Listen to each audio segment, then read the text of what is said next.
The apocalypse game has descended upon us. Across the globe, calamities abound: volcanoes, earthquakes, floods, scorching heat, viruses, and frigid cold. In a mere span of 6 months, the population of our blue planet has plummeted by 80, and civilization teeters on the brink of collapse. Humanity, in its desperation, can only turn to the apocalypse game for survival challenges. This offers a flicker of hope for continued existence. Fortunately, Tang Yu awakens to the capabilities of the Super Tycoon game plugin. Thus, he embarks on a journey to acquire the entirety of the world, starting from a subway station within the realms of the apocalypse game. Chapter 1. Entering the apocalypse game. Everyone, remember, there is but one thing to do upon entering the apocalypse game: survive, and survive alone. Please hold fast to the following key points, for they will determine your fate and the survival of our base city. 1. The first task upon entering the game is to identify the apocalyptic disaster events and gather pertinent supplies accordingly. This is crucial. 2. In the early stages of the game, lacking self-defense capabilities, approach every individual you encounter with caution, be they scavengers, rebels, refugees, or fellow survivors. 3. Gather as many valuable items as possible, for these may determine whether you can negotiate your life if captured by marauders. 4. Seek out and establish your hideout as soon as possible. A secure refuge will be vital for enduring the early game stages. This is the key to long-term survival. 5. Upon entering the apocalypse game, quickly ascertain your environment: but urban, prairie, wilderness, forest, or desert, and adhere to the survival training protocols. 6. The conditions for upgrading hideouts vary across regions. Do not blindly follow the construction criteria of survivors from other areas. Rely on the guidelines of the apocalypse game. Before a colossal bronze edifice, 1,000 individuals stand in a dense crowd, attentively listening to the repeated announcements blaring from loudspeakers. Tang Yu furrows his brow, striving to memorize the information. I never anticipated encountering the world of the apocalypse. Within just 1 day of his arrival, he comprehends his predicament. This parallel world of Blue Planet was ensnared by the apocalypse game 3 years ago, as the sun traversed its orbit around the center of the galaxy. Calamities have ravaged the globe: volcanoes, earthquakes, floods, scorching heat, viruses, and frigid cold. In merely half a year, the population has dwindled by 80, and civilization hangs by a thread. Thus, the apocalypse game officially commences. 100 bronze structures materialize across the Blue Planet, prompting humanity to establish city bases around them. Each city can select between 50 to 1,000 individuals each month to enter the apocalypse game for survival challenges via the bronze structures. After determining the number of participants, the bronze edifice randomly selects corresponding survivors from the city's populace to enter the game. While engaging in survival challenges, players must also confront the hostility of game characters and other factions. With each cycle of apocalyptic disaster, survival supplies will be distributed based on the number of survivors remaining in each city base. The survival supplies reward has become the guarantee for every city base to endure. Tang Yu was one of those selected to enter the Doomsday game this month. Following the throngs of people, he soon entered the Bronze Hall, only to discover that it housed a colossal teleportation portal. Before long, Tang Yu found himself before the portal, nervously rubbing his hands as he stepped forward. What a pity I can't bring anything inside. This thought had scarcely formed when darkness enveloped him. When he opened his eyes again, he found himself amidst a vast city ruin. The streets were littered with damaged cars, shattered walls, and broken glass. Tang Yu even noticed numerous bullet holes embedded in the walls, remnants of a fierce conflict. Casting his gaze around, he realized he was situated within a convenience store, though it was evidently ransacked. Scanning the area, he spotted a solitary bottle of mineral water lying on the ground. He hastily picked it up and tucked it into his jacket pocket. From this moment onward, every item he encountered would be of utmost importance. Just then, a game interface materialized before him, displaying information about the Doomsday game. Prominently featured was a critical piece of information. Catastrophic event to occur in 7 days. Polar blizzard, lasting 3 days. A blizzard, this could be troublesome. The choice of refuge had become paramount. Ideally, it should be an underground structure. As he pondered, he glanced at the other options. Refuge, backpack, chat. The refuge option was grayed out, evidently requiring Tang Yu to select a refuge before its functionality would activate. Upon opening the backpack option, several sub-options emerged. Items, health, skills, crafting. The items section displayed only 5 slots, so Tang Yu promptly placed the mineral water into one of them. only to discover it consumed 2 slots. Clearly, the item pickup depended on its size, making the choice of items crucial. Furthermore, he could equip a backpack to enhance his item capacity. The health section recorded his temperature, hunger level, hydration level, life points, and stamina. Meanwhile, skills and crafting both registered as 0. Gazing at the information on the panel, he wondered, is this a gamified attribute system? He then opened the chat page, revealing several new options: friends, local chat, world channel. The friends section was empty for the moment. Opening the world channel, a flurry of chat messages appeared. Damn it, why was I born in this desolate prairie, a place where even birds won't defecate? Have you all seen the disaster warning for 7 days from now? A polar blizzard, this is going to be tough. Someone help me. I'm in the city and have been spotted by the vagrants. They are chasing me. Oh no, I've encountered vagrants. Everyone be cautious. Guess what I've seen? There are rebels at the coastal military base. If only I could sneak in. What kind of world is this? Tang Yu furrowed his brow as he absorbed the conversations unfolding in the world channel. He soon noticed that there was a number 1 displayed on the small speaker next to the world channel. As he focused his attention on it, a message materialized. The player's current speaking frequency in the world channel is limited to 1 per day. He could only make 1 statement in the world channel each day, necessitating careful consideration before speaking. The same restriction applied to the regional chat, where everyone was engaged in trivial conversations. The only distinction from the world channel was the absence of a chat limit. However, Tang Yu quickly observed a small figure icon in the upper right corner of the regional chat, accompanied by the number 1000. This must indicate the current number of survivors in this area. Tang Yu attempted to click on a person's avatar, which revealed 3 options: private chat, trade, and block. It was all quite straightforward. After briefly familiarizing himself with the game interface, Tang Yu glanced at the time. It was already 4 in the afternoon, and darkness was approaching. What he needed to prioritize was the establishment of his hiding place. Just then, a new prompt emerged in Tang Yu's mind. Detecting the Doomsday game. The Super Tycoon beta plugin is ready for activation. Would you like to bind it? Tang Yu responded, bind. Chapter 2.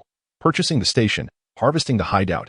Weapons. As Tang Yu's voice faded, a notification echoed in his mind. Apocalypse game, Super Monopoly beta plugin bound successfully. You may roll the dice once daily. Current rolls. 1. Note: this version is a beta. Survivors will upgrade to the official version after surviving the first round of the apocalypse. Subsequently, a die as large as a fist materialized before Tang Yu, accompanied by a Super Monopoly map. This map resembled a miniature version of a city already populated with various squares and events. A minuscule representation of Tang Yu stood at the starting point, which was labeled as convenience store. Clearly, akin to the game of Monopoly, by rolling the die, he could advance a corresponding number of squares and receive appropriate rewards. With a thought, the die began to roll in the void, revealing a number before him. 3. At that moment, the miniature Tang Yu on the Super Monopoly map leaped forward 3 squares, landing before a station symbol. Would you like to spend 250 points to purchase the subway garden station? Tang Yu then realized that, similar to the game, there was a starting fund section on the Monopoly interface, displaying a current value of 500. So, I have 500 points now? Observing the changes on the interface, Tang Yu was initially perplexed by the significance of the station, yet he understood that this was an investment game. Purchasing would typically yield returns. He decisively confirmed his intention. Purchased the station. Spent 250 points to acquire the subway garden station. Simultaneously, an intricately detailed 3D virtual map of the subway station materialized in Tang Yu's mind, revealing the layout of various rooms and the locations of items. He was momentarily taken aback, but joy quickly swept over him. This was crucial resource information about the station. Tang Yu's heart surged with uncontainable elation. In this apocalyptic game, resources were the most precious commodity. He could now claim to know every detail about the subway station, making it exceedingly easy for him to access the materials within. Particularly, the 3D architectural diagram in his mind was updated in real time, even displaying several moving green dots, indicating a few rats scurrying about in the station. Could it be that? A thought involuntarily crossed Tang Yu's mind. From now on, any enemies that appeared at the station would be under his vigilant surveillance, essentially granting him an exclusive advantage. Tang Yu immediately began to study the station's information, and a highly concealed room came into his view. This place was indeed the optimal hideout. It was discreet, spacious, and contained several glimmering resources. Without hesitation, Tang Yu cautiously exited the convenience store and made his way toward the subway station. Fortunately, the station was located less than 200 meters from his starting point at the convenience store. After glancing around the deserted street, he hurriedly made his way towards the subway entrance. In the distance, he could faintly hear sporadic gunfire and explosions. Soon, he arrived at the entrance of the subway station, Huayuan Station, and descended along the dimly lit corridor, heading towards the room that his instincts had sensed. The flickering lights in the subway passage illuminated the chaos around him, revealing signs of vandalism and destruction, yet the marble floor remained surprisingly free of dust and stains. It was as if this city had recently been steeped in civilization, only to now descend into a state of apocalypse. Eventually, he navigated through the winding corridor and arrived at a concealed metal door. After ensuring that the room posed no danger, Tang Yu cautiously opened the door. Cement steps appeared, extending downward into a narrow, confined space, illuminated by a faint beam of light. Supporting himself against the wall, Tang Yu descended, and upon rounding a corner, his hand brushed against a switch, which he pressed. The overhead lights flickered to life. Evidently, due to the insurgency, the city's electricity was still relatively stable. The entire space opened up before him, revealing what was clearly a surveillance room for the subway station. The room was L-shaped, furnished with a simple single bed and a wall of monitors, one of which displayed a flickering screen, the source of the earlier dim light. Tang Yu accessed the game's hideout interface, confirming that it had indeed been activated. Would you like to designate this location as your hideout? Note: once established, the hideout cannot be changed. Confirmed. With his affirmation, the transformation of the hideout commenced. 1-5-1834. 100. The hideout has been successfully established. Information regarding the hideout appeared on Tang Yu's panel. Hideout owner: Tang Yu. Existing facilities: rest area. Main entrance: constructible facilities. None area. 8-2. The information was scant, and Tang Yu's gaze fell upon the 2 available facilities. Rest area effect: sleep for 8 hours, restoring 80 stamina, reducing hunger by 40, and thirst by 30. Note: trust me, it offers a bit of psychological comfort compared to sleeping on the floor. Next phase: rest area level 1 upgrade requirements: 5,000 doomsday coins, 1 blanket, 1 match upgrade time, 30 minutes. Current resources insufficient for upgrade. Hideout security door effect: effectively prevents animal intrusions. Note: indeed, its function is solely to deter animals. Next phase: hideout security anti-theft door level 1 upgrade requirements: 25,000 doomsday coins, 1 anti-theft lock core, 1 tape measure upgrade time, 30 minutes. Current resources insufficient for upgrade. Below the hideout interface were the names of other potential facilities that could be constructed. In the dimly lit space, a collection of facilities lay before him: ventilation ducts, a warehouse, a water collector, and a kitchen, totaling around 10 projects. Yet, without exception, all these designs remained in a state of desolation, shrouded in a dull gray hue. It was evident that the lack of construction materials rendered them unattainable, illuminating for Tang Yu the paramount significance of resources in this apocalyptic game. The urgency of resource collection intensified. Fortunately, his hideout was now fully established, its configuration far surpassing that of other players. His gaze was inevitably drawn to the solitary monitoring station within the hideout, the location of the scant supplies. Approaching the console, he found 3 computers completely darkened, and a security uniform from the subway draped over a chair. As he picked up the security attire and began to search, his fingers brushed against a solid object, causing a brief pause in his expression. A look of astonishment soon graced his face as he hurriedly grasped the item. To his disbelief, it was a handgun, accompanied by a holster. Information regarding the firearm materialized before him. Glock 17 pistol, type, handgun, space occupied, 2 slots, effective range, 50 meters, shooting mode, semi-automatic caliber, 9mm magazine capacity, 17 rounds. Chapter 3, Scavenging for supplies at the station. Encountering refugees. Recalling the brief training session prior to entering the apocalyptic game, Tang Yu clumsily inspected his firearm, ejecting the magazine to check the bullets. To his relief, the magazine was full, containing all 17 rounds. This pistol could be deemed Tang Yu's most reliable weapon at present. In the realm of survival during the apocalypse, weapons are paramount, especially for those striving to endure within the urban landscape, where refugees and insurgents pose the primary threats to newly arrived players. Should he successfully eliminate isolated insurgents or refugees, he would be able to collect their weapons and protective gear, thus acquiring essential resources for survival in this dire game. Strapping the Glock 17 into its holster, Tang Yu resumed his search for supplies. From a garment, he retrieved 3 keys, 2 large and 1 small, his face brightening with delight. Remarkably, he had found keys. Key to apartment 15. Effect: unlocks the main door of apartment 15. Key to room 807. Apartment 15. Effect: unlocks room 807 of apartment 15. Key to locker 45 men's. Effect: unlocks locker 45 in the men's changing room at the station. What a fortuitous start. Keys are among the most vital resources in the urban zones of this apocalyptic game. Possessing the appropriate keys grants access to corresponding rooms, unlocking their resources. While one could also gain entry by climbing through windows or forcibly breaking down doors, such actions would inevitably attract the attention of wandering refugees, which in the early stages of the game could spell disaster. Placing the keys into his inventory, Tang Yu discovered a flashlight and a chocolate bar within a drawer. He had thoroughly scavenged all supplies from this hideout. Glock 17 pistol, 1, keys, 3, flashlight, 1, chocolate, 1, bottled water, 1 thus far. He had successfully gathered food, water, weapons, and a safe haven. His resource acquisition on the first day of the apocalyptic game had gone remarkably well. Settling into the rest area, Tang Yu sat upon a single bed, opening the chocolate and bottled water to replenish his hunger and hydration levels. He also accessed the regional chat to observe others' progress.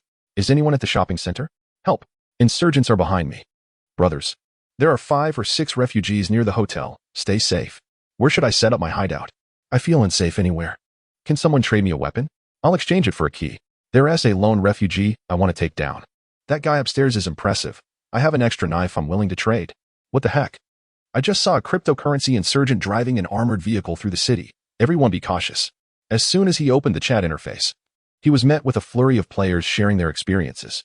However, Tang Yu noticed with alarm that the number of survivors displayed in the upper right corner of the regional chat had dwindled from an initial 1,000 to 983. A sense of urgency gripped his heart. Since leaving the convenience store, scarcely an hour had passed, yet 17 individuals had already perished. It was imperative that he not succumb to fatigue. He must dedicate himself to enhancing his chances of survival. After consuming the last of the chocolate, he placed the remaining half bottle of water back into his inventory. Ensuring the safety catch of his pistol was secure, Tang Yu ventured forth from his hiding place, stealthily making his way towards the other rooms of the subway station. Guided by the mental map of the station etched in his mind, he was aware that no one else occupied this space. Nonetheless, he proceeded with caution, weapon in hand, as the station lay enveloped in an eerie silence. According to the information on his map, the areas possessing supplies within the station were primarily concentrated in a few locations: the staff lounge, the changing room, and the control room. The other spaces, such as the mechanical and communication equipment rooms, yielded little in terms of resources. Thus, Tang Yu headed directly for the staff changing room, which was situated within the confines of the staff lounge. Upon arriving at the staff lounge, he gently tugged at the door handle and exhaled a sigh of relief. Perhaps due to its public nature, the door was unlocked. He stepped inside and closed the door behind him. The staff lounge presented a scene of utter disarray. Tables and chairs lay strewn across the floor, and shards of glass were scattered everywhere. Bloodstains were conspicuously visible on the ground, indicating that a struggle had indeed transpired here. Uncertain whether the virtual map could reveal the presence of adversaries, Tang Yu meticulously examined each room within the lounge, ensuring no danger lurked before holstering his pistol. He then began to scavenge for any possible supplies. His first target was the changing room. Armed with a key for locker number 45, he approached it directly. The key turned smoothly in the lock, granting him access to the compartment. Inside, he discovered a backpack. Peering inside, he found a pack of Marlboro cigarettes, an encrypted USB drive, and an energy drink. The backpack was classified as a simple backpack, boasting a capacity of 20 slots, complemented by a slight reduction in movement speed and turning speed. Once donned, the backpack expanded his inventory from 5 slots to a total of 25. Moreover, Tang Yu noted with satisfaction that items could be effortlessly transferred into the backpack simply by selecting Collect. This newfound convenience significantly expedited his scavenging efforts. He thoroughly searched all accessible lockers in the changing room before proceeding to the staff lounge. Ultimately, he managed to gather only a box of matches, a screwdriver, a tape measure, 2 towels, and a blanket that lay discarded on the floor. Despite the modest yield, Tang Yu's spirits were undeniably buoyant, for he had miraculously gathered all the necessary items to upgrade the hideout resting area. Furthermore, he had successfully collected a tape measure for the upgrade of the hideout's entrance, leaving only a single anti-theft lock cylinder. Now, all that remained was the so-called doomsday currency, Tang Yu mused. Just as he was preparing to head to the control room of the station to continue his scavenging, his expression abruptly shifted. He swiftly drew his handgun, disengaged the safety, chambered around, and pressed his back against the wall by the employee lounge door, holding his breath. On the virtual map, 2 red dots appeared at the subway station entrance, advancing towards the interior. After a full 3 minutes, faint voices seeped into the lounge from outside. I can't believe we actually killed a survivor today. What a pity he was a pauper with nothing to offer. Indeed. But that scoundrel Black Dog mentioned something about Lord Grinning Face organizing a sacrificial ceremony in a few days. Had we known, we could have kept that survivor for the offering. What a shame. Otherwise, Lord Grinning Face would surely have rewarded us. Tang Yu silently listened to the two outside. And when he heard the mention of the sacrificial ceremony, a spark ignited within him. These two individuals were indeed vagrants, and they were likely acolytes of an evil deity. Chapter 4. The first time as the sixth, astonishing gains. The refugees constitute the most numerous faction in the apocalyptic game, their composition extraordinarily diverse. Among them are scavengers, criminals, riders, and cultists of the malevolent deities. Undoubtedly, the cultists represent the rarest segment of this refugee group. They engage in periodic human sacrifices to commune with their so-called deities, seeking power in return. Although the number of cultists is scant, their fervor and aggression are unparalleled, and certain devoted followers possess peculiar abilities. Players discovered by these cultists seldom survive. At this moment, Tang Yu's breath was nearly suspended, yet his heartbeat quickened. Casting a glance at the Glock 17 in his hand, he resolved to undertake a bold decision. The greater the storm, the more precious the fish. Indeed, the cultists are perilous beings. Their threat level akin to a nightmare for newcomers. However, should one manage to slay them, the rewards are immense. According to the training materials provided before entering the game, defeating a cultist carries a chance of looting rare resources and weapons, significantly aiding newcomers in weathering the first wave of the apocalyptic disaster. Outside, the murmur of the cultists grew ever closer, and Tang Yu's focus remained fixed on the mental 3D model of the station. Two red dots, representing the cultists, were drawing near to the employee lounge where Tang Yu concealed himself. He discerned that apart from these two cultists, no other foes were present in the entire station. The footsteps of the cultists were now audible, mere meters away from Tang Yu, separated only by a wall. All right, let us rest briefly. We must attend tonight's gathering shortly, one cultist proclaimed as he opened the door to the employee lounge. However, as he stepped inside, he spotted a dark figure lurking in the corner. Instincts honed by prolonged combat urged him to cry out. Bang, bang, bang. The relentless gunfire erupted, bullets striking the cultist's chest. In that crucial moment, Tang Yu realized both opponents were clad in bulletproof vests, sending a jolt of alarm through him. Beyond the initial two shots, he redirected the remainder of his ammunition towards their heads. It was only after emptying the magazine, the click of the empty chamber echoing in the air, that he gasped for breath, the peril of the encounter still fresh in his mind. The cultist lay in a pool of blood. An expression of disbelief etched upon his face. Alongside him fell his companion, who, despite raising his weapon at the sound of the first shot, was struck fatally by Tang Yu's preemptive fire, offering no semblance of resistance. With no time to contemplate the situation, uncertain whether the gunfire would attract new adversaries, Tang Yu hastily dragged the bodies into the employee lounge and closed the door once more. Grasping the firearms dropped by the fallen foes, his attention shifted back to the virtual map. After observing intently for 2 minutes and confirming that no new adversaries had emerged, Tang Yu finally turned his beaming smile towards the fallen bodies of what he initially believed to be cultists of the malevolent deity. At that moment, he discerned that these two individuals were, in fact, mere commoners, not devotees of the wicked god, as the latter were identifiable by the distinct insignia tattooed on their necks, an emblem conspicuously absent in this case. Nevertheless, the sight of the equipment adorning the two still filled him with unrestrained joy. "Ha! I've struck gold," Tang Yu exclaimed, eagerly stripping the weapons and gear from their bodies. He discovered a PM submachine gun, complete with one magazine containing 39mm rounds, two standard PM magazines, holding 69mm rounds, an AKS-74U compact assault rifle, also with one magazine of 45 by 39mm rounds, an AK-74 compatible magazine, holding 45 by 39mm rounds, two PL-15 pistols, each with one magazine containing 16 9mm rounds, 5F, one defensive fragmentation grenades, a Damascus dagger, a 6H5 bayonet, a balaclava, a face mask, two Paka soft body armor vests, level 2, one Malawian Kwacha chest rig, one SW micro chest rig, 6 sterile bandages, one tube of gold star ointment, 2 beef sausages, one bottled beer, and 30,000 doomsday coins. Gazing at the bounty strewn around him, Tang Yu felt a wave of dizziness wash over him. I can't believe it. I've truly hit the jackpot. However, now was not the time for reverie. He needed to transport these spoils back to his hideout for a thorough examination of their attributes. He efficiently stowed all items that could fit into his backpack, only to realize that the two vests also served to increase the capacity of his backpack. Yet, only one vest could be equipped at a time. He promptly donned the vest with 16 slots, expanding his backpack's capacity from 25 to 41 slots. After a brief tidying of the scene, with 2 long guns slung over his shoulders and the bulletproof vest cradled in his arms, Tang Yu sprinted back to his refuge. Throughout his journey, his spirits soared as if he had stumbled upon a fortune. The exhilaration was palpable. Indeed, the adage that greater risks yield greater rewards proved true once again. Before long, Tang Yu arrived at his hideout. Once he securely locked the door behind him, he collapsed onto the floor, gasping for breath, carrying both long guns and the body armor, weighing dozens of pounds, had left him thoroughly exhausted. Yet, the smile on his face was irrepressible. This marked his first significant windfall. Half an hour later, he had meticulously organized all his loot. His attention was particularly captured by the 30,000 Doomsday coins. He immediately retrieved them for closer inspection. The Doomsday coins resembled paper currency, each bill bearing a denomination of 1,000. With the requirements for upgrading the resting area now fulfilled, he was poised to proceed with the enhancement, which would be completed in half an hour.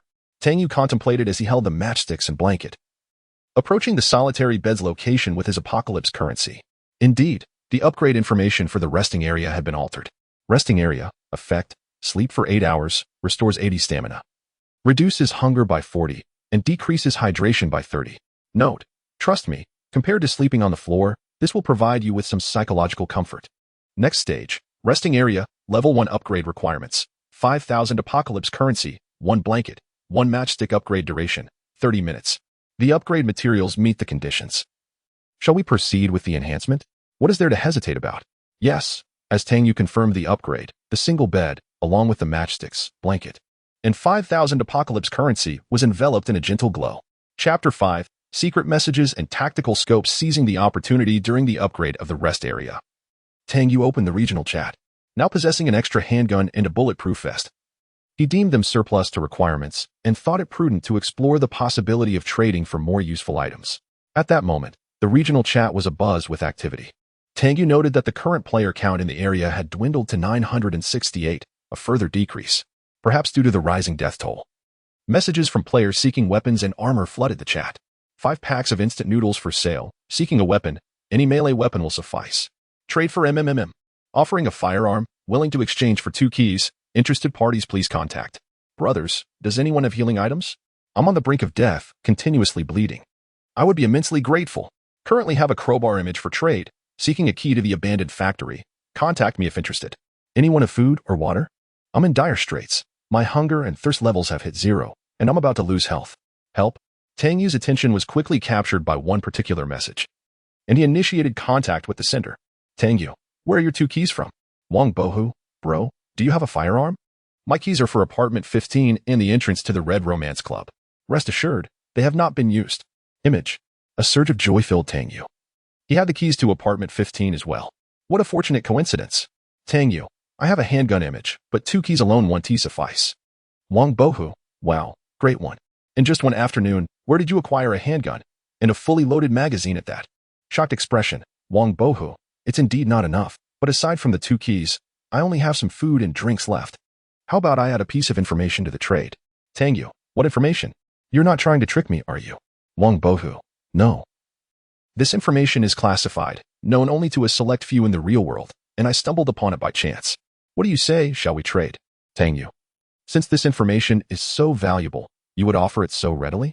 Wang Bohu, don't jest, great one. At this stage, the value of a firearm surpasses all other resources. Moreover, after surviving the first round of disasters in the apocalypse game, everyone will come to know this information.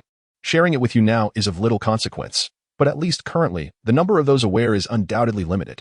Upon reading Wang Bohu's words, Tang Yu furrowed his brow. The existence of a secret message intrigued him, and Wang Bohu did not appear to be deceitful. Tang Yu, all right. Then it's 2 keys plus the information you mentioned. I hope you won't deceive me. Wang Bohu, haha, rest assured, great one. You will definitely get your money's worth. Tang Yu promptly traded 1 handgun along with a magazine of bullets, while Wang Bohu reciprocated with the keys to apartment 15 and the Red Romance Club. Simultaneously, Wang Bohu sent the promised information. Wang Bohu, esteemed one, it is imperative to gather information on the electronic component known as the graphics card in advance. After surviving the initial cataclysm, our version of this apocalyptic game will merge with that of the veteran players, at which point the graphics card will hold significant importance as it is a crucial item for acquiring disaster coins. These disaster coins are the rare currency for trade in this post-apocalyptic world.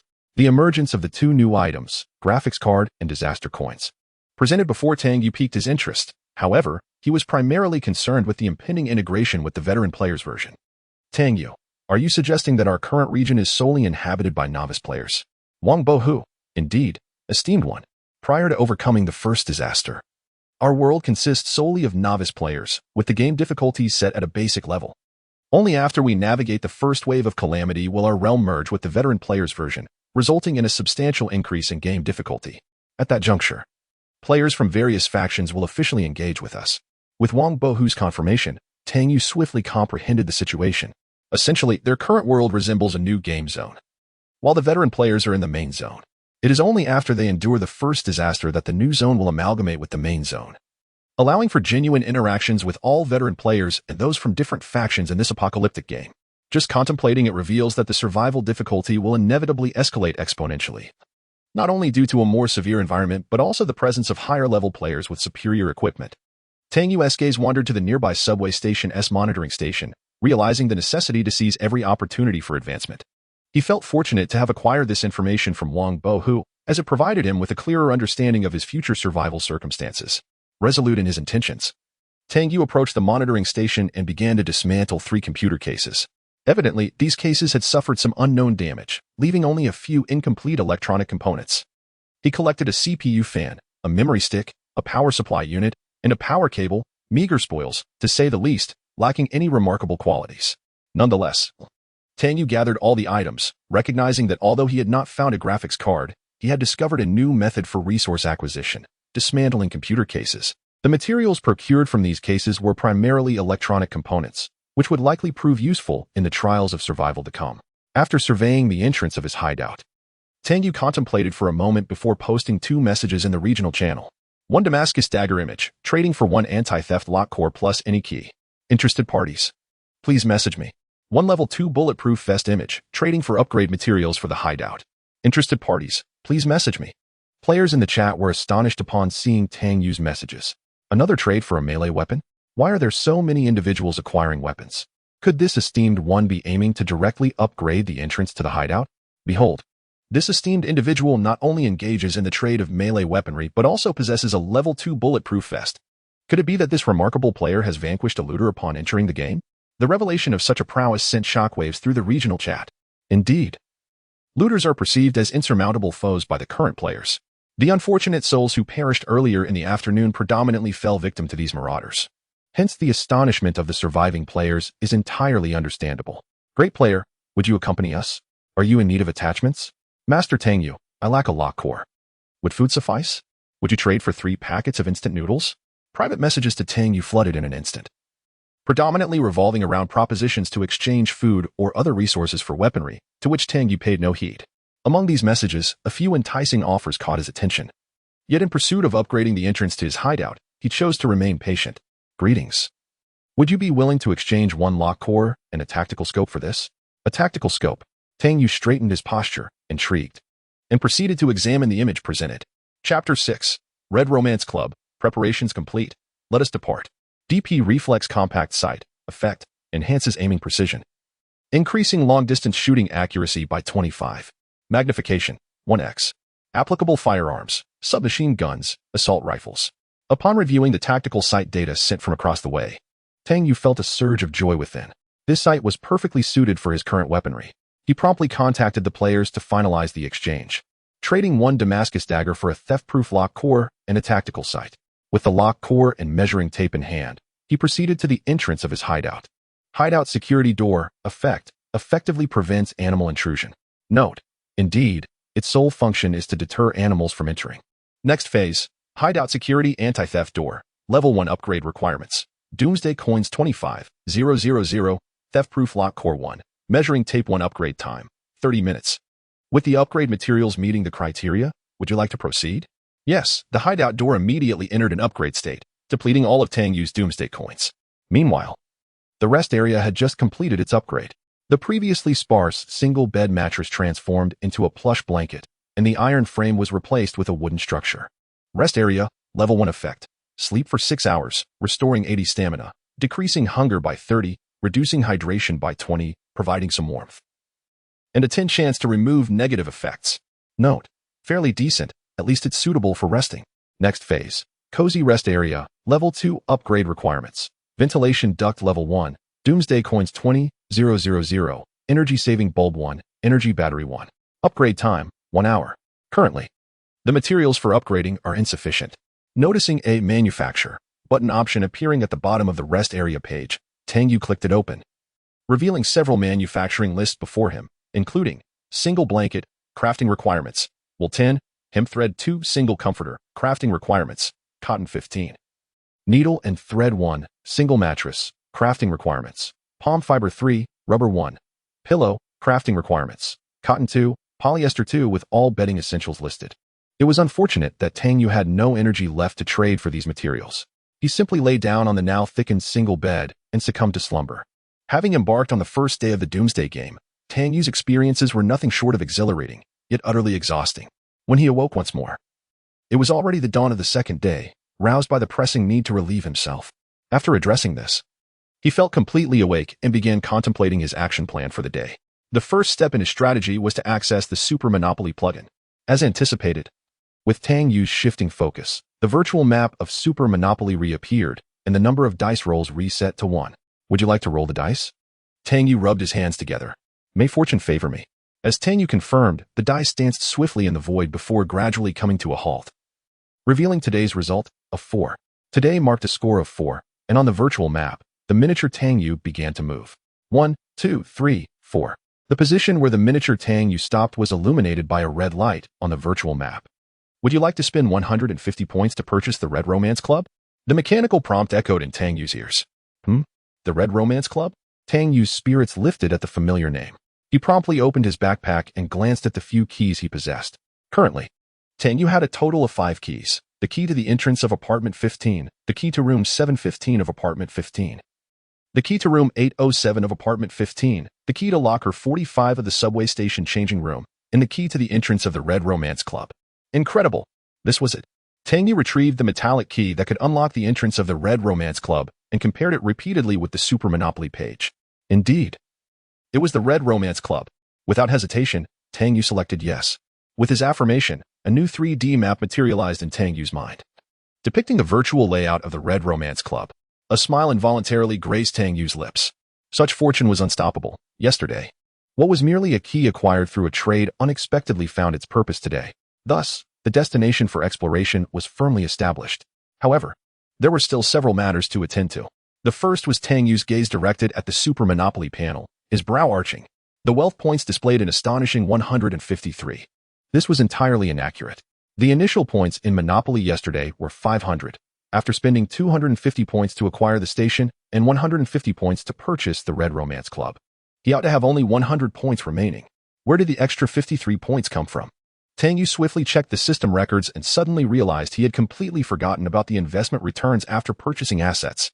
At 5 a.m., the Super Monopoly refreshed, and the system notification appeared at that moment. However, Tang Yu was deep in slumber and had entirely missed it. Doomsday Game, Day 2. Super Monopoly Investment Return Summary. One investment in Subway Garden Station yielded 53 points that day. Tang Yu's gaze instinctively turned towards the Red Romance Club. If calculated this way, having just one piece of real estate meant an increase in wealth points the following day. Now, with 2 properties, wouldn't tomorrow bring him double the joy? This was truly a delightful surprise. With the dawn of a new day, Tang Yu relished this unexpected windfall. He then proceeded to check on other tasks. The security door of his hideout had also been upgraded. Hideout Security Door Level 1. Effect. Constructed from robust steel with a precision lock. This door can withstand intrusions from typical biological threats. Note, upgrading the security door is your first step in the apocalypse. Next phase, Safe House Security Alloy Door, Level 2 Upgrade Requirements, Ventilation Duct, Level 1, Restroom, Level 1, Doomsday Currency 50,000, Alloy Steel 2, Glass 1. Foam Glue 1 Upgrade Time, 1 hour currently, the resources for the upgrade are insufficient, rendering it impossible to proceed. It appears that there is no immediate need to consider upgrade requirements.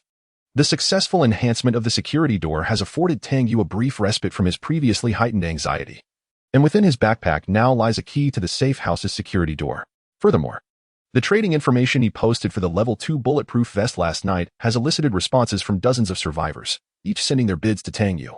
Ultimately, he chose one survivor to finalize the transaction, acquiring 2 energy batteries and 1 foam glue, resources vital for his safe house upgrades.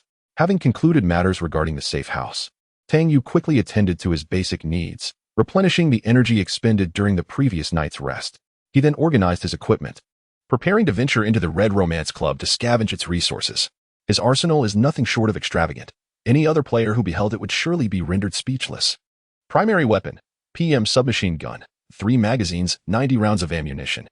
Equipped with a tactical sight. Secondary weapon, PL, 15 handgun, contains 16 rounds. Melee weapon, 6H5 bayonet throwing weapon, 5F, 1 defensive fragmentation grenades vest, level 2 bulletproof vest backpack, 20 slot backpack, 16 slot ammo pouch medical supplies, 6 sterile bandages, 1 gold star ointment. Surveying his armament, Tang Yu felt a deep sense of satisfaction. Lacking in skill, he compensates with equipment. As long as he remains cautious on his journey to the Red Romance Club, with the aid of a virtual map, any adversary he encounters will undoubtedly experience the essence of his cunning. Chapter 7. Gunfight at the Street Corner. F1 Defensive Grenade. Tang Yu traversed the pitch-black subway tunnel, guided by the distant allure of the Red Romance. Although the distance from the Garden subway station to Red Romance was relatively short, merely 500 or 600 meters, the presence of refugees and insurgents above ground compelled him to opt for the subterranean route as the most prudent choice. Encumbered by the weight of his gear, he took a full 15 minutes to arrive at the Hope Cape subway station, situated near Red Romance. This location lay beyond the reach of his purchased subway map, rendering it ineffective. After extinguishing his flashlight, he cautiously concealed himself within the shadows of the tunnel, remaining still for 2 full minutes. Once he was certain no suspicious sounds lingered in the air, he ascended to the subway platform and proceeded towards the entrance. The subway station held little allure for the refugees, allowing Tang Yu to approach the entrance with ease. From his vantage point, he discerned the location of Red Romance, nestled on a street diagonally across from the subway entrance. However, just as he prepared to cross the road, a barrage of gunfire erupted from a nearby building, accompanied by the chilling cries of 2 individuals. Tang Yu's heart raced, prompting him to hastily open the regional chat panel. Indeed, the number of survivors above had dwindled by 2. It was unmistakable. Players had been discovered by the refugees. The gravity of the situation weighed heavily on him, as the gunfire indicated the presence of at least 3 assailants, a formidable challenge he could scarcely endure. He realized that remaining idle was a death sentence.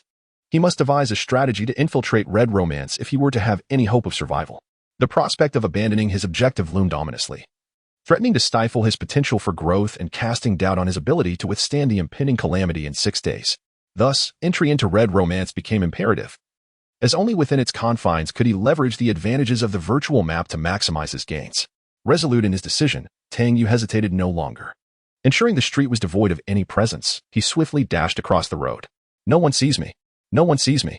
Those who strike me are dogs. Whoever attacks is a dog, he muttered as he sprinted, the 30 to 40 meters feeling interminably lengthy. At last, he crossed the road and rushed into the street leading to Red Romance, gasping for breath. The journey had been fraught with anxiety, but he had made it. Red Romance loomed less than 20 meters away. Just as he began to relax, a series of gunshots rang out, and several bullet holes marred the wall beside him. Damn it, they found me. Tang Yu's eyes widened in alarm, yet his reflexes kicked in swiftly. He turned and sprinted towards Red Romance, hearing the chaotic footsteps of the refugees pursuing him just around the corner. Hurry, there's still 1 survivor left. This time, let's not kill him. Let's have some fun. Perhaps after we're done, we could sell him to the grim faces. They seem to be in search of living souls. Capture this lad, but be cautious. I believe he possesses a firearm. Everyone, stay alert. Tang Yu heard the shouts behind him and had already reached the entrance of the Red Romance Club. The entrance was an opulent brass door, adorned with a perfectly placed keyhole. He summoned his backpack space and retrieved the long-prepared key to the Red Romance door. Inserting it into the lock, he twisted the key. The door creaked open. Just as Tang Yu pulled the door wide and stepped outside, the refugees appeared around the corner. Upon seeing the ajar metallic door of the Red Romance, they immediately raised their guns and began firing, bullets ricocheting off the door with a cacophony of sound. Tang Yu hurried into the room, swiftly closing the door behind him, and ran deeper into the club without looking back.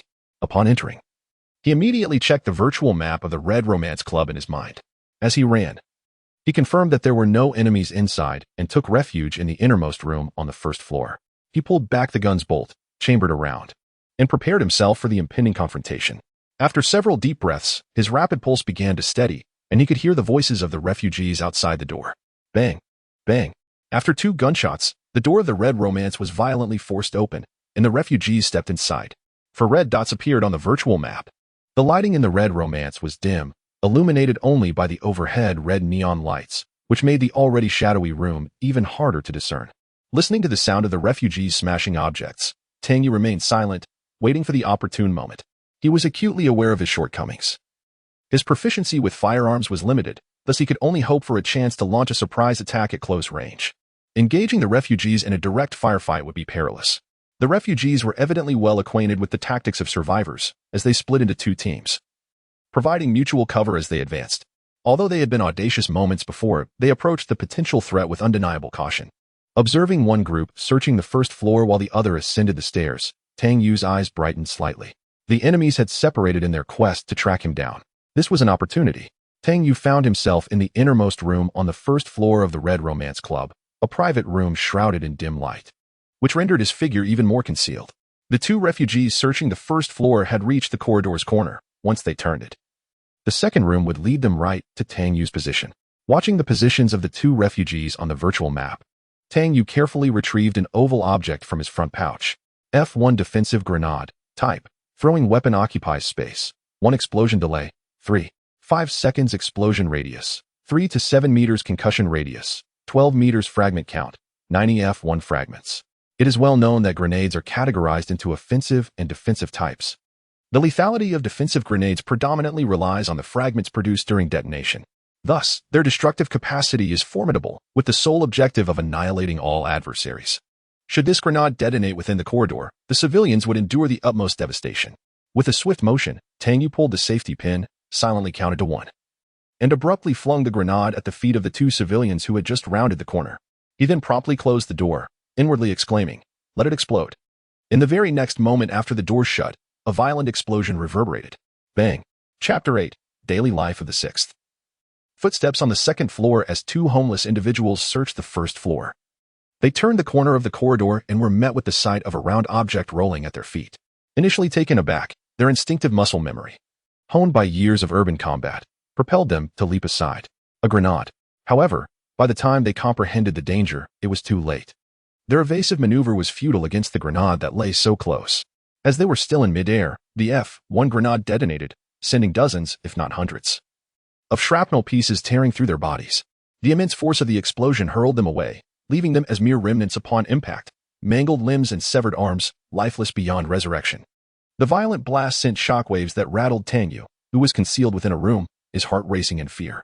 The walls of the room fractured, exposing the gypsum board within, while a gaping hole was blasted through the connection to the adjacent room, the force of the explosion toppling him to the ground. Countless particles of dust and debris rained down upon Tang Yu, transforming him into a figure of grime and dirt. Coughing, he struggled to rise, spitting out the earth from his mouth. Shaking his disoriented head gently, he noted the lingering roar in his ears. Damn it, what a shoddy construction, almost led to my demise.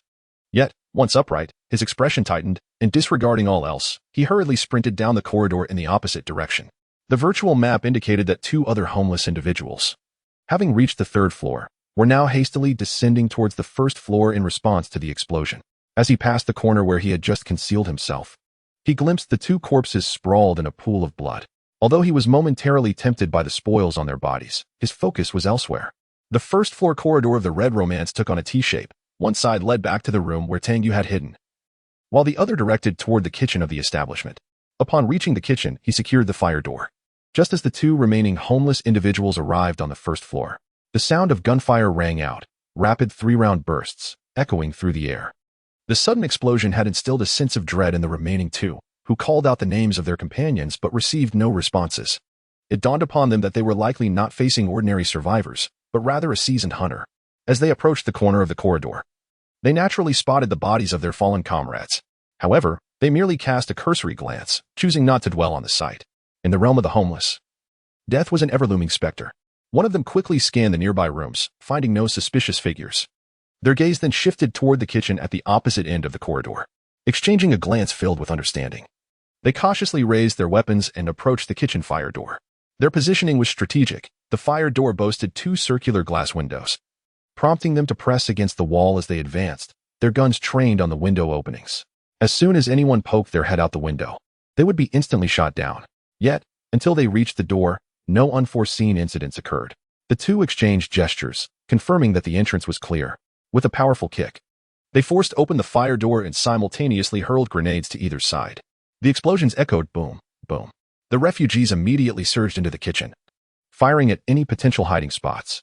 After thoroughly inspecting every room, the duo found no sign of life, just as they began to suspect that no survivors were present.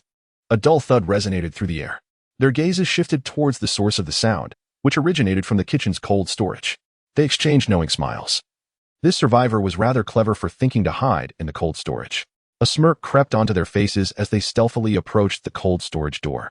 One of them held 2 grenades, nodding with amusement, while the other grasped the handle, ready to swing open the door. Once the cold storage was opened, the other could toss the grenades inside, obliterating the survivor. They envisioned the impending chaos, unaware that just 7 or 8 meters behind them, a freezer door quietly creaked open, revealing a dark, menacing gun barrel aimed at their backs. As the cold storage door swung open and the grenades were released, the PM submachine gun erupted with furious flames. The rapid fire unleashed a barrage of bullets at a staggering rate of 600 to 750 rounds per minute, and within a mere 3 seconds, an entire magazine of 30 rounds was expended. The 2 refugees were riddled with bullets, collapsing to the floor, their faces frozen in disbelief. Boom, boom. Only then did the muffled explosions resonate from within the cold storage. Tang Yu forcefully emerged from the freezer, swiftly reloading his magazine and delivering 2 precise shots to their heads, finally exhaling a long sigh of relief. The entire area was devoid of enemies. Yet the recent explosions and gunfire could potentially attract nearby refugees or insurgents. Tang Yu needed to scour for supplies and depart without delay. He stripped the 2 of their gear, stowing grenades and other items in his backpack. The firearms and bulletproof vests were concealed within a nearby refrigerator. After dealing with the 2 individuals he had dispatched around the corner, half an hour had elapsed. During this time, Tang Yu remained vigilant, scanning the virtual map for any new enemy presence. Yet, even after collecting all 4 sets of equipment, no adversaries appeared. While relieved, he continued to maintain a heightened state of alert. He could ambush the refugees, but there was no guarantee he wouldn't fall prey to another player's surprise attack. After all, at least 3 players had acquired firearms by the time he had departed that morning. In pursuit of resources, it is entirely reasonable for one to prioritize their own survival over that of others. Soon after, an expression of exhilaration graced Tang Yu's face.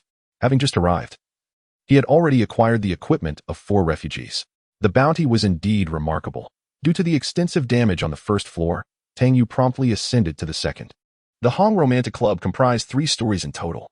Evidently, prior to the apocalypse, it had served as a somewhat clandestine establishment for indulgence, frequented by the affluent.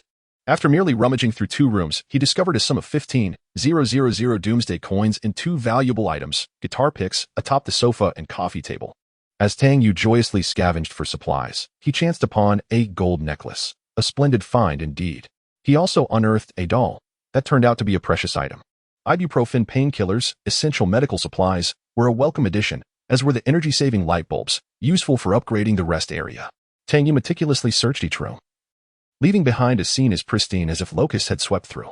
Just as he exited the final room on the 2nd floor, his keen ears caught a faint sound of footsteps emanating from downstairs, just outside the room.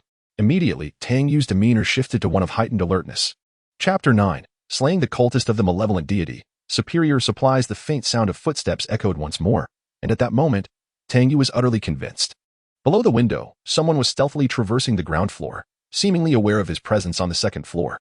Each step was taken with utmost caution.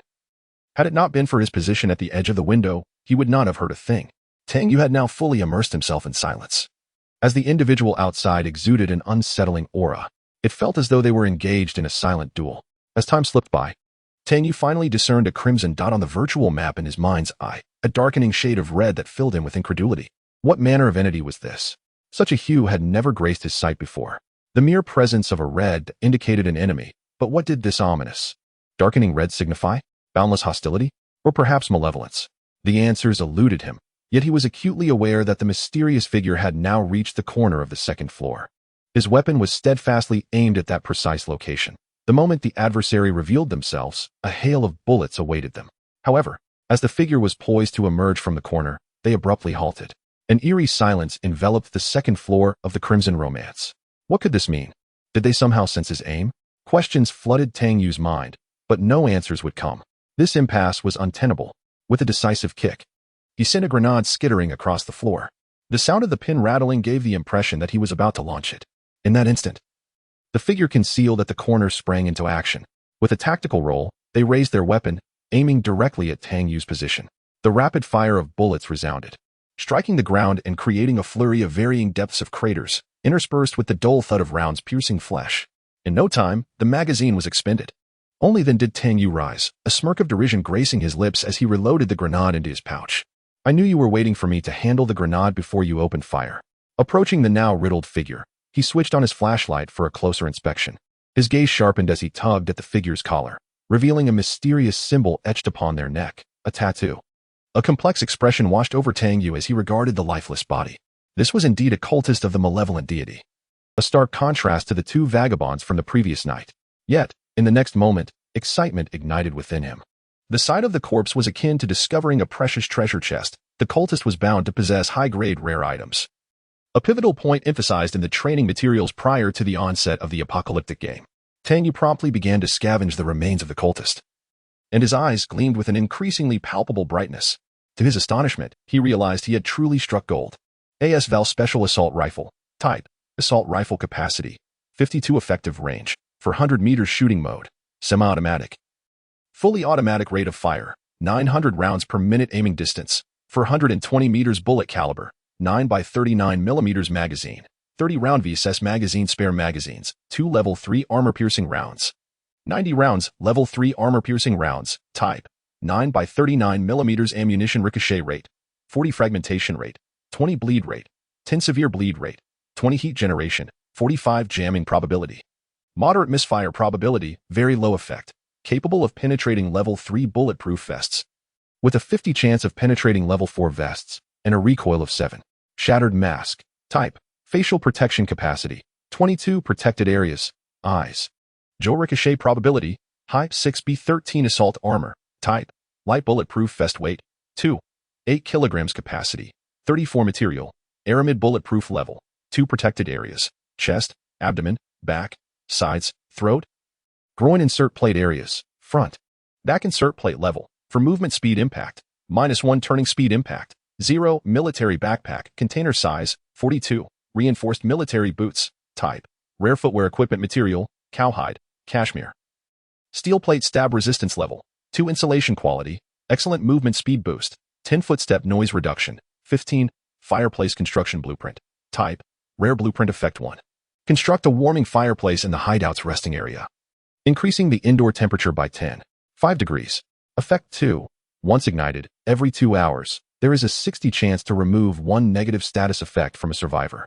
Construction requirements: ventilation duct, level 1, 30,000 doomsday coins, 30 units of stone, 10 bolts, 10 nuts. Construction time, 1 hour. Gazing at the splendid array of equipment, Tang Yu's lips curled into a grin, reminiscent of a smirking fish. He possessed an entire set of such gear: an assault rifle, a bulletproof vest with level 4 insert plates, a protective mask, a backpack, rare military boots, and a rare construction blueprint. Each item alone could stir significant commotion in the chat room. Yet, before him lay a complete ensemble. Particularly noteworthy were the military boots and the fireplace blueprint, both vital for surviving the catastrophic polar blizzard anticipated 6 days hence. The fireplace was not a conventional facility in the hideout. Thus it did not appear in the construction list, but with the corresponding blueprint, it could be forged directly. This underscored the worth of the cultist remains. With the fireplace, Tang Yu's chances of surviving the first disaster event soared to 40. Swiftly, he stowed these items into his backpack: military boots, a bulletproof vest, and his primary weapon, each seamlessly replaced by Tang Yu. He then positioned the bulletproof mask over his face, effectively upgrading his entire set of equipment. Thanks to the level 3 armor-piercing rounds in his new assault rifle, Tang Yu's offensive capabilities had significantly surged. Essentially, any bulletproof vest rated below level 4 would be rendered as fragile as paper under his assault, utterly ineffective. This realization struck Tang Yu with a sense of awe. Fortunate was he, for his past life had been steeped in shooting games, where he had mastered the cunning strategies of the battlefield. It was through this cunning that he had deceived the cultist of the malevolent deity, enabling his survival. The level 2 bulletproof vest he wore would likely prove futile against even a single shot from the cultist, potentially costing him his life. This awareness made Tang Yu even more vigilant and cautious in the city. just as he was about to scour the third floor for supplies. His gaze was suddenly drawn to a corner of the staircase. There, lying quietly, was a notebook. Chapter 10, Abundant Harvest, Trading Equipment. What is this? Tang Yu picked up the notebook, and his eyes were immediately drawn to a mysterious symbol depicting a colossal eye. Inside the notebook were densely packed enigmatic symbols, none of which belonged to any language known to Tang Yu. Notebook of the Cultist. Description: a notebook wherein the cultist of the dark deity records significant information. However, the corresponding knowledge or a decryption USB drive is required to comprehend the related content. Tang Yu was secretly astonished. He had not anticipated such an unexpected delight. This notebook must contain crucial information among the cultists. Regrettably, he was unable to decipher its contents at present and could only stow it in his backpack, hoping to crack it in the future. As the second floor had already been thoroughly searched prior to the recent battle, Tang Yu proceeded directly to the third floor. The search on the third floor progressed smoothly without any unforeseen incidents. Each room was in disarray, with some containing luggage and other items left behind by guests. Unfortunately, none of these were spatial backpacks, so Tang Yu merely collected the supplies within and departed. However, upon reaching the final room, Tang Yu acquired two intriguing items. Commemorative coin. Type: valuable item. Description: a commemorative coin issued to celebrate the 80th anniversary of the victory in the city war of Luo City. It is rumored that some individuals are collecting these. Keycard holder. Container size: 44/16 slots. This is a container specifically for storing keys or loose change. It was then that Tang Yu realized the name of the city he was in, Luo City. Moreover, the keycard holder proved exceedingly useful for him. A single key typically occupied one slot in his backpack. By placing all 5 of his keys into the keycard holder, it would only occupy one item slot in his backpack, thereby saving a considerable amount of space. He decided to place the commemorative coin inside as well. After thoroughly scavenging the entire Red Romantic Club, Tang Yu returned to the kitchen on the first floor. After the battle and the collection of supplies, 2 hours had elapsed.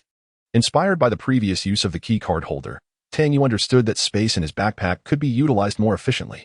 He retrieved the spoils hidden in the refrigerator, placing all grenades and smaller items into the spare ammunition pouches or his backpack, stacking them accordingly. In the end, only the 2 least valuable level 2 bulletproof vests, 2 submachine guns, and 4 melee weapons, military knives, remained that he could not carry away. Tang Yu then moved to the regional chat. Tang Yu: high-grade supplies for sale, limited quantity, first come, first served. Tang Yu: 2 submachine guns, each with 1 magazine and 30 bullets, limited quantity, only for trading rare supplies, blueprints, or items. Tang Yu: level 2 bulletproof vests. The best choice for survival and escape, significantly increases survival probability. Only 2 available, priority given to trading materials for shelter upgrades. Interested parties, send me your offers. The highest bidder wins. Tang Yu: I have 4 military knives available. Brothers without weapons should not miss this opportunity. I prioritize trading for cotton, stones, timber, and other resources. Those interested in the please send your offers. The highest bidder will prevail. 4 consecutive messages were dispatched, momentarily creating a blank screen in the regional chat. The next instant, the chat erupted with fervor. Messages cascaded down the screen like a landslide or a tsunami, all expressing the survivors' astonishment. What am I seeing? Is this a raid on the rebels' armory? Are you insane? I'm still hiding from the refugees. Has you already gone on a killing spree? I just heard gunfire and explosions from a nearby building, trembling in fear. Could it be that this deity is engaged in battle? Did he just wipe out a group of refugees?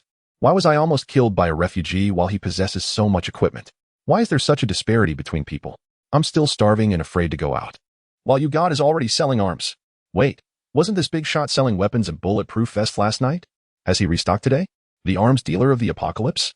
You I've sent you a private message. Can we negotiate? There were those incredulous, those shocked, and even those who felt a psychological imbalance and blamed fate.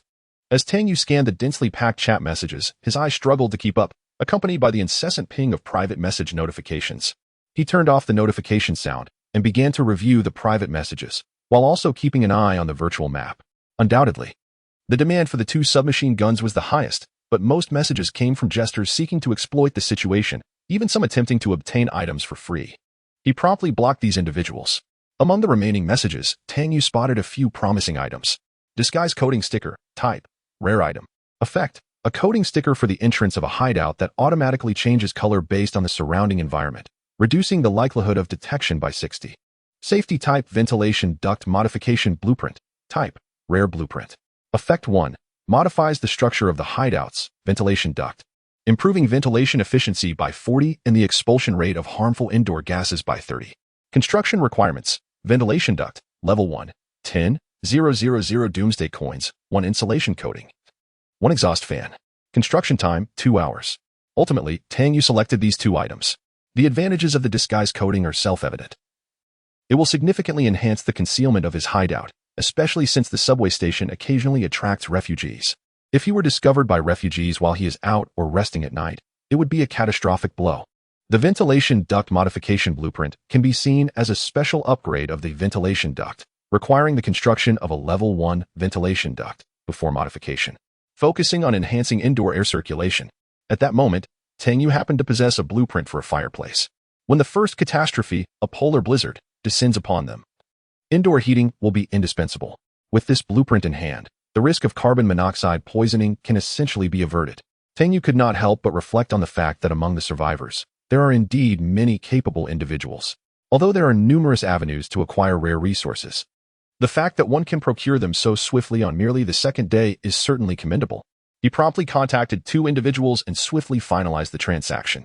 Notably, one of the trading partners was Wang Bohu, who had exchanged a handgun with Tang Yu just the day before. Wang Bohu was astonished by Tang Yu's speed in acquiring equipment, prompting Tang Yu to take a closer interest in him. It appears that Wang Bohu possesses considerable capability. On just the second day, while most people are still struggling for survival, he has managed to acquire rare resources, trading them for both a handgun and a submachine gun. Perhaps it would be prudent to maintain ongoing communication with him. The transaction was completed, and Tang Yu shifted his attention to the information regarding other equipment trades. However, he soon discerned a troubling issue. Chapter 11. Trading Materials, Advanced Technology Camouflage Coating. Tang Yu discovered that the survivors who sent him trading information primarily offered construction materials, electronic components, food, and water. However, he found himself in dire need of stones, wood, cotton, and other essential resources, none of which were available. This caused Tang Yu to furrow his brow in contemplation. Could it be that such materials do not drop in urban areas? At that moment, he suddenly recalled the content from the training manual and realized the truth. These particular resources were indeed not produced within the city limits. Stones were typically abundant in desert or mountainous regions, while wood was most plentiful in forested areas. Cotton, on the other hand, was primarily harvested in plains. Each region boasted its own unique specialties, with urban areas producing mainly items frequently utilized in city life. Additionally, the procurement of food and water was relatively easier, granting urban survivors slightly better living conditions compared to those in other regions. However, this advantage came at the cost of facing the threat of refugees and insurgents, resulting in a higher mortality risk than in other areas. With this in mind, Tang Yu promptly accessed the long-neglected World Channel. The chat content in the World Channel was evidently sparse compared to regional chats, consisting of only a few scattered dialogues. Soon, he composed his own message and sent it forth. City, Tang Yu. For military knives as melee weapons, the best choice for self-defense and hunting. Brothers without weapons should not miss this opportunity. I am trading for cotton, stones, wood, wool, and other materials. Limited quantities available. Interested parties, please send your offers. The highest bidder shall prevail. Once this message was dispatched, it indeed captured the attention of numerous survivors, and the frequency of messages in the World Channel visibly surged. Approximately 100,000 survivors had entered this apocalyptic game. Even accounting for casualties, the current number of survivors exceeded 90,000. Consequently, Tang Yu observed a frenzy of messages flooding in, far more intense than the earlier regional chat. Mountain, Lu Tao, fantastic. A wolf has been lurking outside my hideout. I'm saved now. The trading request has been sent. Grassland, Mahjing Tiu, awesome. Starting with 4 weapons, all military knives, impressive. Forest, Zhang Wenwen, brother. Can I borrow your weapon for a moment? I promise to return it. West Coast, Zhang Dong, great one. Can I trade seafood for your weapons? His private messages were incessantly refreshing, quickly reaching a staggering total of 999. This time, Tang Yu navigated with ease, directly setting keyword filters in his private message inbox. He deleted all chat records that lacked offers and utilized the keyword search function to identify trading partners. He placed particular emphasis on cotton, stones, and wood, as these were his most pressing needs. Given that the next disaster would be a polar blizzard, the prices of cotton and wood were evidently higher than those of stones, resulting in limited trading quantities for these materials. Nevertheless, Tang Yu remained patient, taking his time to select the best offers. Ultimately, while cotton and timber may be costly, they are still possessed by many, However, in this current phase, the opportunity to trade weapons is exceedingly rare, existing as a commodity with a price yet no market, suggesting that it is indeed the other survivors who ought to be anxious. As anticipated, the offers from those who appeared later escalated significantly. In the end, Tang Yu bartered 4 melee weapons to acquire 30 units of cotton, 80 units of timber, 150 units of stone, and 20 units of wool. Yet, since he was currently outside and his backpack was completely full, he did not retrieve the traded goods after completing the transaction. Instead, he stored them in his mailbox, needing to wait until he returned to his hideout to collect them. The same principle applied to the 2 level 2 bulletproof vests. He selected the 2 survivors who offered the highest bids to finalize the trade. Thus, his exploration of the Red Romance Club had been successfully concluded, and now his sole objective was to return to his hideout safely. After thoroughly checking all his equipment and supplies to ensure nothing was amiss, Tang Yu exited the doors of the Red Romance and swiftly made his way towards the subway station across the street. The journey was remarkably smooth, devoid of the anticipated adversaries. However, due to the excessive spoils he carried, the originally brief walk turned into a prolonged hour-long trek, as he paused intermittently under the weight of his burdens. After a brief rest, he began organizing his loot. The supplies scavenged from the Red Romance Club were indeed bountiful: 110,000 doomsday coins, valuable items including 2 guitar picks, 2 dolls, a gold necklace, a golden rooster statue, a gold egg, and a commemorative coin, medical supplies, and electronic components. The spoils from vanquishing 4 vagrants and cultists included 2 PP-9 submachine guns for magazines, 2 MP-443 pistols, 2 magazines, 120 rounds of 9x19mm submachine gun ammunition, 56 rounds of 9x19mm pistol ammunition, and M67 grenades. Of course, the greatest reward of this expedition was the rare-grade military boots, weapons, and a level 4 bulletproof vest that Tang Yu had equipped. Additionally, he acquired 2 rare-grade schematics and a camouflage coating sticker. Gazing at the scattered treasures, Tang Yu felt overwhelmed and promptly opened the construction page for his hideout facilities, focusing on the requirements for building a warehouse. Previously, he deemed it unnecessary due to the limited items he possessed, but now the time had come to construct it. Warehouse, Level 1 effect, provides a storage space of 40 slots within the hideout. Construction requirements: 10,000 doomsday coins, a backpack of 6 slots or more. Construction time: 30 minutes. Tang Yu immediately took the 8-slot military backpack and designated a location near the entrance of the hideout for the warehouse's construction. The military backpack vanished, and 10,000 doomsday coins were expended. The warehouse began to be constructed. Tang Yu then took the camouflage coating sticker and stepped outside the entrance of his hideout, choosing to apply it to the security door. The item in his hand disappeared. The concealed entrance, resembling a door fortified against intrusion, appeared as if cloaked in a layer of silk, revealing a smooth texture and sheen. Gradually, it seamlessly melded into the surrounding wall before Tang Yu's eyes. The once distinct doorway had transformed into a flawless wall. Tang Yu's face was a tableau of astonishment as he circled the entrance, scrutinizing it from various angles, yet unable to discern any hint of suspicion. Remarkable. Truly a marvel. It was no wonder it was classified as a rare artifact. Could it be a manifestation of advanced technology? After confirming that the camouflage coating posed no issues, Tang Yu reached for the door handle he sensed within his mind. With a crisp click, the door swung open, unveiling the interior of the hidden space. Tang Yu shook his head in disbelief, utterly astounded. Upon his return to the concealed area and the subsequent closure of the door, it gradually faded once more, leaving behind nothing but an empty wall. If you enjoy this, I kindly urge everyone to lend a hand in encouraging updates and express your appreciation with a little love. Don't forget to keep following the updates. Chapter 12, Trading Equipment Once More. Seizing the opportunity for a graphics card half an hour later, the warehouse had been completed. Tang Yu meticulously arranged all the available resources inside. However, he decided to set aside a few spoils for another round of trading.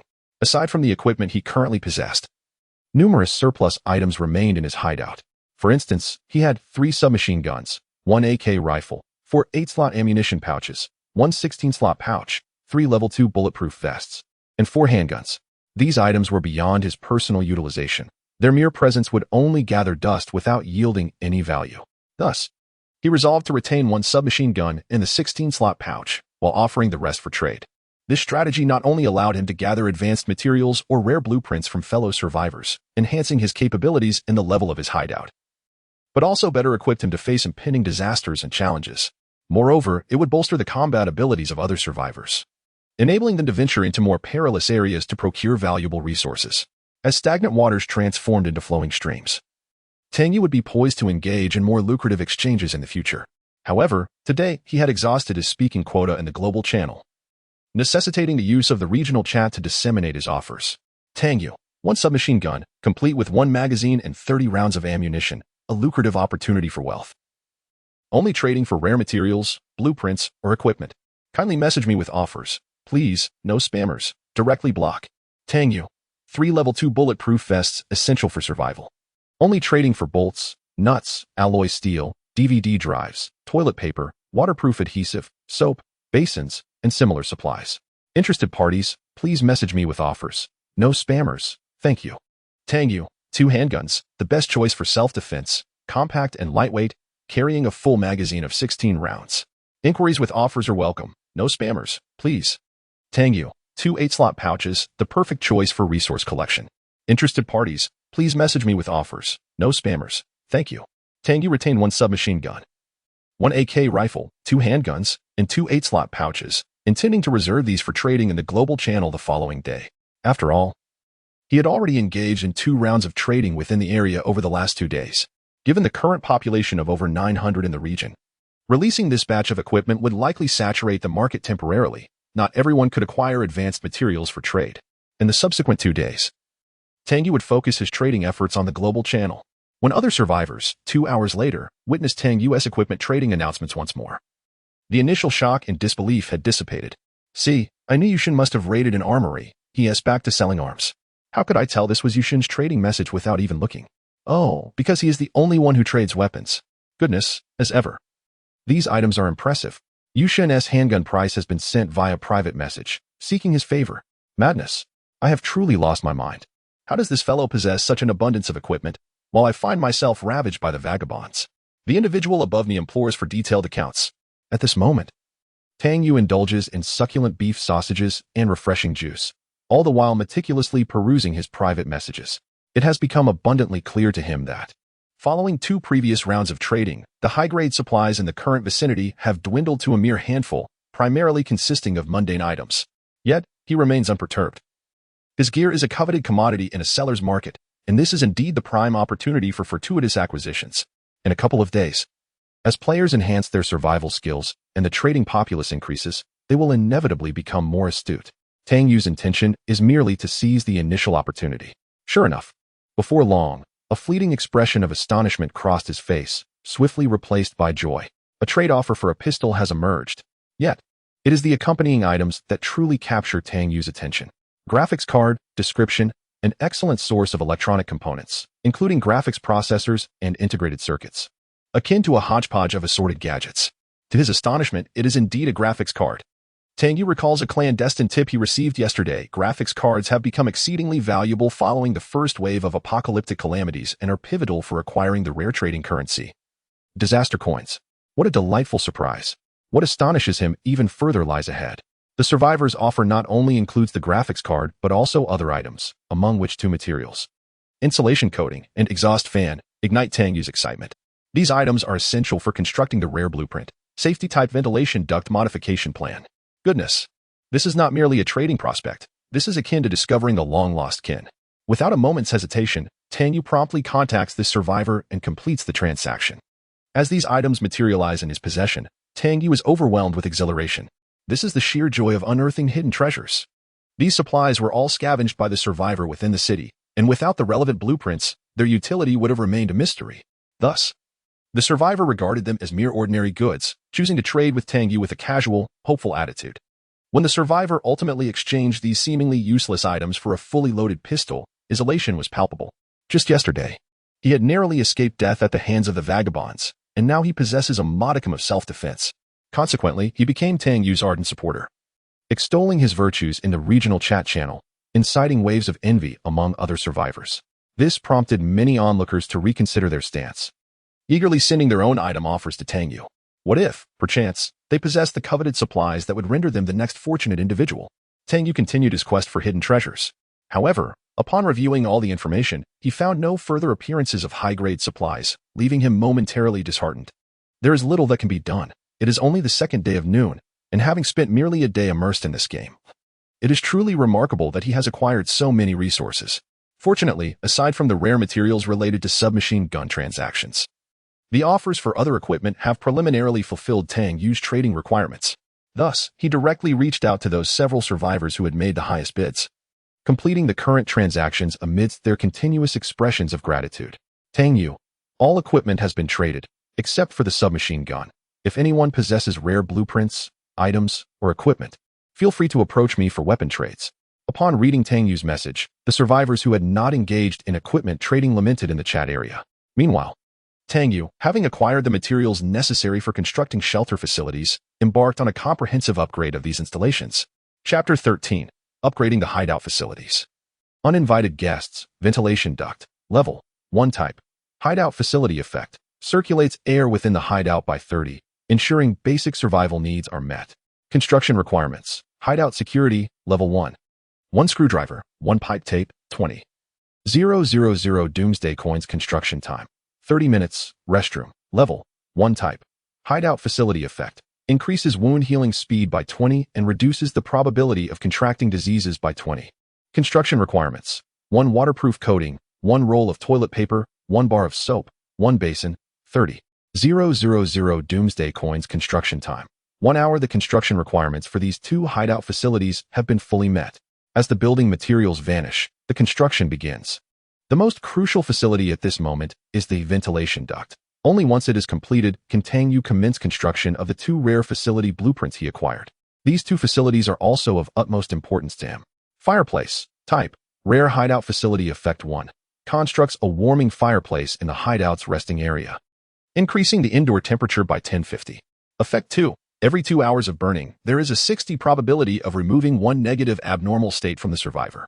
Construction requirements, ventilation duct, level 1, resting area, level 1, 30, 000 doomsday coins, 30 units of stone, 10 units of bolts, 10 units of nuts construction time, 1 hour, ventilation duct reconstruction blueprint, safety type, rare hideout facility effect, modifies the structure of the ventilation duct to enhance ventilation performance by 40 and expel harmful gases indoors at a rate of 30. Construction requirements, ventilation duct, level 1, 10, 000 doomsday coins, 1 unit of insulation coating, 1 exhaust fan construction time, 2 hours. Half an hour later. Amidst Tang Yu's eager anticipation, the ventilation duct is finally completed. A square ventilation outlet, measuring 30 centimeters by 30 centimeters, appears on the ceiling near the resting area's wall. Standing beneath the outlet, Tang Yu can even feel a gentle breeze wafting through. Without further hesitation, he proceeds to construct the fireplace and the safety-type ventilation duct. The stone, bolts, nuts, insulation coating, and exhaust fan all disappear, along with 40,000 doomsday coins. The construction of the hideout facilities has commenced. After spending half a day on these tasks, it is now 1 p.m. Checking his health data, Tang Yu realizes that his stamina will take a while to recover. He decides to lie down for a brief afternoon rest. 2 hours later, as Tang Yu awakens, it is nearly 4 p.m. His stamina has fully replenished, and he quickly consumes some food and drink to restore his energy. The facilities, restroom, fireplace, and safety-type ventilation duct have all been completed. The area designated for the restroom has been transformed into a small room of approximately 2 square meters, featuring a toilet and a sink. The fireplace is rather rudimentary in design, with its upper section completely open to the roof. A ventilation duct is equipped with an exhaust fan, which is now slowly rotating. After inspecting the facilities, Tang Yu began to don his gear and check his weapons and ammunition. Yesterday, due to an encounter with refugees, he hastily scavenged the lounge and changing rooms of the subway station, returning to his hideout with his spoils. Now, he intended to gather the remaining supplies from the station's control room and a few other rooms, and if he stumbled upon a chassis, he would also check for a graphics card. However, plans often falter with unexpected changes. Just as he finished putting on his bulletproof vest, he froze momentarily, a look of astonishment crossing his face.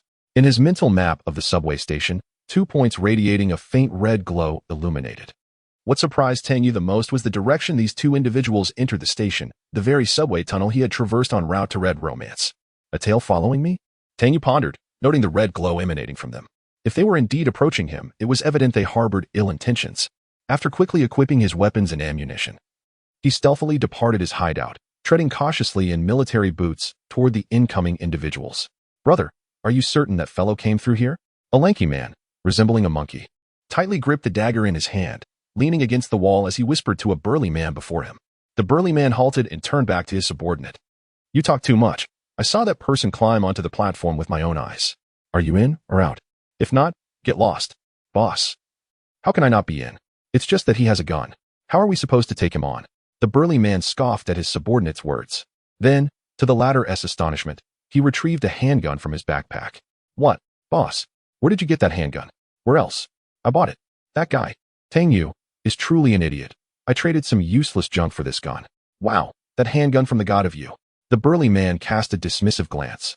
"God of you, my foot. He merely stumbled upon some luck. Now I have a handgun too. Just watch. I'll take you to glory. Enough talking. Be cautious. As long as we eliminate that guy, we'll be rich." The station fell silent once more, save for the sound of the two men stealthily moving along the wall. Meanwhile, in a room just a wall away, Tang Yu listened to their conversation, a look of amusement flickering in his eyes. How intriguing.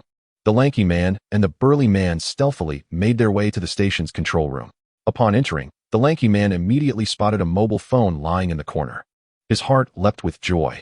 Seizing the opportunity while the burly man was distracted, he quickly stashed it in his backpack. "What are you doing?" The burly man turned around. Boss, nothing at all. Just following you." "Following me for what?" "Split up and gather supplies. Every little bit counts." The two began rummaging through the control room, turning it upside down in search of valuables. I exclaimed, "Goodness, boss, there is food. I am starving." The lean monkey, spotting a bag of instant noodles that had fallen to the ground, eagerly began to devour it.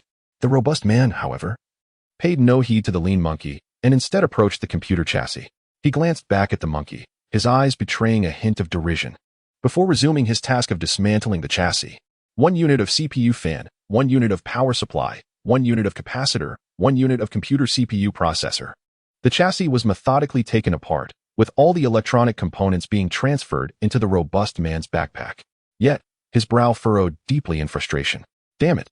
I've opened 4 chassis and not a single graphics card in sight." Before entering the Doomsday game, the robust man had acquired intelligence from the black market regarding the apocalypse, which indicated that graphics cards would become one of the most valuable items to possess after the first disaster. Consequently, he had been consciously seeking graphics cards since the inception of the game. Regrettably, despite having opened more than 20 chassis thus far, not a single graphics card had emerged, leaving him increasingly anxious. He cast his gaze upon the last chassis, his hopes dwindling. However, the moment he lifted the chassis cover, his eyes widened in astonishment, revealing a look of joy. "By Jove, I've struck gold." But in the next instant, he heard a rush of wind swiftly approaching from behind.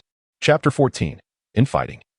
A fierce battle in the subway station. Upon hearing the sound of impending danger, the burly man instinctively tilted his head and rolled to the side. Yet he was still struck. A dagger sliced through his shoulder, causing blood to spurt forth. The gaunt figure, a visage twisted with malice, cast a cold smirk at the burly man who had tumbled aside and brandished his dagger once more, aiming to strike again. However, the burly man had already drawn his handgun. Bang, bang, bang. The rapid gunfire echoed as bullets ricocheted off the walls and ceiling. Regrettably, the gaunt figure had already darted behind a control console the moment he spotted the firearm. Thus, the two adversaries found themselves in a standoff, separated by the console. "Damn it, you seek your own demise, gaunt figure," the burly man muttered, one hand gripping the handgun in vigilance while the other fished a sterile bandage from his backpack. With his teeth, he tore open the packaging and began to wrap the bandage around his shoulder wound, his movements tinged with urgency. He had been alerted to his critical state of blood loss and knew he must staunch the bleeding quickly, otherwise, he would succumb to his injuries. The gaunt figure was keenly aware of the situation as well. Hearing the rustle of the bandage, he attempted to dart out twice, only to be forced back by the bullets. Seizing the moment, the burly man successfully applied the bandage, and as his vitality gradually returned, his focus remained entirely on the gaunt figure. Tang Yu, lurking outside the control room, listened to the gunfire and monitored the positions of the two men on the virtual map. Indeed, in this apocalyptic world, the human heart was the most elusive of entities. He remained unperturbed, knowing that the control room had but one exit. He could afford to wait until a victor emerged from the fray. However, his hopes soon dwindled, likely due to the gunfire, for red dots appeared on the virtual map at the subway entrance, swiftly advancing toward the control room. Accompanying them were the anxious voices of the refugees. "Hurry, hurry. They must be survivors. This street is ours to scour today. No one else will intrude." From the sound of gunfire, it seems Luke and his companion met their end here at the hands of survivors. What useless fools. Remember to leave no survivors. The Phantom has been eager for 10 captives for sacrifice, offering a handsome reward. As the refugees approached the control room, they fell into an eerie silence, creeping stealthily toward their destination. All of this unfolded in the shadows of the subway tracks, observed keenly by Tang Yu. Inside the control room, the two were still at an impasse, and gunfire erupted once more. It was this very sound that confirmed their location to the refugees, who had now divided into two groups, encircling the control room's entrance.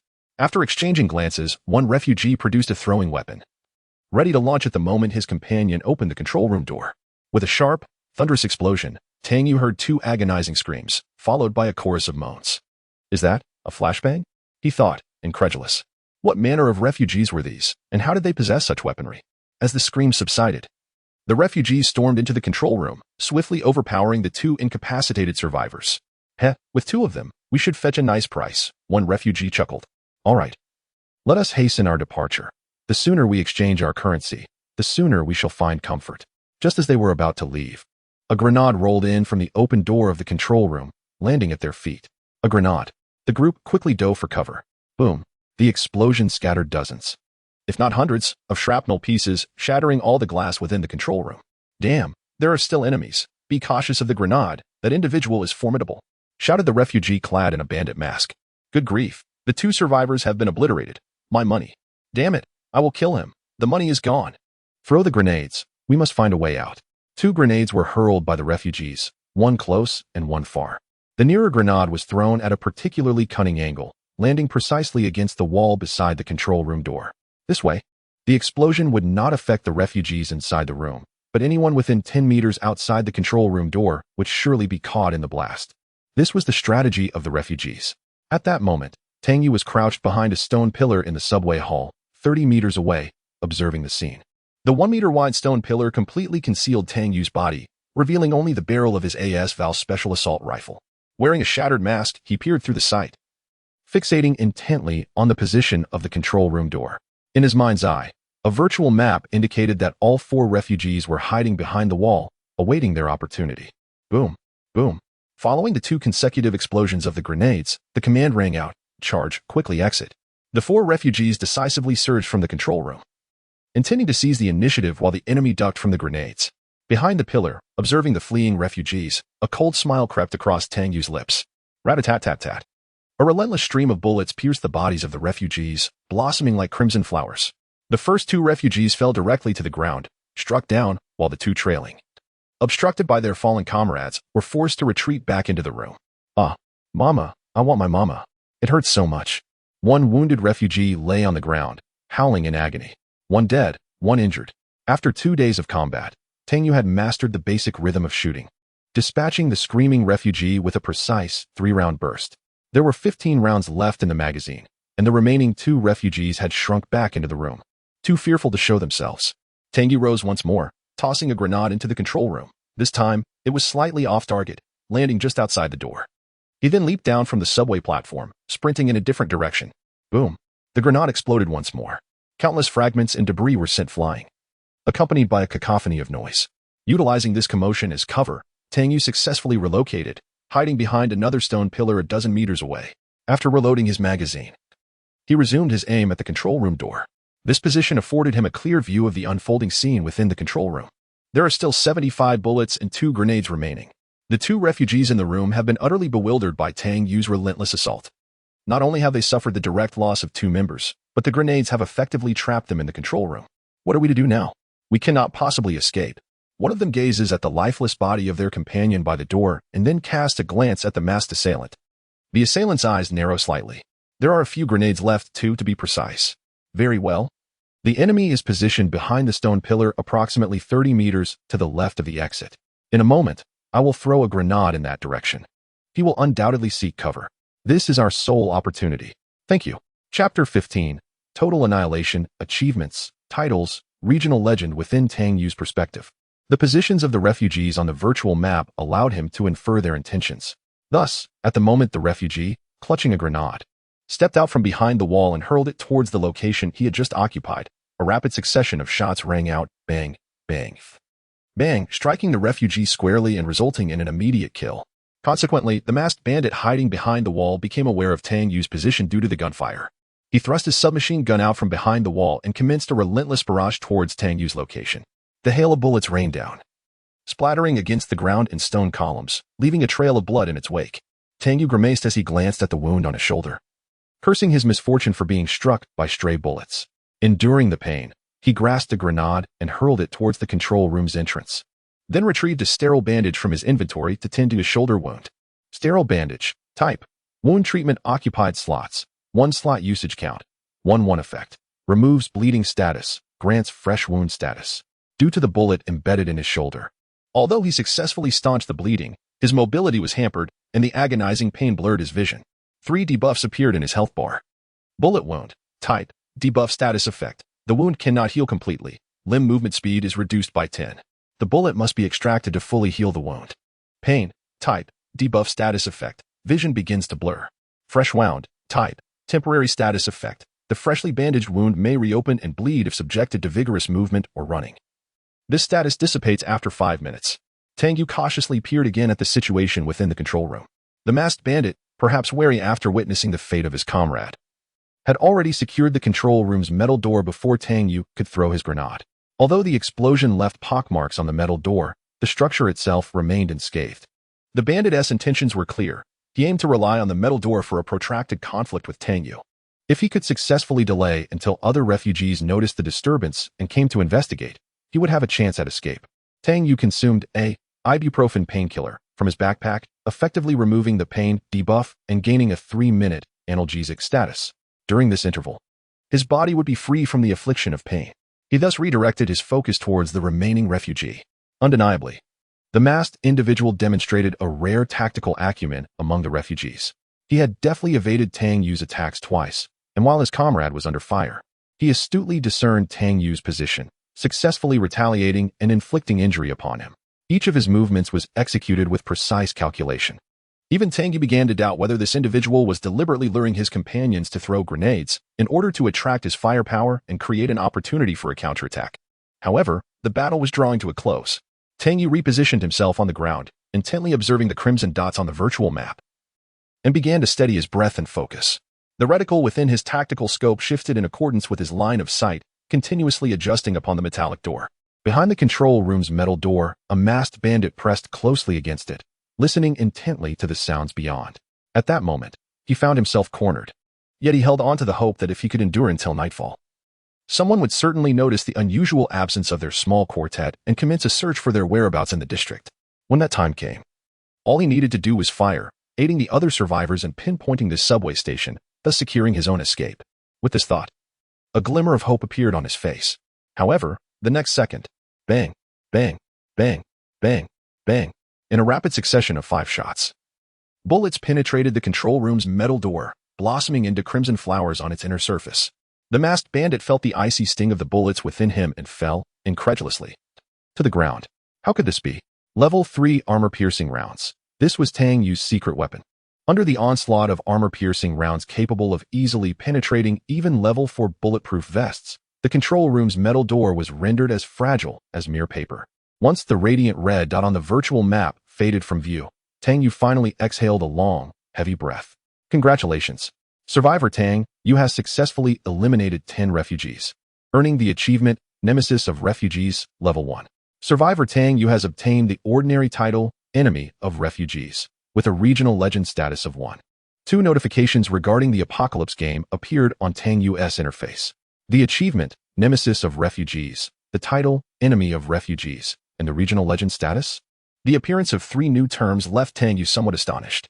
He promptly began to investigate further. Achievement, Nemesis of Refugees, Level 1. Requirements, eliminate 10 refugees alone. Effect, increases the quality of loot obtained from killing refugees by 10. Title, Enemy of Refugees, Level, Ordinary. Requirements, first survivor to attain the achievement, Nemesis of Refugees, in the novice version of the Apocalypse game. Effect 1. Increases damage dealt to refugees by 5. Effect 2. Alters the reputation with the refugee faction to friendly. The refugees faction's reputation becomes hostile. Regional legend status. Requirements. Obtain a special achievement or complete a special event within the area. Current legend status. 1.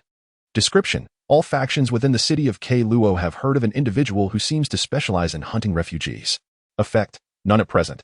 As he perused the information displayed on the panel, Tang Yu felt he had gained a deeper understanding of the intricate layers of the apocalypse game. At that moment, all survivors within the same region as Tang Yu received a notification on their panels. In the current area, a survivor has achieved regional legend status, activating the legend functionality for all survivors in the Luo City region. Following this piece of information, the survivors discovered a new display box labeled Legendary Status 0 beside their information panel.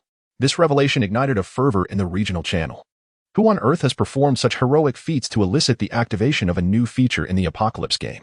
Is there anyone who knows the specifics? My curiosity is insatiable. Which esteemed player has attained this legendary status? Could you enlighten us on its significance? How does one acquire this legendary status? There are no prompts. Could it possibly be the cosmic deity? It seems only he possesses the requisite strength. I too suspect it is the cosmic deity. Who shall inquire? Tang Yu, engrossed in studying the legendary status, was bombarded by a flurry of private message alerts. Upon opening his messages, he was met with a torrent of discussions centered around his purported acquisition of the legendary status. Among them was Wang Bohu, who appeared to possess a wealth of clandestine knowledge regarding the Apocalypse game. Thus, he decided to open the private message from him. Wang Bohu, esteemed player, did you acquire this legendary status? In response to Wang Bohu's inquiry, Tang Yu contemplated for a moment before refraining from confirmation. He was still uncertain of the implications of the legendary status, yet the fact that the Apocalypse game had deemed it necessary to announce it so dramatically suggested its significance. He preferred to keep his information concealed from others. Tang Yu, it was not me. I too am puzzled as to who has achieved this legendary status. You seem well informed. Do you know how one might attain it? Wang Bohu, to think it is not you. What a pity. It would have been splendid had you obtained this legendary status. As for how to acquire it, I am also in the dark, only aware that it is quite challenging to attain. Tang Yu, what do you mean? Is it of great importance? Wang Bohu, I am not certain of the details. But I have heard that once we survive the first round of apocalyptic calamities and merge with the old survivor world, there will be certain special advantages. Concluding the conversation, Tang Yu gazed at the solitary point of legendary status on his panel. Was it indeed after the world merger? Chapter 16, the acquisition of a graphics card. The meat dog and the grimace after 2 consecutive, heart-pounding battles in a single day. Even though Tang Yu had previously rested in a hideout, he now found himself somewhat fatigued. However, this was not the time for him to relax. The clock was nearing 6 p.m. He had to commence the cleanup of the battlefield. Most importantly, he had sustained a gunshot wound to his shoulder. Although it had ceased bleeding for the moment, he needed to devise a way to extract the bullet lodged within to ensure proper healing of the injury. The medical supplies at his disposal were limited to bandages, lacking any tools capable of treating gunshot wounds. His only hope lay in the spoils of battle, wondering if there might be any healing items among them. If not, he would have to try his luck in the regional channel for a trade. A few minutes later, the debuff of fresh wound dissipated, prompting him to take another painkiller and begin collecting the spoils. Tang Yu proceeded directly to the location of the computer case. His curiosity piqued about what could have incited a conflict between the slender monkey and the brawny man. Surely, they hadn't extracted a graphics card from the case. To his astonishment, when he gazed into the computer case, he found, indeed, a graphics card. Tang Yu stared incredulously at the graphics card, then cast a complex glance back at the brawny man, who had met his demise via grenade. What incredible luck this fellow had, truly a fortuitous soul. Fear not, my brother. The graphics card you have unearthed shall be entrusted to me. Rest in peace. With this new addition, he now possessed 2 graphics cards. Elated, he secured the graphics card and turned his attention to the body of the vagrant, particularly the masked scoundrel who had been the last to fall. The equipment on this individual was markedly different from that of the other 3. 1 MP5 submachine gun, with 3 magazines, 69 rounds of 919mm submachine armor-piercing ammunition, 1 PL. 15 pistol, with 2 magazines, 32 rounds, 1 Damascus dagger, 1 level 3 bulletproof vest, 1 12-slot ammunition pouch, 1 grenade, 1 flashbang, 1 small emergency surgical kit, 3 military bandages, 1 gold necklace. Upon seeing the description of the surgical kit, Tang Yu's eyes brightened. Small emergency surgical kit. Type, trauma treatment. Description, a compact surgical instrument kit capable of treating gunshot wounds and other severe injuries. Occupied slots, 2 usage count, 5/5 effect, treats and removes 1 instance of gunshot, status, or other injuries. Note, after treatment with the emergency surgical kit, only the gunshot status can be removed.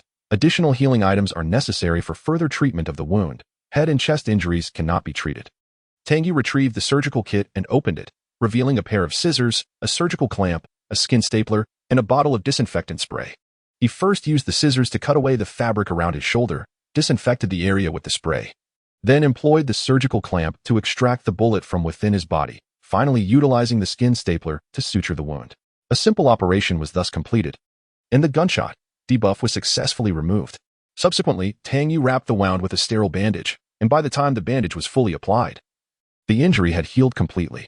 This led Tang Yu to marvel at the formidable nature of the apocalyptic game, capable of healing a gunshot wound that would ordinarily require over a month of recuperation in a mere minute.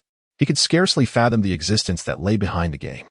Once the wound was treated, Tang Yu proceeded to strip the gear from the other 3 vagrants, a grin once again gracing his lips. Within the subway station, I feel as though I possess an extraordinary advantage. The acquisition of a plethora of weapons and equipment caused Tang Yu's edge to expand exponentially, widening the chasm between him and the other survivors. This was precisely the capital he needed to swiftly amass resources in the early stages. Coupled with the gear from the bandit mask, Tang Yu's own equipment began to evolve. However, the most delightful surprise was discovering 69 rounds of level 3 armor-piercing ammunition on the bandit mask, which bore attributes remarkably akin to the armor-piercing rounds in his assault rifle. The previously depleted ammunition was now replenished. With such an abundance of spoils, it took Tang Yu 2 trips to transport everything. The corpses were unceremoniously discarded in the control room. He had previously passed by the lounge while tailing the burly man and the lanky monkey, and noted that the 2 corpses of vagrants from yesterday had completely vanished, leaving only a dark red stain on the floor. Thus, Tang Yu surmised that the apocalyptic game likely refreshed the deceased vagrants each night. This revelation eased his mind, as he had been concerned about a potential viral plague arising from decaying bodies. It now seemed there was no cause for alarm. By the time he returned to his hideout, it was already 7 in the evening. After organizing his spoils, he decided to keep the MP5 submachine gun from the bandit mask as a backup weapon, allowing him to utilize the 69 rounds of armor-piercing ammunition. The remaining weapons and equipment were slated for trade on the World Channel the following day. His trade list for tomorrow would include 2 submachine guns, 2 AK rifles, 7 handguns, 5 melee weapons, 3 level 2 bulletproof vests, 1 level 3 bulletproof vest, and 5 8-slot ammo pouches, a veritable treasure trove. After meticulously arranging the supplies in his hideout and the items for trade, Tang Yu had a light meal, freshened up, and then laid down on his bed. He began to reflect on the 2 battles of the day. Following the incident where he was shot, he recognized the urgent need to grow stronger. Although he had triumphed in both encounters, he was acutely aware that his victories were entirely attributable to the virtual map in his mind. Akin to having a cheat code for X-ray vision, losing would have been quite the anomaly. But what about future skirmishes elsewhere? One must forge their own strength. With these thoughts swirling in his mind, Tang Yu gradually succumbed to slumber. In the depths of that night, within a building occupied by vagrants in the city district, a corpulent man with a scar running down his face listened to reports from his subordinates regarding the recent disappearance of 4 more of his men, his expression transforming into one of unbridled fury. Damn it! Who dares to oppose me? The continuous loss of 10 men over 2 days had begun to alter the way his remaining vagrants regarded him. As one of the few leaders among the transient camps in Kaluo City, Rugu possessed formidable skills. However, the loss of 10 subordinates had begun to threaten his position. At that moment, a figure quietly emerged from the shadows within the room. Yet, Rugu remained oblivious to any anomalies, continuing to ponder who might be seeking to trouble him. It was only when he inadvertently caught sight of the terror etched on his subordinate's face that he turned his head, only to behold the dark silhouette lurking in the shadows. He felt a bead of sweat trickle down his forehead, the realization dawning upon him. Could it be Lord Ghostface? Chapter 17. Special Event Task. The Doomsday Blade Runner. I have heard that you have lost 10 of your subordinates in the past few days. The figure known as the Grimace gazed at the flesh hound. Grimace, your information is indeed impeccable. I have indeed lost 10 men. The flesh hound replied through clenched teeth. I do not know who is opposing me. These 10 subordinates vanished without a trace. We are currently engaged in fierce territorial disputes with the rebels, and I have no idea where they met their end. The Grimace, however, spoke directly, for individuals were killed at the Red Romance Club this morning. They were likely your subordinates. Red Romance? How do you know that, Grimace? The flesh hound inquired earnestly. After a brief silence, the Grimace slowly responded. Because a follower of the divine was also slain there. Upon hearing this, the flesh hound's eyes widened visibly, his pupils trembling. WH. What? A follower of the divine has perished? The impact of this news was far more intense for the flesh hound than the loss of his 10 subordinates. As one of the few leaders among the urban vagrants, he possessed a deeper understanding of both the Grimace and the cultists of the malevolent deity than the average drifter. Thus, he was acutely aware that the cultists possessed enigmatic abilities. The grimace scrutinized the flesh hound's expression. Noticing his dilating pupils, he abandoned the thought of eliminating him. It seemed that the cultist's demise bore no relation to the flesh hound. Nevertheless, the grimace grew increasingly curious about the individual capable of slaying a devotee.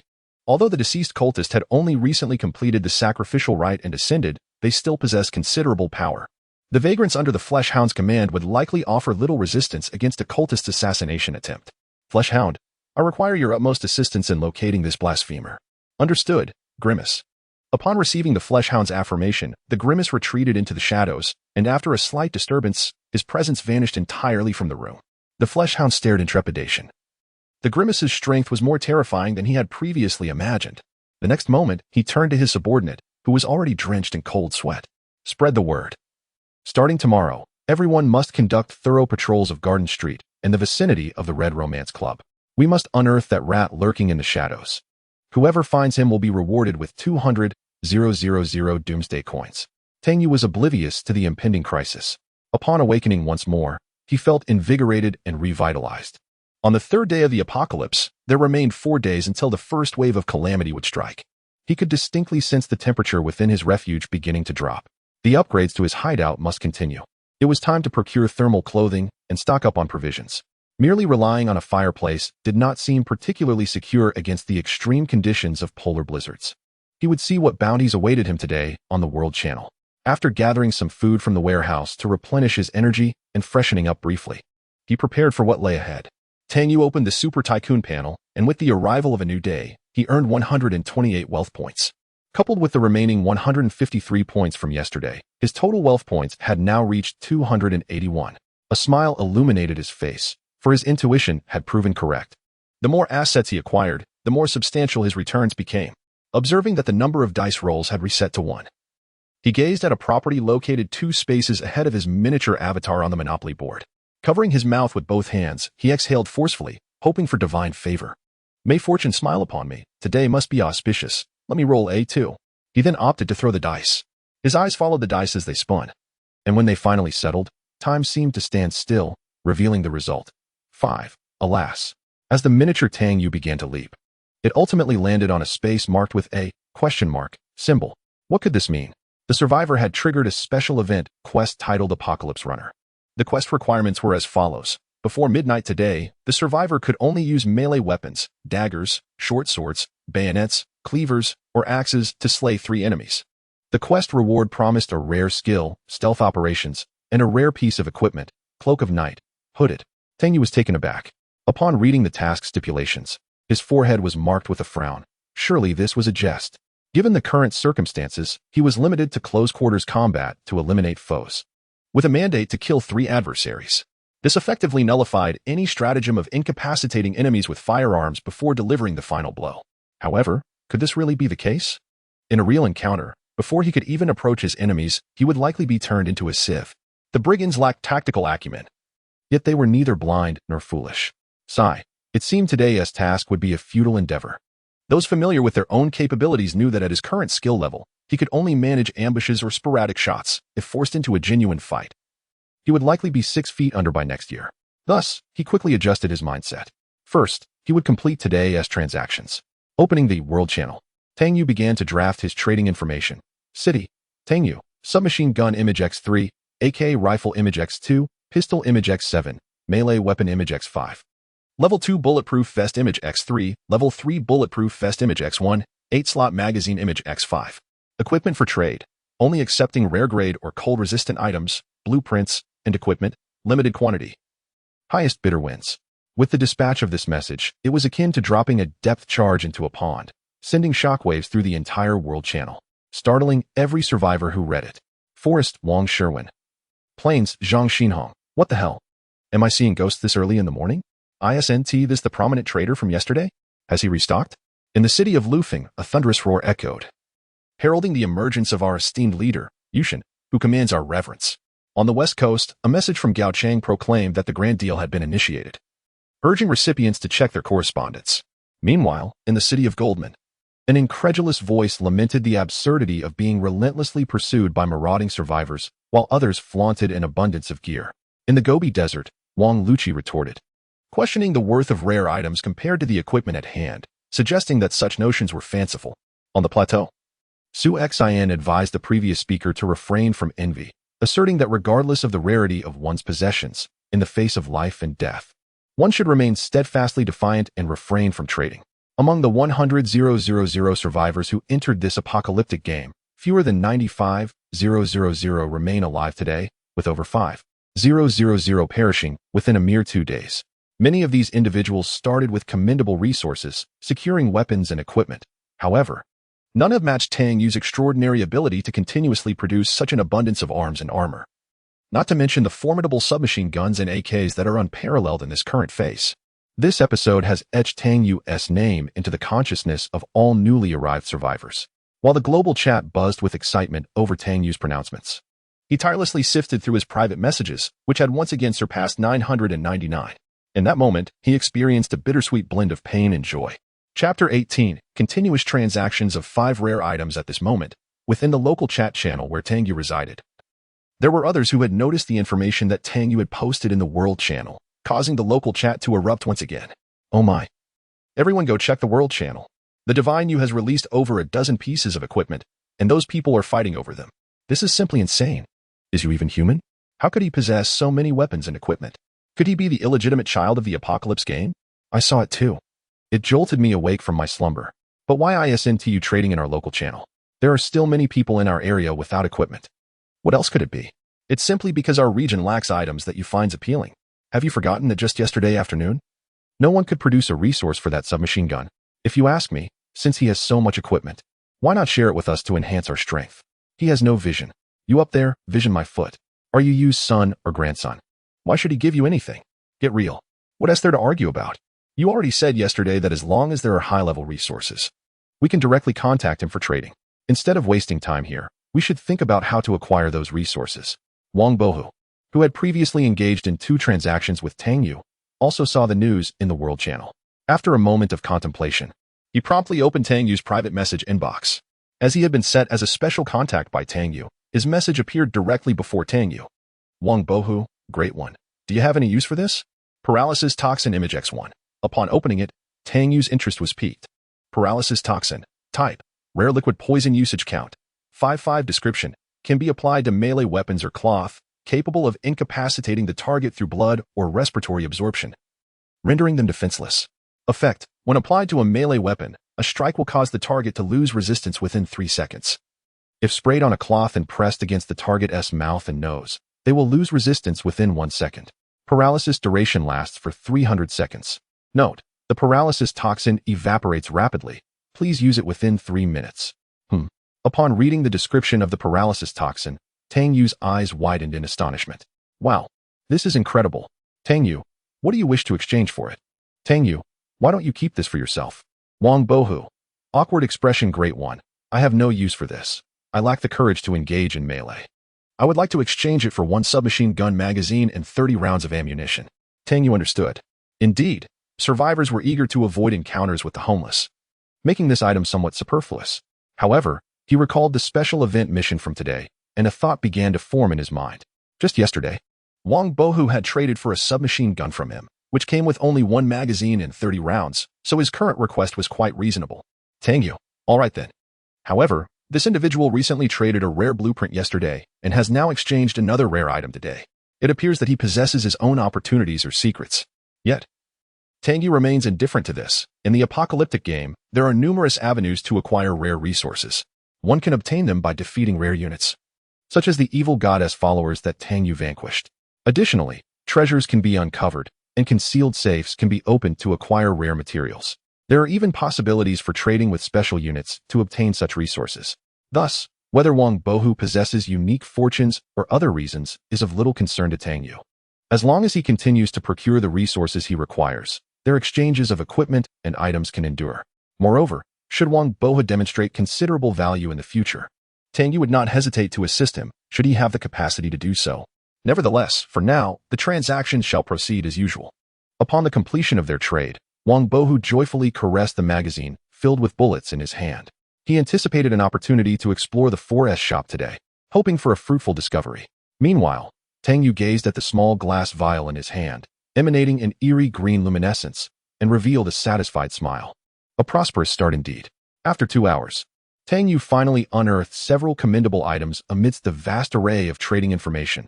Hideout Security Modification Blueprint. Silent Alloy Door. Type. Rare Blueprint Effect 1. The hideout's main door opens and closes without producing any sound. Effect 2. The hideout's main door is completely sealed. Once closed, it isolates sound between the interior and exterior, achieving a 40 soundproof effect. And prevents water from entering the hideout. Modification Requirements. Hideout Security. Level 1. Ceiling Strips X2. Soundproof Cotton X2. Alloy Steel X2. Latex X1. Apocalypse Currency 30,000. Modification Time. 1 hour. Hideout Wall Modification Blueprint. Insulation Type. Type. Rare Blueprint Effect. Reduces internal temperature loss by 60, achieving a 40 soundproof effect. Modification Requirements. Ventilation Duct. Level 1. Insulation Panels X5. Foam Glue X1. Ceiling Strips X2. Apocalypse Currency 40,000. Modification Time. 1 hour. 07A Tactical Gloves. Type. Rare Equipment. Hand. Material. Sheepskin. D3O Shock Absorbing Plastic. Insulation Level. Good Finger Dexterity Enhancement. 10 Palm Grip Enhancement. 15. Black Mask. Type. Rare Equipment. Face. Material. Cashmere. Cotton Insulation Effect. Good Breathability. Good Environmental Hearing. -5 Special Effect. Features a realistic black face design when worn in dark or dim environments. It provides a 20 Concealment Effect and a 20 Camouflage Effect. Rabbit Brand Sheepskin Military Coat. Type. Special Equipment Material. Sheepskin. Cotton. Fleece Insulation Effect.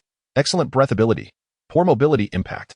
-15 Among these 5 rare items, the blueprints are the ones that Tang Yu is currently most satisfied with, and, as expected, the items he is trading are precisely those 3 submachine guns and 2 AKs. The IDs of these survivors reveal that they hail from other urban areas.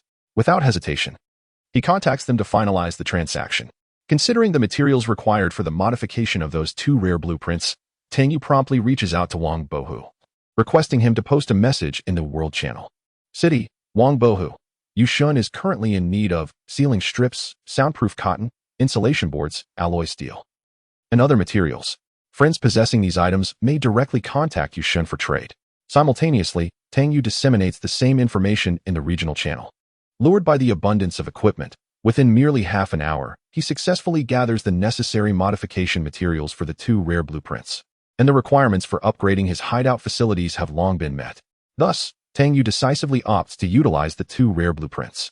Hideout Security Modification Blueprint, Silent Alloy Door, is now being modified.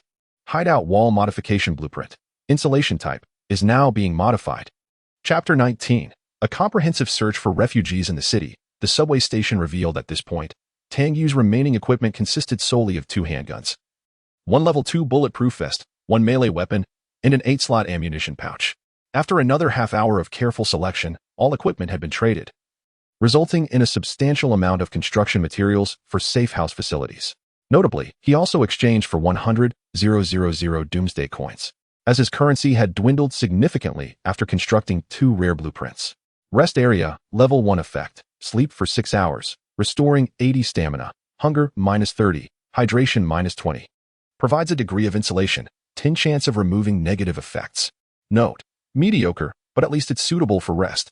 Next stage, Cozy Rest Area, Level 2 Upgrade Requirements. Ventilation Duct Level 1, 20,000 Doomsday Coins, 1 Energy-Saving Bulb, 1 Energy Battery.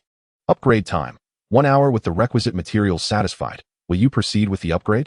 Yes. After waiting for 2 days, the rest area was finally ready for another upgrade. Tang Yu's next intended constructions were the kitchen and the generator set. However, the prerequisite for constructing the kitchen was a level 1 generator set. Thus, even though his safe house currently had sufficient power, Tang Yu still needed to build the generator set. Generator set, effect, generates electricity through fuel, allowing the safe house to utilize an electrical system. Construction requirements, safe house security, level 1, 50,000 Doomsday coins, 1 cylinder body, 1 crankcase, 1 spark plug, 1 piston assembly. Construction time, 2 hours. With the construction materials meeting the criteria, will you proceed with the construction? Yes. As the construction of the generator set commenced, Tang Yu, who had been busy all morning, could finally breathe a sigh of relief. Now, he only needed to wait 2 hours for the generator set to be completed, which would enable the construction of the kitchen. This was a crucial factor in whether he could successfully endure the impending harsh cold disaster. Lying on his bed, He opened the regional chat to see if any other survivors had clues regarding the special event task. However, as soon as he accessed the regional channel, he noticed survivors lamenting about something. This is ridiculous. Why are there refugees everywhere today? They seem to be searching for something, and I'm too scared to make a sound while hiding in my safe house. Is it the same for you? All morning, refugees have been walking back and forth right above my safe house, and I'm so terrified my heart is about to leap out of my chest. No way, brother. Where's your safe house? How can refugees be above you? In the sewer. Although it has a strong odor, it's quite safe. Wow, impressive. You've encountered a tough one. Oh no, the refugees have found my safe house. Help, help. Brother, are you still alive? Tang Yu furrowed his brow. What was happening with the refugees? Why were they suddenly conducting such a widespread search? At that moment, several red dots appeared on the virtual map in Tang Yu's mind, marking the entrance of the subway station. These were the refugees, hastily making their way towards the subway hall. Subsequently, they began a meticulous search room by room. Observing their actions, an ominous feeling surged within him, prompting him to don his gear immediately.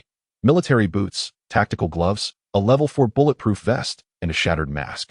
As he equipped himself, the group of refugees reached the control room and were immediately struck by the bloodstains in the scattered bullet holes and explosive craters on the floor. Stand guard, commanded one of them, and each refugee trained their sights in a specific direction, remaining vigilant. The leading refugee, however, entered the control room to search, and upon spotting several bullet casings on the floor, his expression darkened significantly. 10 minutes later, within his hiding place, Tang Yu had donned all his equipment. Nevertheless, his countenance was grim, and his breaths had become shallow. This was due to the fact that his virtual map now displayed over 20 refugees meticulously searching each room surrounding the control room of the subway station. The inevitable had finally arrived. After eliminating 4 refugees the previous day, Tang Yu had anticipated such a scenario, though he had not expected it to occur so swiftly. He had presumed it would take at least until tomorrow or the day after for the refugees to pinpoint this subway station, which was why he had eagerly traded for supplies to secure rare gear. However, it appeared that unexpected developments had transpired. Fortunately, amidst the misfortune, he had successfully assimilated all the spoils into his own strength. At this moment, the refugees had discovered the staff lounge of the station, the very room where Tang Yu had slain 2 refugees on the first day. Upon hearing his subordinate's report, the black dog arrived at the staff lounge, observing the long-dried bloodstains and picking up a half-smoked cigarette but from the ground. Don't let me catch you, you bastard. Unlike the 4 who had perished in the control room, the 2 refugees who had initially vanished were under the black dog's command. They had been dispatched to capture survivors in the city based on his orders, only to inexplicably disappear. Little did he know they had met their end here. Search. Everyone. Spread out and thoroughly search the station. He must be here. Whoever finds this rat will receive a reward of 50,000. With the black dog's command, over 20 refugees began dispersing throughout the subway station. However, they remained cautious of this unknown adversary's prowess, so they primarily searched in pairs or small groups of 3. Tang Yu observed the dispersing refugees, pondering their thoughts. Meanwhile, in the regional chat channel, the survivors, who had been living in trepidation of the refugees, sensed a shift in atmosphere. Brothers, what is happening on your end? I haven't seen a refugee for nearly half an hour. I too have observed the situation. Just moments ago, I witnessed the refugees seemingly receiving some news, hastily heading in a particular direction. However, I have yet to encounter any refugees today, whereas yesterday I occasionally spotted one. Upon reviewing the regional channel's updates, Tang Yu discerned that the refugees were conducting a city-wide search today, specifically seeking his whereabouts. Now that they have discovered the location of the refugees' demise, it is likely that this subway station has become a focal point of their attention. Fortunately, he had traded for the camouflage coating sticker yesterday, which effectively concealed his hideout. Otherwise, he would indeed find himself in a precarious situation. This understanding of the rare item's efficacy contributes to Tang Yu's current state of composure, as he possesses a considerable degree of knowledge and trust in its capabilities. As the refugees continue their search and Tang Yu remains in anticipation, the security gate and insulation wall of the hideout, currently undergoing upgrades, have been successfully completed. Chapter 20, Doomsday Runner, First Kill, Hideout Security, Silent Alloy Door, Level 2 Effect 1. The main door of the hideout opens and closes without making a sound. Effect 2. The hideout door is completely sealed, isolating sound between the interior and exterior spaces by 40, preventing water from entering the hideout. Hideout Insulated Walls, Level 1 Effect. The temperature loss within the hideout is reduced by 60, with a 40 soundproofing effect. Tang Yu could finally breathe freely. Meanwhile, a team of scavengers approached the vicinity of Tang Yu's hideout. It was a duo. I can't fathom who possesses such prowess to have slain 6 of us. Let us be cautious. Didn't T Black Dog say that the culprit is likely hiding in some corner? How infuriating. I found the position of a survivor girl yesterday and had planned to capture her tonight for some fun. Got any smokes? Hand me one. Initially, the two were vigilant as they patrolled, but after failing to locate the elusive figure among so many, they began to believe the murderer had long departed. Who would remain foolishly hiding after committing such a crime? Moreover, their earlier descent had attracted considerable attention. If the killer had been present, they would have fled by now. Consequently, the inherent nonchalance of the scavengers became evident.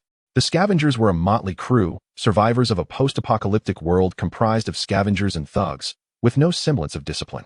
Leaning against the wall, they gazed into the deep, dark subway tunnel, puffing away on their cigarettes. They merely wished for the search to conclude swiftly, allowing them to return to their carefree existence. Meanwhile, Tang Yu meticulously examined the virtual map, adjusting its angles and visuals to analyze the duo's movements. Coincidentally, the wall against which the scavengers leaned was the very wall of Tang Yu's hideout. Just around the corner lay the entrance. Thanks to the camouflage coating, the door had entirely vanished from sight, appearing merely as an unremarkable wall to the scavengers. Tang Yu's attention turned to the special event mission he had acquired this morning regarding Doomsday Runner. It seemed there was indeed a plausible path to fulfilling this task. The effects of the silent alloy door, insulated walls, and paralyzing toxin swirled in his mind, arranging and combining themselves. A silent opening, an 80 soundproofing enhancement for the hideout, and a toxin capable of incapacitating foes rapidly, coupled with the sound-dampening effects of his rare military boots and the camouflage coating. A fortuitous opportunity to complete this mission had emerged. Contemplating the rewards upon successful completion, one rare skill and one rare piece of equipment, Tang Yu felt a stirring of excitement. Though he recognized the inherent danger, he understood that any misstep, any chance for the scavengers to fire a shot, could lead to a dire predicament beyond his imagination. However, in the face of the overwhelming temptation of rewards upon task completion, Tang Yu swiftly made his decision to proceed. Each significant gain over the past few days was hard-won through perilous endeavors. The greater the storm, the more valuable the fish. A single effort could yield wealth for 3 days. Armed with the advantage of a virtual map, he deemed it worthwhile to take the risk.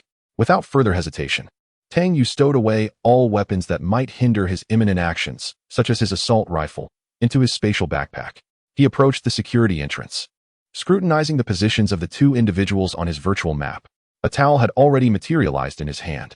The paralyzing toxin could be applied to melee weapons or sprayed onto the towel to cover the enemy's mouth and nose. The durations of effect varied.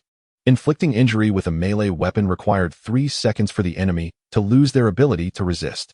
Conversely, using the towel to smother the enemy's mouth and nose would conclude the encounter in just 1 second.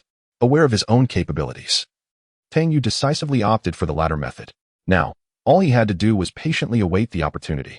Outside his hiding place, the two vagrants had smoked their cigarettes down to the halfway mark. One yawned and turned towards the corner of the wall. "Where are you going?" "Just taking a leak." "Don't wander too far. Call me if you need anything." After this brief exchange, the vagrant stepped a few meters away to find a suitable spot to relieve himself. His gaze fell upon a stone pillar approximately 3 meters from the wall. With a cigarette dangling from his lips, he approached the pillar, unzipped his pants, closed his eyes, and began to relieve himself, humming a tune. Unbeknownst to him, a door had silently appeared in the previously seamless wall, and a shadow emerged from the room, stealthily approaching him from behind. Just as he finished, his body involuntarily shivered. A towel suddenly clamped over his mouth and nose. Instantly, the vagrant's eyes widened in terror, and he began to struggle. Reflexively, he reached for the handgun at his thigh, but as his hand was still engaged with his trousers, by the time he withdrew it, it was already too late. Tang Yu quickly felt the vagrant's struggles weaken and grow heavier, realizing the paralyzing toxin was taking effect. Without daring to hesitate, he confirmed that the other vagrant was unresponsive and cautiously dragged the now incapacitated vagrant back to his hiding spot. At that moment, the vagrant's wide eyes expressed a complex array of emotions: fear, disbelief, and horror. However, upon witnessing the door to the hiding place close, only endless despair remained in his gaze. As a dagger pierced the vagrant's heart, Tang Yu observed the mission counter on his panel shift from 03 to 13. Finally, he exhaled in relief. It was feasible. He left the dagger within the vagrant's body, intentionally minimizing blood spillage, as he wished to avoid a bloody scent permeating his hiding place. Retrieving another weapon to secure at his waist, he returned to the entrance of his hiding spot, continuing to await his next opportunity. Hiding outside, the remaining vagrant discarded the burnt-out cigarette butt, opening his eyes to gaze in the direction where his companion had departed. A look of confusion etching his features. "Damn, Why is this guy taking so long? Could he possibly be unable to hold it in any longer and decided to take a detour? The vagrant mused silently, though he shouted aloud, "Hey, 3 centimeters. You've had enough. Let us hurry and find the others." However, 5 seconds passed without a single response from his companion. At this moment, a sense of foreboding began to creep into the vagrant's mind. He swiftly raised his firearm, disengaged the safety, and chambered around. His full attention fixed on the corner of the wall. 3 centimeters, don't joke around. Come out quickly. Still, no reply graced his ears. Panic now gripped the vagrant. He was certain he had heard nothing moments ago. Damn it, could it be that he has encountered something unclean? Meanwhile, he had reached the corner. Chapter 21. The silent phantom hunter. The drifter gazed around the corner of the wall, the muzzle of his gun shifting gradually with his line of sight. When he finally beheld the empty corner, revealing only a solitary stone pillar and a blank wall, a profound sense of relief washed over him. Goodness, that startled me. Where on earth has the fellow with the 3-centimeter stature gone? He swiftly scanned his surroundings, yet there was no trace of the diminutive companion, nor any suspicious signs. His previously heightened anxiety began to subside. Damn, could he have scampered off somewhere else? His mind raced with conjecture. After searching the entire area, he still found no news of his comrade. Panic seized him. He had to inform the black dog leader without delay. With that thought, he remained vigilant of his surroundings while hastening his return. As he passed by the stone pillar, an unexpected odor of urine assailed his senses. Instinctively, he lowered his gaze and noticed a puddle at the base of the pillar. Coupled with the unpleasant scent, it was evidently urine, which he had overlooked earlier due to the marble floor. However, the presence of this liquid indicated that his companion had resolved his personal issue here. A foreboding sense began to settle in his heart. Just as he was about to turn back, a slightly damp towel silently covered his mouth and nose. He barely had time to react. The sharp, piercing crack of gunfire echoed through the desolate subway station. Who fired the shot? Did they discover the enemy? In the control room, Black Dog, awaiting the search results, abruptly stood up.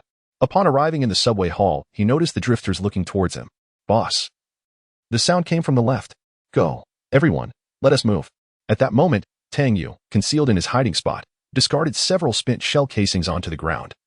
His expression grim. He had strived for perfection, yet in that fleeting second, the drifter managed to pull the trigger.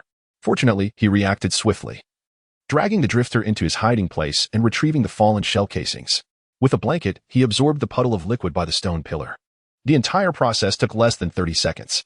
Mere moments after he returned to his hiding spot, the drifter's companions began to appear nearby. Black Dog soon followed. Who fired the shot? Upon hearing Black Dog's inquiry, the surrounding drifters looked around, bewildered. "Was it you who fired?" "No, we just arrived. It wasn't he us. We came with the boss." Observing his subordinates' murmurs, Black Dog furrowed his brow in concern. "Dog brother, it wasn't one of ours who fired." A subordinate whispered. "Check if anyone is missing. Is everyone accounted for?" Black Dog commanded sternly. A wave of alarm surged through the group as they hurriedly confirmed their numbers. Just over 20 individuals, and they had indeed failed to notice any discrepancies. Soon, someone exclaimed, "Boss, it seems that centimeter and ergo are not here. But I just saw them searching." "Indeed, I saw them coming as well." Silence. At this moment, all the refugees understood the gravity of the situation. The 2 individuals were likely in dire peril. The gunshot they had just heard was probably their response upon encountering an enemy. The rat could not have fled far. Everyone, dig 3 feet into the ground to unearth him. Upon the command of the Black Dog, the refugees began to search the surroundings, even firing bullets into any suspicious or shadowy areas without hesitation. Meanwhile, Tang Yu, who had just sent the second refugee away, was fully armed. Concealed behind the fireplace in the resting area, gripping an assault rifle and aiming at the entrance, utterly still. In the brief span of 3 minutes, no fewer than 6 refugees had passed by his door, all deceived by the facade of the entrance, glancing briefly before diverting their attention elsewhere. Nevertheless, Tang Yu felt beads of sweat forming on his brow as he observed the 20 or so refugees wandering around on the virtual map. The pressure was immense. Not only Tang Yu felt the weight of pressure, Black Dog did as well. "Haven't we located that rat yet?" After a thorough search lasting several minutes yielded no results, Black Dog could no longer remain composed. From the moment the gunfire was heard to their arrival, only about a minute had passed, too short a time to handle a body, let alone make an escape. Yet the outcome was that the 2 missing subordinates were nowhere to be found, neither alive nor dead. There were no signs of a struggle, not even a trace of the chaos that might have ensued. "By the way, have we confirmed the location of the gunfire?" Hearing Black Dog's inquiry, his subordinates displayed expressions of helplessness, shaking their heads slightly. "Brother Dog, we've searched this vicinity and found no shell casings. We could have determined the location through footprints." But before we arrived, 7 or 8 people had already been here, so that avenue is unfeasible. Damn it, can this fellow be invisible? At that moment, the sounds of intense gunfire erupted from the tunnel on the other side of the subway. Boss, we've located that guy. He's in the tunnel, engaging us in a firefight. A gleam of excitement spread across Black Dog's face as he shouted, "You scoundrel, I finally caught your trail." Everyone, move to assist. With that, he surged forward. The other refugees hastening to follow him, their faces twisted in malicious glee. For once they dealt with this young man, Black Dog would surely reward them handsomely that night. Among the group, the last refugee, already fantasizing about the potential rewards from Black Dog, suddenly felt a towel pressed over his face from behind. In the next instant, he experienced a wave of paralysis, his body rendered completely immobile. Soon, a man donning a shattered mask emerged, dragging him as one would a lifeless dog, pulling him into the adjacent wall. As he observed the black door slowly closing, realization dawned upon him. The very individual they had been seeking had been lurking right beneath their noses, like a silent specter of death. This entity had concealed itself behind a wall that had been scrutinized countless times by others, quietly watching them.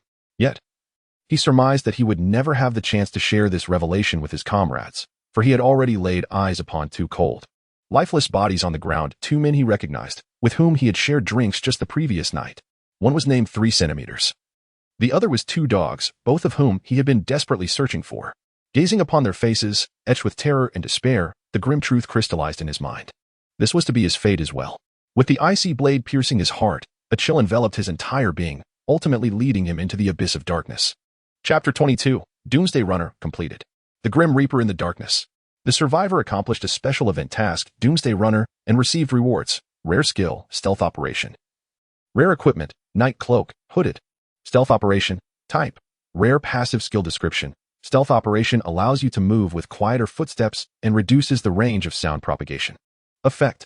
Increases speed during stealthy movement, diminishes the sound of footsteps on ordinary surfaces, reduces the sound propagation range while moving stealthily, lessens noise produced by weapons and equipment. At max level, all surfaces will become silent. Proficiency, 0-10,000. How to increase proficiency. Gain proficiency while moving stealthily. Night Cloak, Hooded, type. Special equipment, back. Material, black camouflage coating, cotton, specialized polyester fibers. Special effect 1. In darkness or shadows, concealment effect 30, chance of being ignored 30. Special effect 2, reduces noise from footsteps. Weapons and equipment by 30, sound propagation range -30. Finally, the skill bar was no longer empty. Tang Yu gazed at the 2 rewards with wide eyes. Wow, this is incredible. If he had possessed these skills and equipment earlier, he would have had the confidence to stealthily ambush the refugees from behind, rather than going through such painstaking efforts earlier. The combined effects of Stealth Operation and Night Cloak were undeniably greater than the sum of their parts. After studying their attributes, Tang Yu hurried to the warehouse and retrieved the black mask he had traded for earlier that morning. Black mask, type, rare equipment, face. Material, cashmere, cotton. Warmth effect, good. Breathability, good. Environmental hearing, -5. Special effect, features a realistic black face mask. When worn, it provides a concealment effect of 20 in darkness or shadow, and a camouflage effect of 20. These 2 pieces of equipment were truly a perfect match. When combined, the special effects of the Night Cloak and the black mask offered Tang Yu a total concealment effect of 50 as long as he remained in darkness or shadows. Adding the chances of being ignored and the camouflage effect, he could hardly fathom the potential outcome. He would be a true king of darkness. Holding the 2 pieces of equipment and the skill, a myriad of novel ideas flashed through Tang Yu's mind. Evidently, these items would have little impact in direct combat, lacking any protective capabilities. However, he could explore assassination routes, moving under the cover of night. This approach would not only allow him access to previously unreachable areas, but would also ensure greater safety compared to daytime exploration. This revelation filled Tang Yu with exhilaration as he focused on the virtual map of the subway station. Over 20 red dots were gradually encircling a single yellow dot. Although the yellow dot was retreating, the overwhelming number of enemies made it apparent that it was struggling to withstand the pressure. Since you helped me once, I shall assist you in return. After meticulously arranging his equipment, Tang Yu donned the cloak of night and replaced his shattered mask with a darkened visage. As he pulled the hood of the cloak over his head, a shadowy assassin was born, emerging from his hiding place and leaping down into the railway tunnel. Tang Yu commenced a swift run amidst the shadows. Immediately, he sensed a change. The sound of his footsteps and the rustling of his gear had diminished significantly. Enveloped in darkness, he experienced an uncanny sensation of being at home, as if he possessed an intimate familiarity with the night. He instinctively understood the precise position and posture required to conceal himself flawlessly within the shadows, akin to an innate ability. This feeling was truly extraordinary. Amidst this enchanting sensation, Tang Yu swiftly approached the battleground, where the insurgents were already in a state of overwhelming aggression. The flickering yellow light now struggled to persist within the oppressive darkness of the tunnel, on the verge of departing the confines of the virtual map of the subway station. Simultaneously, a private message illuminated his screen. Wang Bohu, great God, help. I'm out of submachine gun ammunition. Urgent. Upon reading the private message, Tang Yu frowned. Could it be? Tang Yu, are you the one being attacked by the insurgents in the tunnel? Wang Bohu? Wang Bohu, how do you know? Great God. Are you nearby? Please help. With Wang Bohu's response, Tang Yu understood. No wonder this individual had managed to endure amidst the relentless assaults of the insurgents. It all made sense now, although it seemed rather absurd. Wang Bohu had indeed traded submachine gun rounds and magazines with him that very morning, and conserving them was a reasonable strategy. In light of the assistance he had just provided in diverting the insurgents' attention, Tang Yu decided to trade him 60 rounds of ammunition and 1 grenade. Tang Yu, hold them off for me. I will find an opportunity to rescue you. Wang Bohu, wow, thank you, great God. In the next moment, Tang Yu heard the sound of gunfire intensifying within the tunnel. Concurrently, the yellow light on the virtual map transformed into a pale green hue.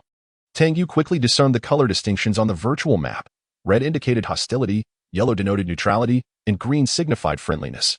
This revelation assured him further in his endeavor to rescue Wang Bohu. At this juncture, he had already entered the tunnel, his entire being enveloped in darkness. In the pitch-black tunnel, the flashes of gunfire illuminated the darkness like scattered stars. Tang Yu fixed his gaze on the last insurgent in the line, even able to hear their furious roars amidst the chaos. As his steps grew softer, he gripped his knife in his right hand, his body slightly bent, moving with a fluid grace as he alternated his feet forward and backward. Stealth action. Tang Yu's footsteps became nearly inaudible, his movements increasingly delicate. The sound of a dog echoed from an unknown corner of the tunnel. Take your time. Let us see how many bullets he has left. I want him alive. This guy has killed so many of us. Let him witness our might. Hearing this, Tang Yu's expression turned peculiar. No wonder these individuals rushed over in a frenzy. It seems that Wang Bohu has taken the blame for him. A good person lives in peace. At this moment, upon hearing the words of the black dog, all the refugees revealed sinister smiles as they gradually advanced forward.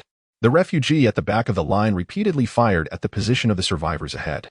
Only when the firing pin clicked emptily did he swiftly take cover beside the wall, retrieving a spare magazine from his ammunition pouch to reload. Meanwhile, Tang Yu had already crept to within 2 meters behind this refugee, moving silently like a reaper in the shadows. Tang Yu, attack, divert the refugee's attention. Wang Bohu, acknowledged, great one. In the next instant, gunfire erupted at the tunnel's mouth, prompting the refugees to either seek cover or retaliate. The refugee had finished reloading just as the dense gunfire echoed from the tunnel ahead. He raised his weapon, aiming at the position of the survivors. Just a second before he pulled the trigger, he suddenly felt a chill at his neck, followed by the sensation of warm liquid gushing from the wound. The sharp bayonet had sliced through his throat. Hiss, gurgle, gurgle. Chapter 23. Total annihilation and dividing the spoils. Tang Yu cautiously laid the bodies of the refugees on the ground, casually flicking the blood from his bayonet. He continued to stealthily advance toward his next target. The refugees remained oblivious to the alterations within their ranks, their attention consumed by the survivors they had gradually encircled. It was evident that the frequency of the survivors' attacks had significantly diminished, much to the delight of the black dog. Brothers, this fellow has run out of bullets. Move in and capture him. Upon hearing the black dog's command, the refugees immediately divided into 2 teams. One team, comprising 3 or 4 individuals, provided cover from a distance, continuously firing upon the position of the survivors to suppress them.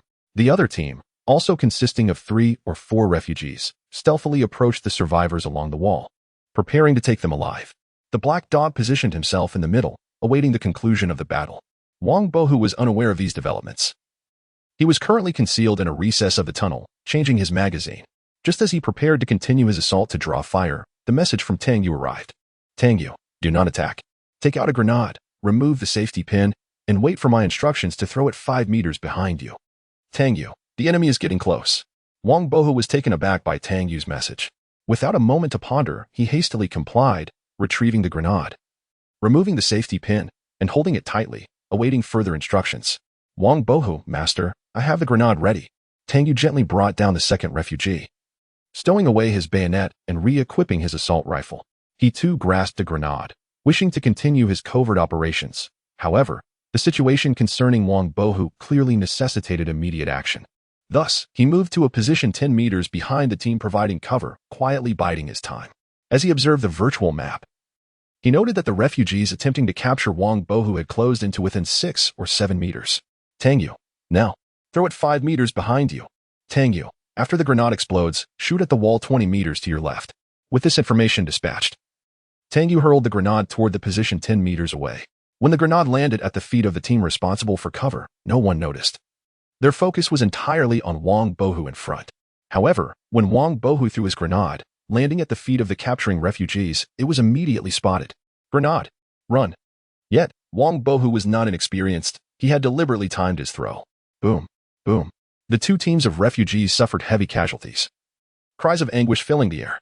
The dual explosions, accompanied by the wails of their comrades, left the black dog in a state of bewilderment. He could not comprehend why explosions were erupting behind them. But as he witnessed the flames erupting from Tang Yu's hands, clarity dawned upon him. Enemies are behind us. Attack. The refugees began their counterattack, but at that moment, Wang Bohu had already emerged from his cover, gun barrel exposed, and commenced a relentless barrage. Tang Yu was not foolish enough to remain stationary. After a rapid succession of 5 shots, he executed a series of agile rolls and evasive maneuvers, then resumed a crouched stance to fire again, only to roll and dodge once more. Cloaked in the shadows of night and concealed by a black mask, his position was nearly undetectable, visible only for the fleeting moment his weapon discharged. By the time the bullets from the refugees whizzed past, they struck nothing but the ground. Meanwhile, Wang Bohu was equally cunning, refraining from exposing himself. He merely allowed the barrel of his firearm to peek from behind cover, emptying his magazine toward the direction indicated by Tang Yu. With a resounding explosion, Tang Yu hurled another grenade. Instantly, the tunnel was filled with the anguished cries and wails of the refugees. Ultimately, when Wang Bohu had exhausted all ammunition from his submachine gun and emptied his sidearm, the refugees had suffered devastating losses, leaving only 3 or 4 injured souls groaning on the ground. After 6 or 7 gunshots rang out, all the refugees were annihilated, plunging the tunnel into an eerie silence. In the enveloping darkness, Tang Yu grimaced as he clutched his injured thigh, quickly consuming a painkiller to alleviate his suffering. He then retrieved a surgical kit to tend to his wounds while vigilantly monitoring the color of Wang Bohu's dot on the virtual map. Although it appeared that Wang Bohu's color had become a purer and deeper shade of green, Tang Yu dared not let his guard down. Wang Bohu continuously sent private messages to Tang Yu. Wang Bohu, Great One, I've run out of bullets. Are there any refugees left? Wang Bohu, Great One, I hear no more sounds. Have all the refugees perished? Wang Bohu, Great One, are you all right? Don't frighten me. Wang Bohu, Great One, you risked yourself to save me. I never imagined Great One. Tang Yu, I'm not dead yet. Don't worry. Wang Bohu, Great One, you're alive. That is wonderful. At this moment, Tang Yu's injuries had completely healed. He stood upright and raised his weapon again. Tang Yu, all right, the refugees are all dead. Come out. With that, he lowered the hood of his cloak, revealing his form, and shone his flashlight toward Wang Bohu's position. Come out. No sooner had he spoken than Wang Bohu peered out from behind his cover, grinning as he approached Tang Yu.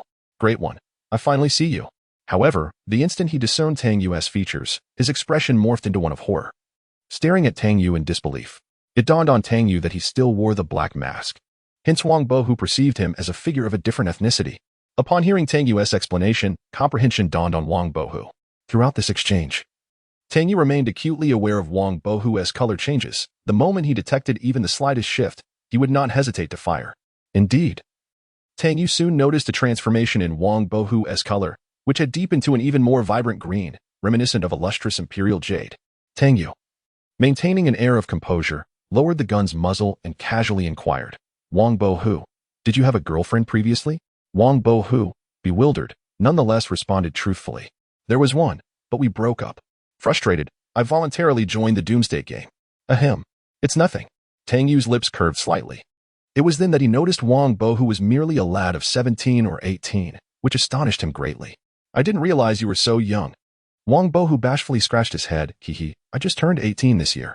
Tang Yu chuckled inwardly, then gestured with his chin towards the corpses of the refugees that Wang Bohu had previously dispatched. All right, hurry and collect the spoils. Take as much as you can.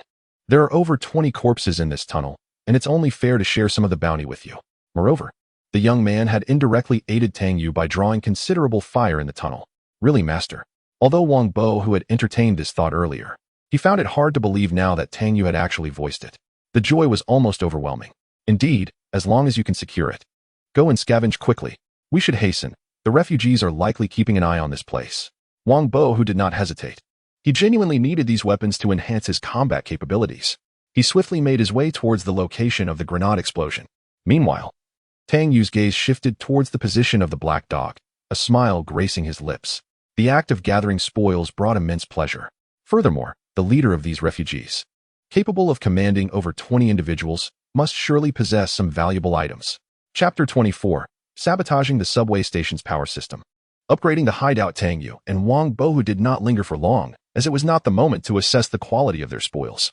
Wang Bo, who filled his backpack to capacity, ultimately carrying 2 submachine guns, and turned to Tang Yu. Great one. I shall take my leave now. We will chat privately shortly. Go ahead. Be cautious of the refugees on your way. As he watched Wang Bo struggle into the darkness of the tunnel, Tang Yu busied himself, making several trips to transport all the equipment and supplies from the refugees back to their hideout. He also moved the 3 corpses within the hideout to the tunnel, creating the illusion that the enemy had retreated deeper into the tunnel after annihilating the refugees.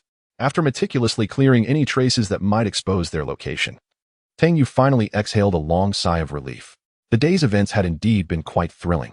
Fortunately, since the onset of the apocalyptic game, Tang Yu had been preparing for such circumstances, consistently enhancing his abilities, gear, and the hideout's facilities. It was this foresight that enabled him to survive such a perilous battle against overwhelming odds. Most importantly, fortune favored Tang Yu. Had it not been for Wang Bo's acquisition of paralytic toxin, he would not have successfully completed the Doomsday Runner mission and earned those 2 rewards. Moreover, if Wang Bo had not inexplicably appeared, drawing the refugees' attention away, Tang Yu would not have had the opportunity for a surprise attack. Reflecting on this, Tang Yu paused, a peculiar expression crossing his face. In that case, this fellow is truly my lucky star. Meanwhile, Wang Bo finally returned to his hideout, albeit with great difficulty. The primary reason for his struggle was Tang Yu's suggestion to take as much as he could carry. Consequently, Wang Bo was heavily laden, making his way back in a slow, tortoise-like manner. His emotions were a mix of anxiety and exhilaration. The abundance of equipment felt like a song of triumph for a once-oppressed farmer. He returned with 4 rifles for handguns, 6 or 7 grenades, and a fully stocked supply of magazines and ammunition. Additionally, he had scavenged a considerable amount of medical supplies. Gazing at the room filled with equipment, a foolish smile spread across Wang Bo's face. Suddenly recalling something, he quickly opened his private message inbox. Wang Bo, great one. I have returned safely. Tang Yu, okay. With that, Tang Yu sent him 4 bulletproof vests. Tang Yu, here are your spoils. Keep them safe. These vests had belonged to the refugees that Wang Bo had dispatched, which he had previously been unable to carry. Tang Yu had brought them back as he had no need for such basic gear and had a favorable impression of Wang Bo, considering it a kind favor. As anticipated, Wang Bo was ecstatic upon seeing the vests. Wang Bo, great one. You. Tang Yu, enough, I must get back to work. Wang Bo, you carry on, great one. At this moment, Tang Yu began to earnestly contemplate the potential vulnerabilities that could exist within the subway station's hiding place. He was acutely aware that, following this incident, an even greater crisis was imminent. This time, it was merely a handful of displaced individuals. Next time, it could very well be dozens or even hundreds of adversaries. The urgency within him became increasingly palpable. Undoubtedly, after acquiring the Cloak of Night and Black Mask, darkness had become the environment in which Tang Yu felt the most secure. Whether in the act of attacking or concealing oneself, he held a distinct advantage in such terrain. Thus, he could no longer remain idle. He donned his equipment once more and made his way directly to the subway station's electrical room, which housed the entire circuit and power switches for the station. After deploying 2 grenades, the electrical room lay in disarray, sparks flying chaotically. Consequently, the entire station was plunged into an abyss of darkness. Tang Yu switched on his flashlight and re-entered the electrical room for a thorough inspection, ensuring that all the circuitry was beyond repair before returning to his hiding place. At last, he felt a profound sense of relief. He understood the reason why. Despite the city's power system still functioning, survivors were required to construct generator facilities in their hideouts. The apocalyptic scenario evidently encompassed multiple considerations. However, due to the damage inflicted on the station's power system, his hideout also succumbed to darkness. Previously, Tang Yu had not established any lighting facilities in his refuge, relying solely on the subway station's electrical and lighting systems. Now, he found himself compelled to create one. Lighting, level 1 effect. provides illumination for the hideout using candles. Construction requirements: 10,000 apocalypse coins, 1 candle, 1 lighter. Construction time: 5 minutes. All construction materials were available. Would you like to proceed? Yes, after 5 minutes. The level 1, lighting, facility was completed. Tang Yu immediately upgraded it to level 2. Lighting, level 2 effect, provides illumination for the hideout using basic lighting. Upgrade requirements: level 1, generator, level 1, lighting, 10 bulbs, 10 wires, 1 switch, 20,000 apocalypse coins. Upgrade time: 1 hour. Insufficient materials for upgrade. Unable to proceed. Tang Yu discovered that the quantities of bulbs and wires required for this upgrade were substantial. He promptly sought trades through the regional channel. The transactions proceeded smoothly, as they involved basic resources from the city area, accomplished with merely a dagger and a level 2 bulletproof vest. He then commenced the upgrade of the lighting facility. During the upgrade, Tang Yu remained unhurried, lying on his bed to rest. Upon awakening, he realized it was already evening, and the lighting facility had been successfully upgraded. He retrieved 2 barrels of fuel he had prepared earlier from the storage and poured them into the generator. As the generator roared to life, emitting a faint hum, it officially began its operation. When Tang Yu pressed the lighting switch, the entire hideout was once again bathed in light, and a satisfied smile graced his lips. The generator set is impressive. It is likely a product of advanced technology. Remarkably, the machine operates with an exceedingly low noise level, and its exhaust is seamlessly connected to the ventilation system. Given that only a single light requires power at present, the generator has been adjusted to its lowest setting. I am confident that these 2 barrels of fuel will sustain the generator for an extended period.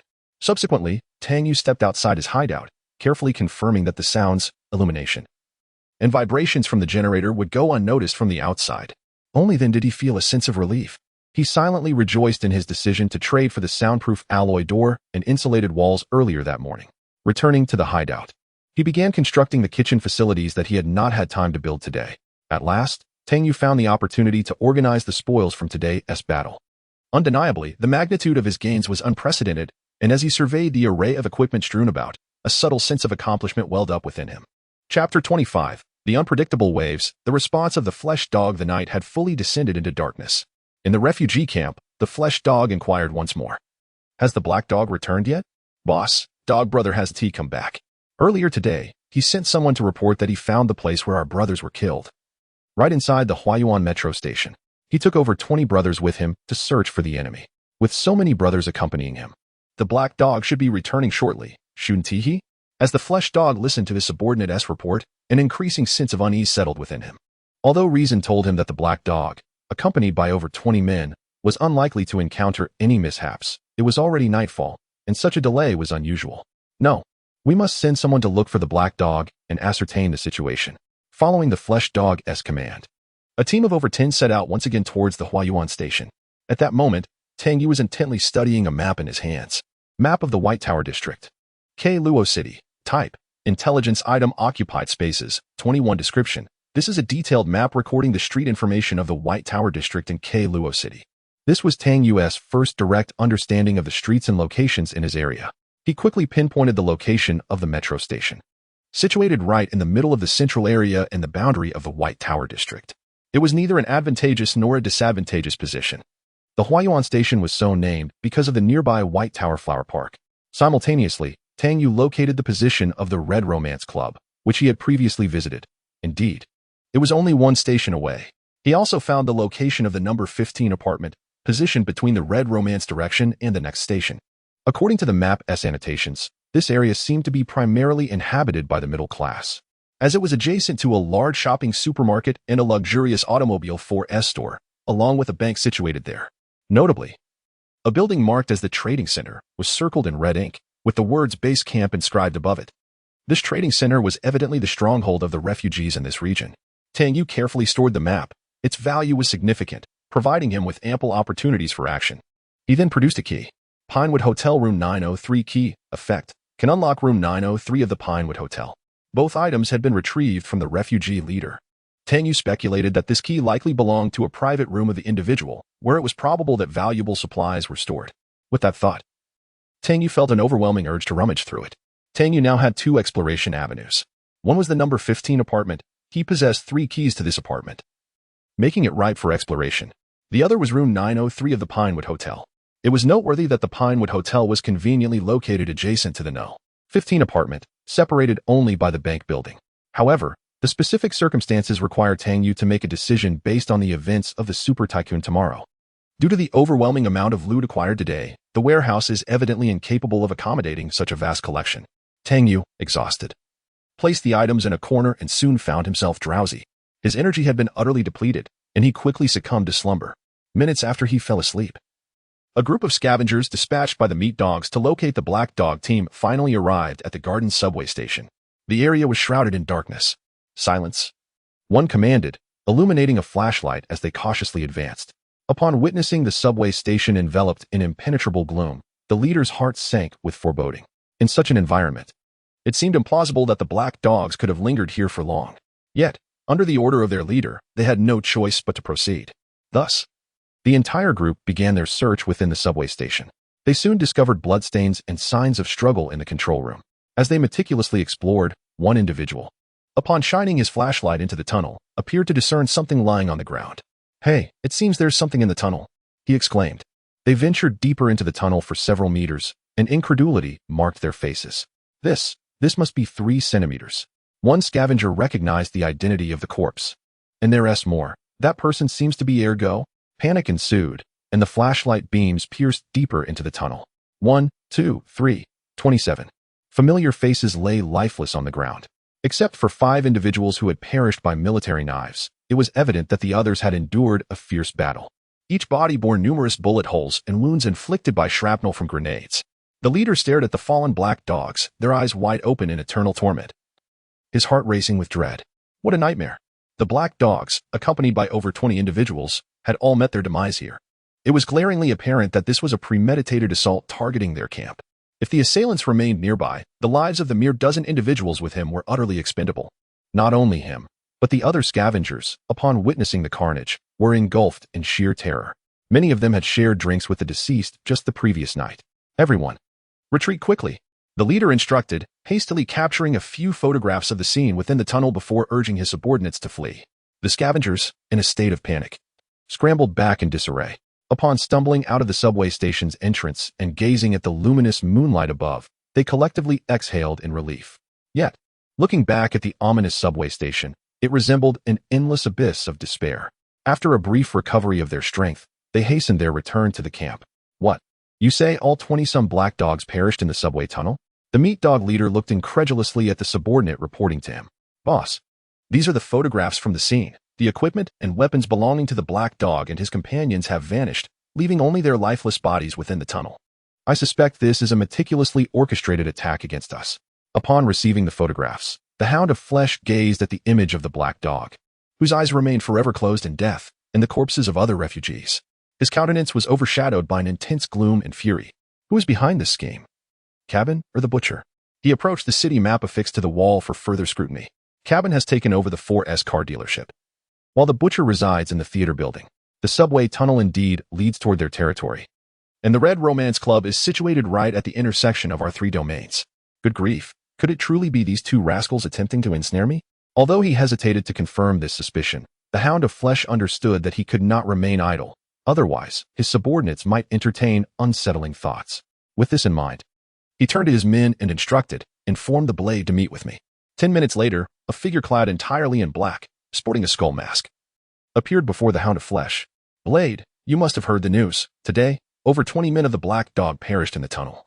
Compounded by the 10 from a few days ago, this amounts to over 30 lives lost. Only Cabin and the Butcher possess such power. I need you to take your men and show them a thing or two. My brothers must not have died in vain. Be discreet." Listening to the Hound of Flesh's command, Blade said little, merely nodding before departing the room. As he watched Blade's retreating figure, the Hound of Flesh took a deep drag from his cigar, his eyes narrowing. "Cabin, Butcher, even if it is not your doing, do not hold it against me if I must act." Chapter 26, Undercurrents, the 4th day of the apocalypse. Later that day, several leaders from various refugee camps in Luo City received news that the formidable subordinates of the notorious Meat Dog, over 20 members of the Black Dog, had been slain in the subway tunnels. In recent days, nearly 40 of Meat Dog's men had met their demise. The revelation left everyone astonished, despite Meat Dog's questionable character and dubious rise to power. One could not deny the strength of the refugee camp he commanded. The fact that someone managed to inflict such significant losses upon Meat Dog without his knowledge, and without leaving any trace, was remarkable. Once it was confirmed that this was not the work of insiders, the leaders of the refugee camps began to ponder the implications. It was noteworthy that nearly 40 fully armed warriors had been dispatched. While they may not have been as elite as the northern rebels, they were certainly not defenseless. The ability to execute such actions silently prompted these leaders to weigh their own capacities in the face of similar circumstances. Meat Dog must have angered someone he ought not to have. Otherwise, why would he be targeted so specifically?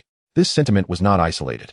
Consequently, various refugee camps issued directives to their subordinates, albeit with different expressions. The underlying message was singular: maintain a low profile, steer clear of the subway station, and avoid provoking undesirable entities. They then awaited Meat Dog's next move, adopting a spectator's stance, eager to witness his downfall. Above all, everyone was on the lookout for opportunities to encroach upon Meat Dog's territory. The refugees were akin to insatiable hyenas, indifferent to who opposed Meat Dog. Their sole focus lay on land and profit. In the early hours following this, 6 hours had elapsed since the discovery of the bodies of Black Dog and his associates. The garden subway station welcomed new visitors. Had Tang Yu been awake, he would have seen a dark point, as black as ink, appear at the subway station entrance on the virtual map. This entity traversed the shadowy subway corridors, moving silently through the hall and into the tunnels, leaving no sound in its wake. In its path, insects and ants perished within seconds, as if a spectral harbinger of death passed through, silent, unseen, and lethal. By this time, the bodies of the Black Dog and his men had vanished, leaving only bloodstains on the ground, bullet holes peppering the tunnel walls, and the faint scent of gunpowder lingering in the air. This figure examined the scene meticulously, scrutinizing the blood, the bullet holes, and the sites of 3 grenade explosions. Once satisfied with the findings, he departed silently, leaving the tunnel enveloped in tranquility as if no one had ever been there. What? Only 2 individuals? This is impossible. Meat Dog exclaimed in disbelief. Are you questioning me? No. I dare not, Lord Grinning Face. It is merely that this news is truly astonishing. After all, it concerns more than 20 fully armed individuals. They are not merely 20 chickens. In the shadowy recesses of the room, Lord Grinning Face regarded the Meat Dog, disdain evident behind his mask. Meat Dog, do not forget who placed you in your current position. Instantly, cold sweat streamed down Meat Dog's brow. Lord Grinning Face. I do not dare to forget. If it were not for you, how could I possibly occupy this position? You understand now. Regardless, the news has reached you. Find a way to locate these 2 individuals. Yes, Lord Grinning Face. On the 4th day of the apocalypse, only 3 days remained until the catastrophic polar blizzard. Tang Yu tightened the blanket wrapped around him, shivering. Damn it, the weather has indeed begun to grow colder. Evidently, it was said that the apocalyptic disaster would arrive 1 week after entering the game, yet signs of impending calamity were already apparent. After a few minutes of dazed contemplation, Tang Yu rubbed his still sleepy eyes and stretched. Rising, he made his way to the generator, restarting it before flipping on the lighting switch, illuminating his hiding place. To his surprise, he discovered that the kitchen facilities had been completed. It appeared to be a small platform with an electric pot atop it. This apocalypse game is quite impressive, he mused inwardly. He promptly retrieved a box of milk and a packet of bread from the warehouse. After simply heating the milk in the electric pot, he savored his breakfast, alternating between sips of milk and bites of bread. Ultimately unsatisfied, he pulled out a can of luncheon meat and indulged heartily. Ah, what a comfort! Having traversed this apocalyptic world for 5 or 6 days, this was the first time he had enjoyed warm, delectable food. In the preceding days, due to survival pressures, he had subsisted solely on bread or beef sausages, quenching his thirst with bottled water. This was indeed a challenge for someone like Tang Yu, accustomed to warm meals, prompting his urgency to construct the kitchen yesterday. As the weather turned colder, he could hardly fathom enduring such icy sustenance. While soaking his bread in hot milk, he opened the regional chat channel, eager to discover if anything noteworthy had transpired the previous night. To his relief, the atmosphere was tranquil, a stark contrast to the chaos of being pursued by refugees the day before. Of course, some individuals still lamented their lack of food and water, seeking assistance from others. However, the collective sentiment was one of disbelief. It is already the 4th day, unlike survivors born in forests, deserts, or barren lands. Those in the city do not find food particularly elusive. As long as one dares to venture out for supplies, meeting the basic necessities of survival is hardly a challenge. Yet this person had no food at all. This could only imply that they had not ventured out to seek sustenance, and thus, it was unreasonable to expect others to risk their hard-found provisions for someone else. After all, they were not his benefactors. After a satisfying meal, Tang Yu tidied up briefly and, filled with anticipation, opened the Super Monopoly panel. He wondered what fortune the dice would bestow upon him today. Hoping for property rather than the challenging special event tasks, the investment wealth points for today had been distributed, granting him an additional 128 points, bringing his total to an impressive 409 points. Surpassing the 400 mark filled Tang Yu with delight. Having rolled a special task yesterday, he speculated that perhaps his incantation was flawed and resolved to try a different one today. After some contemplation, he invoked the names of the Emperor Guan, the God of Wealth, and Lord Guan, seeking their blessings for a property roll. As the dice danced, Tang Yu's gaze remained fixed, and when the dice finally settled on the number 6, his eyes instinctively darted towards the 6th space ahead of the mini Tang Yu. However, upon glimpsing the emblem upon that space, Tang Yu's eyes widened in astonishment. Goodness. Chapter 27. Windfall and subsequent transactions. Tang Yu's expression was one of profound frustration. The icon on his screen remained a perplexing question mark symbol. Could he be this unfortunate? He had already resigned himself to his fate, burying deeply into his blanket. A notification chimed. Survivor triggered an unexpected event. Windfall, earning 200 wealth points. What? Upon hearing the announcement akin to that of a Monopoly game, Tang Yu abruptly straightened, his gaze fixed on the panel. This could be promising. Suddenly, he found the situation more palatable. It appeared that paying homage to Guanyin had indeed borne fruit. Even encountering an unexpected event could yield a financial boon. Consequently, his wealth points surged to an astonishing total of 609. In high spirits, Tang Yu happily shut the panel and began to outline his agenda for the day. Today marked the 4th day since entering the apocalyptic game, and the temperature had noticeably dropped. The paramount challenge remained how to survive the first round of the impending calamity. While his shelter was already far superior to those of other survivors, survival in this apocalypse was not merely a competition among survivors but a struggle against disaster itself. Tang Yu felt there was still room for improvement in his refuge. Currently, he had a fireplace for heating, a kitchen for food preparation, and insulated walls for warmth.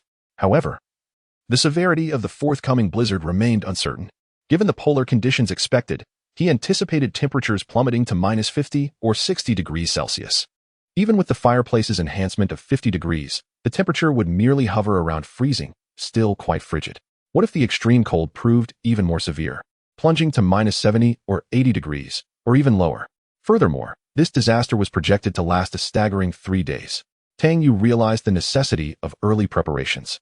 The more heating apparatuses, the better. While they could be optional, their absence was not an option. Additionally, ample fuel for the generator needed to be stockpiled, alongside the production of bedding materials. Since the resting area had upgraded to level 2, cozy rest area, Tang Yu had not yet had the opportunity to explore the new bedding production list due to the incessant events. Today presented the perfect chance to trade for supplies and craft the necessary items. He had already sensed a chill this morning, even with the insulated walls in place, and anticipated an even more severe drop in temperature tomorrow. If he were to catch a cold in his sleep, it would indeed be the proverbial icing on the cake. Thus, he needed to prioritize the stockpiling of medicines. Food reserves and warehouse upgrades were also pressing matters. The mere thought of these responsibilities caused Tang Yu a headache. He quickly resolved his tasks for the day. He would refrain from further exploration during daylight, as there were no new properties to acquire, rendering any risk unnecessary. Instead, he would focus on upgrading his shelter, trading for supplies, and crafting items to prepare for the impending extreme cold in 3 days. This would also allow him to process the vast array of equipment and weapons he had gathered yesterday. Otherwise, his refuge would soon become overcrowded. With a decision made, he set forth. Tang Yu arrived at the warehouse to assess the upgrade requirements. Warehouse, Level 1. Warehouse, Level 1 effect. Acquires a storage facility of 5 by 8, 40 slots, within the hideout. Next stage. Expand warehouse, Level 2 upgrade requirements. Warehouse, Level 1. Ventilation duct, Level 1, 50, 000 doomsday coins, 3 items occupying more than 12 slots, 2 units of wood, 1 pack of nails, 1 unit of WD waterproofing agent. Upgrade duration, 1 hour. Currently, the materials for the upgrade are insufficient, rendering the upgrade impossible. The material demands for this warehouse upgrade are considerably more stringent than before. Fortunately, the most challenging items to acquire, the 12-slot space items, included a few 12-slot ammo hangers from yesterday's loot, which should suffice. The remaining materials can likely be obtained through trade. Next, he turned his attention to the newly available crafting list in the rest area. Loose cotton blanket, crafting requirements, 25 units of cotton, 1 sewing kit. Comfortable bed sheet, crafting requirements, 2 units of fleece fabric, 1 unit of polyester, 1 sewing kit. Buckwheat pillow, crafting requirements, 3 units of buckwheat husks, 1 pillow, 1 sewing kit. Observing the newly emerged crafting list for bedding items in the rest area, Tang Yu furrowed his brow. He was not particularly satisfied with these offerings. It appeared that he would have to place his hopes on trading instead. With that in mind, Tang Yu promptly opened the World Channel to edit his trading information for the day. A few minutes later, City, Tang Yu, submachine gun image X13, AK rifle image X7, shotgun image X3, pistol image X23, melee weapon image X23, level 2 bulletproof vest X20, level 3 bulletproof vest X4, trading blueprints, items, equipment, and materials. Prioritizing rare items and heating supplies. Limited quantities, DM for trades. Tang Yu sent the same information to the regional chat channel. The result was that this message rendered both the World Channel and the regional chat channel silent. After a full 10 seconds, Tang Yu had not seen anyone refresh the chat. No way. Can the chat channels in this doomsday game actually crash? He speculated incredulously. Just a few days prior, whenever he posted a trade message, a flurry of comments would ensue. What was happening today? However, just as he finished this thought, the messages in both the World Channel and the regional chat channel began to scroll furiously. His private messages also started increasing rapidly once more. So there was a delay. You scared me. Tang Yu sighed in relief. Yet, the survivors who had seen his message could not remain calm. Although the equipment Tang Yu had traded before was outrageous, there was at least a limit that everyone could accept. Moreover, survivors who had purchased weapons from Tang Yu over the past 2 days had begun to see returns, leading to sporadic weapon and equipment trading in both the World Channel and regional chat. Thus, the shock surrounding weapon trading was no longer as pronounced as it had been in the preceding days. However, they never anticipated that merely a day later, Tang Yu would unleash an astonishing array of weapons once more. Dozens of firearms, over 20 melee weapons, and bulletproof vests emerged, revolutionizing the survivors' understanding of weaponry and equipment trading. City, Lu Haitao, is Yushin no longer pretending?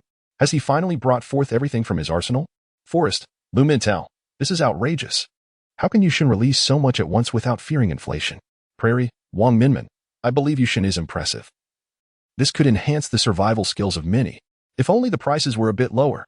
City, Wang Bohu, everyone, don't consider these items expensive. They were painstakingly acquired by Yushin after battling over 20 refugees. If you need weapons and gear, contact Yushin promptly. West Coast, Neo Dayton. Wow, it seems the previous comments have some insider knowledge. Is this true? After merely glancing at the chat messages, Tang Yu once again immersed himself in the task of selecting trading partners. The road ahead is long and arduous. Chapter 28, The Heated Kong, Water Purifier. And heater, although merely a day has passed, Tang Yu has perceptibly noted a significant increase in the prices of warming supplies.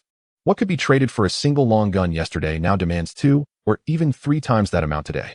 Clearly, the sudden drop in temperature has made all survivors acutely aware that the dire cold disaster may arrive sooner than anticipated.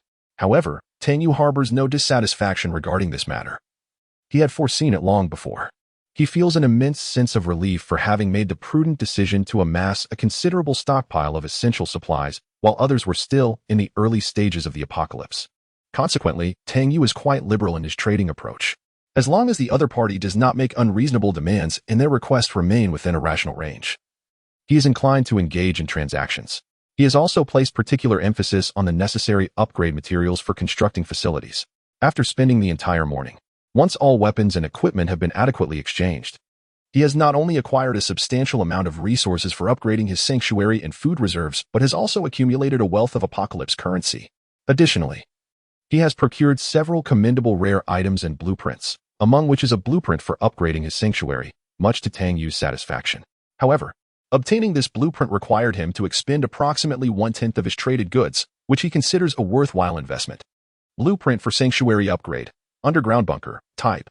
Rare blueprint effect. Upon use, it will upgrade the survivor's sanctuary, enhancing its spatial capacity and making targeted modifications. Upgrade requirements. Sanctuary. 300 stones, 20 concrete, 5 waterproof adhesives, 5 foam adhesives, 20 alloy steel, 100,000 apocalypse currency upgrade time. 5 seconds with the upgrade materials meeting the criteria. He is prompted to confirm the upgrade. Standing outside his sanctuary, Tang Yu decisively selects yes. As the entire sanctuary deepens within the darkened subway station, 5 seconds swiftly elapse. When he opens the sanctuary door once more, its appearance has transformed dramatically. What was once a mere short stairway has elongated considerably. After descending approximately 3 meters, Tang Yu finally sets foot on the sanctuary floor, which retains its L shape. Traversing a security corridor of about 3 meters leads him to the sanctuary's main hall, situated at the corner of the L. Peering inside, he observes that the ceiling has transitioned from the flat roof of the station's monitoring room to a vaulted structure reminiscent of a cave. Remarkably, the internal area now exceeds its previous dimensions by more than double. The resting area, kitchen, ventilation ducts, and generator remain in their original locations. Yet ample space has been preserved between each facility, likely intended for future upgrades. Moreover, these facilities have experienced slight modifications in size corresponding to the sanctuary's upgrade, resulting in a more harmonious appearance. The most significant transformation is evident in the ventilation duct, which was previously equipped with a 30 by 30 centimeters vent situated above the ceiling.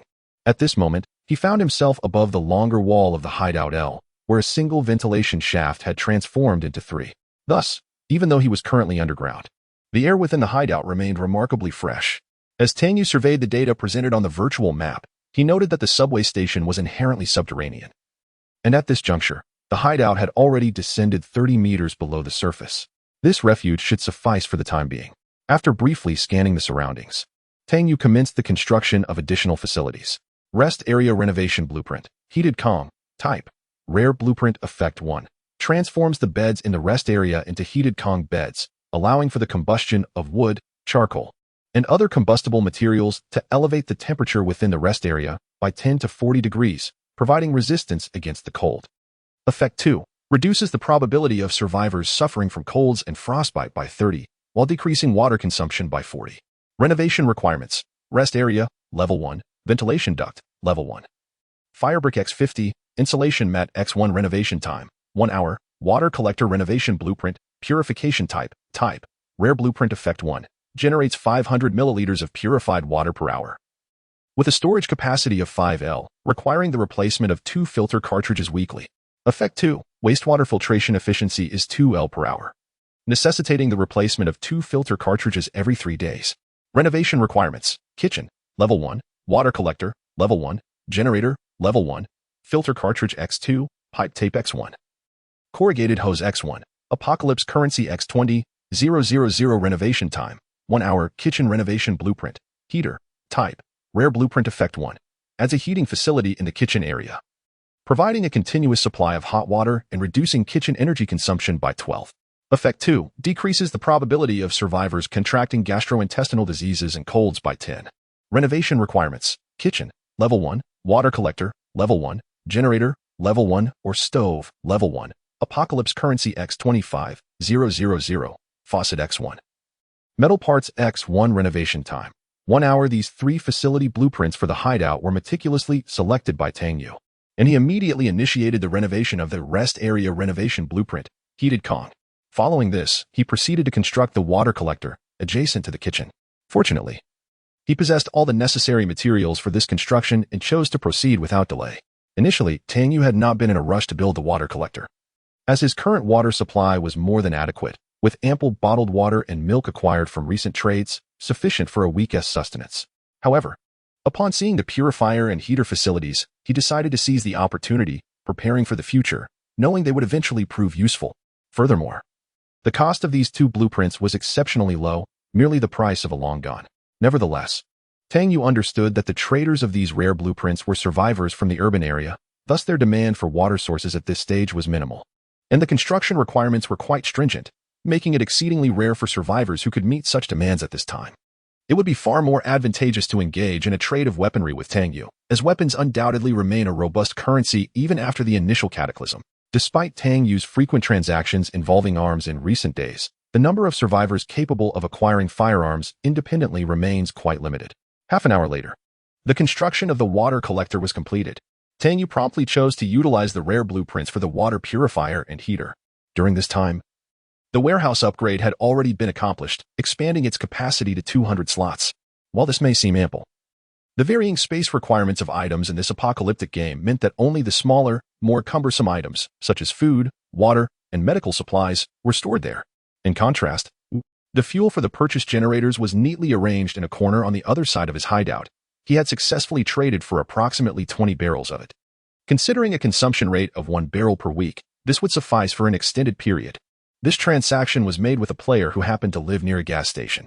Coincidentally, this individual was situated in the same zone as Tang Yu, specifically the one who had previously established his hideout in the sewer. It was said that this person had amassed considerable resources through the resale of fuel.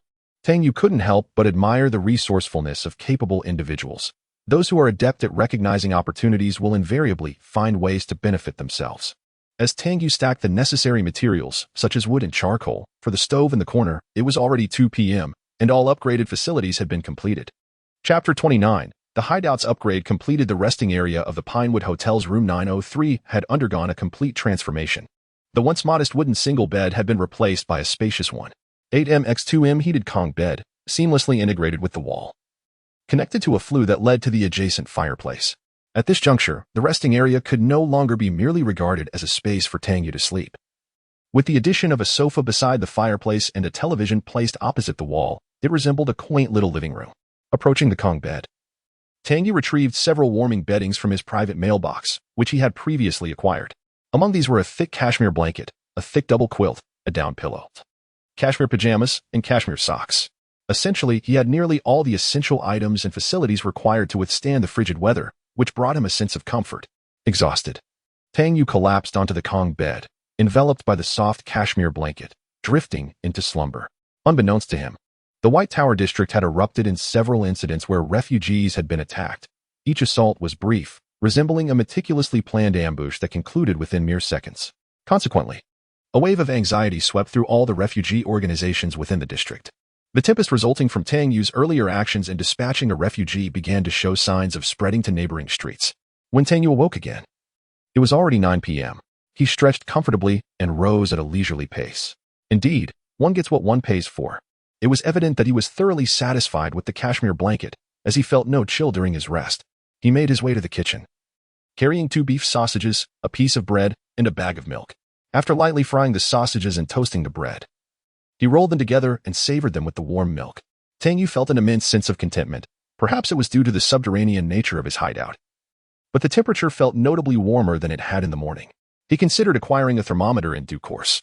Having had a sufficient meal, he opened the panel to check his status. Name, Tang Yu hideout type, underground bunker hideout area, 201 hideout facilities, security, silent alloy door level 2, resting area, heated Kong level 2, kitchen level 1, water collector, purification type level 2, generator set level 1, warehouse level 2, insulated walls level 1, ventilation ducts, safety type level 2 hideout auxiliary facilities items, fireplace, resting area, heater kitchen, camouflage coating sticker, hideout security, health points, 508 stamina, 100 status, energized, effect, survivor has had sufficient sleep and nourishment.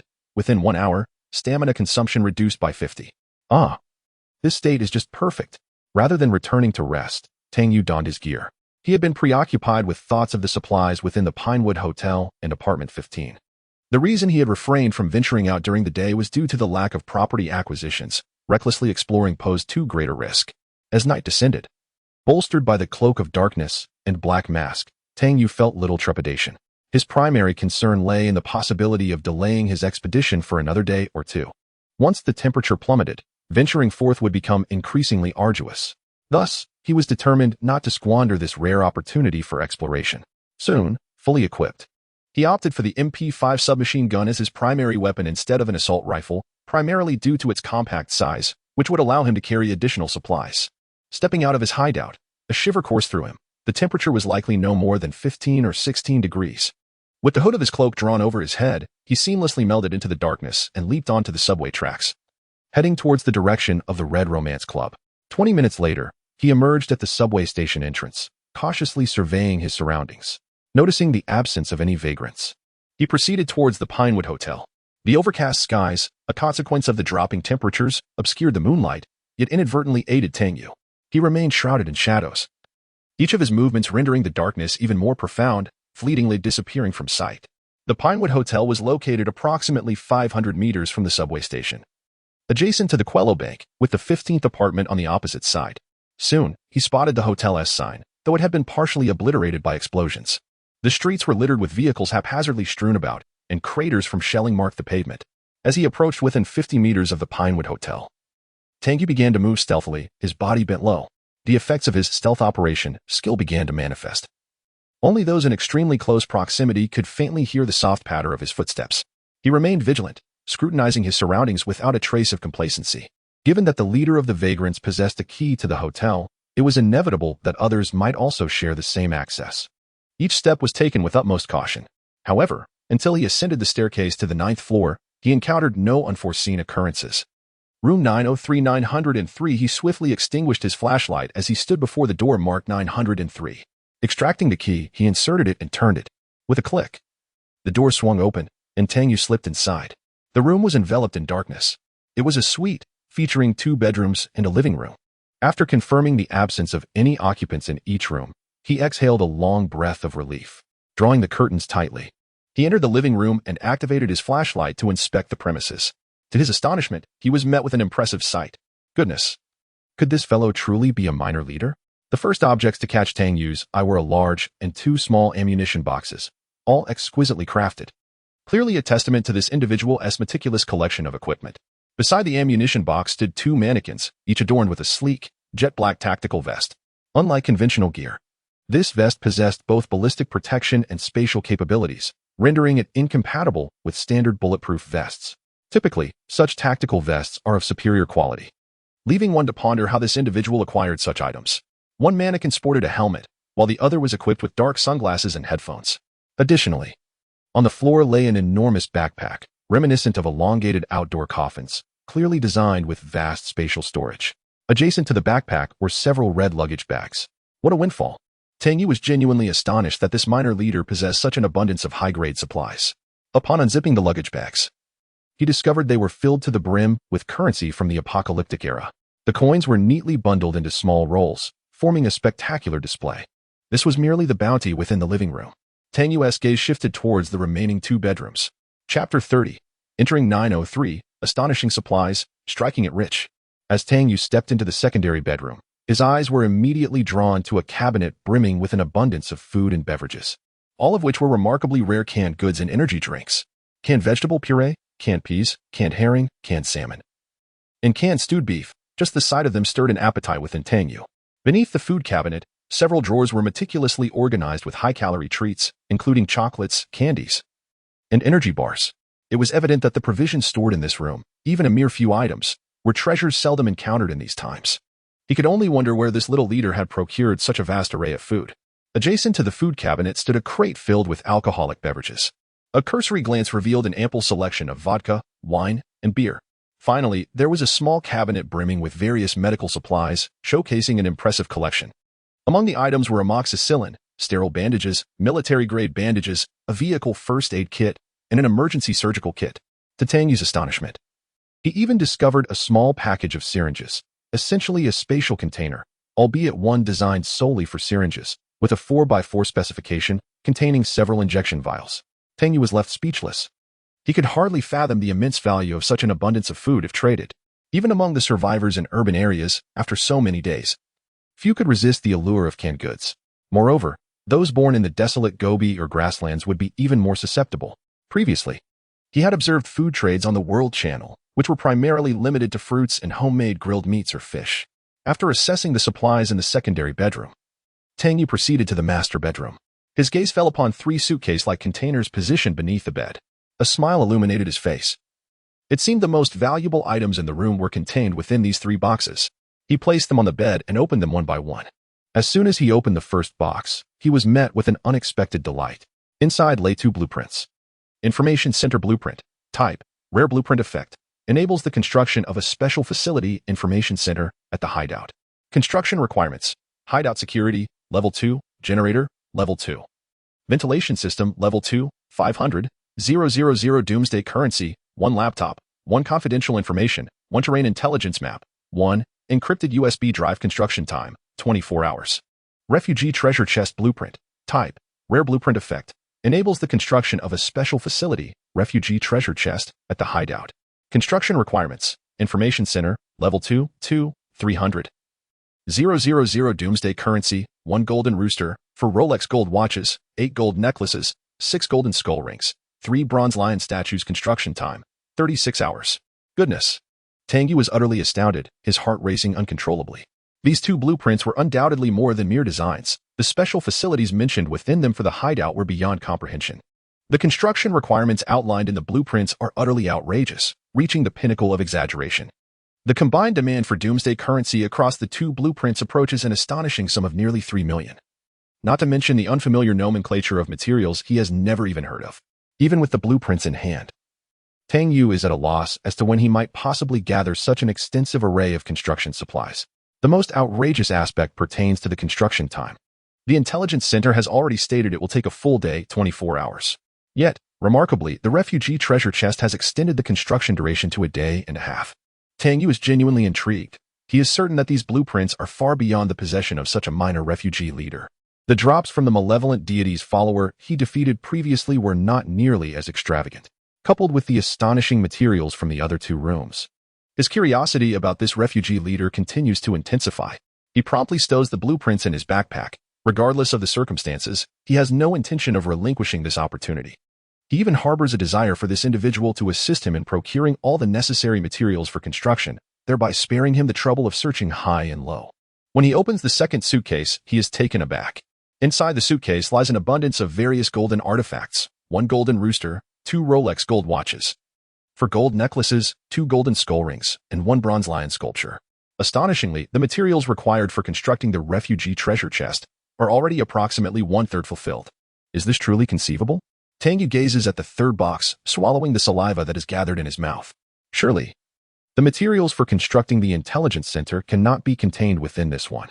Upon opening the third box, he displays a look of astonishment, his lips twitching uncontrollably. This box contains very little, only one item. Nestled within is a nearly pristine laptop.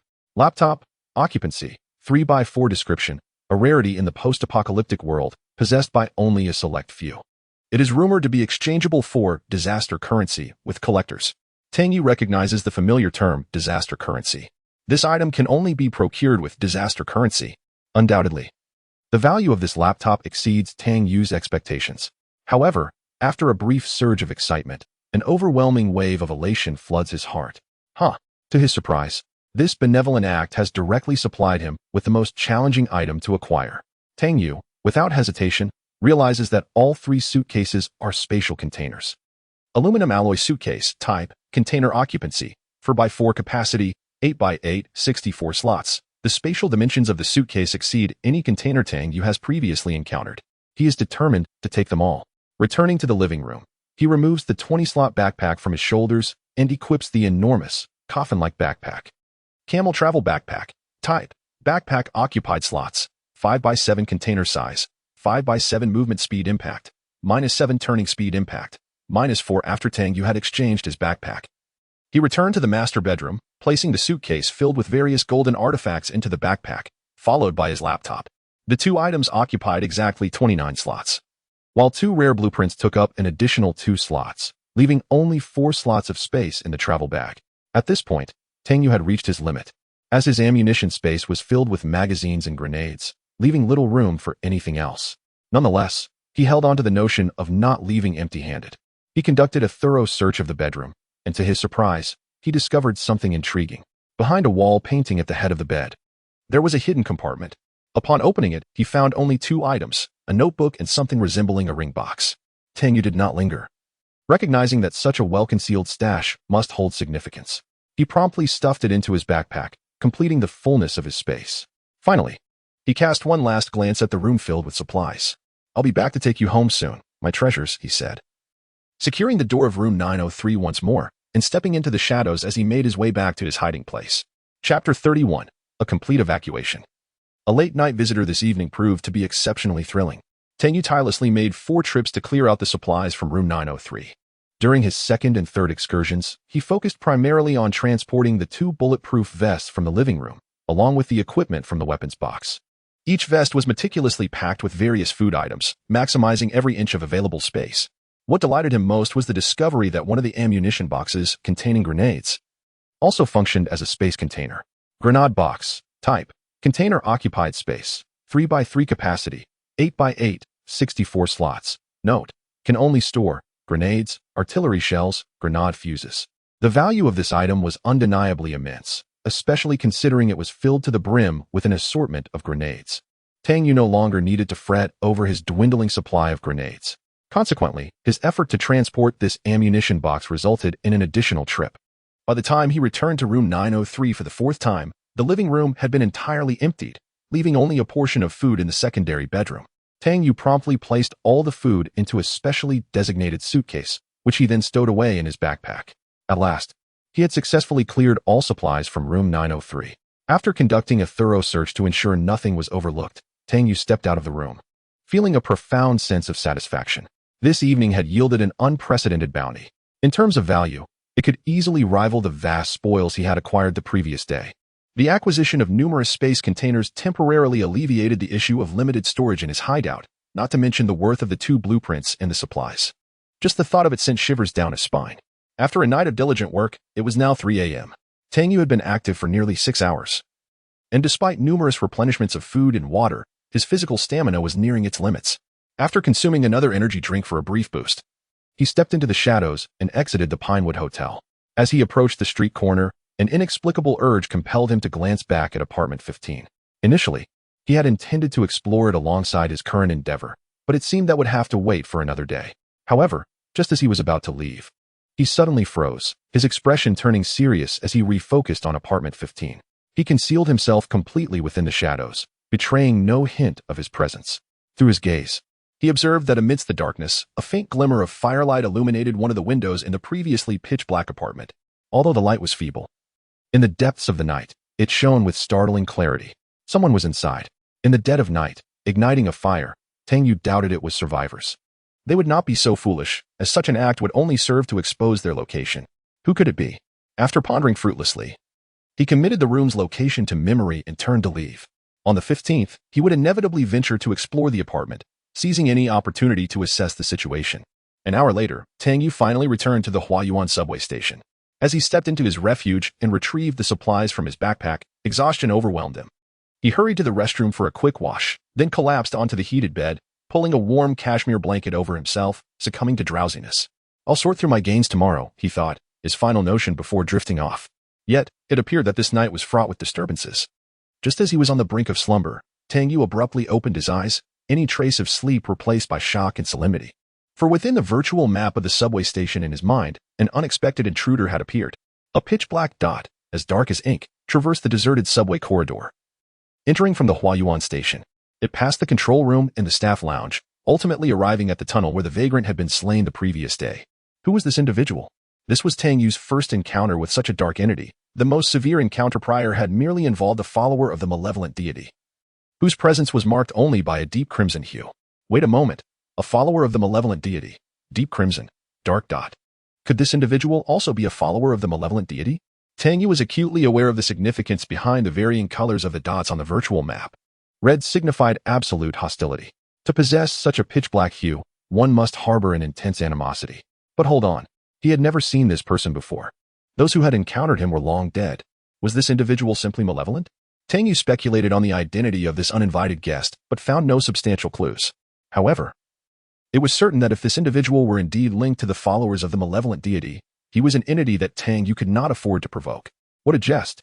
Even a mere ordinary follower of the malevolent deity played mind games with great finesse. How formidable must one so dark and mysterious be?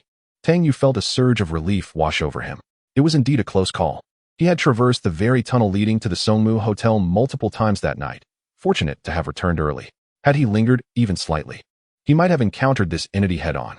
At that moment, Tang Yu lacked the confidence to confront such a being. He observed the dark dot as it meandered through the tunnel, seemingly in search of something. What could it be seeking? Tang Yu recalled meticulously cleaning the battlefield the previous night, ensuring no trace remained, which allowed him to breathe a sigh of relief. But then, a sudden chill gripped his heart. Could it be that this individual visited last night as well? The more he pondered, the more plausible it seemed. Ultimately, he could not deduce a satisfactory explanation and could only watch helplessly as the dark that continued to roam the tunnel. After half an hour, the dot exited the station's confines. As he watched it vanish, Tang Yu exhaled in relief. Once he relaxed, an overwhelming wave of fatigue washed over him, and he finally succumbed to a deep slumber. Meanwhile, on the other side, the ghoul had just concluded a sacrificial ceremony when he hastily made his way to the site of the black dog's demise from the previous night. However, after a thorough search of the area, he found nothing of significance. This provoked his ire, and he found himself cursing the deceased black dog incessantly. Curse that wretched creature. What in the world did you do with the items entrusted to you by the master? You foolish, worthless thing. With so many subordinates at your disposal, you still took such reckless risks. What a scoundrel. The ghoul was now in a dire predicament. The master was currently away, blissfully unaware of the black dog's death. But the ghoul could already envision the fury that would erupt upon the master's return. When he learns that his nephew has been slain and the identity of the culprit remains a mystery, the consequences would be catastrophic. Moreover, the black dog had been entrusted with crucial supplies that the master had asked him to safeguard. Now, with the black dog's demise, those vital resources were nowhere to be found. Initially, he pondered whether the black dog might have dropped something like a key in the tunnel. But it now appeared to be nothing more than a fanciful hope. Damn it, even in death, you seek to undermine me. The ghoul turned back to glance at the garden where the subway station lay, his gaze filled only with an icy desolation. Chapter 32. The onslaught of torrential rain and the intensifying atmosphere, Day 5 of the apocalypse. Tang Yu was roused from his slumber by the persistent notifications from Wang Bohu.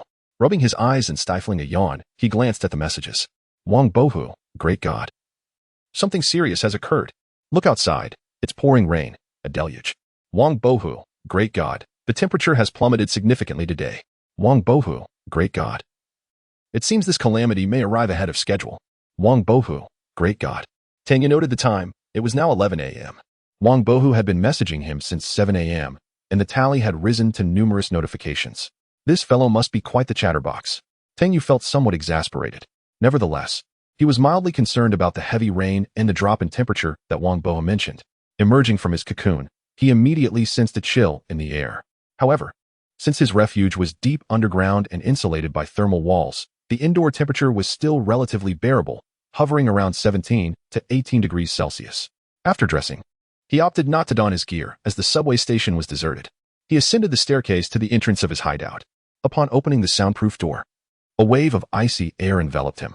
Looking down, he was dismayed to discover that the subway station was submerged in water, approximately 10 centimeters deep. The floodwaters were streaming toward the subway tracks, having breached the entrance of his hideout.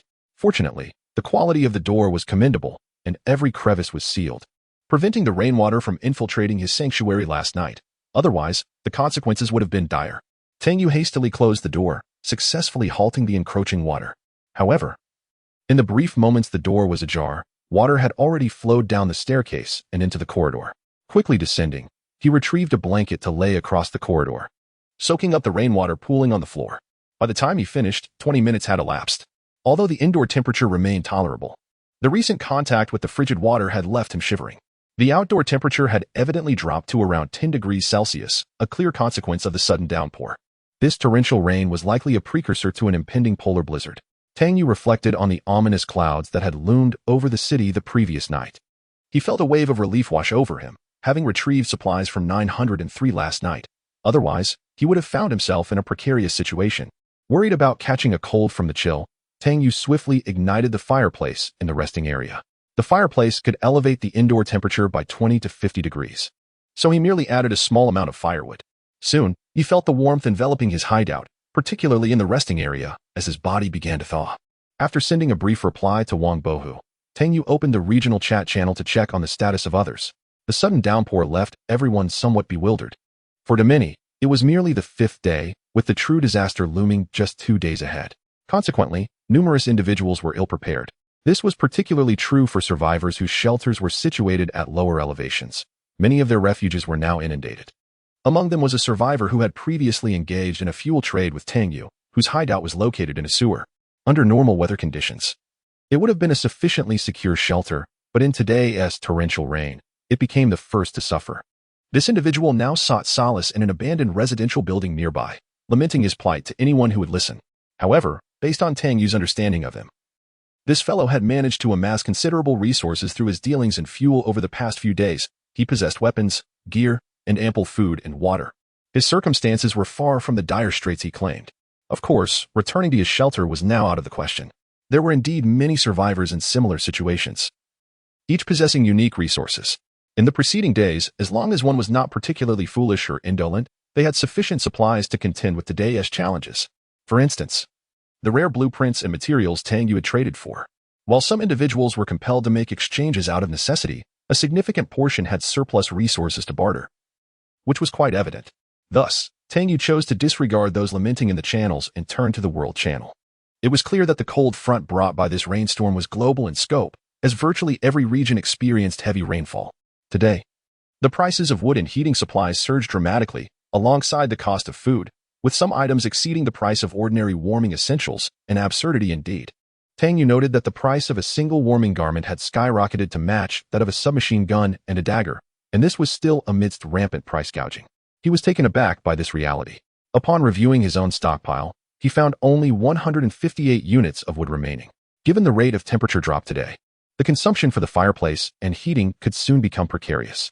Thus, he promptly contacted a survivor with whom he had previously traded. "City, Tang Yu, are you still alive? Do you have any wood left?" The recipient seemed preoccupied and took about 10 minutes to respond. "Forest, Wang Haoyu, I'm alive. I was busy earlier. Does the Great Yu require wood? Prices have surged today due to high demand, and I must venture out in the rain to collect more, so." "City, Tang Yu, understood. Let us go with today's prices, then. I'll need 200 units. Forest, Wang Haoyu, that works, but I can only provide it in half an hour, as I need to cut it first. I only trade food." In the forest, Wang Haoyu remarked, high-energy foods, or instant noodles that come with broth, are optimal. Only 40 units are required. However, for items like biscuits or bread, one would need 80 units. In the city, Tang Yu replied, "What about canned goods?" Images of beef cans, salmon cans, herring cans. Wang Haoyu exclaimed, "Incredible. Canned meat. I'll count a can as equivalent to 2 units of instant noodles, meaning a mere 20 units of canned goods can be traded." Tang Yu responded, "Understood." Somewhere in the forest, Wang Haoyu gazed at Tang Yu's reply, astonished. This Tang Yu is truly remarkable. He knew that even in the city, where food is comparatively easier to find, very few could offer canned meat for trade. Food comes in varying grades, with the highest being various types of meat cans. These provisions not only boast a long shelf life, but are also unaffected by environmental changes. Rich in protein and fat, they contain ample salt, a precious commodity in a post-apocalyptic world. This is particularly vital for survivors like them, who hail from the wilds. Moreover, canned meat is accompanied by a rich broth, which, with a simple heating, can be enjoyed by dipping bread, biscuits, or similar items, making it both convenient and delectable. Not to mention, the empty cans can serve as heating vessels. Wang Haoyu was resolute in acquiring these cans. He observed the relentless downpour outside his hiding spot, donned his still-dripping raincoat, and grasped his fire axe, stepping back into the curtain of rain. This order must be secured. Chapter 33, Filling Gaps and Assessing Gains. Tang Yu was in no rush. Given the inclement weather, venturing outside was not an option for him today. After confirming the transaction details with Wang Haoyu, he proceeded to trade for some daily necessities on the world channel. He acquired 1 small kettle for cups, 1 red tea, 1 single sofa, 1 small coffee table, and 1 carpet measuring 3 by 4 meters. The prices for these supplies were remarkably affordable, especially after Tang Yu had traded with canned meat. In total, he expended only 4 cans, which was quite a bargain. He laid the carpet in the space between the fireplace and the kitchen, positioned the single sofa against the heated bed and angled it towards the fireplace. The small coffee table was placed between the sofa and the fireplace, completing a modest yet inviting living room. Next, he approached the kitchen heater, switched it on, and watched as boiling water flowed into the kettle. He brewed a cup of red tea, keeping the kettle warm atop the heater. Tang Yu began preparing his breakfast, or perhaps lunch. After more than half an hour, he finished his meal and tidied up. Shortly thereafter, Wang Haoyu sent a trade request to Tang Yu. They successfully completed their previously discussed transaction, during which Tang Yu consumed 20 cans of meat. Amusingly, Wang Haoyu had specifically traded for a can of herring, simply because he had never tasted it before. Tang Yu smiled as he completed the trade, eager to witness Wang Haoyu's reaction upon opening the herring can. He retrieved the wood from his private mailbox, noticing that it bore water stains, and neatly stacked it in the corner. With this, he felt assured about his wood supply. His gaze shifted to the supplies he had transported from room 903 of the Pinewood Hotel yesterday. It was imperative to organize and categorize them today. First, he examined the several bags of doomsday currency, which he meticulously sorted, discovering that he possessed a staggering 2 million. This left Tang Yu astounded. It seemed that for quite some time, he need not worry about currency. Indeed, fortune favors the bold, he mused inwardly. Next came the classification of food and medical supplies, a task that proved quite simple. Tang Yu cleared out the entire storage space to accommodate all food and medicine. He arranged the food items into categories: canned meat, canned vegetables, ready-to-eat meals, high-energy foods, regular bottled water, energy drinks, and juice. He now had approximately 150 units of food, with canned meats constituting over 70 of the total. An ample supply. As for the medical supplies, he organized them into categories: trauma treatment, first aid kits, tablets, and syringes. Tang Yu also familiarized himself with the contents of the syringe storage box. Syringe storage box. Type: container occupied slots, 1x1 capacity, 3x3, 9 slots. Description: a box designed for storing syringes, hormones, and other specific medications. Upon discovering that this storage box offered 9 slots while occupying only 1, he was astonished. Although it was limited to various syringe items, its rarity was undeniable. Inside the box were several syringes containing medicinal solutions. Adrenaline injector, X5 type. Injection description: a single-use sterile injector containing a dose of adrenaline, the primary hormone of the adrenal medulla. It is utilized to prepare for intense muscular activity while enhancing physiological responses. It can temporarily augment strength and endurance while alleviating pain. Occupancy: 1x1 usage. 1-1. Enhancement effects: removes bruised status, pain status, lasting 65 seconds. Adds euphoria status, lasting 65 seconds. Increases endurance by 10, strength by 10, and recoil control by 10. Status: 1 second delay, duration of 60 seconds. Increases health recovery by 4 seconds. Status: 1 second delay, duration of 15 seconds. Debuff effects: reduces stress resistance by 10. Status: 1 second delay, duration of 60 seconds. Decreases hydration recovery by 1 second. Decreases stamina recovery by 0.8 second. Status: 50 seconds delay, duration of 30 seconds. Note: the current survivor cannot utilize this item until they have endured the first round of calamity. The effects of this injection are undeniably potent. Unfortunately, Tang Yu is unable to make use of it at present. It appears this is not an item available to novices before overcoming the disaster. This indeed belongs to a higher echelon of equipment. Further piquing Tang Yu's curiosity regarding the identity of that vagrant leader. Despite its inaccessibility, Tang Yu cannot suppress his elation. He also comprehends the effects of the 2 newly acquired statuses. Bruised type: debuff effect. Survivor's environmental hearing is reduced by 33, lasting 60 seconds. Euphoria type: ignores fractures, gunshot wounds, and pain status. A valuable item, it must be secured. Tang Yu begins to organize the newly acquired armaments, starting with the 2 exceptionally rare tactical vests. One of these vests features level 4 ballistic plates, comparable to the ballistic vest he is currently using. The other vest, however, is truly remarkable. Tactec tactical vest. Type: lightweight ballistic chest rig. Weight: 35 kilograms. Occupancy: 4x4 material. Aramid ballistic level. 2 protected areas, front and back plates. Plate level. 5 durability. 100 movement speed. Impact: 1 container capacity. 18 slots. What pleases Tang Yu most about this tactical vest is its front and back ballistic plates, which boast a level 5 rating. Generally, standard armor-piercing rounds would struggle to penetrate such high-level armor. For instance, the level 3 armor-piercing rounds he currently employs can only breach up to level 4 ballistic armor, rendering them ineffective against level 5 armor. This statement pertains specifically to the protection provided by the chest and back plates. Moreover, this armor also comes with an additional 18 slots of container space.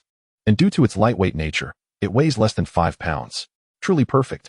Furthermore, Tang Yu notices the magazine pocket of this tactical vest is situated at the chest area, thereby providing a degree of protection. If all goes as planned, this tactical vest will serve as Tang Yu's long-term gear. Next comes the moment of utmost excitement for Tang Yu, as he has long coveted these 2 weapons.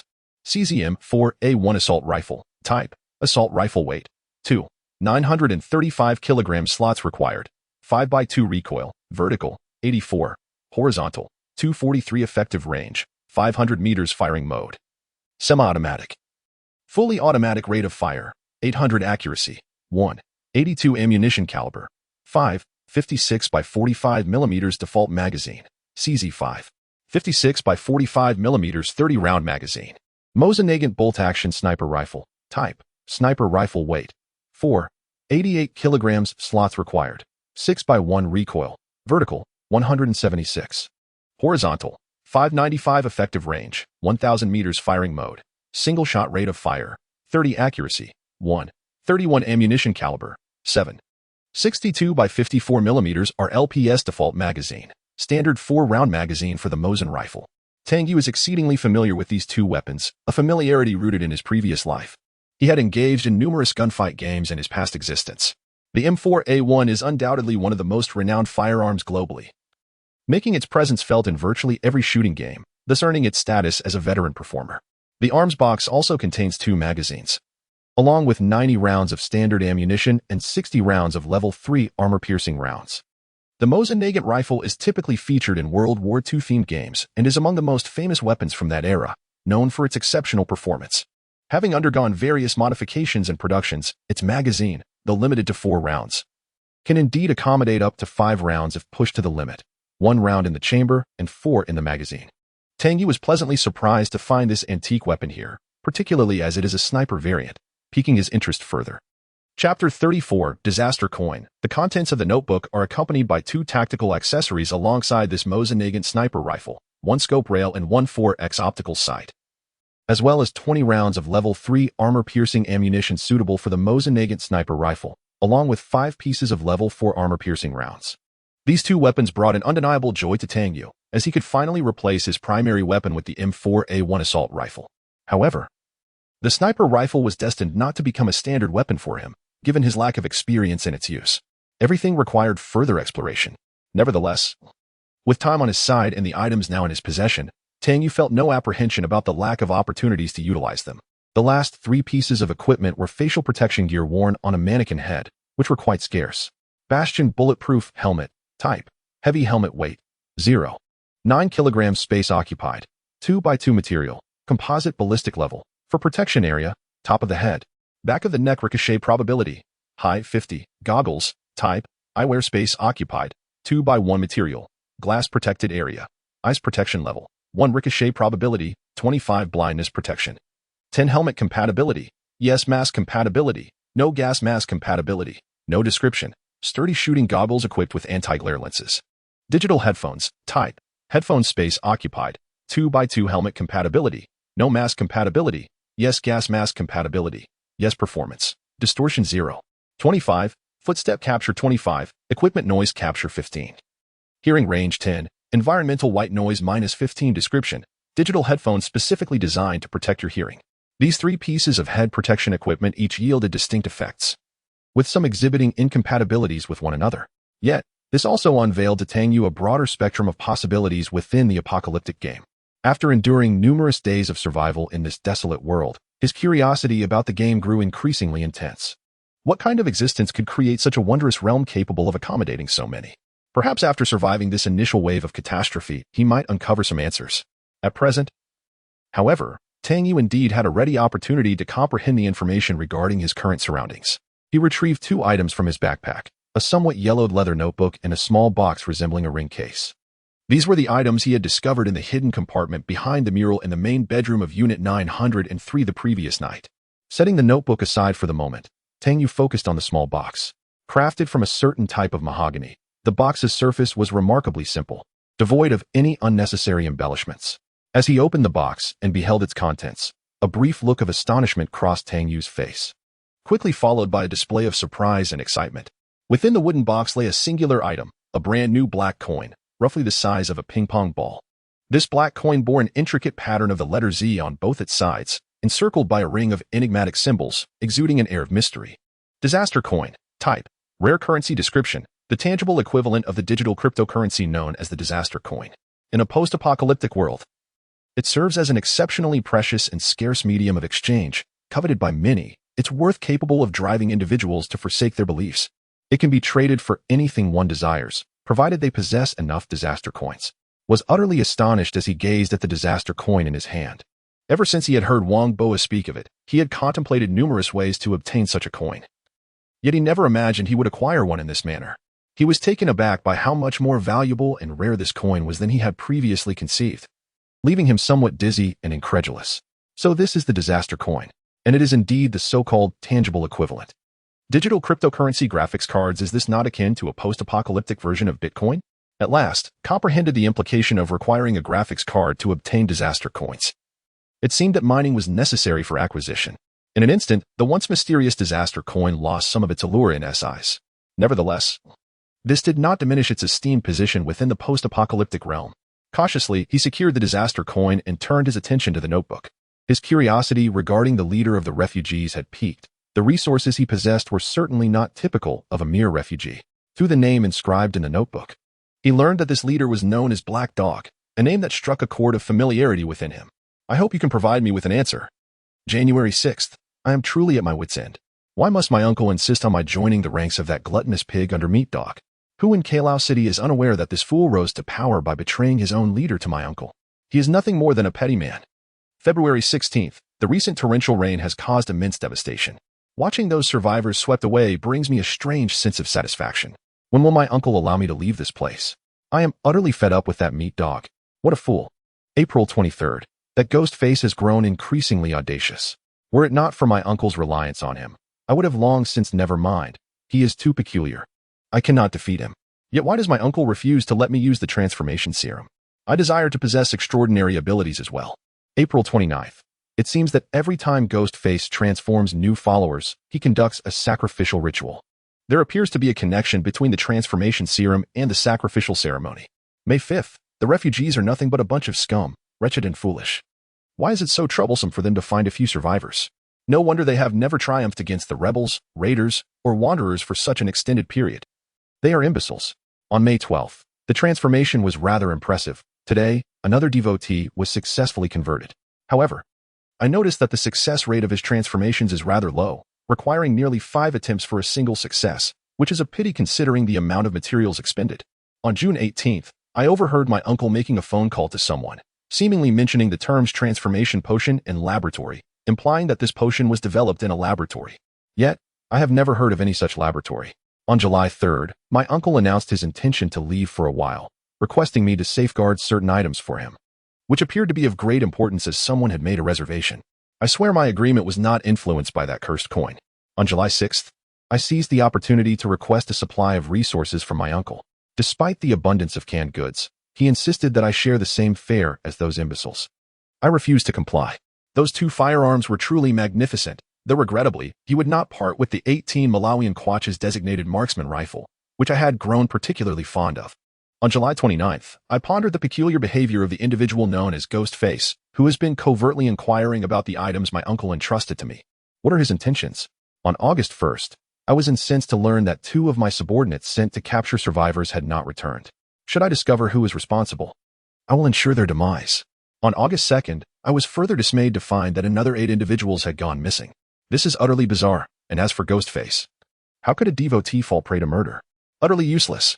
Moreover, I am tired of the incessant demands. If you desire survivors, go capture them yourself. On August 3rd, let us proceed. May we finally apprehend that murderer today. Chapter 35. Purchasing the hospital. Nourishing lamb soup. Recipe. Tang Yu sat on the sofa, repeatedly flipping through the notebook several times, yet the entries ceased on August 3rd. It appeared that my arrival in this world coincided with August 1st, thus, today must be August 5th. This suggests that the vagrants Tang Yu had slain a few days prior were all under the command of a character named Meat Dog, who was likely the leader of the vagrants indicated on the map of the Baita district in Kalau City.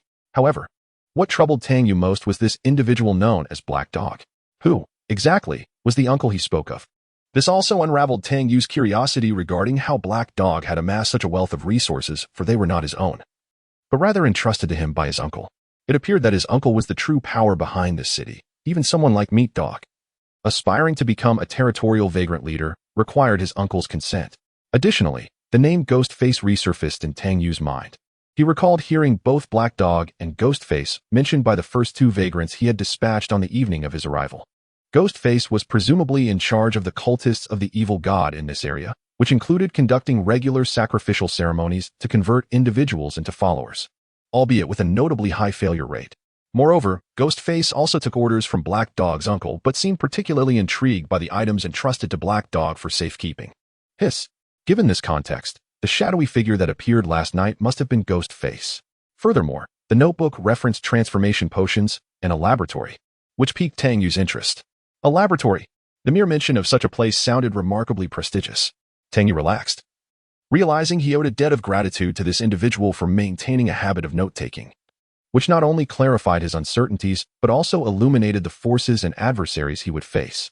For the time being, it appeared that 3 primary figures loomed as threats: the leader of the vagrants, Meat Dog; the leader of the evil god cultists, Ghostface; and the enigmatic uncle who controlled both Meat Dog and Ghost Face. Rubbing his temples, Tang Yu pondered. Although the strength of these three adversaries was currently beyond his capacity to confront, his advantage lay in the fact that none were aware of his existence. Particularly that mysterious uncle. According to Black Dog, he should not be in Luo City at present. This meant that the uncle was likely oblivious to Black Dog's demise and the loss of the resources Black Dog had safeguarded, affording Tang Yu the opportunity to develop in secrecy. Moreover, Tang Yu believed that with the assistance of the Monopoly game, he would undoubtedly... Wait a moment. Had I forgotten something? Monopoly. Goodness. I completely forgot to roll the dice today. This realization caused Tang Yu to leap up, flinging the notebook onto the bed and promptly opening the Monopoly interface. Curse it. I actually forgot to roll the dice. All of this is Wang Bohu's fault for waking me so early. Swiftly following the procedure, he made his way to the restroom to cleanse his hands. For the sake of ritual, he even retrieved the previously acquired golden ointment. After applying it to his hands and inhaling its pleasant aroma, he felt an overwhelming sense of reverence as he began to pray. Lord Guan, the god of wealth, esteemed Guan, I, Tang Yu, humbly beseech you today for a stroke of great fortune. As the dice danced and gradually came to a halt, Tang Yu's gaze fell upon the fifth position. Was it a hospital? The mechanical chime of the Super Monopoly echoed in his mind.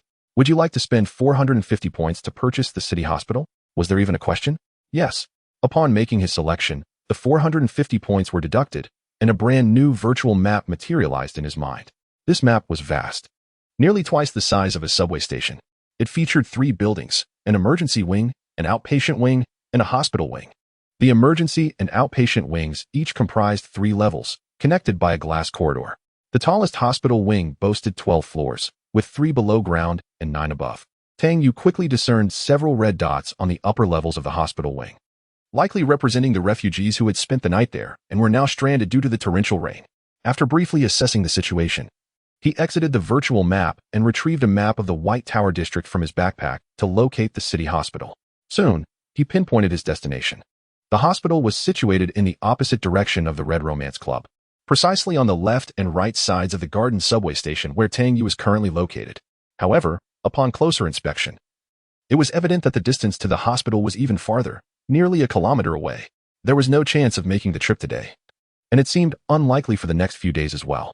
Given the deteriorating weather, Tang Yu decided not to venture out unless absolutely necessary. The conditions were worsening by the day, and tomorrow's forecast remained uncertain. If he were to be caught outside when the storm intensified, he would be at the mercy of fate. However, the wealth points he would accumulate tomorrow promised to be substantial. Today's wealth points had already been credited, and after deducting the 450 points for the hospital purchase, he still had a commendable 287 points remaining. Although it was only the 5th day, the characteristics of Super Monopoly were becoming apparent. The more assets one possessed, the greater the returns, gradually accumulating like a snowball. After completing the day's most significant task, Tang Yu finally felt a sense of relaxation. It was then that a private message from Wang Bohu arrived once more. Wang Bohu, great God, do you want this item? Image of nourishing lamb soup recipe. Nourishing lamb soup recipe. Type. Rare recipe effect. Learn the method to prepare nourishing lamb soup. Learning requirements. Water collector, level 1. Kitchen, level 2. Tang Yu. Tang Yu, is this a thing? What do you want in exchange? Wang Bohu. Hee, great one. I was merely seeking refuge from the rain and happened to scavenge for supplies. I found this in an apron from a kitchen. I have no use for it. Perhaps it could be exchanged for 3. No, 2 grenades? Tang Ren chuckled to himself upon reading this. It was fortuitous, as he also had a craving for such a delicacy, and he surmised that food capable of standing alone as a recipe must possess some unique attributes. Tang Yu. All right. The two swiftly completed their transaction. The water collector had now reached level 2, yet the kitchen remained at level 1. Kitchen level 1 effect. Restores 10 stamina per hour. Next stage. Kitchen level 2 upgrade requirements. Kitchen level 1. Water collector level 1. Generator set level 1. Bathroom level 2. Phase control relay X1. Corrugated hose X1. Wrench X1. Stainless steel pot X2. Current upgrade conditions insufficient. Upgrade not possible. Chapter 36 Level 2 Kitchen, Bathroom. To be honest, Tang Yu felt somewhat bewildered. What does upgrading the kitchen have to do with the bathroom? Why must the kitchen upgrade be contingent upon a level 2 bathroom? Is it due to the so-called principle of mutual connectivity, where resources flow from above to below, ensuring an equitable distribution? Although he found it perplexing, it did not alter the fact that he had to upgrade the bathroom first. Bathroom, level 1 type, shelter facility effect, wound healing speed increased by 20%. Probability of infection decreased by 20. Next stage, wet-dry separation bathroom. Level 2 upgrade requirements. Generator, Level 1. Water collector, Level 1. Ventilation duct, Level 1. Heating pipes X2. Corrugated hoses X3. Electric drill X1. Showerhead X1. Toilet X1. Upgrade time. 2 hours. Current upgrade conditions insufficient. Unable to upgrade. Tang Yu was about to send a request for the materials needed to upgrade the kitchen and bathroom through the World Channel, when he suddenly paused. Indeed. Since he needed to procure upgrade materials anyway, why not include the construction materials from the 2 blueprints? Perhaps he might stumble upon a hidden opportunity. With this thought in mind, Tang Yu retrieved the blueprints for the Intelligence Center and refugee treasure chest from his backpack. Upon reviewing the construction requirements, he discovered that he was still missing one item for the shelter facility, a Level 2 generator, while he currently possessed only a Level 1 generator. He promptly began to draft a message, meticulously cross-referencing the required upgrade materials. A few minutes later, he posted on the World Channel, City, Tang Yu, urgently seeking to purchase confidential intelligence, Rolex gold watches, gold necklaces, golden skull rings, bronze, corrugated hoses, motors, etc. I am open to trading, including food items, photos of various canned goods, photos of high-energy foods and weapons, photos of assault rifles, photos of grenades. Upon returning, Tang Yu realized that he had unknowingly acquired 2 of the materials needed for constructing the Intelligence Center. The first was an encrypted USB drive, which he had almost forgotten where he found it. After racking his brain, he recalled that he had discovered it in the changing room behind the lounge of the subway station on the first day. The other piece of terrain intelligence map was even more fortuitous, the Quail Shell City Pagoda District map. In his possession was precisely the terrain intelligence map he required. It was these experiences that prompted Tang Yu to take a chance on the World Channel. His message quickly garnered attention from other survivors. Plains Tang Yang. Wait. Isn't that the arms dealer? Has he started dealing in food now? City, Lu Chenglong. Haha, this is hilarious. The arms dealer actually resembles one. And now he's venturing into grenades. Forest, Wang Haoyu. Everyone, hurry and trade with Yushin. He has plenty of good items. I just completed a transaction with him. Beef canned food paired with large rye bread. Image Wang Cici exclaimed in astonishment at the presence of canned beef. Her longing evident. Meanwhile, Wang Mingyi, shivering in the cold, inquired if there were any warming provisions available. As Tang Yu perused the chat messages on the World Channel, he noted that, although the commotion had lessened compared to previous days, it still captivated a segment of survivors. His weaponry had dwindled to the assault rifle and MP5 submachine gun he had seized from the cultists. Now equipped with an M4A1, these 2 firearms had become his reserves. Should anyone wish to trade arms, he was open to negotiation, though he would not part with armor-piercing ammunition, which he regarded as a strategic resource. In Tang Yu's perspective, the worth of quality ammunition vastly eclipsed that of the weapon itself. Yet, it was apparent that survivors with access to high-grade bullets were scarce. As private messages continued to refresh, Tang Yu poured himself another cup of boiling water, the warmth of the fireplace beside him, and began meticulously examining the contents of his private messages. It was undeniable that many of the survivors possessed abilities, despite their scattered locations in the apocalyptic world, each facing diverse dangers and challenges. Nevertheless, numerous survivors had amassed considerable supplies. Within mere minutes, a multitude of individuals had sent messages regarding available resources. The recent torrential rain and plummeting temperatures had undoubtedly instilled a sense of impending calamity among all survivors, prompting them to fervently seek survival provisions. Yet, these opportunistic individuals sought to exploit Tang Yu's proactive procurement, presenting exorbitant demands, often quoting prices of 10 or more cans of meat. Tang Yu was not one to indulge such antics. He promptly offered what he deemed a fair price. If a deal could be struck, he would proceed. If not, he would simply turn to another supplier. After all, in this seller's market, food and heating supplies were the most coveted commodities. The items he sought were neither consumables nor drinkable. If they had the audacity to refrain from selling, they could simply wait it out. Tang Yu's hideout was sufficiently stocked, capable of sustaining him for months without issue. He could afford to be patient, while others might not be so fortunate. Indeed, apart from a few survivors who grasped the situation and successfully engaged in trade with him, many still clung to the hope of taking advantage of Tang Yu. He meticulously marked these individuals for future reference and chose to disregard them. However, one individual presented a piece of classified information that piqued his interest, albeit with a ludicrous demand of 50 cans of meat, eliciting a bemused laugh from Tang Yu. Had the proposal been reasonable, he would have been open to discussion. Instead, the individual's audacity was astounding. While it was reasonable to demand 20 cans for timber, given its value as a heat source, Tang Yu found no justification for the inflated price merely due to his interest. He swiftly replied with an offer of 3 cans, stating that he would sell if they were willing, but otherwise, they could keep their goods. After several hours of meticulous selection, the materials for upgrading the bathroom and kitchen were finally gathered, most of which were acquired through transactions completed by survivors in Tang Yu's vicinity. And the prices were relatively reasonable. Tang Yu proceeded to upgrade the bathroom directly, allowing for the subsequent enhancement of the kitchen upon completion. The afternoon passed as Tang Yu perused information while awaiting the upgrades. At 8 p.m., the kitchen was finally completed. The information regarding the upgrades of both the bathroom and kitchen underwent a remarkable transformation. Separate wet and dry bathroom. Level 2 type. Shelter facility effect 1. Wound healing speed increased by 40, probability of infection reduced by 40, stress resistance 15. Immunity 10 effect 2. Radiation resistance 15. Kitchen. Level 2 type. Shelter facility effect 1. Stamina recovery of 15 per hour, stress resistance 10, immunity 10. Metabolism 15 effect 2. When consuming food prepared in the kitchen, there is a 10 chance to gain a special effect, energized, recipe food effects enhanced by 10. Chapter 37A brand new opportunity for acquiring supplies. The kitchen and bathroom have undergone a remarkable transformation. The bathroom, aptly named, now boasts a separate shower area, with the toilet and wash basin conveniently situated outside. If a washing machine were to be added, it would closely resemble the rented apartment where Tang Yu resided before his journey began. The kitchen's metamorphosis is equally striking. The space has expanded significantly, and the previously rudimentary countertop has evolved into a 2-meter-long preparation area, upon which a soup pot and frying pan are neatly arranged on the electric stove. The heater remains positioned beside the countertop, exuding simplicity and efficiency. This time, both facilities not only enhance their original functionalities but also introduce a plethora of new effects. Resilience. Description. Resilience increases a survivor's chances of enduring in a post-apocalyptic world. Effects. Reduces the likelihood of shock due to pain. Mitigates trembling or shivering caused by discomfort. Alleviates fear and despair stemming from sudden events or survival pressures. Immunity. Description. Affects susceptibility to diseases and the efficacy of treatments.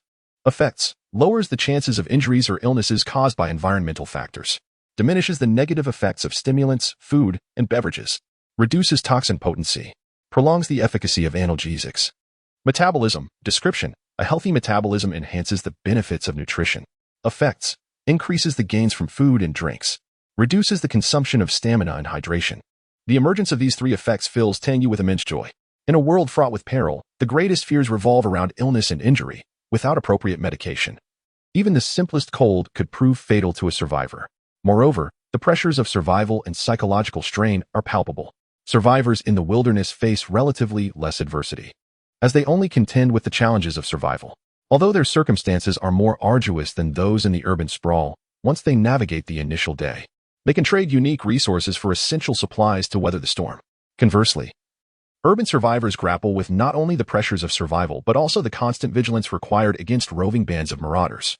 Once spotted by these groups, survival becomes a daunting task unless fortune favors them, as the advantage of weaponry often leads to dire consequences. Even today, the regional channels frequently report survivors falling victim to these marauders, an inescapable reality. This is precisely why the survivors in the regional channels regard Tang Yu with such warmth. The weapons he has traded have genuinely aided many, alleviating their survival crises and granting them a measure of self-preservation. Tang Yu then shifts his gaze to the interface of his hiding place, where he notices a new button labeled Craft beneath the Level 2 Kitchen and wet-dry separated bathroom. Upon clicking the crafting button beneath the kitchen, a new page materializes. Emergency water, X2 required items, tool, silicone tube, materials, water 500 milliliters, pipe tape X1. Preparation time, 5 minutes. Kvass, X2 required items, bottled water X2, rye bread X4, preparation time, 10 minutes. In total, there are about 7 or 8 types of food supplies. It turns out this is the page for crafting food and beverages. Tang Yu comprehended the necessity of reaching Level 2 Kitchen to access these recipes, and this was indeed the reason. Simultaneously, he explored the crafting page for the restroom. The content was astonishing, resembling a rudimentary chemical factory. Not only could soap be made using alkali, salt, and sausage, but toilet paper could also be produced from paper. Sterile bandages could be crafted from bandages and vodka, a remarkable simplicity in its rawness. The remaining crafting list included items like aluminum clamps, hoses, backpack containers, bulletproof vests, aramid fabric, tear-resistant cloth, and about a dozen other categories, leaving Tang Yu astounded. Yet, he understood that the facilities in his hideout could transmute a plethora of useless or low-level items into something useful through this synthesis process, thereby benefiting the survivors. Suddenly, an epiphany struck Tang Yu. Perhaps he could capitalize on this extreme cold disaster, seizing the opportunity to amass and trade those seemingly worthless materials, then transform them into more desirable goods through the restroom, thereby profiting from the price difference. The more he contemplated this strategy, the more feasible it appeared. He believed that, at this stage, very few would have unlocked the crafting pages of their hideout facilities. He might very well be unique in this regard. This could indeed represent a domain of resources exclusive to him, allowing for continuous trading to acquire supplies.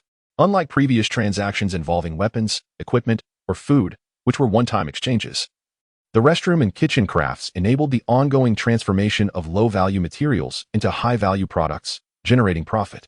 As long as no other hideout facilities surpassed his level, he could perpetuate this endeavor. This revelation exhilarated Tang Yu. Although it might be cumbersome and intricate, the profitability was sustainable. Over time, it could yield exponential advantages. However, he soon regained his composure. Such a strategy would inevitably strain his current supplies. His existing reserves were sufficient for one person, but trading would clearly deplete them. If necessary, he might have to seek opportunities to venture out. Tang Yu felt a tinge of reluctance. He had no desire to take risks. Yet he couldn't disregard a chance to enhance his resources. He decided to postpone that thought and first examine the recipe. Tang Yu retrieved the nourishing lamb soup recipe. And indeed, it was now available for use. Then, on the crafting page under Level 2, Kitchen, a new recipe indeed appeared. Nourishing lamb soup, X2. Type, recipe. Effect, removes wind chill status for 120 minutes, with a 25 chance of complete removal. Adds rising yang status for 30 minutes. Immunity, 10, lasting for 60 minutes. Satiety value, 70, hydration value, 60. Required ingredients, 500 g lamb, 1000 g water, 1 goji berry, 1 red date, 1 pepper, 1 salt. Additional ingredients, only 1 can be added. For extra effects, 1 ginseng, 1 angelica, 1 astragalus, 1 cotinopsis. Crafting time, 15 minutes. Oh my goodness, I've struck gold. Tang Yu's eyes widened, his face brimming with disbelief and excitement. Chapter 38, The Astonishing Value of Nourishing Lamb Soup. Stocking up with utmost urgency. Cold wind. Type, detrimental status description, a cold induced by frigid temperatures. Effect 1, load -50, stamina -60, water consumption 60, movement speed -40. Effect 2, due to pervasive body pain, vision dims, with an 80 chance of trembling throughout the body and hands. A 20 chance of escalating into a more severe state of high fever. Yang energy rising. Type, beneficial status description, a state of warmth throughout the body induced by the consumption of special food. Effect 1, in a cold environment. One is impervious to the cold, maintaining a warm state. Effect 2, in a warm environment, stamina consumption -30, in a hot environment. It transitions to a state of excess heat. Ah, indeed. Tang Yu was now exhilarated to the peak of excitement. This dish was akin to a life-saving talisman for the survivors bracing for the impending frigid calamity. This opportunity was simply too precious to overlook. Tang Yu promptly contacted a survivor he had previously traded with for wool and cashmere blankets. City Tang Yu, hello, are you still alive? Prairie Sandy. Big brother, what are you talking about? Do you want more cashmere blankets? City, Tang Yu, not this time. You should have lamb, right? What is the price? In a concealed hideout in the prairie, Sandy chewed on a piece of lamb chop, her brow furrowed. Isn't this Tang Yu from the urban area? Surely, food should not be scarce for him. What does he need lamb for? Nevertheless, she responded, as she had an abundance of lamb. Prairie, Sandy, I have lamb, if you want it. It's 2 pieces of lamb for a handgun or 50 rounds of ammunition, or equivalent items. City, Tang Yu. Frowning expression. Has the price risen so steeply now? Prairie, Sandy, the extreme cold disaster is imminent. Everyone knows lamb replenishes yang energy. And it is food after all. City, Tang Yu. If I want a larger quantity, can you lower the price a bit? Prairie, Sandy, how much do you need? Just give me a number. If you can procure some medicine for me, I might be able to offer a discount. Tang Yu glanced around his hideout. The warehouse was already crammed with various foodstuffs. One of the 3 large-capacity suitcases held an assortment of valuables, while the other 2 contained equipment brought back from room 903. On the other side of the hideout were stacked reserves of fuel and timber, which were off-limits. Only a small space remained in the center of the hideout. With the temperature having dropped, placing it on the ground should preserve it for a short while. Once the heavy rain ceased and the temperature plummeted further, he could store the lamb outside, for there was no concern of discovery with the virtual map at hand.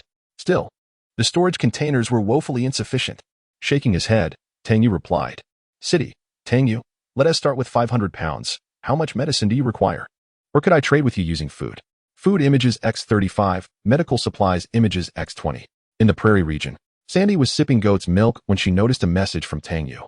Upon seeing those 35 images of various foods, she inadvertently spewed the milk from her mouth.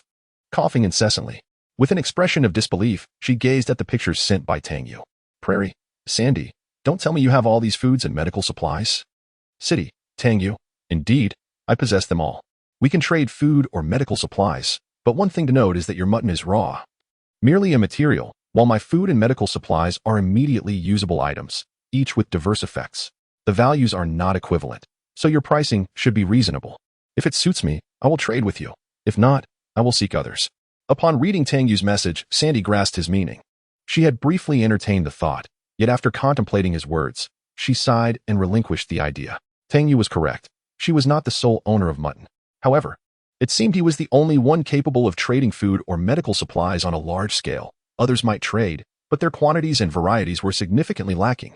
Especially when it came to canned meats and fish, Sandy's throat was already salivating, and she was astonished to see canned vegetables as well. Oh my!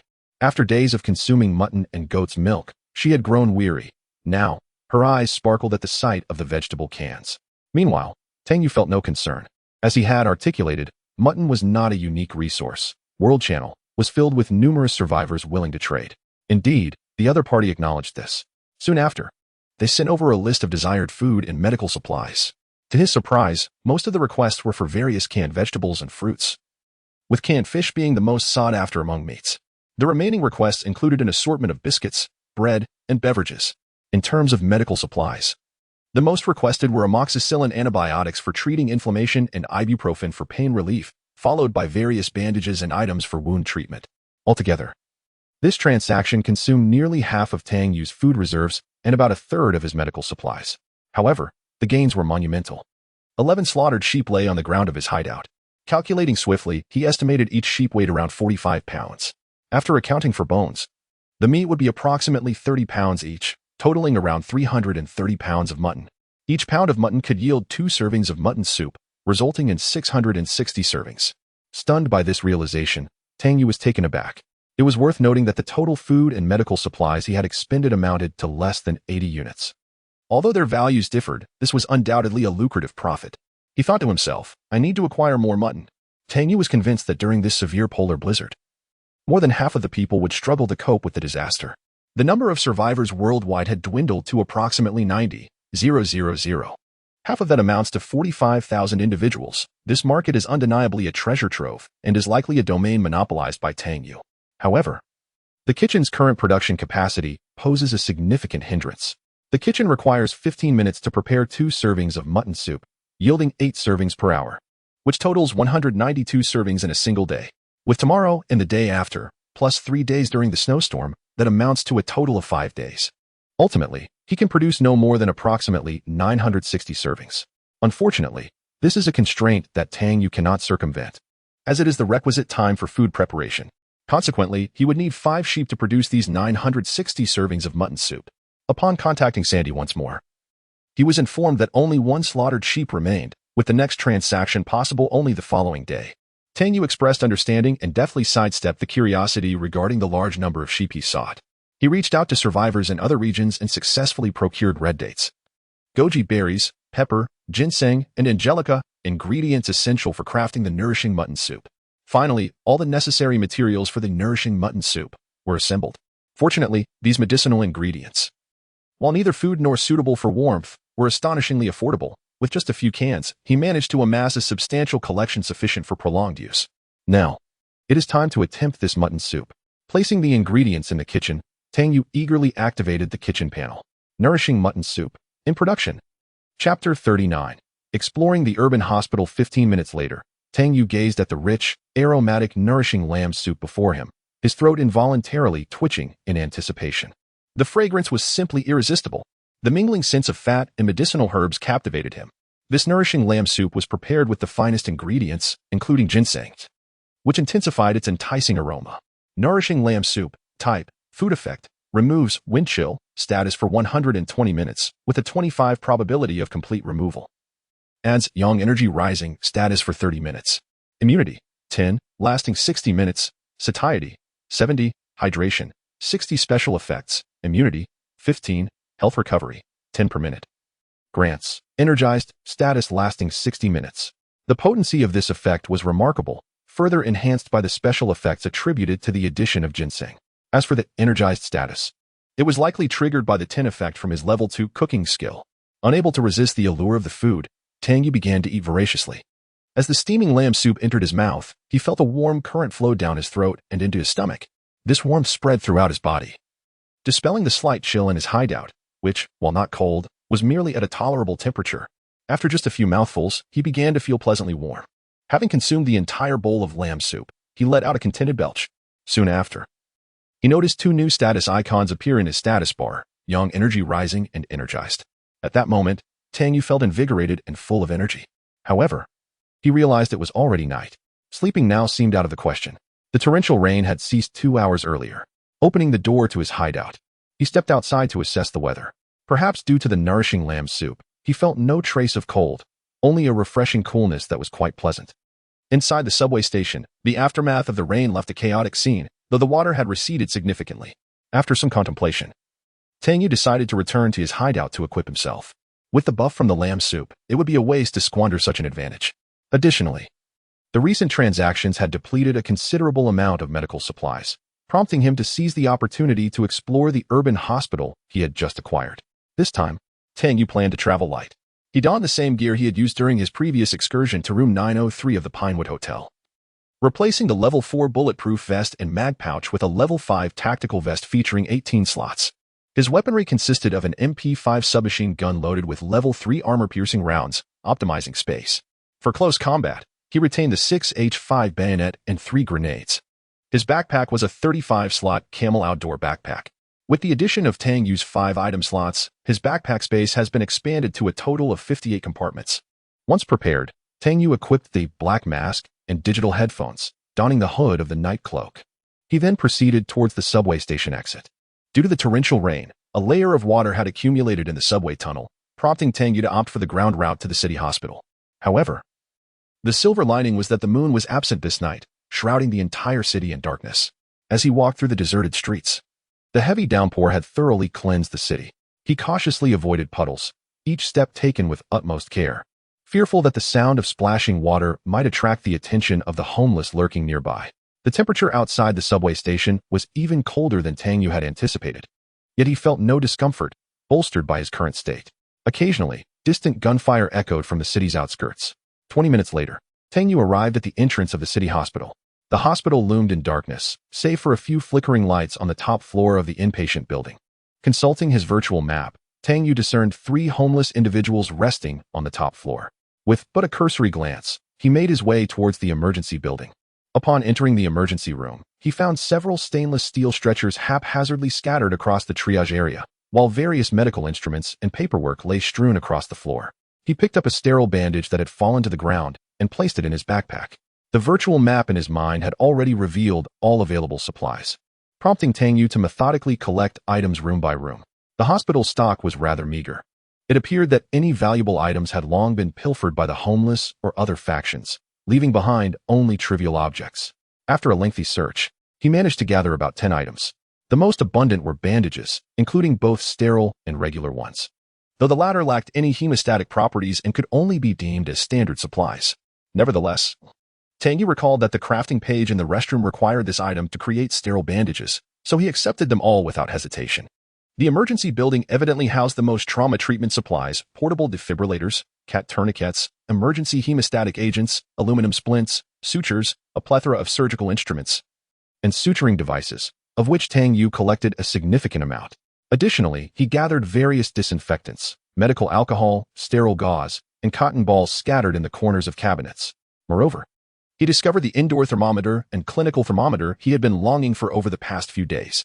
Yet, what filled him with the most delight was the unexpected find of some injectable medications. The potency and rarity of these injections were indisputable. Previously, He had located a package of injection syringes left behind by a black dog in room 903 of the Pinewood Hotel, which contained only 5 adrenaline injection syringes.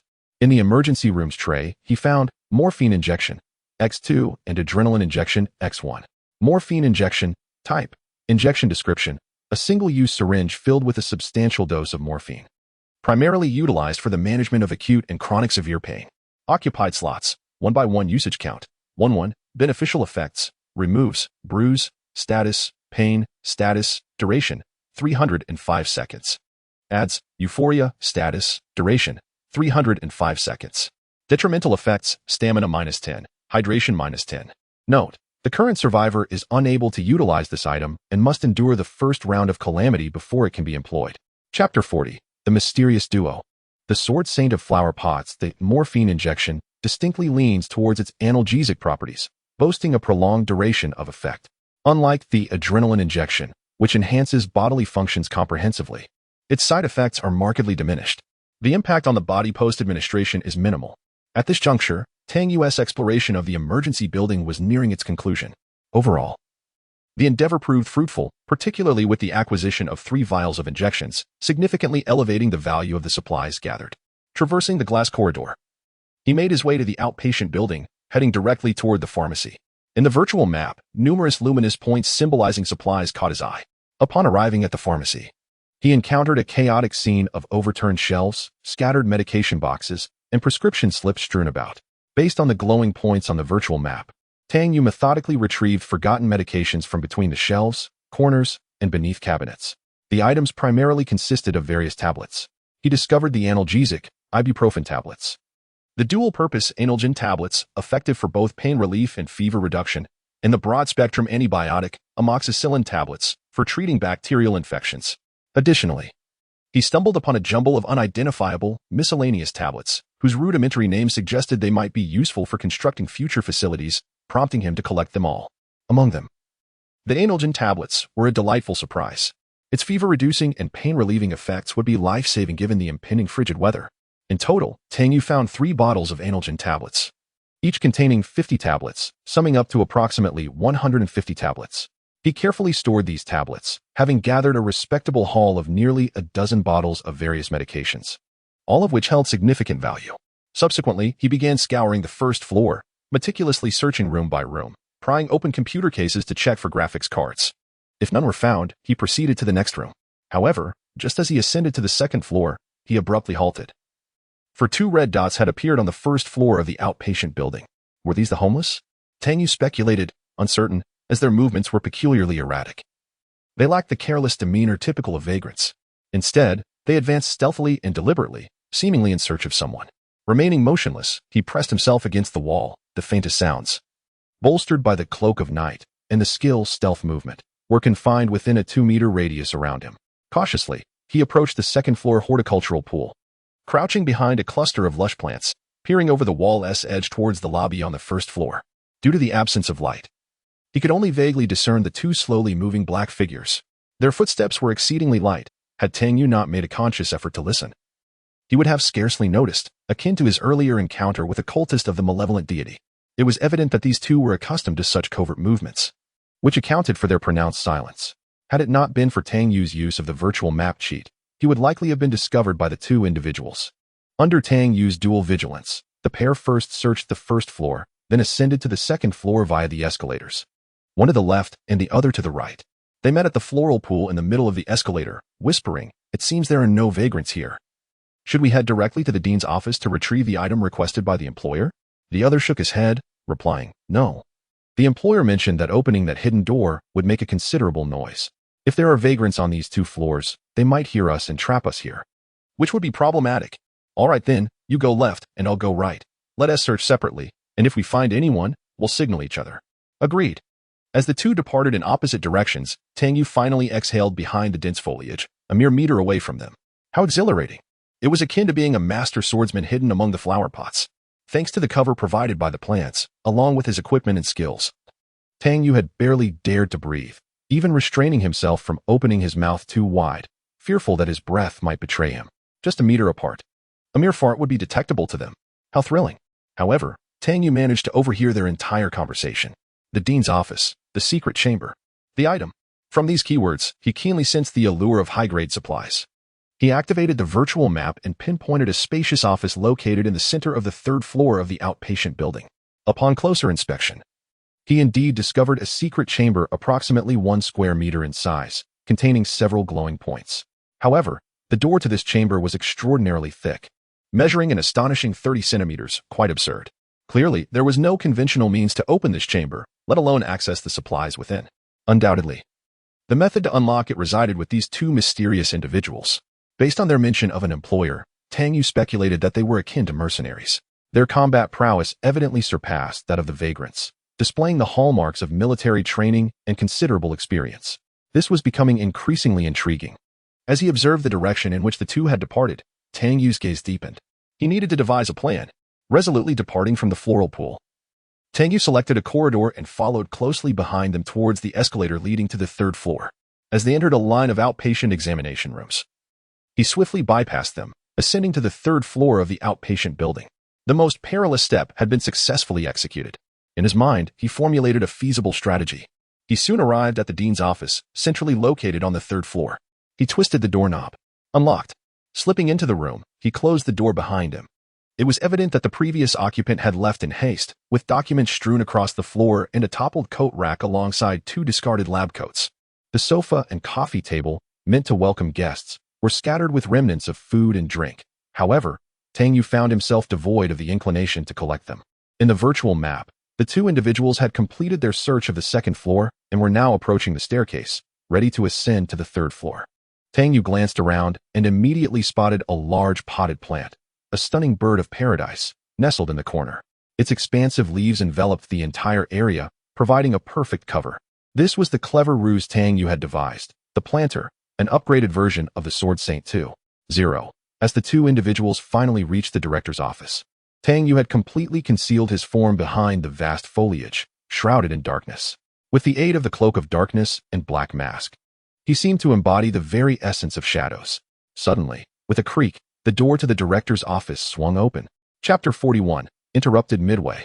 Infection. Tang Yu observed as the two individuals entered the room, swiftly sweeping their flashlight across the space. Concealed beneath a verdant canopy of paradise plants, he remained undetected. While they directly sought their target. Have you located the hidden chamber? Yes. The employer instructed that the switch for the secret room is positioned at the side of the desk. One of them approached the desk and effortlessly discovered the inconspicuous button. Under their watchful gaze, as the button was pressed, a section of the bookcase began to rotate, accompanied by the sound of the bookcase scraping against the floor. A small room, approximately 1 square meter in size, materialized before Tang Yu. It's opened. Shine the flashlight over here, one exclaimed, revealing a meticulously crafted safe within the dim chamber. Tang Yu felt a mix of exasperation and relief. Exasperation because the director was indeed overly cautious, hiding items within a secret room and even equipping it with a safe. Relief because he had refrained from recklessly confronting these two individuals. Had he done so, not only would he have struggled to locate the switch for the hidden chamber, but the safe itself would have posed a significant challenge. At that moment, Tang Yu noticed one of the men producing an oddly shaped key from his pocket.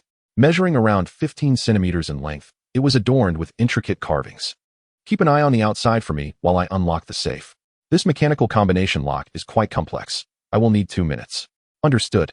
The sentry positioned himself at the doorway, facing the corridor, vigilant for any signs of movement. Meanwhile, the other man, with a miniature flashlight clenched between his teeth, crouched before the safe, inserting the peculiar key into the lock while his other hand deftly manipulated the combination dial, concentrating intently on its alignment. The room resonated with the subtle sounds of the turning lock and key, interspersed with the faint friction of equipment and weaponry. Tang Yu, having navigated through the paradise plants, positioned himself against the wall behind the lookout, holding his breath in quiet anticipation of an opportunity. Are you done yet? Hurry up. Almost there. Upon hearing his companion's response, the sentry prepared to turn around, only to have a large hand clamped over his mouth, a sharp dagger swiftly slicing through his throat. It's opened. What is that noise? Keep it down. Just as the lock was unlocked, the one at the safe heard the sound of footsteps on the floor, sensing something amiss. He quickly drew his silenced pistol and turned around, but was met with the sound of a heavy object crashing to the ground, followed by a dark figure lunging toward him. With a series of soft gunshots echoing in the air, Tang Yu, panting heavily, stuffed the contents of the safe into his backpack, hastily bandaging the wound on his leg to control the bleeding, swallowing an ibuprofen. In the next moment, he finally exhaled, the pain subsiding. However, he had turned pale, drenched in sweat. The agony was intense. With utmost urgency, he swiftly packed the duo's equipment into his backpack, filling it to capacity. The two surplus long rifles were slung over his shoulders as he hastened toward the ground floor of the emergency building. Throughout this endeavor, he remained vigilant, keeping an eye on the 3 refugees in the inpatient ward, relieved to observe that they exhibited no unusual reactions, remaining ensconced in their rooms. Upon reaching the emergency hall, he consumed another analgesic tablet and retrieved his emergency surgical kit to perform a self-extraction of the bullets. The combat prowess of this duo was distinctly inferior to that of the refugees. With meticulous planning, he had managed to eliminate one swiftly. Yet the other demonstrated an astonishingly rapid response. Although he ultimately succeeded in dispatching his foe, he sustained 2 gunshot wounds, fortunately to his legs. Had they struck his heart or head, he would likely have met his demise. After extracting the bullets from his legs, he applied sterile gauze, and his precariously low health began to recover gradually. Simultaneously, all conditions such as pain and bruising were alleviated, leaving only the status of fresh wounds from the bandaging. Despite the perilous nature of the situation, this was the best outcome he could achieve. Not only had he successfully intercepted the items sought by the duo, but he had also acquired 2 additional sets of equipment. The previously desolate warehouse was now replenished. 5 minutes later, the fresh wound status vanished. Without pausing, he treaded back to his hideout, remaining cautious and vigilant throughout the journey. As he approached the garden subway station, a light rain began to fall, quickly transforming into small, icy pellets that blanketed the ground. The effects of the nourishing lamb soup had long since worn off. Despite his body being drenched in sweat from the burden of overloading, he could still feel the cold creeping into his bones. His condition was one of internal warmth dissipating through perspiration, while the chill in the air sought entry through his open pores. This contrast of external cold and internal heat caused him considerable discomfort. Upon finally entering the garden subway station and walking through the corridor, he sneezed repeatedly. Back at his hideout, as he unloaded the entirety of his backpack's contents, he continued to sneeze. Although the status panel did not indicate any sign of a cold, his years of experience with illness led him to conclude that he was likely afflicted. Alas, this was the consequence of his own actions. Sure enough, within a few minutes, as various discomforts manifested, the cold status icon officially appeared on his panel. Fortunately, he had prepared 2 bowls of nourishing lamb soup earlier, so he gathered his spirits, heated the second bowl, and consumed it heartily, meat and broth alike. Gradually, warmth enveloped his entire being, his body ceased to tremble, his legs regained strength, and his joints no longer ached. He felt an overwhelming sense of comfort and ease. Tang Yu reveled in the effects of the mutton soup, thoroughly satisfied. Although it did not completely dispel the chill of the wind, it bestowed upon him a 2-hour window of vitality. His anticipation for the future market prospects of the nourishing mutton soup grew ever stronger. The clock struck 1 in the morning. Seizing the moment afforded by the soup's effects, Tang Yu succumbed to slumber. Meanwhile, in a concealed chamber, an individual awaited the wanderer to deliver the promised bounty. Trin, when did those 2 depart? Why have they not returned yet? My lord, they may have encountered unforeseen circumstances. After all, that region belongs to the feral dogs, and it is rumored that their operatives have been lurking in that hospital. Chapter 42, Blueprints for Constructing a Medical Station, Laboratory Access Keycard, 6th Day of the Apocalypse. Tang Yu awoke with an excruciating headache, acutely aware of the pervasive aches throughout his body. His joints felt as if they were devoid of lubrication, each movement a Herculean task. A cough escaped him, accompanied by a searing pain in his throat, reminiscent of a blade's cruel slice. Gently shaking his foggy head, he felt as though his mind had turned to mush, swirling within the confines of his skull. He opened his status screen, where the glaring red indicators of chill, fever, and bacterial infection lit up ominously. Rising to the kitchen, he immediately set about preparing 2 bowls of lamb soup. While the broth simmered, he hastily rekindled the fireplace. Having forgotten to light it the previous night due to his malaise, this neglect had exacerbated his cold. As the fireplace radiated warmth, his trembling body gradually found steadiness. After consuming 2 cups of hot water and taking a analgesic and amoxicillin, the pain subsided, along with the fever and bacterial infection statuses. Moments later, as he savored the lamb soup, he felt revitalized, as if reborn. Fortuitously, he had triggered a 25 chance for a perfect removal of the chill status. His body returned to a semblance of normalcy, yet the stamina depleted by his illness would require time to recuperate. He needed to rest further. How arduous it was. Although currently endowed with the rising young status, he still donned the previously acquired rabbit brand sheepskin military coat. Taking an indoor thermometer outside to his hideout, he waited a few minutes. only to find the temperature had plummeted to 3 degrees. A sigh escaped his lips. It was only the 6th day, and temperatures were nearing freezing. Snow seemed imminent by tomorrow. The most challenging times were upon them. Back in the hideout, he opened the chat channel. Discovering that all survivors were engrossed in discussions about the weather, he learned that over 3,000 had perished overnight, primarily due to the chilling temperatures that led to chill infections, leaving them vulnerable to marauding drifters and beasts. In their final moments, many had sought assistance in the chat, but sadly, few resources were available to aid them. The survivors' spirits grew heavier with each passing moment as the reality of this first extreme cold disaster settled in. Some attempted to organize mutual aid, striving to weather the storm together. However, in such dire circumstances, merely self-preservation was a formidable challenge, let alone extending help to others. In this apocalyptic game, personal survival took precedence over all else. Morality, law, and shame held no significance. Tang Yu observed the channel's messages, resolute in his decision not to engage in any self-righteous acts. He was but a mere individual, focused solely on his own survival in this desolate world. Seeking comfort and longevity, others were of no concern to him. For those who selflessly dedicate themselves, he holds respect, yet refrains from imitation. Nor does he wish to burden himself further. After a brief moment of reflection, Tang Yu's face illuminated with excitement. He entered the kitchen, meticulously preparing the ingredients for the nourishing lamb soup. He immediately exerted maximum effort to craft this dish, recognizing the rarity of the opportunity and the necessity to seize every fleeting moment. Observing the icon indicating that the soup was in progress, Tang Yu hastily contacted Sandy to inquire about the 5 lambs he had reserved the previous day. He was informed that they were only just preparing to depart, necessitating a 2-hour wait before the transaction could occur. Seizing this interlude, Tang Yu retrieved the spoils he had collected from the director's office at the hospital the day before. First, he unveiled 2 blueprints, which brought an exuberant smile to his face. In this apocalyptic world, blueprints represented the swiftest avenue for enhancing one's capabilities. Medical Workbench Construction Blueprint. Type: Rare Blueprint Effect. Constructs a workstation in the hideout for creating medical supplies. Construction requirements: generator, level 1, water collector, level 1, restroom, level 1. 50,000 apocalypse coins, 1 beaker, 1 test tube, 1 tourniquet, 1 set of surgical instruments, 1 ibuprofen painkiller. Construction time: 30 minutes. Medical Workbench Modification Blueprint. Medical Station. Type: Rare Blueprint Effect. Upgrades the medical workbench in the hideout into a more advanced special facility, the medical station. Construction requirements: generator, level 1, medical workbench, level 1, restroom, level 2, ventilation ducts, level 2, 200,000 apocalypse coins, 1 medical intelligence document, 3 packs of medication, 5 sterile bandages, 4 tourniquets, 2 sets of surgical instruments, 1 medical transfusion tool, 1 portable defibrillator. Construction time: 120 minutes. When Tang Yu beheld the construction requirements for the medical station, he was utterly astonished. This was his first encounter with such an extensive list of prerequisites for a facility, particularly the portable defibrillator. Had he not fortuitously discovered one in the emergency building, he would have been at a loss. The construction complexity truly opened his eyes. However, he soon wore an expression of exhilaration. What a jest it was that the mere act of construction required such an abundance of resources. Thus, the efficacy of such a facility could hardly be lacking.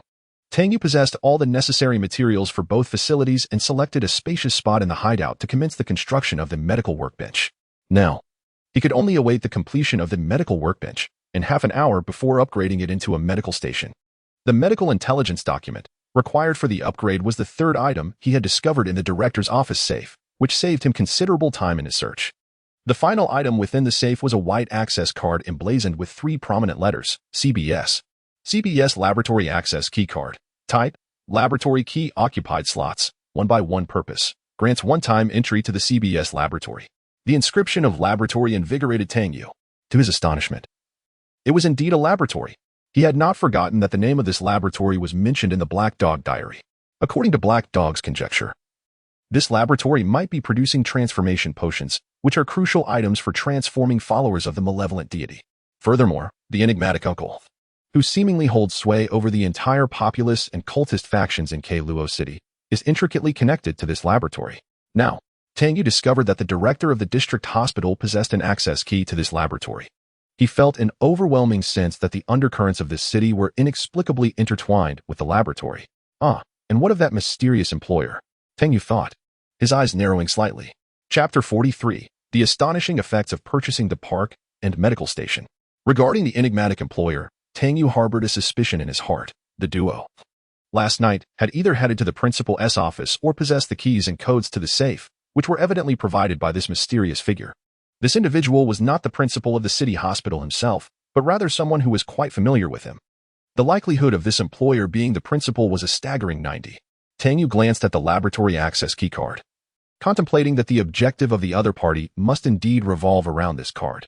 After pondering for a while without arriving at a conclusion, he decided to cease his ruminations. After all, the items were now in his possession. He would face whatever came his way. What mattered most now was to organize the spoils from the previous night.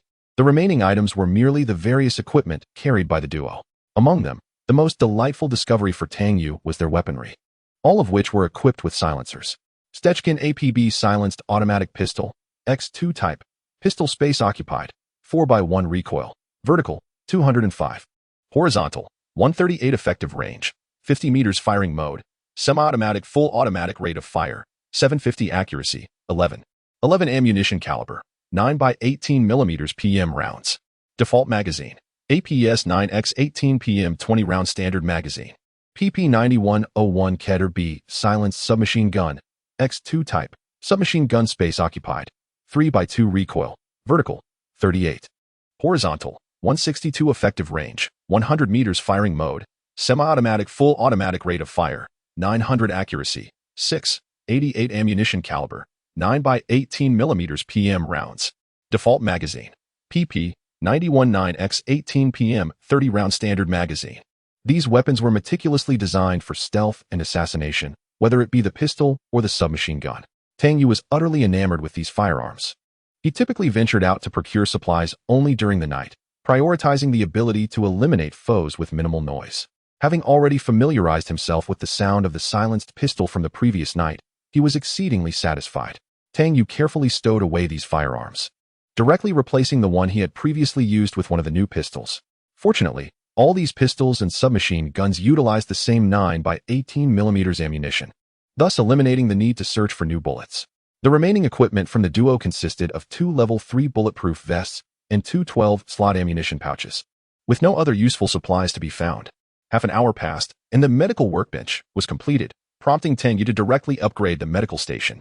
Subsequently, he embarked on the day's grand game of Monopoly, rolling the dice. Due to his purchase of the city hospital yesterday, Tang Yu amassed 201 wealth points, bringing his total to 488 points. Following this was the entire ritual. He proceeded to the restroom, washed his face and hands, applied the golden star ointment, and began to pray with utmost sincerity. In reverence to Lord Guan, the god of wealth, I, the junior Tang Yu, humbly offer my prayers today, beseeching for a stroke of fortune with the dice. As the dice roll, I ponder whether the survivors would spend 300 points to acquire the White Tower Park.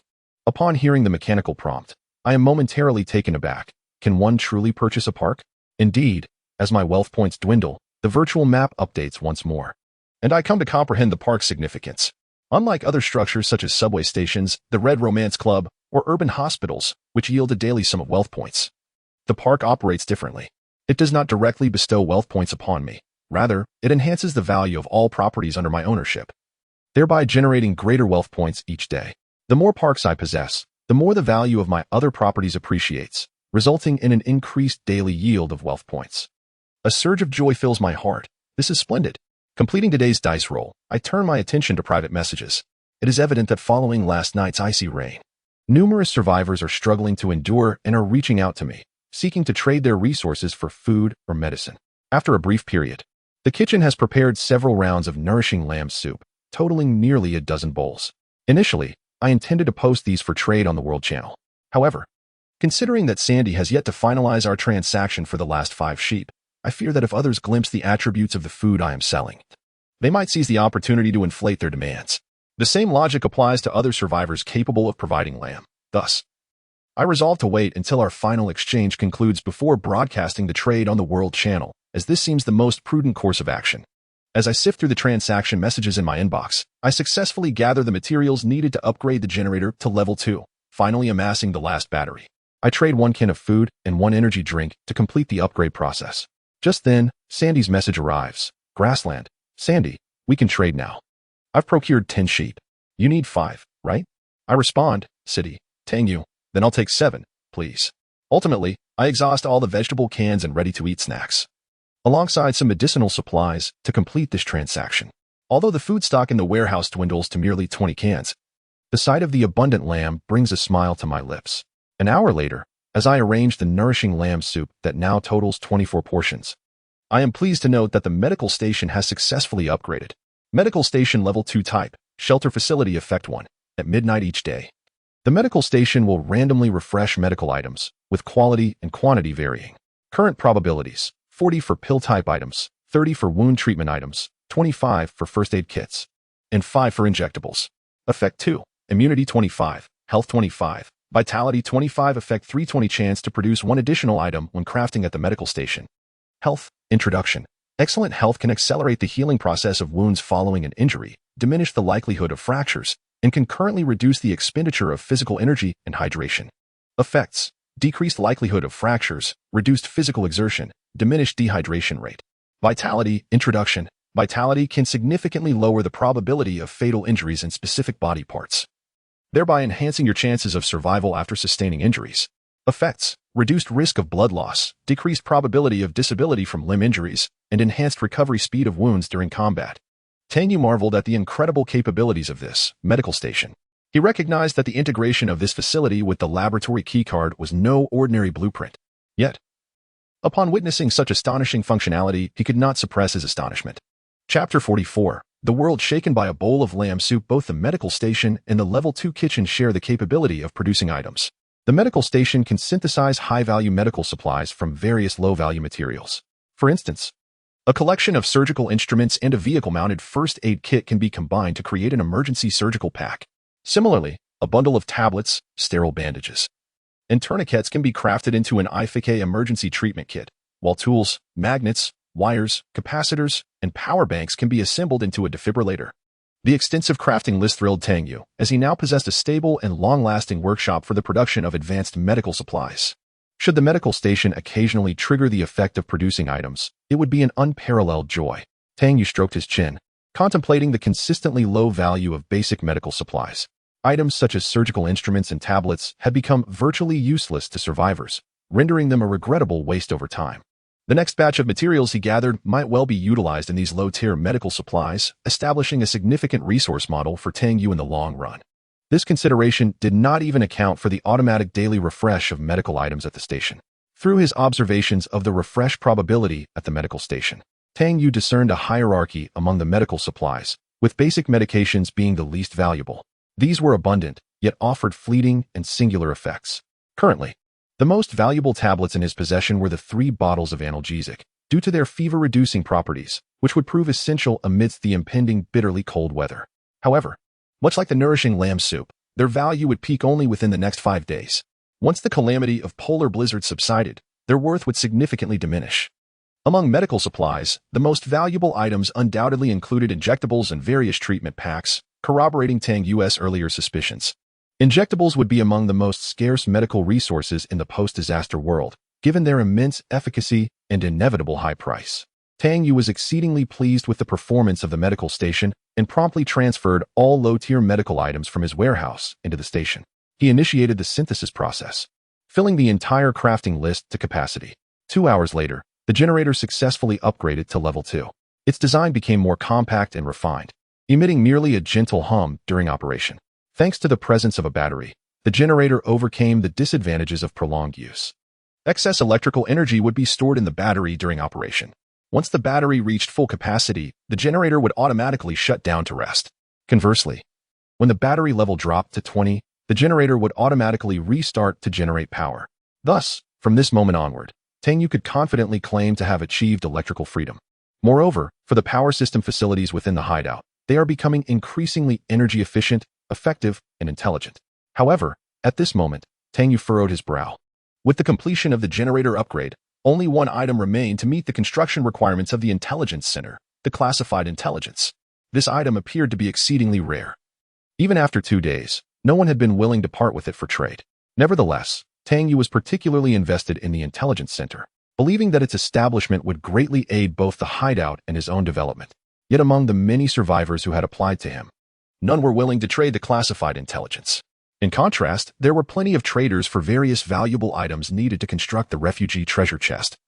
Although many demanded exorbitant prices, Tang Yu successfully completed transactions with a few survivors offering reasonable prices, while he left the others unattended. He resolved that he must prioritize the construction of the intelligence center today. Tang Yu promptly shared a photo of the nourishing lamb soup in the World Channel. Confident that no one could resist such a trade. City, Tang Yu, nourishing lamb soup image X1, a countermeasure against extreme cold disasters, a beacon of hope for survival. The last shiver before dawn removes the wind chill status, guarantees a second chance at life. Don't miss out, limited quantity, first come, first served. Only available for trade. Rare item, classified intelligence, please offer M. After posting in the World Channel, he echoed the message in the regional chat channel. Subsequently, he traded 2 portions to Wang Bohu. Tang Yu, brother, here are 2 portions for you. Use them wisely in critical moments. Tang Yu was not altruistic. His decision to share with Wang Bohu stemmed from the fact that he had gained substantial benefit from this transaction, acquiring the recipe with merely 2 grenades. If the value were insignificant, it would be one thing, but the efficacy of this food was sufficient to save lives in extreme cold. Sharing it with Wang Bohu also served as a safeguard for him, as this item was abundant and he could afford to give away 2 portions. Furthermore, Tang Yu held a positive impression of Wang Bohu, who had demonstrated considerable capability by acquiring rare items just days before the apocalypse. Building a good rapport could prove advantageous. And there was no need for any resentment to arise over this food, even though Tang Yu could have easily disregarded such feelings. After all, as the old saying goes, more friends, more pathways. As expected, upon receiving the lamb soup from Tang Yu, Wang Bohu immediately sent a message. Wang Bohu, wow master. Don't tell me this is the recipe I sold you. It's incredible. Tang Yu, indeed it is. Are you regretting it now?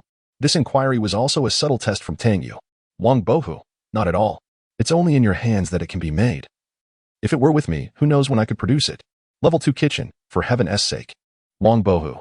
This item is only valuable for these few days. If the next disaster turns out to be a heat wave, this food would be worthless. So I have no regrets whatsoever.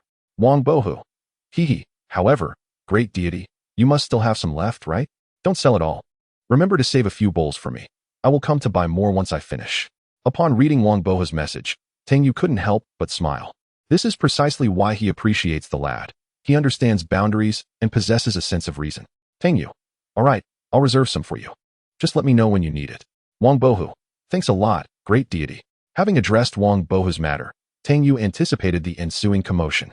Indeed, the entire World Channel and local chat forums erupted in fervor, as all survivors were stirred to their core. The nourishing mutton soup was akin to cold water splashing into a hot oil pan. An absolute explosion.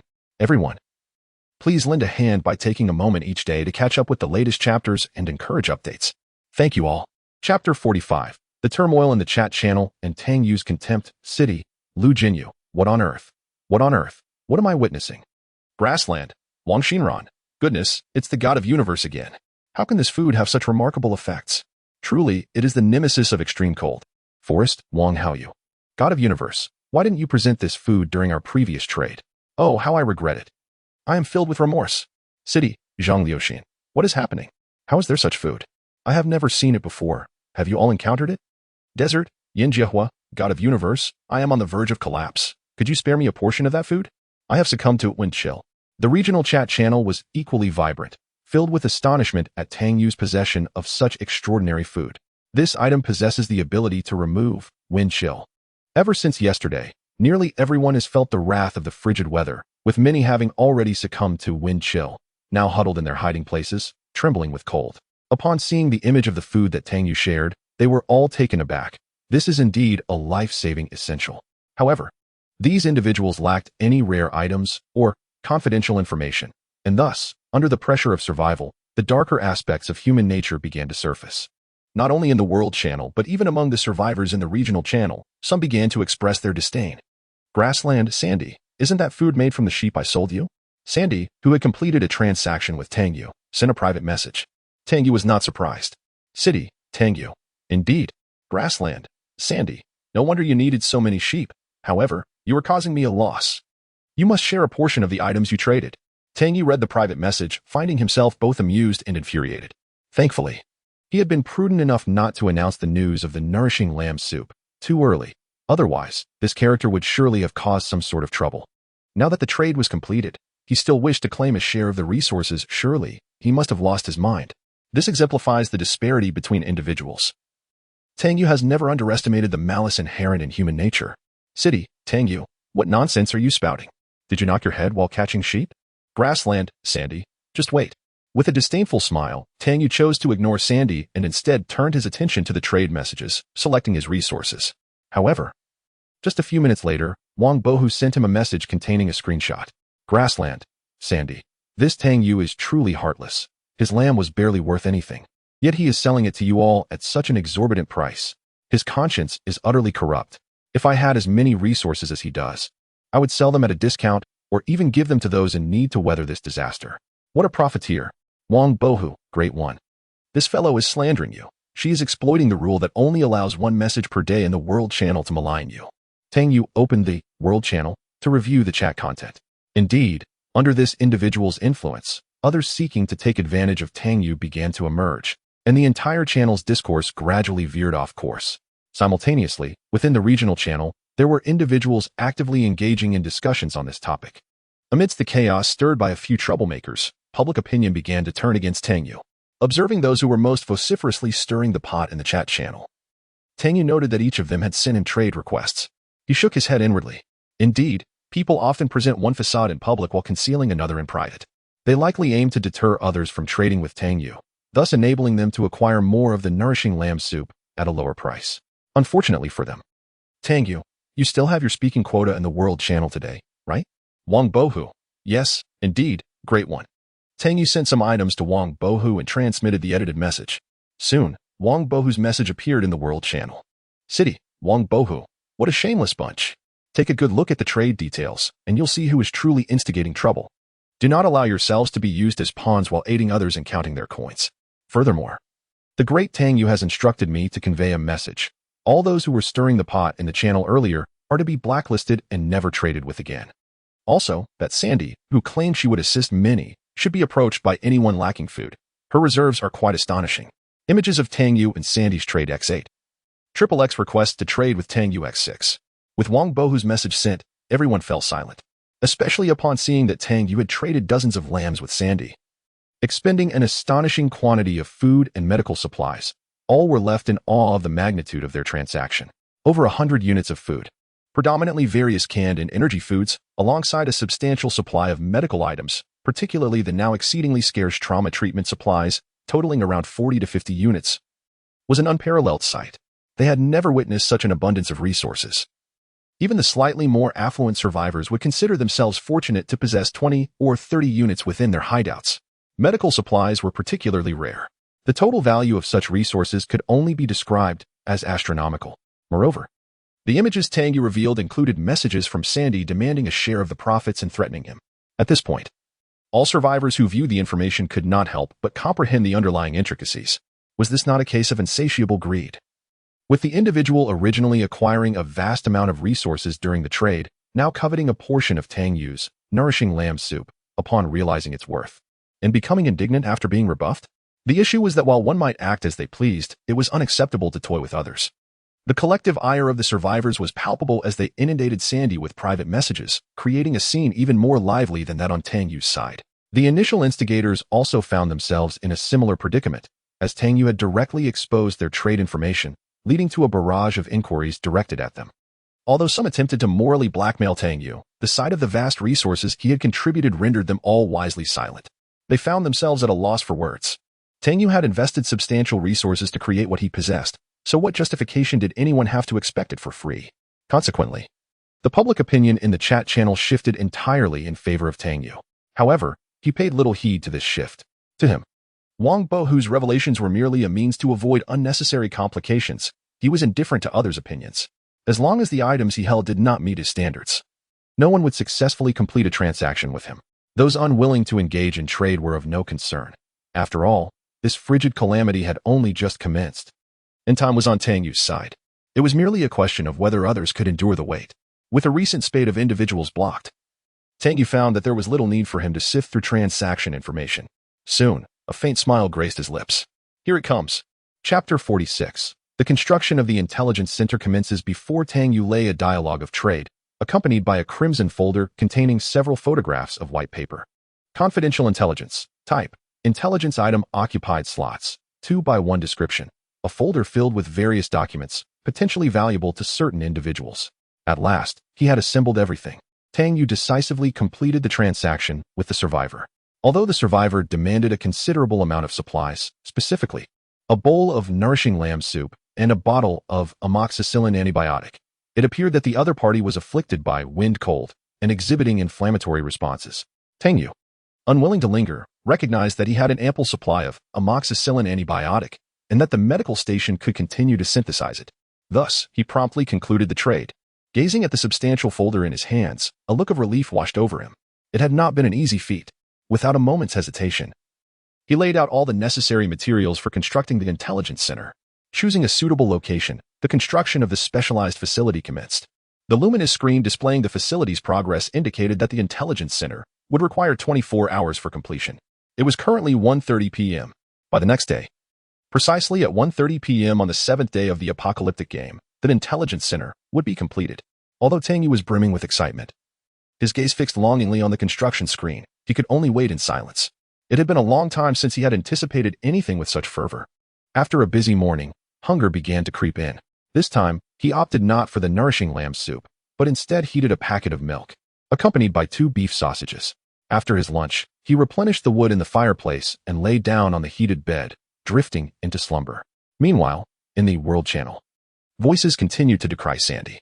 Despite Sandy's promises to share food with those in need, private conversations requesting sustenance had been met with harsh rebukes and subsequent blocking. As these chat records circulated in the discussion channel, Sandy's reputation plummeted, with many suggesting that no one engage in trade with her to avoid being deceived. Although the survivor who initiated this suggestion hailed from the same prairie region, the underlying motives were understood by all. Nonetheless, a significant number chose to align with this sentiment. In a room within the White Tower district of Luo City, flames danced in the fireplace. Despite the outdoor temperatures plummeting to zero, the interior remained invitingly warm. A corpulent, bald man in his 50s exhaled a thick puff of smoke as he regarded the individual standing before him. Have the 2 wanderers been found yet?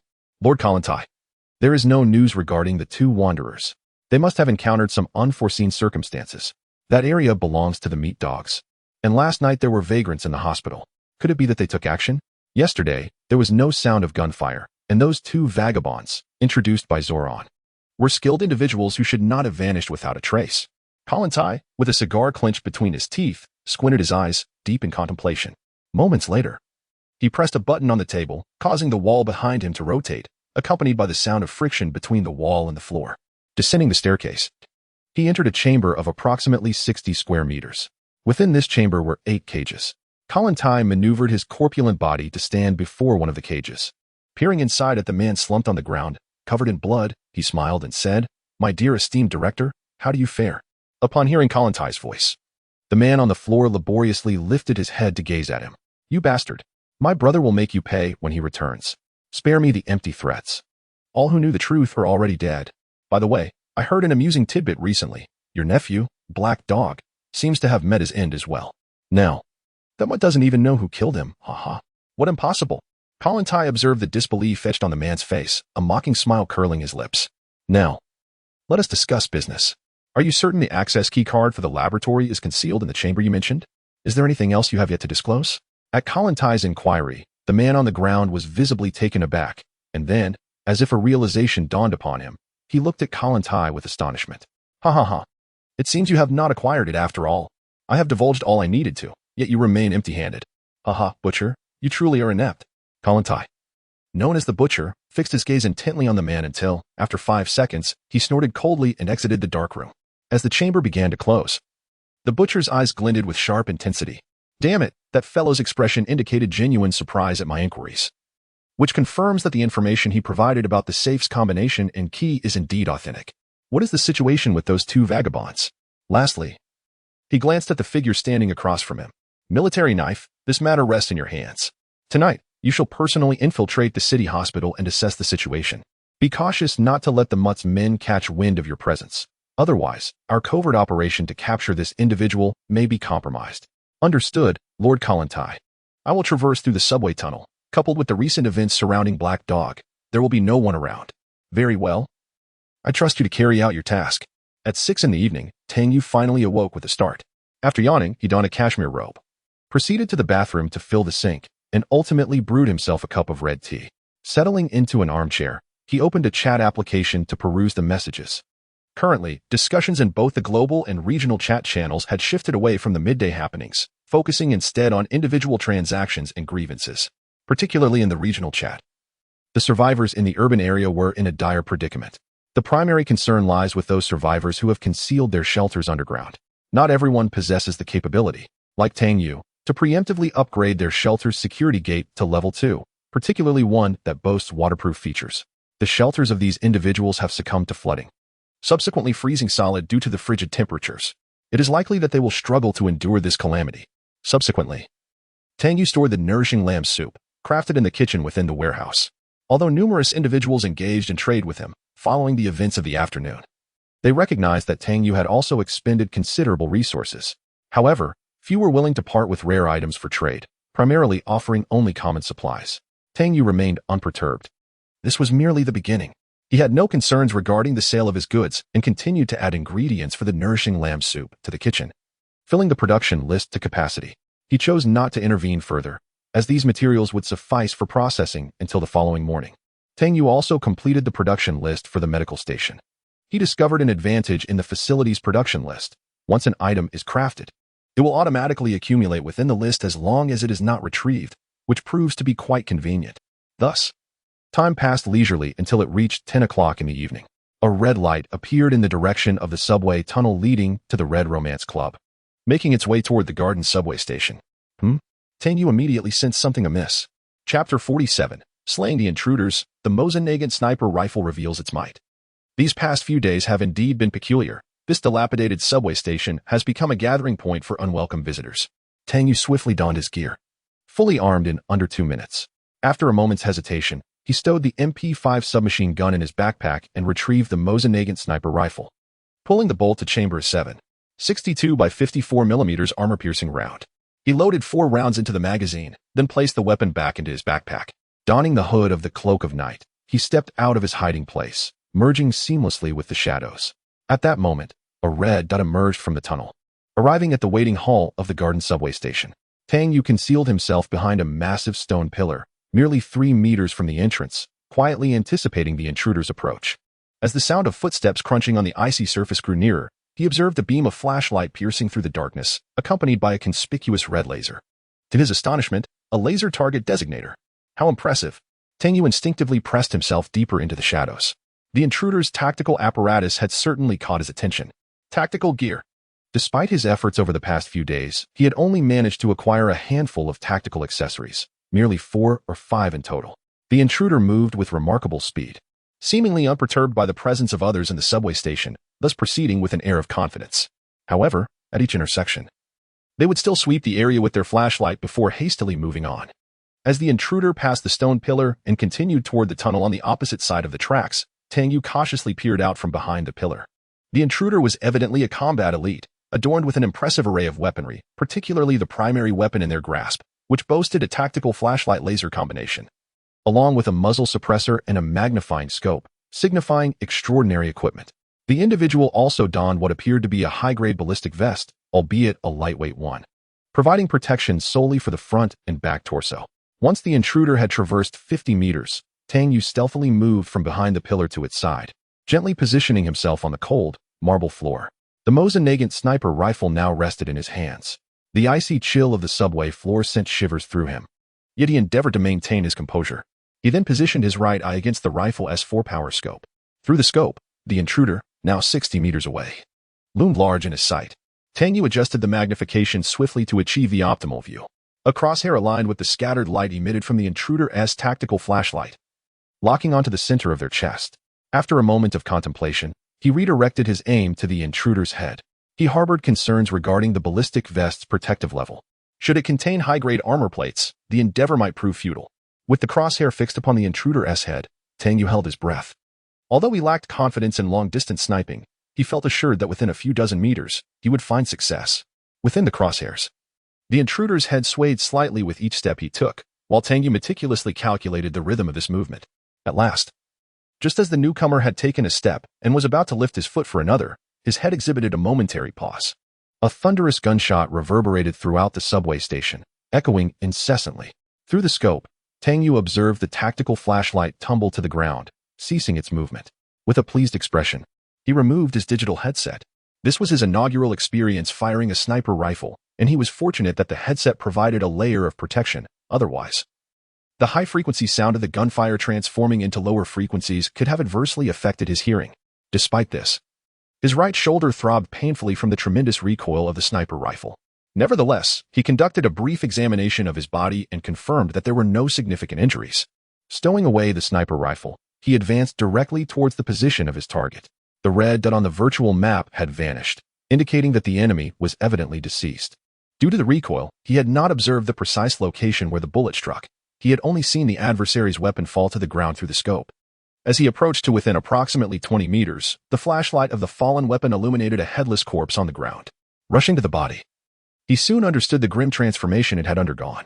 He had aimed for the head, yet the bullet had struck the neck instead. The immense kinetic energy and large-caliber bullet severing the neck, with the head now lying 2 meters away.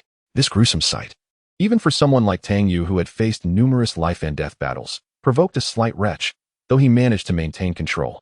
Swiftly, he looted the weaponry, equipment, and backpack of the fallen adversary before returning to his hiding place. Subsequently, he emerged once more to erase any traces and footprints from his recent activities around his concealment. Once satisfied that everything was in order, Tang Yu returned to his refuge. He refrained from inspecting the enemy's weaponry for the moment. That could wait. Instead, he opened the backpack and ammunition pouch, hoping to uncover the reason for the intruder's presence. Indeed, upon opening the ammunition compartment, a map materialized before him. Architectural blueprint of the district hospital in White Tower District. Luo City. Type, intelligence item. Space occupied, 2x1. Description. This document contains an internal map of the district hospital structure, which may pique the interest of certain individuals. Notably, the location of the director's office was highlighted in red. Tang Yu comprehended the situation entirely, sympathy flickering in his eyes. This must have been the result of the employer, unable to obtain what he desired following Tang Yu's interception of the duo the previous night, sending more operatives to the district hospital. Unfortunately for them, they too had fallen victim to his ambush. Tang Yu shook his head in resignation. It seemed he was accumulating adversaries with each passing day. Fortunately, no one is aware of his existence. Otherwise, these streets would likely have been turned upside down by now. However, the backpack does not contain merely this one map. Another map astonishingly resembles the one previously acquired by Tang Yu, depicting the Baita district of Luo City. The only distinction lies in the fact that this time, the marked location is not the trading center, but rather a site known as the Luo City Opera House, inscribed with the words Base Camp. Tang Yu found himself momentarily speechless. It appears that tonight's individual is also a drifter, albeit affiliated with a different band of wanderers. Yet, are they also forthright as to directly indicate the location of their base camp on the map? One after another, they do the same. Nonetheless, this map has arrived at a fortuitous time, as the previous one had been utilized as material for constructing the intelligence center and had vanished. He had been worried about the lack of a map. However, what piqued Tang Yu's interest the most was a peculiar new key. This key was strikingly unusual, being entirely crimson, as if soaked in blood. Abandoned Factory Room Key. Chapter 48. The Key to the Abandoned Factory. The Breathing Green Vine, Abandoned Factory Room Key. Type, Key to the Abandoned Factory in Luo City. Purpose, it unlocks the marked room on the second floor of the abandoned factory in the White Tower district of Luo City. Description, a mysterious key belonging to a door within the city's abandoned factory, adorned with peculiar symbols. This key evoked a strange sensation in Tang Yu. After securing it, he turned his attention to another item in his hand. It was a letter. Tang Yu opened the envelope and unfolded the letter. Dear Grinning Lord, I have finally managed to contact you. The butcher has betrayed you. A few days ago, he kidnapped the director of the city hospital, who happens to be your biological brother, in pursuit of the laboratory access keycard. However, it seems that an unexpected incident occurred last night. 2 wanderers sent to retrieve the key card have lost contact. Dear Grinning Lord, I do not know when I shall be embraced by you. I am in the room on the second floor of the abandoned factory, where I have prepared a space for the sacrificial ritual, ready to become a devoted follower of the Lord. I hope to receive your response. Military knife. The information contained in the letter left Tang Yu utterly bewildered. Have the refugees become so audacious? The intrigue rivals that of a spy narrative. Thus, this individual is a subordinate of the butcher, yet secretly serves as the leader of the sinister cult. grinning face, whose aim is to surveil the butcher. This traitor's desire is to partake in the sacrificial ritual and embrace the path of the dark deity. A lofty ambition indeed. Consequently, the key he just acquired must belong to this individual, granting access to a room within the abandoned factory. However, it appears that the duo dispatched to the hospital last night was not sent by the hospital director, as Tang Yu had surmised, but rather by the butcher, the leader of the refugees, in pursuit of the laboratory keycard. Coincidentally, the hospital director is in this individual's grasp, and even more astonishingly, he is the brother of the enigmatic figure behind Grinning Face. What arcane power does this laboratory possess, drawing so many to seek entry? What experiments transpire within? Perhaps even human trials? Such questions linger in Tang Yu's mind, and he resolved to document these uncertainties, hoping to unearth answers in the future. His gaze then shifted to the acquired weaponry. The armament was an AK-101 assault rifle, equipped with an extensive array of tactical accessories, tactical flashlight, and laser combination X1, CQB5, 56 by 45 muzzle brake X1, Monster 2 by 32 scope X1, RVG foregrip X1. Tang Yu tested the rifle's feel. It was exceedingly comfortable, especially the scope, which allowed for swift adjustments between long-range and close-range targeting, a remarkable convenience. Had he possessed this sight earlier, he would have needed only the M4A1 rifle to obliterate the opponent, rather than resorting to a sniper rifle. The other equipment was relatively mundane. The bulletproof vest offered level 4 protection, which was insufficient for Tang Yu's needs. The pistol and melee weapons were rather ordinary. The sole item that piqued his interest was the pair of grenades nestled in the opponent's ammunition pouch. Argeo grenade, X2 type. Throwing weapon occupied space. 1 by 1 explosion delay. 0. 3 seconds on impact. If not triggered, 3. 5 seconds. Throwing strength. 55 explosion radius. 2 to 7 meters concussion radius. 12 meters fragment quantity. 85 XF1 fragments introduction. The Argeo is a personal defense grenade. It possesses a certain intrigue. With an explosion occurring 0. 3 seconds upon impact, it resembles a delayed detonator. This weapon is indeed formidable, akin to a harbinger of death. Upon spotting an enemy, one can hurl it directly at their face, ensuring detonation upon contact. Unlike previously employed grenades that afforded a fleeting chance of evasion upon countdown, this grenade guarantees demise upon mere touch. However, this also raises the stakes for Tang Yu considerably. A momentary lapse in control, resulting in a misthrow near oneself, could spell instant obliteration. Nonetheless, Tang Yu remains elated to possess 2 such lethal devices. As the hour approaches midnight, the world of the apocalypse has descended into winter. In the city of Kaluo, frigid currents have begun to exert their influence. Among various refugee camps, fierce flames have been ignited, consuming wooden furniture and books as the displaced kindle fires to stave off the cold. The electrical systems, too, falter under the strain of the extreme chill, causing the lights in the refugee camps to flicker sporadically. Survivors, having fled their shelters due to recent downpours, huddle within abandoned rooms, trembling in fear. They dare not light fires or switch on lights, relying instead on a few costly garments acquired through trade to maintain their body heat. Simultaneously, they seek assistance through the world channel and local channels, yet the responses remain scant. Few are willing to share the hard-won supplies they possess. Not only within the city, but across the plains, deserts, and coastlines, the biting cold prevails, accompanied by fierce winds. Apart from a handful of survivors, the majority struggle to endure. Upon awakening on the 7th day of the apocalypse, Tang Yu stretches, only to be met with an unmistakable chill that momentarily startles him. He soon realizes it is already past 10 in the morning, the firewood in the hearth having died down, leading to a drop in temperature within his refuge. After rekindling the fire, he opens his interface to peruse the chat channels, only to find himself momentarily stunned. He then proceeds to the bathroom to freshen up. Throughout the night, the harsh world claimed the lives of over 500 individuals, and the outdoor temperature has plummeted to -10 degrees Celsius. Observing the photographs shared by other survivors, he notes that the city is shrouded in ominous clouds, with winds beginning to howl. Predictions suggest that a blizzard may arrive by afternoon or evening. Similar discussions unfold within the World Channel. Today, all survivors find themselves unable to venture outside in search of supplies, each fearful of succumbing to the cold and falling ill, compounding their already dire circumstances. With the tragic news of dozens perishing in each region last night, a wave of pessimism permeated the hearts of the survivors. However, this sentiment was not universal. Some survivors engaged in the sale of heating supplies and warm clothing fervently advertised their wares in their respective regional channels. Naturally, the prices were exorbitant. Upon emerging from his morning routine, Tang Yu hastily disseminated the trading information for nourishing lamb soup, across the World Channel and regional channels. He then proceeded to the medical station to inspect the newly stocked medical supplies for the day, only to find 3 sterile bandages on the workbench, which he promptly stored away. Subsequently, he opened the Super Monopoly panel for the day, rubbing his hands together in anticipation. He mused that today marked the final day before the calamity. May fortune smile upon him. Lord Guan, the god of wealth, and esteemed Guanda, I, your humble descendant Tang Yu, earnestly pray for a stroke of luck today. As the dice rolled, Tang Yu focused intently.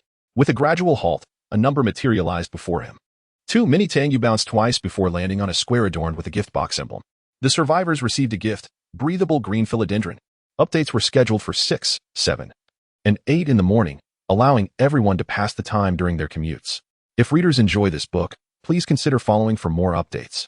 Chapter 49, A Bloodstained Letter. The Intelligence Center has been completed. Tang Yu, upon hearing the mechanical notification, wore a dazed expression. What is this? A breathing entity? The pothose.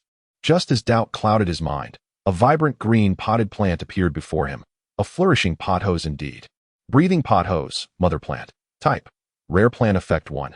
Purifies the air within a 3-meter radius, eliminating gaseous pollutants, microorganisms, radiation, and particulate matter, while converting these substances into growth factors for the pothose and oxygen that can be absorbed by humans. Effect 2. Requires 1,000 milliliters of pure water daily, under optimal hydration. It can split into a new offshoot every 3 days. The offshoot possesses Effect 1, but cannot further divide. If growth factors are abundant, the division interval will decrease accordingly. Introduction. This miraculous plant has emerged from an unknown origin. In certain environments, it may become indispensable. Tang Yu's expression shifted from confusion to seriousness. This pothose is extraordinary. His mind immediately raced to the plant's potential value in environments laden with toxic gas or plague, far surpassing any gas mask. He placed the pothose on the small tea table in front of the single sofa. Instantly, the air in the entire resting area, including the kitchen, became noticeably fresher. Excellent. He drew 1,000 milliliters of purified water from the purifier and watered the pothose. Before his eyes, the leaves of the pothose unfurled and deepened in hue, while they began to sway gently without any wind, producing a soft rustling sound. It was nothing short of magical.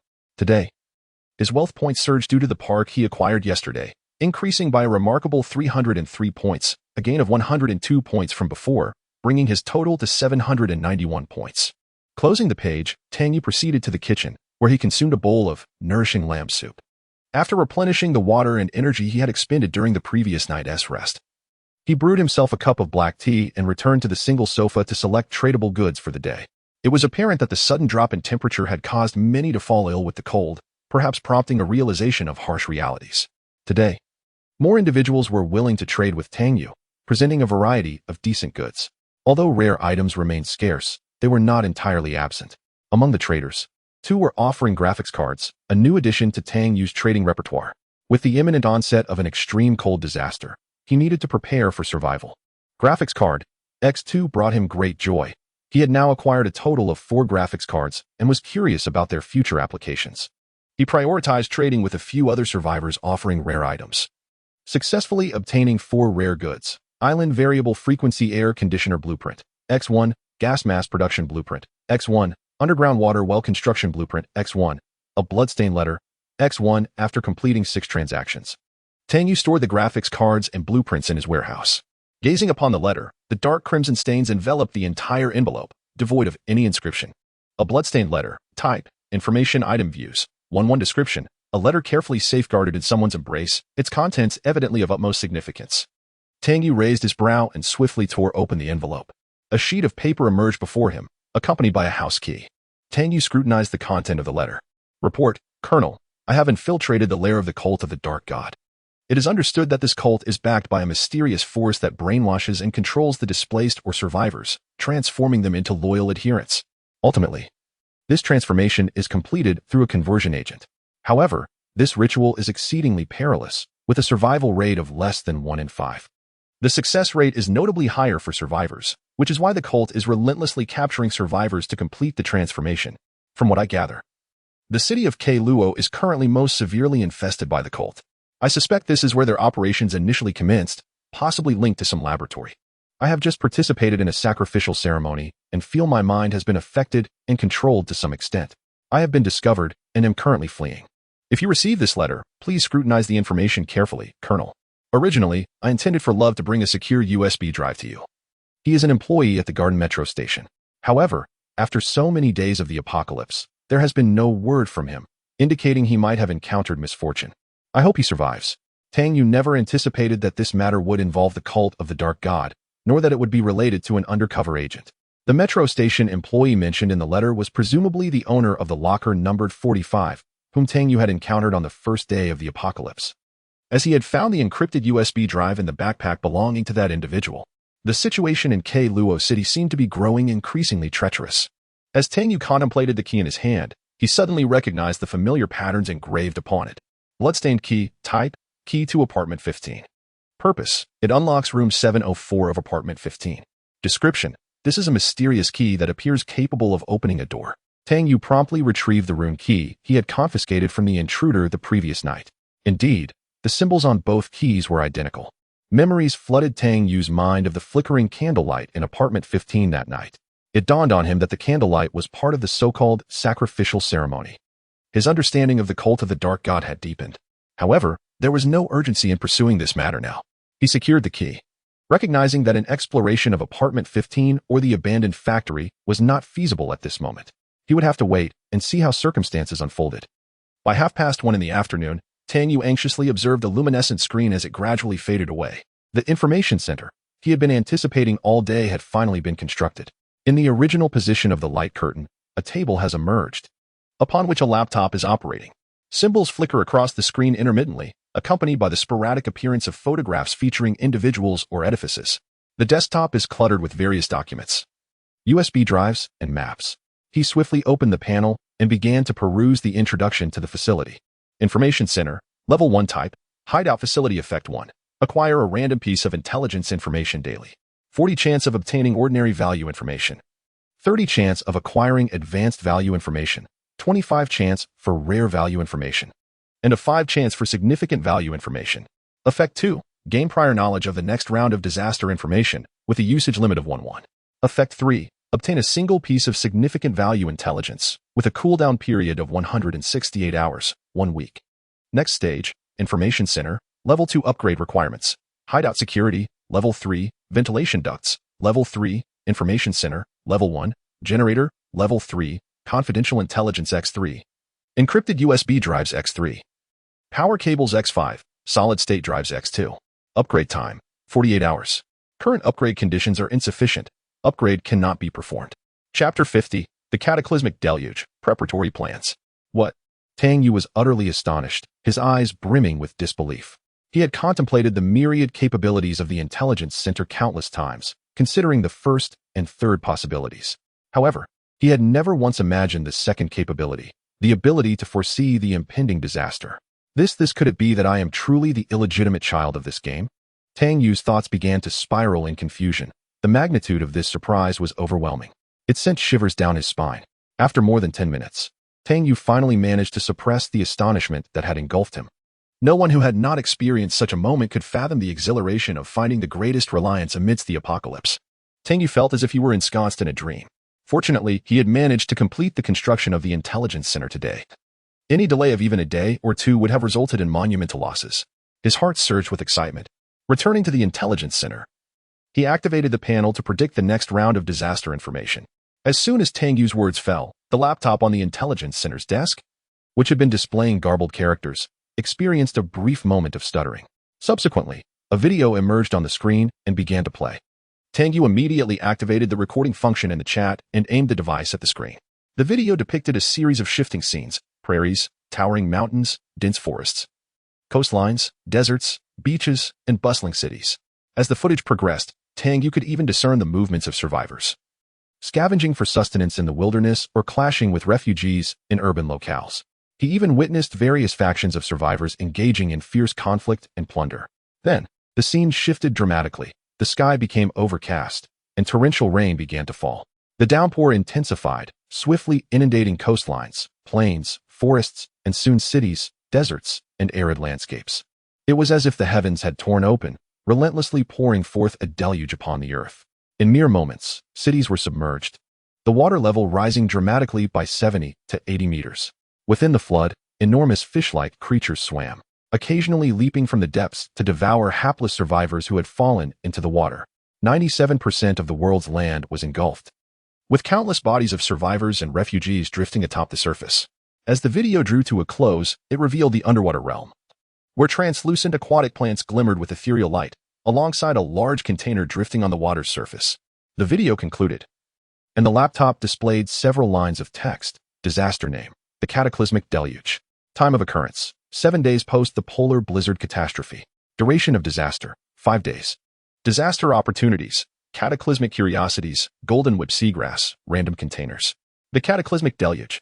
Tang Yu stared at the bold characters on the screen, his eyes wide with astonishment. The impending disaster is, astonishingly, a flood. I cannot help but feel a sense of relief, for today the intelligence center has been successfully established. Otherwise, it would have been quite troublesome. Although Tang Yu's current refuge is waterproof, it is only designed to withstand ordinary rainfall. In the face of the catastrophic deluge depicted in the video, which inundates 97% of the Earth's surface, it would be utterly inadequate. Setting aside the underwater pressure, merely enduring such prolonged submersion would be unbearable for the structure and its walls. Another aspect that piqued Tang Yu's interest was the section labeled Disaster Opportunities. Opportunities, by their very nature, are advantageous only to the survivors.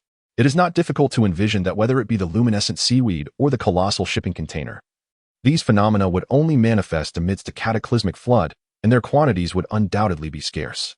However, should one manage to acquire them, the benefits would be beyond imagination. This realization ignited a sense of urgency within Tang Yu. If there exists a disaster opportunity amid the apocalyptic flood, could it not also be present in the current polar blizzard? The more he contemplated, the more convinced he became. All disaster opportunities are not confined to specific calamities. Rather, they are likely to arise from all disasters, albeit with formidable challenges in obtaining them.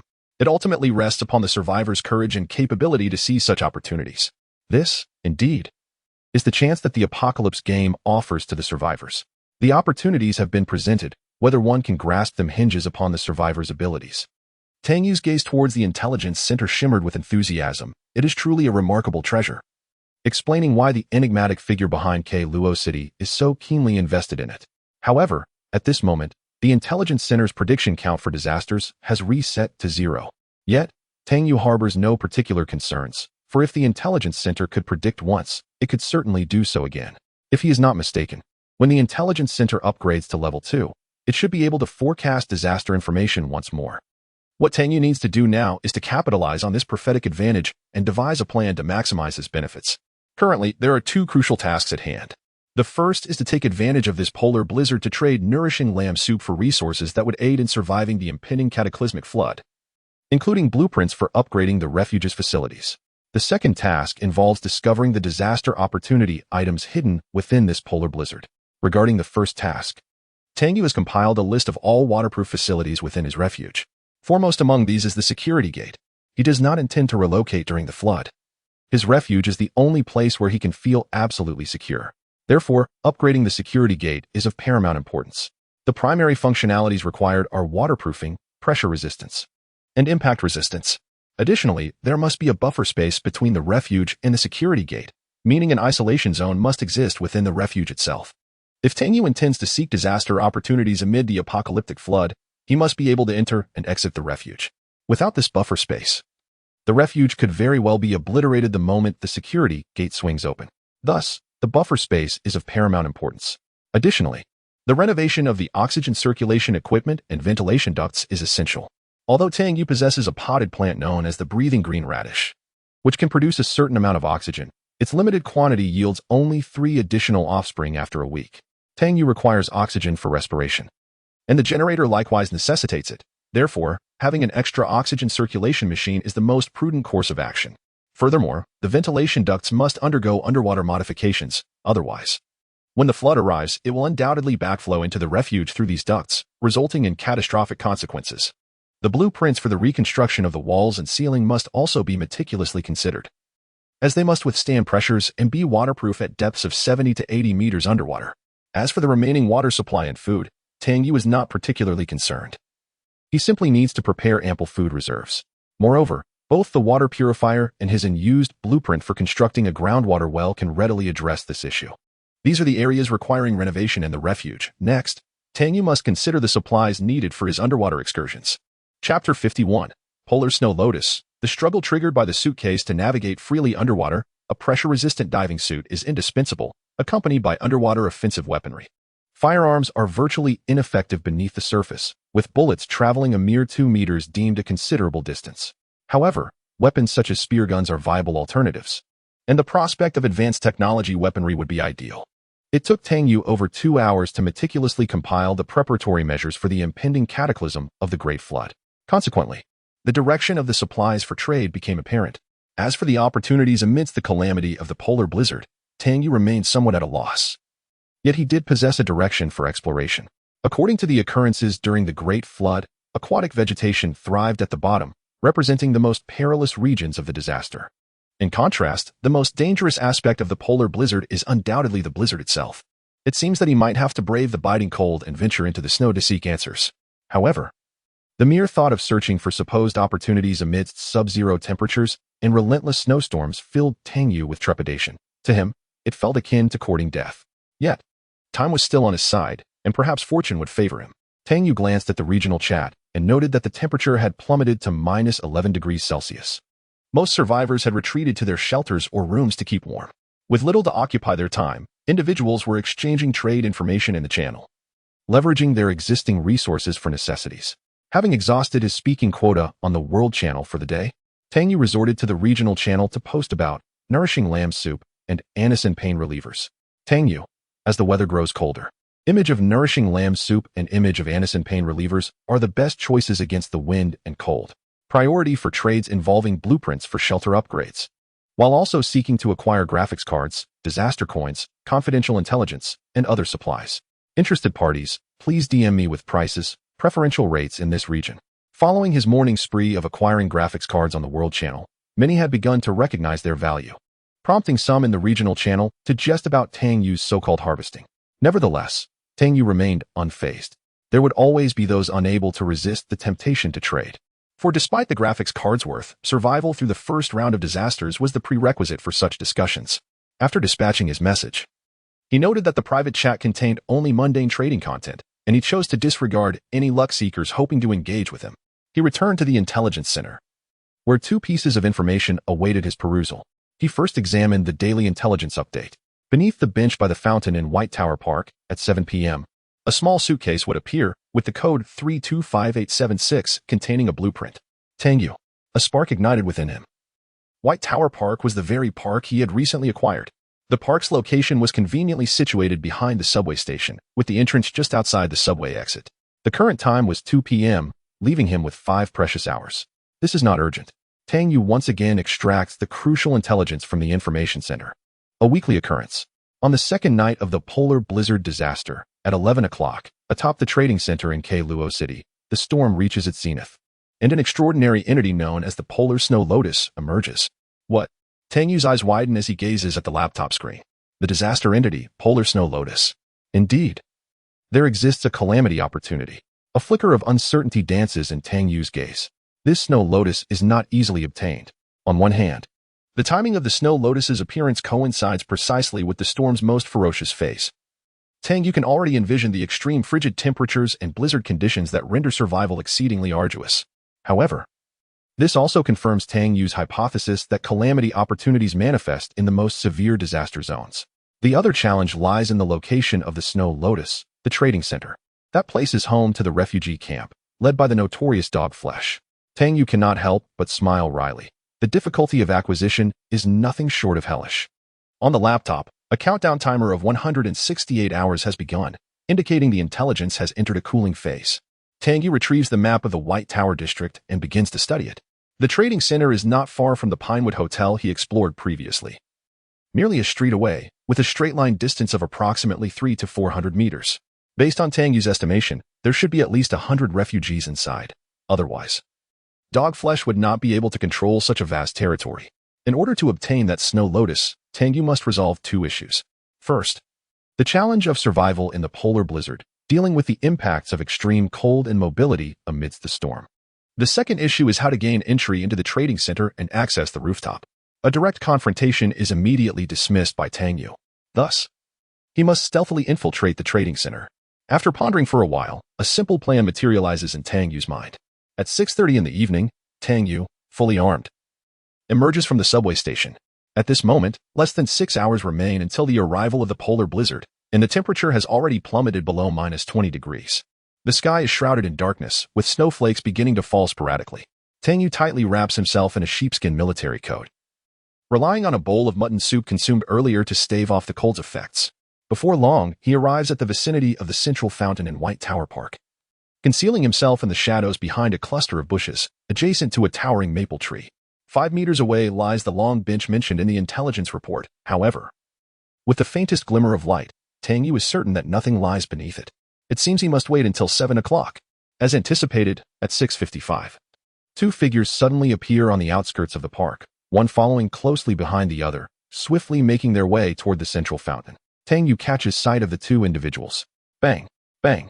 The person in front is shot and collapses, motionless, the suitcase they were holding dropping to the ground. The other individual hastily approaches to retrieve the suitcase. At the very moment the gunman was about to reach the box, the individual who had been shot and fallen suddenly rolled over and grasped the assailant's calf with fervor. To Tang Yu's astonishment, he distinctly observed that the man clutched a hand grenade in his hand. Good heavens! Tang Yu was taken aback. He hurriedly rolled over and took refuge behind a maple tree, pressing his body against the ground and clutching his head tightly. Not only had he noticed the grenade, but the gunman had also become aware of it. Bang! Bang! Bang! The gunfire rang out in rapid succession. The wounded individual was beyond saving. Yet, he had achieved his objective of buying time. No, no. In the gunman's furious gaze, an explosion erupted. Tang Yu could only hear a series of thuds against the maple tree in front of him, the sound of shrapnel embedding itself into the wood. Tang Yu pinched his ears in distress. It was a miscalculation. He should have brought headphones with him. Primarily, he had never anticipated encountering such a situation, leaving him no time to react. He rose to survey the scene of destruction, where bits of flesh and blood littered the ground. The suitcase, propelled by the force of the explosion, had come to rest beneath a nearby chair. At this moment, the clock pointed precisely to 7 in the evening. With the debut performance scheduled for tomorrow, he humbly implores both new and old friends to follow along closely.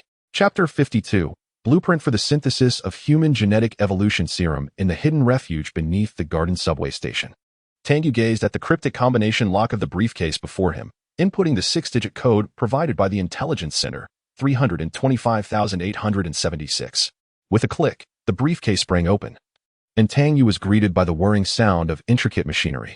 A metallic panel emblazoned with the letters CBS ascended, revealing what lay beneath. Upon witnessing the contents, a chill of apprehension coursed through him. Nestled within was a bomb, pulsating with a blinking red light.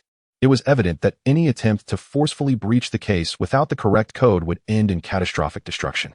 As the panel lifted, the bomb's blinking light dimmed and ceased its function. Adjacent to the explosive device lay a sheet of paper, exuding a faint luminescence. This document was markedly different from others Tang Yu had encountered. Its material was not mere parchment. Observed from various angles, it shimmered with a subtle metallic sheen, imbued with a palpable sense of advanced technology. Intricate grid patterns seemed to flicker in and out of view. Tang Yu grasped the paper, and pertinent information materialized on his interface. Blueprint for the Synthesis of Human Genetic Evolution Serum, Ocean's Child. Type: Epic Blueprint Effect. Upon the injection of this genetic evolution serum, the user gains the ability to breathe underwater, manipulate water, and withstand underwater pressure. Synthesis requirements: Medical Station, Level 2, Intelligence Center, Level 2, Catastrophic Artifact X1, Rare Plant X2, Adrenaline Injector X2, Pressure-Resistant Diving Suit X1, Catastrophe Coin X1. Synthesis duration: 24 hours.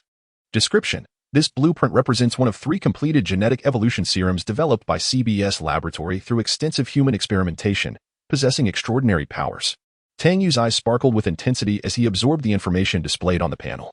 CBS Laboratory. He glanced once more at the 3 letters inscribed on the briefcase's panel. This was indeed a creation of that very laboratory, and one of the 3 completed products. Curiosity about the identities of the 2 individuals intensified within him. Unfortunately, he had found no useful identification or belongings among their possessions. He could only bury this question deep within, redirecting his focus to the serum blueprint. At that moment, he comprehended the true nature of the CBS laboratory, which had long been coveted by various factions within Luo City, unraveling many of the mysteries that had piqued his interest. If his deductions were correct, this laboratory conducted live human experiments to explore the so-called genetic evolution serum. The transformation serums utilized by the cultists of the so-called evil deity were merely failed products or byproducts from the laboratory's research into genetic evolution serums. This explained the peculiar abilities possessed by those cultists. Moreover, the enigmatic man who wielded control over the entire city, known as Uncle Black Dog, surely harbored knowledge of the underlying truths. Thus, he would refuse the Black Dog's use of transformation potions, becoming a follower of the dark deity.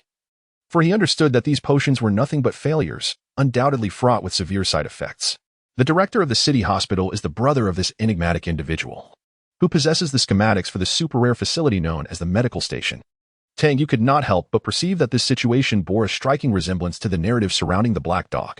It was highly probable that the Black Dog, upon departing from Luo City, entrusted these vital items to the two individuals he deemed most trustworthy for safekeeping. Yet, through a series of unforeseen circumstances, they all ended up in Tang Yu's possession. He found it difficult not to associate the origins of the medical station and the intelligence center with this laboratory. The coincidences were simply too profound. The two facility blueprints held by the mysterious individual precisely detailed the requirements for crafting the Ocean Sun Potion. It seemed that the Black Dog's diary mentioned that the blueprints for the intelligence center had been reserved by someone for his uncle. Rubbing his chin, Tang Yu contemplated a possibility. The medical station, the intelligence center, and the Ocean Sun genetic evolution potion must have all originated from this CBS laboratory. They were likely profiting immensely by selling these blueprints or potions. The mysterious individual appeared to be akin to a broker, facilitating transactions between the laboratory and clients for mutual gain. The intricate web of influence within Luo City gradually crystallized in Tang Yu's mind. With this realization, his gaze hardened with determination. If that were the case, the potion must be created without fail. This blueprint for the potion, recognized by the apocalyptic game panel as a perfect genetic potion, should present no issues. The crux of the matter lies in the potion's efficacy, which is crucial for Tang Yu to navigate the impending second apocalyptic disaster, the Great Flood. Its existence would directly resolve Tang Yu's challenges in underwater operations. Once he produced this potion, he could focus his primary efforts on upgrading his hideout. This was also the first time Tang Yu had encountered an epic-level blueprint. Fortunately, he already possessed the two most critical facilities for his hideout. He only needed to upgrade the intelligence center to level 2 to meet the crafting requirements. Now, the only remaining hurdle lay in the acquisition of several essential materials. Rare plants X2. Tang Yu already had this. For the breathing green lily could produce new shoots every 3 days, allowing him to secure 2 shoots before the Great Flood disaster. He also had disaster coins and adrenaline injections. The only items left to procure were the disaster relic and the pressure-resistant diving suit. The specific time and location for the disaster relic's appearance were now known, yet meticulous planning was required. As for the pressure-resistant diving suit, it could only be obtained through trade, checking if any other survivors possessed such an item. However, today his speaking quota in the world channel had been exhausted, so he could only send out purchase inquiries in the regional channel a few times. The other survivors, upon witnessing Tang Yu's arrival, eagerly inquired about the trade of the nourishing lamb soup. The outdoor temperature has plummeted to over -20 degrees Celsius, and many survivors, even while huddled around campfires in their hiding places, find it impossible to withstand the biting cold. Over the course of the past week, the number of individuals in the regional channel has dwindled from an initial 1,000 to a mere 698. Prior to the onset of the calamity, approximately 30 had already perished. Among those, over 100 succumbed to high fevers induced by the harsh chill in recent days. However, after this period of selection, those who remain have managed to secure a modicum of sustenance. As long as the temperature does not continue to plummet, they stand a significant chance of enduring this disaster. Yet, can one truly believe that the temperature will not drop further? No one is so naive as to entertain such optimism.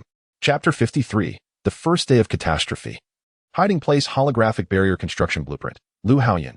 Yu Shun, could you possibly trade a bit more of that mutton soup? Wang Sisi, indeed. The disaster is upon us tonight. Can we exchange some more? Our supplies are quite limited, as we previously traded for warm materials. Tang Yu. The quantity of mutton soup is exceedingly scarce, and I have expended nearly all my survival supplies to acquire sufficient ingredients for its production. Therefore, I can only trade based on the significance of the materials you offer me. It is not easy for any of us. Tang Yu. I will provide appropriate care for our area, provided you possess what I require. It is unreasonable to expect me to exchange life-sustaining food for a pile of useless items. For instance, I will only purchase 1 set of pressure-resistant diving suits. Whoever has one can trade it for 5 bowls of mutton soup. Tang Yu. Moreover, do not attempt to morally blackmail me. We are in a doomsday game, and you all know the stakes. Should anyone make me unhappy, I will simply block them. I owe you nothing. Upon reading Tang Yu's words, those who harbored ulterior motives promptly dispelled their thoughts. What a jest. At present, only Tang Yu possessed food capable of alleviating the wind chill state. If you were truly angered, it would be their loss. Tang Yu also checked his private messages. Surprisingly, another survivor sought to trade a graphics card with him. He completed the transaction immediately, bringing his total of graphics cards to 5. As the hour approached midnight, even within his hiding place, Tang Yu felt a slight chill. Glancing at the indoor thermometer, it read a balmy 19 degrees Celsius. It had been above 25 just hours prior. He hurriedly replenished the wood in the fireplace, increasing the fire's intensity to its maximum, and the indoor temperature soared back above 25 degrees. Only then did he realize that the outdoor temperature had likely plummeted to nearly minus 30 degrees. Entering the kitchen, he stored the prepared mutton soup and refilled the cooking materials. Spreading a cashmere blanket beneath him and covering himself with a thick quilt, he began to rest. In the small living room, the potted pot hose swayed gently, absorbing all harmful gases that had infiltrated the hiding place and converting them into growth factors and oxygen. That night, Tang Yu slept exceptionally well. Upon waking the next day, he felt pleasantly warm all over. However, when he extended his arm from beneath the quilt, he was met with a distinct chill. This cold sensation jolted him back to reality. The wood in the fireplace continued to crackle, albeit with a diminished flame, and the temperature in the hiding place had dropped. Tang Yu threw off the quilt, shivering as he donned his cashmere pajamas and glanced at the indoor thermometer, which now indicated 9 degrees Celsius. After replenishing the wood in the fireplace, he consumed his mutton soup while perusing the region's information for the day. Indeed, it was the first day of the polar blizzard catastrophe. In a mere night, the number of survivors had dwindled to 553. With over 140 succumbing to the cold, the entire channel was filled with lamentations. Private messages have accumulated into the thousands, among which are bitter curses from survivors condemning Tang Yu for his indifference in the face of death. In response, Tang Yu simply deleted the messages. His capabilities were limited, and he was no saint. It was already quite a challenge for him to survive comfortably. He quickly finished his meal and returned to his bed to review the messages. Most were requests to trade for nourishing lamb soup, with individuals no longer hiding their intentions. They directly sent information about the items available for trade. But nearly everyone requested a substantial amount, often 10 or 5 portions at a time. Tang Yu swiftly scanned the messages and determined a reasonable trade price based on the quality of the items offered, typically suggesting 1 or 2 portions. Regardless, he sent out his offers, leaving the acceptance or rejection up to the others. However, he soon stumbled upon something exceedingly intriguing, prompting surprise and excitement to illuminate his face.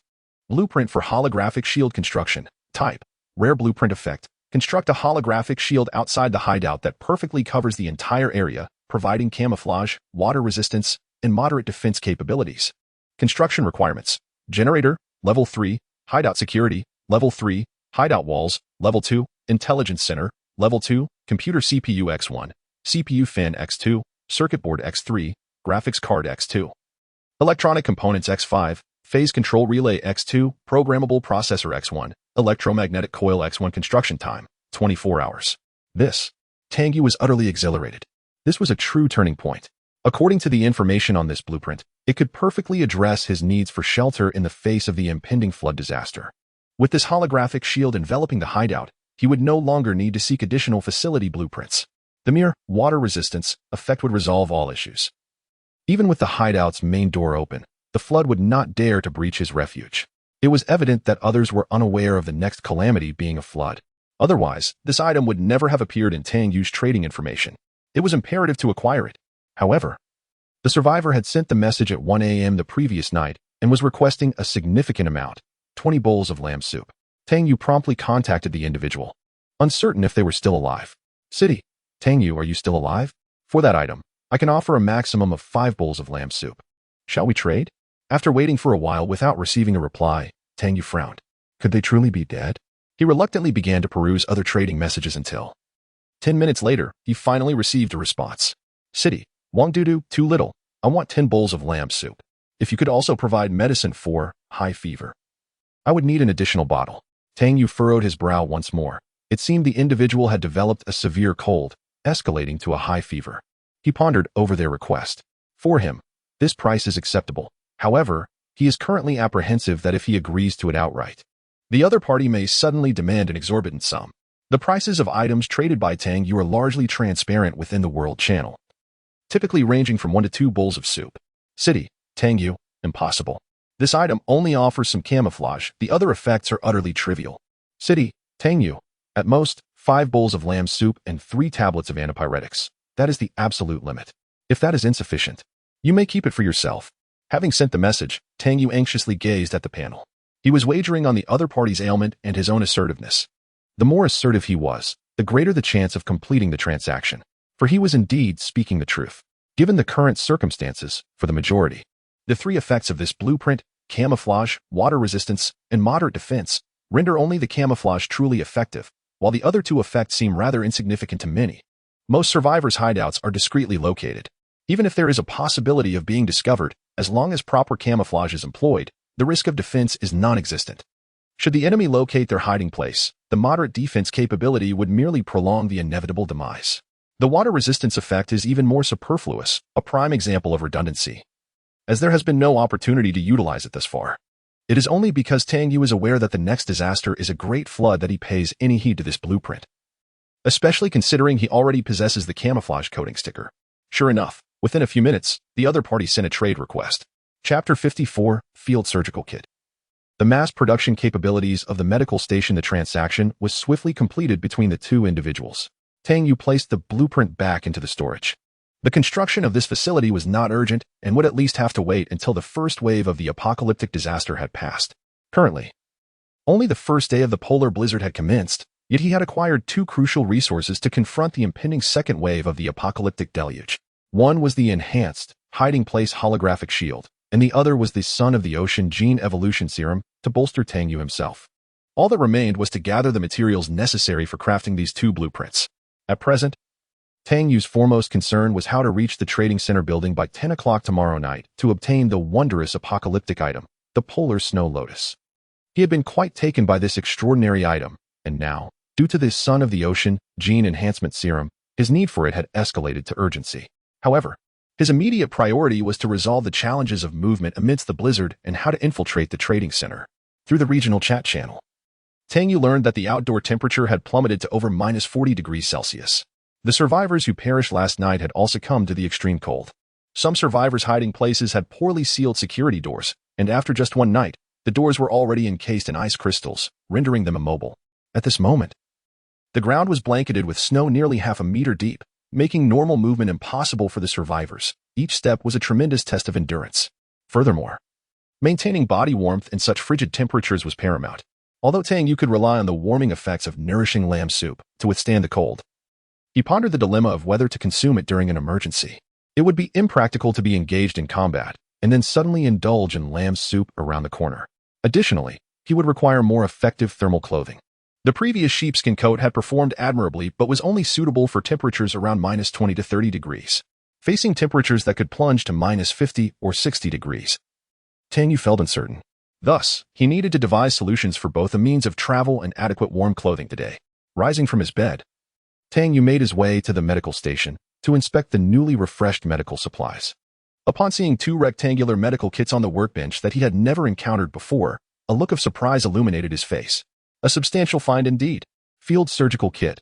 Type, Trauma Treatment Occupancy. 3x1 Usage Count. 15-15 Effect. Removes 1 instance of fracture or gunshot wound. Description, a high-grade surgical kit equipped with superior and additional instruments, allowing you to treat severe injuries on the battlefield. Note, the Field Surgical Kit can only remove 1 instance of fracture or gunshot wound at a time. Survivors will need to use other medical kits for further healing of that area. Head and chest injuries cannot be repaired. This surgical kit was evidently an upgraded version of the emergency surgical kit that Tang Yu had previously utilized. Not only has the usage frequency increased from 5 to 15 times, but the effectiveness has also become significantly more formidable. Originally capable of removing only 1 instance of the bullet wound status, this advanced surgical kit can now astonishingly eliminate the fracture condition as well.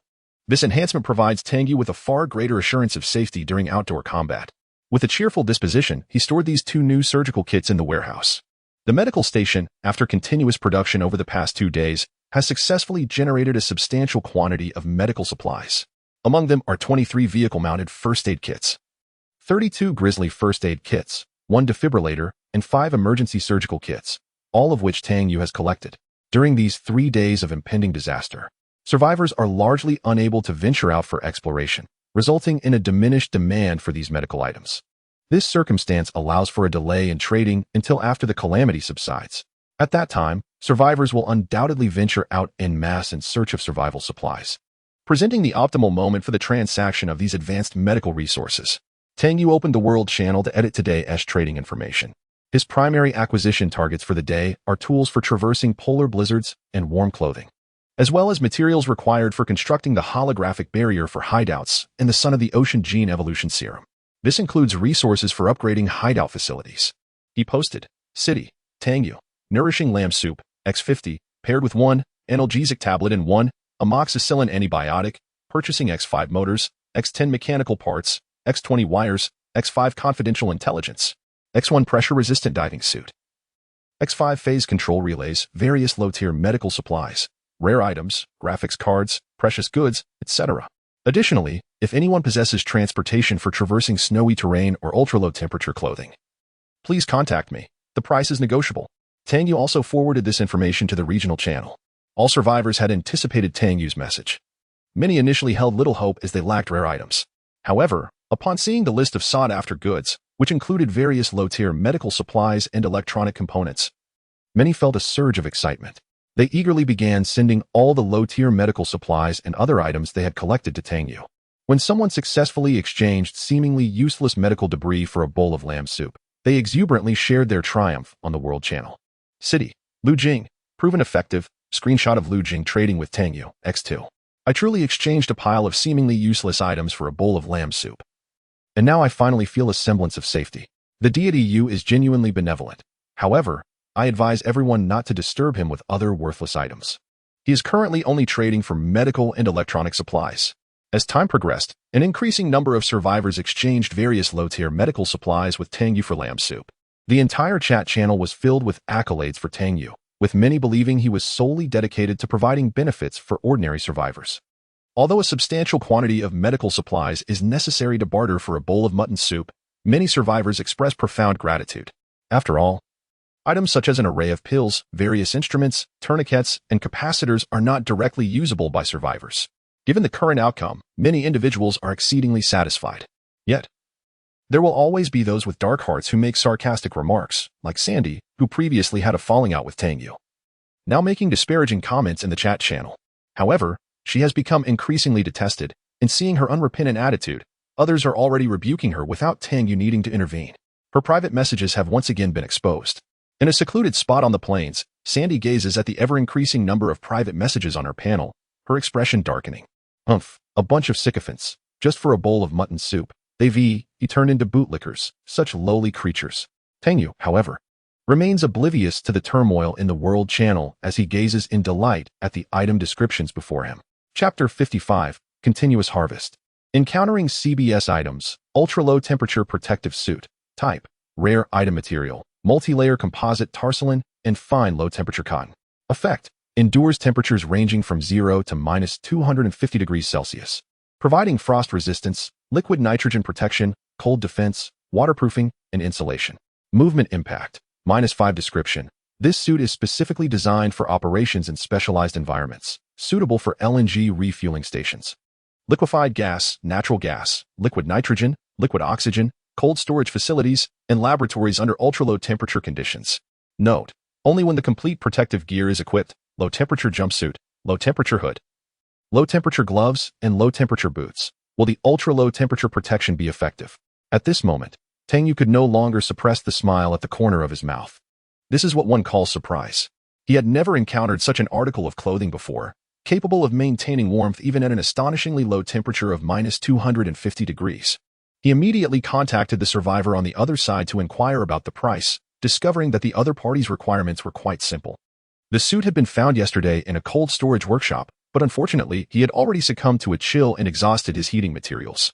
Even possessing this anti-frost suit could not prevent his condition from deteriorating, which had escalated to a state of high fever. Reluctantly, he opted for a trade to secure a chance at survival, hoping that Tang Yu could provide the necessary supplies to endure this frigid calamity. After some contemplation, Tang Yu negotiated with the individual and exchanged nourishing lamb soup, X3, analgesic, X2, amoxicillin, X2, 20 units of wood, 1 unit of fuel, and 1 lighter for the suit. Upon retrieving the item from his private message inbox, he discovered that the suit was contained within a massive suitcase. Inside, not only were the aforementioned components included, but there was also a 50-centimeter-long air compression tank connected to a breathing mask. Through the item description, Tang Yu quickly understood that once the hood was donned, the ultra-low temperature protective suit would completely isolate the wearer from the external environment, which was the reason for its ability to withstand extreme cold. At that point, an air supply connection would be necessary to provide oxygen. How exquisite, Tang Yu mused inwardly. After carefully setting aside the special garment, he continued to examine the information. He could not help but note that his ability to trade nourishing lamb soup for low-tier medical supplies had seemingly alleviated the reluctance of many survivors on the World Channel. Perhaps they happened to possess the items Tang Yu required. Within mere minutes, Tang Yu stumbled upon another item of necessity. Husky brand snow electric motorcycle. Type: rare item effect. Facilitates rapid movement in snowy environments and can carry a load of 50 kilograms. With a maximum speed of 20 kilometers per hour, operating quietly and with agility. Endurance: 6 hours in 0-degree environments, 5 hours in -30-degree environments, 4 hours in -70-degree environments. Charging time. Generator: Level 2 requires 10 hours of charging. Introduction. This is a remarkable item that allows one to experience the joy of dog sledding alone. Haha. Tang Yu couldn't help but feel ecstatic. He never anticipated that it would be so effortless to locate the two most crucial items. Hastily, he contacted the other party to negotiate the quantity of supplies. However, the amount requested was exorbitant, starting with a demand for 15 portions of mutton soup. After a brief attempt at bargaining, the other party remained steadfast. Tang Yu furrowed his brow, feeling somewhat perplexed by their tactics. After some contemplation, he chose not to respond, as if he were indifferent to the item. If he was dissatisfied with their price, he would simply ignore them. On one hand, he wished to gauge their attitude. On the other, he sought alternative items that might serve as substitutes. Coincidentally, at that moment, a survivor from the West Coast reached out to Tang Yu, sending him an image of the item he had been searching for over the past 2 days, the pressure-resistant diving suit. This was one of the essential components for crafting the Child of the Ocean gene evolution serum. The individual was willing to trade it for merely 3 portions of mutton soup and a few fever-reducing medications along with amoxicillin. Under normal circumstances, this item would be deemed worthless in the current environment, despite its rarity. It might not even equate to the value of a can of beef in the hands of others. However, since Tang Yu was directly acquiring it, he refrained from haggling and proceeded to finalize the transaction. Pressure-resistant diving suit. Type: rare item effect. Enables the survivor to withstand underwater pressures of approximately 500 meters. Description: adorned with the CBS emblem, it appears to originate from a mysterious location. Note: please use in conjunction with an underwater oxygen tank. CBS? Tang Yu gazed at the 3 letters emblazoned on the back of the diving suit. This marked the 3rd occasion he had encountered these letters. They represented the insignia of the CBS laboratory. The first time was on the reverse side of the laboratory access key card. The second was on the metal briefcase that contained the blueprint for the Child of the Ocean gene evolution serum. And now, here they were again on this diving suit. Tang Yu narrowed his eyes, his curiosity regarding this laboratory intensifying, especially since it seemed that Quello City had an inexplicable connection to it. Every event or faction he encountered appeared to be in pursuit of the laboratory's whereabouts. Now, astonishingly, items from this laboratory had surfaced by the seaside. Instinctively, Tang Yu sensed that there was something amiss. He immediately re-established contact with the survivor he had just traded with. City, Tang Yu, brother. Where did you find this diving suit? Could you share the details with me? The other party was evidently engaged in conversation, and a response arrived swiftly. West Coast, Lu Cixin. Yushin, do you still need it? I discovered it a couple of days ago in the storage room of a sanatorium. A sanatorium? Tang Yu's brow furrowed as he pondered, unable to unravel the mystery. City, Tang Yu, thank you, my brother. If you encounter anything bearing the CBS insignia again, feel free to contact me for a trade. I will offer a favorable price. Tang Yu promptly sent over a bowl of lamb soup to the other party. City, Tang Yu, brother, here is a bowl of sustenance for you. Cherish your life. The recipient was evidently taken aback by Tang Yu's gesture. He noticed Tang Yu's message as well. West Coast, Lu Cixin. No problem, Yushin. If I come across it again, I will contact you immediately.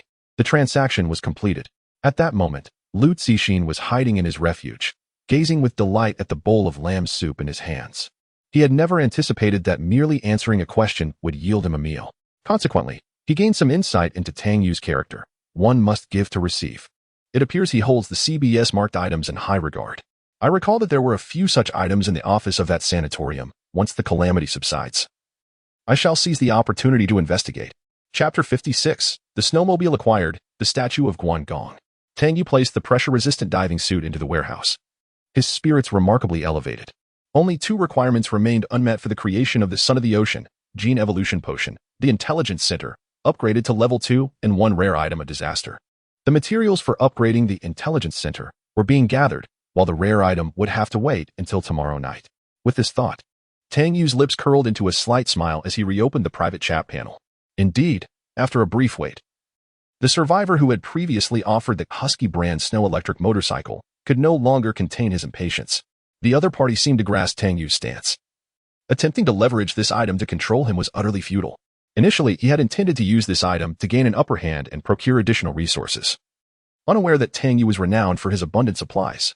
Now, clarity had dawned upon him. Although Tang Yu desired his item, he equally craved the nourishing lamb soup that Tang Yu could produce. The dilemma lay in the fact that Tang Yu's lamb soup was unparalleled, with no one capable of substituting its value. Even in the World Channel, there were those peddling analgesic tablets and amoxicillin antibiotics. However, without removing the cold status, these remedies could only alleviate symptoms, failing to provide a complete cure. Moreover, the rising yang energy effect of the nourishing lamb soup served as an unprecedented enhancement buff in the current frigid conditions, empowering survivors to venture forth from their hiding spots to confront unforeseen challenges with greater resilience. Yet, the snowmobile in his possession could not guarantee that other survivors lacked similar items. Clearly, Tang Yu had no intention of acquiring a second snowmobile upon obtaining one. Thus, after a period of waiting for Tang Yu's response, the survivor, filled with regret and urgency, sent a new message. Mountains, Wujing, Yushin. I apologize for the previous typo. This item only requires 5 bowls of lamb soup, along with a few fever-reducing tablets and antibiotics. You may determine the quantity. Tang Yu, upon reading the message, pondered for a moment before opting not to reply. Instead, he proceeded to the kitchen, brewed himself a cup of red tea, and settled into a single armchair by the fireplace, awaiting in tranquil silence. 10 minutes later. Mountains, Wujing, Yushin, how about 3 bowls? I truly cannot lower it further. I even fractured a bone to obtain this item. A smile graced Tang Yu's lips as he set down his tea. City, Tang Yu, this price is acceptable. After exchanging nourishing lamb soup, X3, analgesic tablets, X3, and amoxicillin antibiotics, X3, Tang Yu acquired the Husky brand snow electric motorcycle. The item was substantial in size, larger than a standard motorcycle, primarily due to its increased width. The rear wheels of the snow vehicle have been ingeniously transformed into 2 tracks, while the front wheels have been replaced by 2 small skis. As it moves, the rear tracks provide propulsion, while the skis adeptly manage direction, making operation remarkably simple and convenient. Tang Yu connected the charger to the generator within the vehicle. As the red light on the snowmobile's dashboard illuminated, the charging commenced, and a satisfied smile spread across Tang Yu's face. Now, the means of transportation and winter clothing for the journey to the trading center tomorrow night were all prepared. He only needed to contemplate how to access the top floor of the trading center. Oh, by the way, he hadn't rolled the dice yet today. Just as Tang Yu was about to open the Super Monopoly panel, he suddenly recalled something. He reopened the private chat and scrolled upward. Found it. City, Tang Yu, brother, are you still alive? I remember you mentioned in the World Channel that you could help customize wooden items. Within seconds, a reply came from the other side. Forrest, Wang Haoyu. You Shun, you finally reached out to me again. Wooden items can be custom made. Just tell me what you want. Joy illuminated Tang Yu's face. City, Tang Yu, excellent. Can you carve a statue of Guangdong? Wang Haoyu? Forrest, Wang Haoyu. What? A statue of Guangdong? You don't mean the revered Guanxing Dijuan before the calamity, do you? City, Tang Yu. Yes, that's precisely the one. Do you know what it looks like? Please carve a 50-centimeter tall statue, ensuring it has closed eyes, a beard, and a broadsword. City, Tang Yu. Once completed, please coat it evenly with tung oil and add a statue offering platform. I'll give you 3 bowls of lamb soup. Does that work for you? At that moment, in a secluded part of the forest, Wang Haoyu stood before a blazing campfire, gazing at the messages on the panel, a mischievous smile playing on his lips. Fortune has finally come to me, old Wang. Just as he was about to respond to Tang Yu, a thought crossed his mind, and his smile brightened further. Forrest, Wang Haoyu. You Shun. Now that you have the statue and offering platform, wouldn't you also need an incense burner and sandalwood? City, Tang Yu. You can craft sandalwood? This revelation genuinely surprised Tang Yu. Forrest, Wang Haoyu. Hee, I can't create sandalwood myself, but I know someone who can. He currently has quite a stock ready. City, Tang Yu. If you can trade for it, I will provide the trading materials. Additionally, I'll offer you 3 analgesics and amoxicillin. If you can prepare everything within half an hour, I will add another bowl of lamb soup. Forrest, Wang Haoyu. Haha. No problem, Yushin. I assure you I'll handle this flawlessly. Tang Yu had not anticipated that Wang Haoyu possessed such a connection. Initially, he thought sandalwood would be difficult to procure. Now, everything required for honoring Guan Eryu was in place. This situation exemplified how, driven by interests, human potential is indeed boundless. Just at the 29th minute, Wang Haoyu sent a trade request to Tang Yu. Within it lay precisely the items that Tang Yu had sought, with the sandalwood exceeding 1,000 sticks. Forrest, Wang Haoyu. Yushin, my friend who deals in sandalwood mentioned that these are what you require. Feel free to allocate as you see fit. These are merely trifles he crafted in his leisure, lacking any true value. Tang Yu, however, was not swayed by such words and promptly offered Wang Haoyu a bowl of mutton soup. City, Tang Yu, please give that brother a bowl of mutton soup. Consider it my gratitude. I shall undoubtedly require his assistance in the future. With the transaction complete, Tang Yu eagerly positioned the statue of Guan Gong in the most prominent spot of the living room, deliberately avoiding the vicinity of the kitchen and restroom. He poured a packet of oatmeal into the incense burner in place of sand and arranged 5 jars of canned goods before the statue as offerings. After swiftly cleansing his hands and applying fragrant oil, he approached the statue of Guan Gong with a solemn expression. Lighting 3 sticks of sandalwood incense, he began to speak. Chapter 57. The Store, Purchase at K Luo City Trading Center. In the presence of the revered Guanqing Dijuan, I, the humble Tang Yu, fervently offer my prayers, beseeching blessings for my great fortune and prosperous endeavors. Upon completing my incantation and bowing thrice, I place 3 incense sticks into the censer. With the prayer ritual concluded, a smile graces Tang Yu's lips. He opens the Super Tycoon panel and rolls the dice. When the dice come to a halt, a number materializes. 4 points. This signifies a store? Tang Yu's gaze fixates on the 4th square, where a distinctive pattern emerges, resembling a small chamber, adorned with the inscription, Shop. As Mini Tang Yu lands on this square, the panel transforms, revealing 3 rows of shelves, each with 3 tiers, displaying 3 items per tier, along with their respective prices. Remote dice, X2, requiring 200 wealth points. Flight card, X1, requiring 150 wealth points. Trait, interest level 1, requiring 1,500 wealth points. Trait, chosen 1, requiring 2,000 wealth points. Rare pet, requiring 400 wealth points. The array of splendid goods momentarily dazzles Tang Yu. However, the countdown timer in the upper left corner, flashing insistently, indicates only 4 minutes and 13 seconds remain. Time is of the essence. Tang Yu hastily checks his current points. Today, he has accrued an additional 303 wealth points, adding to the 791 points left over from yesterday, bringing his total to 1094 points. Before he can revel in surpassing his previous record, he focuses intently on the myriad of items before him, searching for something that might resolve his predicament. Stay card, prison card, shopping card, trait, force trait, trait rogue. Trait, house extension, special pass, blessing of the god of fortune, curse of the god of misfortune. The more he peruses, the more exhilarated he becomes, yearning to acquire them all. Yet, his rationality persistently reminds him that with just over 1,000 wealth points, he must exercise prudence in his expenditure. Finally, with only 2 minutes remaining, Tang Yu's wandering gaze settles, reflecting deep contemplation. One-time designated transaction card, usage, 1-1 effect, upon use, allows the forced purchase of a designated property, requiring an additional 15 of the purchase price as a brokerage fee. Cost, 250 wealth points.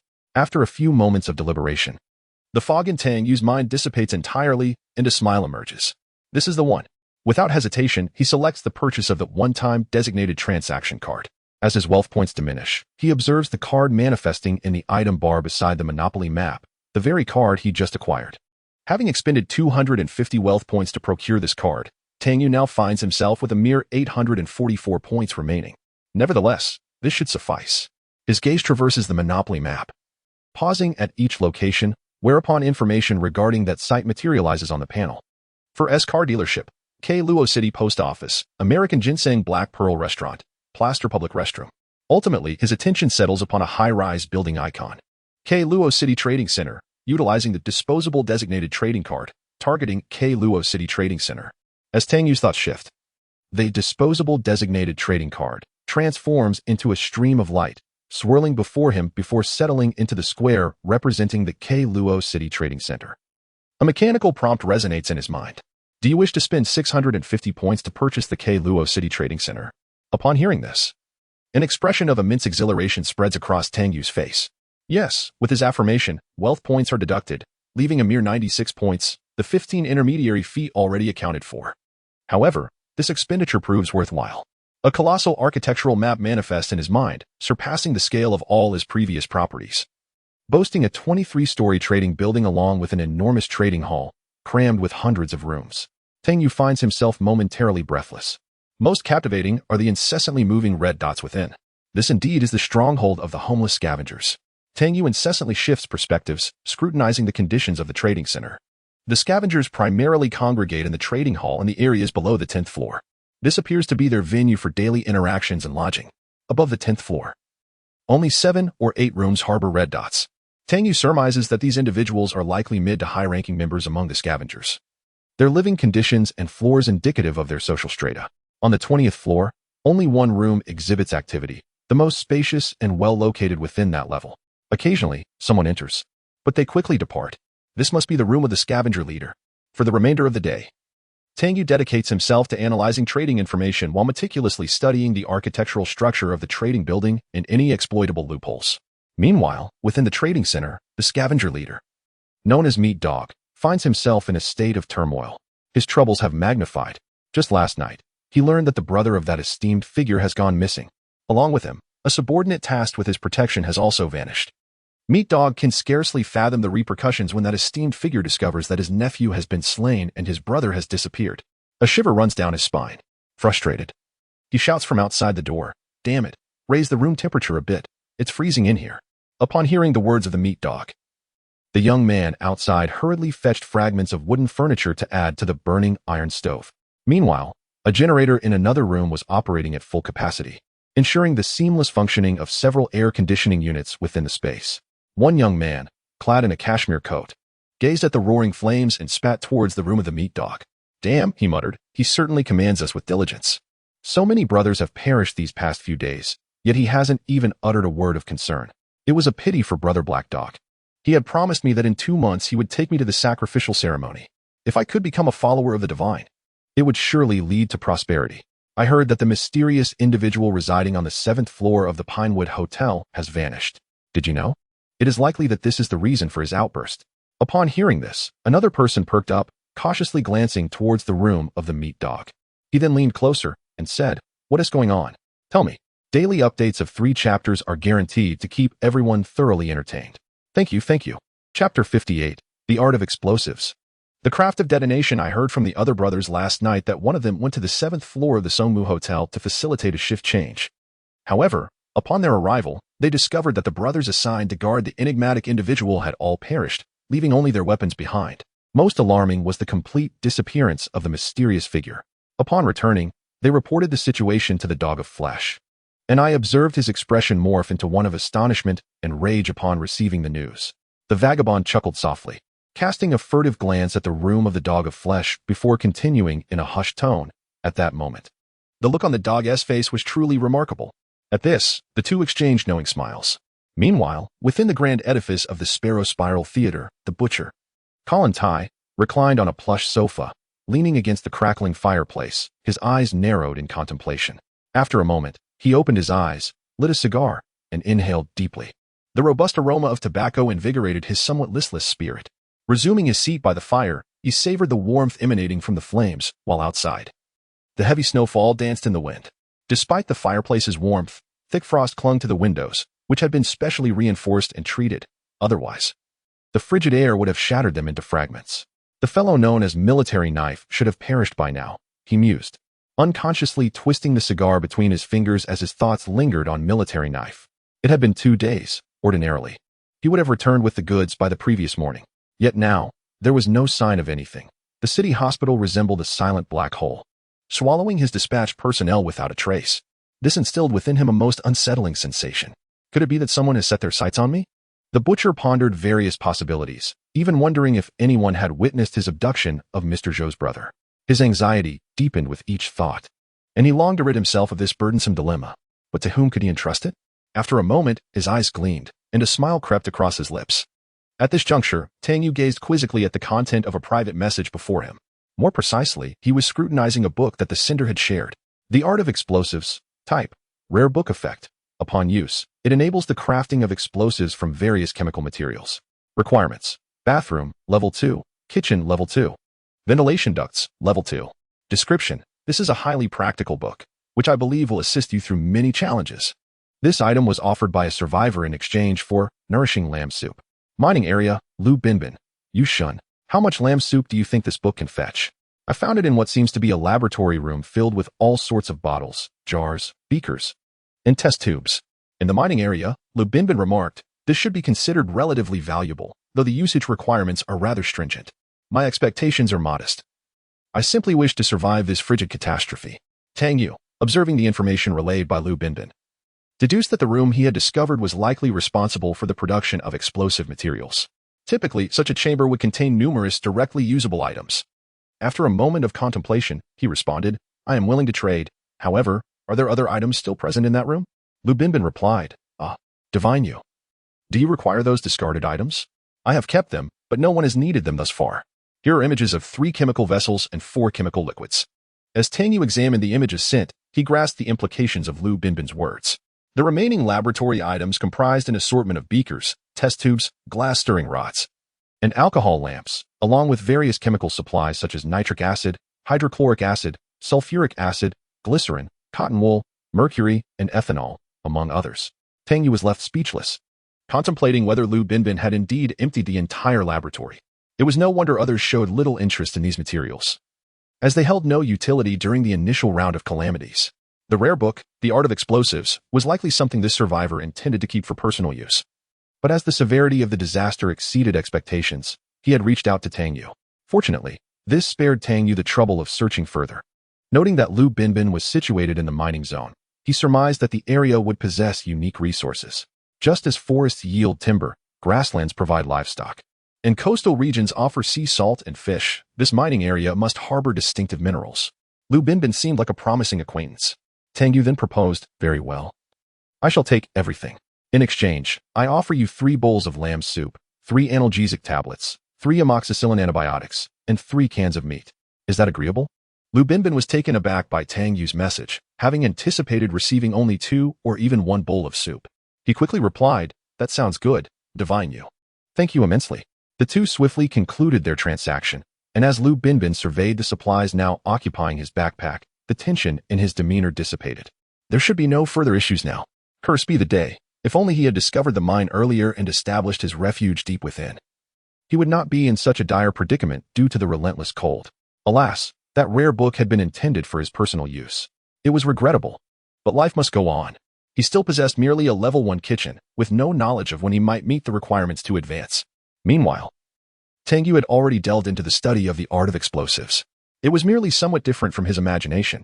Initially, he believed it would be akin to the facilities at the hideout, merely utilizing the crafting interface for creation.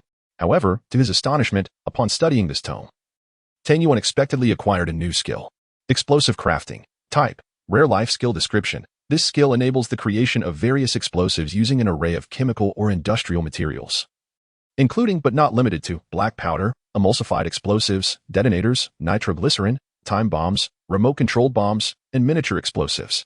Effects: enhances the stability of reactions during explosive production, increases the success rate of crafting explosives, boosts the success rate of bomb disposal, reduces the likelihood of accidents during explosive creation, grants a 10 chance of yielding additional effects when crafting explosives at maximum level, a 30 chance of yielding additional effects, reduces crafting time for explosives by 50, reduces bomb disposal time by 50.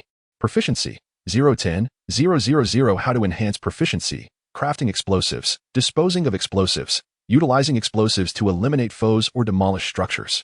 Chapter 59. The process of creating nitrocellulose. Tang Yu gazed in disbelief at the skill description for explosive crafting. Surely, this pertained to the creation of explosives, not bombs. He murmured to himself. As Tang Yu concentrated, the explosive crafting skill page unfolded before him, revealing an extensive list of explosive recipes. It was remarkably similar to the crafting page of a medical station, with the sole distinction being that the items produced by facilities such as the medical station, restroom, and kitchen required only the preparation of materials, relieving Tang Yu of any further involvement. Once the crafting time elapsed, the corresponding items would simply materialize. However, the explosive crafting skill was entirely different. Despite the lengthy list of recipes, it meticulously detailed the formulation, production processes, and precautions necessary for each type of explosive, constituting a comprehensive guide or, one might say, a foolproof manual for crafting explosives. To obtain the desired explosive, Tang Yu would have to engage in the process himself. This revelation left him utterly astounded. He scrutinized the perilous names of the explosives listed at the top, such as nitroglycerin and mercury fulminate. Goodness! Surely, this cannot be a joke. To create such substances myself is akin to courting death. It dawned on him why the skill's effects included enhancements to the success rate of explosive creation and a reduction in the likelihood of accidents. The potential for self-detonation during the crafting process was indeed a grave concern. Tang Yu felt as though he had embarked on a foolhardy venture. Nevertheless, he quickly recalibrated his mindset. Having already invested in this skill, which was categorized as rare, he recognized its value. Until now, he had possessed only two skills, the rare passive skill stealth action and this explosive crafting. Thus, he resolved to give it a try. He promptly contacted Wang Haoyu in the forest region to commission a long rectangular table measuring 0.8 by 1.2 meters and a wooden chair. Additionally, he ordered a 4-tier wooden shelf to accommodate various beakers, test tubes, and chemical materials. Upon receiving Tang Yu's message, Wang Haoyu immediately set to work and completed the crafting transaction in a mere 10 minutes. In return, Tang Yu exchanged a bowl of mutton soup with Wang Haoyu. After all, the furniture required a significant amount of timber, and the price of wood was currently exorbitantly high. This was a deal Tang Yu could afford. For anyone else, Wang Haoyu might not have accepted the order. Once the goods arrived, Tang Yu undertook a substantial reorganization of the supplies in his hideout. The corner previously designated for storing fuel was cleared to accommodate the work table and chair. The 4-tier shelf was positioned in the corner directly opposite the work table. The fuel and wood that had been displaced were stacked in the corridor leading from the entrance to the living room. He was determined to avoid a catastrophic mishap while crafting explosives that could lead to the detonation of a fuel barrel. That was not a manner of demise he was willing to entertain. Everything was in order as Tang Yu opened the list of skills related to explosive manufacturing, seeking an initial explosive suitable for practice. Ultimately, his gaze settled upon a specific item, nitrocellulose. This substance is extensively utilized across various sectors, including but not limited to military applications, the paint industry, and printing. Tang Yu was somewhat familiar with nitrocellulose, having been captivated by firearms in his past life, thereby recognizing it as a crucial component in the production of ammunition propellant. Its relatively low danger made it ideal for his inaugural attempt, and fortuitously, he possessed all the necessary materials for its creation. Approaching the 4th shelf, Tang Yu gathered the required beakers, measuring cups, glass stirring rods, nitric acid, sulfuric acid, and cotton wool to his workstation. He assessed the current indoor temperature, noting that this corner, being distanced from the resting area, was significantly cooler, a deliberate choice on his part. The temperature is just right. After taking several deep breaths, he commenced the production of nitrocellulose for the first time. Following the operational guidelines for nitrocellulose, Tang Yu procured a basin of ice water. He measured out XX ml of nitric acid and subsequently XX ml of sulfuric acid, pouring both into a beaker. He immediately felt the temperature of the beaker rising rapidly, causing his heart to race. Anyone who has engaged in explosive creation knows that the most critical aspect to monitor during the process is the occurrence of exothermic reactions. A moment's negligence could lead to disastrous consequences. Swiftly, he submerged the beaker into the ice water, stirring thoroughly with the glass rod until the beaker returned to room temperature before removing it.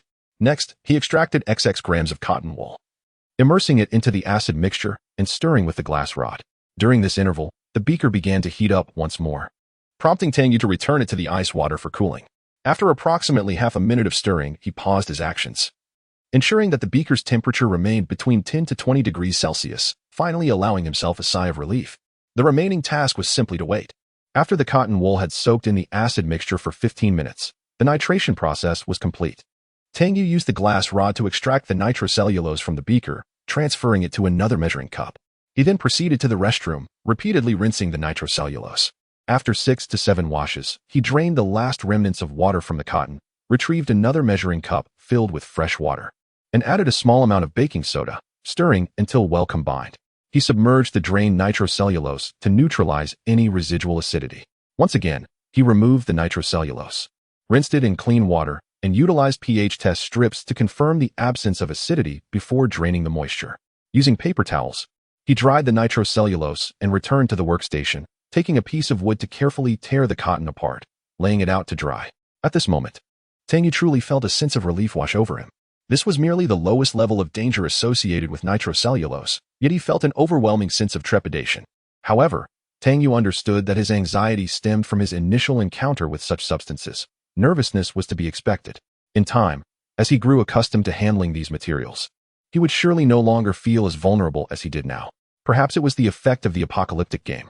Astonishingly, within just a few minutes, Tang Yu discovered that the nitrocellulose he had laid out to dry was completely desiccated. While this revelation surprised him, his curiosity was piqued by another matter. He gathered the nitrocellulose and retrieved a piece roughly the size of his thumb, placing it on the tiled floor. A lighter materialized in his hand. With a click, as Tang Yu's eyes sparkled with excitement, the flame gently grazed the bundle of nitrocellulose. Chapter 60, Remote Emulsified Explosive, Type 1 Plant Cultivation Liquid. With a deep breath, Tang Yu witnessed nitrocellulose ignite into a fierce blaze upon contact with the flame. Yet, in an instant, the fire extinguished completely, leaving no smoke or residue behind. Were it not for his own experimental endeavor, he might have believed it to be a figment of his imagination. Eureka! Tang Yu burst into laughter. Although the combustion of the nitrocellulose had no effect on him, the psychological exhilaration filled him with an overwhelming sense of satisfaction. The skill of explosive production was indeed remarkable. If this nitrocellulose could succeed, what of the other explosives? As this thought crossed his mind, a scene from a film he had previously watched surfaced in his memory. The protagonist, confined within a prison, managed to exploit a mere piece of chewing gum-sized emulsified explosive, inserting it into a small hole in the wall, which resulted in a gaping hole large enough for an adult to escape. The character had thus evaded capture. He recalled the actor's name, something akin to Gua. Jason Statham. Tang Yu's mind began to race. He swiftly scoured the explosive production skill list for something relevant, soon revealing a satisfied smile. This is absolutely feasible. Remote emulsified explosive production requirements: ammonium nitrate X2, sodium nitrate X3, Vaseline X1, paraffin X1, urea X1, emulsifier X2, sensitizer X1, mercury X1, nitric acid X2, ethanol X3, mobile phone X1, electronic components X4, lithium battery X1, capacitor X1. Production method: according to the proportional formula, add ammonium nitrate into the aqueous dissolution tank. Tang Yu gazed at the dense production requirements, feeling a twinge of apprehension. However, to ensure the successful acquisition of the polar snow lotus, the following day, he had no choice but to attempt it. He approached the fourth-tier shelf, inspecting the raw materials, only to discover the critical ammonium nitrate was missing. Thus, he promptly sought to purchase it through the regional channel. Before long, a message arrived. "Njiaha, you shun. Do you need fertilizer? Tang Yu? I don't want that. I need ammonium nitrate." Njiaha, ammonium nitrate is indeed fertilizer, however. The commercial versions are processed. I have pure ammonium nitrate available. This was the first time Tang Yu had heard of such a thing. After a thorough inquiry, he learned that this individual had a fertilizer workshop near his spawn point. Consequently, he had transported some fertilizers, including the raw ammonium nitrate, to his hideout during the early stages. Tang Yu found this quite fascinating. He had encountered survivors possessing fuel resources, timber resources, and mineral resources. Yet now he was faced with one who had fertilizer resources. Despite his astonishment, he swiftly concluded the transaction, exchanging a bowl of mutton soup for 100 pounds of ammonium nitrate. Just as he was about to end the call, a sudden thought crossed his mind. With urgency, he sent another message to his companion. "Tang Yu, brother, you mentioned that you thoroughly searched that fertilizer workshop. Did you happen to find any fertilizer or items that can promote the growth of rare plants?" Tang Yu's inquiry evidently took the other party by surprise, possibly leading them into contemplation. After a span of 3 minutes, a response finally arrived. "Njiahi this. You god, you actually possess rare plants already. I do have an item that can enhance the growth of rare plants. Type 1 plant cultivation liquid. Is this what you mean? Type 1 plant cultivation liquid. Type: rare item effect. Exclusive cultivation liquid for rare plants. Growth speed 100, consumption 100. Duration, 7 days. Description: this is a mass-produced plant cultivation liquid developed in the early research phase of Titan Laboratory, renowned for its exceptional cost-effectiveness. Note: please ensure to promptly replenish the nutrients required for plant growth after use. This is crucial.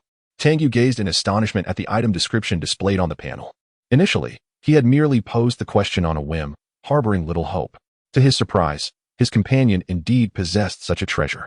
Moreover, Titan Laboratory was a new name he took note of, redirecting his focus to the vial of cultivation liquid. With a growth speed of 100, the rate of growth would be doubled. This meant that if the breathing green philodendron utilized this cultivation liquid, Its division rate would reduce from 3 days to a mere day and a half. With a total duration of 7 days, it could yield at least 4 offshoots. Yet, Tang Yu suddenly paused, shaking his head. That calculation was flawed. The breathing green philodendron was acquired yesterday, and a day had already elapsed. In 2 more days, it would begin to divide. Should he use the liquid now, in 7 days, the breathing green philodendron would ideally produce 5 offshoots. 5 offshoots, together with the parent plant. That would amount to 6. The creation of the Son of the Ocean gene evolution potion required 2 offshoots, leaving Tang Yu with 4 to spare. Tang Yu was elated beyond measure. However, as he awaited the item, he composed himself and organized his thoughts before contacting his companion again. Tang Yu, this item is acceptable. I can exchange it for 3 bowls of lamb soup. Yet, upon seeing the response from his companion, his brows furrowed. In Jiahe, I can give you this cultivation liquid for free, but I have one request. If your plant yields any surplus fruits or offshoots, please send a portion my way. This request was something Tang Yu had never contemplated. While offering an offshoot under normal circumstances would not pose an issue, the impending disaster was a great flood. Tang Yu's refuge would inevitably be submerged, and he urgently needed the breathing green philodendron to assist in generating oxygen. After some reflection, Tang Yu, if it is merely this cultivation fluid, I cannot acquiesce to your request. The efficacy of this fluid is rather mediocre, and I cannot produce additional plants. Tang Yu anxiously scrutinized the response of the other party, his eyes brimming with a glimmer of hope. He was wagering that the opponent possessed a more advanced cultivation fluid. Given the existence of Type 1, it was only logical to presume that Types 2, 3, and even higher variants were available. A profound silence enveloped both parties. After a brief interlude, noticing a lack of reaction from his counterpart, Tang Yu approached the workbench, preparing the materials for the imminent creation of emulsified explosives. Although he yearned to acquire that vial of cultivation fluid, Tang Yu was acutely aware that this was a moment of mutual contention, a psychological tug-of-war. He could even envision the other side, in Jia, gazing gravely at the information panel, awaiting Tang Yu to make the first move. Nevertheless, Tang Yu chuckled softly. He indeed desired that vial of cultivation fluid. Yet he was fully cognizant that the rare plants were in his possession. Rare plants could thrive without cultivation fluid, albeit at a slower pace. Conversely, even with an abundance of cultivation fluid, what value would it hold without a single rare plant? It could hardly quench one's thirst. While Tang Yu was uncertain whether he was the sole possessor of rare plants, their scarcity was indisputable. This was the very foundation of his audacity to gamble. Moreover, if anyone has suggestions or thoughts regarding the gameplay of Monopoly, feel free to share them in the chapter comments. I will certainly take notice and incorporate them appropriately. To all esteemed readers, do not hesitate to inundate me with your brilliant ideas.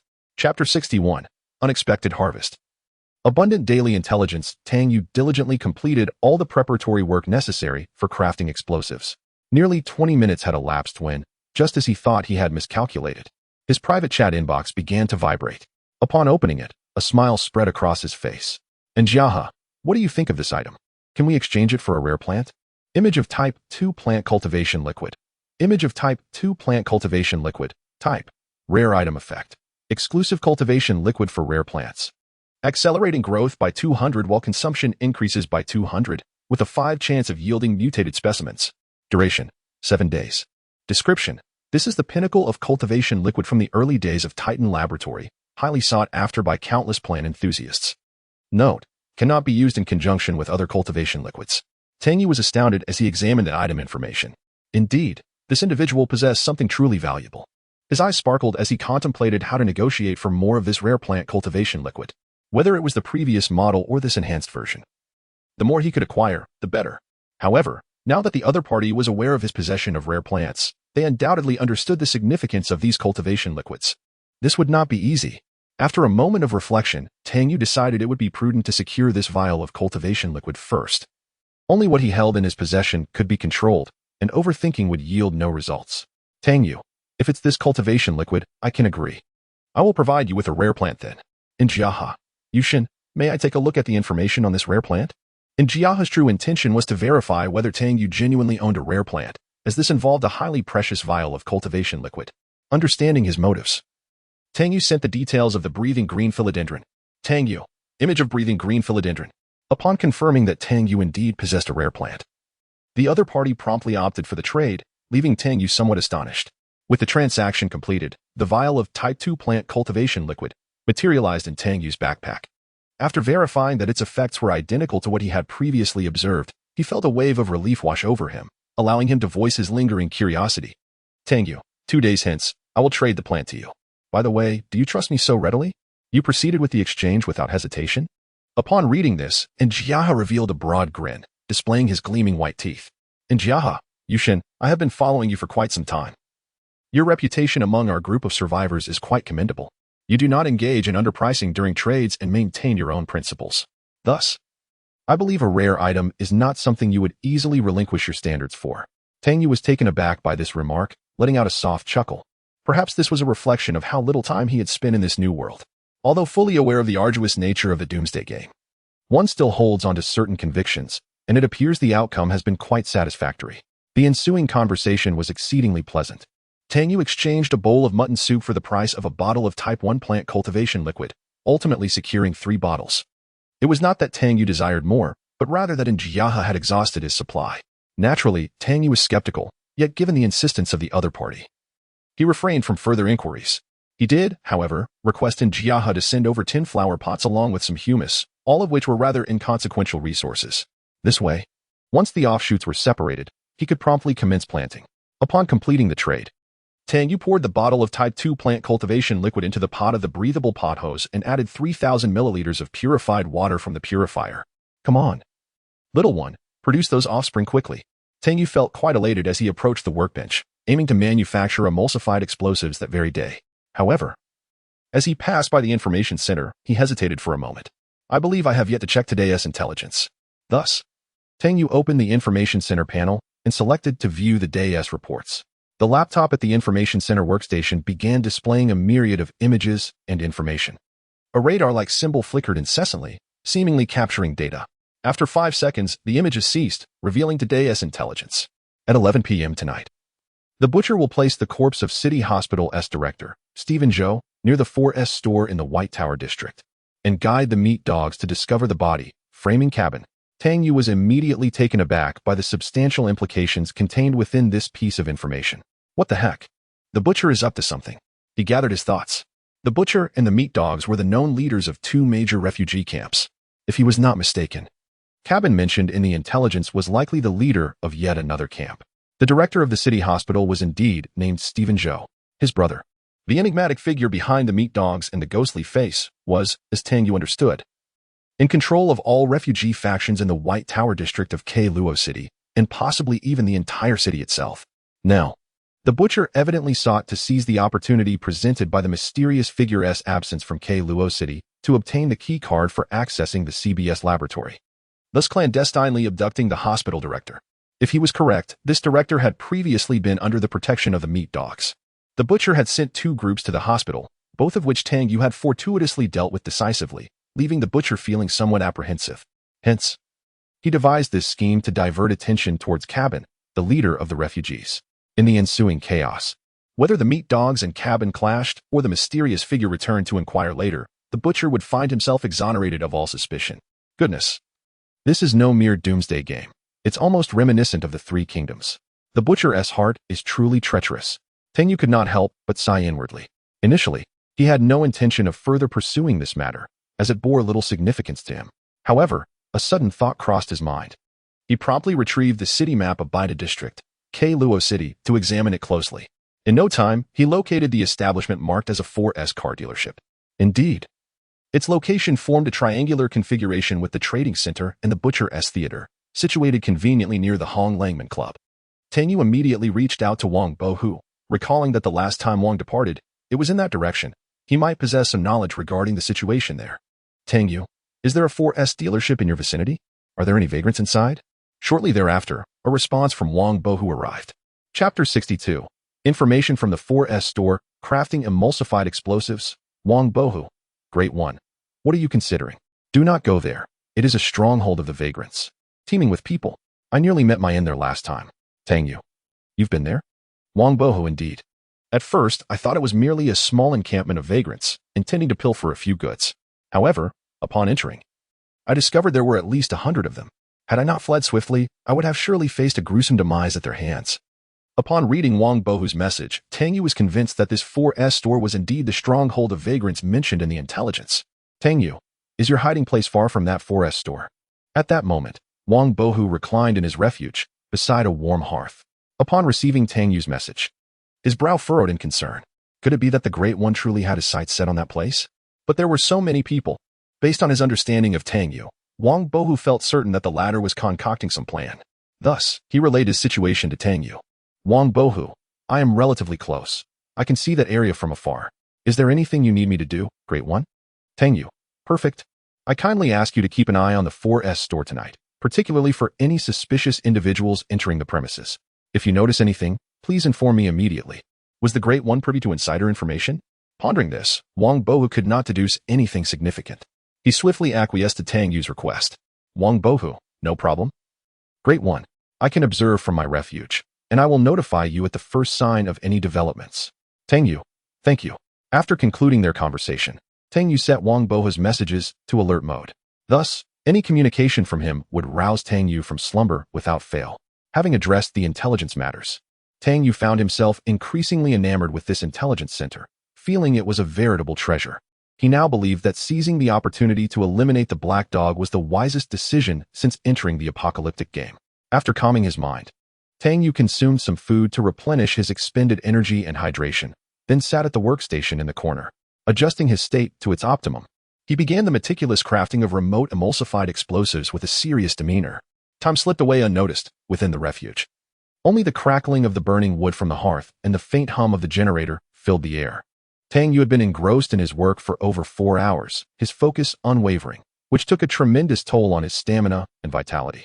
Finally, upon completing the last emulsified explosive, he leaned back in his chair, exhaling a long breath. This sigh acted as a switch, and Tang Yu felt an overwhelming wave of fatigue wash over him, especially in his eyes, which were becoming increasingly heavy. He was utterly exhausted. It is not merely the physical exhaustion that weighs heavily on him. Rather, it is the profound fatigue of the spirit. For 4 relentless hours, his mind has remained in a state of tautness, not daring to relax for even a moment. A slight deviation could lead to unforeseen mishaps. Revitalized, Tang Yu steeled himself and made his way to the kitchen, consuming a hearty bowl of mutton soup that he had reserved for himself. This particular dish bestowed upon him a vigor boost, buff, the only means by which he could regain his vitality. Feeling his spirit and strength restored, he returned to his workstation, where a collection of cylindrical objects awaited him, a smile gracing his lips. The past 4 hours had not been spent in vain. Under the auspices of his explosive crafting skill, he had successfully created 20 sausages of emulsified explosive and 10 pieces the size of chewing gum. Though modest in size, their power was undeniably formidable, comparable to the emulsified explosives typically employed in mining operations. Today, he completed the primary components of the emulsified explosive. However, he found himself lacking in electronic components and capacitors for the remote detonation device he intended to construct, necessitating an additional acquisition. Tang Yu meticulously tidied his workbench, returning various chemical materials to the 4th-tier shelves. The completed emulsified explosives were set aside in a dedicated location. Although the safety and stability of the finished product were assured, his cautious nature compelled him to exercise further prudence. After a day filled with labor, the clock struck 7 in the evening, granting Tang Yu a moment of respite. He poured himself a steaming cup of black tea and settled into a solitary armchair. He then posted a request for electronic components and capacitors in the regional chat channel. Given the commonplace nature of these materials and their limited utility for the current survivors, it was not long before he procured sufficient parts, expending only a few of the most inexpensive food items. With the materials for crafting the remote detonation device now gathered, he anticipated their assembly the following day, at which point the remote emulsified explosive would be ready for deployment. Such is the nature of this apocalyptic game. Who could have imagined that the intricate art of explosive crafting could be achieved so simply? In the real world, one might be hailed as a chemical genius or a master of demolition. Tang Yu remained acutely aware of his own abilities, consistently striving for a preparation level of 10,000 points, never settling for a mere 9,999. He continued to peruse his private message inbox, searching for any valuable items among the numerous trade inquiries that had accumulated due to his explosive endeavors. As he sifted through the deluge of messages, a smile grew ever wider upon his face. Indeed, it is only in dire circumstances that individuals are willing to part with their treasures for the sake of survival. Half an hour later, Tang Yu gazed contentedly at his backpack, which was now unable to accommodate even a single bullet more. The smile at the corner of his mouth was utterly uncontrollable. Just moments ago, he had remarkably gathered the precious items required to construct Level 3 safe house security. Level 3 ventilation system, Level 3 lighting, and the rare facility, refugee chest. And this was merely the first day of the catastrophe. Furthermore, he had also made progress in acquiring materials for other facilities that were undergoing upgrades, such as Level 2 Intelligence Center, Level 3 Generator Set, and Level 2 Safehouse Walls. Tang Yu estimated that within the 3 days of this calamity, he would likely be able to amass everything he needed. With his backpack completely full, he decided to proceed with upgrading the facilities that were ready for enhancement. Tang Yu's gaze shifted to the safe house page, his eyes brimming with excitement. Chapter 63, Upgrading Facilities. Late-night visitors at the 4S store. Lighting, Level 2 type, Hideout Facility Effect, provides basic lighting for the hideout. Next stage, lighting, Level 3 upgrade requirements, lighting, Level 2. Generator, Level 2, 15 LEDs, 10 capacitors, 6 wires, 5 light switches. Upgrade time, 90 minutes. Current upgrade requirements met. Shall we proceed with the upgrade? Ventilation duct, safety type, Level 2 type, Hideout Facility Effect, ventilation efficiency 40, indoor harmful gas discharge rate 30. Next stage, ventilation duct, Level 3 upgrade requirements. Generator, Level 2, ventilation duct, Level 2, 4 fans, 4 motors, 14 wires, 5 PCB chips, 5 miscellaneous parts, 1 battery. Upgrade time, 120 minutes. Current upgrade requirements met. Shall we proceed with the upgrade? Tang Yu promptly confirmed. Yes, instantly. A luminous veil enveloped the lighting and ventilation facilities of the hideout, and the upgrading process commenced. The other 2 facilities, Refugee Treasure Chest, required a Level 2 Intelligence Center, while the Level 3 Hideout Security upgrade necessitated a Level 3 lighting. Thus, Tang Yu had to await the completion of the lighting facilities upgrade before he could further enhance the Hideout Security facility. After a brief refresh, he replenished the firewood in the fireplace and the ingredients for lamb soup in the kitchen. He then made his way to the heated resting area. The temperature had plummeted significantly today. Even with the fireplace burning continuously, the hideout's temperature had approached the near-zero mark. Wrapped snugly in a thick cashmere robe, Tang Yu placed the ignited wood into the heated bed and awaited patiently. 10 minutes later, as he touched the heated bed, he could feel a noticeable warmth. He hastily pulled over a thick quilt to cover himself and drifted into slumber. Around 10 o'clock in the evening, in Luo City, howling blizzards relentlessly battered the windows, and snowflakes, as large as ping-pong balls, sliced through the frigid air like blades. The towering trees along the streets occasionally emitted cracking sounds as they succumbed to the relentless storm. Clearly, they could not withstand such ferocious weather. At this moment, the temperature had dipped to a chilling -50°C, with accumulated snow exceeding a meter in depth. The 400 survivors still clinging to life in the White Tower district were huddled within their hideouts, trembling uncontrollably. Some had ignited every combustible item within their shelters, striving to endure this grueling period. Wang Bohu, however, was clad in a bearskin coat, peering through night vision binoculars at the distant 4S store. Taking a hearty bite of a crunchy snack, his curiosity deepened. What could possibly draw the attention of the deity to this 4S store, warranting special notice tonight? Regrettably, it seems that I can hardly assist the esteemed one. Wang Bohu's thoughts came to a halt as he discarded the food in his hand, grasping the binoculars with both hands, fully engrossed. In Wang Bohu's line of sight, amidst a serene green environment, the night appeared as bright as day. At that moment, 2 figures clad in thick winter coats stealthily emerged from an unknown direction. Upon their backs lay a wooden plank, upon which rested a lifeless body. As they cautiously surveyed their surroundings, due to the snow accumulation, it was evident that their movements were clumsy as they dragged the plank bearing the corpse toward the entrance of the 4S shop. The once patrolling refugees, deterred by the extreme blizzard, had retreated to the warmth of the building at the rear. At this juncture, one could assert that the entire perimeter of the 4S shop was devoid of any refugees, who presumed that no one would venture out in such frigid weather. The 2 soon discerned this reality and, utilizing the chaos of the snowstorm to blend into the shadows, entered through the grand doors of the 4S shop. At this point, Wang Bohu could no longer perceive their figures. However, he estimated that they would emerge shortly. Thus, he waited in silence. Indeed, it was merely around 10 minutes later, as Wang Bohu's arm grew weary from holding the night vision binoculars, when the 2 figures reappeared at the entrance of the 4S shop. The sole distinction from before was that the corpse they had previously carried had vanished. After exiting the 4S shop, the 2 began to erase the traces they had left in the snow while breaking through the thick accumulation to depart. Witnessing their disappearing figures, Wang Bohu was left utterly astonished. What on earth was happening? His mind was in a fog. What did these 2 intend? How could they abandon a person and flee? This surely must be what the esteemed one wished to uncover. With this thought, Wang Bo, who recalled Tang Yu's instructions and hastily opened his private message inbox to contact him.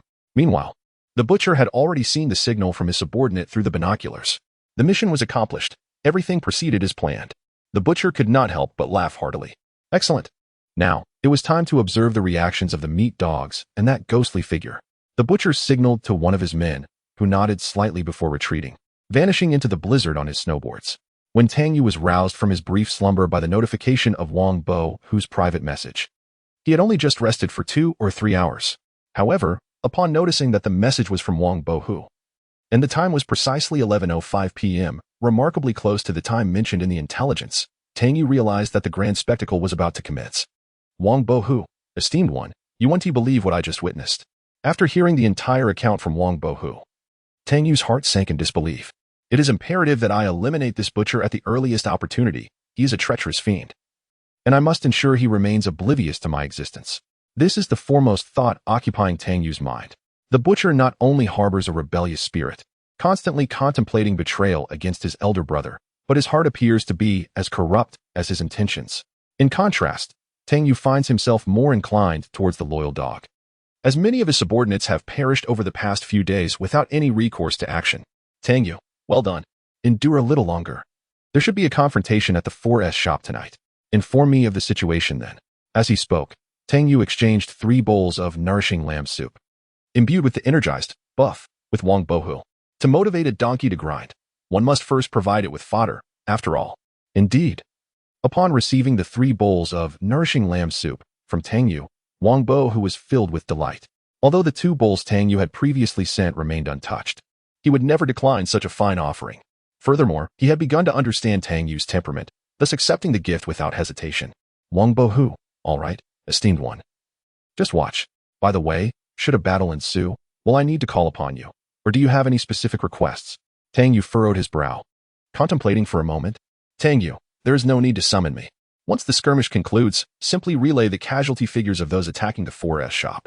Chapter 64. Wang Bo Hu's speculation. Turmoil at the trading building. After concluding the conversation, Tang Yu deactivated Wang Bo Hu's notifications and reclined once more into slumber. For him, merely knowing the outcome sufficed. Given the butcher's current demeanor, it was evident that he would, as the intelligence suggested, seek to incite misunderstandings between the meat dogs and the leader of the 4S shop's vagrants, Kaban. Such manipulation would inevitably lead to conflict, allowing the butcher to reap the benefits of chaos. This scenario, however, presented a fortuitous opportunity for Tang Yu. Regardless of who prevailed in the confrontation between the meat dogs and Kaban, casualties were guaranteed, particularly in this extreme weather.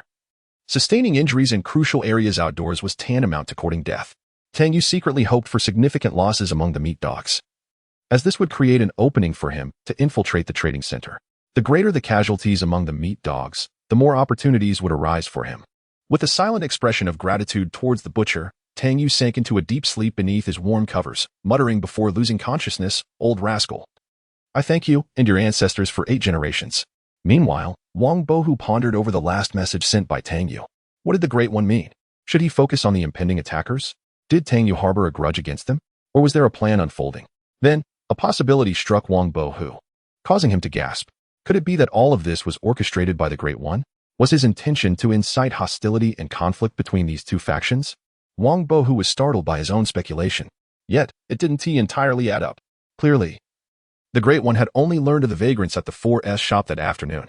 Judging by his tone, it seemed he had received information about tonight's events through some channel, seeking Wang Bo Hu's assistance in confirming its accuracy. Nevertheless, the Great One's words indicated a keen interest in the forces soon to arrive, suggesting that his subsequent actions would be linked to this faction. Thus, he needed to verify the enemy's casualties to better formulate his plans. As a specially trained talent cultivated for the apocalyptic game in Base City, Wang Bo Hu possessed exceptional analytical and deductive skills. With just a casual message from Tang Yu, he grasped the essence of the unfolding events. Were Tang Yu aware of Wang Bo Hu's deductions, he would likely exclaim in admiration at such brilliance. After unraveling the complexities of the situation, Wang Bo Hu's eyes lit up, revealing a broad grin filled with gleaming white teeth. It seemed that the greater the losses incurred by the arriving faction, the more successful the Great One's endeavors would become. He picked up his night vision binoculars once more to survey the distant 4S shop, and a bold idea took root in his mind. The trading center of Luo City, on the 20th floor. The figures of the flesh dog and the shadowy countenance of the ghost face stood in a somber silence. Have we yet to locate that fellow Stephen? Ghostface's voice emerged, low and gravelly, tinged with barely concealed frustration. His gaze was fixed intently upon the eyes of the flesh dog, harboring deep-seated suspicions. The abrupt demise of the black dog had taken him by surprise. The latter had always exercised caution, never placing himself in perilous situations. The annihilation of his entire crew of over 20 men seemed improbable unless orchestrated by someone with meticulous design. The flesh dog was the most plausible suspect, as the black dog had long expressed dissatisfaction towards him, often disregarding his directives, maintaining an elevated status. However, out of respect for their superior, the flesh dog had chosen to overlook such grievances. Yet could he truly be devoid of ulterior motives? A man capable of betraying his former leader to ascend to a position of power was not one to be underestimated, especially now, with the younger brother of their esteemed superior, protected closely by the flesh dog, having been abducted. This occurrence intensified Ghostface's suspicions. The location where Stephen had taken refuge was known solely to the superior, the black dog, and the flesh dog. Even the vagrants assigned to safeguard Stephen had been dispatched specifically by the superior to the flesh dog, leaving Ghostface in the dark regarding the precise whereabouts. Only aware it was within the White Tower district. With the superior now absent, the black dog slain, and Stephen kidnapped, all signs pointed ominously towards the flesh dog. The murderous intent emanating from Ghostface was palpable, barely contained.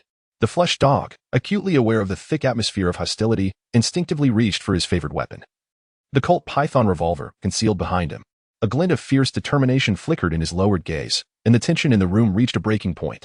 Just as the two adversaries stood poised for confrontation, the door to the room was forcefully pushed open by an underling.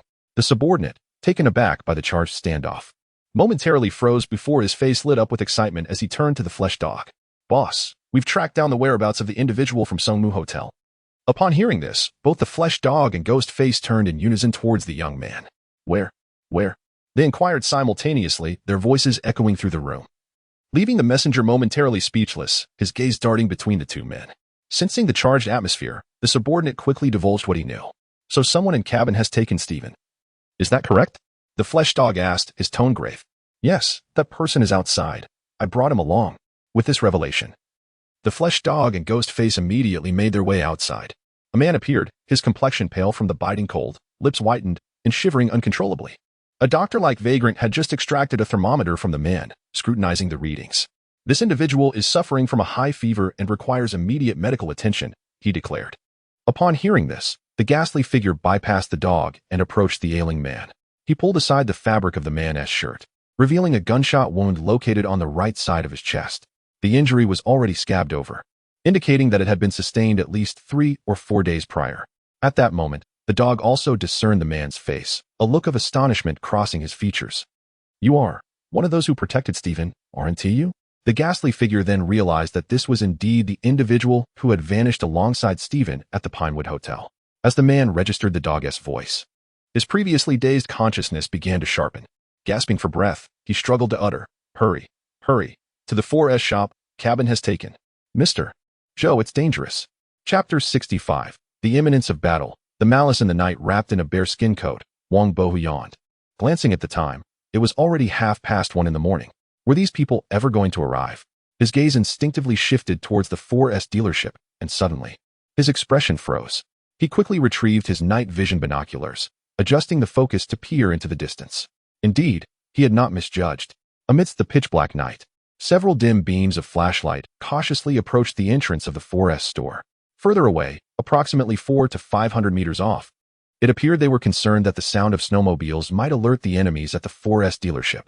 20 to 30 snowmobiles were parked atop the snow, each with a sentry ready to respond at a moment's notice. Through the night vision binoculars, Wang Bohu could distinctly see a long line of figures slowly traversing the snow.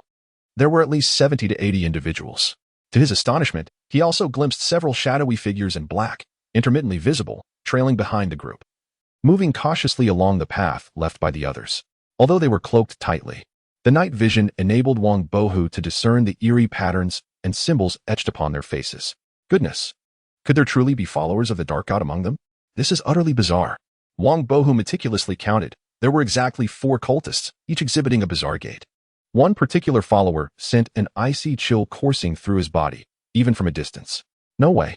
Could a priest of the Dark God be present as well? This revelation left him utterly stunned.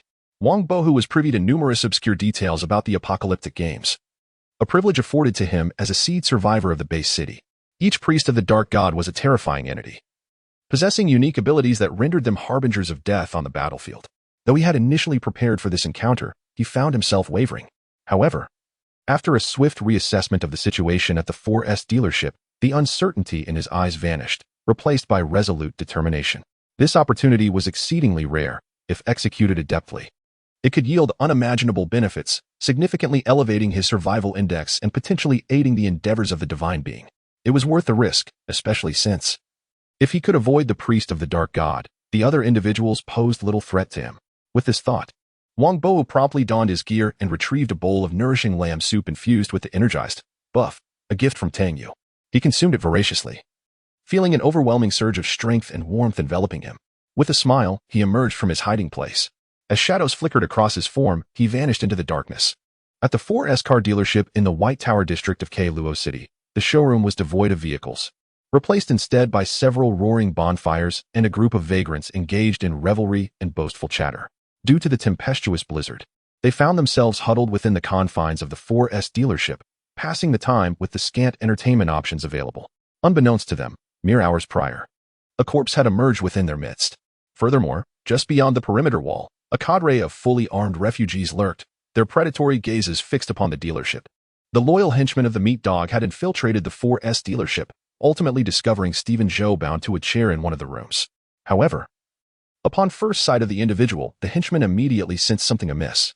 Rushing forward, he placed a hand on the man's carotid artery, only to find it chillingly cold and rigid. He was lifeless. This revelation narrowed the henchman's eyes and quickened his heartbeat. A grave crisis loomed. The black dog was dead. And now, this fellow had also met his demise. He could almost envision the chaos that would ensue once their superior learned of this news. While he was lost in contemplation, an enigmatic figure had appeared in the room, approaching the deceased Stephen Zhou with an impassive expression. Ignoring the henchman's defensive posture, the figure grasped Stephen's chin, observing for a moment before turning to exit. "You inform the meat dog that this place must be eradicated tonight. Failure to do so, and it will be his life on the line." With those words, the room was left with only the henchman. It was clear that the message was directed at him. He discerned the icy tone in the figure's voice, realizing that there was no room left for negotiation. If the meat dog were to perish, he too would not escape this fate. The only path forward was to eliminate Cabin. Though the henchman sensed an underlying anomaly in the situation, he trusted that their master had also perceived it. Yet, this matter was of such magnitude that it necessitated the demise of a significant orchestrator. Without hesitation, the henchman retrieved his walkie-talkie, relaying the information from the room along with the figure's words to the meat dog. Indeed, upon hearing the news of Stephen's death and the message relayed, the meat dog fell into silence. 5 seconds later, his weary voice broke the stillness. "Henchman, engage. This is our sole chance for survival. You will command the battle, striving to diminish Cabin's forces to the bare minimum. This is a fight to the death. Reinforcements will arrive shortly. Remember, tonight's objective is singular to leave no trace of this camp." With the meat dog's voice fading, the henchman gazed at the 4S dealership with cold resolve.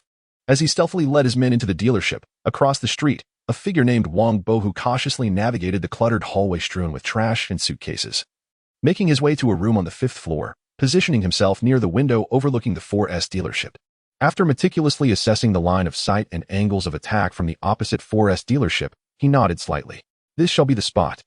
He then produced a slender spool of thread, a few bells, and a grenade, returning to the corridor outside the room. He proceeded to set up a series of alert traps and deceptive explosive devices. 10 minutes later, Wang Boha once again appeared at the window. After drawing the curtains, he pulled up a chair and seated himself, retrieving a box measuring 1.5 meters from his backpack. Opening the box revealed a sniper rifle along with its accessories.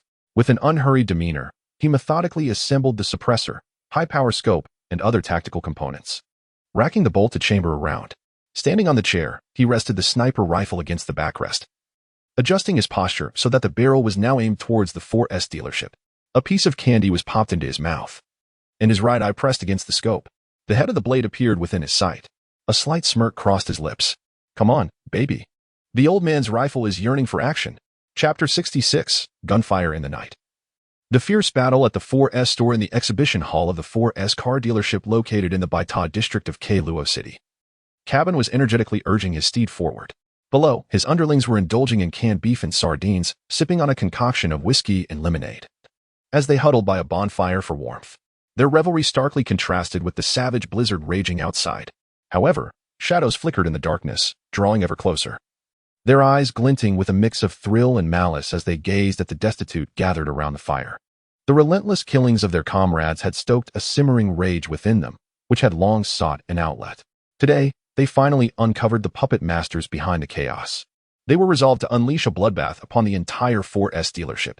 The group swiftly organized according to the plans laid out by the Blade, intent on eliminating their foes at the very first gunshot, leaving no room for retaliation. Across from the 4S store, in a towering building, Wang Bohu scrutinized the Blade's movements through a high-powered scope, his brow furrowing in concern. This was unacceptable. If they completed their preparations, it would result in a one-sided massacre. Wang Bohu desired a battlefield steeped in chaos. Only amidst utter disorder could his interests flourish to their fullest extent. A shift in his thoughts brought a narrowing of his eyes and a tightening of his lips. This is not amusing. I cannot acquiesce to this. In the next moment, he adjusted the angle of his rifle slightly, the target shifting into the center of his crosshairs. A smile curled at the corners of his mouth. Bang! The sharp, resonant crack of a gunshot echoed through the quiet city, harmonizing with the howling blizzard, sending tremors through all the destitute near the 4S store. Inside the dealership, amidst a group of revelers, one unfortunate soul, with his back to the door, had his head exploded, collapsing to the ground. The splatter of crimson and white painted the faces and bodies of those nearby. In the following heartbeat, as the stunned crowd regained their wits, a roar erupted. Enemy attack. Enemies. Seek cover. The urgent shout reverberated throughout the 4S store, prompting all the destitute to discard their food and drink, seizing weapons, and assuming a state of combat readiness. In that instant, they spotted the pack of feral destitute, lurking less than 30 meters away. Immediately, rat-a-tat-tat, bayou-bia-boo-biu, bang-bang-bang, pop-pop-pop. Boom. The air was filled with the cacophony of gunfire and grenade explosions within the 4S store. Cabin, who had been toiling upstairs, sensed something amiss the moment the first gunshot rang out. He promptly leaped from his bed. Approaching the window, he glanced down just in time to witness the lifeless form of his comrade, felled by a single bullet. FCK. Damn it. Cabin cursed angrily, rubbing his bald head in frustration. He swiftly approached his equipment rack, beginning to don his gear, showcasing an agility that belied his short and stout physique. Meanwhile, the sounds of gunfire resonated from below, with bullets occasionally striking the glass on the second floor, producing a cacophony of cracking noises. Damn it. Let me see who dares to threaten me. Perhaps you've forgotten my nickname is the Bull. Cabin patted his bulletproof vest, donned a red sweater over it, and finally draped himself in a fur coat. His gaze fell upon the PKM machine gun resting on the nearby table, along with the massive PK-7. 62x54 or 100 round box magazine beneath it, a sinister grin creeping across his face. Lighting a cigar and placing it between his lips, he kicked open the office door and, facing the intruders outside the exhibition hall, pulled the trigger. In the astonished eyes of all present, the PKM roared like a demon. Meanwhile, on the side of the Blade, upon the sound of the first gunfire, his mind momentarily blanked, his initial reaction being, which bastard shot first? However, the next moment, his combat instincts sharply recognized that such a sound could not have originated from the submachine guns or AKs wielded by the refugees. This was the distinctive sound of a sniper rifle. Before he could alert the others, the refugees in the 4S shop had already discovered their presence, and both sides immediately opened fire.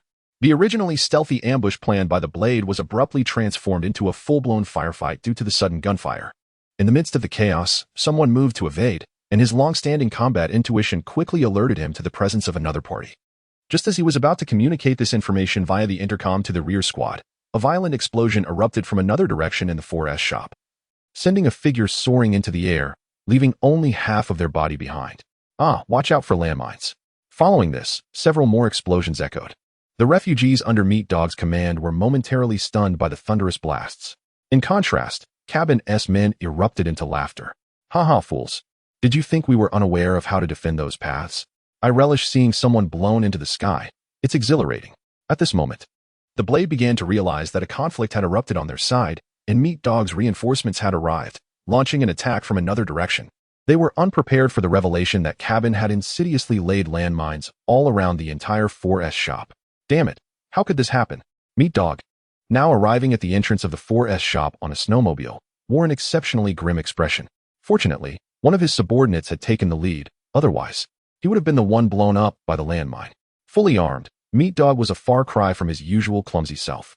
The bayonet had already caught sight of the flesh dog, and as the adversary approached, he hastily exclaimed, "Boss, it wasn't us who fired. There's someone lurking in the shadows."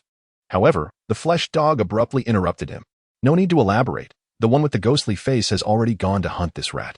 Our sole objective is to eliminate Cabin." As he spoke, the flesh dog raised his Remington M870 shotgun, aiming it at a group of vagrants within the 4S shop, and pulled the trigger. A thunderous bang echoed through the air. In the next moment, the group of marauding vagrants erupted in a shower of blood. "Damn it. It's a shotgun, loaded with buckshot." Cabin's subordinates quickly sought cover to evade the onslaught. A sinister grin curled at the corners of the flesh dog's mouth. "Die. All of you." Bang, bang, bang. The flesh dog emptied the magazine, swiftly retreating to safety to reload, executing the actions with remarkable efficiency, just as he prepared to venture out once more to hunt.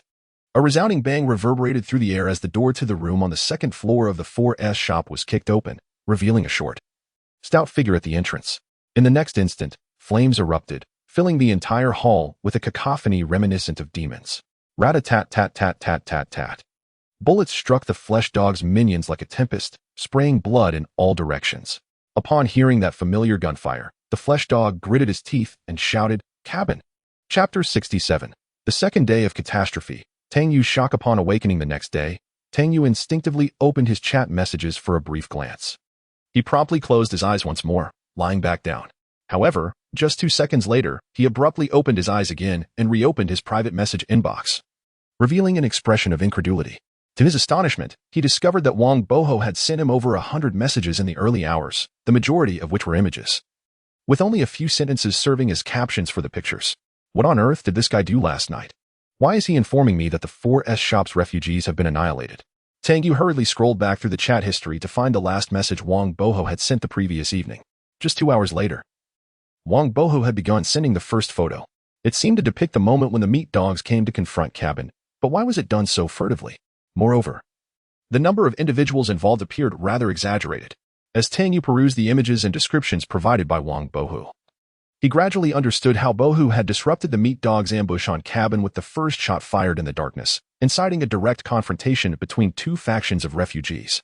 Ultimately, it appeared that Cabin had escaped through the sewer thanks to his underlings' protection, while the meat dogs suffered heavy casualties as they retreated to their stronghold. Reading Wang Bohu's messages, Tang Yu felt as though he were in a dream. This guy is truly remarkable. Whose subordinate is he, anyway? He had always believed that Wang Bohu possessed great capability and was worth befriending, and these past few days had indeed confirmed Tang Yu's suspicions. Yet, he had never imagined that this fellow would dare to make such a bold decision, provoking a clash between nearly 300 refugees. He had the audacity to stir the pot. And astonishingly, he succeeded. Tang Yu could only express his admiration with an exclamation of incredible. To convey his astonishment, he immediately sent a message to the impressive Wang Bohu. He had initially thought that after a sleepless night, Bohu would have settled down to rest, yet it was not long before a response arrived. Wang Bohu. Haha, great deity. Isn't it amazing? Tang Yu, impressive. How many were in the attacking group, and how many returned? Do you have an approximate count? After sending the message, Tang Yu turned his attention to the virtual map of the Luo City Trading Center. The next moment, an expression of disbelief crossed his face. To his astonishment, within the vast trading center, where just yesterday there had been a multitude of red dots, only a little over 40 remained. All these individuals were congregated on the 20th floor, likely receiving treatment or resting. Meanwhile, Wang Bohu, upon hearing Tang Yu's inquiry, once again confirmed his suspicions from the previous night. The great deity's subsequent actions were indeed directly related to that group. Fortunately, he had anticipated that the great deity would pose such a question, so he immediately sent over the data he had compiled. Wang Bohu, the number of those attacking the group of refugees is approximately between 90 to 110 individuals, and about 20 to 30 managed to return alive. The actual situation is unlikely to deviate significantly from my estimates. Wang Bohu. As for the group at the 4S shop, their numbers range from 130 to 150, with only about a dozen or so escaping in the end.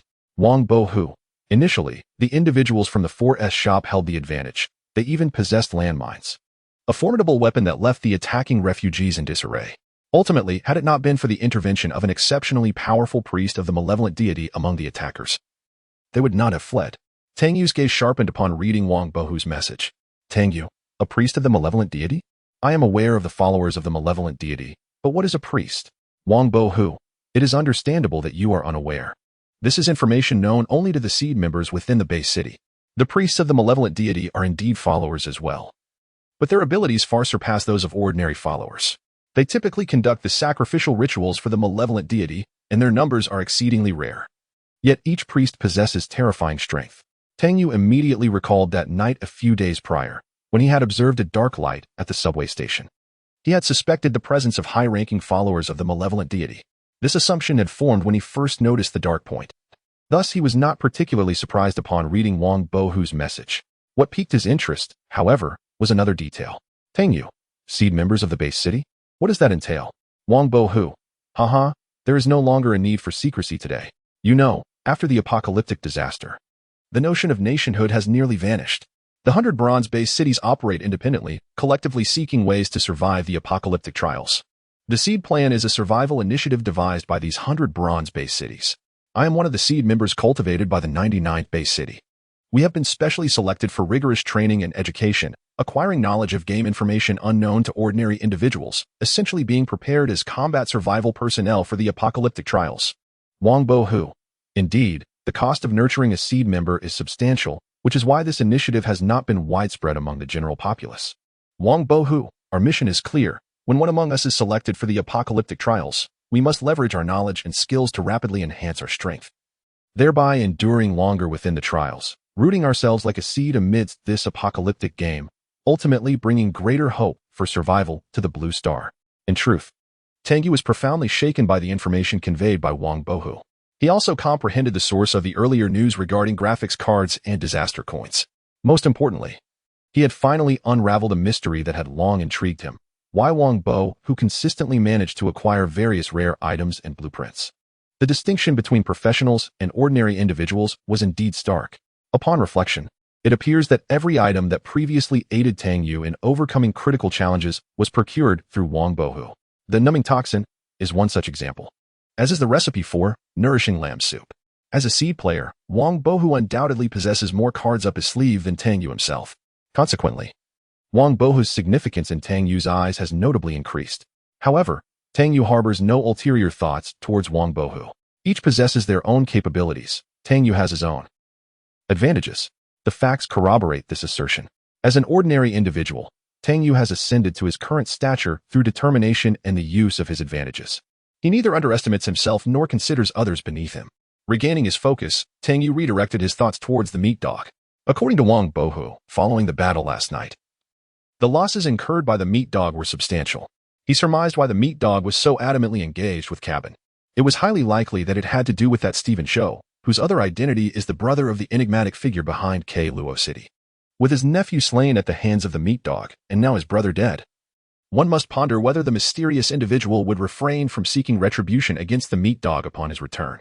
It is only under such circumstances that the meat dog would resort to the seemingly reckless and unwise actions exhibited last night. In truth, he had little choice. Contemplating this, Tang Yu couldn't help but feel a twinge of amusement. Once again, it was thanks to that lad Wang Bo Hu.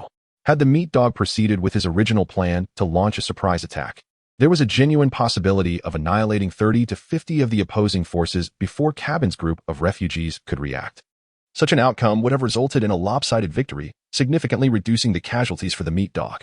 Yet, the current result is one of mutual destruction. And it can be said that Wang Bo Hu's decisive shot fundamentally altered the trajectory of the entire battle, a veritable golden shot.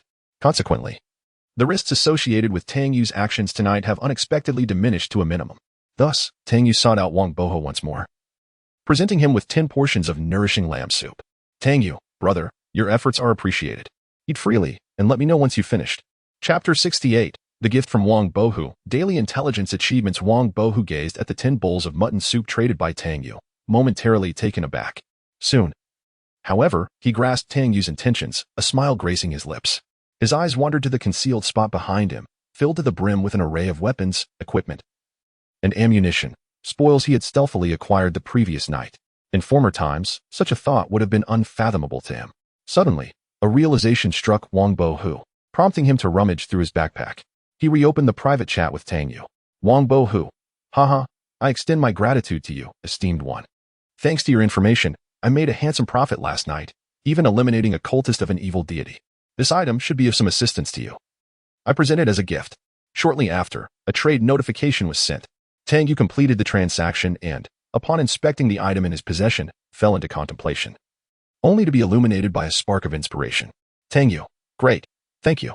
Ending the conversation, Tang Yu beamed at the item in his hands before stowing it away in his backpack. He promptly commenced his tasks for the day, mindful of his evening plans to head to the trading building. Thus, Tang Yu aimed to complete all preparations in the morning, reserving the afternoon for rest to rejuvenate for the night's endeavors. The temperature in the hideout had plunged once more, and Tang Yu could see his breath manifesting as white mist. He shivered involuntarily. After a quick bite to eat, he hastily replenished the basic resources consumed in the kitchen and bathroom from the previous night. After a night's work, both lighting and ventilation had reached level 3, prompting Tang Yu to upgrade the hideout security. He filled the fireplace with wood before making his way to the medical station. The resources refreshed today were remarkably bountiful, yielding an adrenaline injection, a highly coveted advanced medical item. He carefully secured the injection and retrieved the various medical kits and surgical packs he had crafted yesterday, replenishing them with basic low-tier medical supplies and resetting the crafting list. Thanks to the relentless production at the medical station over the past 2 days, Tang Yu now possessed a commendable quantity of advanced medical supplies. This was primarily due to the third effect of the medical station, which granted a 20% chance of producing an additional item each time a medical product was crafted. While the probability was low, the continuous operation of the medical station ensured a substantial base quantity, making the extra yields quite significant. It is essential to note that these were advanced medical supplies, not mere low-tier ones. The distinction was monumental. Subsequently, Tang Yu proceeded to the Intelligence Center to extract today's daily intelligence report. At 11 p.m. sharp, a polar blizzard will reach its maximum intensity. As intensity peaks, a brief lull of 15 minutes will ensue, characterized by a windless period lasting 2 minutes, after which the blizzard will regain its full strength before commencing to diminish. Tang Yu's brow furrowed. This indeed echoed the information mentioned in the weekly reports. The appearance of the enigmatic polar snow lotus coincided precisely with the peak intensity of the polar blizzard. However, the intelligence conveyed today unveiled an alternative aspect. 15 minutes after the blizzard reaches its maximum ferocity, specifically at 11:15 p.m., there will be a 2-minute lull with no wind, after which the storm's intensity will gradually diminish. This indicates that if one can endure until the following evening, they would have effectively weathered approximately 70% of the calamity. Tang Yu comprehended this revelation with clarity and immediately recognized its profound significance. It dawned on him that today marked the final opportunity to trade nourishing lamb soup. While trading would still be possible tomorrow after the blizzard's intensity wanes, the volume of transactions would undoubtedly decrease significantly unless other survivors were genuinely afflicted by the cold, facing life-threatening circumstances. With this pressing situation in mind, Tang Yu promptly compiled a list of essential upgrade materials required for his refuge. It was imperative to seize the moment during the storm's peak intensity to gather the construction resources necessary for upgrading to Level 2 Intelligence Center, Level 3 Generator Set, Level 2 Refuge Walls, and Refuge Holographic Barrier. Fortunately, most of these upgrade materials had already been acquired over the past couple of days, leaving only a few items outstanding. With concerted effort today, he was confident success was within reach. Once the Intelligence Center was upgraded to Level 2, he would be able to construct the coveted Refuge Chest facility as the resources had been gathered the previous day, and everything was in place save for the Level 2 Intelligence Center.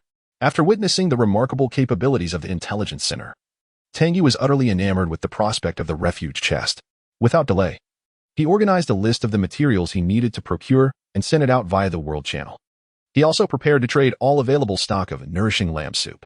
Following an intensive production effort the day prior, he had amassed approximately 120 servings of the soup, maintaining a consistent production rate of 8 bowls per hour, which should suffice. Tang Yu resolved firmly that he would accept any reasonable offers for suitable items, irrespective of their nature, as long as the prices were not exorbitant. His singular aim was to capitalize on the severity of the disaster today to secure all necessary materials through trading. City, Tang Yu, image of nourishing lamb soup brothers. The temperature is set to drop further today. For those who have yet to acquire lamb soup, now is the time. Supplies are limited.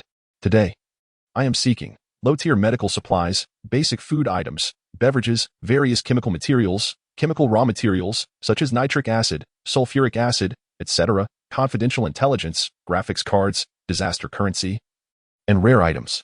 If you possess any of these materials, please message me directly. Many survivors have been eagerly awaiting Tang Yu's acquisition announcement today. Following yesterday's news of his procurement of low-tier materials, anticipation for his targets today ran high.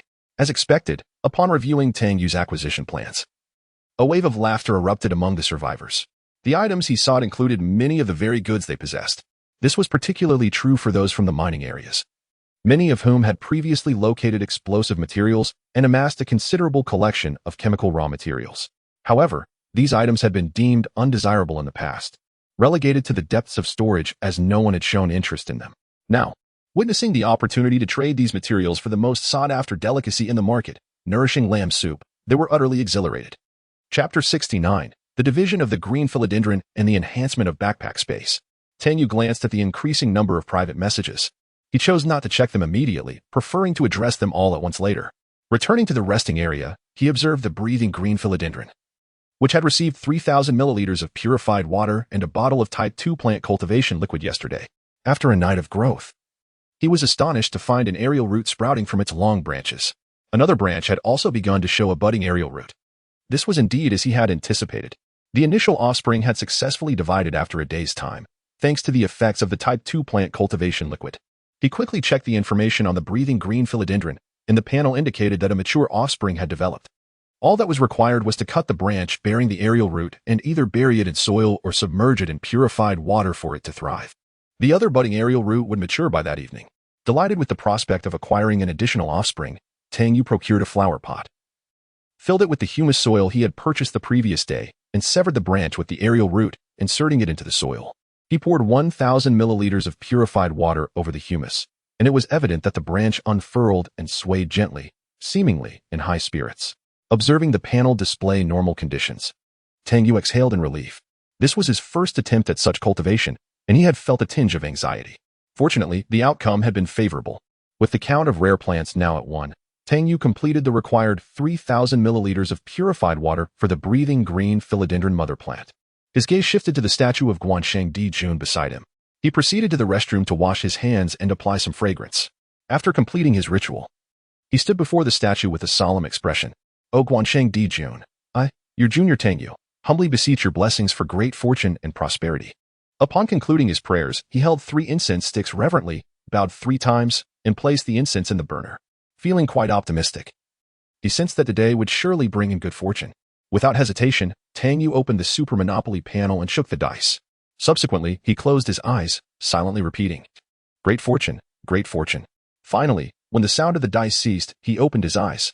Before he could discern the specific number, the mini Tang Yu on the Super Monopoly map had already begun to leap, landing squarely on a space. Tang Yu's eyes widened in astonishment. The icon on that small square depicted a box with a question mark. Unlike spaces associated with unexpected events, this particular square gave him the impression of a mystery box. In the next moment, Super Monopoly confirmed Tang Yu's conjecture. The survivors receive a random enhancement, targeting the backpack space. As the mechanical prompt concludes, all items stored within the backpack spill onto the ground. Under Tang Yu's gaze, the backpack space undergoes a dramatic transformation. The first change is a significant expansion of the backpack space, increasing the number of slots from a mere 5 to a remarkable 100, a full 20-fold enhancement. The second change, however, leaves Tang Yu utterly astonished. Approaching the generator, he directs his attention to the snow-electric motorcycle acquired in yesterday's trade. Placing his right hand upon the motorcycle, he concentrates, and suddenly, his surroundings are devoid of any object. Within his backpack space, what was once an empty inventory now holds the very snowmobile he had just touched. Incredible! This revelation causes Tang Yu's eyes to widen. That snowmobile weighs approximately 300 pounds. Yet upon being absorbed into the backpack space, he feels no burden whatsoever. This realization marks the third transformation. In a frenzy, Tang Yu begins conducting experiments within his hideout, cycling through various items to test their compatibility with the newly enhanced backpack space. A smile of uncontainable joy spreads across his face. How extraordinary! Tang Yu is now entirely certain that the backpack space, after its enhancement, has transcended the usual constraints of weight and size, regardless of an item's dimensions or mass. As long as it is placed into the current backpack space, each item occupies merely 1 slot without any associated weight. Furthermore, similar items, provided they share the same model, specifications, and capacity, can be stacked together, counting only as a single slot. However, once an item has been used, it cannot be stacked with its counterparts again. For instance, 2 identical bottles of water can be combined, But if one bottle is partially consumed and subsequently returned to the backpack space, it will occupy an additional slot. These changes leave Tang Yu ecstatic. Nevertheless, the enhanced backpack space comes with a corresponding drawback. He is no longer able to equip any backpack containers to increase his inventory slots, while he can still equip holsters. This presents a minor limitation. However, Tang Yu swiftly discovers a workaround. Although backpack containers can no longer be equipped, the remains unaffected. By placing items within the backpack container, he finds that while he cannot utilize the same slot for item arrangement as in his backpack space, a fully loaded backpack container occupies merely one slot when absorbed into the backpack space. This newfound flexibility significantly expands his operational capacity. As long as he possesses sufficiently large containers, he can undoubtedly carry away a considerable quantity of items. Tang Yu meticulously gathered the items that had fallen to the ground, including various commonly used objects such as keys, key cards, medical supplies, and armor-piercing bullets, all of which he placed into the aforementioned camel outdoor backpack. Finally, he stowed the backpack away in its designated compartment. Observing the tidy and organized space of the backpack, a smile graced Tang Yu's face. After examining the backpack's contents, he also noted the wealth points he had accumulated today. He currently possessed 5 properties: the Garden Subway Station, the Red Romance Club, the Urban Hospital, the White Tower Park, and the Quail Snail City Trading Center. Today, these properties had collectively yielded him 425 points, and with the remaining 96 points from yesterday's purchase of the trading center, Tang Yu's current wealth points totaled 521. Nodding slightly, he closed the Super Monopoly panel. He couldn't help but wonder when he would encounter that remarkable shop again, for its offerings were truly extraordinary. Chapter 70, Remote-Controlled Emulsified Explosive, X2, Upgrade of Hiding Place Facilities. As Tang Yu reminisced about the rare and formidable items, cards, and traits he had encountered in the shop yesterday, an insatiable desire began to stir within him. He sighed softly, a smile gracing his lips. Indeed, he was still a victim of greed. He already possessed strength far exceeding that of an ordinary survivor, and if he continued to proceed with caution and diligence, he would undoubtedly survive for an extended period in this apocalyptic game. Regaining his focus, he approached the explosives workbench, which was already adorned with an array of electronic components. Lithium batteries, capacitors, and other materials, all meticulously organized. His current task was to construct the remote detonator for the remote-controlled emulsified explosive. Fortunately, this process was neither complex nor hazardous. The most perilous aspect, the creation of the emulsified explosive, had been completed the previous day. Thus, under the guidance of his explosives manufacturing skill and its accompanying effects, Tang Yu effortlessly placed the last lithium battery, completing the remote detonator in less than an hour, while also making some performance modifications to the mobile phone. Remarkably, despite having no prior experience with such components, Tang Yu found himself assembling the remote detonator with an ease and proficiency that suggested he had performed this task countless times before. This revelation further ignited his curiosity about the apocalyptic game. He began to realize that the most valuable assets within this game were not merely the weapons and equipment, but rather the diverse skill books acquired through exploration and survival. With newfound clarity regarding his next collection objective, he rose and retrieved the emulsified explosives he had crafted the day before from the 4-tier shelf behind him, commencing the installation of the remote detonating devices in sequence. This entire process was completed in under half an hour. The final step involved applying adhesive paper to the back of the emulsified explosives. Thus, the 20 remote-controlled emulsified explosives were entirely assembled.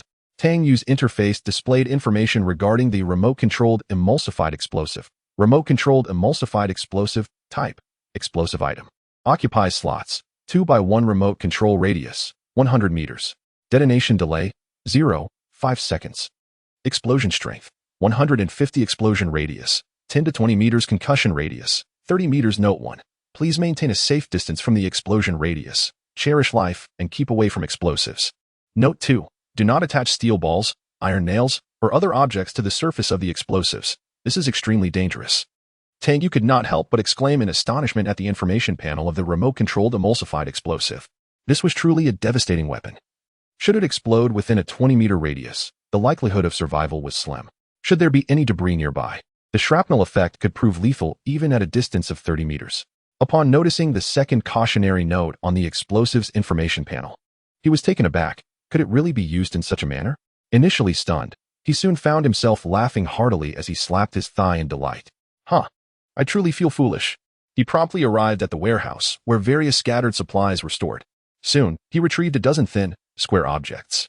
5mm steel balls. Type, miscellaneous supplies. Description: this is a commonly found steel ball, seemingly required for certain mechanical components. This is it.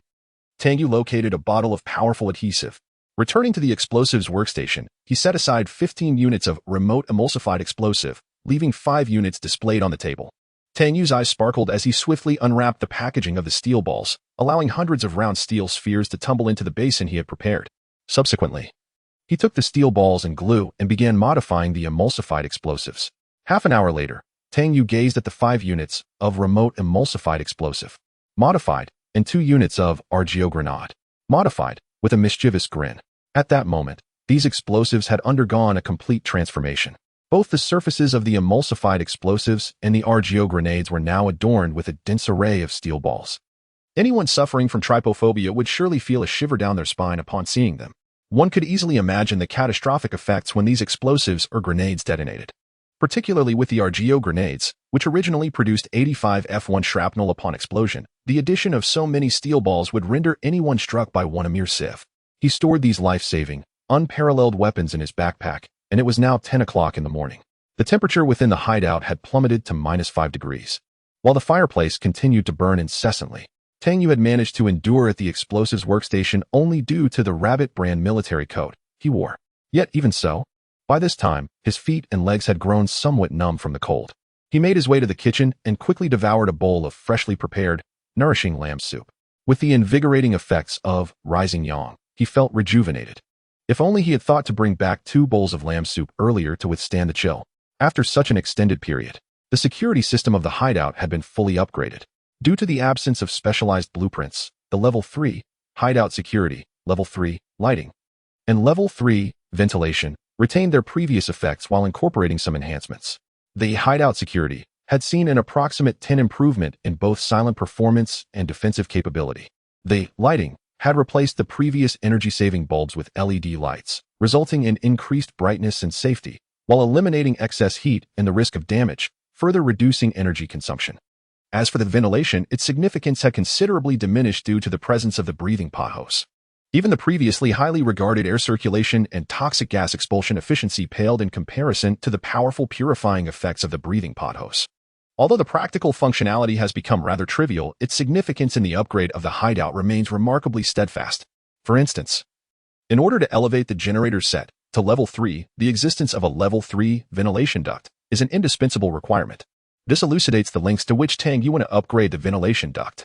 Now that all 3 facilities have been successfully upgraded and the tasks within the hideout have been completed today, he can wholeheartedly dedicate his attention to private messages and select trade items. Sitting on a single armchair, warmed by the cozy fireplace, Tang Yu opened his private message inbox and was instantly captivated by the first item he encountered. This object possesses a certain intrigue. Chapter 71. The man who stirred the entire trading market with sharkskin diving suits. Sharkskin diving suit. Type: rare item. Effect 1. While submerged, reduces water friction resistance by 30, wave resistance by 30, and shape resistance by 30. Effect 2. Increases swimming speed by 40 and reduces stamina consumption by 30. Description: this diving suit, designed to mimic the skin of a shark, has garnered immense popularity among swimming enthusiasts since its inception. Its properties are akin to a treasure in preparation for the impending cataclysmic deluge. Tang Yu's eyes sparkled with excitement. He had already acquired the Son of the Ocean gene evolution serum. Once he synthesizes this serum, he will gain the abilities to breathe underwater and manipulate water. Coupled with the sharkskin diving suit, his mobility in the aquatic realm would be significantly enhanced. He promptly contacted the seller, only to discover that the individual was gravely ill from a cold. Otherwise, he would not have been willing to part with such a valuable item. The seller, hailing from the coastal region, had initially planned to endure the frigid calamity and then explore the underwater world with the diving suit. Now, he had no choice but to trade it for his survival. Ultimately, Tang Yu exchanged 3 bowls of lamb soup, 2 cans of meat, 2 fever-reducing tablets, and 2 amoxicillin antibiotics for this rare item. This supply was sufficient for the seller to weather the current crisis, as enduring the night would lead to a decrease in the storm's intensity starting tomorrow.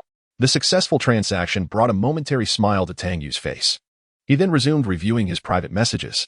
His trading tasks for the day were exceptionally demanding, as it was the prime time to acquire materials for upgrading to Level 2 Intelligence Center, Level 3 Generator, and Level 2 Hiding Place Walls. If he failed to trade today, the chances of obtaining these materials after the storm's intensity diminished would be exceedingly slim. Once this group of newcomers survived the calamity and fully integrated into the true doomsday game, the value of these advanced materials would likely multiply several times over. He knew that the surviving novices would become coveted by the seasoned survivors once the world converged. The advanced materials and rare items on their persons would undoubtedly attract the attention of those who had weathered the apocalypse. In the realm of survival, it was a dog-eat-dog world, and one must be prepared to do whatever it takes to stay alive. Even when encountering fellow survivors from Blue Star, one must remain vigilant. Not to mention the multitude of survivor races that existed solely in training manuals. In comparison to humanity, those myriad races posed the true challenge and threat. While there might be a semblance of cooperation among humans, facing the myriad races would devolve into a struggle for survival. This was a recurring theme emphasized before entering the Doomsday Game. At this point, it seemed likely that the myriad races would periodically integrate newcomers into the Doomsday Game as well. Reeling in his wandering thoughts, he refocused on the present. Over an hour had elapsed, and under the pressure of survival, Tang Yu had gathered the majority of the materials necessary to upgrade the 3 facilities. Yet, each facility was still lacking 1 or 2 crucial items. The Intelligence Center was missing 2 confidential documents. The generator required 1 injector and 1 thermostat. The hiding place wall still needed 1 sledgehammer. At this moment, Tang Yu could no longer wait. He promptly contacted Wang Bohu, uncertain whether he had awakened yet. However, a response from Wang Bohu arrived shortly. Wang Bohu, what is up, great god? Tang Yu, wow, are you still awake? Wang Bohu, I was asleep. Your message woke me. Tang Yu realized that Wang Bohu had set his notifications to alert him. A twinge of guilt washed over him. Tang Yu, my apologies. By the way, do you still have your speaking quota for the World Channel today? Wang Bohu, yes. If you have something to say, I'll announce it for you. Thus, Tang Yu conveyed his request to Wang Bohu. Soon, within the World Channel, a message appeared. City, Wang Bohu, everyone. You got asked me to inform you that before 7 p.m. tonight, anyone with confidential documents, injectors, thermostats, or sledgehammers can sell them for 10 bowls of nourishing mutton soup each, limited to before 7 p.m. tonight. Friends possessing these items shouldn't miss this opportunity. This announcement indeed captured the attention of many survivors. If there was a sought-after item in recent days, it was undoubtedly Tang Yu's nourishing mutton soup. Normally, even rare items could fetch no more than 3 or 4 bowls of mutton soup. Now, the price had escalated to 10 bowls. This piqued the interest of many. The primary reason for this was Tang Yu's remarkably high offer. Besides Tang Yu trading mutton soup, there were other survivors also selling nourishing mutton soup in a limited capacity within the World Channel. These individuals had previously transacted with Tang Yu and possessed surplus quantities of nourishing mutton soup. Furthermore, Tang Yu was selective in his acquisitions, focusing solely on items related to these necessities or various high-end materials, such as graphics cards and rare items. If one were to categorize the current trading market among survivors into 3 tiers, high, medium, and low, the circulation of nourishing mutton soup undoubtedly belonged to the high-end market, with a slight presence in the mid-tier market. As for the low-tier market, unless specifically requested by Tang Yu, such as medical supplies, electronic components, or food, it was exceedingly challenging to trade for nourishing mutton soup. For instance, essential materials for heating, such as wood, cotton for warm clothing, and wool, should have been the most sought-after items at this stage. However, Tang Yu possessed an ample supply of resources and lacked the inclination to engage in the resale of materials. His focus was entirely devoted to enhancing the facilities of his hideout and acquiring the disaster relic known as the Polar Snow Lotus. Therefore, he had no intention of making purchases. Yet, the survivors were in dire need of Tang Yu's nourishing mutton soup, especially in such frigid weather, as no one could guarantee immunity from the afflictions of cold. This resulted in a severe imbalance in supply. Consequently, the market for mid to low-end goods witnessed the emergence of numerous opportunists. Those survivors fortunate enough to possess extra nourishing mutton soup took advantage of this by trading it with other survivors for substantial quantities of timber, cotton, and wool, currently precious commodities for warmth. Through these exchanges, they amassed a considerable stock of mid to low-tier goods, preparing themselves for the aftermath of the initial disaster. In the hands of these individuals, a bowl of mutton soup represented a significant fortune. It was precisely for this reason that when Tang Yu contacted Wang Haoyu yesterday, offering to trade nourishing mutton soup for a statue of the god of war, the latter was so exhilarated. It was all driven by self-interest. Even if they did not intend to use it themselves, trading it would prove to be a highly lucrative endeavor.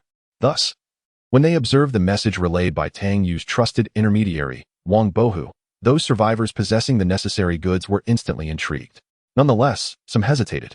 While they were unaware of the true value of the items in their possession, the fact that Tang Yu was willing to expend such significant resources for a trade suggested that the items held considerable worth.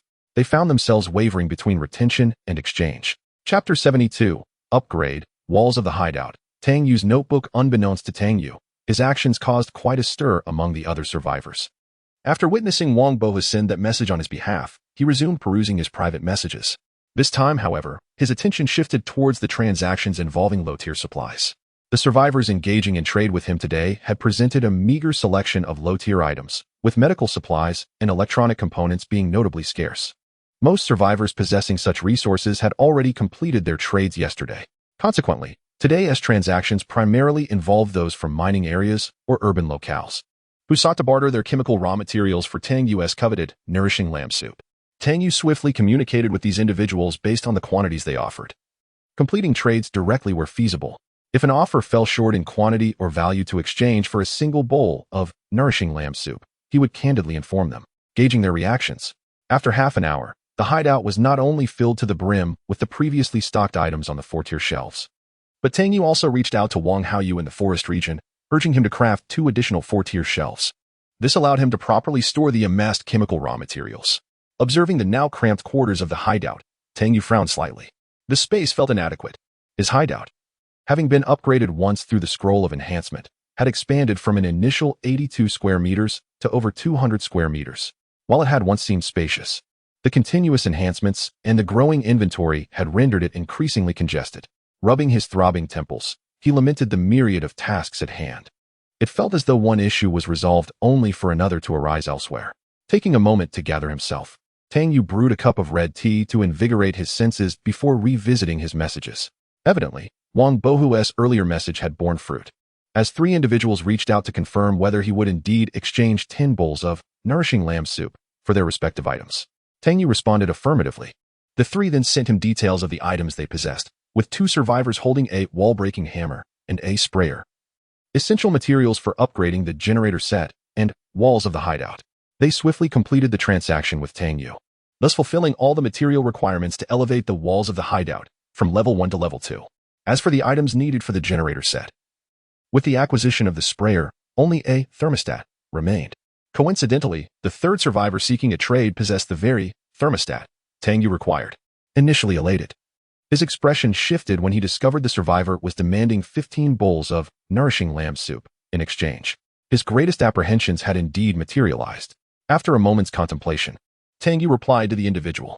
In a city setting, Tang Yu tentatively inquired, "Brother, 10 bowls of lamb soup is already quite expensive. Can we negotiate?" The response from Duan Shui was immediate and pointed. "Isn't this the very item you have been searching for, you god? I nearly risked my life to obtain it. 15 bowls of lamb soup is the minimum." Observing the reply, Tang Yu's gaze flickered, shifting between the person's profile and the message, deciphering the underlying implications. He yearned for the thermostat, yet it was evident that the other party was resolute in their demands. After a brief moment of hesitation, a slight smirk played on Tang Yu's lips. He could manage 15 bowls. Securing this item would be worthwhile. "All right, let us proceed with the trade," he affirmed. To his surprise, the other party remained silent for an extended period, and it was not until a minute had elapsed that a new message appeared. "It seems I am the only survivor possessing this item. I have changed my mind. I now require 30 bowls of lamb soup." Tang Yu, irritated, promptly closed the chat window, blocking the individual, a cold smile curling his lips. He had anticipated that such insatiable greed would lead to endless demands. Tang Yu was certain that if he had acquiesced to the 30 bowls, the individual would have immediately escalated the request to 50. Duan Shui, an intriguing character, he noted. This marked the second name Tang Yu had recorded, the first being Sandy. He had never been one to repay kindness with kindness. Rather, he adhered to the principle of retribution. In this apocalyptic game, virtuous individuals seldom lasted long. As the first wave of calamity unfolded, each survivor emerged from diverse regions, and he would steadily take note for future encounters. After collecting his thoughts, perhaps as a form of compensation, someone approached Tang Yu to trade confidential information. However, the other party sought not only 10 bowls of lamb soup, but also demanded a submachine gun. Tang Yu readily agreed, recognizing the rarity of confidential information. He exchanged one of the 2 silent submachine guns he had procured during a previous transaction at the hospital.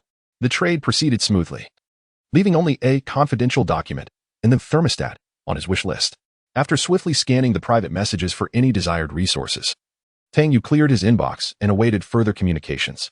He then retrieved the upgrading materials for the insulated wall of the hideout. Insulated wall of the hideout, level 1 type, hideout facility effect, reduces temperature loss within the hideout by 60 and noise by 40.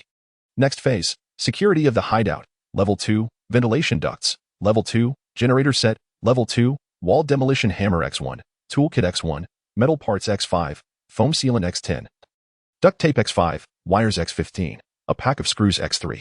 Upgrade time, 120 minutes. Upgrade conditions have been met. Would you like to proceed? Yes, in that instant. The wall transformed into a radiant curtain of light.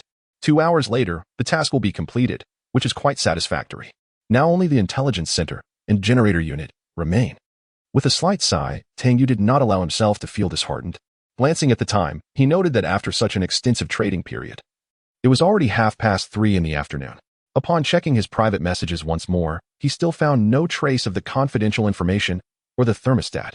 Tang Yu returned to the relaxation area and nestled back under the covers. It was time to gather his strength. The evening's mission was of utmost importance, and he needed to ensure he was in peak mental and physical condition. After setting an alarm for 7 o'clock, Tang Yu closed his eyes and gradually regulated his breathing. Meanwhile, in the supply station area, Duan Shui, who had just been blocked by Tang Yu, waited for a while without receiving a response.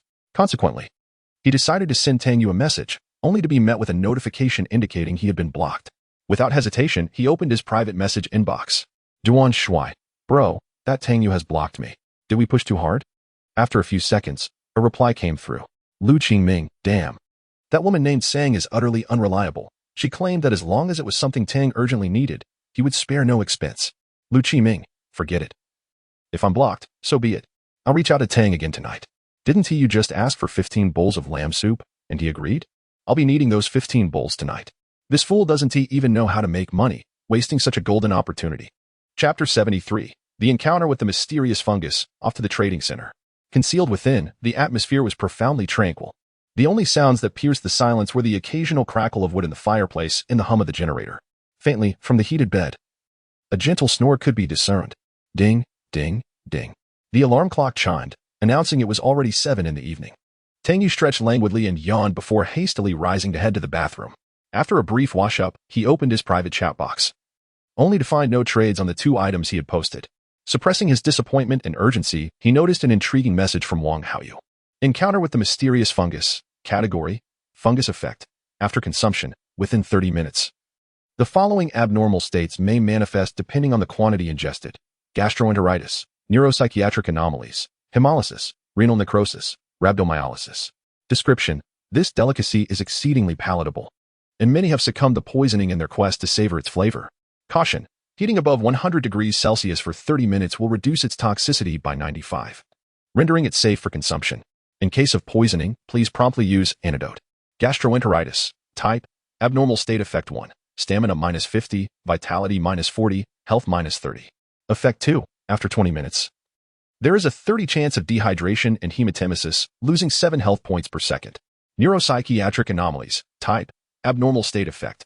Hallucinations accompanied by cognitive impairments may occur. Hemolysis. Type: abnormal state effect 1. Stamina -30, health -30, vitality -40.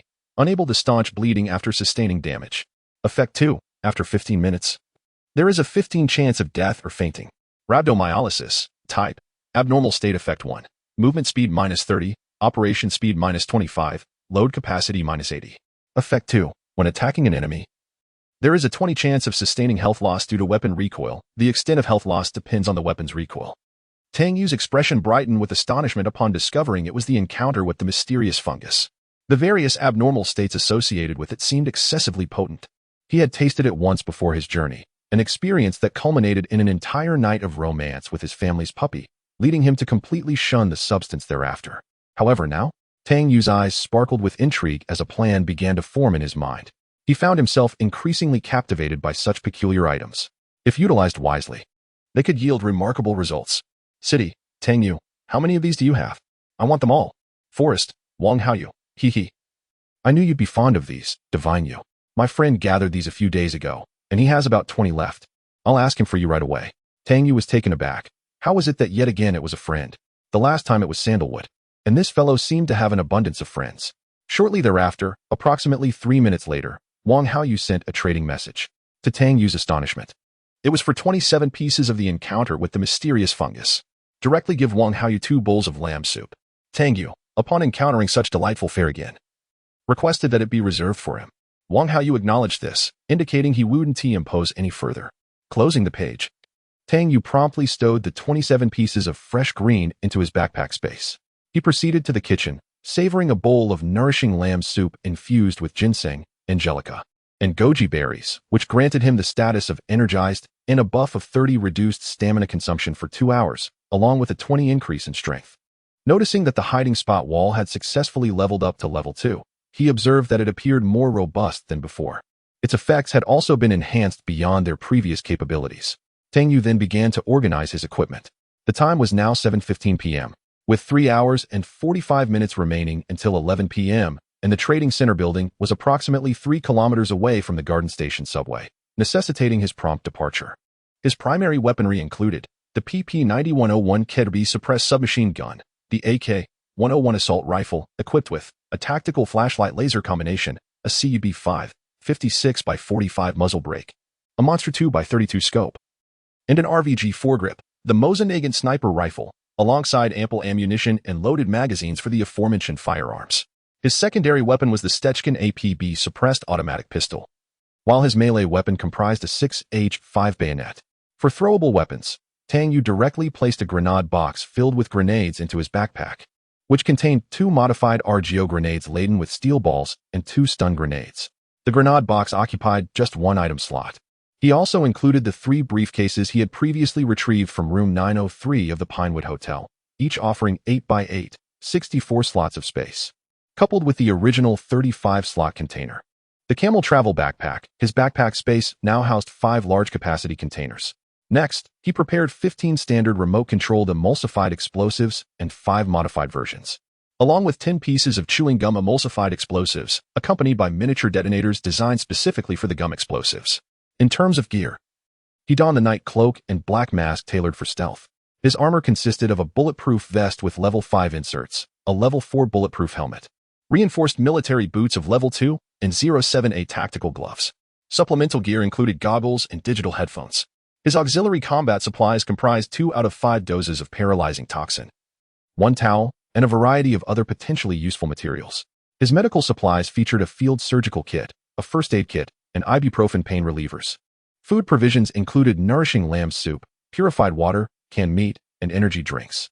All of these items were meticulously stored in his backpack space, while he himself donned the previously acquired freezer ultra-low temperature protective suit, a miraculous garment designed to shield him against the polar blizzards on his journey to the trading building. Once he had donned his attire completely and secured the air-breathing mask, he made his way to the corridor leading to the entrance of his hideout. He cast a final glance back at the surroundings within. When he turned again, his gaze was imbued solely with sharpness and resilience. Approaching the entrance, he pushed outward. The sharpness and resilience in Tang Yu's eyes vanished, leaving only confusion. Why could he not push it open? This time, Tang Yu harnessed the strength of his shoulder to strike the door. Crack! He burst forth from the hideout as the door gave way. Stumbling to regain his footing, he looked back. It was then that he noticed the wall where the entrance had been was now encased in a layer of hard frost. Not just this wall, but the entire subway station now resembled the interior of a freezer, blanketed in a thick layer of ice. Tang Yu understood. Although the subway station would not be directly buried by the blizzard, minimizing the impact, the frigid weather had nonetheless encased the entire city in ice. At that moment, the outdoor temperature had plummeted to minus 65 degrees. Had he not been clad in this frost-resistant suit, he would likely have succumbed to frostbite by now. After a brief moment of reflection, Tang Yu proceeded towards the subway entrance. In Luo City, although it was just past 7 in the evening, the sky was shrouded in darkness. The entrance to the garden station was buried beneath a thick layer of snow, appearing to be nearly 5 feet deep. Countless snowflakes cascaded down from the sky, accompanied by the howling winds that stirred a veil of white mist. Tang Yu cleared the snow and retrieved his electric snowmobile from his backpack. After laboriously mounting the snowmobile, he glanced at the direction and twisted the right handle.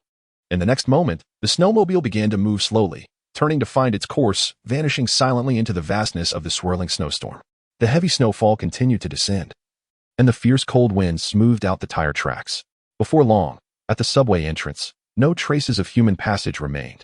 Everything returned to a world of white.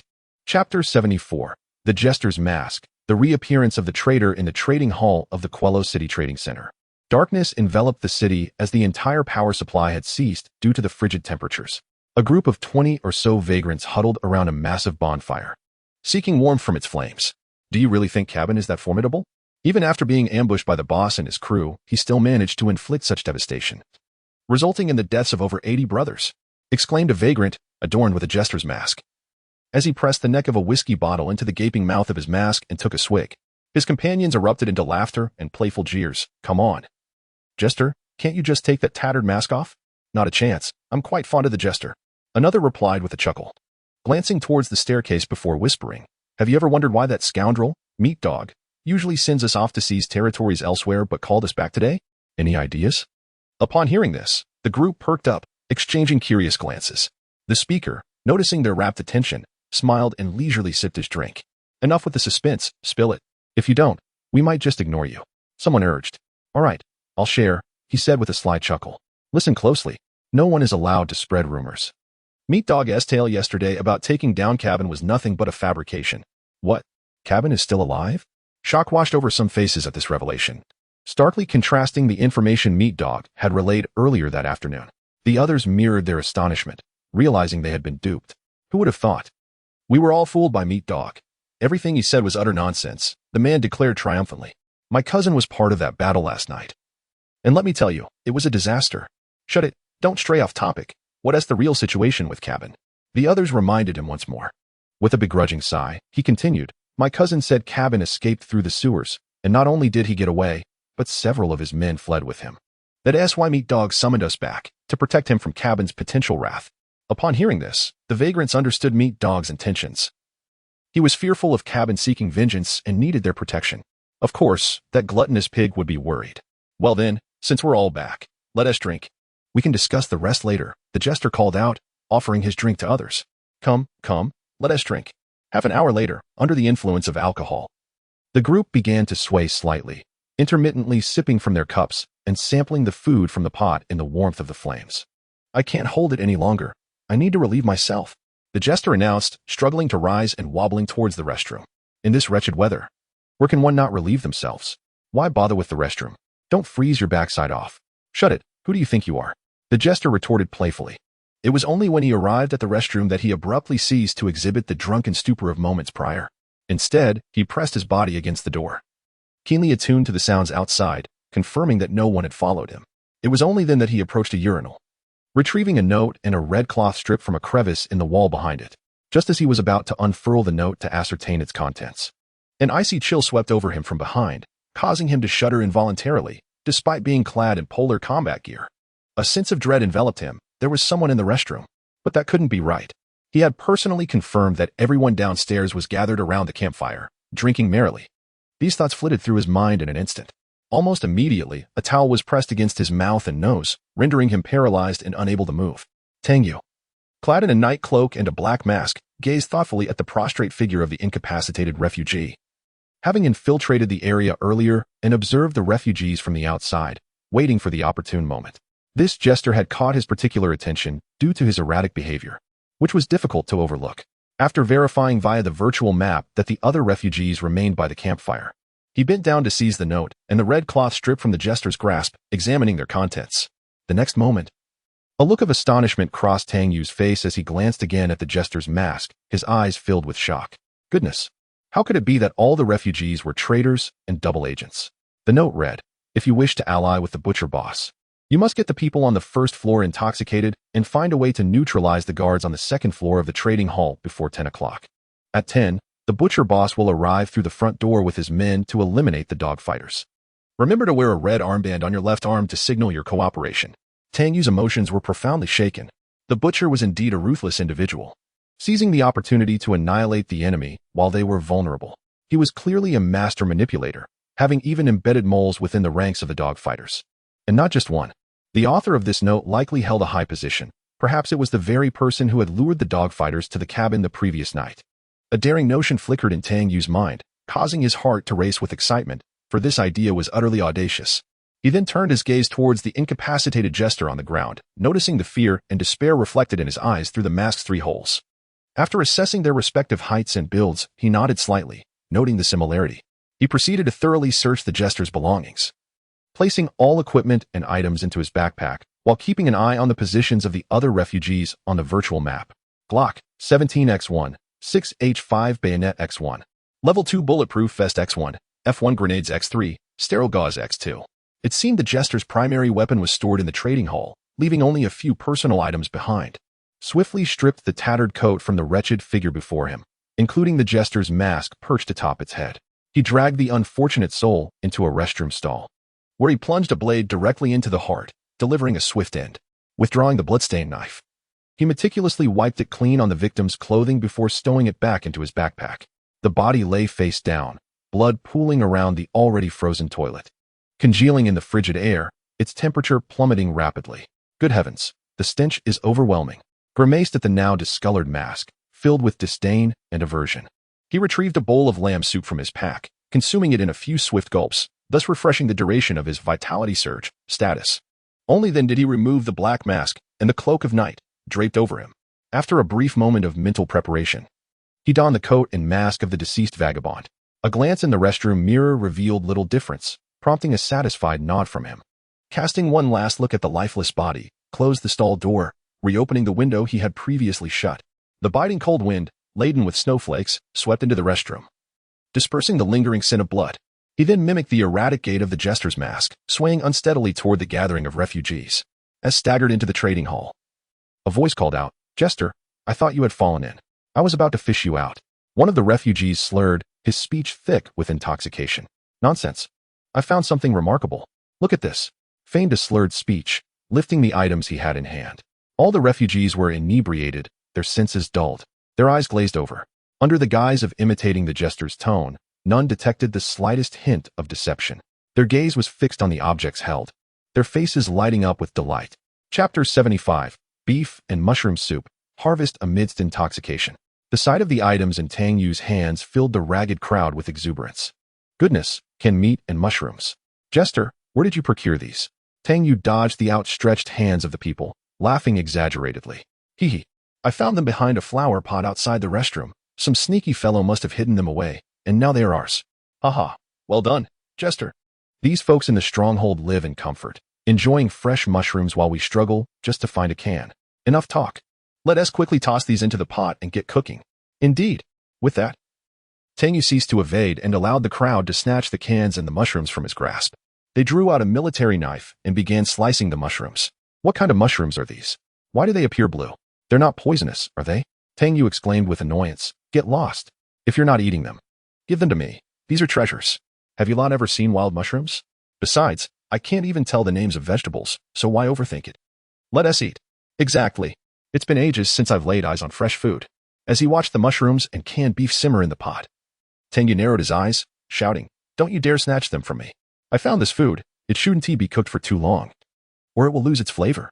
If anyone tries to take it from me, don't blame me for being fierce." Upon hearing this, the other wanderers merely scoffed. "Nonsense. Whoever grabs it first gets it."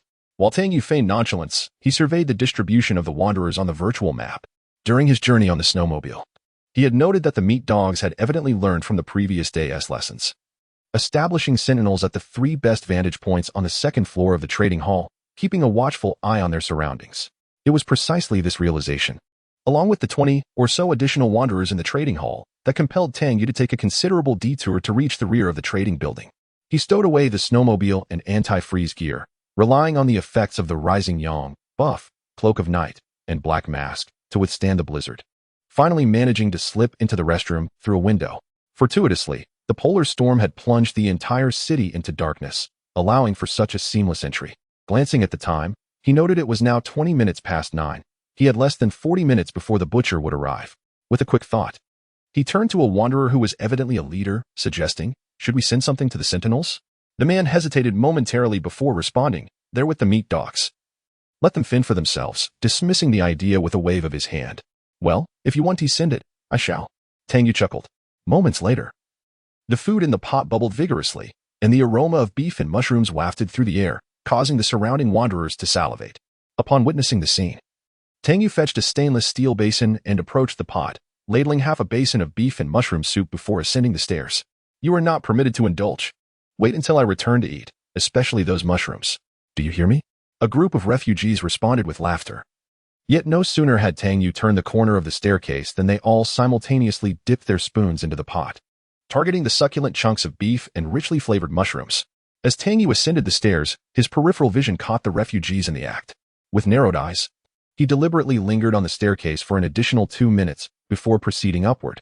Upon reaching the second floor, his gaze settled on the nearest sentry, who was curled up in a thermal blanket and sleeping bag, casually observing the situation outside the trading hall. A cigarette dangled from his lips, the crimson ember standing out vividly against the night. Tang Yu shook his head silently. Indeed, the refugees were unreliable. His presence was soon noted by the sentinel. What brings you here? Haha, I've prepared some beef and mushroom soup to share with the brothers, to warm them up.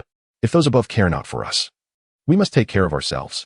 Do not hesitate, this is all for you. Tang Yu's words clearly took the sentinel by surprise. Beef and mushroom soup? As Tang Yu approached, the sentinel's gaze fell upon the steaming dish in Tang Yu's hands, the enticing aroma causing his throat to involuntarily constrict. Quickly, summon the others to share in some hot soup. We need warmth. We can manage the watch for a few minutes. After all, you will be on duty all night. If the patrol does come, just keep an eye on the main entrance. You can count on us. The sentinel, taken aback, cast a surprised glance at Tang Yu and nodded slightly. He promptly placed his hand to his mouth and let out a sharp whistle.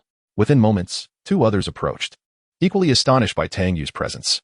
Why have you called us over? Aren't we supposed to be on guard? Ah, the watch can spare a moment. This brother has brought us a basin of beef and mushroom soup. Let us eat quickly. It's freezing. Upon seeing the steaming soup, their demeanor shifted dramatically, and they quickly began to engage with Tang Yu as comrades. All right, hurry and eat. The 3 men wasted no time, gathering around the stainless steel basin to indulge heartily. How fragrant. The flavor of these mushrooms is exquisite. What variety are they? Who cares? It's been ages since we've had fresh food. Watching the 3 delve into their meal, Tang Yu glanced at the time, 9:35 p.m. Smiling at the trio, he then made his way back downstairs. True to expectation, when he returned, only 2 pieces of beef remained in the pot. Haha, clown, you returned too late. You. Upon hearing Tang Yu's furious tone, everyone burst into laughter. Let us drink. Tomorrow, I shall treat you to something special. As the clock inched closer to 10, all the vagrants were thoroughly intoxicated. Under the influence of alcohol and the toxic effects of the green poison, each drifter exhibited symptoms of disorientation, often accompanied by hallucinatory experiences. Goodness, boss. When did horns sprout from your head? I want some too. Nonsense. There's clearly a little fairy on your head talking to me. Laughter erupted. Drink up. This wine is delightful. It practically pours itself into my mouth. Tang Yu, amidst the jesting, meandered between the drifters, surreptitiously picking pockets here and there. The drifters merely chuckled foolishly, oblivious to his antics. At that moment, a sentry from above, having heard the commotion below, peered down at Tang Yu and inquired, Brother, what is going on down there?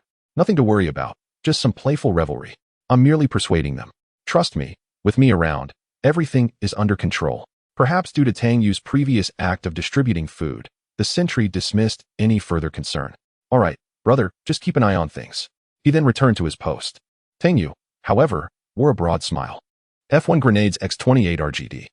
5 grenades X8 flashbangs X5 AKM assault rifles X5 Vapor Hunter carbines X2 Vapor KM carbines X2 MP9 submachine guns X5 AKS 74 U short assault rifles X6 various handguns X22 travel backpack 12 slots X1 assorted magazines X43 melee weapons X22 bank office key X1 supermarket manager's office key X1 corner clinic radiology room key X1 a Rolex gold watch X1 and 163,000 doomsday coins.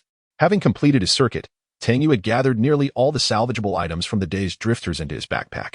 He deemed it too time-consuming and risky to remove their vests and armor, opting instead to forego that effort.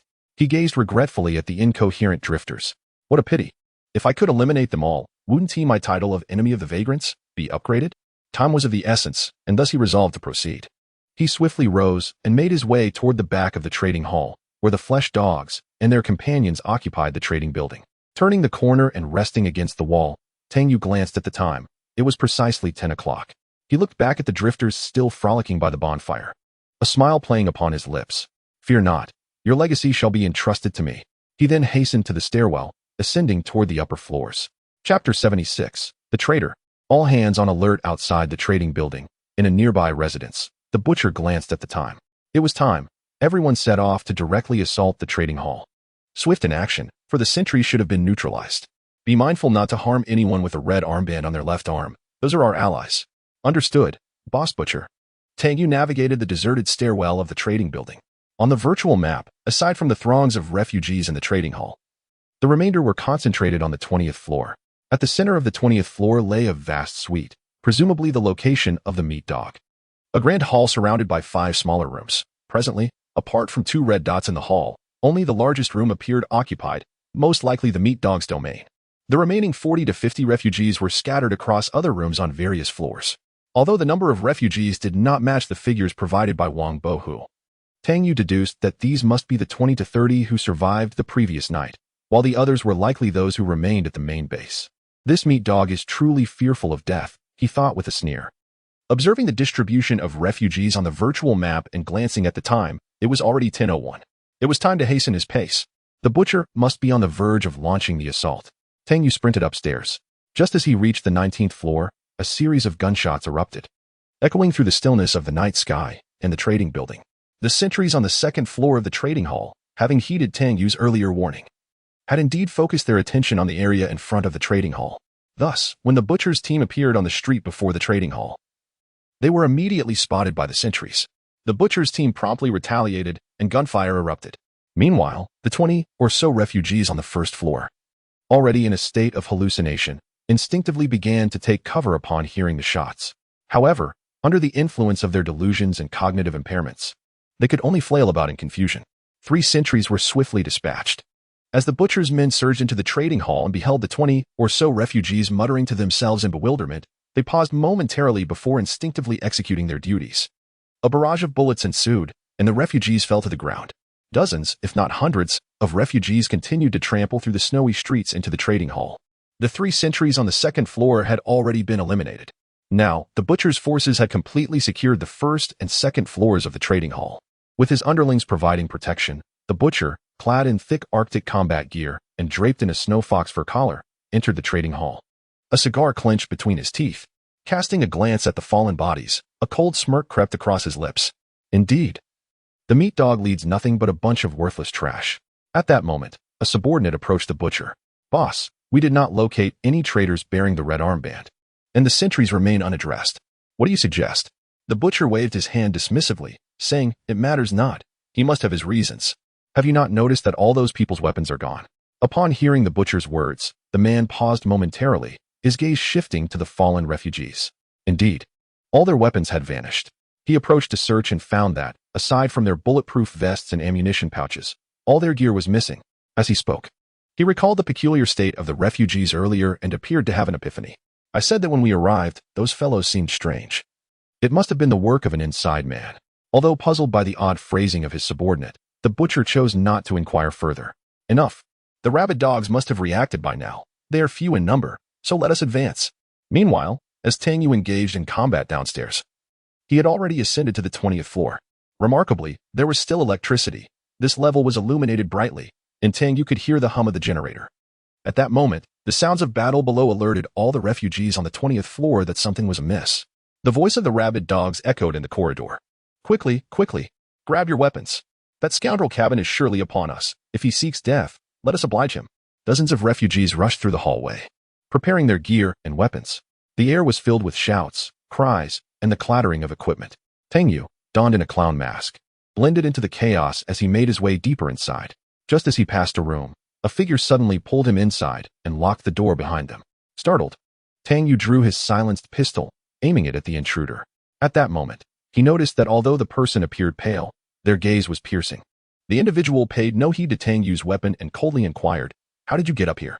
Were you not instructed to bring the others? And to eliminate the sentries? What is this about a battle? Upon hearing these words, Tang Yu quickly realized that this person was undoubtedly the insider who had delivered messages to the clown earlier. Just as he prepared to deceive his interlocutor, he noticed a sudden shift in the person's expression. It dawned on him that, at such close proximity, the individual had discerned that he was not the genuine clown. With remarkable speed, Tang Yu fired 3 shots, 2 to the chest and 1 to the head, effectively ending the conflict as the person opened their mouth in surprise. You know too much. The sound of the silenced pistol was not entirely devoid of noise. However, the sound was muffled by the door and easily drowned out by the chaos in the corridor, causing no ripples of disturbance. He glanced at the virtual map to ensure no one had noticed the commotion. Meanwhile, all the refugees had retreated to the eastern and western stairwells, constructing defensive barricades. Various tables, chairs, and benches were stacked between the 18th and 19th floors, leaving one level as a buffer, and establishing a second line of defense between the 20th and 19th floors. From this, it becomes evident that the hunting dog is not entirely devoid of merit. The refugees, armed and vigilant, awaited the arrival of intruders behind the cover of the 19th floor. Tang Yu felt a sense of relief as he crouched down to gather all the supplies from the corpse into his backpack. Subsequently, he began to scavenge within the confines of the room. Clearly, the deceased had sustained severe injuries, and Tang Yu managed to collect a considerable amount of items for treating wounds. Regrettably, there were no superior supplies, merely commonplace items. However, the backpack stored within a cabinet caught Tang Yu's attention. It was a 5x7, 35 slots, capacity backpack, a delightful surprise, for such containers were exceedingly rare. Previously, he possessed only one camel travel backpack of the same capacity, and with this addition, he now had merely two.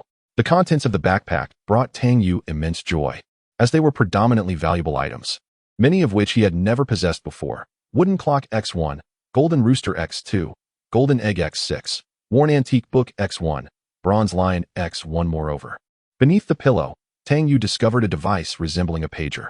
Information receiver, type, rare item effect, capable of receiving specific messages sent by an information transmitter. Receiving range, 2,000 meters. Tang Yu raised an eyebrow, his eyes gleaming with excitement. What a remarkable find. This must be the device for receiving the butcher's orders. However, possessing only the receiver was insufficient. Yet, with a swift thought, he tucked the information receiver into his clothing pocket. Chapter 77. The arrival of the grim face examined the historical data on the information receiver, only to discover that it had been entirely erased. Understandably so. Having become an insider, leaving behind evidence would be tantamount to courting death. He plundered every resource in the room, dragging a blanket from the bed to cover the lifeless body and the bloodstains on the floor. With that, vacated the room. At this moment, the corridor on the 20th floor was nearly deserted, with the refugees hiding in the stairwells on either side, preparing to ambush any intruders. The armed dog, too, was concealed behind the fortifications on the 19th floor. He had already heard the sounds of and his crew ascending the stairs not far below either the 17th or 16th floor. How infuriating. If only the dagger were here. A fierce glint flickered in the dog's eyes. Just yesterday, the dagger had been mercilessly riddled with bullets by his machine gun while attempting to save him, leaving him utterly bereft of trusted allies. His gaze subtly swept over his subordinates, narrowing slightly. Such a commotion must surely herald the arrival of the grim face. If he dares to stand idle in the face of death, let him not blame me for annihilating everything. I may perish, but he shall not escape unscathed. The clock ticked towards approximately 10:15. On the virtual map, observed that the butcher's crew had reached the vicinity of the 17th floor, having already discerned the dog's intentions to prepare for a defensive stand. Seizing this moment, roamed through the various rooms on the 20th floor. He casually grabbed a piece of chocolate from a table and popped it into his mouth, all the while wearing a clown mask that concealed his face, its exaggerated smile belying the sinister intent beneath as he hummed a tune. The sun shines bright. The flowers smile at me, the birds greet the dawn. Why do you carry explosives, my dear friend, to blow us all away? With each room he entered, he meticulously emptied all the resources within, while simultaneously installing the pre-researched optimal explosive points with remote emulsified explosives. He activated the remote control mechanism, using nearby plants, chairs, and tables for rudimentary concealment before moving on to the next room. The locations of these explosives had been thoroughly studied by. They were not easily detectable, yet upon detonation, they would undoubtedly envelop a substantial portion of the 20th floor. Originally, this was a gift intended for the dog. Little did he anticipate that the butcher would choose this very night to confront the dog. What serendipity! He could seize this opportunity to eliminate the old schemer once and for all. Otherwise, genuinely feared the maniacal actions the butcher might resort to upon discovering his existence. He was confident that the remote emulsified explosives would provide them with an unforgettable experience. Having completed the installation of the explosives, found himself in the very center of the 20th floor, a place that had long piqued his curiosity. As the leader of the refugees, the dog must possess a significant stockpile of high-grade resources. However, upon stepping into the hall of that room, hesitated momentarily. His expression grew grave, and his breath became somewhat irregular. It was merely because, within the virtual map, The previously desolate first-floor trading hall had manifested 3 new luminous points, 2 crimson and black, and 1 entirely obsidian. The name of the evil god cult priest had only just reached Tang Yu's ears today from Wang Bohu. However, this was not the first time he had encountered such a being. To his astonishment, the evening had turned out to be quite lively, indeed, immensely intriguing. Regaining his focus, Tang Yu redirected his attention to the room before him. Regardless of how formidable the evil god cult priest might be, the individual had only just entered the trading hall and would require time to acclimate. Moreover, there was also a butcher present. Nonetheless, he needed to expedite the collection of supplies, as this place would soon transform into a battlefield, and he had no desire to engage in combat. The room was vast. Apart from the central hall, which was warmed by the flames of the refugees, there were 5 or 6 suites. Tang Yu proceeded directly to the room closest to the passage, opened the door, and peered inside. Tang Yu was taken aback. Good heavens, this is a munitions depot. In the trading hall, the ghostly face, accompanied by 2 evil god cult followers, gazed at the lifeless bodies of the refugees sprawled by the bonfire, devoid of any expression. Even without a meticulous examination, the ghostly face could discern that these individuals had made no effort to resist or retaliate at the time of their demise. Some even bore expressions of astonishment and surprise. Yet, his gaze quickly fell upon a deep blue mushroom that had been discarded on the ground, trampled underfoot. After scrutinizing it closely, he tossed the mushroom back to the earth. Mushrooms, setting aside the peculiar weather that could yield such fungi, they were non-existent within the confines of Luo City. This was not the pre-apocalyptic era, where fresh vegetables and fruits were abundantly available.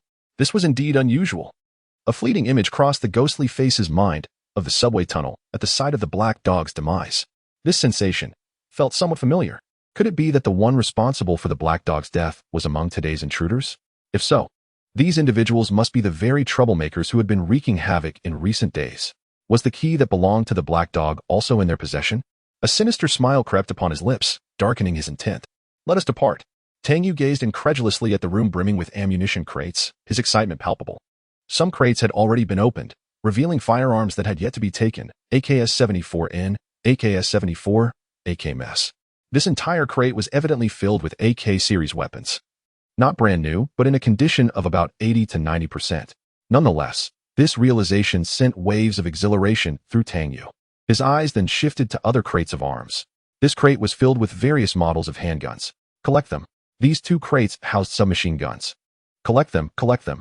5 crates of grenades. Collect. 18 crates of ammunition. Collect. Good heavens, there are even shotguns. How could he possibly let these slip away? Everything has been taken away. Thus, when Tang Yu exited the room, it was stripped bare, leaving nothing but the 4 walls, cleaner than a mouse's nest. Such an exhilarating experience. With a heart full of excitement, Tang Yu proceeded directly to the next chamber. This room was filled with food and drinking supplies, all contained within massive plastic containers. Without a second thought, he decided to take everything. The subsequent room was stocked with medical supplies, though it paled in comparison to the abundance of food reserves, being significantly less. Nevertheless, it was still brimming with 4 large boxes, all of which he collected, intending to sort through them later. At this point, only 2 rooms remained unsearched. One was the space frequently occupied by the meat dogs, and the other housed a colossal generator that was currently operational. Tang Yu made his way to the meat dog room. It was evident that due to the butcher's attack, the meat dogs were in a frantic state. The room was in disarray. However, when Tang Yu's gaze fell upon the wall opposite the entrance, his mouth slowly widened, and a grin spread across his face. Goodness gracious, I've struck gold. Chapter 78, the room filled with treasures. The coveted intelligence has finally been acquired. As I gaze across the room, directly opposite the door, a wall brims with a plethora of valuable items, easily numbering between 20 to 30. The bronze lion sculpture, which Tang Yu had discovered from the trader, finds its companions here with 3 more of its kind. A glass cabinet overflows with Rolex gold watches, their quantity exceeding a dozen. Other treasures include gold necklaces, antique vases, and catgut statues, leaving Tang Yu utterly astounded. He had anticipated that the leader of the refugees, known as Meat Dog, would possess considerable wealth, but he never imagined such an abundance of valuables. It is also possible that Meat Dog harbors a peculiar affection for these treasures, thus meticulously amassing them for display in his chamber. Otherwise, a person of sound judgment would certainly understand the wisdom of concealing one's riches. Nevertheless, Tang Yu paid no heed to Meat Dog's inclinations. These possessions now belonged to him. Given the sheer volume, Tang Yu retrieved a prepared suitcase, capable of holding 64 compartments. From his backpack space, He then proceeded to open the glass cabinet and commenced his plunder. It took him 2 suitcases to successfully secure all these precious items. Tang Yu then turned his attention to other objects within the room. To his surprise, there was also a weapons rack, originally intended to hold 3 weapons. Yet now only 2 remained, the third presumably in the possession of Meat Dog. The pristine condition of the weapons captivated Tang Yu, prompting him to hasten toward the rack for a closer inspection. SV-98 Sniper Rifle. Type: Sniper Rifle. Occupancy: 6x1 recoil. Vertical: 158. Horizontal: 498. Effective range: 1,000 meters. Shooting mode: single shot rate of fire: 30. Accuracy: 0. 55 ammunition caliber: 7. 62 by 54 millimeters. Default magazine: 7. 62x54 or 10 round SV-98 polymer magazine. Description: designed as a bolt-action rifle fed by a magazine, intended for eliminating significant enemy targets within a range of 1,000 meters. MP-133 shotgun. Type: shotgun. Occupancy: 5x1 recoil. Vertical: 278. Horizontal: for 10. Effective range: 70 meters. Shooting mode: single shot rate of fire: 30. Accuracy: 21. 31 ammunition caliber: 12 by 70 millimeters. Default magazine: MP-133X 612 gauge 6 round chamber. Description: the MP-133 pump-action shotgun is a reliable and practical weapon for hunting and self-defense, featuring a classic empty chamber indicator seldom found in similar shotguns. Excellent weaponry, indeed. Tang Yu caressed the 2 firearms, a grin of delight unfurling across his face. The sniper rifle, in particular, captivated him. The gleam of carbon steel along the barrel resembled that of a formidable weapon of legend. Ever since he experienced the exhilarating sensation of a headshot with a Mosin-Nagant sniper rifle, he had developed an affinity for such a thrilling encounter. The more he gazed upon this weapon, the greater his joy became. What was even more splendid was the built-in bipod, significantly easing the challenges of usage for Tang Yu. With no time for reflection, Tang Yu noticed 3 weapon crates beside him, likely containing the 3 firearms he had seen on the weapon rack. He promptly stowed 2 of the guns into the crates and secured them within his backpack space. Next to these sizable crates was a slightly smaller weapon case. Upon opening it, he discovered the scope for the sniper rifle, SIG Tango 6T16 by 24 30mm scope. Type: scope slot. Occupation: 2x1 zeroing distances: 50, 100, 150, 200, 250. 300 aiming range: 1,500 modes. 2A, a 6-power scope. Closing the case, he tucked it into his backpack space. He also stored the adjacent weapon rack, as his hideout was in need of a designated area for weaponry. Although it couldn't be accommodated at present, he could manage once the space expanded in the future. Just as he was about to depart, he instinctively glanced at the virtual map, causing him to halt abruptly. He stood before a 4-tiered filing cabinet and, with a forceful push, moved it aside, revealing a small safe hidden in the wall cavity. He nearly left without noticing it, but fortunately, his previous encounter in the hospital director's office had sharpened his vigilance. Examining the safe, he noted it was of a vastly different caliber compared to the one in the director's office. Devoid of any complex locks, it featured merely a keyhole. Yet, the thick steel plating of the safe made it clear that without the key, it wouldn't yield easily. The key was undoubtedly on the body of the meat dog. Yet Tang Yu found the situation far from troublesome. Placing his right hand against the safe, it vanished in an instant, materializing in his backpack space. To his surprise, he discovered that the 4-tiered filing cabinet was also an item container, functioning similarly to a warehouse. Most astonishingly, he found confidential intelligence inside. Ecstatic, Tang Yu realized that he had located his last piece of confidential intelligence under such circumstances. With this, all the resources required for upgrading the intelligence center to level 2 had been gathered. How could he not be thrilled? He continued to gather items, eventually eyeing the meat dog's set of sofa, coffee table, office chair, and desk, all of which he also stowed in his backpack space. Thus, Tang Yu had thoroughly stripped the meat dog's room bare, akin to a locust swarm ravaging the land. The room was left utterly void, save for the 4 walls. At that moment, the butcher, having completed brief preparations, finally launched an assault on the meat dog. The 2 factions engaged in fierce gunfire within the stairwell between the 18th and 19th floors. In an instant, the entire transaction building was engulfed in the cacophony of gunfire and grenade explosions. Through the virtual map, Tang Yu observed that the 3 cultists had reached the 16th floor, perilously close to the butcher's team. The time was now 10:35, with merely 25 minutes remaining until 11. It was time to hasten his pace. He arrived at the final chamber, standing before a colossal generator. This contraption appeared rather sophisticated. It should possess a thermostat, perhaps. He endeavored to stow it within his backpack space, but it was evident that he was overestimating his capabilities, as the generator remained immovable. It might also be due to the fact that the generator was connected by various wires and secured by the scavengers, leading to his failure in retrieving it. Tang Yu pondered how to acquire the thermostat. Suddenly, a scavenger rushed in, pulling a flatbed cart, and barreled into the room where ammunition had previously been stored. The gunfire echoed fiercely from both corridors, with ammunition running low and desperately needing replenishment. However, upon entering, the scavenger was taken aback by the pristine state of the room. Cleaner than a rat's nest. He thought he had entered the wrong chamber, stepping back to reassess the situation. To his astonishment, he realized that this was indeed the right place. The only issue was, where was the ammunition? Chapter 79, Information Receiver. The news of the thermostat has arrived. While the refugees were bewildered by the sudden disappearance of arms and ammunition, Tang Yu's jester-like head peeked out from the generator room, observing the confused refugees. Hey, brother. What are you looking for? The refugee was astonished to find someone present, yet simultaneously felt as though he had discovered a savior. Brother, we need ammunition. But the armory is completely empty. As soon as he finished speaking, the refugee's expression shifted to one of suspicion as he scrutinized Tang Yu. Wait a minute.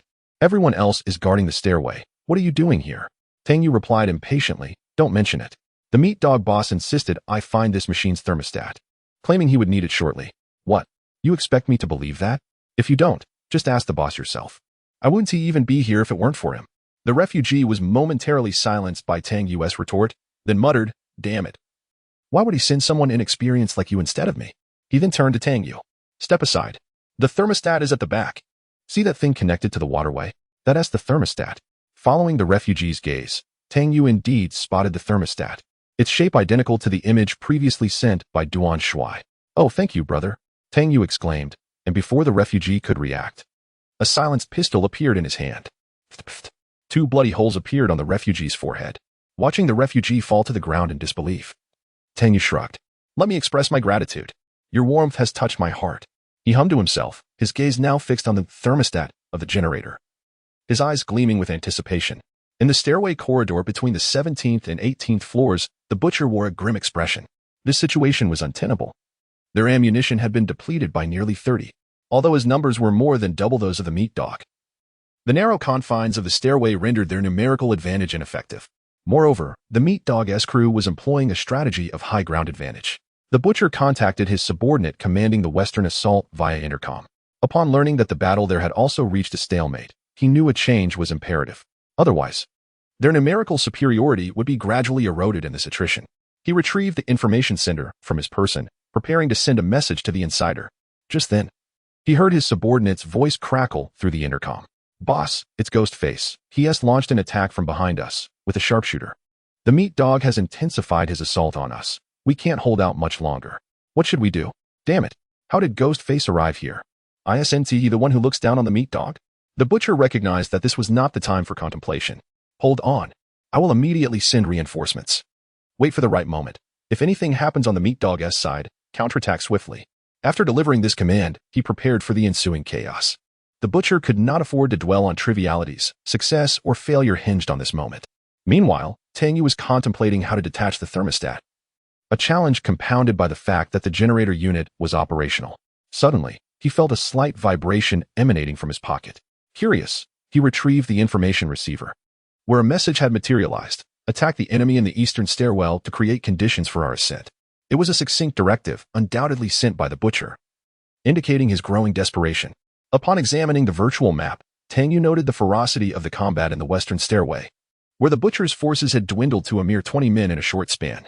Originally, both sides had boasted 40 to 50 combatants, while the defenders on the meat dog's side numbered only 20. The exchanges had been evenly matched until now, when the ghostly face and two acolytes of the evil god stealthily infiltrated the rear of the western team, drastically altering the tide of battle. Each of their assaults resulted in a civilian's demise, and the skirmish in the west would likely conclude within mere minutes. The butcher intended to eliminate the foes in the eastern stairwell, thus enabling a pincer movement against those in the west. Indeed, he was cunning. However, Tang Yu glanced at the functioning generator, inspiration striking him. Noticing the time, 10:45, he deemed it feasible. He procured a towel and tightly wrapped the thermostat. In an instant, a grenade materialized in his hand. After removing the safety pin, he nestled it within the crevice of the generator, ensuring it was distant from the thermostat. With swift strides, he exited the room and concealed himself. The ensuing explosion was colossal, obliterating the generator and igniting the fuel in a roaring inferno. The entire electrical system on the 20th floor succumbed to darkness. In the pitch-black western stairway, the only illumination came from the flickering light of a burning flare below. The meat dog, upon hearing the thunderous explosion and witnessing the extinguished lights in the stairwell, immediately comprehended the situation. The generator had failed. Damn it. Intensify the assault and eliminate those bastards below. The rear guard, 2 of you, ascertain the situation. Upon hearing the meat dog's command, the civilians escalated their attack frequency, causing the butcher's men to cower in trepidation. The defenders in the eastern sector fared no better. Lacking the meat dog's leadership, they succumbed to chaos. Although perplexed by the absence of an attack on the eastern front, the butcher discerned the tumultuous sounds and shouts from above. Realizing this was a rare opportunity. Everyone retreat to the 17th floor. Assault team, prepare the stun grenades. At the butcher's behest, all but the front line of civilians wearing tactical headsets withdrew to the 17th floor, seeking refuge behind the walls and desperately covering their ears. Moments later, under the cover of the assault team, 4 or 5 stun grenades were hurled upward. Bang, bang, bang, bang. As the explosive detonated, the anguished cries of over 20 refugees echoed from the upper floors. Quickly, rush upstairs. The butcher bellowed impatiently. Tang Yu emerged from the corner, gazing at the shattered generator with a look of regret. Time was indeed too tight. Had he been afforded sufficient moments, he would not have resorted to such desperate measures. There was no time for lamentation, for Tang Yu had already observed through the virtual map that both factions had been significantly affected by his grenade. He swiftly made his way to the room housing the generator, navigating past the burning fuel on the ground. His eyes immediately fell upon the component wrapped in a towel, which was still connected to a portion of a broken water pipe. Upon unwrapping the towel and confirming that the thermostat was intact, precisely what he required, Tang Yu hastily stowed it away in his backpack. A smile of relief graced his face. It had not been easy, but at last, he had succeeded. Chapter 80. Confrontation on the 20th floor, charging towards the rooftop. As Tang Yu stowed away the thermostat, he noticed on the virtual map that the butchery's henchmen on the west staircase were swiftly meeting their demise, while 2 of the meat dog subordinates were hastily approaching his location. Realizing that he could no longer linger here, he turned his attention to the east staircase, where the situation was markedly different. The butchery's men were rapidly clearing out the meat dog subordinates, having already secured the defenses between the 19th and 20th floors. The clock ticked towards 10:50. In a moment of contemplation, Tang Yu retrieved the red armband he had acquired in the restroom of the first-floor trading hall and affixed it to his left arm. He then sprinted toward the east staircase. His swift movements caught the attention of the 2 survivors who had just entered the 20th floor, their flashlights illuminating his figure. "Who is there?" they shouted, and upon seeing him flee, they opened fire. Unfortunately, Tang Yu had already reached the corner of the hallway, deftly avoiding the bullets as they ricocheted off the wall. "Go tell the boss that someone has made it to the east staircase," one of the survivors shouted. Tang Yu rounded the corner and found himself at the fire door leading to the east staircase, pressing his back against the wall, refraining from stepping outside. The butchery's crew had clearly heard the gunfire from moments earlier and knew someone was at the entrance of the 20th floor staircase. They all took cover behind the fortifications, on high alert. Observing the positions of the butchery's members on the virtual map, Tang Yu called out, "Is that you, Boss Butcher? Hold your fire. I'm one of you. I'm here to assist you. The personnel at the west staircase are about to be taken out by the meat dogs. They discovered my sabotage of the generator. If we don't move quickly, it will be too late." Upon hearing Tang Yu's voice, the butcher narrowed his eyes. "Enough shouting. Step forward." Tang Yu promptly replied, "Understood, Boss Butcher, don't shoot." With that, he raised both hands and emerged from the fire door, slightly tilting his body so that the red armband on his left arm would be visible to the butcher at first glance. As Tang Yu stepped out, several tactical flashlights illuminated him, compelling him to squint. The butcher immediately spotted the red armband, nodding slightly. He waved his right hand forward, and 30 to 40 of his men swiftly passed by him, entering the 20th floor to establish their positions. If what Tang Yu had claimed was true, then the meat dogs would soon appear on this level. The butcher approached Tang Yu with a smile, inquiring, "How did you manage to render those fellows on the first floor utterly defenseless?" The old man was still probing him.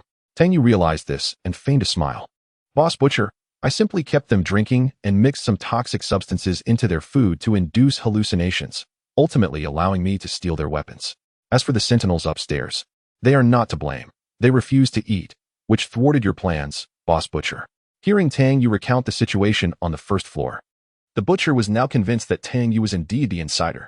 "It seems that Scorpion is currently beside the meat dog. making it inconvenient for him to move away.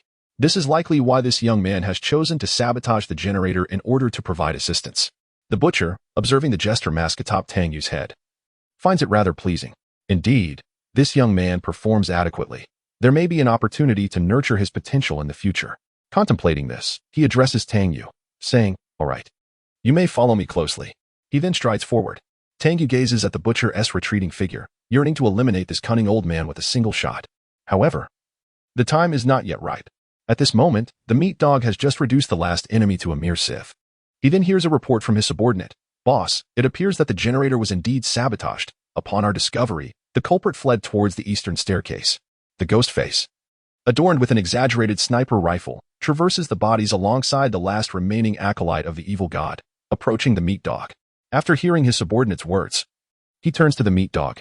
"Look at your men. They are nothing but traitors." The individuals on the first floor were poisoned, leaving them defenseless and slaughtered without resistance. In response to Ghostface's remarks, the meat dog shows little reaction. Indeed, they owe much to Ghostface this time. Otherwise, they would still be in a state of turmoil. "Enough," he declares. "The eastern staircase is likely overrun. Our ammunition is dwindling. Our primary objective must now be to seize the armory." With the meat dog's command, everyone promptly ascends to the 20th floor, stealthily making their way towards the armory situated in the center of the floor. This level is shrouded in darkness, with only the generator room in the center providing a flicker of light from burning fuel and a stove. However, none dare to activate their tactical flashlights. Progressing cautiously in the dark, Ghostface subtly gestures to the acolyte behind him. They each seek advantageous positions, biding their time for the perfect moment. Ghostface repositions his night vision goggles, transforming the previously pitch-black environment into a vividly clear scene. Armed with his sniper rifle, he swiftly reaches an excellent vantage point for attack. As he aims, a laser, visible only through night vision goggles, appears in his line of sight, signaling his readiness for action. At this juncture, the meat dog approaches him solemnly, stating, "I suspect this is not Kabang. That fellow could not possibly muster so many after last night's battle. Are you implying?" Ghostface's expression remains unfazed. It is inconceivable that such a multitude would come to assault the meat dog if it were Kabang. If it is not Kabang, then there is only one other possibility. The meat dog grits his teeth, exclaiming, "The butcher. Young man, do you know why I call him the butcher?" The butcher, observing the movements of the meat dog's subordinates through his night vision display, inquires of Tang Yu. "Why is that, boss?" Tang Yu asks at the opportune moment. The butcher gently pats the shoulder of the subordinate in front of him, his voice low and deliberate. "Because, once you become my enemy, I will ensure that none are spared." In the next instant, 7 or 8 grenades are hurled by the front line of refugees, landing at the feet of their adversaries. Boom. The sound of gunfire mingles with the explosion of the grenades. The surrounding refugees erupted in gunfire, each side taking cover behind the walls at either end and launching their attacks. At the moment Tang Yu threw the grenade, he had already retreated to the fire door in the stairwell. Seizing the opportunity amidst the fierce exchange of fire, he produced 2 remote-controlled emulsified explosives, tore off the adhesive backing, and pressed them firmly against the wall, activating the remote mechanism. He then approached the stairwell, closed the fire door, and retrieved 2 grenades, removing their safety pins and binding them with string to the handle of the fire door. This was a trick he had learned earlier that day while discussing with Wang Bohu about how to eliminate the cultists of the evil deity, a clever trap involving explosive devices. With everything in place, Tang Yu cast another glance at the virtual map, assessing the personnel situation of both factions. A light chuckle escaped his lips as he made his way up the stairs towards the rooftop. "Old Inbi, I hope you will appreciate the gift I have prepared for you." Soon, he reached the rooftop, relieved to find the iron door unlocked. The ground was littered with discarded cigarette butts, indicating that the refugee leader must have frequently come here to smoke. Tang Yu checked the time, 10:58. He swiftly removed the clown mask from his head and the refugee jacket from his body. From his backpack, he quickly changed into his gear, donning the Rabbit brand military coat as the outer layer. After consuming a bowl of nourishing lamb soup to reset the duration of the rising yang buff, the clock struck 11. A gleam of hope and excitement sparkled in his eyes as he forcefully pushed against the imposing metal door before him. Chapter 81. The True Polar Blizzard and the Extraordinary Attributes of the Polar Snow Lotus. As anticipated, the iron door remained firmly shut against Tang Yu's attempts to push it open. He took 2 steps back and launched a powerful kick forward. The heavy military boot struck the iron door, momentarily halting, before the metal, long frozen by the biting cold, was forced outward. In that instant, an endless torrent of snow and wind surged into the space where Tang Yu stood. The fierce blizzard whipped through the crevice of the door, striking his face with relentless intensity. The snowflakes, usually innocuous, transformed into stinging slaps against his skin under the force of the storm. The frigid air constricted his breathing, and ice crystals rapidly formed upon his eyebrows and hair. In that moment, Tang Yu had no other thoughts. He braced himself against the overwhelming tempest, extending his body through the doorframe. With one hand grasping the metal doorknob, which swayed precariously in the gusts, and the other clutching the doorframe, he exerted every ounce of strength to pull it back. With a resounding bang, the metal door finally slammed shut, and the tempest he had just endured seemed to dissipate like a haunting nightmare. Gasping for breath, he shivered involuntarily, not from the cold, but from fear. The sheer ferocity of the storm had genuinely terrified him. It was his first true encounter with the formidable force of nature.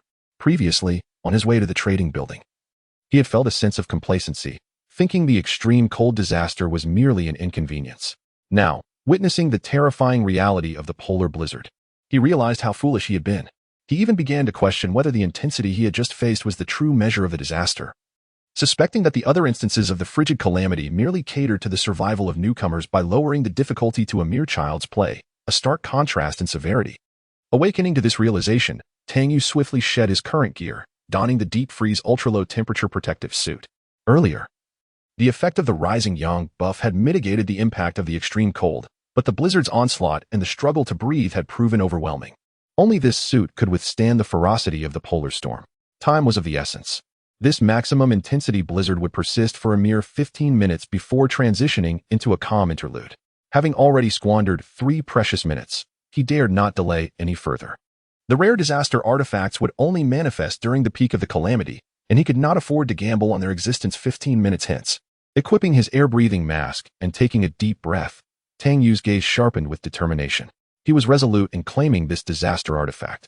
With all his might, he forcefully pushed the metal door open once more. The blizzard immediately thrust him backward a step, but he had been prepared for this. Grasping the doorframe firmly, he steadied himself against the howling blizzard and stepped cautiously out of the stairwell, finally reaching the rooftop of the trading building. The sound of the snow and wind battering against his breathing mask produced a soft, crackling symphony. Tang Yu surveyed the rooftop, seeking traces of the wondrous anomaly amidst the chaos. Suddenly, his gaze froze. Beneath the mask, his mouth slightly agape, his eyes reflected astonishment, awe, disbelief, and boundless joy. In that moment, what did the blizzard matter? What of apocalyptic games, of savage dogs, butchers, grim visages, and mysterious figures? All of it faded into insignificance. His vision was consumed by a solitary polar snow lotus, blooming resplendently amidst the relentless storm. In the center of the rooftop, a pristine snow lotus bud emanated a faint glow, illuminating a 2-meter radius around it in stark clarity, even as the tempest raged. The once roaring blizzard, upon nearing the snow lotus, transformed into a gentle and serene presence. From Tang Yu's vantage point, it appeared as if an invisible barrier enveloped the snow lotus bud, shielding it from the storm's wrath. Yet, Tang Yu understood the truth. The blizzard seemed reluctant to harm this exquisite flower. He approached the polar snow lotus, and, as he crossed into the protective 2-meter range, he felt the storm's influence dissipate entirely. Even his previously tense and exhilarated heart found tranquility in that moment. Tang Yu noticed that a new status appeared on his panel. Calm and focused. Calm and focused, type, buff. Effect 1, soothes emotions, alleviates mental stress. Effect 2, focus 20. Intelligence 5, health 15. In astonishment, he thought, is this an aura buff? His previously settled emotions surged once more. This was madness. He had merely stood there, yet had been granted a buff. Instantly, he envisioned how beneficial this buff would be for his explosive crafting skill, which, while powerful, often filled him with trepidation. If he could consistently craft explosives with the aid of the calm and focused buff, the likelihood of mishaps would surely diminish substantially. A remarkable boon indeed. As Tang Yu stood before the polar snow lotus, its information materialized on his panel. Polar snow lotus, type, catastrophic anomaly. Conditions of appearance, extreme cold disaster, world S-pole. Effect 1, consuming grants permanent cold resistance 60, permanent frostbite resistance 60, permanent health cap 50. Effect 2, soaking and drinking confers permanent dizziness resistance 60, permanent blindness resistance 60, permanent intelligence 20. Description, a legendary plant that manifests only under extreme climatic conditions. It holds a coveted place on the checklist of every plant enthusiast. Countdown to maturation, 3 minutes and 47 seconds. Note, it is imperative to successfully collect within 1 minute of maturation, and contact with any artificial objects must be avoided, lest it wither immediately. Tang Yu gazed in astonishment at the various entries on the panel, each promising a permanent enhancement of attributes. Goodness gracious. Is this truly a wondrous artifact of calamity? However, upon reading the final advisory, he swiftly regained his composure. This was not the moment for idle contemplation. If contact with artificial objects must be avoided, then utilizing natural items would suffice. Glancing at the countdown, which now read 3 minutes and 35 seconds, Tang Yu promptly opened his private messaging interface and searched for a particular individual's avatar. He clicked on it. Chapter 82. Once again attaining titles, achievements, and legendary status. Astonishing attribute enhancements. City. Tang Yu, brother, are you there? I urgently need assistance. I am in dire straits. As Tang Yu's message was dispatched, a sense of urgency began to grip his heart. The hour was late, and amidst the raging blizzard, survivors tended to retire early. This was not only to pass the time, but also to conserve body heat and resources. He kept a vigilant eye on the countdown for the polar snow lotus, while simultaneously monitoring the chat window. His anxious disposition was almost overwhelming, even dampening the effects of his calm mind and focus. Fortunately, within mere seconds, a response from the other party swiftly arrived. Forrest, Wang Haoyu, you shun? What is the matter? Speak up. Tang Yu let out a sigh of relief and hurriedly sent his request. City, Tang Yu, brother. I urgently require a wooden box approximately 30 by 30 centimeters in size within 2 minutes. It must contain no synthetic materials. It should be crafted solely from pure wood. Is that feasible? It would be best to create a complementary wooden spatula and wooden clamps. Forrest, Wang Haoyu, is it just the wood? This is quite simple. Please hold on for a moment. I will be ready shortly. Upon receiving a response from Wang Haoyu, Tang Yu finally breathed a sigh of relief. At this moment, the countdown had reached 2 minutes and 45 seconds. Tang Yu focused his mind and glanced at the virtual map of the 20th floor. To his astonishment, he discovered that the gunfire was still ongoing on both sides. However, the butcher's team, which originally comprised over 40 members, now dwindled to merely 20. Meanwhile, the meat hounds still possessed a fighting force of over 10 individuals. This left Tang Yu greatly perplexed. This was not right. The butcher initially held a numerical advantage. And with the early use of grenades to eliminate several refugees, why does it now seem that they are at a disadvantage? Soon, Tang Yu discerned the crux of the issue. Each time the dark speck, namely, the ghastly visage of the evil deity's priest, emerged to launch an attack, it invariably resulted in the loss of a combatant on the butcher's side. This fiend was an impeccable marksman, striking with unerring precision. The sight sent a chill of trepidation through Tang Yu's heart. He surmised that the butcher's sentiments were likely more desolate than his own. Indeed, as Tang Yu had conjectured, the butcher, gazing at the fallen subordinate beside him, was engulfed by an overwhelming sense of fury and helplessness. Damn, that ghastly visage must have persisted in opposing me? To his astonishment, merely a grimace had reduced his team from nearly 100 to just about 20. The butcher realized that this could not continue. He once again retrieved the information transmitter to send a message to the insider still lingering by the meat dog. Eliminate the grimace immediately. At this juncture, the butcher was oblivious to all else. The demise of the traitor was of little concern to him. For as long as he could capture the meat dog and the ghostly visage, such losses were tolerable. Alas, he remained unaware that the so-called insider had already been eliminated by Tang Yu. Consequently, his anticipation would yield no response. Meanwhile, Tang Yu had even less inclination to attend to him. Forrest, Wang Haoyu, you god, I am fortunate not to have failed my mission. What do you think? Wang Haoyu directly approached Tang Yu for a transaction, asking for nothing in return. At this moment, Tang Yu was in no position to concern himself with such matters. He promptly retrieved the wooden box from his private message inbox and confirmed it was indeed the item he sought, allowing himself a sigh of relief. At that moment, only 30 seconds remained on the countdown. Tang Yu squatted down, placing the wooden box beside the polar snow lotus. Holding a wooden shovel in one hand and a wooden clip in the other, his gaze remained fixed on the timer displayed on the panel. 25, 24, 23, 3, 2, 1. The countdown finally concluded. Beneath Tang Yu's eager gaze, the once budding snow lotus gradually unfurled its petals, resembling a bashful maiden lifting her head to gaze around. Innocent, yet imbued with purity. The faint luminescence previously emanating from the snow lotus surged into a gentle white light as the petals fully opened, radiating outward. Tang Yu was enveloped by this white glow, and immediately heard 3 crisp mechanical notifications. Survivor Tang Yu has had the fortune to witness the birth of a calamity artifact, earning the title Child of Disaster. Survivor Tang Yu, having endured trials, has finally discovered the legendary treasure of calamity, a marvel of the world, achieving the accolade Disaster Traveler. With a regional legend score of 1. The survivor is shrouded in the light of the calamity artifact, polar snow lotus, permanently enhancing, maximum health by 50, stamina by 20, health by 20, vitality by 20, and frost resistance by 50. Simultaneously, a new buff appeared in Tang Yu's status panel. Blessing of the Snow Lotus, type, beneficial status effect. The survivor is unaffected by any snowstorms or extreme cold temperatures with a 20 increase in mobility on snow. Duration, 2 hours. Wow. Tang Yu's mind was utterly blank. He was bewildered by the multitude of rewards. Is this what they call a calamity artifact? Fortunately, he still remembered the most pressing matter at hand and quickly glanced at the countdown for harvesting the polar snow lotus. Only 48 seconds remained. Thankfully, he was not delayed. Without further ado, Tang Yu deftly clamped the polar snow lotus's stem with the wooden clip in his right hand, while the left hand wielded the wooden shovel to dig diligently at the root. The process went exceedingly smoothly. The root of the snow lotus snapped cleanly under the shovel's force. He wondered where the fresh soil on the rooftop of this trading building had come from, as it perfectly surrounded the polar snow lotus within a 2-meter radius. Quite absurd. However, Tang Yu had grown accustomed to the peculiarities of this apocalyptic game. Just a moment later, if another polar snow lotus were to sprout. Wait, Tang Yu was left utterly astonished, right where the root had been.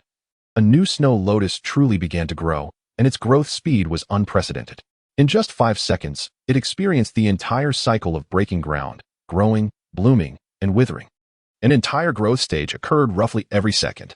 As the second snow lotus withered, a black seed, no larger than a peanut, fell to the ground from the blossom, rolling twice before coming to rest at Tang Yu's feet. At that moment, Tang Yu felt a peculiar itch in his mind. What is this all about? Why is there a buy one get one free situation? However, this was not the time for such musings. Tang Yu first placed the exquisite polar snow lotus he held into a wooden box.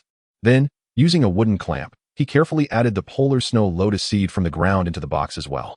As he finally secured the lid of the box and stored it in his backpack, a wave of relief washed over him.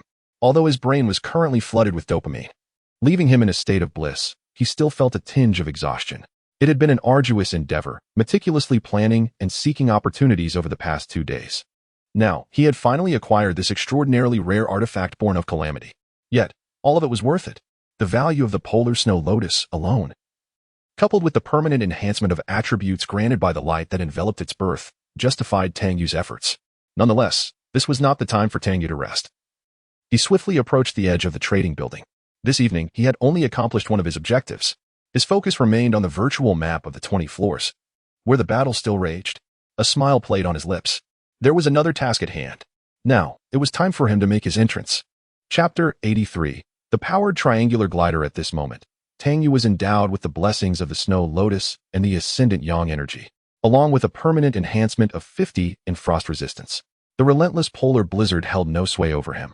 Snowflakes, upon encroaching within a meter of Tang Yu, transformed into gentle wisps, while the ferocious gales softened into a mild breeze, merely caressing his presence. Thus, Tang Yu opted not to return to the staircase leading to the rooftop, but instead commenced the adjustment of his gear atop the trading building. The frost-resistant suit was stowed away in his backpack, having served him remarkably well today, earning its status as a hero of sorts. He donned the level 5 bulletproof armor, enveloped himself in the cloak of night, and adorned his head with the black mask and digital headphones. He was now fully prepared. The clock struck 11:14, and he could sense the intensity of the blizzard waning rapidly. Without further hesitation, Tang Yu retrieved a large item from his backpack, unfolding it and swiftly assembling it.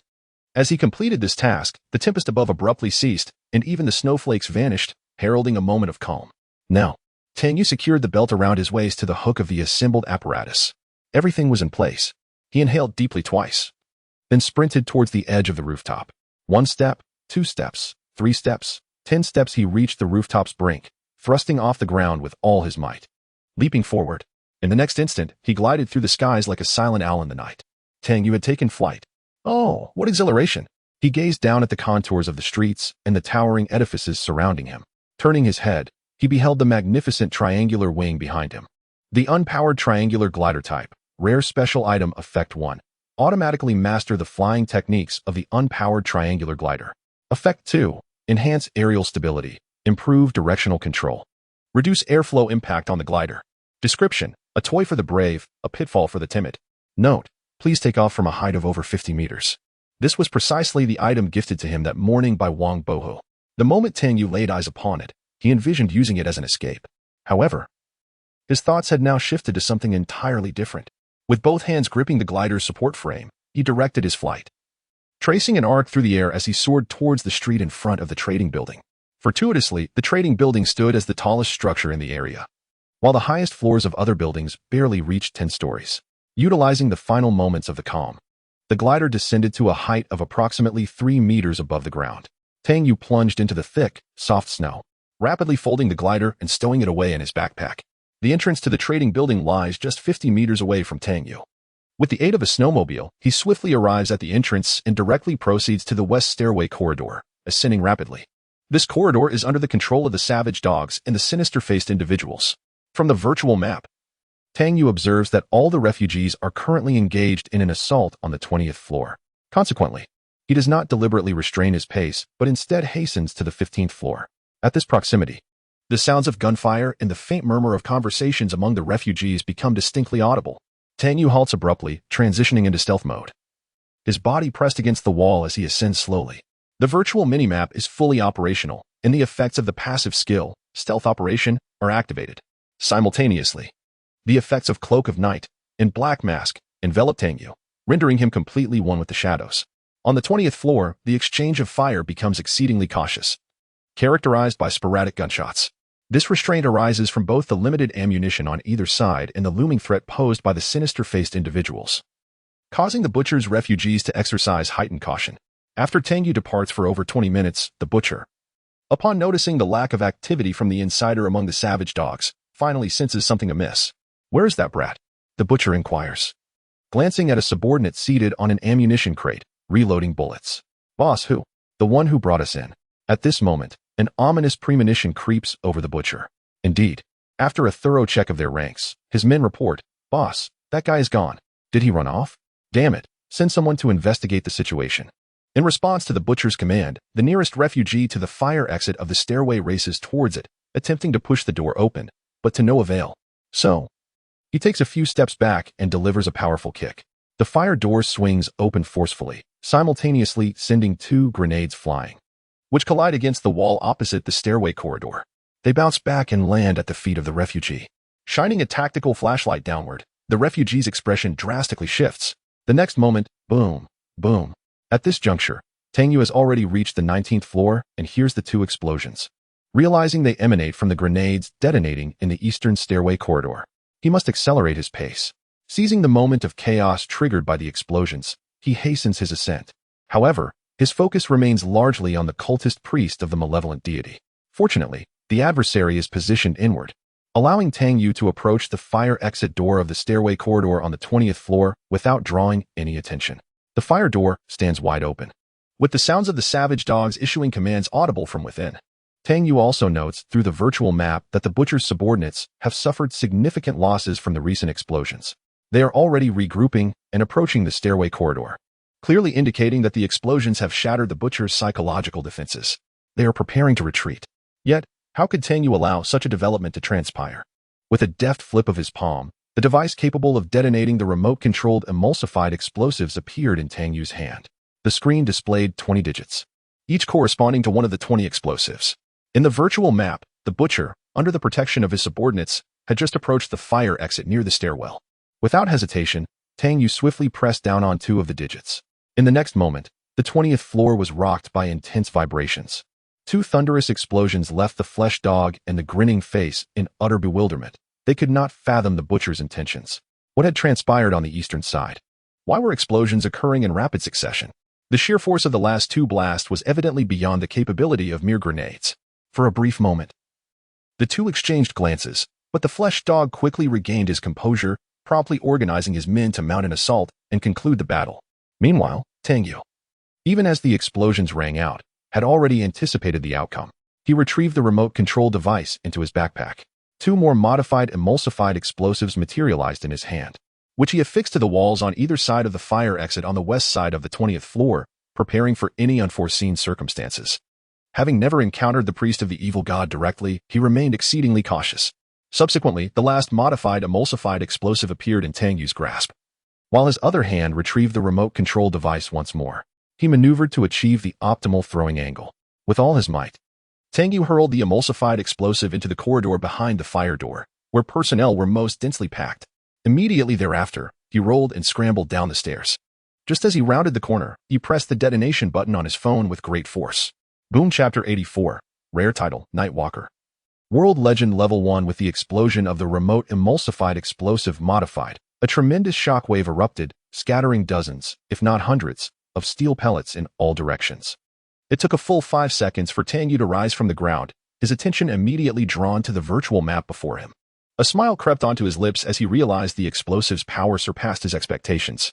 In the corridor on the 20th floor, there were originally nearly 20 refugees. However, now only 3 or 4 dim red dots remained illuminated, the rest having perished in the blast.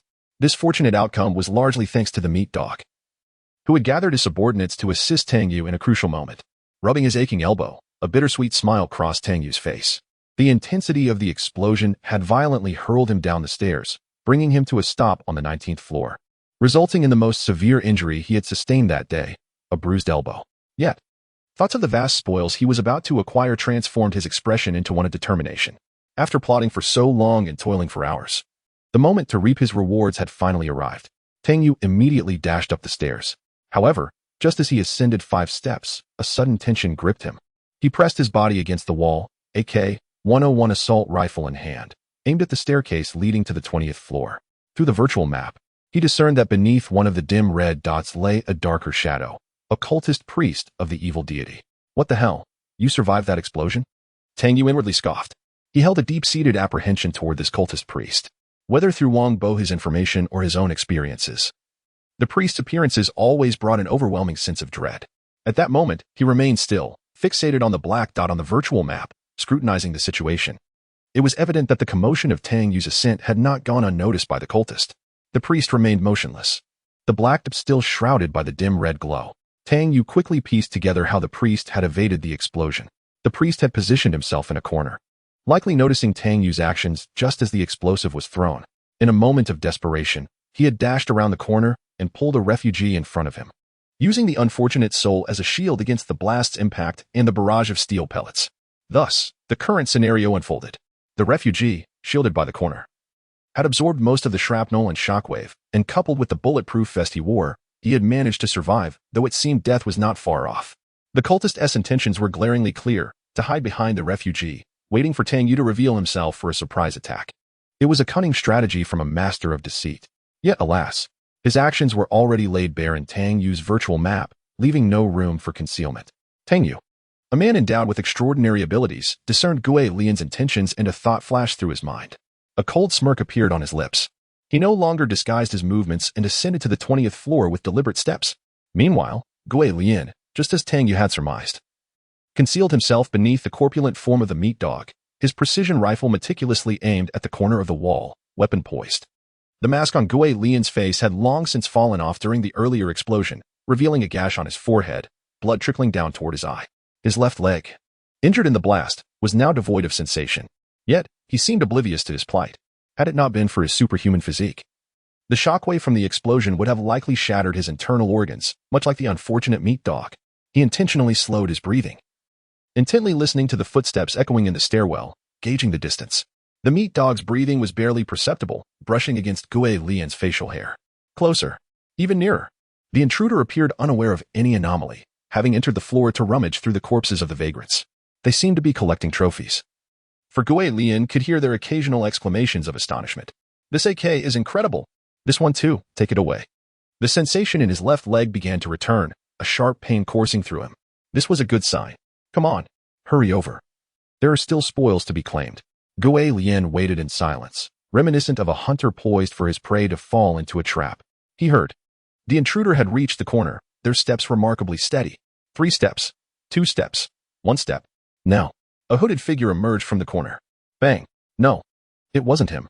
Just as Gui Lian sensed something was amiss, a dark object was hurled at him from the corner with great force. Before he could react, it crashed beside him. No. Boom. Crackle. Tang Yu hid behind the wall, listening to the low-frequency sounds emanating from his digital headset, his narrowed eyes betraying a fierce intensity.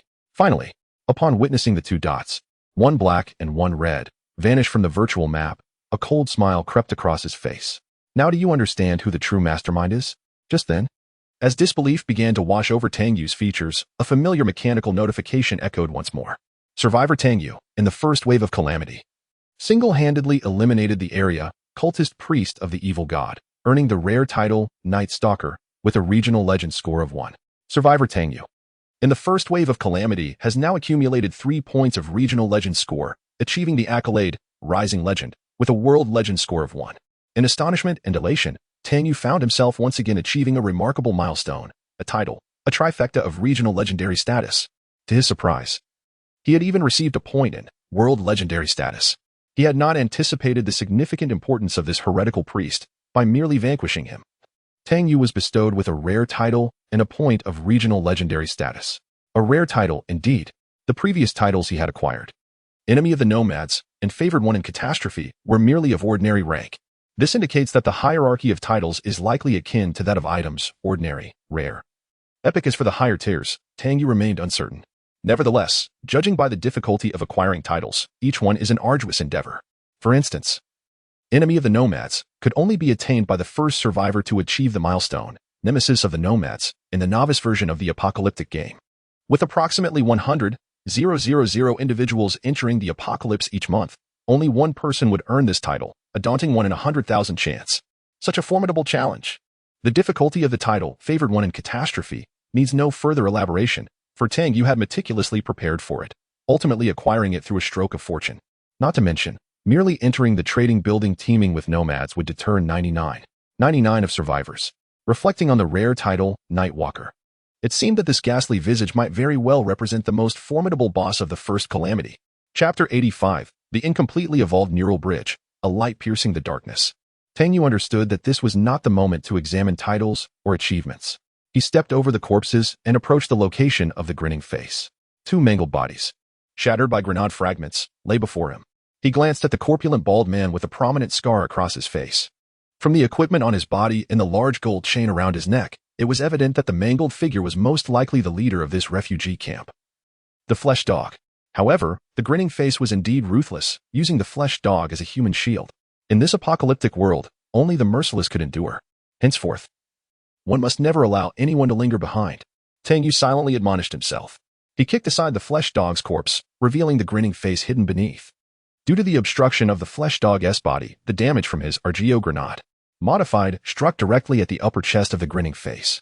The body armor he wore was riddled with holes and pockmarks from the shrapnel and steel balls. The grinning face's head had been obliterated by the direct blast of the grenade. However, as Tang Yu shined his flashlight upon the scene, his gaze abruptly narrowed, revealing a look of incredulity. Shock and fear mingled with a hint of curiosity. Within the shattered skull of the grinning face, amidst the mangled brain tissue, a glimmering light radiated under the beam of his flashlight, casting a spectrum of colors. Tang Yu hesitated momentarily, taking the flashlight into his mouth. With a deft motion, he produced a glass vial and tweezers.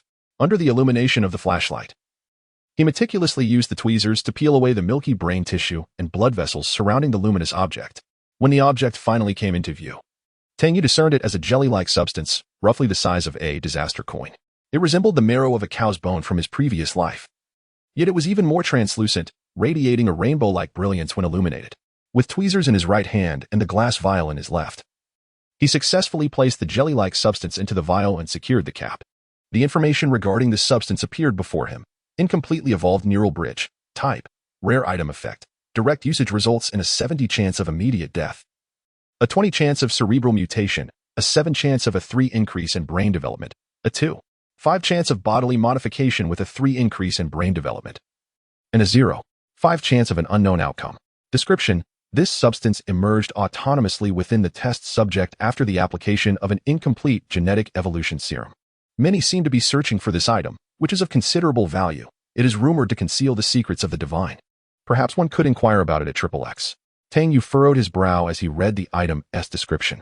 Although he was momentarily astonished by the information, he quickly formulated his own conjectures, rendering the revelation unsurprising.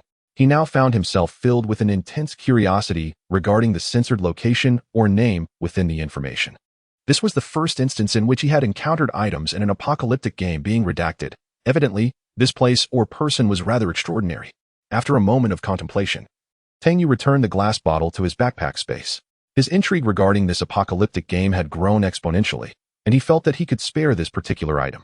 Tang Yu surveyed the 20th floor, a broad grin spreading across his face as he chuckled heartily. No matter how hard he tried, he could not suppress the smile at the corners of his mouth. An entire night had passed.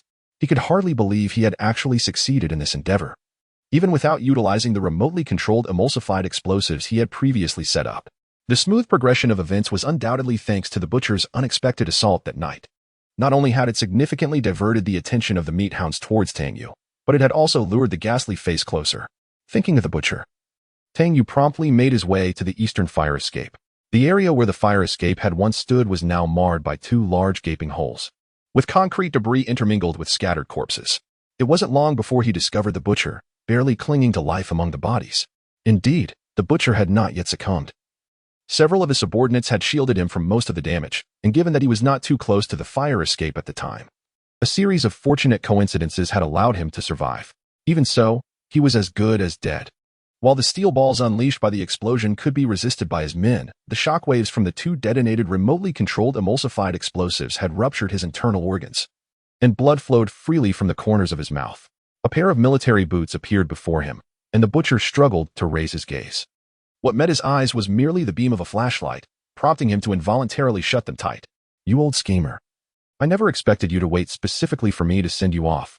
The silenced pistol materialized in Tang Yu's hand, aimed squarely at the butcher's head, his lips parting slightly. Farewell. No need for formalities. With a soft thud, Tang Yu observed the butcher's demise without any particular sentiment. Prior to his death, he had harbored numerous thoughts. Yet, now that he had personally dealt the fatal blow, he felt an unexpected tranquility, as if it were meant to transpire this way. Subsequently, he began to strip the equipment and weaponry from the bodies, stowing them in his backpack space.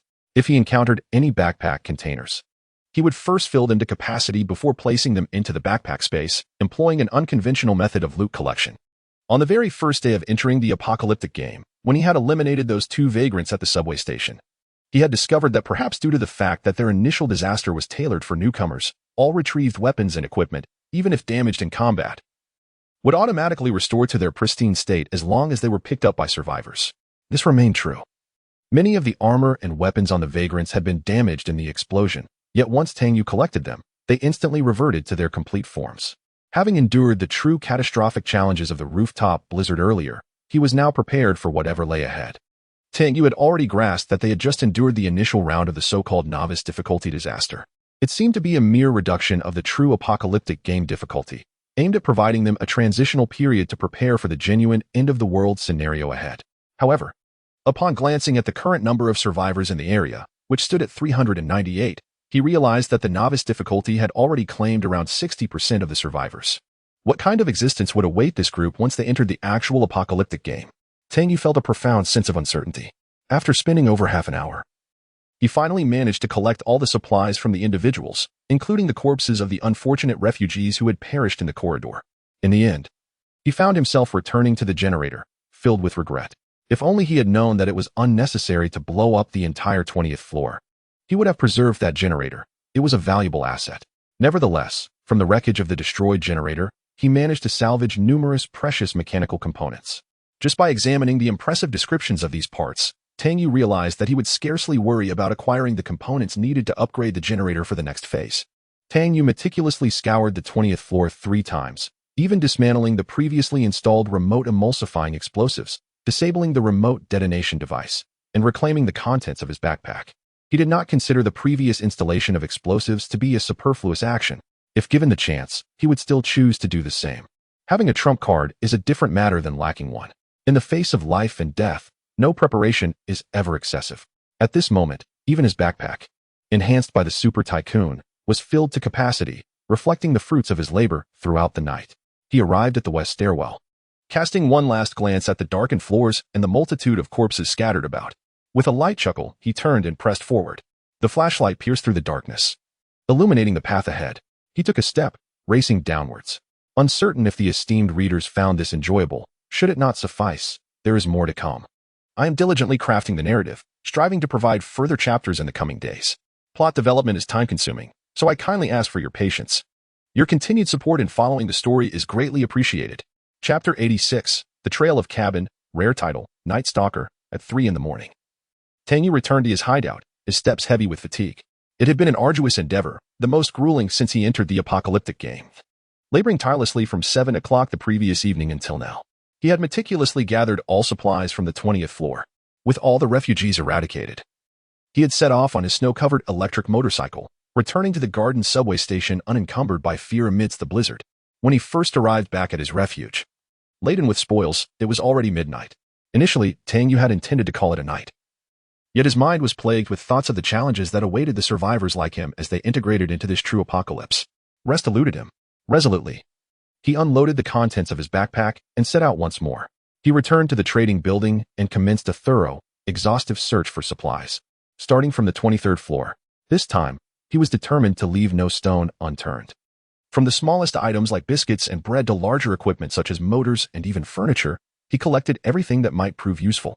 Not a single computer case escaped his scrutiny. He meticulously examined each one.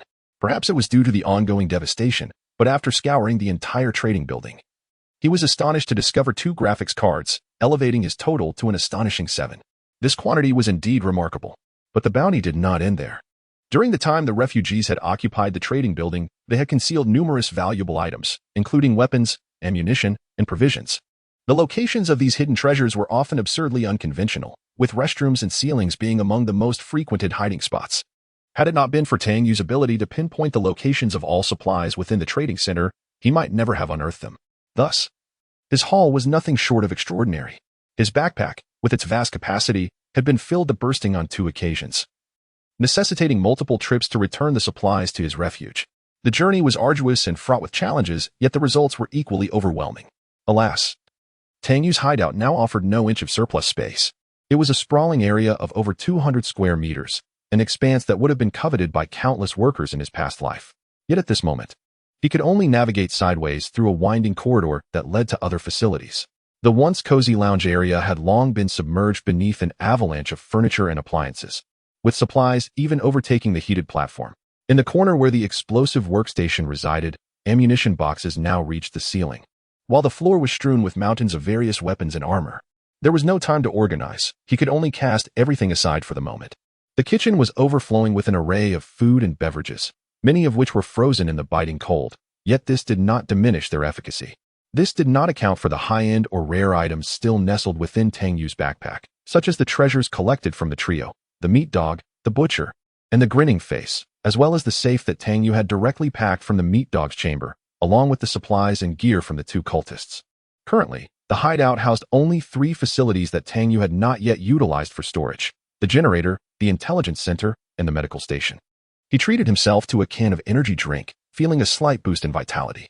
Approaching the generator, he recalled that upon his first return to the hideout, he had initiated an upgrade for it. 3 hours had passed, and the level 3 generator was now fully upgraded. The most noticeable enhancement was its fuel capacity, which had doubled from 2 barrels to 4, and the battery's capacity had significantly expanded. It now boasted the impressive ability to generate power for 5 minutes and remain on standby for 3 hours. While this may have been said in jest, it underscored the formidable nature of the level 3 generator.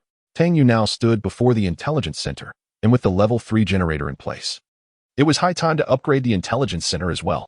However, before doing so, today's daily intelligence must have refreshed by now. He approached the laptop in the intelligence center to retrieve the daily updates. In a flicker of light, a line of text appeared on the screen, and Tang Yu's previously indifferent expression froze, his eyes narrowing. Caban learned that the butcher had gone to attack the meat dog and lost contact. Consequently, at 3 a.m., he launched an assault on the butcher's stronghold in the opera house of Luo City. It seemed that sleep was not an option for him tonight. Tang Yu mused silently. He resolutely proceeded to upgrade the intelligence center, but this time, the survivors possessed rare items, the information transmitter and the information receiver, which met the upgrade requirements for the intelligence center.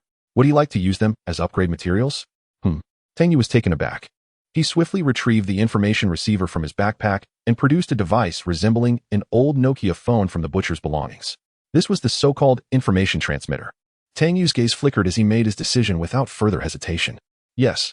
Thus, the 2 rare items merged into the luminous interface of the intelligence center, accompanied by the other upgrade materials. May this grant me a delightful surprise. This upgrade would require a full 48 hours, a necessary process he must endure. Tang Yu had already organized his gear, preparing to embark once more. If he had been unaware of Caban's location, it would have sufficed, but now that he was informed, Tang Yu found himself with a hypothesis he wished to validate. He once again retrieved a bowl of nourishing lamb soup. Today, the mere scent of it made him feel nauseous, yet he gritted his teeth and consumed it, refreshing the yang energy rising buff. His weaponry and equipment remained unchanged from before.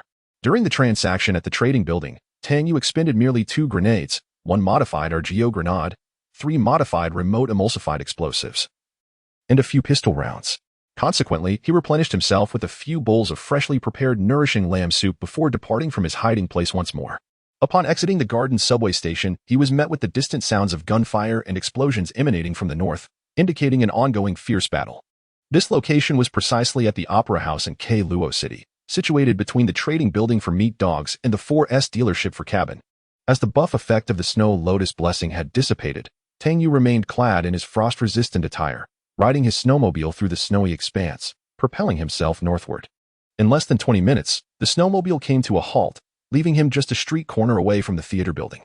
The sounds of gunfire had grown sparse, signifying that the battle was nearing its conclusion. Retrieving his snowmobile, Tang Yu swiftly stowed away his frost-resistant outfit and donned level 5 armor, a cloak of night, and a black mask. Simultaneously, he chose to wear the rare title of Night Walker, obtained after slaying a faceless one. The title's effects took immediate effect, transforming Tang Yu into the very essence of darkness as he stealthily approached the Opera House. Nightwalker, title level, rare acquisition requirement, solo kill of an Elder God cultist priest during the first disaster of the Doomsday game. Wearing requirement, a sacrificial ritual must be performed every 7 days to appease the night. Failure to do so results in self-sacrifice. Effect 1, qualification to preside over sacrificial rituals. Eligibility to wield the blade of the Elder God cultist priest. Effect 2. During the night, stamina consumption reduced by 70, movement speed increased by 30, perception enhanced by 50, agility by 50. Effect 3. When traversing in darkness or shadows, stealth effect increased by 50, ignored effect by 50. Effect 4. When moving in darkness or shadows, automatically gains the silent effect. Effect 5. Revered reputation among Elder God cultists. Description: having successfully slain an Elder God cultist priest, your power is recognized by all Elder God cultists. The old king has fallen, and a new king rises. Note: the effects of the title are only active while worn, and only one title may be equipped at any given time. They cannot be stacked. Silent type. Rare equipment skill effect. Eliminates all sound within a 1 meter radius of the wearer, including but not limited to footsteps, friction, collisions. Chapter 87. The 10th floor of the Opera House. The increasing difficulty of the refugees. Tang Yu traversed the darkness, keenly observing the situation within the Opera House of Luo City. The sound of gunfire had dwindled to sporadic bursts. The butcher, prior to launching an assault on the trading building, must have taken into account the defense of the stronghold. Inside the theater, makeshift fortifications and explosive traps were strewn about. However, it appeared that the Kabans had the upper hand.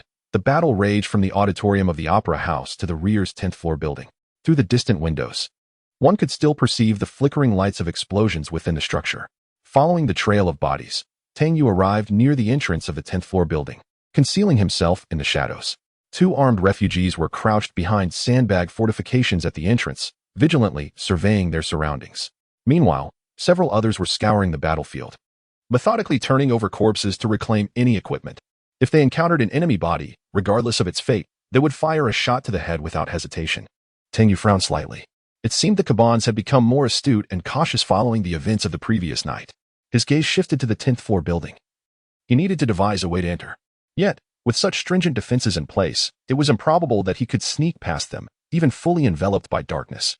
Moreover, a large bonfire blazed behind the refugees, and others roamed within the building, on the lookout for potential hidden threats. After circling the building, an idea blossomed in his mind. 10 minutes later, a violent explosion erupted at the entrance of the 10th floor building, sending the vigilant refugees hurtling through the air. Chaos ensued at the entrance, with debris scattered everywhere. The surrounding doors, windows, and walls were obliterated, creating a gaping hole in the outer wall. Upon hearing the explosion, all the refugees patrolling inside rushed towards the entrance to assess the wounded and prepare for the impending attack, believing it to be the butcher's final counterstrike.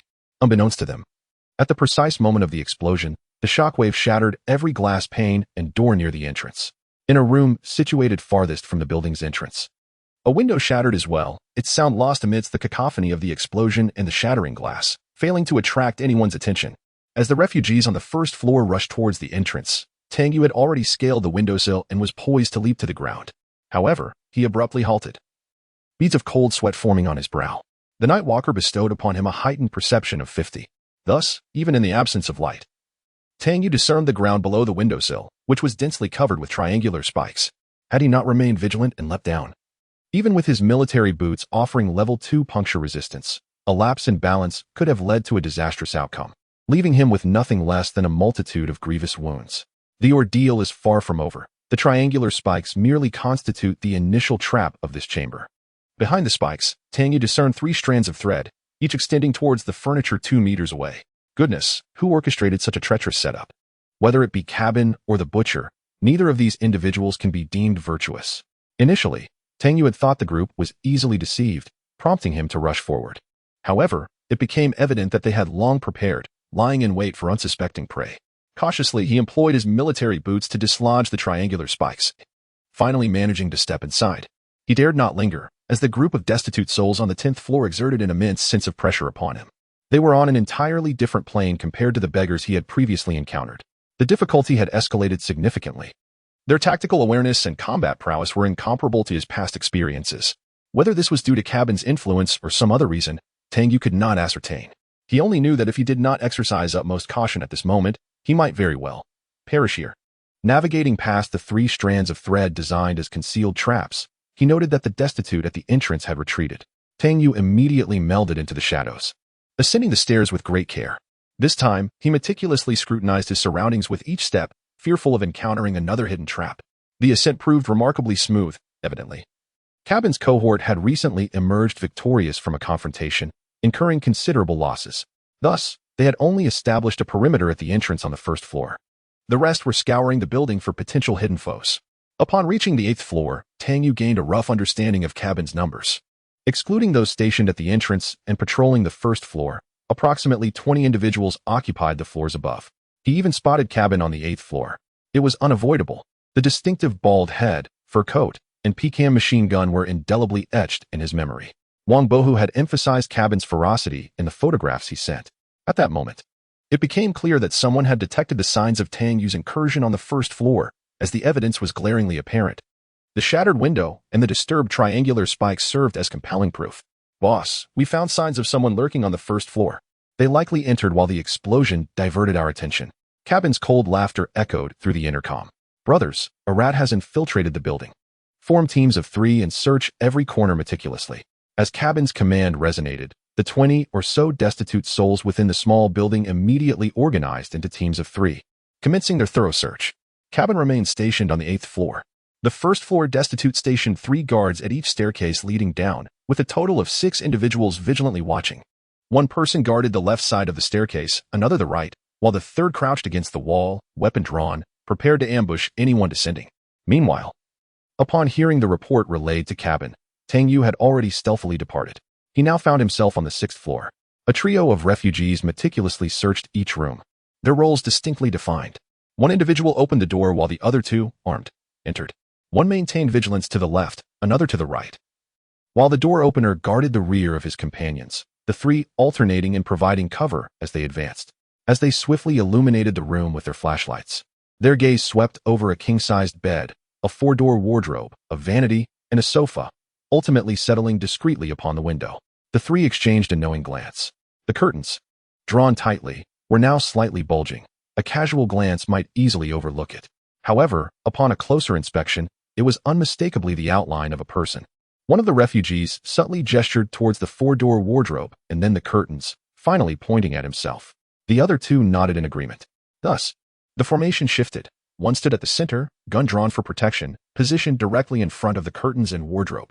The other 2 moved towards their respective targets, the curtains and the wardrobe. With everything in place, they abruptly yanked open the curtains and wardrobe doors.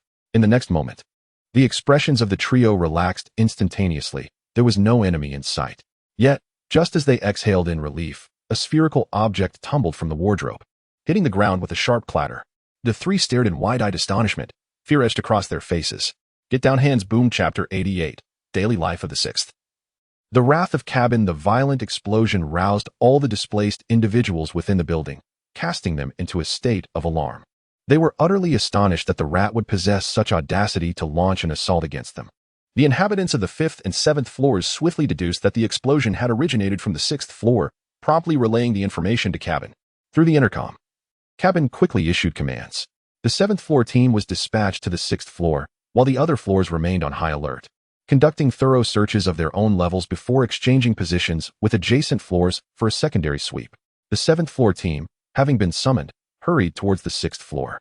At the end of the 4th floor corridor, a trio of displaced individuals emerged from the last room, naturally overhearing Cabin's orders. Everyone be cautious. The rat is likely on the 6th floor, or perhaps even lurking here with us. We must not be careless. Despite the gravity of his words, it was evident to all that his demeanor was rather relaxed. Just then, however, his gaze abruptly fixed on the other two.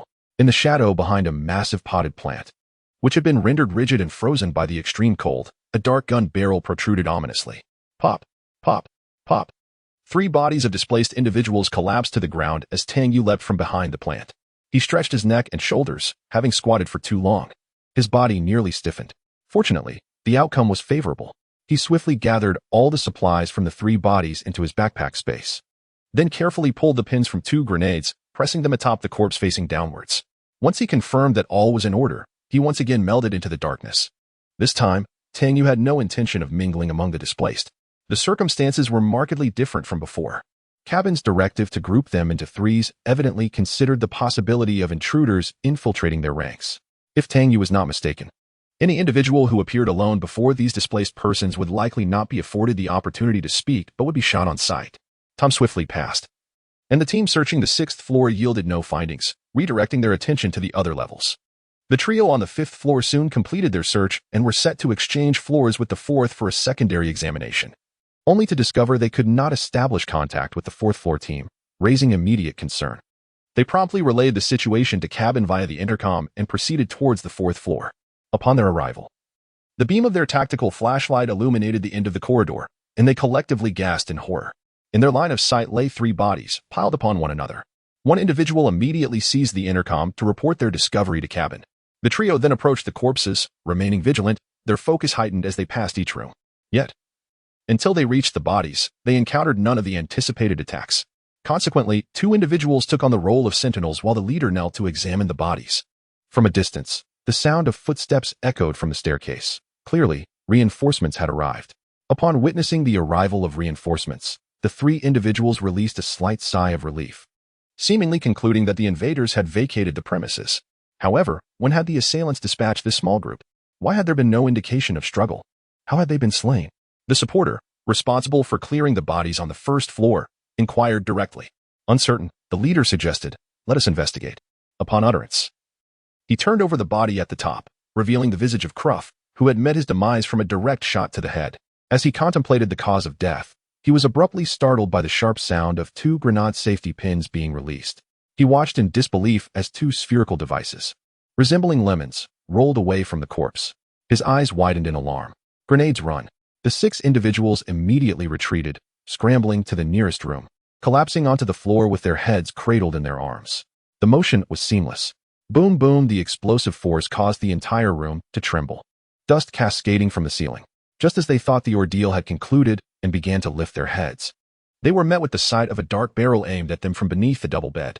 The sound of gunfire erupted by ubu as a torrent of bullets erupted from the silenced PP-9101 Kedrby submachine gun.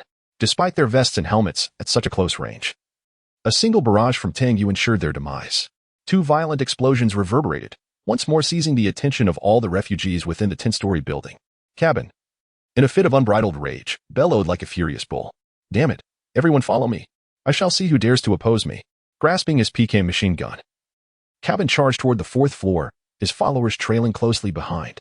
Tang Yu swiftly crawled out from under the bed, first opening the window of the room before approaching the door. In a discreet spot above the door, he hurriedly installed a remote-controlled emulsifying explosive, then flung the door open and dashed toward the staircase. Yet, as he reached the staircase, he heard a cacophony of footsteps echoing from above and below. Damn, they're reacting so quickly. Cursing under his breath, he had no time to ponder. With a swift motion, he slipped into the nearest room. Upon entering, he realized the space was astonishingly cramped, resembling a tool storage room, scarcely exceeding 3 square meters. There was barely enough room to enter. Even standing at the threshold afforded a clear view of the interior. Tang Yu truly grasped the benefits of possessing a virtual map in that moment. When had he ever found himself in such a predicament? Previously, he had always been the one to outmaneuver his adversaries. Now, he felt utterly drained, longing for the comfort of his virtual map. However, the sound of approaching footsteps was becoming increasingly distinct, and they would arrive imminently. Considering the prospect of changing rooms again, it is already far too late. If a solution cannot be devised, it may be that no further solutions will ever be needed. Tang Yu surveyed the room once more, his mind already formulating a plan. After enduring a series of explosive assaults, Cabin's fury finally erupted. He summoned all personnel to the 4th floor, save for the 4 guards stationed at the entrance of the small building. The sound of numerous footsteps echoed from the stairwell, causing Tang Yu's heart to race. However, his demeanor remained remarkably composed. Having faced numerous life and death situations, he had mastered the art of emotional control. Although Cabin was enraged, he did not succumb to recklessness. Instead, he instructed his subordinates to investigate the far end of the corridor, where the grenades had detonated. The 3 corpses, victims of the twin explosions, were already beyond recognition, reduced to a gruesome sight. Soon after, several others discovered an additional 6 bodies in the adjacent room, their fallen comrades riddled with bullet holes. Even though they had just survived a fierce battle, disbelief was etched across their faces as they gazed at the lifeless forms strewn upon the ground. An additional chapter is forthcoming, still at 9 o'clock. If you enjoy this, please show your support by continuing to read, and consider leaving a small gift or a 5-star review. Thank you. Chapter 89, Achievements Unlocked, The Nemesis of the Vagabonds 2. Rare title, Conqueror of the Vagabonds. Cabin stood at the staircase, observing his subordinates as they surveyed the scene within the corridor. Anger surged within him, coalescing rapidly.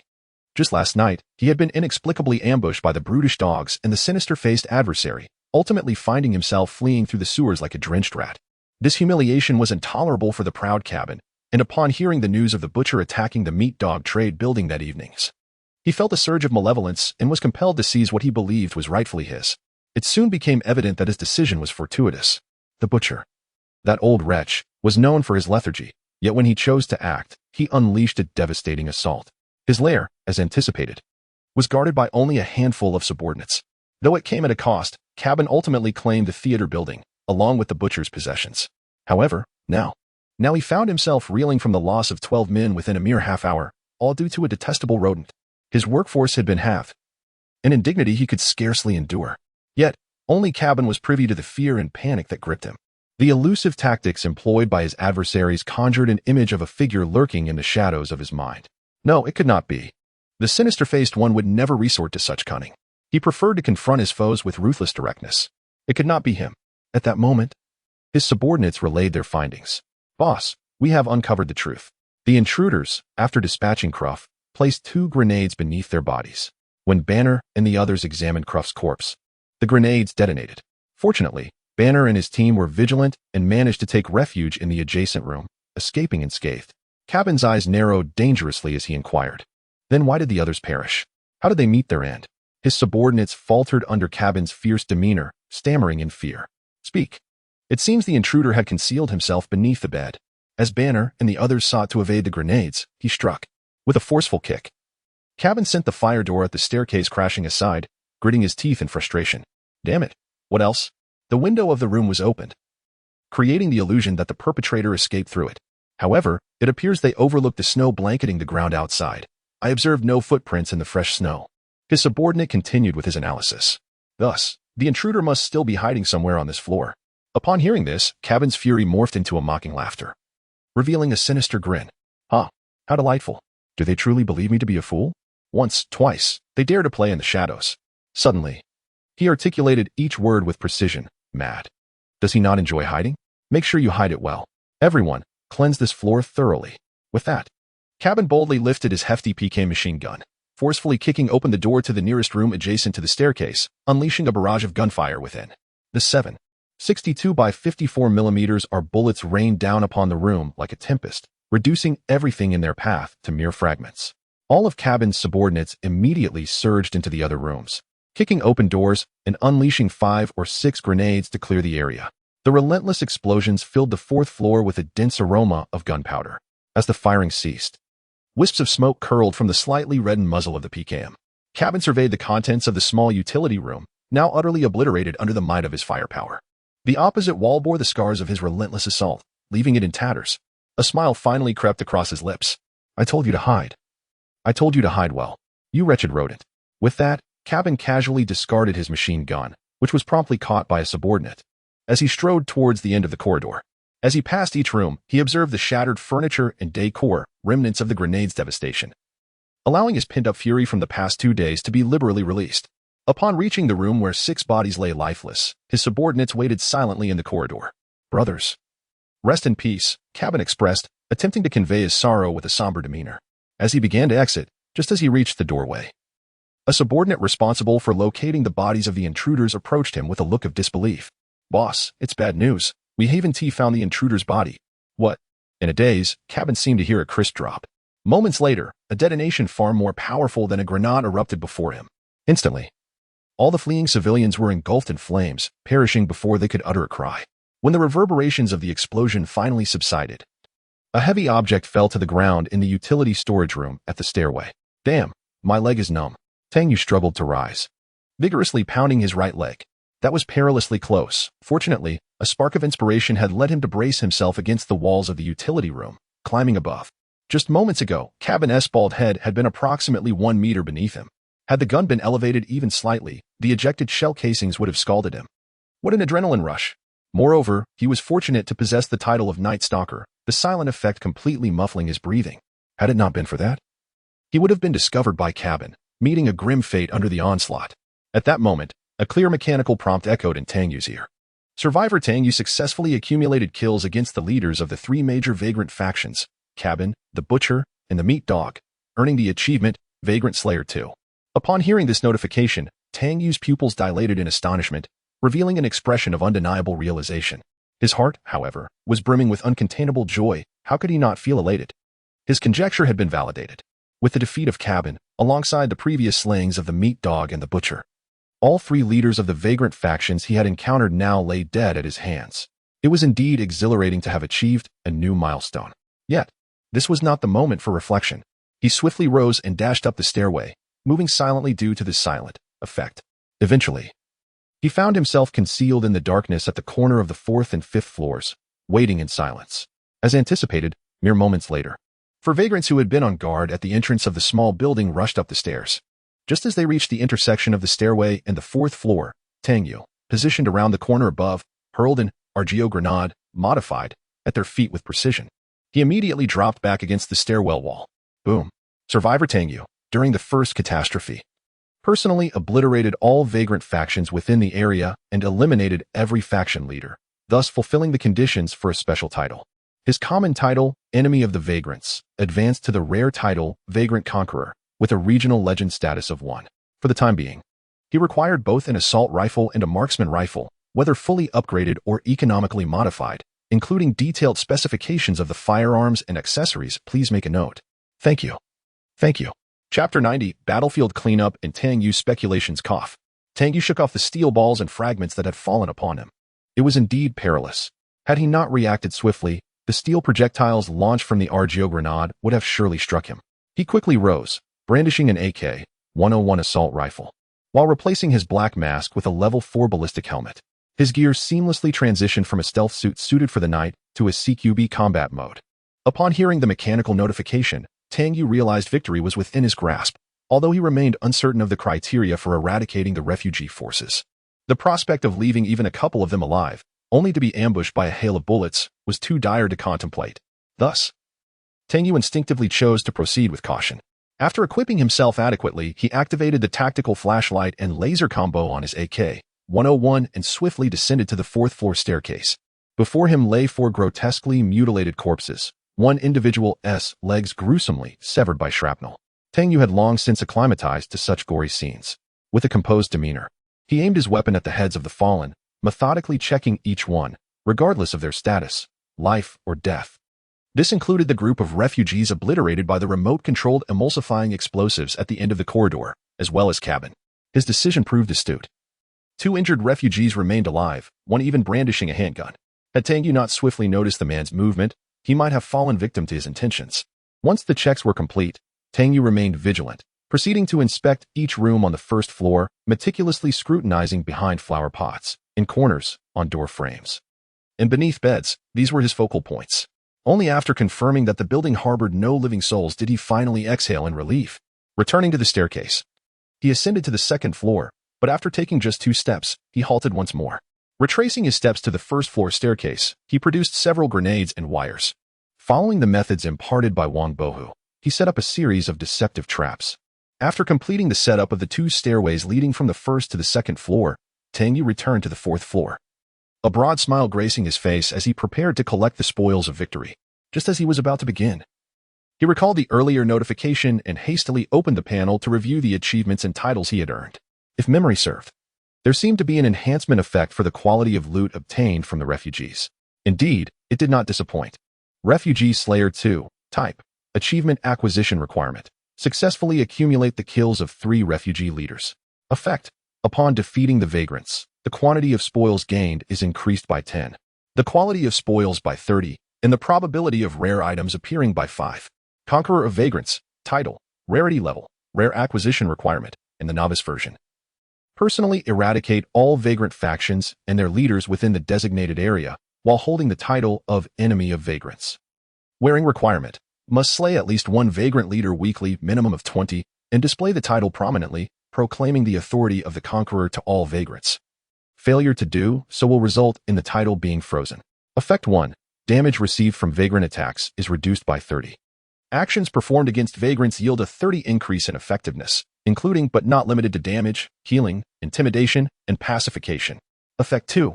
Reputation with hostile vagrant factions transforms to respect, while reputation with vagrant factions shifts to fear. Effect 3. There is a 5 chance to conquer a vagrant, converting their faction to become followers. This will unlock the recruitment panel. Effect 4. Gain the intimidation skill, which is usable solely against vagrants, with a limit of 1 use per day.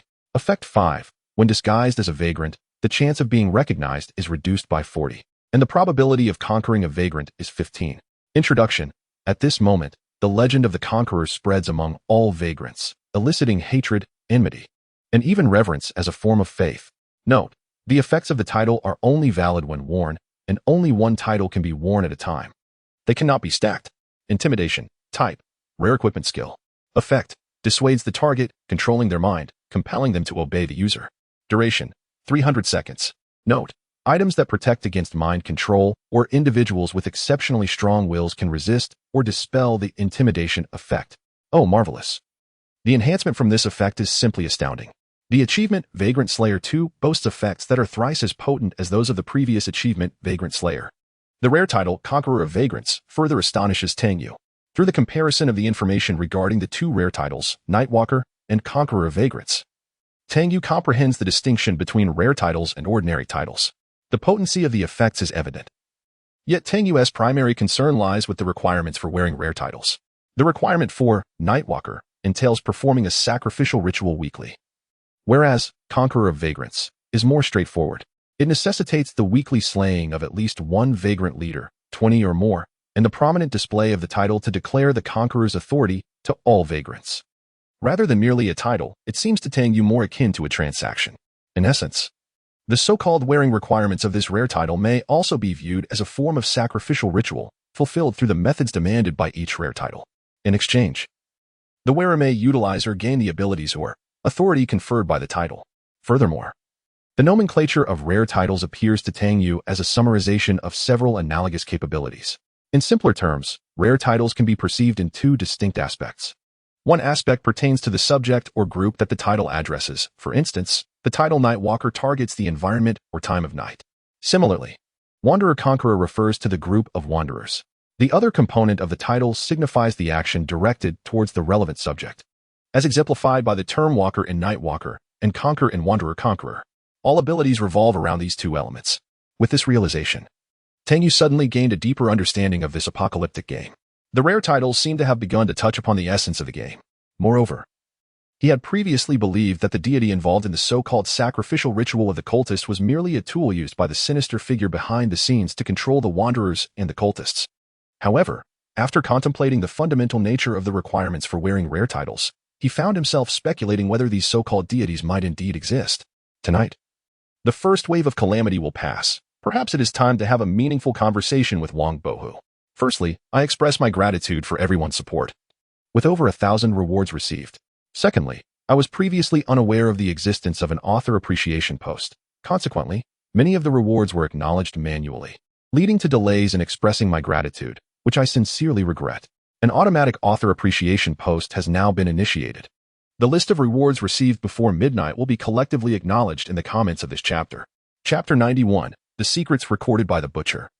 An astonishing collection. Tang Yu retrieved his wandering thoughts, removing the Night Stalker title and donning the Wasteland Conqueror title. He collected every piece of equipment from the fourth-floor Wastelander, leaving no item behind. Indeed, upon wearing the Wasteland Conqueror title, combined with the achievement effect of Wasteland Nemesis 2, the quantity and quality of loot Tang Yu acquired surpassed that of the resources seized within the trading building by over 50. It appeared that the first effect of this title indeed enhanced the collection of loot from the Wastelanders. Tang Yu was astonished by the drops from cabin. Could it be that this fellow had taken all his possessions with him when he fled last night? After collecting all items in a matter of minutes, Tang Yu ascended to the 10th floor, conducting a thorough search of each room from top to bottom. Cabin and his companions likely had not yet had the opportunity to gather their belongings, allowing Tang Yu to find excellent items in nearly every room. Until he reached the 8th floor, the very room where Cabin had previously resided. This appeared to be the butcher's abode, with every piece of furniture and ornament exuding an air of sophistication.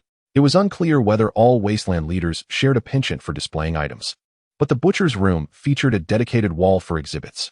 Unlike his fondness for precious objects, this individual seemed particularly enamored with various types of ammunition. In glass display cases, an array of bullet models lay before Tang Yu. Each bullet was accompanied by a card detailing its caliber specifications, type, and effects. Notably, every card bore the name Koltai, the butcher, as the manufacturer. Tang Yu felt a twinge of surprise. He had not anticipated that the grotesque and burly butcher was, in fact, a skilled bullet craftsman. Without hesitation, he collected every item from the room but did not rush to depart. Instead, he began to explore the furniture. Eventually, he discovered a concealed button tucked away in a corner of the desk. With a firm press, the wall behind the desk began to rotate, revealing a hidden chamber. Tang Yu's expression conveyed his realization as he stepped into the secret room, which was quite spacious, approximately 60 square meters. Several iron cages were positioned on one side, and a small room resembling a workshop was partitioned off. In one corner of the secret chamber stood a massive safe, towering at 2 meters, which required a password and a key to unlock.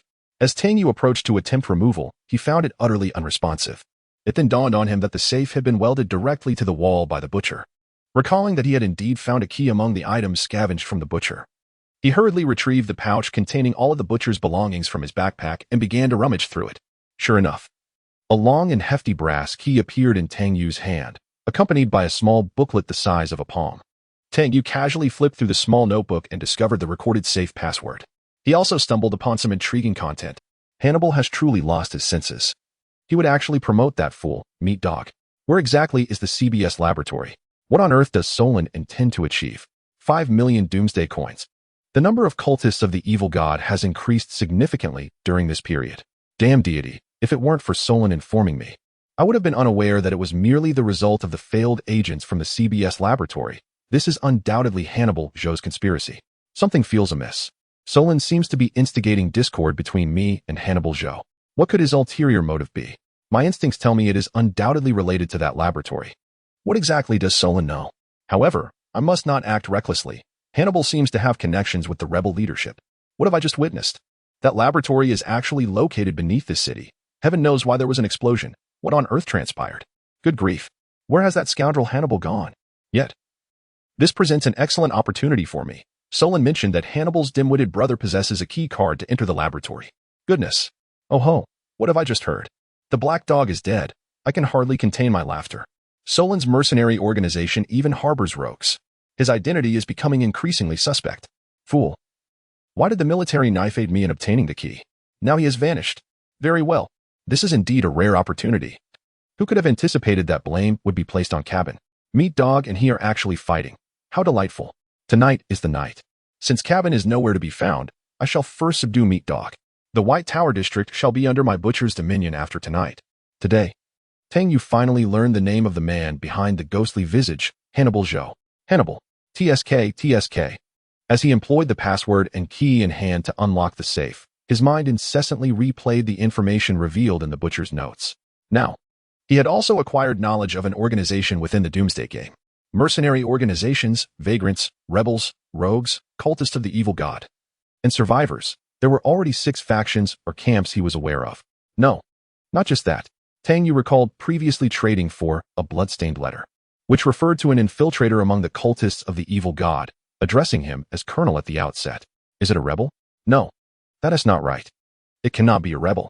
If there are rebels, then surely there must be another military force or armed faction that stands in opposition to the rebels. That would make 7 factions in total. A subtle sense of unease and anxiety began to take root in Tang Yu's heart regarding his situation after today. However, he also gained clarity on his forthcoming objectives. The Butcher's notes indicated that Hannibal seemed to have ties with the rebel leadership, along with the control he exerted over the vagrant faction and the cultist of the evil god. Additionally, he shared a profoundly close relationship with the enigmatic CBS laboratory.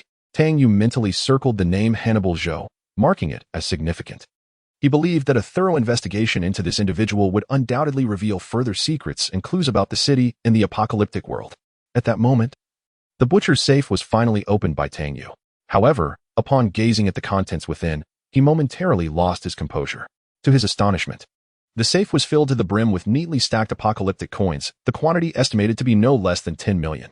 As if that weren't enough, in front of the coins lay an exquisitely crafted wooden jewelry box.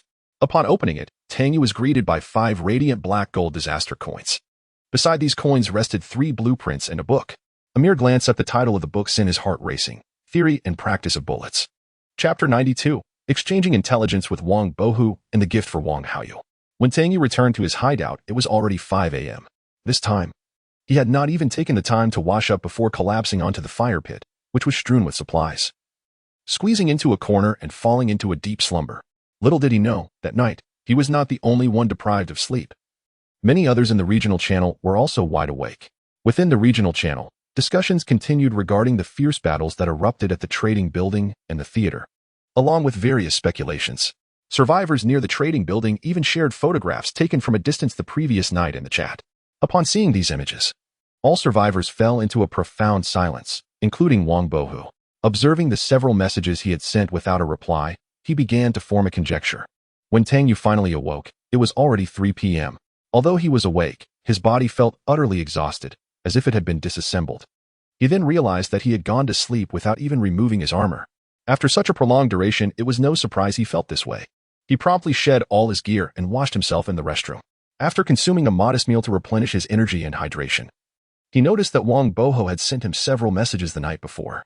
At that time, his focus had been solely on scavenging supplies and engaging in combat, which is why he had only now seen these messages. Wang Bohu, Master, was that person who appeared above the trading building yesterday you? Image of gliding wing in flight. Wang Bohu, what transpired last night? Why did both the trading building and the theater witness such intense battles? Wang Bohu, Master. Tang Yu pondered Wang Bohu's inquiries and replied, Tang Yu, yes, that person was indeed me. You should recognize the items you sent. Coincidentally, I also have matters to discuss with you. Today marks the final day of the disaster, and we must exchange information to better prepare for the circumstances ahead. As soon as Tang Yu sent his message, Wang Bohu's response arrived almost instantaneously, indicating he had been awaiting Tang Yu's communication. Wang Bohu, Master, have you just awakened? That makes sense, given that yesterday. Thus, Tang Yu addressed some of Wang Bohu's questions and curiosities regarding the events of the previous night. Upon learning from Tang Yu that the battle at the trading building had erupted because the theater's refugees attacked the meat dogs, Wang Bohu was taken aback. He was certainly aware of who the meat dogs were, having learned of them while reporting the situation at the 4S store to Tang Yu the day before. Hence, when he received the news that the butcher had attacked the meat dogs, his first thought was that this was orchestrated by Tang Yu. However, Tang Yu immediately refuted Wang Bohu's assumption, explaining that the butcher had framed Cabin, which led to the conflict between the meat dogs and Cabin, emphasizing that the butcher's assault on the meat dogs was an unforeseen incident and had no connection to him. Tang Yu's presence in the trading building was driven by his intention to acquire a particular item, which had previously led him to monitor the situation concerning the meat dogs. However, when Wang Bohu inquired about the conclusion of the battle at the trading building and the circumstances surrounding the theater building, Tang Yu professed ignorance. It was true that survivors had captured footage of him gliding with a wing, indicating that the trading building was still embroiled in combat at that time. Although Tang Yu held a measure of trust in Wang Bohu, the matter at hand involved 2 rare level titles. prompting him to instinctively wish to keep this information concealed from others. Perhaps it stemmed from his intrinsic acknowledgement of the darker aspects of human nature. He maintained a vigilant stance towards anyone he could not fully control or trust. After Wang Bohu gleaned the information he sought, Tang Yu posed his own query. What do you know about the background and factions of the true apocalyptic world following the first disaster, and what should we be wary of? Upon hearing Tang Yu's question, Wang Bohu exhibited no surprise. He took a moment to ponder, seemingly deliberating a critical choice before responding. Tang Yu did not rush him, but patiently awaited his reply. 2 minutes later, Wang Bohu shared his insights. Great one. I offer you a piece of advice. Though I am reluctant to admit it, this information is indeed true. And it is something the higher-ups of Blue Star have been hesitant to disclose to the general populace. Once you enter the true apocalyptic game, remember, do not trust anyone, including fellow Blue Star compatriots who have previously entered the game. Under no circumstances should you reveal the location of your hiding place to others. Traitors have emerged within humanity, aligning themselves with the myriad of races, and their numbers are not insignificant. As for the factions and background of the apocalyptic game, he continued, the upper echelons of the base city possess scant knowledge. They are aware of 4 primary forces: the rebels, the revolutionary army, the refugees, and the followers of the evil gods. Even the previously hidden information was obtained by a senior seed member who fortuitously acquired an epic grade item, allowing them to send a 30-character message to their world after each disaster. That is all I know. Upon receiving Wang Bohu's message, Tang Yu felt a pang of disappointment, though he was not at all surprised by the existence of traitors among human survivors. After all, regardless of the race, as long as desire and fear reside in the heart, the presence of traitors is inevitable. Tang Yu had anticipated this outcome. This insight also suggested that in the apocalyptic game, humanity likely found itself at a disadvantage against the myriad of survivor races. Furthermore, the emergence of the Revolutionary Army corroborated Tang Yu's previous speculation that a faction opposed to the rebels indeed existed. In conclusion, Tang Yu reflected for a moment before addressing Wang Bohu again. Please gather some supplies to combat the flood as soon as possible. It should prove beneficial to you. With that, Tang Yu ended the private chat. Upon receiving Tang Yu's message, Wang Bohu's eyes widened in astonishment. An astonishing conjecture emerged in Wang Bohu's mind. In the next moment, he restrained his impulse to seek clarification. He meticulously analyzed the message sent by Tang Yu for an extended period, his eyes reflecting excitement, exhilaration, and ecstasy. Wang Bohu. Thank you, great deity. Subsequently, Wang Bohu immediately commenced his preparatory plans. Meanwhile, Tang Yu, glancing at Wang Bohu's message, smiled subtly. The extent of what one could acquire depended solely on one's skill. At that moment, he noticed a private message from an individual named Lu Qiming, who claimed to possess a temperature regulator, available for trade in exchange for 15 bowls of nourishing lamb soup.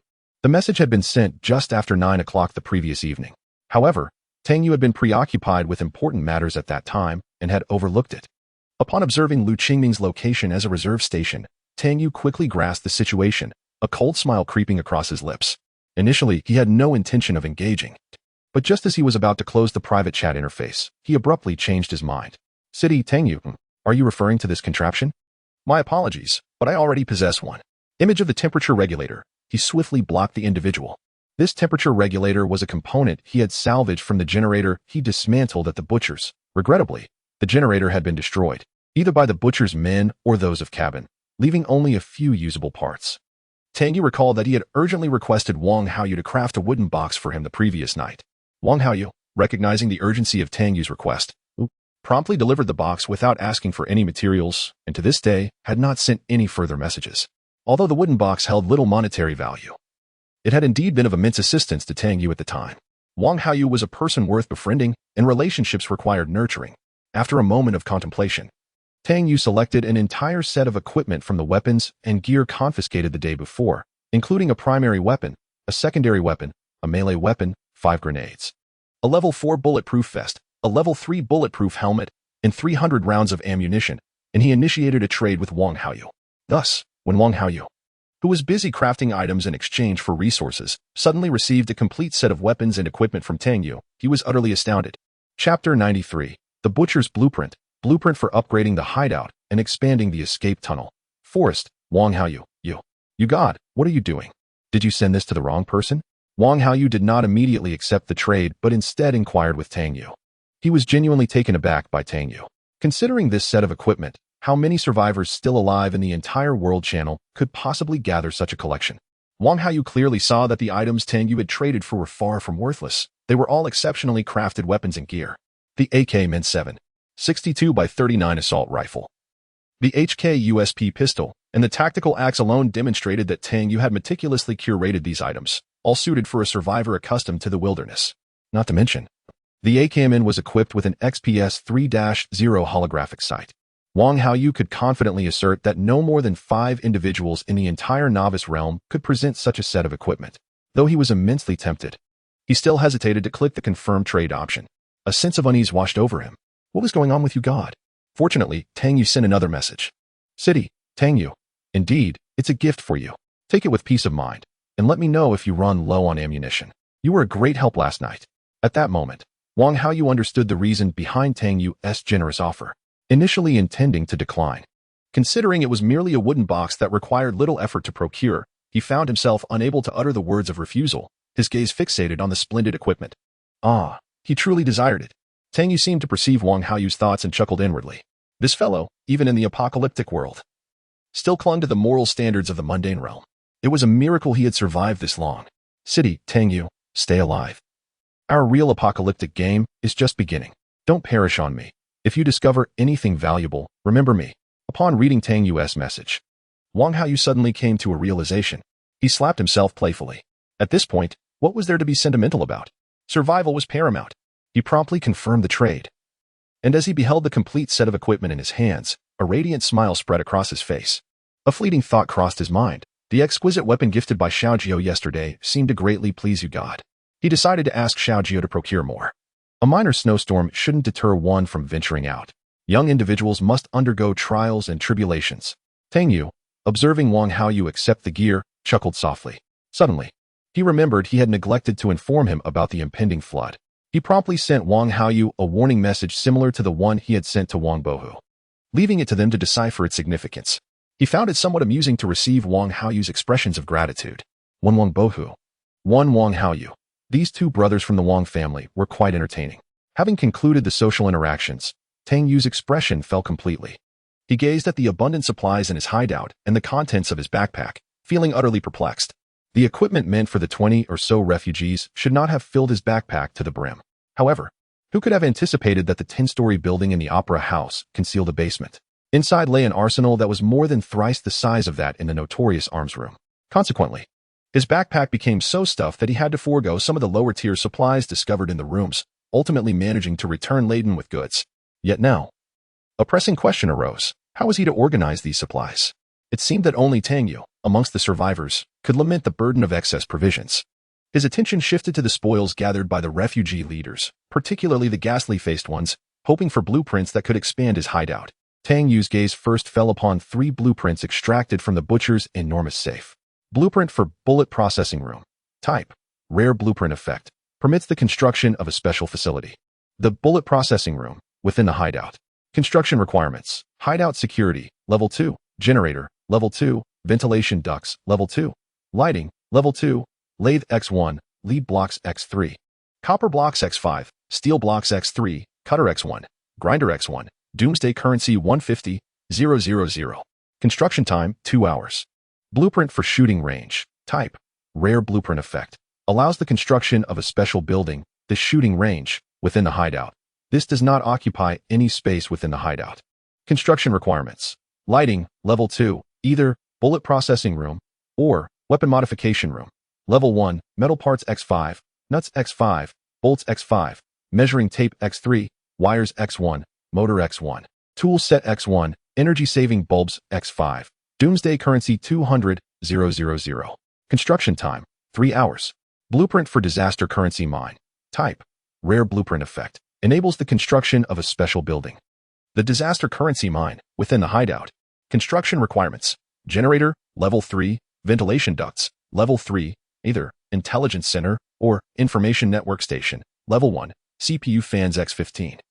Power lines X10, power units X10, circuit boards X5, outlets X5, doomsday currency 900,000. Construction time, 36 hours. Note: after constructing the disaster currency mine, a graphics card is required to activate the facility for usage with a maximum limit of 10 cards. It was Tang Yu's first encounter with such blueprints.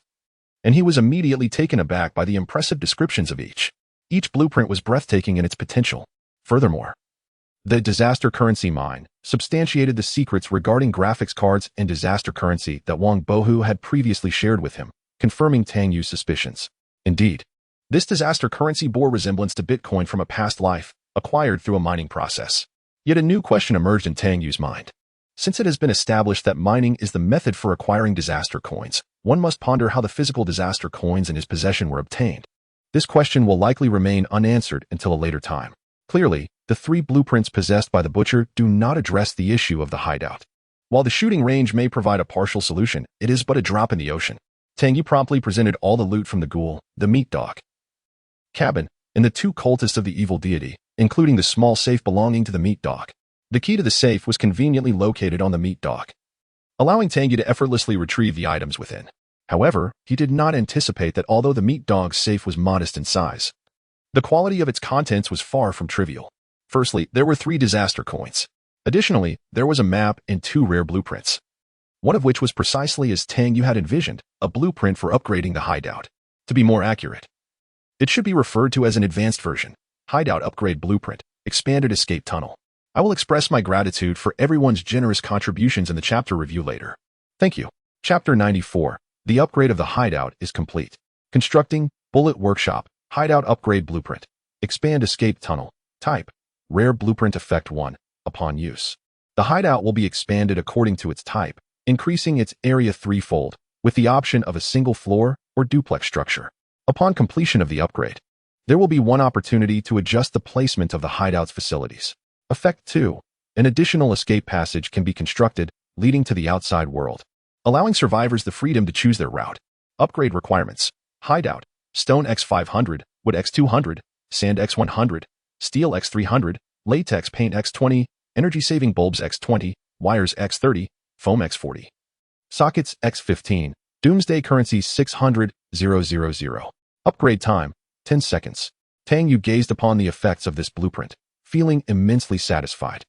As one of the 3 prominent vagrant leaders in the novice area, the meat dog truly possessed valuable items.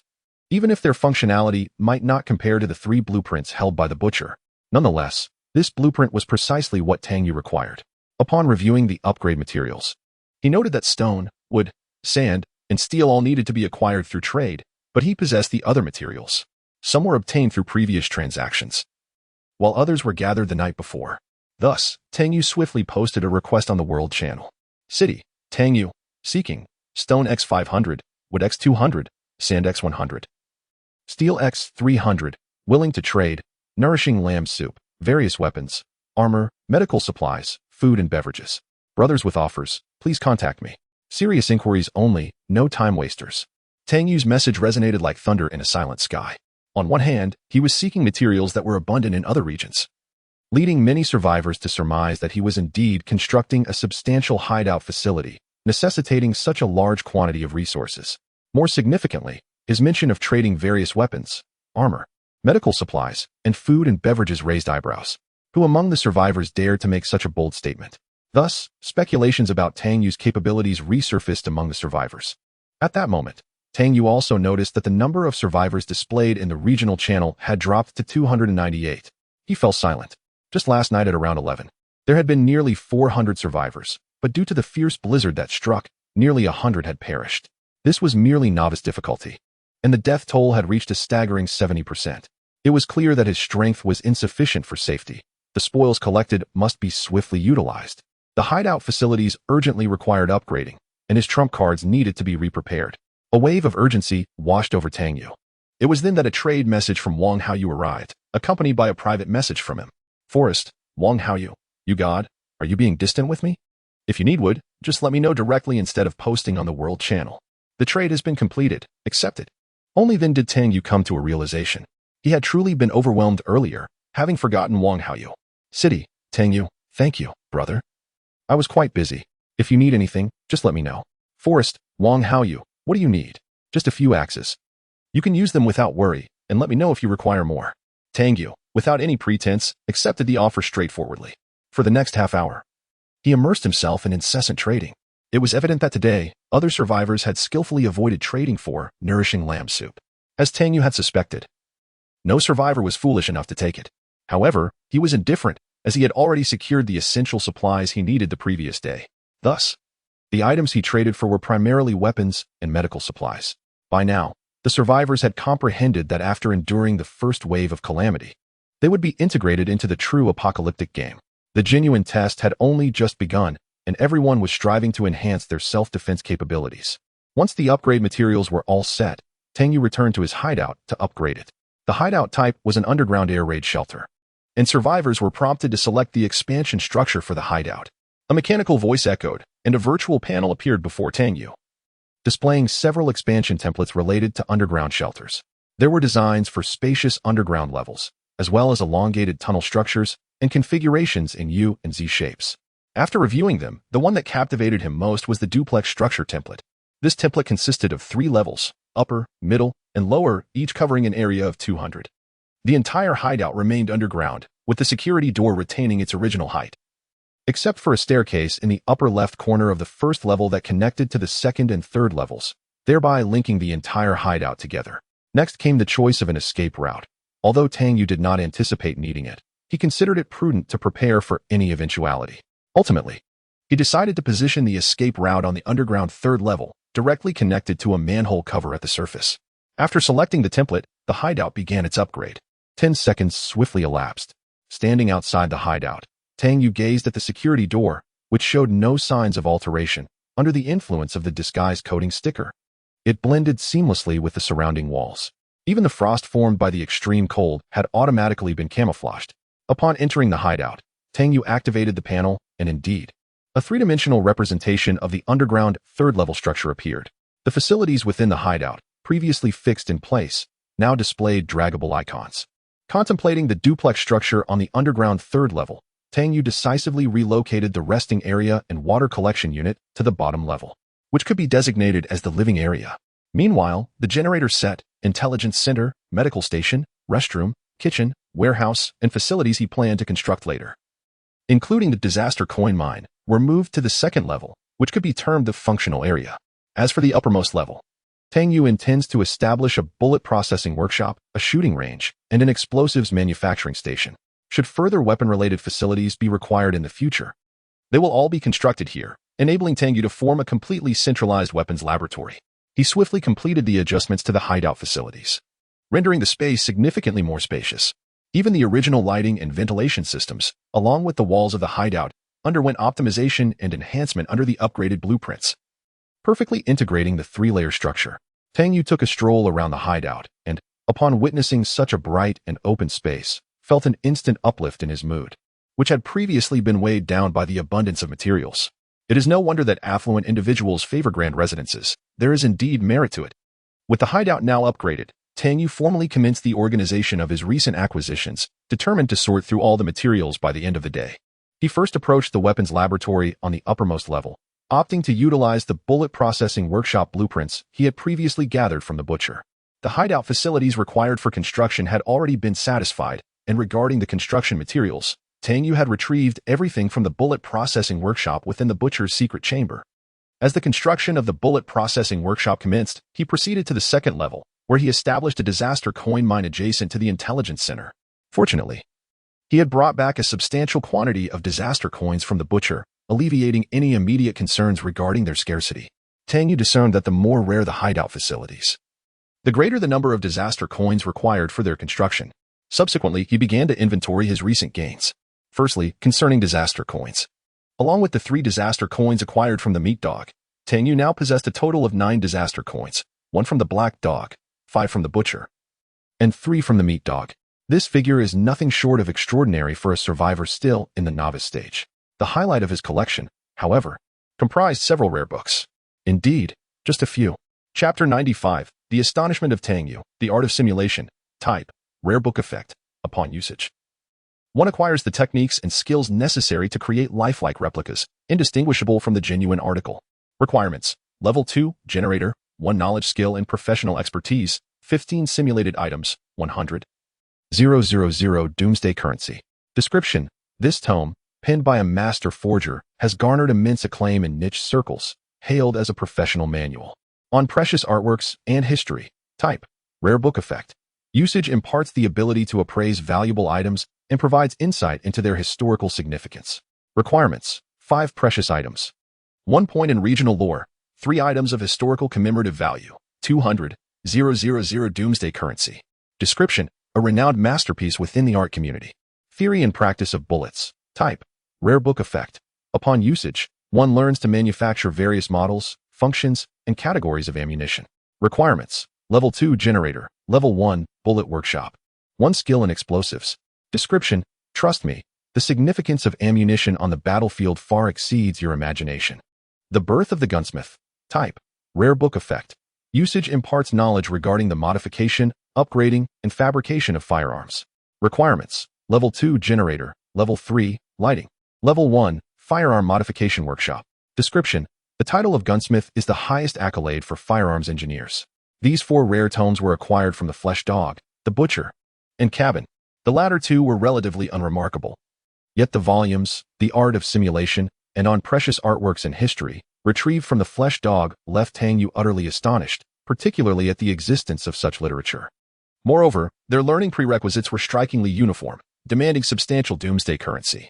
It appears that the realm of art, irrespective of authenticity, remains inaccessible to the impoverished. Upon reviewing the learning requirements, Tang Yu discovered that the only book available for his study was On Precious Artworks in History. The theory and practice of bullets necessitated the completion of the bullet workshop before he could delve into it. The same was true for The Birth of the Gunsmith, which required a facility known as the Firearm Modification Workshop. However, this time Tang Yu had been astute. Cabin must have taken his collection with him when he fled from the flesh dog, as his spoils included 2 blueprints, one of which corresponded to the rare book, The Birth of the Gunsmith.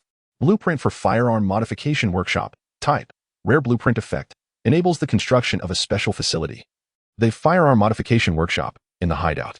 Construction requirements: Level 3 generator, Level 3 lighting, Level 3 hideout security, 30 units of wood, 15 bolts, 15 nuts, 1 file, 1 measuring tape, 1 set of tools. Construction time: 2 hours. Ensuring that all construction materials met the requirements, Tang Yu commenced the construction of the gun modification room, adjacent to the bullet processing workshop. In just 2 hours, once both facilities were completed, he would be able to learn new skills directly. Tang Yu felt a profound sense of satisfaction. It appeared that the items dropped by the leaders of the 3 factions of refugees were complementary sets that could be learned in tandem, possibly a boon for novices, albeit with a rather steep acquisition difficulty. The butcher learned bullet processing, Cabin specialized in gun modification, and the meat dog, no. It was referred to as the crafting of simulated items, which Tang Yu found too convoluted and thus labeled it as counterfeit creation instead. His gaze shifted toward the book titled On Precious Artifacts in History. It was time to delve into its contents. However, he was taken aback to discover that studying this book not only required 200,000 doomsday coins, but also a regional legend level of 1 point to qualify for learning. This was indeed outrageous. He retrieved 5 valuable items from his backpack. Among them were 3 historically significant items, and he promptly produced 3 commemorative coins, which perfectly met the criteria. Commemorative coin. Type: valuable item. Description: a commemorative coin issued to celebrate the 80th anniversary of the victory in the city war of Quail Shell City. It is said that some individuals are collecting these. But when Tang Yu clicked to learn from the book, a glaring message appeared. The item usage conditions were not satisfied. The book panel clearly indicated that while all learning conditions were illuminated, the 5 valuable items remained grayed out. What? Tang Yu was utterly bewildered. This couldn't be. Were these not the valuable items he had retrieved from the meat dog's room? Why were they not valid? It was obvious. Oh no. A sudden realization struck him, and a look of disbelief crossed his face. Could it be that all those valuable items lining the wall were fake? His composure shattered. He hurriedly examined all the valuable items he had scavenged from the meat dog's room, comparing them one by one. The conclusion was, meat dog, I curse you. He was utterly flabbergasted. He had initially thought he had struck gold with a room full of valuable items. Yet, in the end, apart from the 3 disaster coins stored in his safe, every other valuable item was nothing but a counterfeit. This individual truly had a talent for deception.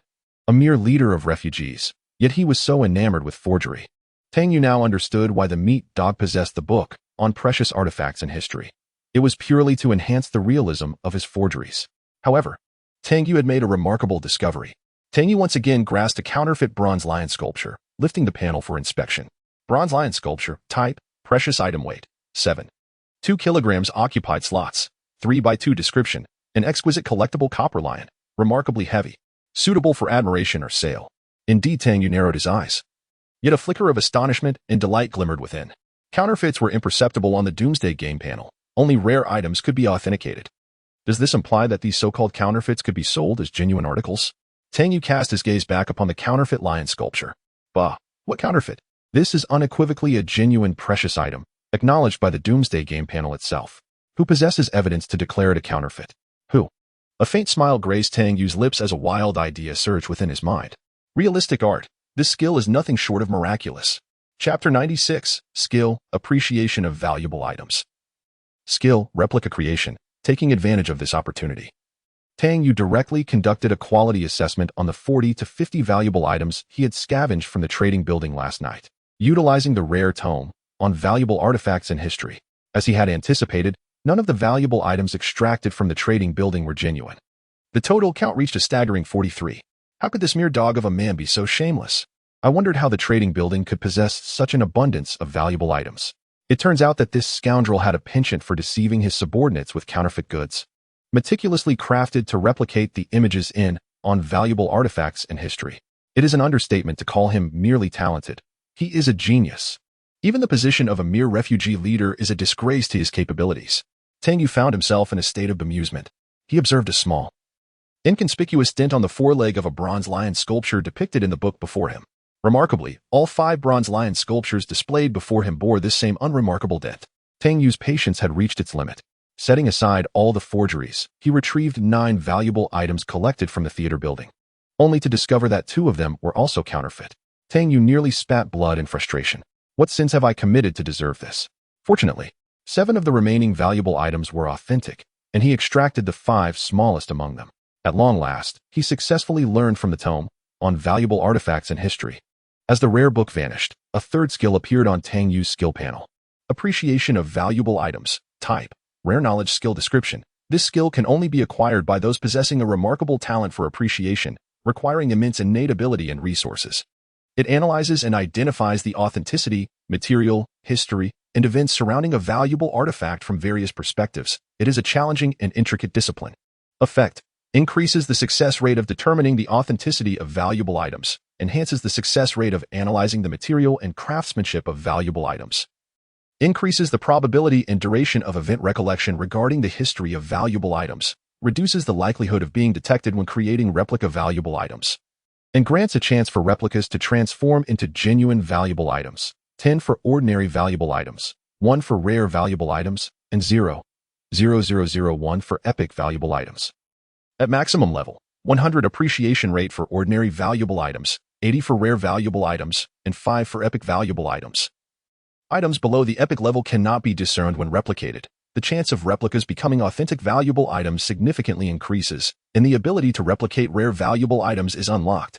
Proficiency, 0.10.000 methods to enhance proficiency. Collect precious items. Successfully identify counterfeit precious items. Successfully appraise rare and epic grade precious items. Successfully unearth the historical events associated with precious items. Successfully craft replicas that convince others to engage in trade. Tang Yu raised an eyebrow. His gaze fixed on the skill panel with a hint of astonishment. The wealth of information contained within the skill description was indeed remarkable. Rare grade precious items. Epic grade precious items. Tang Yu was no longer the naive novice he once was. Since acquiring the rare grade title and the recent counterfeit incident, he had become acutely aware of the profound chasm separating rare grade items from ordinary ones in this apocalyptic world. This was a divide that could never be crossed. Regardless of the item, anything pertaining to rare grade or above undoubtedly possessed extraordinary abilities, be it books, blueprints, recipes, or plants. This was the first time Tang Yu had heard of precious items also being categorized as rare grade, yet he had never encountered them during the initial catastrophe. This indicated that it was not a matter of prejudice against other survivors. If he had not seen such items, it was implausible that others had. Thus, items of this caliber simply did not exist during the first wave of disaster. With this realization, Tang Yu felt no further concern. He would encounter them in due time. Having met the prerequisites to study the rare book, The Art of Replication, he commenced his learning without hesitation. The 15 counterfeit items required for study vanished immediately, serving their purpose well. Subsequently, a fourth skill appeared on Tang Yu's skill panel. Replica item crafting. Type. Rare life skill description. This is a nearly lost craft. Easy to learn, yet difficult to master, requiring high levels of talent and resources. However, once acquired, it becomes a profession prone to interruption. Proceed with caution. Effect: allows the creation of a replica item through physical objects or relevant information, enhances the authenticity of crafted items, increases the success rate of crafting replica items, decreases the likelihood of replicas being detected. Placing the genuine original alongside the replica improves authenticity and reduces detection probability, as well as crafting time. When crafting replica items, there is a chance they may transform into genuine items. 10 for ordinary items, 1 for rare items, and 0.0001 for epic items. At maximum level, significantly enhances the authenticity of crafted items, greatly reduces the likelihood of replicas being exposed, substantially increases the chance of replicas becoming genuine items. Enables the crafting of rare-grade items. Proficiency: 10,000 ways to enhance proficiency. Craft simulated items, acquire knowledge-based skills, appreciate the simulated creations of others, admire authentic objects. Successfully convince others that your simulated items are genuine, culminating in a transaction. This skill is undeniably potent, especially when combined with the rare knowledge-based skill of appraisal of valuable items. The effects are nothing short of explosive, with the likelihood of transforming simulated valuable items into genuine ones reaching a remarkable 20, a 1 in 5 chance of success. Can you fathom such odds? Yet, Tang Yu never anticipated that in this apocalyptic world, he would still need to engage in learning to enhance his skill proficiency. With a resigned shake of his head, he glanced at the time. The bullet workshop and firearm modification workshop would require another hour to complete, and the 2 rare tomes remained inaccessible for study. Thus, Tang Yu laid out the remaining blueprints he had acquired during this venture, 5 blueprints in total, alongside a single map.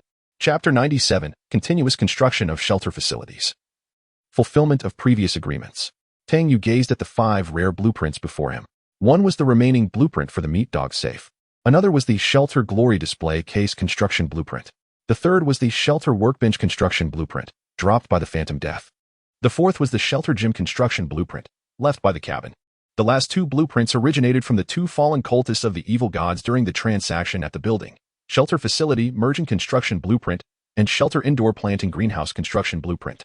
Tang Yu met all the necessary conditions for constructing these 5 rare facilities. He only lacked a few simple materials. Thus, he merely inquired on the World Channel and swiftly gathered what he needed. He decisively chose to commence construction. The workbench and gym were erected in the first floor's weapons laboratory area, while the glory display case was built on the 3rd floor's living area, directly opposite the fireplace. As the construction of the 3 facilities began, Tang Yu's gaze shifted to the remaining 2 blueprints: Shelter Facility Merging Blueprint and Shelter Underground Well Construction Blueprint. With a flip of his hand, a new blueprint manifested before him: the Shelter Underground Well Construction Blueprint. Tang Yu had possessed this blueprint for quite some time, having obtained it along with the Shelter Island Variable Frequency Air Conditioner Construction Blueprint, Gas Mass Production Blueprint, and a bloodstained letter during a prior transaction. The Gas Mass Production Blueprint had already been added to the production list for the restroom. The other 2 blueprints, being optional, had been kept until now. However, Tang Yu suddenly conceived an intriguing idea. He promptly took the Shelter Facility Merging Blueprint and the Shelter Underground Well Construction Blueprint to the water collector in the underground living area on the 3rd floor. The water collector had now reached level 2, equipped with a purification function, yet its water source had always been drawn from the city's supply. Previously, this had not been a concern, but now, with the 2 blueprints in hand, a tinge of unease crept into Tang Yu's mind.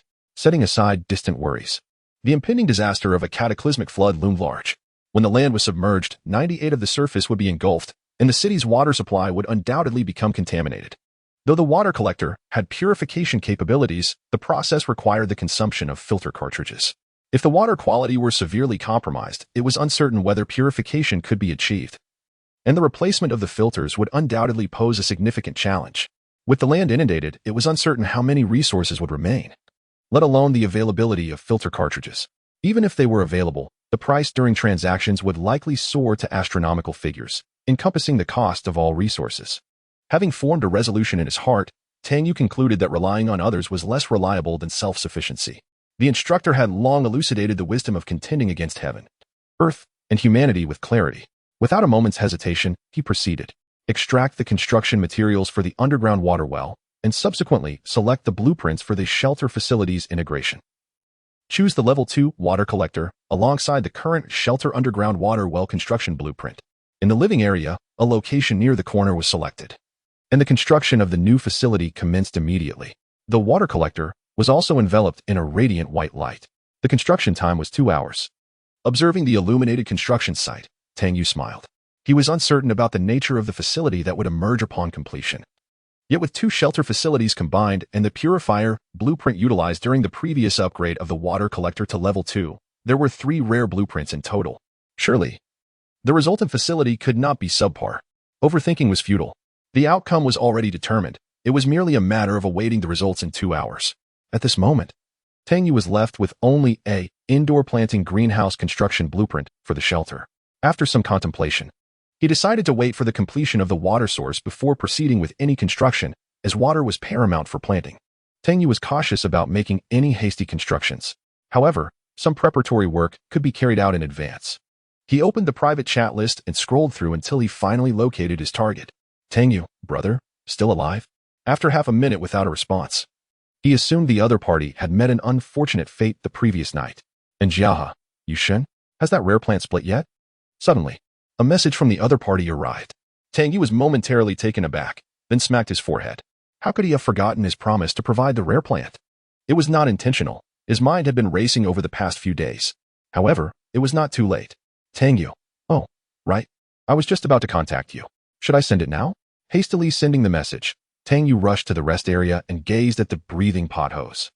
Indeed, the air roots that had emerged yesterday had completed their splitting, and the newly sprouted air root had grown approximately 2/3 of the way, maturing within 4 to 5 hours. Tang Yu let out a long sigh of relief. At that moment, another message from Jiaha arrived. Jiaha, that is fantastic. Yushin, you can send it to me now. I'm immensely grateful.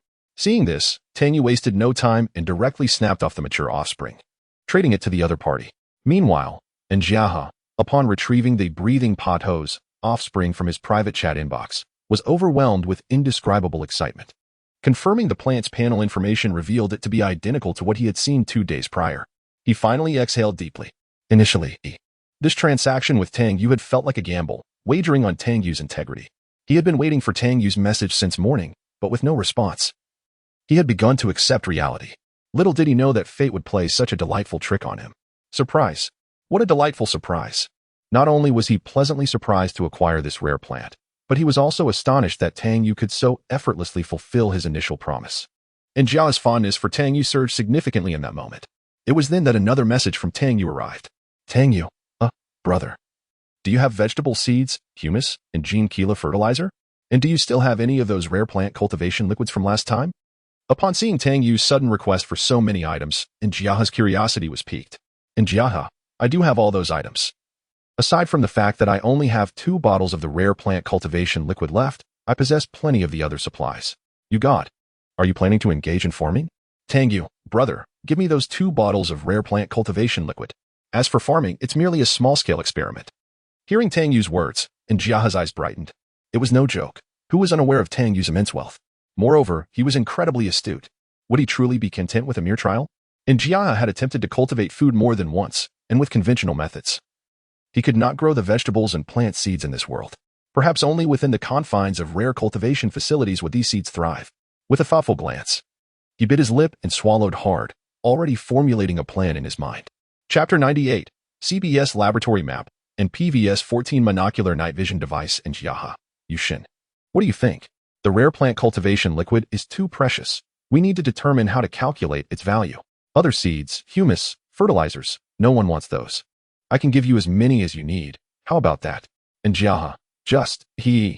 Well, Yushin, if you really manage to grow some food, like vegetables, could you spare me a bit to taste? Ever since the apocalypse began, I haven't had fresh vegetables for 3 years. Upon receiving Jia's message, Tang Yu did not respond immediately. Instead, he meticulously reread the conversation multiple times, including their previous exchanges. It seemed that Jiaha became particularly invested whenever it involved plants. Tang Yu quickly recalled their discussion a few days prior about purchasing rare plant cultivation liquid, during which Jiaha had claimed to be out of stock. Now, however, 2 bottles had suddenly appeared. Either Jiaha had not been truthful before, or he had the capability to produce this rare plant cultivation liquid. Tang Yu's eyes gleamed with excitement. Setting aside the former possibility, If his assumptions were correct, and Njiaha could indeed manufacture the rare plant cultivation liquid, the output of Type 1 plant cultivation liquid would be at least 1 unit per day. This was an exceptional talent. Tang Yu's mind was made up. Tang Yu, sounds good, brother. If I manage to achieve something noteworthy, I'll reach out to you. How does that sound? Tang Yu, but remember, if you come across any items related to rare plants, do keep one for me. Njiaha, haha, all right, Yushin, I'll keep an eye out for you. The two swiftly negotiated the exchange of materials for the 2 bottles of Type 1 plant cultivation liquid. After consuming an MP5 submachine gun, 120 rounds of ammunition, and a level 3 bulletproof vest, the transaction was successfully completed. At this point, no one inquired about Tang Yu's nourishing lamb soup, and he was indifferent. The kitchen continued its vigorous production. Ultimately, he could sell it to survivors in the frigid regions or store it for later when harsh weather struck. The necessary supplies for the indoor growing greenhouse had already been prepared. Tang Yu proceeded to organize his spoils. His gaze fell upon an item resembling a map within the meat dog's safe. Anything that could be stored alongside 2 rare blueprints could not possibly be mundane. As soon as Tang Yu unfolded the map and scrutinized the text, his mind momentarily faltered, leaving him dumbfounded. He then carefully verified that the map indeed depicted the location he had anticipated. Incredible, it truly is. CBS Laboratory Functional Area Distribution Map. Type: Rare Item Description. This is a schematic depicting the functional area distribution within an underground laboratory known as CBS, enabling you to swiftly locate your desired destination. Effect 1. When situated within the confines of the laboratory, one can observe their current location on the map, as well as the orientation of the escape routes. Effect 2. This can serve as a rare special facility, the Intelligence Center, allowing for the expansion of items and the addition of CBS laboratory modules. On this map of the CBS laboratory, the entire facility is distinctly delineated into 3 levels: the first underground level, the second underground level, and the third underground level. Furthermore, the laboratory is partitioned into 5 functional zones, each represented by a different color: logistics, warehouse, and supply area, parking lot, laboratory and office area, sterile laboratory, medical support, and quarantine zone, and administrative and recreational area. Each functional zone is further subdivided into more specific sections. For instance, the simplest parking lot area is divided into 1. Security room, parking lot gate, control room, 2. Parking lot, 3. Atrium, 4. Parking lot gate. In total, the laboratory comprises approximately 40 functional areas, distributed across the 3 levels. The most expansive areas are the laboratory and sterile laboratory zones. Tang Yu reaffirmed his previous conjecture. This CBS laboratory is undoubtedly engaged in human experimentation to study the evolution of human genes. This is likely the source of the development of the child of the ocean, gene evolution agent. However, Tang Yu's gaze fell upon a black section on the map, eliciting a look of confusion. This black area is marked as the containment isolation zone. The mere sight of such terminology instinctively unsettled Tang Yu. What is being contained? And what is being isolated? Could it be those uncontrollable subjects from the gene experiments, or something else entirely? His mind wandered to the gelatinous substance discovered within that grotesque brain the previous night. Incomplete evolutionary neural bridge. Additionally, what does the information regarding the escape route signify? Why would there be a need for escape routes? Is it the case that upon entering this laboratory, one must locate these escape routes to exit? And that there are likely multiple routes, possibly subject to change at any moment? Or perhaps certain conditions must be met to leave?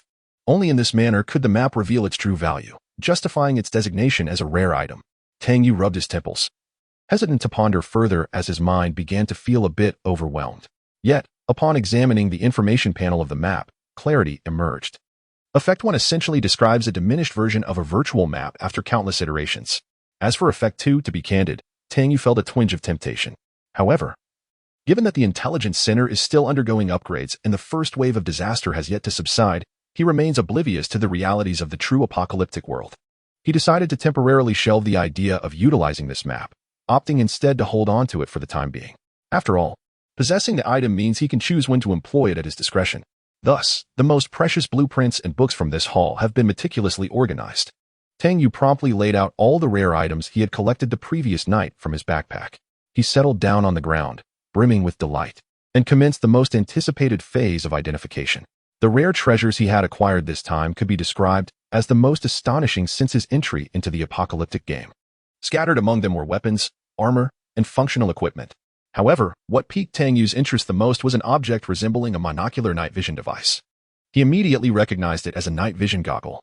This item had been procured from the Ghost Face, the most formidable boss in the novice version. And Tang Yu was filled with eager anticipation. In PVS 14 monocular night vision device, type, rare item occupied slots, 1x1 description. In PVS 14 monocular night vision device, a portable visual search apparatus utilized by the Army Navy, capable of providing visibility up to 350 meters at night. With a field of view of 40 degrees and brightness adjustment features. Applicable environment, low light usage methods, handheld, head-mounted, or mounted on weapons and cameras. Field of view, 40 magnification, 1 to 3 times resolution, 64 brightness gain, 25 to 3000, adjustable, diopter adjustment, 2 to 6 focusing range, 25 cm, 350 m operating temperature range, -51 to 49 storage temperature range, -51 to 85 chapter 99. The blade of the cultist priest of the malevolent deity. Decoding the USB drive. The night vision device is utilized in conjunction with the PQ-15 sight mounted on the precise marksman rifle wielded by the Phantom. In PQ-15 sight, type, combined tactical device occupancy, 1x1 description, a tactical apparatus integrating visible laser indication, infrared and infrared illumination. Mode switch, visible laser, infrared illuminator. When the PQ-15 sight activates the infrared laser at night, it emits an invisible laser to the naked eye, producing a minuscule infrared laser point at the target, indicating the precise point of impact. By donning the night vision device, one can engage targets directly through the infrared laser in low-light conditions. The combination of these two items significantly enhances Tang Yu's nocturnal operational capabilities, substantially extending his operational radius from close-range engagements to medium and short-range confrontations, thereby increasing the diversity and security of his tactical choices. For 117 Hong Kong dollars precision marksman rifle, type, precision marksman rifle occupancy, 5x2 recoil, vertical, 93, horizontal, 258 effective range, 700 meters shooting mode. Semi-automatic, fully automatic rate of fire, 850 accuracy, 1. 53 ammunition caliber, 7. 62 by 51 millimeters muzzle velocity, 789 ms magazine, 7 Hong Kong dollars. 62 by 51 20-round semi-transparent polymer magazine. This weapon's handguard features a remarkably simplistic design, with a Picatinny rail atop that seamlessly integrates with the receiver's rail, complemented by a 4-sided rail configuration for the attachment of various tactical accessories. The upper section is equipped with a UTG reflex sight. Blade of the cultist priest of the malevolent deity. Type, rare item. Melee weapon occupancy, 2x1 description. A bizarrely shaped blade adorned with enigmatic symbols, evidently intended for ceremonial purposes, though not limited to such. Modified for the application of toxins. It is advisable to avoid contact with the blade's edge. Effect 1. When an enemy is struck by the blade of the cultist priest, they will be infected by an unknown toxin that incinerates their blood from within. This condition cannot be neutralized by antidote injection. Effect 2. When an enemy is struck by the blade of the cultist priest, their body will gradually succumb to a state of paralysis, the severity of which intensifies over time. This condition cannot be neutralized by antidote injection. Effect 3. Capable of conducting sacrificial rituals. Note, effects the first and the second of may be utilized twice daily. The poisonous effects can only be alleviated by the CBS laboratories and a toxin serum. HRT combat boots, black, type, rare equipment, footwear. Material, new Boscher thin film. Abrasion-resistant ballistic nylon puncture resistance level, 2 water resistance, excellent breathability, excellent stability level, high oil resistant.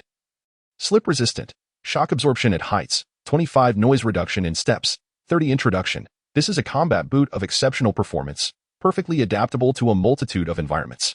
Mechanics wear gloves, type, rare equipment, hand material, fur. Special nylon water resistance, excellent abrasion resistance, excellent insulation, good grip strength, 25 stability, 20, XCT, 500 BT digital headphones, type, headphones occupancy, 2x2 performance. Distortion 0. 2, step detection 40. Equipment noise capture 30, sound pickup range 20, ambient disruptive noise -25. The spoils from the Ghost Face had nearly replaced half of Tang Yu's previous equipment.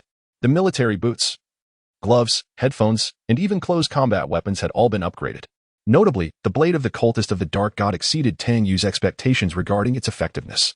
With this weapon, as long as he could land a strike on an enemy, regardless of the circumstances, the absence of a specialized antidote serum would almost guarantee their demise. As for the effect of paralyzing enemies, it bore a resemblance to the previous paralysis toxin Tang Yu had encountered, allowing for situational use. Concerning the effect of conducting a sacrificial ritual, Tang Yu was particularly attentive, as he was required to complete a sacrificial task within 7 days due to his possession of the title Night Stalker. Failure to do so would lead to self-sacrifice. Although he remained uncertain about the method of this self-sacrifice, he had no desire to experiment. Speaking of sacrificial rituals, Tang Yu retrieved an item resembling a previous, encrypted USB drive from the spoils of Ghostface. Upon viewing the item information panel, he discovered decryption USB drive, type, rare electronic book effect, allows the contents of the USB drive to be accessed via electronic facilities, imparting relevant knowledge. Learning requirements, identity of a dark god cultist or dark god cultist priest, 1 electronic facility, 1 morphine syringe. Introduction. This mysterious USB drive is rumored to have originated from CBS laboratories, containing knowledge unknown to the world. Thus, this was the decryption USB drive. As Tang Yu examined the information before him, a notebook adorned with a large eye and mysterious symbols appeared in his hand. The pages were filled with intricate symbols, causing his vision to blur and his focus to wane upon merely glancing at it. Notebook of the Dark God Cultist. Introduction. A notebook for recording significant information by the Dark God Cultist, but requires corresponding knowledge or the decryption USB drive to comprehend the related information. This notebook was acquired on the 2nd day of his entry into the Doomsday game after he eliminated a Dark God cultist who attempted to ambush him at the Red Romance Club. For quite some time, he had somewhat forgotten. It was unexpected to discover that the elusive decoding USB had been right under the nose of the Grimace all along. However, upon further reflection, it seemed there was no fault in this. Presently, the Intelligence Center remained in the midst of an upgrade, rendering it impossible to utilize the decoding USB to acquire the knowledge contained within. Patience was required. As for the identity prerequisites stipulated for the decoding USB, Tang Yu believed that merely donning the title of Night Walker should suffice to resolve the matter flawlessly, for the title's description explicitly stated, "The old king has perished, and the new king ascends." Chapter 100, CBS Laboratory Keycard. Black. Clues of the underwater assault rifle much like the previous acolytes of the malevolent deity. The grinning face bore a notebook filled with an array of symbols. The enigma could only be unraveled in due course. However, the last 2 items remaining on the grinning face were utterly unforeseen by Tang Yu. CBS Laboratory Keycard. Black. Type. Laboratory Keycard occupancy. 1 by 1 purpose. Unlocks the door to the experimental area on the underground 2nd level. G12. Storage options. Simple wallet. Yes. Key holder. No document bag. Yes. Small SCC bag. Yes. Anruo Museum warehouse key. Type. Key occupancy. 1 by 1 purpose. Opens the door to the rear warehouse of the Anruo Museum. To his astonishment, he had discovered a laboratory key card. Thus far, he possessed 2 such cards. One was an experimental access key card, granting a single entry to the laboratory, and the other was this black key card. Without delay, Tang Yu retrieved the internal map of the laboratory to locate the G12 experimental area. Soon, he pinpointed the G12 area situated in the lower left corner of the underground 2nd level. Behind G12 lay the work area, adjacent to the G11 experimental area, and the server room in zone B12. Between G12 and B12 were the stairs leading up and down. The G12 area was quite expansive, and the nature of the supplies within remained a mystery. Nonetheless, they were likely to be of superior quality. Furthermore, the Anruo Museum warehouse could very well be the lair of the grinning face. Tang Yu recalled the time when the black dog had also dropped the key upon its demise. That particular acquisition remained vivid in his memory. Having secured these 2 keys, Tang Yu meticulously organized all the spoils from the grinning face. What remained were the treasures from the flesh dog, the caban, and the butcher. He had previously extracted all the blueprints and books, leaving only the weapons, equipment, and various items from the 3 leaders before him. The flesh dog's weapon was a Remington M870 shotgun, whose performance and efficacy surpassed that of the earlier MP133 shotgun. However, Tang Yu currently had no need for such weaponry, so he set it aside for the time being. Next came the spoils from the butcher. To be frank, Tang Yu found himself at a loss for words upon seeing the weapon possessed by the butcher. Piardran Baton. Type. Rare item. Melee weapon occupancy. 1 by 2 attack range. 0. 6 meters description. The Piardran Baton, equipped with a side handle, is utilized by law enforcement for self-defense and crowd control. Effect 1. When an enemy is struck by this weapon while wielding a firearm, their weapon experiences a jam effect. Effect 2.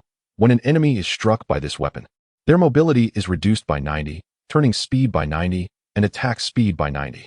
In Tang Yu's eyes, this weapon could only be described as inhumane and frenzied. If someone were to suddenly be struck by it, the weapon would jam instantly, and its mobility would be as sluggish as a turtle. Tang Yu could hardly conceive of any alternative to being bludgeoned to death by a police baton. He felt a sense of relief that he had directly used remote emulsification explosives to eliminate that cunning old man. Had that relic managed to get his hands on this device, the outcome would have been dire. As for the butcher's other equipment, it lacked novelty. Everything was available in the emptied armory, while the various bullets the butcher was most proud of had long been stored in Tang Yu's backpack space. Lastly, there were the spoils from Cabin. Cabin had amassed quite a collection, yet Tang Yu's interest was piqued by only 2 items.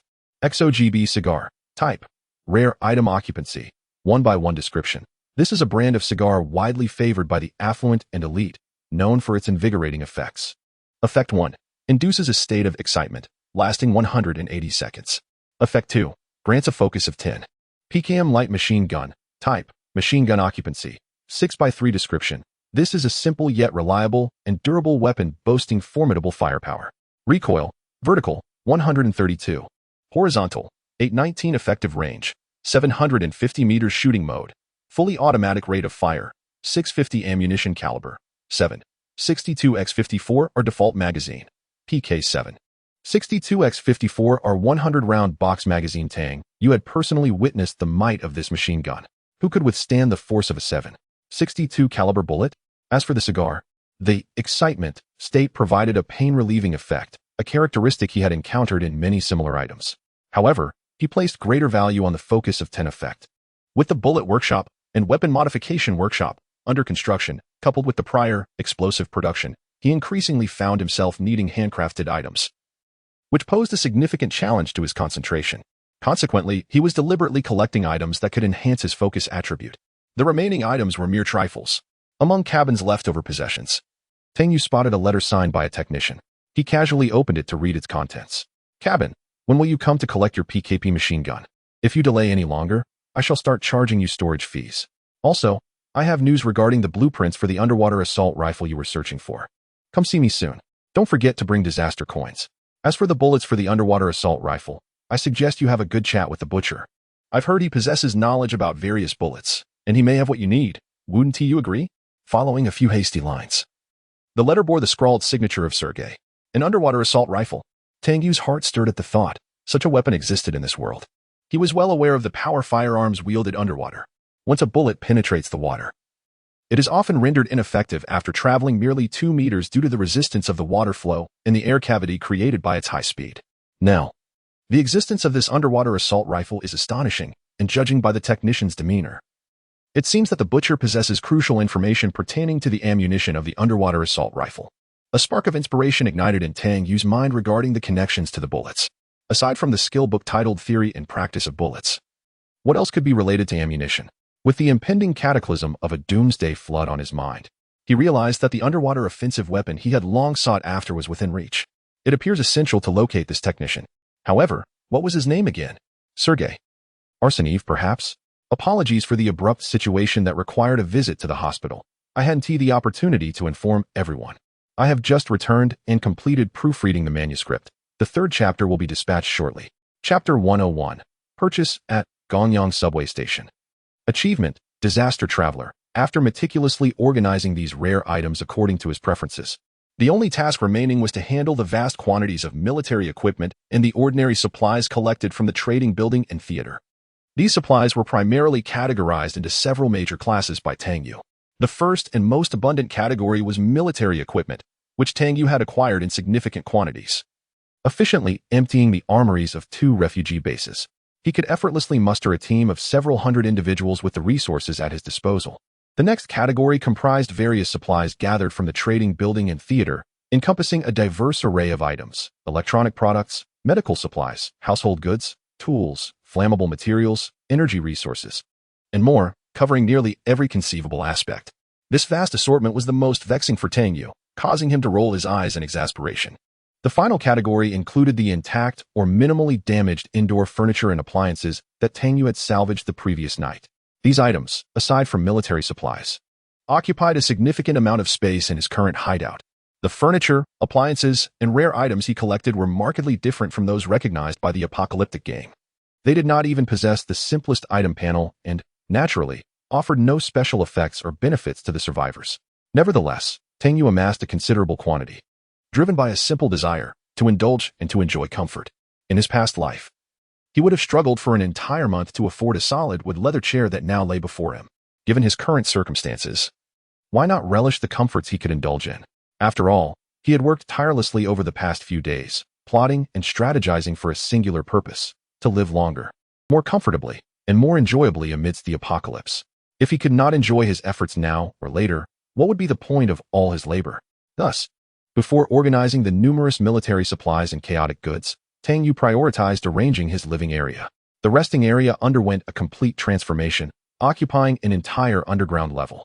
The previous single sofa and small coffee table were clearly inadequate for the opulence of his current abode. In the space before the fireplace, a precious cashmere area rug was laid down. 3 meters from the fireplace, in front of the display cabinet of glory, a 3-seat fabric sofa was placed atop the rug, flanked by a pair of matching single and double sofas on either side. Between the 3-seat sofa and the fireplace stood a coffee table with a solid wood frame and marble top. A small round table was positioned between the single sofa and the fireplace, while another small coffee table was placed between the double and 3-seat sofas. A rare plant, breathing green radish, adorned the small table. The faint scent of smoke from the fireplace was instantly purified, creating a warm and inviting atmosphere in the living area that Tang Yu had so lovingly arranged. If only there were a fruit platter to complement it. Tang Yu pondered this thought. However, he was momentarily taken aback by the sight of the statue of Guan Yu situated not far from the fireplace. He quickly slapped his forehead, realizing that in the midst of relocating his hideout, he had forgotten the statue was adjacent to the resting area by the fireplace, inadvertently bringing it down to the lowest level during the repositioning. "Please forgive me, esteemed Emperor," he said. "I shall assist you in relocating." Without resorting to his backpack storage space, Tang Yu took it upon himself to lift the statue along with its pedestal and moved it to the uppermost level. He chose a spot against the wall, directly facing the security door of the hideout, and meticulously rearranged the statue of Guan Yu. Just as he was about to light incense, it suddenly dawned on him that he had yet to roll the dice for today's game of Monopoly. After offering a silent apology to Guan Yu, he hurried to the restroom to wash his hands and face, applying some fragrance. Only then did he stand solemnly before the statue, his expression grave. "O great Saint Emperor Guan, I, your humble servant Tang Yu, earnestly beseech your blessings for great fortune and prosperity." He bowed 3 times reverently before inserting the sandalwood incense into the censer. Upon opening the Monopoly panel, he discovered that the wealth points from all property investments had once again been credited, totaling 425 points. Adding the remaining 521 points from yesterday, his wealth points surged to 946. He shook the dice, his gaze following its rapid roll. At last, the dice came to a halt. 6 was the result. As the miniature Tang Yu hopped across the Monopoly board, he anticipated the position where he would land, his eyes widening in surprise. It was, would he spend 300 points to purchase the GOAT subway station? Yes. With Tang Yu's affirmation, his wealth points were deducted, reducing his total to 646. Simultaneously, a new virtual map materialized in his mind. The instant the virtual map appeared, Tang Yu noticed 2 glowing points within the subway station, one yellow and the other red. This discovery piqued Tang Yu's interest in the 2 glowing points. The red indicated hostility towards him, or indiscriminate animosity, while the yellow signified neutrality. The simultaneous presence of these 2 colors at one subway station was intriguing. Upon closer inspection, he found that the 2 points were nearly situated at opposite ends of the GOAT subway station tunnel. They were likely from the same group of survivors. Unaware of each other's presence, Tang Yu made his assessment. As for why one survivor harbored animosity towards him, he paid it little mind. There were simply too many who bore ill will, a perfectly ordinary occurrence. Jealousy, hostility, psychological imbalance, a refusal to see him thrive. There were myriad reasons. But as long as it didn't interfere with him, he couldn't be bothered. However, if anyone dared to challenge him directly, they would certainly meet their demise. Well, another station acquired. By the way, the official features of Monopoly only activate after surviving the first round of disasters. Might they be the familiar ones I know? I feel a flicker of anticipation. Returning to the living area, Tang Yu brewed himself a cup of red tea and glanced at the time. There were still half an hour left until the bullet workshop would be completed. So he opened the panel to review the achievements and titles he had acquired the previous night. In total, he had obtained 3 achievements and 3 titles. He had already examined the achievement Nemesis of the Vagrants 2 and the 2 rare titles Night Walker and Conqueror of the Vagrants. Now, only 2 achievements remained, Disaster Traveler and Rising Legend, along with the common title Favored One in Disaster. Disaster Traveler Type, Achievement Acquisition Requirement. Find a disaster relic during a calamity and witness its emergence with one's own eyes. Effect 1. When in a disaster. Reduces disaster impact by 10, increases the chance of finding a disaster relic by 10, and enhances the effect of using a disaster relic by 5. Effect 2. Each successful instance of finding and witnessing the emergence of a disaster relic during a calamity accumulates an additional effect of Effect 1. Chapter 102, Bullet Workshop completed. Ammunition Expert, Legend Rising, Type, Achievement Acquisition Requirement. Survivors must accumulate 3 points of regional legend before surviving the first round of disaster. Effect 1. Every 3 days. Summon and control a previously slain enemy to fight on your behalf for a duration of 1 hour. Current usage count, 1. Effect 2. Luck 5. Disaster's Favorite. Type, Ordinary Title Acquisition Requirement. Witness the birth of a disaster artifact. Effect, during a disaster. The favorability of living beings becomes neutral, with a disaster impact reduction of 5. Luck 5. The effects of Disaster Traveler and Disaster's Favorite are similar. Although they differ in specifics, they essentially provide Tang Yu with a potential strategy for future calamities. The information panel for Legend Rising, however, is particularly intriguing. If I were to summon the Grinning Face, it could prove to be quite fascinating.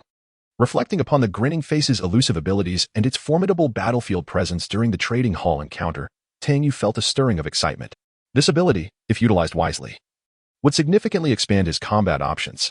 As for the final Luck 5, Tang Yu is uncertain of its precise effects, but its standalone presence in an effect slot suggested considerable importance.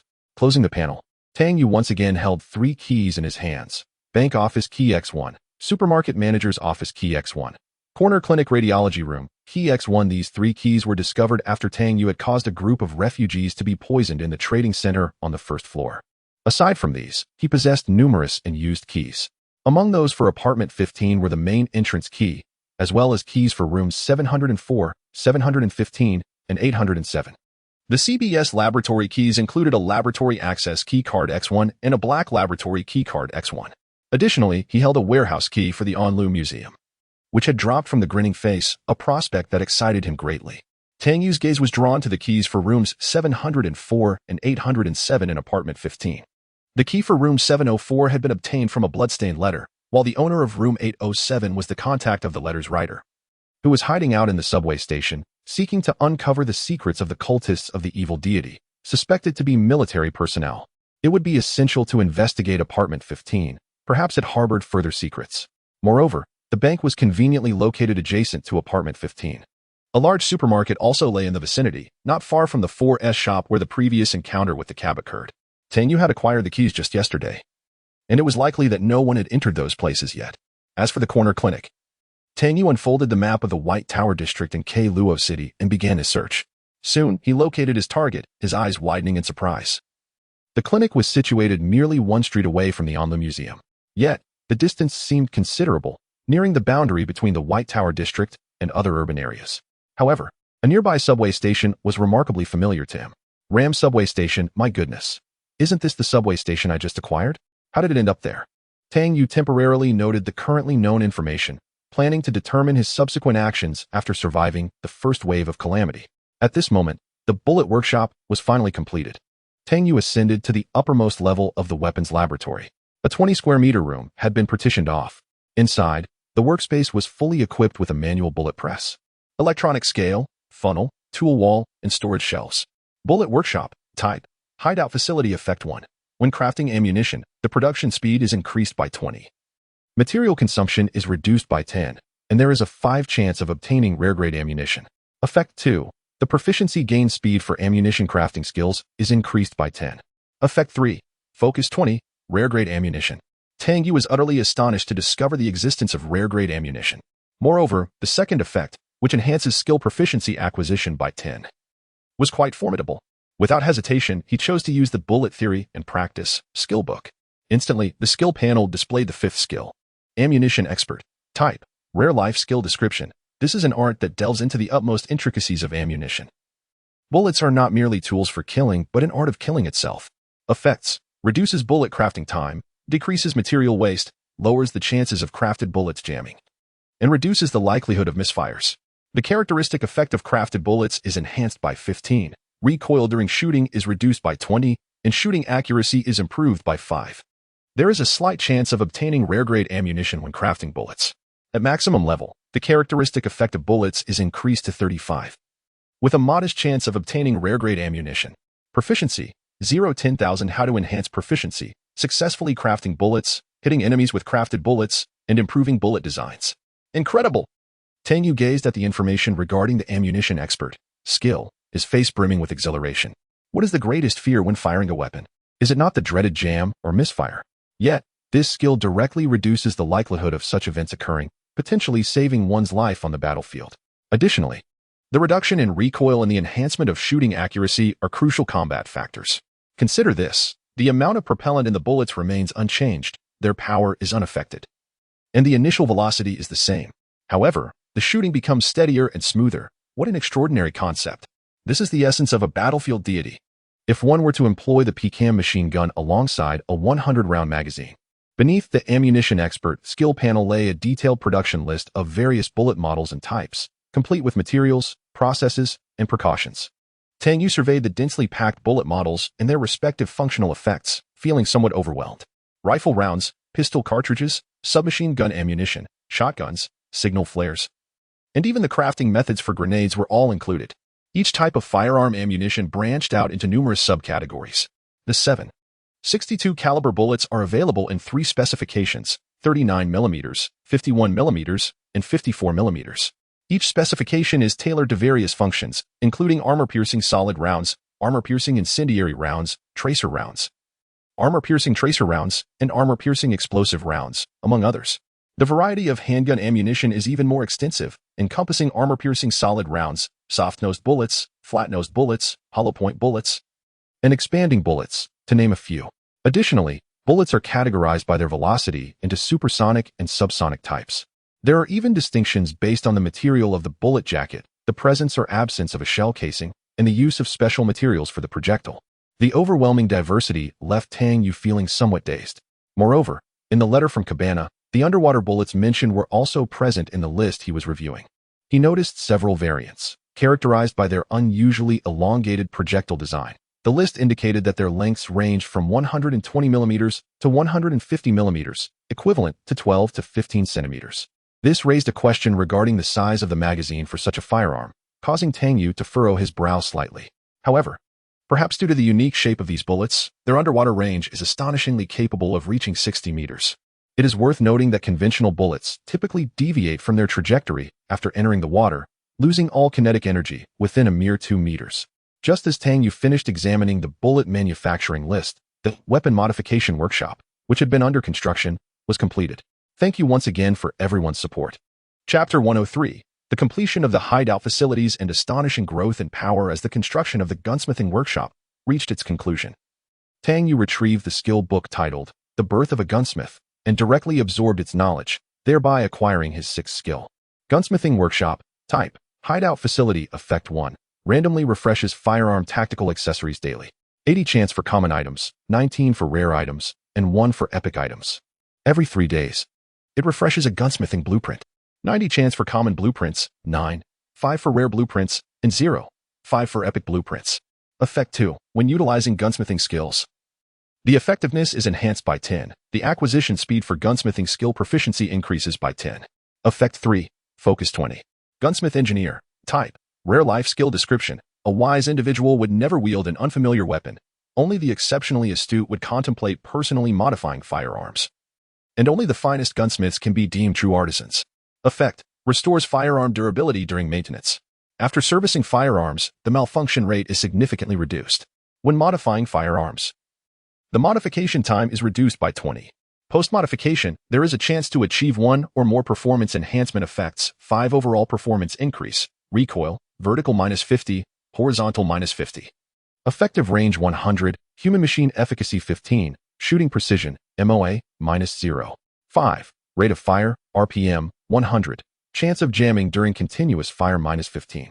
At maximum level, during the firearm modification process, there is a chance to trigger the Eureka effect, leading to the comprehension of a gunsmithing blueprint, 60 chance for common, 30 for rare, and 10 for epic, allowing for free enhancement of firearm performance. Proficiency, 0-10,000 How to improve proficiency, modifying, repairing, and maintaining firearms, crafting gunsmithing blueprints. Using modified firearms to eliminate foes. Tang Yu gazed at the information displayed on the panel, feeling immense satisfaction. A gunsmithing blueprint had already materialized on the desk of the gunsmithing workshop, albeit a common-grade blueprint, which he promptly stored in his backpack. Similarly, beneath the gunsmith engineer skill panel, a comprehensive crafting list appeared. It encompassed everything from basic components like grips, handguards, and barrels to more complex items such as rail bases, magazines, stocks, and various functional tactical accessories, with dozens to hundreds of specifications available. Tang Yu was momentarily taken aback. He had anticipated some difficulty in crafting. Yet the sight of this extensive list felt even more overwhelming than the previous ammunition crafting list. This is a good thing. Indeed, it is a blessing. After a series of self-soothing affirmations, Tang Yu's mind began to envision the promising prospects of the ammunition expert and gunsmith engineer skills. Although these skills seemed daunting, he was determined to master them fully. The benefits that the future holds for Tang Yu extend far beyond the simplistic descriptions of skills. With the ability to achieve self-sufficiency in firearms and ammunition, Tang Yu can now custom-tailor specialized combat rounds according to his specific requirements. This development signifies a monumental leap in his economic prospects. Should Tang Yu truly master these two skills, his comprehension of firearms and ammunition would undoubtedly surpass that of the average individual. He will also transcend the previous model of merely collecting and trading resources.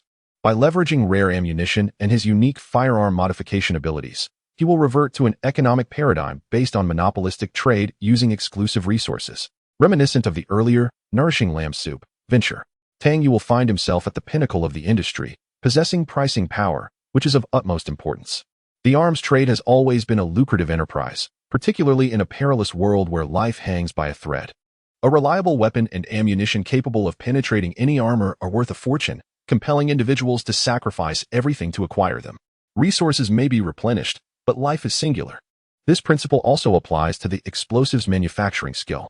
Unlike nourishing lamb soup, which has monopolistic conditions and only thrives in frigid weather, the market for firearms and ammunition remains perpetually vibrant as long as Blue Star exists, with 100,000 individuals entering apocalyptic games each month.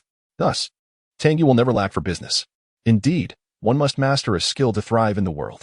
With a hint of nostalgia, Tang Yu closed the interface and departed from the firearm modification room. Today, he had no time to explore new skills. He now stood before the wall at the innermost part of the underground level, retrieving the hideout shooting range construction blueprint. With the completion of the bullet processing room and firearm modification room, it was time to construct this next facility. Tang Yu chose to utilize the blueprint, and immediately, a faintly glowing screen appeared before him. Shooting range, construction countdown, 3 hours. Excellent. Although he was uncertain about the range's dimensions, he hoped for a spacious area. Subsequently, the workbench, gym, and honor showcase were all constructed in succession. Hideout workbench, type, hideout facility effect 1.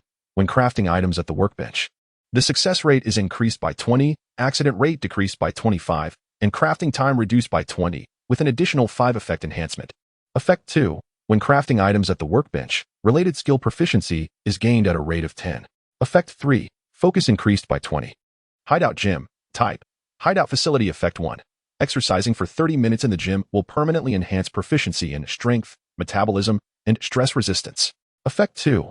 Exercising for 1 hour in the gym will permanently enhance proficiency in endurance, vitality, health, and immunity. Note, each effect is only applicable once per day. Honor showcase, type, hideout facility effect 1. Displaying the dog tags of defeated enemies will yield an increase in combat skill proficiency. The enhancement effect is correlated with the number of disasters endured by the slain target. The more disasters one has experienced, the more pronounced the acquired benefits become. Effect 2. When showcasing items one has crafted, an increase in proficiency in life skills will be attained. This enhancement is contingent upon the level, type, difficulty, and value of the displayed items. The higher the level, the greater the variety, the more challenging the difficulty, and the higher the value, the more significant the benefits gained. It is important to note that the glory display case can exhibit between 1 to 5 types of items. The more uniform the showcase types, the more pronounced the enhancement effect. However, do not exceed 5 types, as doing so will result in the forfeiture of the enhancement effect of the glory display case. Chapter 104. All set, the final moments of the first round of catastrophe. Tang Yu gaped in disbelief at the 3 facility introductions before him. Astonishment washed over him. He could hardly fathom the remarkable efficacy of these establishments. Particularly, the gym and the glory showcase left him utterly astounded. He had already anticipated the workstation's effectiveness to some extent, thus it did not surprise him as much. However, the sheer surprise these 2 facilities brought him was indeed profound. Additionally, the information they revealed illuminated his understanding, combat skills, dog tags, and the number of disasters. It became abundantly clear to Tang Yu that these facilities were not catering to novice survivors of the first round of catastrophe, but rather seasoned veterans who had persevered through the apocalyptic trials for an indeterminate duration. It dawned upon him that metabolism and immunity were also classified as skills. These terms were familiar to him, having encountered them numerous times in medical supplies, adrenaline injectors, equipment, and titles. He had previously speculated that such elements might only surface after surviving the first round of disaster. However, he had never contemplated them in the context of skills. Tang Yu glanced at the clock. It was already 7 in the evening. Midnight would mark the official conclusion of the first round of catastrophe. A sense of unease washed over him. As time progressed, the facility that merged the underground well with the level 2 water collector was finally completed. When the shimmering screen dissipated, he found himself in a room reminiscent of a water chamber. It was modest in size, merely 7 or 8 square meters, and its location in the farthest corner of the underground 3rd level would not pose any inconvenience. Level 3 Underground Water Purification Chamber. Type: Hideout Facility. Effect 1. Unlimited water supply for the hideout, with open access to connecting pipes. Other facilities can interconnect using merely PVC pipes, duct tape, metal parts, and faucets, among other materials. Effect 2. Daily potable water capacity, 500 liters, with a filter replacement required every week. Effect 3. This water source originates from deep underground and remains unaffected by disasters, save for earthquakes. Its quality is stable and can replace various water sources. Effect 4. Long-term consumption can gradually enhance health proficiency. It was evident that Tang Yu's decision was remarkably astute. This merger not only elevated the water collector's level from 2 to 3, but it also ensured the water source would remain largely impervious to significant disruptions, with the exception of earthquakes. Nevertheless, in the event of such calamities, it was likely that any water source would yield similar outcomes. The daily potable water capacity surged from an initial 5 liters to an impressive 500 liters, while the frequency of filter replacements decreased from 2 every 3 days to 1 every week. This was ample evidence of the underground water's purity, a fact Tang Yu had anticipated. What truly caught him off guard was the effect that could gradually enhance health proficiency. It seemed this underground water was indeed extraordinary. However, pondering further would yield no benefit. With the water source issue resolved, it was time to embark on the next phase of enhancement. Tang Yu made his way to the 2nd underground level. Standing before a wall, he found himself beneath the shooting range. Beside him lay the staircase leading to the subterranean 3rd level. In his hand, he clutched the blueprint for the concealed greenhouse, a document whose impact mirrored that of the shooting range. The facilities it detailed constituted an additional space, not encroaching upon the area of his hideout. Various construction materials materialized before Tang Yu. As the blueprint transformed into a luminous screen that enveloped the wall before him, a mechanical voice echoed in his ear. Monitoring detected external water collection facilities in the hideout. Would you like to expend PVC pipes X28, metal parts X15, duct tape X8? Shower heads X10 to connect to the water source? Shall we proceed with the connection? Tang Yu was well prepared, possessing an ample supply of these materials. Yes, with his affirmation, the requisite construction materials within the hideout vanished accordingly. Construction countdown, 3 hours. Observing the initiation of this facility's construction, the significant upgrades to the hideout were completed. Presently, the only facilities undergoing construction and upgrade were the Intelligence Center, the Disaster Coin Mine, the shooting range, and the indoor greenhouse. The first 2 facilities had a lengthy construction timeline, with the Intelligence Center and Disaster Coin Mine sharing a similar duration, approximately 31 hours remaining. The latter 2 facilities, however, would be completed in just 3 hours, coinciding perfectly with the cessation of the first wave of disaster by 11 o'clock. Tang Yu earnestly hoped that the Intelligence Center would upgrade expeditiously, enabling the construction of the refugee chest, the holographic barrier for the hideout, and the Ocean-S Child Gene Evolution Serum. Currently, all 3 were hindered by the upgrade of the Intelligence Center. Additionally, the Ghostface's decryption USB and the Laboratory Functional Area Distribution Map required the Intelligence Center for decoding. As the hour approached midnight, Tang Yu grew increasingly restless. He resolved to organize his equipment, preparing for any unforeseen circumstances. When the clock struck 11, the shooting range and indoor greenhouse were officially completed. Their information panels materialized before Tang Yu. Shooting range, type, hideout facility depth, 50 meters. Effect 1. When testing weapon performance within the shooting range, one can swiftly identify any issues with the weapon. Effect 2. Engaging in weapon shooting within the range gradually enhances proficiency with the respective weapon. Effect 3. The shooting range is a closed facility. Noise generated during shooting is diminished by 95. Indoor greenhouse, type, hideout facility depth, 15 meters. Effect 1. When cultivating ordinary plants, they mature in 3 days. With a 5 chance of yielding rare plants, this probability increases to 10 with the application of plant nurturing liquid. Effect 2. When cultivating rare plants, the growth cycle is reduced by 1/3. Effect 3. The indoor planting greenhouse maintains a constant temperature and humidity, impervious to external environmental influences. It requires a daily supply of 200 liters of water for irrigation and an additional 25 kilograms of fertilizer every 3 days. Should plant cultivation liquid be utilized? Supplementary effects will be determined based on the efficacy of the cultivation solution. At last, both facilities have been completed. As time ticks away, the hour approaches midnight. It has been exactly 10 days since the commencement of the apocalyptic game, 7 days of development followed by 3 days of catastrophe. Originally, there were 1,000 individuals in the region. Now, only 297 remain. We are on the verge of surviving the first wave of disaster. Come now. Let me witness the true nature of this apocalyptic game. As all numbers on the clock reset to 0, a slight tremor occurs in the hideout, and a mechanical notification sound suddenly resonates in Tang Yu's ears. Congratulations. Chapter 105. The commencement of world fusion, selection of a new hideout location. Congratulations, survivors, for successfully weathering the first round of the cataclysmic polar blizzard. The current world is on the brink of merging with the primary realm, with an estimated fusion time of 8 hours. Survivor Tang Yu, you possess the privilege to alter your hideout. Please finalize your new hideout location within the next 8 hours. Be advised that this modification will be irrevocable, so choose wisely. As 2 mechanical notifications reverberated, the subtle tremors within the hideout intensified. It was not until 5 minutes later that the quaking finally subsided. Throughout this period, Tang Yu remained motionless, standing in silence. Only when the vibrations ceased did the tension in his nerves begin to ease. At that moment, he noticed an oval metal tag suspended from a stainless steel chain around his neck, which had seemingly appeared unnoticed. Dog tag name, Tang Yu race, blue star, human number of disasters experienced, 1 identity faction, survivor, so this is the dog tag. After a brief glance, Tang Yu recalled the earlier notification. He promptly stowed his weapon in his backpack and opened the Doomsday game interface. Indeed, a wrench-like icon flickered on the hideout panel, corresponding to the button for modifying the hideout location mentioned earlier. Initially, Tang Yu was taken aback, as he distinctly remembered being informed upon entering the game that once a hideout was established, it could not be changed. However, he quickly discerned the underlying rationale. The first round of disaster was essentially a trial for newcomers to the Doomsday survival game. It served to eliminate the unequivocal weaklings, retaining only those adept at swiftly adapting to the game's exigencies. Additionally, it provided these survivors with a taste of the authentic atmosphere of the Doomsday scenario.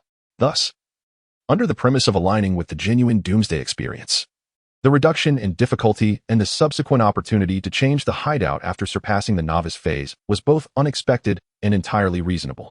Yet, Tang Yu furrowed his brow. Did he truly need to modify his hideout? The answer was affirmative.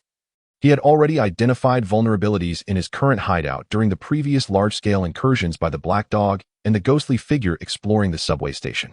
The monitoring room he had initially chosen as his hideout was, in fact, a protruding structure rather than a solid wall. While he could disguise the entrance with the effect of camouflage coating stickers, the overall architectural integrity remained unchanged. This oversight illustrated the lack of perceptiveness among novice players. Otherwise, they would have recognized the anomaly sooner.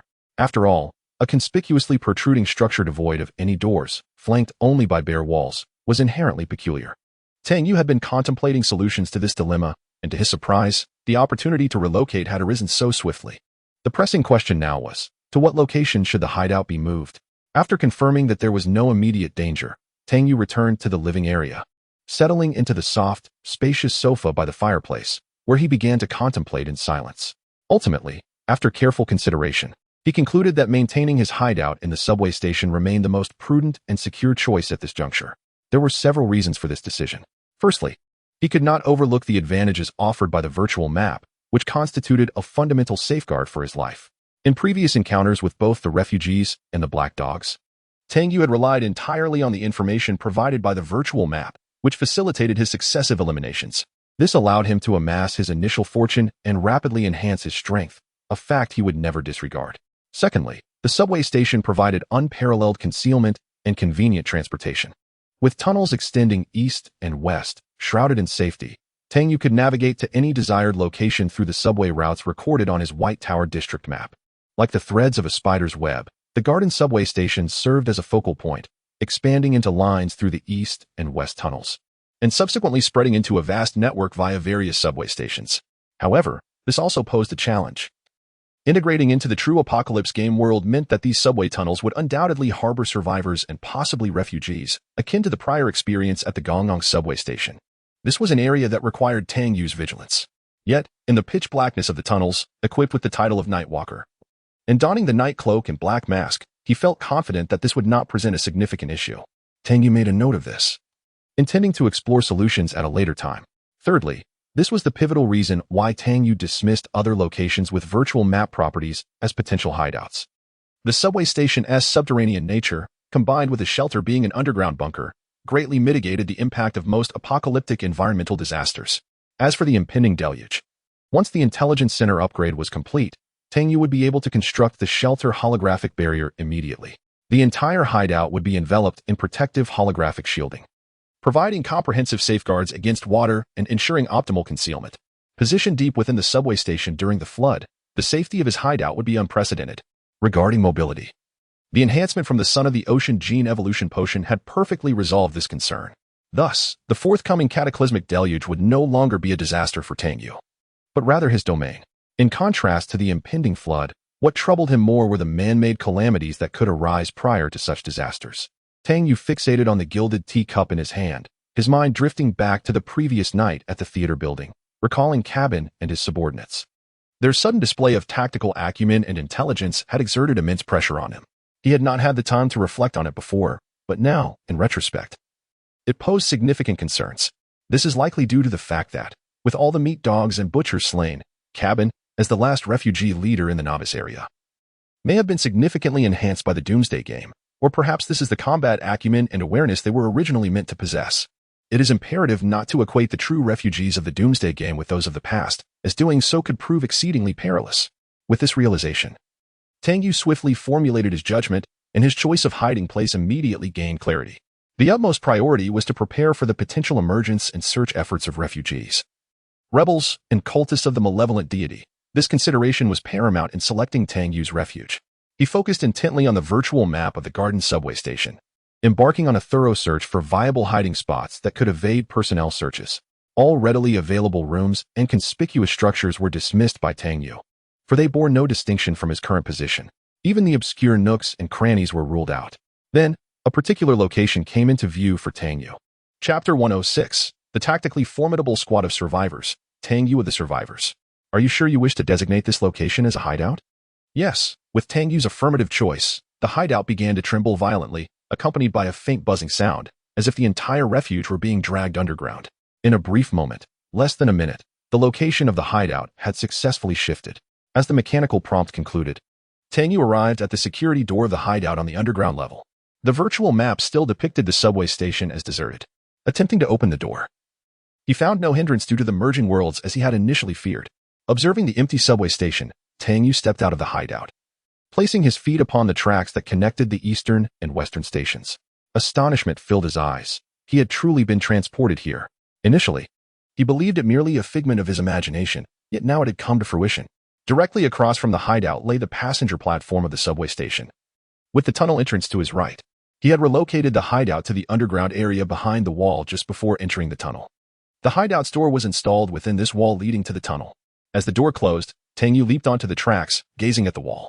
In the instant the hideout door sealed, a subtle ripple passed, obscuring any visibility of the door from his perspective. Was this not merely a weathered wall, bearing witness to countless years and the passage of subway trains? This wall stretched over 100 meters along the tunnels to both the east and west. No one would suspect that beneath this unremarkable facade lay an actual hideout. Upon returning to the hideout, Tang Yu discovered that the regional and global channels were abuzz with discussion. Some debated the new hideout location, while others expressed concerns about what challenges they would face upon fully integrating into this apocalyptic game world. Wang Bohu also messaged Tang Yu, discussing matters related to the world's merging. Wang Bohu, Great One, once the worlds merge, I intend to report to our base city's core member organization. Would you like to join? Tang Yu, I'm not part of your organization. Can I even join? Wang Bohu, it should be fine. I can vouch for you. In fact, we were informed before entering the apocalyptic game that we could recruit capable survivors we encountered. Tang Yu remained non-committal to Wang Bohu's proposition, harboring no particular interest in the organization. To him, in the realm of apocalypse, all organizations or factions were mere illusions. Only one's own strength held true significance. He preferred to observe the overall situation of the apocalyptic world before devising his next plan. Moreover, Tang Yu possessed the Super Tycoon plugin. Thus, he decisively declined Wang Bohu's invitation, conversing briefly before ending the dialogue. Tang Yu's focus shifted to the Super Tycoon panel. At the stroke of midnight, as the world fusion commenced, the Super Monopoly panel was plunged into darkness, with only a progress bar slowly ascending across its surface. Clearly, with the first round of calamities behind, the beta version of Super Monopoly was finally undergoing a significant upgrade. Observing the progress bar, it was evident that by 8 a.m. the following morning, it would coincide with the conclusion of the world fusion and the upgrade would be completed. Tang Yu began to gather the items crafted within his hideout, replenishing his stock of low-tier synthesis materials. He carefully plucked a sprout of the recently split and matured breathing green row and placed it in a flower pot, adjusting the arrangement of 3 pots of green rhododendrons. With all preparations complete, Tang Yu returned to the underground living quarters, lying down on the heated bed. When he awoke again, it was already 7:50 a.m. Glancing at the time, he hurriedly washed up, grabbed a quick bite, and donned his equipment. As he made his way to the first underground level, the clock struck 8 a.m. Welcome, Survivor Tang Yu, to the Doomsday Game world. Please explore at your leisure. Upon detecting that Survivor Tang Yu possessed 1 point of world legend and a luck rating of 1, 2 simple prompt tones echoed, and then the hideout fell into silence. After a few seconds of waiting without any further prompts, Tang Yu found himself momentarily stupefied. Was that it? Aside from the notification regarding his world legend, there was merely an entry prompt into the Doomsday Game. Tang Yu immediately directed his focus to the virtual map in his mind to assess the current situation. The next moment, he stood frozen in astonishment. To his shock, the previously simplistic and crude line map had transformed into a fully fledged 3D simulated map. Every item within the subway station was distinctly represented, its size and shape rendered with utmost clarity, akin to a real-time surveillance feed. Even the various resources present in the subway station were displayed in different colors. Low-tier resources appeared in gray, ordinary resources in white, and rare items in blue. Not only had the overall map quality advanced from a primitive civilization to an electronic one, but the previously represented character points had now morphed into dynamic virtual figures. Their movements, expressions, and postures were all vividly clear. Even the contours of their equipment, weapons, and the wrinkles on their faces were discernible. At that moment, in the virtual map of the Garden subway station, Tang Yu observed 2 teams of armed personnel, totaling 10 individuals, patrolling the entire subway station. These armed individuals were not only equipped with full tactical gear, such as listening devices and protective goggles, but their weaponry was impressively extravagant. Each armed personnel boasted 1 or 2 tactical accessories on their firearms, while the 2 team leaders were outfitted with laser pointers, optical sights, and muzzle brakes, showcasing 4 to 5 tactical attachments. The weapons in their hands were precision sniper rifles, indicating their roles as sharpshooters.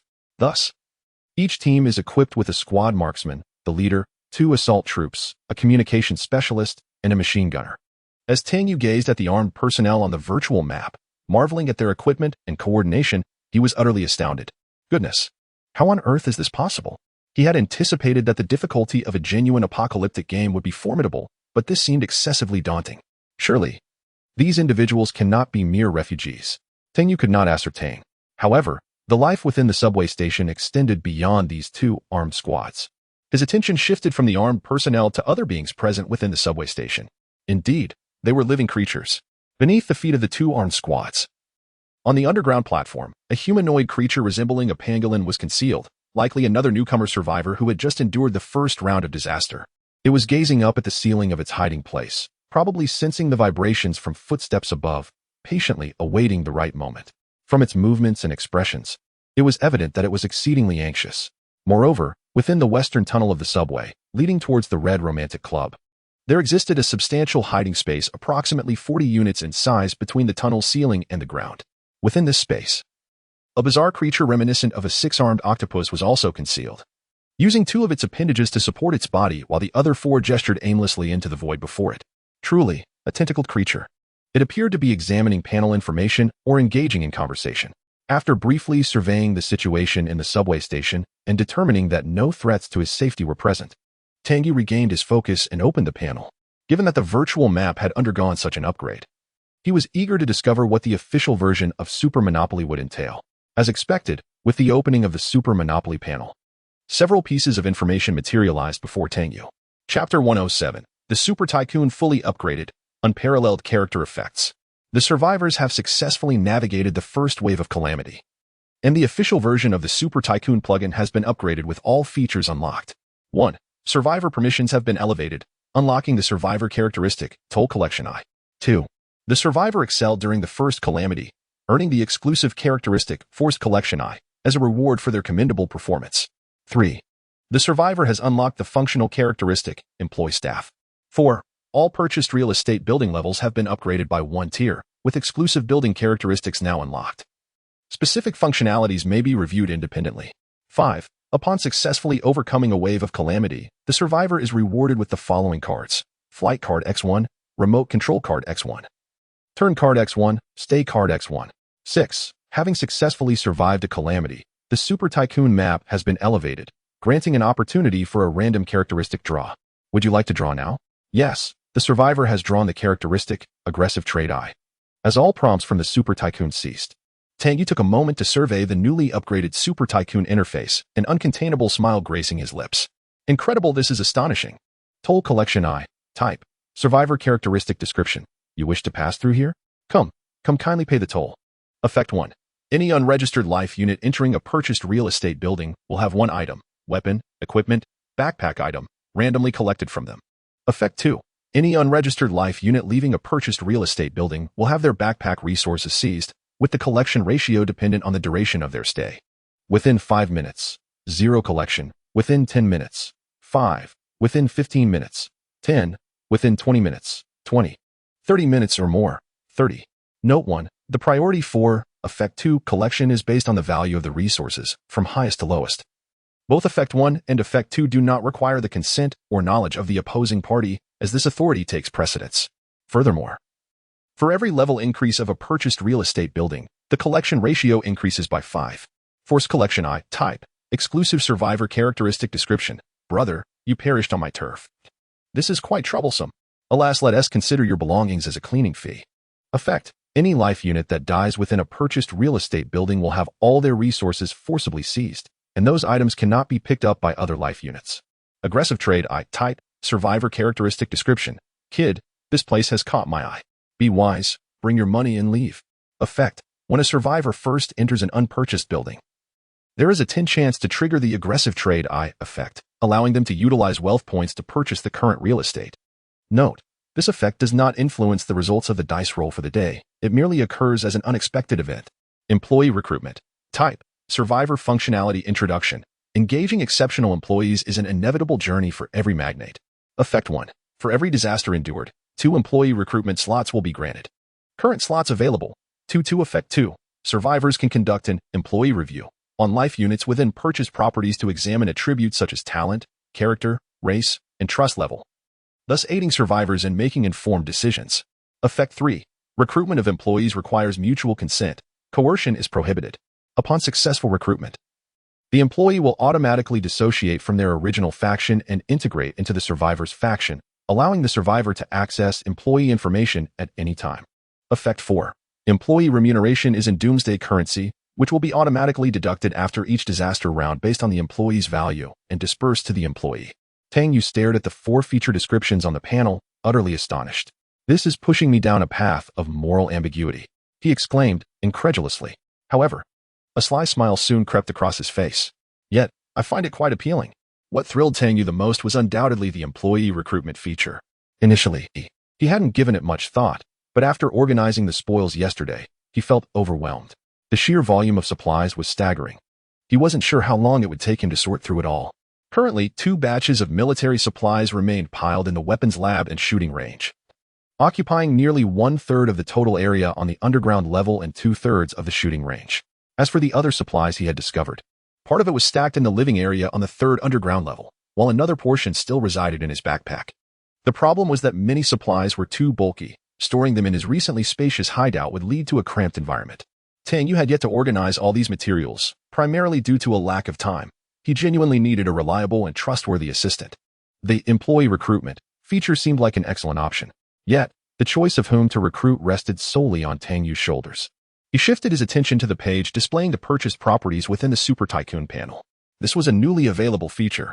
Upon entering, Tang Yu discovered all his acquired properties listed therein: Garden Subway Station, Ram Subway Station, Red Romance Club, White Tower Park, City Hospital, and Transaction Center. Each property had been upgraded to level 2, and each featured a unique building attribute. It appeared that every purchased property could be upgraded after surviving a disaster.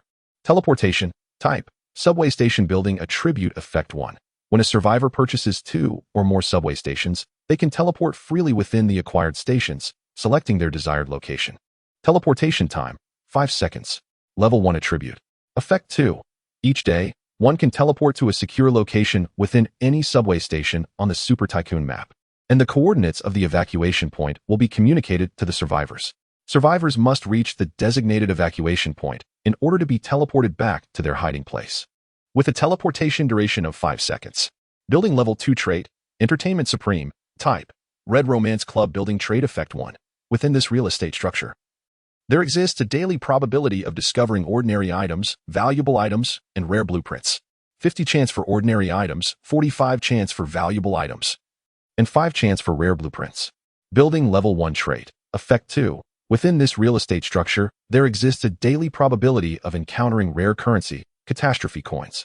92 chance for doomsday coins and 8 chance for rare currency, catastrophe coins. Building Level 2 Trait. Chapter 108. The flea market is fully opened, initiating the taxation feature. Pharmacy. Type: Urban Hospital Architectural Feature Effect 1. Survivor medical skills or medical facilities within hideouts receive a 20 enhancement in healing effectiveness. Level 1 Feature. Effect 2. There is a daily probability of high-grade medical supply recipes emerging in the hospital's emergency department. 50 chance for advanced medical supplies. 30 for injectable items, 10 for advanced medical item crafting recipes, 7 for injectable item crafting recipes, and 3 for special medical items. Level 2 Feature. Frequent Accidents. Type: White Tower Park Architectural Feature Effect 1. White Tower Park has a 25 chance to trigger accidental events daily. Level 1 Feature. Effect 2. White Tower Park has a chance to attract apocalypse merchants. Level 2 Feature. Flea Market. Type: Quail Market Trading Center Architectural Feature Effect 1. Establishing the flea market allows all units in the apocalyptic game to engage in trading activities, with buyers and sellers free to set prices either in real names or anonymously, using doomsday currency and disaster coins for transactions. Survivors can set user permissions for the flea market. Level 1 Feature. Requires survivor confirmation to activate. Effect 2. All transactions in the flea market require both parties to pay a 5 market fee, which survivors can adjust, along with setting supplementary rules. Fee adjustment range: 0 to 10, with the fee converted at a rate of 100. 000. 1 from doomsday currency to wealth points. Level 2 Feature. Note: Establishing the flea market requires 5 million doomsday currency and 1 disaster coin as startup capital. Flight Card. Type: Monopoly Item Card Effect. During the dice rolling phase, this card can be used to move the character to a target square. Usage: Each card can be used once. Direction Card. Type: Monopoly Item Card Effect. Used during the dice rolling phase to change the character's direction of movement. Usage: Each card can be used once. Remote Control Card. Type: Monopoly Item Card Effect. Used during the dice rolling phase to control the dice to show any number from 1 to 6. Usage: Each card can be used once. Stay Card. Type: Monopoly Item Card Effect. Used during the dice rolling phase to keep the character stationary for 1 turn. Triggering a square effect. Usage: Each card can be used once. Tang Yu, after reviewing all the content of the latest version of Super Monopoly, found himself agape, unable to close his mouth for a long time. Wow, this is just incredible. How could I possibly lose? Tang Yu was overwhelmed by the adrenaline and dopamine surging through him, exhilarated by the explosive power of Super Monopoly's formidable effects. What intrigued him the most was the Trading Center's flea market feature. He directly followed the prompt and opened his personal panel. Indeed, beside the original World Channel and Regional Channel, a flea market page had surprisingly appeared. Since Tang Yu had not yet activated this feature, he was the only one able to see it. This architectural characteristic was astonishing, as it had directly added a new function to the Doomsday game panel. Tang Yu opened the flea market panel, which presented a simple and comprehensible interface, clearly displaying options such as search, buy, and sell. When there was no specific search target and one merely browsed casually, the flea market also featured an item directory index, categorizing all items into various major classifications. These included weapons, armor, food, beverages, building materials, electronic components, and dozens of other categories, making it quite rich in variety. After some exploration, Tang Yu discovered that by opening the flea market for transactions, he could list items he wished to trade and set a price, allowing others to purchase them. This price could either be a fixed amount or set for open bidding. Once payment was made, the transaction would automatically complete without requiring the trader to remain at the flea market, which was exceedingly convenient. Naturally, a market fee would be automatically deducted from both the buyer and seller. Within the flea market panel, Tang Yu noticed a manager page. Upon entering, he found options he could control. One was to add a supplementary rule for the flea market, while the other allowed him to adjust the fee rate for certain groups of people with a maximum rate of 10. This revelation sparked Tang Yu's interest. It seemed he had discovered another method to target his enemies. He immediately searched for Prairie, Sandy, Supply Station, Duan Shui, and Supply Station, Lu Qingming. As expected, all three were still alive. With a sly smile, he promptly raised their transaction fees to the maximum rate of 10. He certainly hadn't forgotten about those three, especially Lu Qiming, who thought he could hide his alliance with Duan Shui. Since he couldn't locate these three at the moment, he decided to collect some interest and annoy them a bit instead. For all other transactions, a standard 5 fee would apply. As for the supplementary rule that could be added to the flea market, after some contemplation, Tang Yu devised a plan. Once traders confirm the items for sale, they cannot withdraw them within 24 hours. If an item is withdrawn within 24 hours, a platform compensation fee of 10 of the item's market average value will be charged.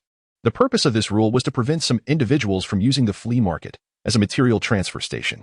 Although the implementation of this rule could not entirely eliminate such occurrences, if others were willing to pay the price for item storage, Tang Yu would not mind, as it could serve as an additional revenue stream. After some contemplation, Tang Yu decided not to activate the architectural features just yet, as he felt unprepared. Good things come to those who wait. Once he was ready, he would proceed with the activation. Upon thoroughly comprehending all the details of the Super Tycoon's latest upgrade, he realized that 3 survivor traits required his confirmation for activation. Without further hesitation, he activated them all at once. Consequently, when he enabled the traits Road Tax I, Forced Expropriation I, and Compulsory Purchase I, he was left utterly astonished. Chapter 109, Road Tax Collection I. Browning M2 Heavy Machine Gun. At the moment Tang Yu activated the survivor trait, his backpack's capacity instantaneously expanded to accommodate nearly 200 items. These items included various weapons, equipment, and doomsday currency, among others. Consequently, his backpack became completely filled, causing the surplus items to cascade onto the ground. What on earth is happening?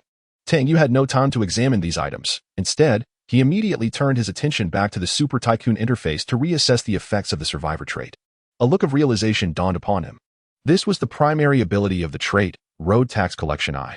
Every life unit entering a purchased building would have one random item confiscated, encompassing weapons, equipment, and backpack contents.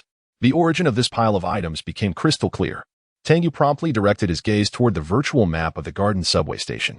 Within the vividly animated digital landscape, he distinctly observed that the 2 tactical teams were in evident disarray.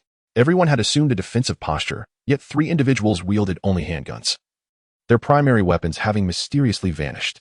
Looking down, he was not surprised to find among the scattered items a precision marksman rifle. One he recognized well, it was the weapon previously held by the captain of the tactical team serving as the squad sharpshooter.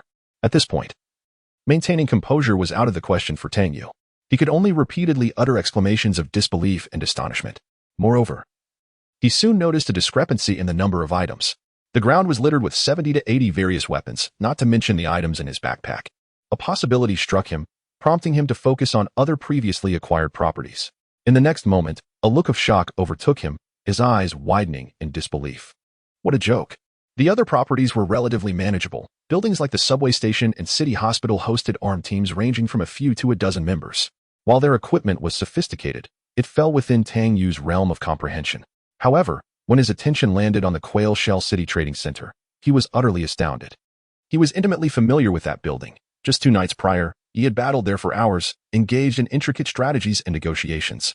How could he not grasp the situation there, including the strength, weaponry, and combat skills of the roving masses? But now, what did he behold? In the virtual map of the trading center, on the rooftop terrace, snipers were intently surveying the surroundings through optical scopes. Meanwhile, a heavy fixed machine gun was stationed behind sandbags and camouflage netting at the entrance of the trading hall. Upon the sturdy tripod, a formidable firearm was under the control of the refugees, vigilantly scanning the street ahead. Tang Yu, unable to focus on anything else, felt a chill coursing through him at the sight of the 12.7mm caliber ammunition belt. Goodness, this could easily serve as an anti-aircraft gun. Should one be struck, even the most formidable bulletproof vest would succumb to a single shot. His gaze shifted to other areas of the trading building. Soon, he was struck by a sense of paralysis. In his observation, the armed personnel appearing within the trading building could hardly be mere refugees. It was evident to Tang Yu that they had all undergone military training. They were certainly not of ordinary refugee status. At this moment, the trading building was in disarray, evidently stirred by the sudden disappearance of personal belongings. However, individuals soon emerged to regain control of the situation. When Tang Yu beheld the figure stepping out, he was seized by another jolt. What on earth is happening? Inside the trading building, within the innermost room on the 20th floor, a man known as Meat Dog was bewildered by the sudden vanishing of the golden rooster he had just fabricated. Outside his room, he could hear the tumult of his subordinates. With a flash of fierce determination in his eyes, he grasped a shotgun from the nearby rack and ventured outside. The sound of 2 gunshots rang out, swiftly silencing the chaotic crowd. Observing this, the man known as Bayonet quickly reassured his comrades before hastening to Meat Dog's side. "Boss, we have a serious problem. Just now, every brother lost an item, some gear, some armor. The most alarming is that a mounted machine gun at the entrance of the trading hall has also vanished, leaving behind only sandbags and a camouflage net." As Bayonet recounted the events, Meat Dog's eyes widened in disbelief, his expression reflecting utter astonishment. "What did you just say? Everyone lost an item, including a heavy-mounted machine gun?" Despite the strangeness of the news, Bayonet, meeting Meat Dog's inquiring gaze, silently nodded in affirmation. In that instant, Meat Dog recalled the golden rooster that had just slipped from his grasp, realizing the gravity of the situation without needing further validation. An icy sweat broke out across his body, deeply unsettled by such a method.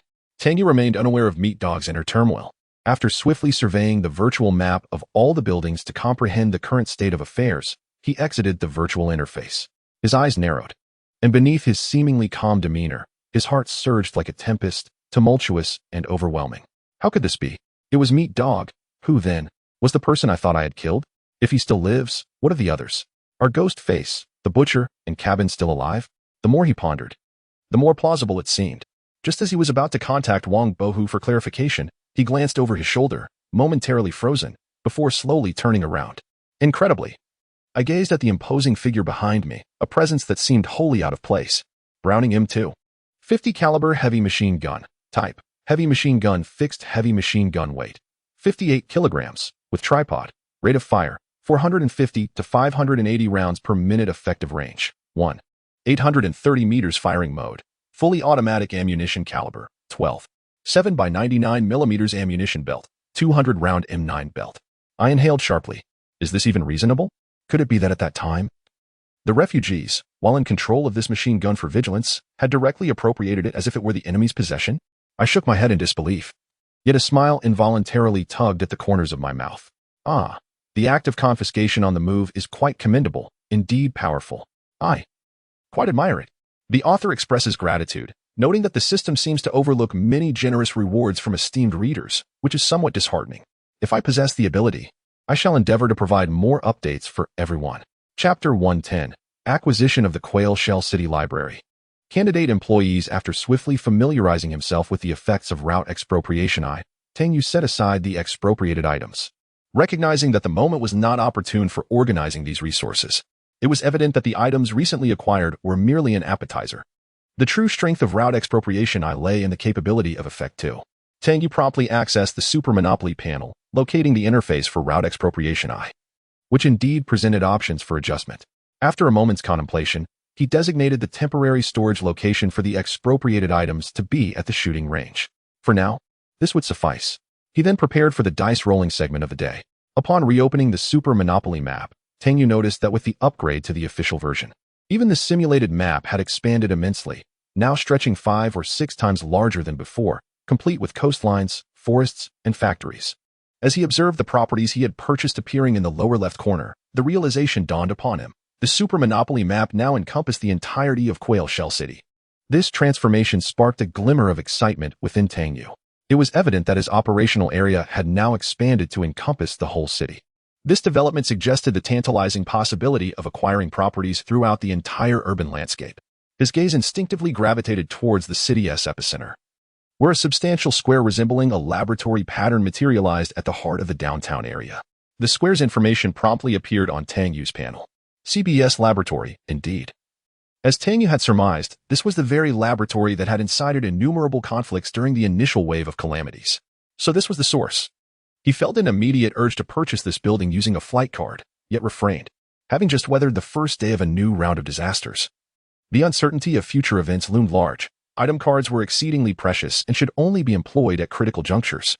Perhaps due to the upgrade of all buildings to level 2, today's investment points had reached an impressive 553, combined with the 646 wealth points remaining from yesterday, yielding a total of 1,199 wealth points. Instead of rolling the dice immediately, Tang Yu first scrutinized the upgraded Super Monopoly map, examining the square information within a 6-square radius around Mini Tang Yu to identify any squares worthy of utilizing item cards. He noted 2 unexpected events, 8 property squares, 1 bank, and 1 lottery station. Finding nothing particularly appealing, he opted to continue rolling the dice. Nevertheless, as was his custom, he made a trip to the restroom to wash his hands and freshen up, completing his familiar ritual. Standing before the statue of Guan Yu, he lit 3 incense sticks. His demeanor solemn. "O great Lord Guansheng, I, your junior Tang Yu, humbly offer my prayers. Bless me with prosperity and abundant fortune." As he reverently inserted the 3 incense sticks into the censer, Tang Yu rubbed his palms together and began to shake the dice. As the dice spun rapidly before gradually coming to a halt, he was astonished to find yet another 6. For 2 consecutive days, the clock struck 6. Should tomorrow bring yet another 6, it would indeed be. Meanwhile, on the Monopoly board, Mini Tang Yu began to pulse with anticipation. Will the survivor spend 580 points to acquire the Quail City Library? The library? Yes, as the wealth points soared to 619. A virtual map of the Quail City Library surfaced in Tang Yu's mind. He cast a casual glance, only to be astonished. Goodness! Within this library, there were 5 survivors hidden away. Apart from 1 human, the other 4 were members of various races. At the very moment Tang Yu purchased the library, 5 items materialized directly within the shooting range. The collection effect activated. Tang Yu then shifted his gaze to the library's architectural characteristics. Abundant collection. Type: Quail City Library Architectural Trait Effect. Every 3 days, the library provides a rare blueprint or recipe to the survivors, building level 1 trait. Upon witnessing this information regarding the architectural trait, Tang Yu was utterly flabbergasted. This ability was extraordinarily powerful. 1 blueprint or recipe every 3 days amounts to 2 within a week. Even if he himself could not utilize these blueprints or recipes, trading them would certainly yield a highly profitable venture. Additionally, Tang Yu noticed that a previously unseen beverage recipe had appeared in his backpack.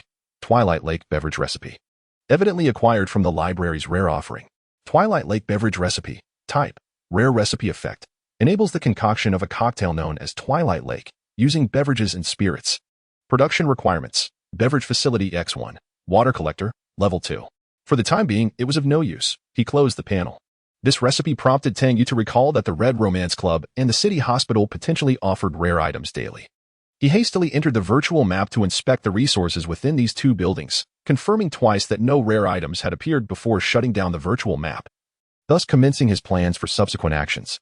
Undoubtedly, the most pressing concern at this moment was to swiftly recruit a reliable employee. Opening the virtual map, he surveyed the other life units within the current subway station. The 2 tactical squads, having retrieved 1 item, quickly departed from the subway station, resulting in Tang Yu's failure to collect a second round of resources. At the Garden subway station, only 2 members of various races remained. Unfortunately for them, their luck was not in their favor. Due to their hiding place, they had lingered for over 10 minutes since the first collection, and it seemed unlikely they would leave any time soon. Hence, the best outcome for these 2 survivors would be to retain merely 50 of their resources. However, observing the red aura emanating from the 2, Tang Yu resolved that, should an opportunity arise, it would be best to liberate them. Their continued occupation of his resources was quite unacceptable. Redirecting his attention to the virtual map of other buildings, he sought potential recruits. Although the chances were slim, if a thorough selection yielded no reliable candidates, he would resign himself to the situation and explore other avenues. Within the Red Romance Club, a survivor of the Mouse clan was concealed in a hiding place, while a tactical team conducted a search within the premises. The surroundings radiated a crimson glow, traversing the city hospital, traversing White Pagoda Park, traversing the trading center, traversing. Wait, Tang Yu, who had initially exited the virtual map of the trading center, abruptly returned, directing his gaze towards a white, fox-like humanoid on the 9th floor of the trading building.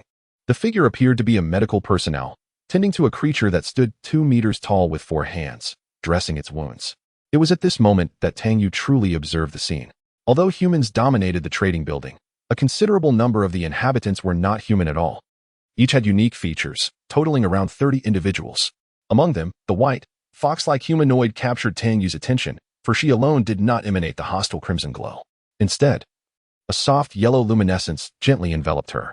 Tang Yu narrowed his eyes, focusing intently, and employed his employee review ability on the white fox. In a mere 2 seconds, the relevant information about the white fox materialized before Tang Yu. Chapter 111, Employee Review, Lady Fox and the Young Rabbit Name, XXX Race, Qingxiu Star Domain, Tushan Clan Gender, Female Personality, Composed Traits, Forbearing, Tenacious, Intelligent Talents, Mathematical Genius. Epicure, Deft Artisan Trust Level, Neutral Current Physical Condition, Weak, Injured Current Emotional State, Helpless, Fearful, Angry, Despairing upon merely glancing at the initial details. Tang Yu could not help but marvel at his fortunate circumstances. In this apocalyptic world, although he desperately needed to hire employees, he yearned for someone trustworthy who would not become a burden. Thus, he found himself deeply appreciative of the white fox's personality and traits, feeling a stir of interest. However, he was taken aback to discover that her most remarkable attribute was her talents.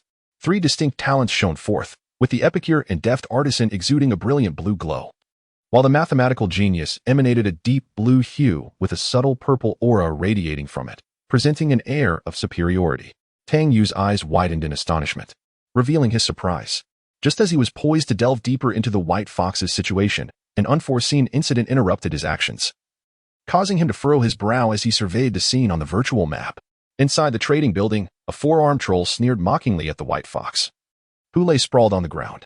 "You wretched creature, can't you be gentler? You're killing me," he jeered. No sooner had he spoken than another refugee from the myriad races nearby smirked and added, "Ha, can't you take it easy? We still have a battle to fight. If you can't fight, that's one thing, but you can't even manage basic first aid? TSK. Perhaps you should reconsider my previous suggestion?" At this, several refugees from various races exchanged knowing glances and erupted into laughter. The fallen white fox, hearing their taunts, gently wiped the blood from her mouth, struggling to rise. She retrieved her belongings from the ground and forced her way through the crowd of refugees, making her escape.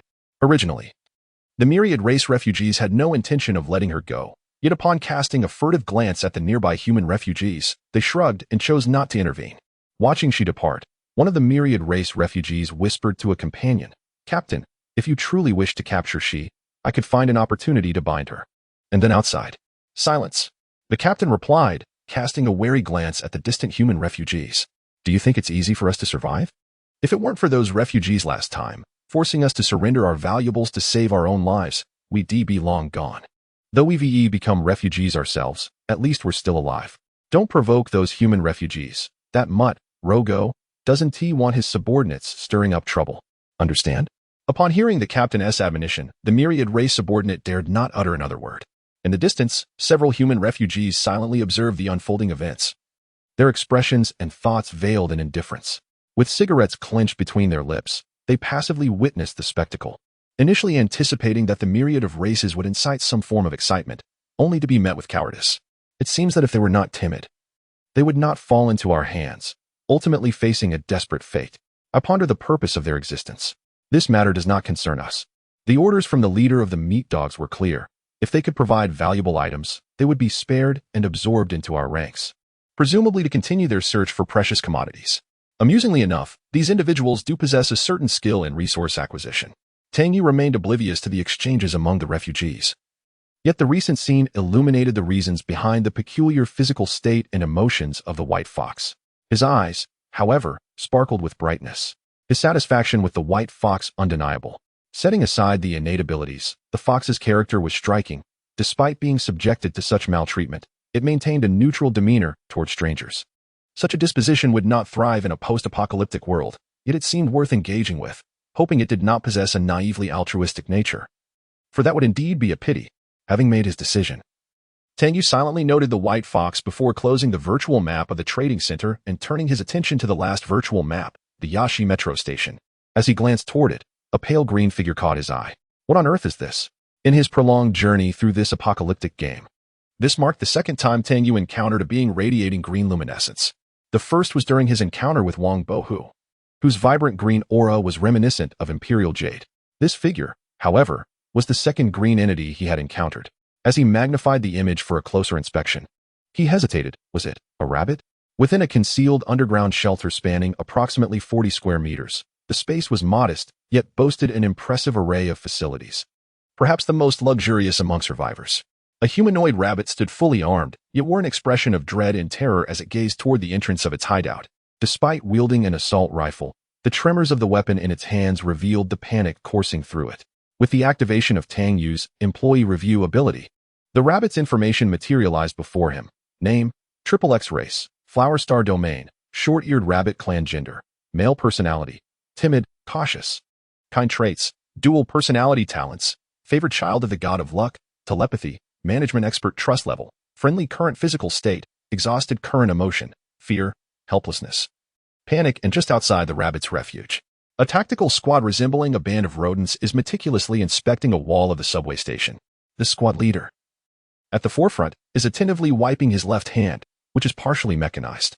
His black fur, thick rat tail, battle scars, and the opponent's ear, half of which has been severed, convey an air of ferocity.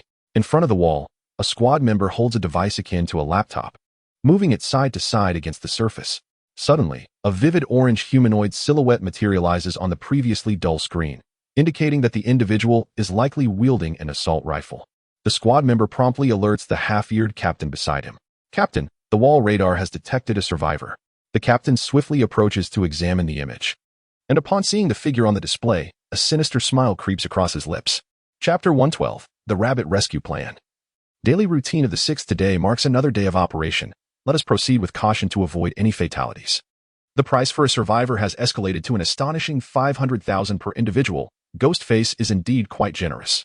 Upon Captain Half-Ear's command, the remaining 14 members immediately assumed a combat stance. The demolitions expert positioned explosives on the wall of the hiding place, while all personnel took cover behind protective barriers. With a resounding boom, a stun grenade was hurled into the breach created in the wall, following a brief yet intense burst of high-frequency noise and blinding light. The tactical team members surged forward in formation to apprehend the rabbit. As the tactical team's explosive capture unfolded, the other survivors, 7 or 8 in total, hiding within the station were gripped by trepidation, rendered mute by fear. In a matter of moments, 3 combatants emerged, escorting the dazed rabbit. At that precise moment, the entire subway station was plunged into darkness. All personnel remained vigilant. In an instant, Captain Half-Ear's previously languid demeanor vanished. He swiftly positioned the night vision goggles of his ballistic helmet before his eyes and raised his weapon. Meanwhile, one team member kept watch over the rabbit, while the other 3 activated tactical flashlights and laser pointers on their firearms, each guarding a different direction, awaiting their leader's command. The entire unit was well-trained and their objective was clear. Through the green filter of his night vision, Half-Ear beheld the pitch-black underground station with remarkable clarity. His gaze was directed toward the generator room. Although uncertain of the cause behind the sudden blackout, he speculated that if it were not an accident, the enemy might approach from that direction. He strained to catch any subtle sounds through his ear microphone. A minute passed without the anticipated assault, and the tactical team heard no suspicious noises. After a brief exchange of hand signals, the entire unit advanced toward the generator room. Just as they took their first steps, preparing to proceed with weapons drawn, Half-Ear's vision caught sight of an object hurtling toward them from around the corner. Take cover from the grenade. His command was quick, yet the speed of the projectile's explosion surpassed his words. Before he could finish speaking, a deafening bang reverberated through the air as a blinding flash erupted a mere 3 to 4 meters in front of the tactical team. Accompanying the explosion was a cacophony of sound, enveloping the entire tactical unit in high-frequency waves, illuminating the previously dark subway station momentarily. The auditory onslaught was effectively mitigated by the ear microphones, but the sudden brilliance rendered all members momentarily incapacitated. A chorus of anguished cries erupted from the tactical team as they shielded their eyes, clearly rendered combat ineffective. Half-Ear, however, felt only a faint click from his night vision goggles, followed by the acrid scent of burnt circuitry. Once again, his vision succumbed to darkness. Without a moment's hesitation, his body swiftly rolled to the left rear, evading the impending attack, while he lifted the damaged night vision goggles. Damn it, all I need is a chance to counterattack. He cursed inwardly, simultaneously hoping that his 4 teammates would soon regain some fighting capability. However, his hopes were quickly dashed. Just as he had rolled behind a thick stone pillar to conceal himself, he keenly heard the agonizing cries of a teammate in front of him fading away, accompanied by the sickening sound of a blade slicing through flesh and the splatter of blood. This sudden turn of events sent chills down his spine. He had heard no footsteps other than his own. As the voices of his teammates fell silent, he had no time to ponder further and raised his weapon, unleashing a barrage of gunfire towards the location where his teammate had been. The fierce gunfire echoed within the desolate subway station, the muzzle flash illuminating the darkness. Within mere seconds, the magazine was emptied. He swiftly reloaded, the motion fluid and seamless. Just as he finished changing the magazine, the sound of a grenade rolling on the ground reached his ears, landing just 3 to 4 meters to his left. Not good. There was no time to think. He pressed his body against the thick stone pillar and executed a tactical roll to the right. Boom. The explosion erupted, and the sound of shrapnel striking the pillar reverberated. Just as he lifted his head from where it had been buried beneath his arm, preparing for his next move, a speeding 7.62 by 51 millimeters bullet pierced through one of his eye sockets and into his brain, resulting in a dull thud as his head exploded. Gore splattered across the ground. 30 meters away, Tang Yu coldly lowered his 417 Hong Kong dollars designated marksman rifle, observing Hafir's body collapse through the night vision goggles, the long rat-like tail still twitching slightly. A smirk crept onto his lips. Damn, did you think hiding behind the pillar would save you? If you have the guts, why not show yourself? After confirming through the virtual map that there were no enemies in sight, and that the few surviving members remained hidden, Tang Yu activated the tactical flashlight on his 417 Hong Kong dollars and approached the location of the 4 fallen tactical team members. Thanks to the survivor trait, forced requisition I, all items on the deceased tactical team vanished at the moment of death, reappearing in Tang Yu's hiding place. The rabbit lay on the ground, next to the corpse of a tactical team member, blood pooling beneath it, the life hanging in the balance. Yet, Tang Yu did not draw closer. He halted about 5 or 6 meters away. His eyes revealed an expression of intrigue as he raised an eyebrow at the rabbit. A soft chuckle escaped him. Enough of the charade. Are you planning to thank your savior by feigning death? Or are you waiting for me to approach so you can stab or shoot me? As his words fell, the 5 corpses before Tang Yu remained utterly still. Tang Yu chuckled softly, shaking his head slightly, choosing to remain still as he awaited the unfolding events. Time passed slowly in the subway station, illuminated solely by the beam of his tactical flashlight. 3 minutes later, under the playful gaze of Tang Yu, the rabbit, previously pinned down by the tactical team, stirred gently. Its head, buried beneath the weight, lifted, revealing eyes that opened slowly. A pair of blood-red orbs appeared before Tang Yu, filled with wariness, ferocity, and madness. Under Tang Yu's scrutiny, the corners of the rabbit's mouth curled into a faint, slightly deranged smile, as a military knife materialized in its grasp. Drops of viscous blood began to drip from the blade. A somewhat hoarse voice escaped the rabbit's lips, asking, "Who are you?" The words were articulated in flawless Mandarin, a testament to the artistry of the apocalyptic game. Observing the creature's reaction, Tang Yu reconfirmed through the virtual map that the rabbit indeed radiated a rich yellow glow. He then chuckled lightly, shaking his head once more, as he spoke. Chapter 113, The First Spoils of War. The initial victory of the survivors. I had expected your first words to express gratitude for saving your life.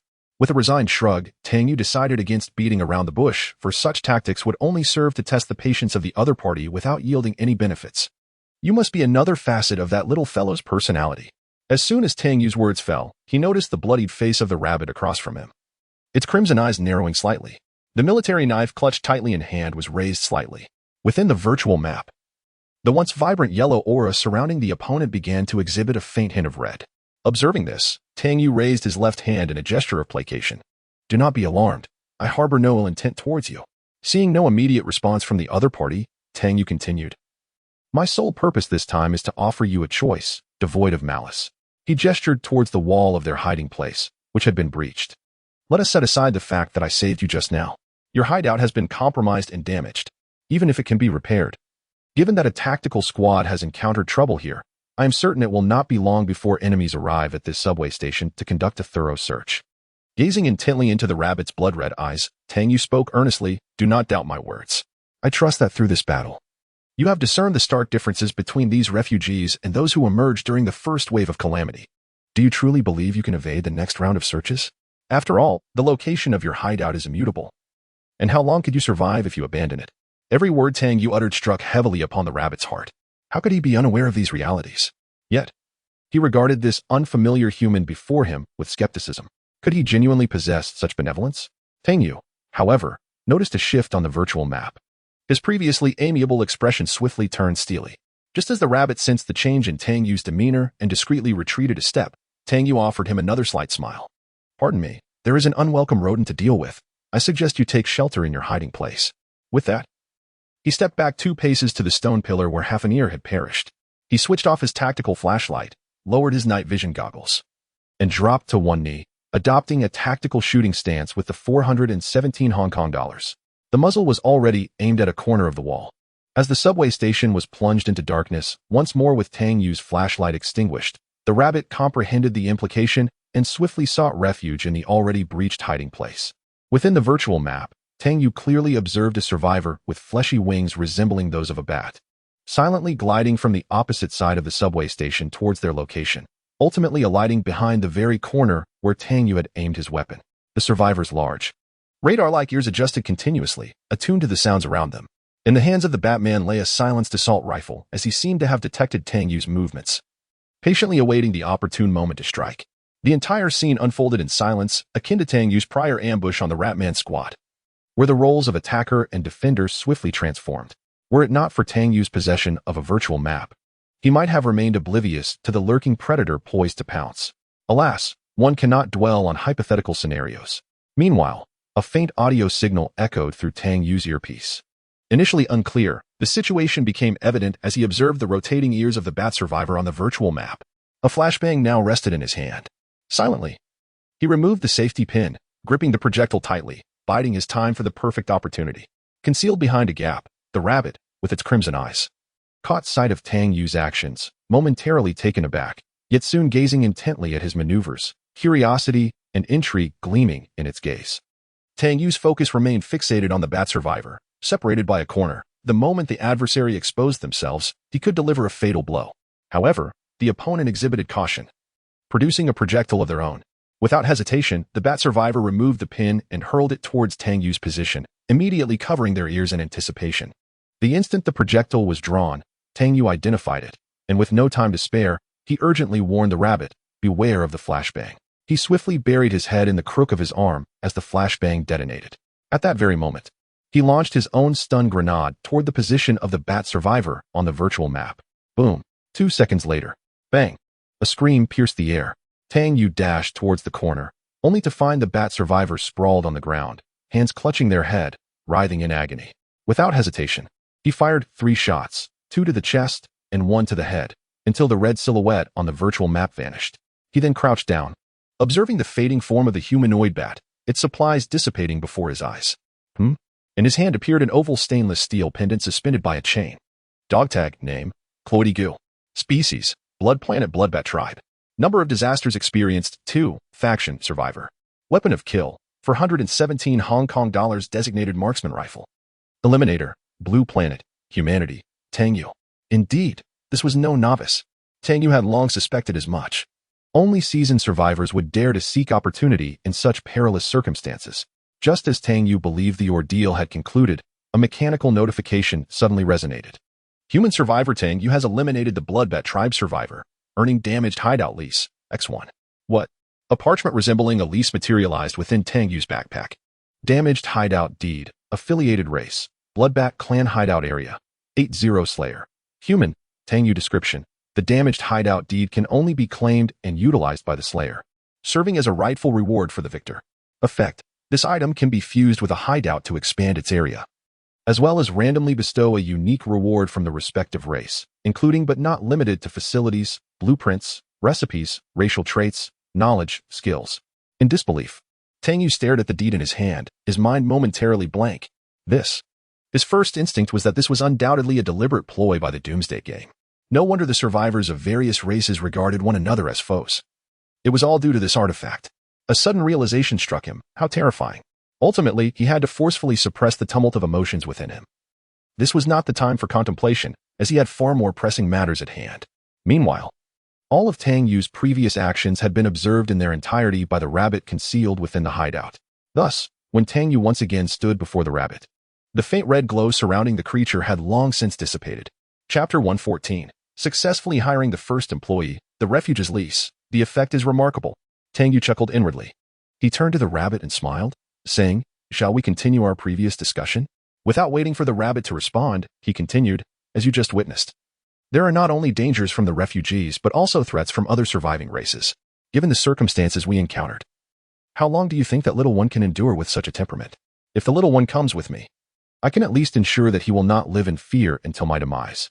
Tang Yu interrupted the rabbit's attempt to speak. "You need not question how I know so much about you. That is my secret. If I am not mistaken, your appearance has been relatively recent, and the primary persona should still be that little one. You cannot continuously shield him from danger, and currently, I am the only one capable of assisting you.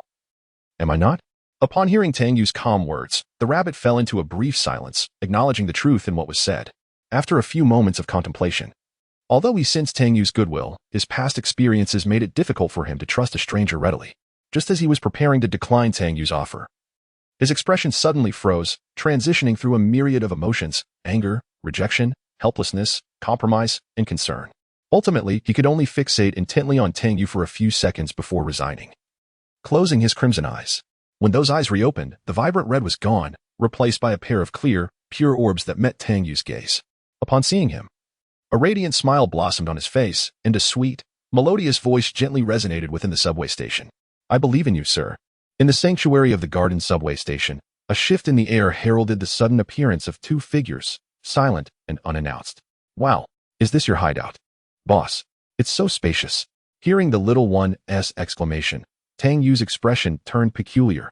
Given the voice, demeanor, and the fact that the individual was under 5 feet tall, he appeared to be quite the young lad. "Xiaoba, I've told you not to call me sir. You are my employee now, so just call me boss." The rabbit, Xiaoba, instantly lifted his crystalline eyes to Tang Yu, the corners crinkling into crescent shapes. "All right, boss. You. Whatever you wish." Tang Yu chuckled, amused by the little one's gaze, choosing not to press the matter further. It felt as if he possessed an enchantment. Merely gazing into those pure, unblemished eyes fostered a profound sense of affection for the child. Had he not meticulously scrutinized his own panel several times, he might have thought himself bewitched.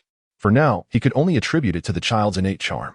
He couldn't help but recall their earlier conversation at the Yangyang subway station. "I believe in you, sir. Moments ago, you were conversing with the one with crimson eyes, weren't you? How did you manage to persuade him?" Tang Yu inquired with curiosity. "Sir, I am called Tuba, but you may refer to me as Xiaoba.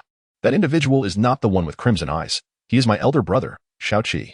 As for my reasoning to persuade him, it is simply my intuition that informs me you approach with benevolence and harbor no intention to harm me. From you, I can only sense a profound tranquility." Upon hearing this, Tang Yu raised an eyebrow, suddenly recalling the information he had observed earlier. Indeed, among his talents was one labeled telepathy. Surely, it must be this ability. Tang Yu nodded in understanding. "Are you willing to accompany me and serve as my employee? I shall ensure your safety and survival, while you assist me in my endeavors." "I am willing." Xiaoba's crisp voice interrupted Tang Yu before he could finish his sentence. Noticing Tang Yu's inquiring gaze, the young one earnestly met his eyes once more. "I believe in you, sir. Thus I am willing to leave with you. My brother tends to fall into a deep slumber whenever he is away for extended periods. As you mentioned earlier, this truly is the best choice." Tang Yu silently held Xiaoba's gaze for a full 5 seconds before a smile finally graced his lips. The green light enveloping the young one in the virtual map shimmered with a striking brilliance. "Very well, then you shall accompany me. However, we must first finalize the employment." As Tang Yu operated the Super Monopoly panel, a prompt swiftly appeared on both their screens. Survivor Tang Yu employs Survivor Tuba as an employee. Does Survivor Tuba agree? Note: once the employment relationship is established, Survivor Tuba will lose his survivor status and become a life unit employed by Survivor Tang Yu. Do you agree? Faced with the panel's prompt, Tang Yu remained silent, awaiting the young one's decision. Without the slightest hesitation, Xiaoba promptly confirmed his choice. Yes, as soon as he completed his selection. The Doomsday Game panel before Xiaoba vanished instantaneously. Simultaneously, the hiding place behind him collapsed, revealing a deed to the shelter in front of Tang Yu. Complete shelter deed, belonging race, short-eared rabbit tribe shelter area, 40 owner. Human, Tang Yu description. This is a complete deed for a shelter. obtainable only when a survivor willingly consents. Effect: this item can be merged with a shelter, allowing for designated area expansion and the selection of unique rewards associated with that race, including but not limited to facilities, blueprints, recipes, shelter traits, knowledge, skills. All of Xiao Ba's information subsequently appeared on Tang Yu's Super Monopoly panel within the Employee Management section. Name: Rabbit 8 Rabbit 7 Race. Flower Planting Star Domain Gender: Male Personality: Timid, Cautious, Kind Steady, Brave, Decisive Traits, Dual Personality Talents: Favored by the God of Luck, Telepathy. Management Expert: Combat Instinct, Danger Sense, Frenzied Outburst Trust Level, Trusting Neutral Current Physical Condition, Slightly Injured Current Emotional State, Joyful. Worried Hiding Place. Underground. Tang Yu observed the curious little eight, who was examining the various facilities in the weapon laboratory with wide-eyed wonder. All right, little eight. You will have ample time to explore this place in the future, but for now, let us consolidate your hiding spot. Understood, Mr. Boss, little eight replied. Tang Yu then led him to the third underground level. However, upon realizing that this was Tang Yu's resting area, little eight opposed the idea of situating his hiding spot there. Mr. Boss, I believe you should have a resting area of your own. As your employee, it would be inappropriate for me to reside in the same space as you. Ultimately, with Little Eight's insistence, his hiding place was established on the second underground level, specifically behind the wall opposite the indoor planting greenhouse. Upon utilizing the complete hiding space deed to finalize the merging of Little Eight's hiding spot, the original wall expanded into a space of 40 units. However, all the previously constructed facilities within the hiding place vanished, leaving only some scattered supplies on the floor. A selection of options then appeared on the panel before Tang Yu. Chapter 115. The Obsession of the Flower Planting Family. On the information panel of Wang Bo Hu, there appeared various blueprints, formulas, and characteristics unique to the short-eared rabbit tribe. The option to select was indeed available. Tang Yu's gaze settled upon the characteristic of the hiding place. The Obsession of the Flower Planting Family. Type: hiding place. Characteristic description: in the flower planting family, one must strive to be exceptional. Effect: increases the growth rate of any plant within the hiding place by 30, reduces growth consumption by 30, increases yield by 30, and provides a 15 chance for ordinary plants to mutate into rare ones. As Tang Yu contemplated this characteristic, a twitch formed at the corner of his mouth, quickly transitioning into a smile of delight. He made a decisive choice. He also took out the damaged hiding place land deed, acquired from defeating the Bloodbat tribe, and opted to use it as well. This time, the land deed merged with the hiding place without separately expanding the area, instead enlarging the overall space of the hiding place. Regarding the random reward from the Bloodbat tribe, it was a rare medical formula, portable blood bag manufacturing formula. This formula allowed for the creation of a portable blood bag with a capacity of 2,000 units, which, when survivors sustained damage and lost health, could swiftly restore vitality and provide special effects. Tang Yu promptly added this formula to the production list of the medical station. Little Eight also retrieved 2 blueprints from the pile of materials. Boss, I currently cannot utilize these items, so I present them to you. I hope they prove beneficial. Tang Yu accepted the 2 blueprints from Little Eight and began to examine them. Small Elevator Construction Blueprint. Type: Rare Blueprint. Effect: constructs a small elevator within the hiding place that connects multiple floors with a maximum reach of 5 levels. Construction requirements: generator, level 3, winch X1, steel wire X3, steel X10, springs X10. Electrical wire X10. Construction time: 2 hours. Hiding place warehouse upgrade blueprint. Automatic sorting warehouse. Type: Rare Blueprint. Effect: constructs a small warehouse within the hiding place that automatically sorts and categorizes items, providing additional space that does not occupy the hiding place's area. Construction requirements: warehouse, level 3, generator, level 3, information facility X1, CPU processor X4, CPU fan X8, circuit board X10, memory stick X15, programmable processor X3, electronic components X10, steel X20, chain X15, conveyor belt X20, bearing X15, shelf X15. Construction time: 3 hours. Tang Yu was pleasantly surprised by these unexpected gains, particularly the automatic sorting warehouse, which was a perfect solution for his current situation. Since he lacked some materials required for construction, he decided to store these 2 blueprints for later use. Upgrading the warehouse to level 3, however, was something he could accomplish immediately. Previously, he had refrained from upgrading the warehouse, as even with an upgrade, it would not alleviate the abundance of materials, coupled with numerous other matters at hand.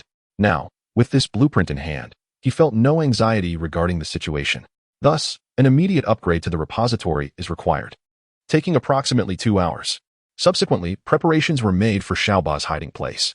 Tang Yu retrieved a considerable amount of furniture he had previously collected, resulting in the emergence of a cozy little relaxation area on the second underground floor. This was temporarily designated by Tang Yu as the employee living quarters. He then instructed Xiao Ba to assist him in organizing the massive accumulation of supplies that had built up over the past 2 days. Observing Xiao Ba's diligent efforts, Tang Yu finally exhaled in relief. However, how should he go about employing that white fox? This required some contemplation. Just as Tang Yu was pondering this dilemma, a message suddenly arrived from Wang Bohu. At that moment, Tang Yu remembered he had something to inquire about, so he promptly opened the message panel. Upon reading the first message from Wang Bohu, he was momentarily taken aback, his eyes widening in disbelief and astonishment. So that was it. Wang Bohu, Master. I have already contacted the seed members of the Bay City organization. I have obtained information about the true apocalyptic game from within the organization, and I am sending it to you now, hoping it will be of assistance. Following this, Wang Bohu sent a lengthy message detailing the distinctions between the true apocalyptic world and the first round of disaster. 1. The first round of disaster represents merely a mirrored world derived from the true apocalyptic world, containing both authentic information and events that are manifestations of the mirrored world. 2. In the true apocalyptic world, all weapons and armor possess durability attributes. They are no longer indestructible. Excessive use will significantly diminish their durability. The lower the durability, the higher the chance of malfunction. The same applies to armor. 3. Ammunition classifications have expanded beyond simple, ordinary, and armor-piercing bullets to include more nuanced categories, each with its distinct advantages and disadvantages.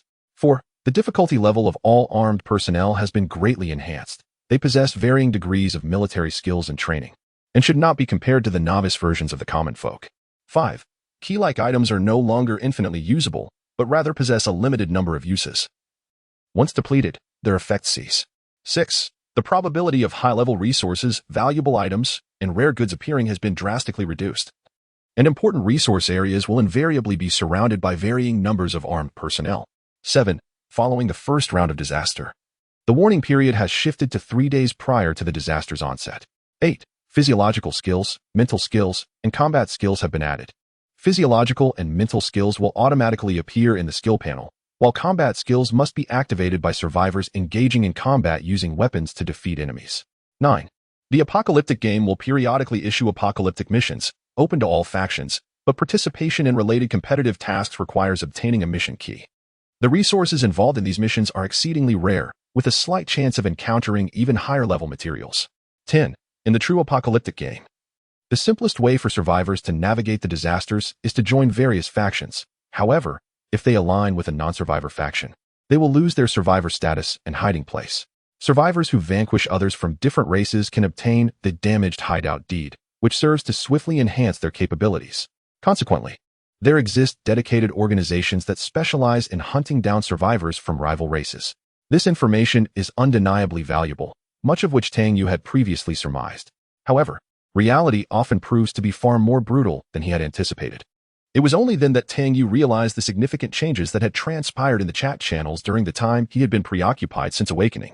What once comprised merely the world channel and regional chat had now evolved to include an additional race channel. Tang Yu glanced at it, and, just as he had surmised, the race channel served as a formal interface for both new and veteran survivors. Chapter 116, Chaos in the Chat Channel, Xiaoba's exclamation, Lu Hanxing. Welcome newcomers.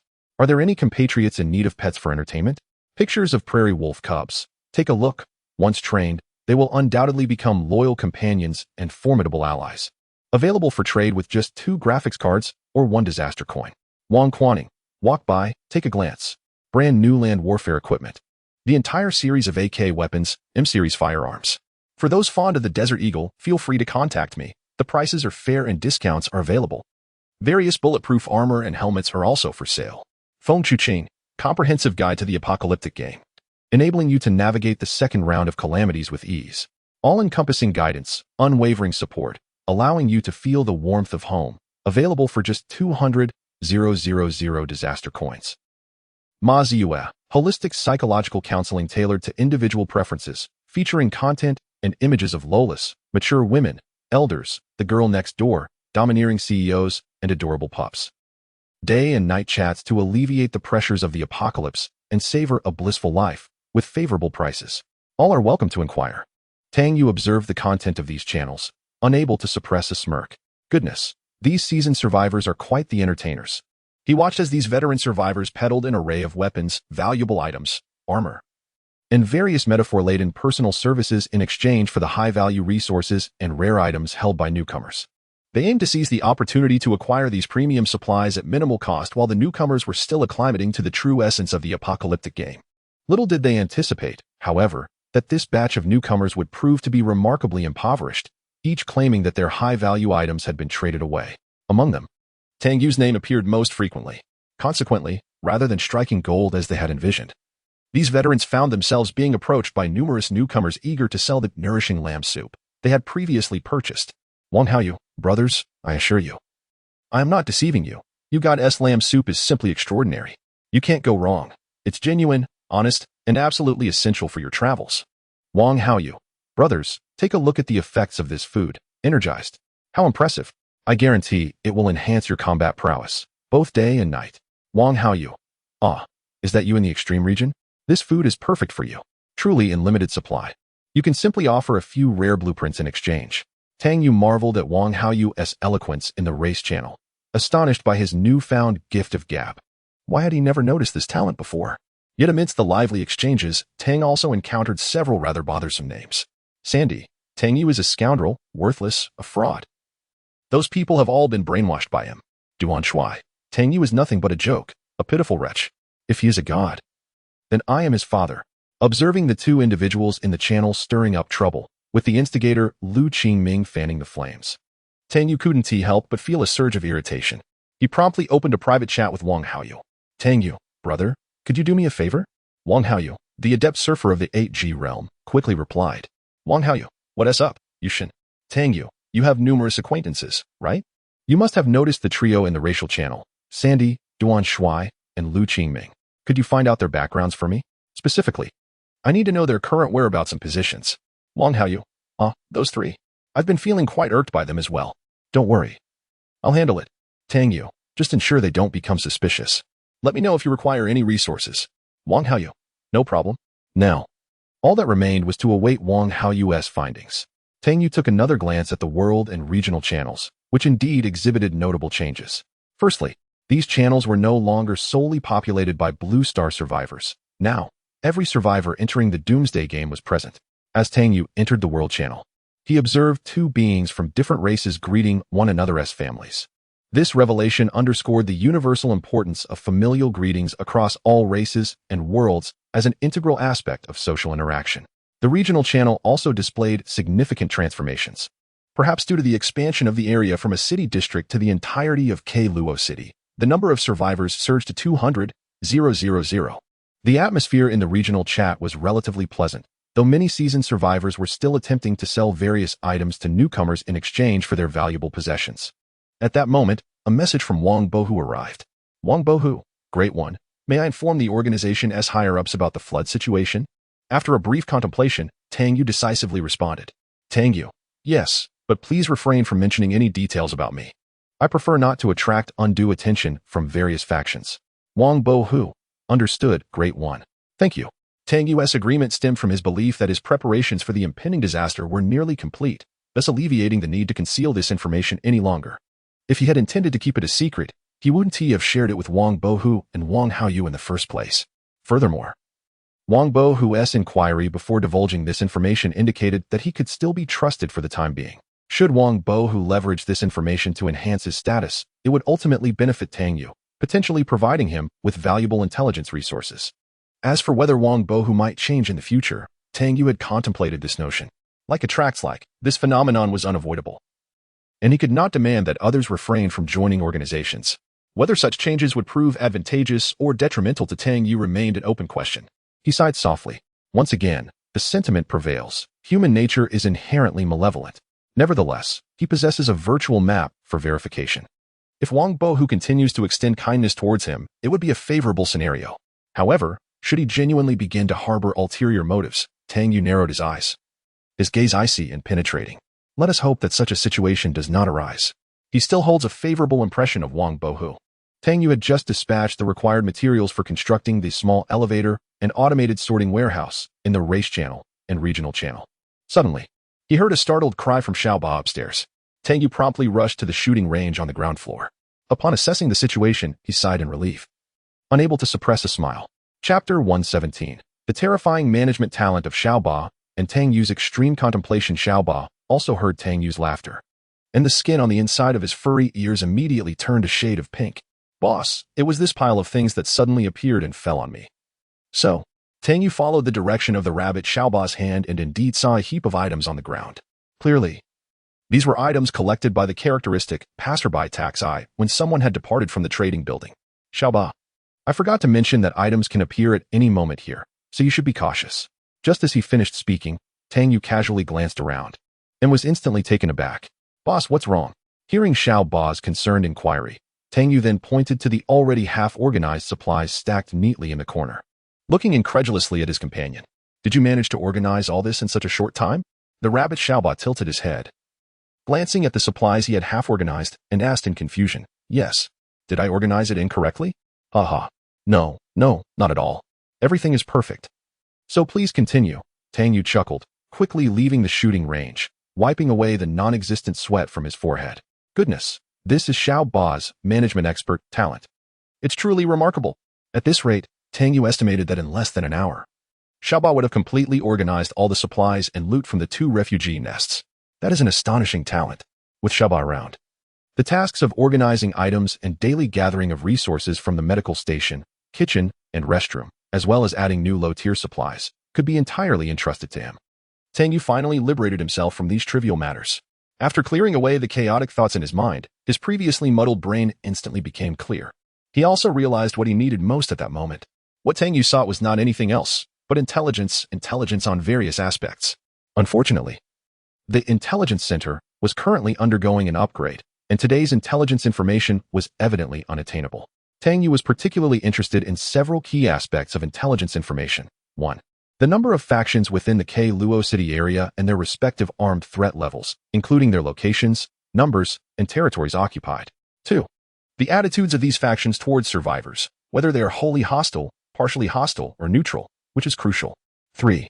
A point of continued focus for Tang Yu, the information regarding the meat dogs, Cabin, Butcher, Ghostface, and the formidable figure behind them, Hannibal.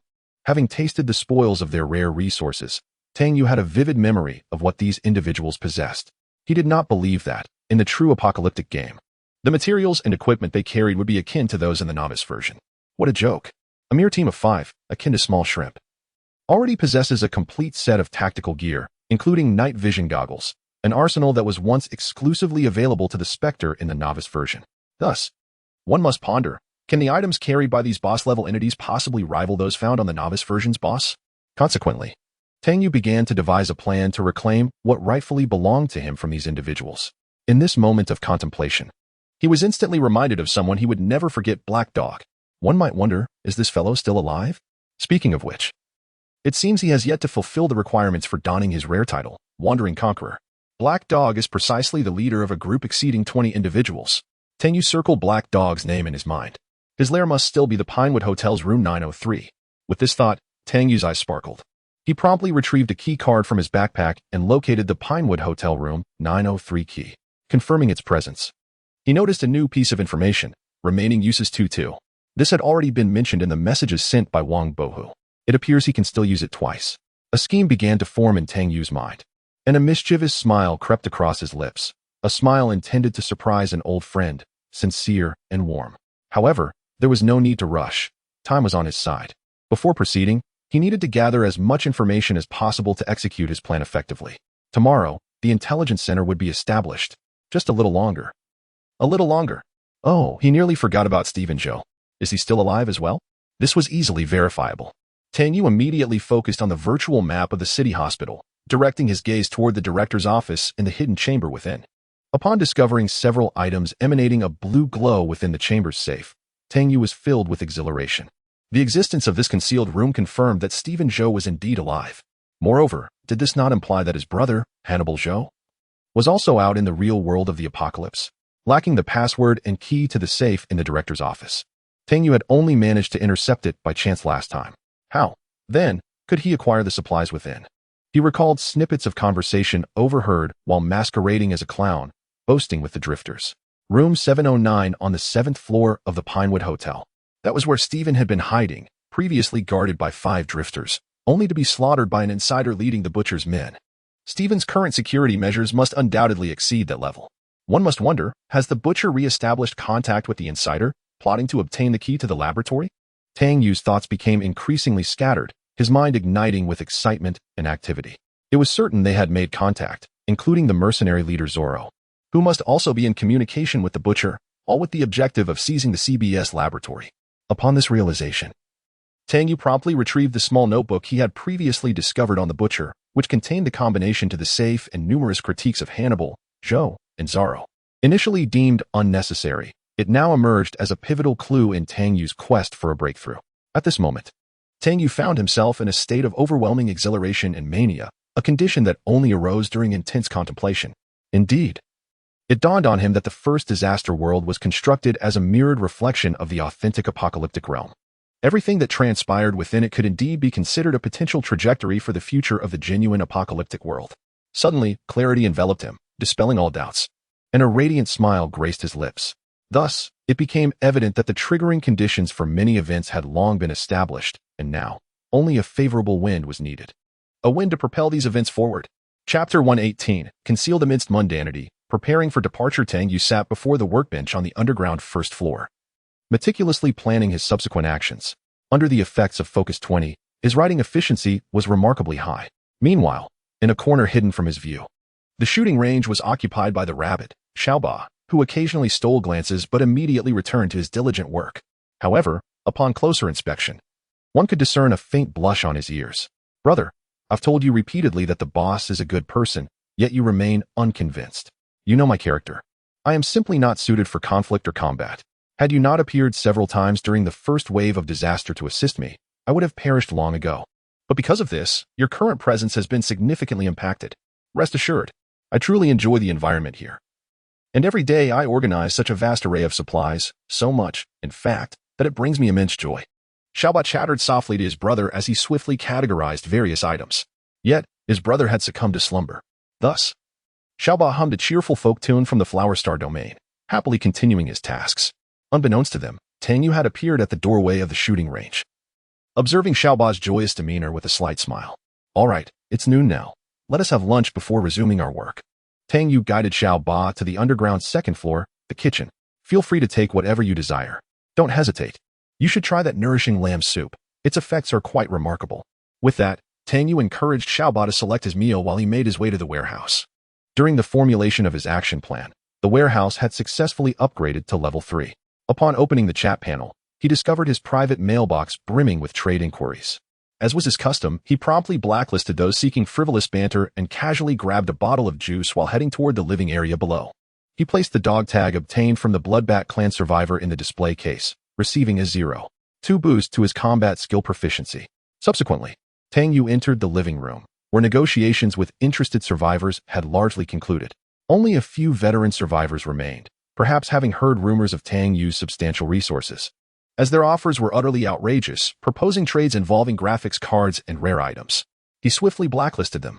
By the time Tang Yu gathered the necessary materials to construct the small elevator and automated sorting warehouse, over an hour had elapsed. Suddenly, a message from Wang Haoyu arrived. Wang Haoyu, you shun. My friend has gathered information on those 3 individuals. The one named Sandy is currently located in an area called the Red Cloud Prairie, specifically at a place known as Thunder Plateau. Wang Haoyu. As for Duan Shuai and Lu Qingming, they are in the same region, called Luo City, specifically at a site known as the Reserve Station. Tang Yu accidentally sprayed his juice across the room. Ahem. Ahem. He incredulously scrutinized the message sent by Wang Haoyu. It was indeed from Luo City, the Reserve Station. Goodness. Those 2 unfortunate souls. What a surprise. He immediately realized that since these 2 individuals were in the same area as him, they must have seen the procurement message he had just sent in the regional channel. They would undoubtedly be astonished as well. It mattered not. A faint smile graced Tang Yu's lips as he eagerly anticipated their meeting. After expressing his gratitude to Wang Haoyu and sending a few bowls of lamb soup to him, he swiftly set aside the matter and descended to the second underground level. Xiaoba had already left, and upon checking, Tang Yu noted that the other was not in the resting area, seemingly having gone upstairs to continue working. He paid no mind to it. He directly stood before the Level 3 warehouse and commenced the upgrade construction using the hiding place warehouse upgrade blueprint, initiating the upgrade process. A square light screen measuring 2 meters by 3 meters materialized on the wall of the warehouse. The upgrade would require 4 hours. Tang Yu then approached the staircase that connected all 3 levels and opted to utilize the hiding place small elevator construction blueprint. This facility would take 3 hours to construct. It was now nearly 2 p.m., and the completion was expected around 6 p.m. Subsequently, Tang Yu entered the gym and exercised for an hour, relishing the experience of enhancing his physical skill proficiency. The results were quite commendable, with each skill improving by approximately 3 points. The skills acquired this time were categorized into 3 types, all being ordinary skills. Physical skills: stamina, health, immunity, metabolism, strength, vitality, stress resistance; mental skills: focus, charisma, intelligence, memory, perception. As for combat skills, since Tang Yu had only participated in 1 battle that day, the combat skills he activated were limited to expert marksman with rifle and mastery of throwing weapons. However, both skills saw an enhancement of over 8 points in proficiency. It seemed that eliminating foes was indeed the fastest way to elevate one's skills. Time flew by, and by 6 p.m., after completing his tasks, the automatic sorting warehouse and small elevator were fully constructed. He and Xiao Ba familiarized themselves with the new facilities, designating the material storage points for toll collection eye and forest collection eye within the automatic sorting warehouse. Observing Xiao Ba incessantly rubbing his head and chuckling, Tang Yu couldn't help but smile. The poor child had just been struck on the head by the materials collected. I've set the location to the warehouse, so you won't be hit anymore. After offering a brief reassurance, the two shared a simple dinner, and Tang Yu returned to the living area to rest. Until 9:30 p.m., when he was jolted awake by the alarm, he took the small elevator to the 2nd floor. Xiao Ba was already waiting there, his eyes filled with concern. Boss, please be careful. I'll wait for your return. Tang Yu chuckled as he affectionately ruffled the little fellow's ears. Don't worry, I'm just going to bring you back a sister. Together, Tang Yu and Xiao Ba descended to the 1st underground level. Tang Yu began to don his gear, including the Cloak of Night and the Black Mask, sequentially equipping the rare title of Nightwalker, along with the complete set of the 3 black ensembles. His backpack, having been cleared of all unnecessary items, now contained only the supplies essential for this journey, particularly grenades and remote emulsified explosives. Given the likelihood of extensive usage, Tang Yu decided to stow away 2 entire crates of grenades, totaling over 120. After confirming that his equipment was in impeccable condition, a cold glint emerged in his eyes. Upon selecting the Nightwalker title, the space around him warped, and Tang Yu's figure vanished without a trace. Behind him, Xiao Ba gazed at the spot where Tang Yu had disappeared, murmuring softly, Boss, please ensure your safe return. Chapter 119, The Evacuation Point. Battle in the Underground Parking Lot, Luo City, Baita District. Inside the Trading Center Metro Station, the air shimmered as Tang Yu materialized within a restroom stall. Before him, a panel displayed a set of coordinates next to the teleportation feature. Evacuation Point 1, Collapsed Crane Cap. Evacuation Point 2, Private Cinema Room 106. After confirming the evacuation locations, Tang Yu stepped out, having verified through his audio headset that no refugees were present outside. The restroom was shrouded in darkness, but through the doorway, he glimpsed the vast metro hall, illuminated only by 2 or 3 dim lights, casting an overall somber glow. This was Tang Yu's first visit to this metro station, and he was unaware of his exact location. Emerging from the restroom, he ventured forward into the shadows, bolstered by the effects of his titles and equipment. Upon rounding a corner, he discovered a map of the metro station affixed to the wall. His position was on the west side, while the trading center lay to the south, connected by an underground passage leading directly to the parking lot. Committing the map to memory, he proceeded toward the passageway. He leapt over the ticket barrier and reached the entrance of the underground corridor, which stretched over 100 meters, lit by only 2 feeble lights amidst the pervasive darkness. As he prepared to enter the passage, he suddenly halted, swiftly retracing his steps to the ticket barrier, where he concealed himself in the shadow of a kiosk. The effects of the Nightwalker title ensured that he made no sound throughout the entire process. However, his tactical audio headset picked up several synchronized footsteps accompanied by hushed conversations. We'll be able to switch shifts soon. Have you thought about where to unwind? A noticeably languid voice of a refugee remarked. Unwind? Have you forgotten? Today, this place has been plagued. Anyone entering the building is bound to lose something. And those exiting are even worse off, losing a third of their supplies. No wonder we've been barred from entering the underground parking lot all day, relegated to patrolling the metro station. Oh, I see. Well, I heard that the leader of the meat dogs is trying to resolve this situation. If it doesn't work out, we might have to relocate our base. For today, we want to return to the trading building. Let us stay outside." The group advanced in a single file line, passing the ticket barrier and kiosk, oblivious to Tang Yu hidden in the shadows. Peering through a gap in the barrier, illuminated by the faint light, he observed a standard tactical team of 5, outfitted identically to the 2 teams he had encountered that morning at the Garden Metro station. They were now using tactical flashlights to survey the area ahead.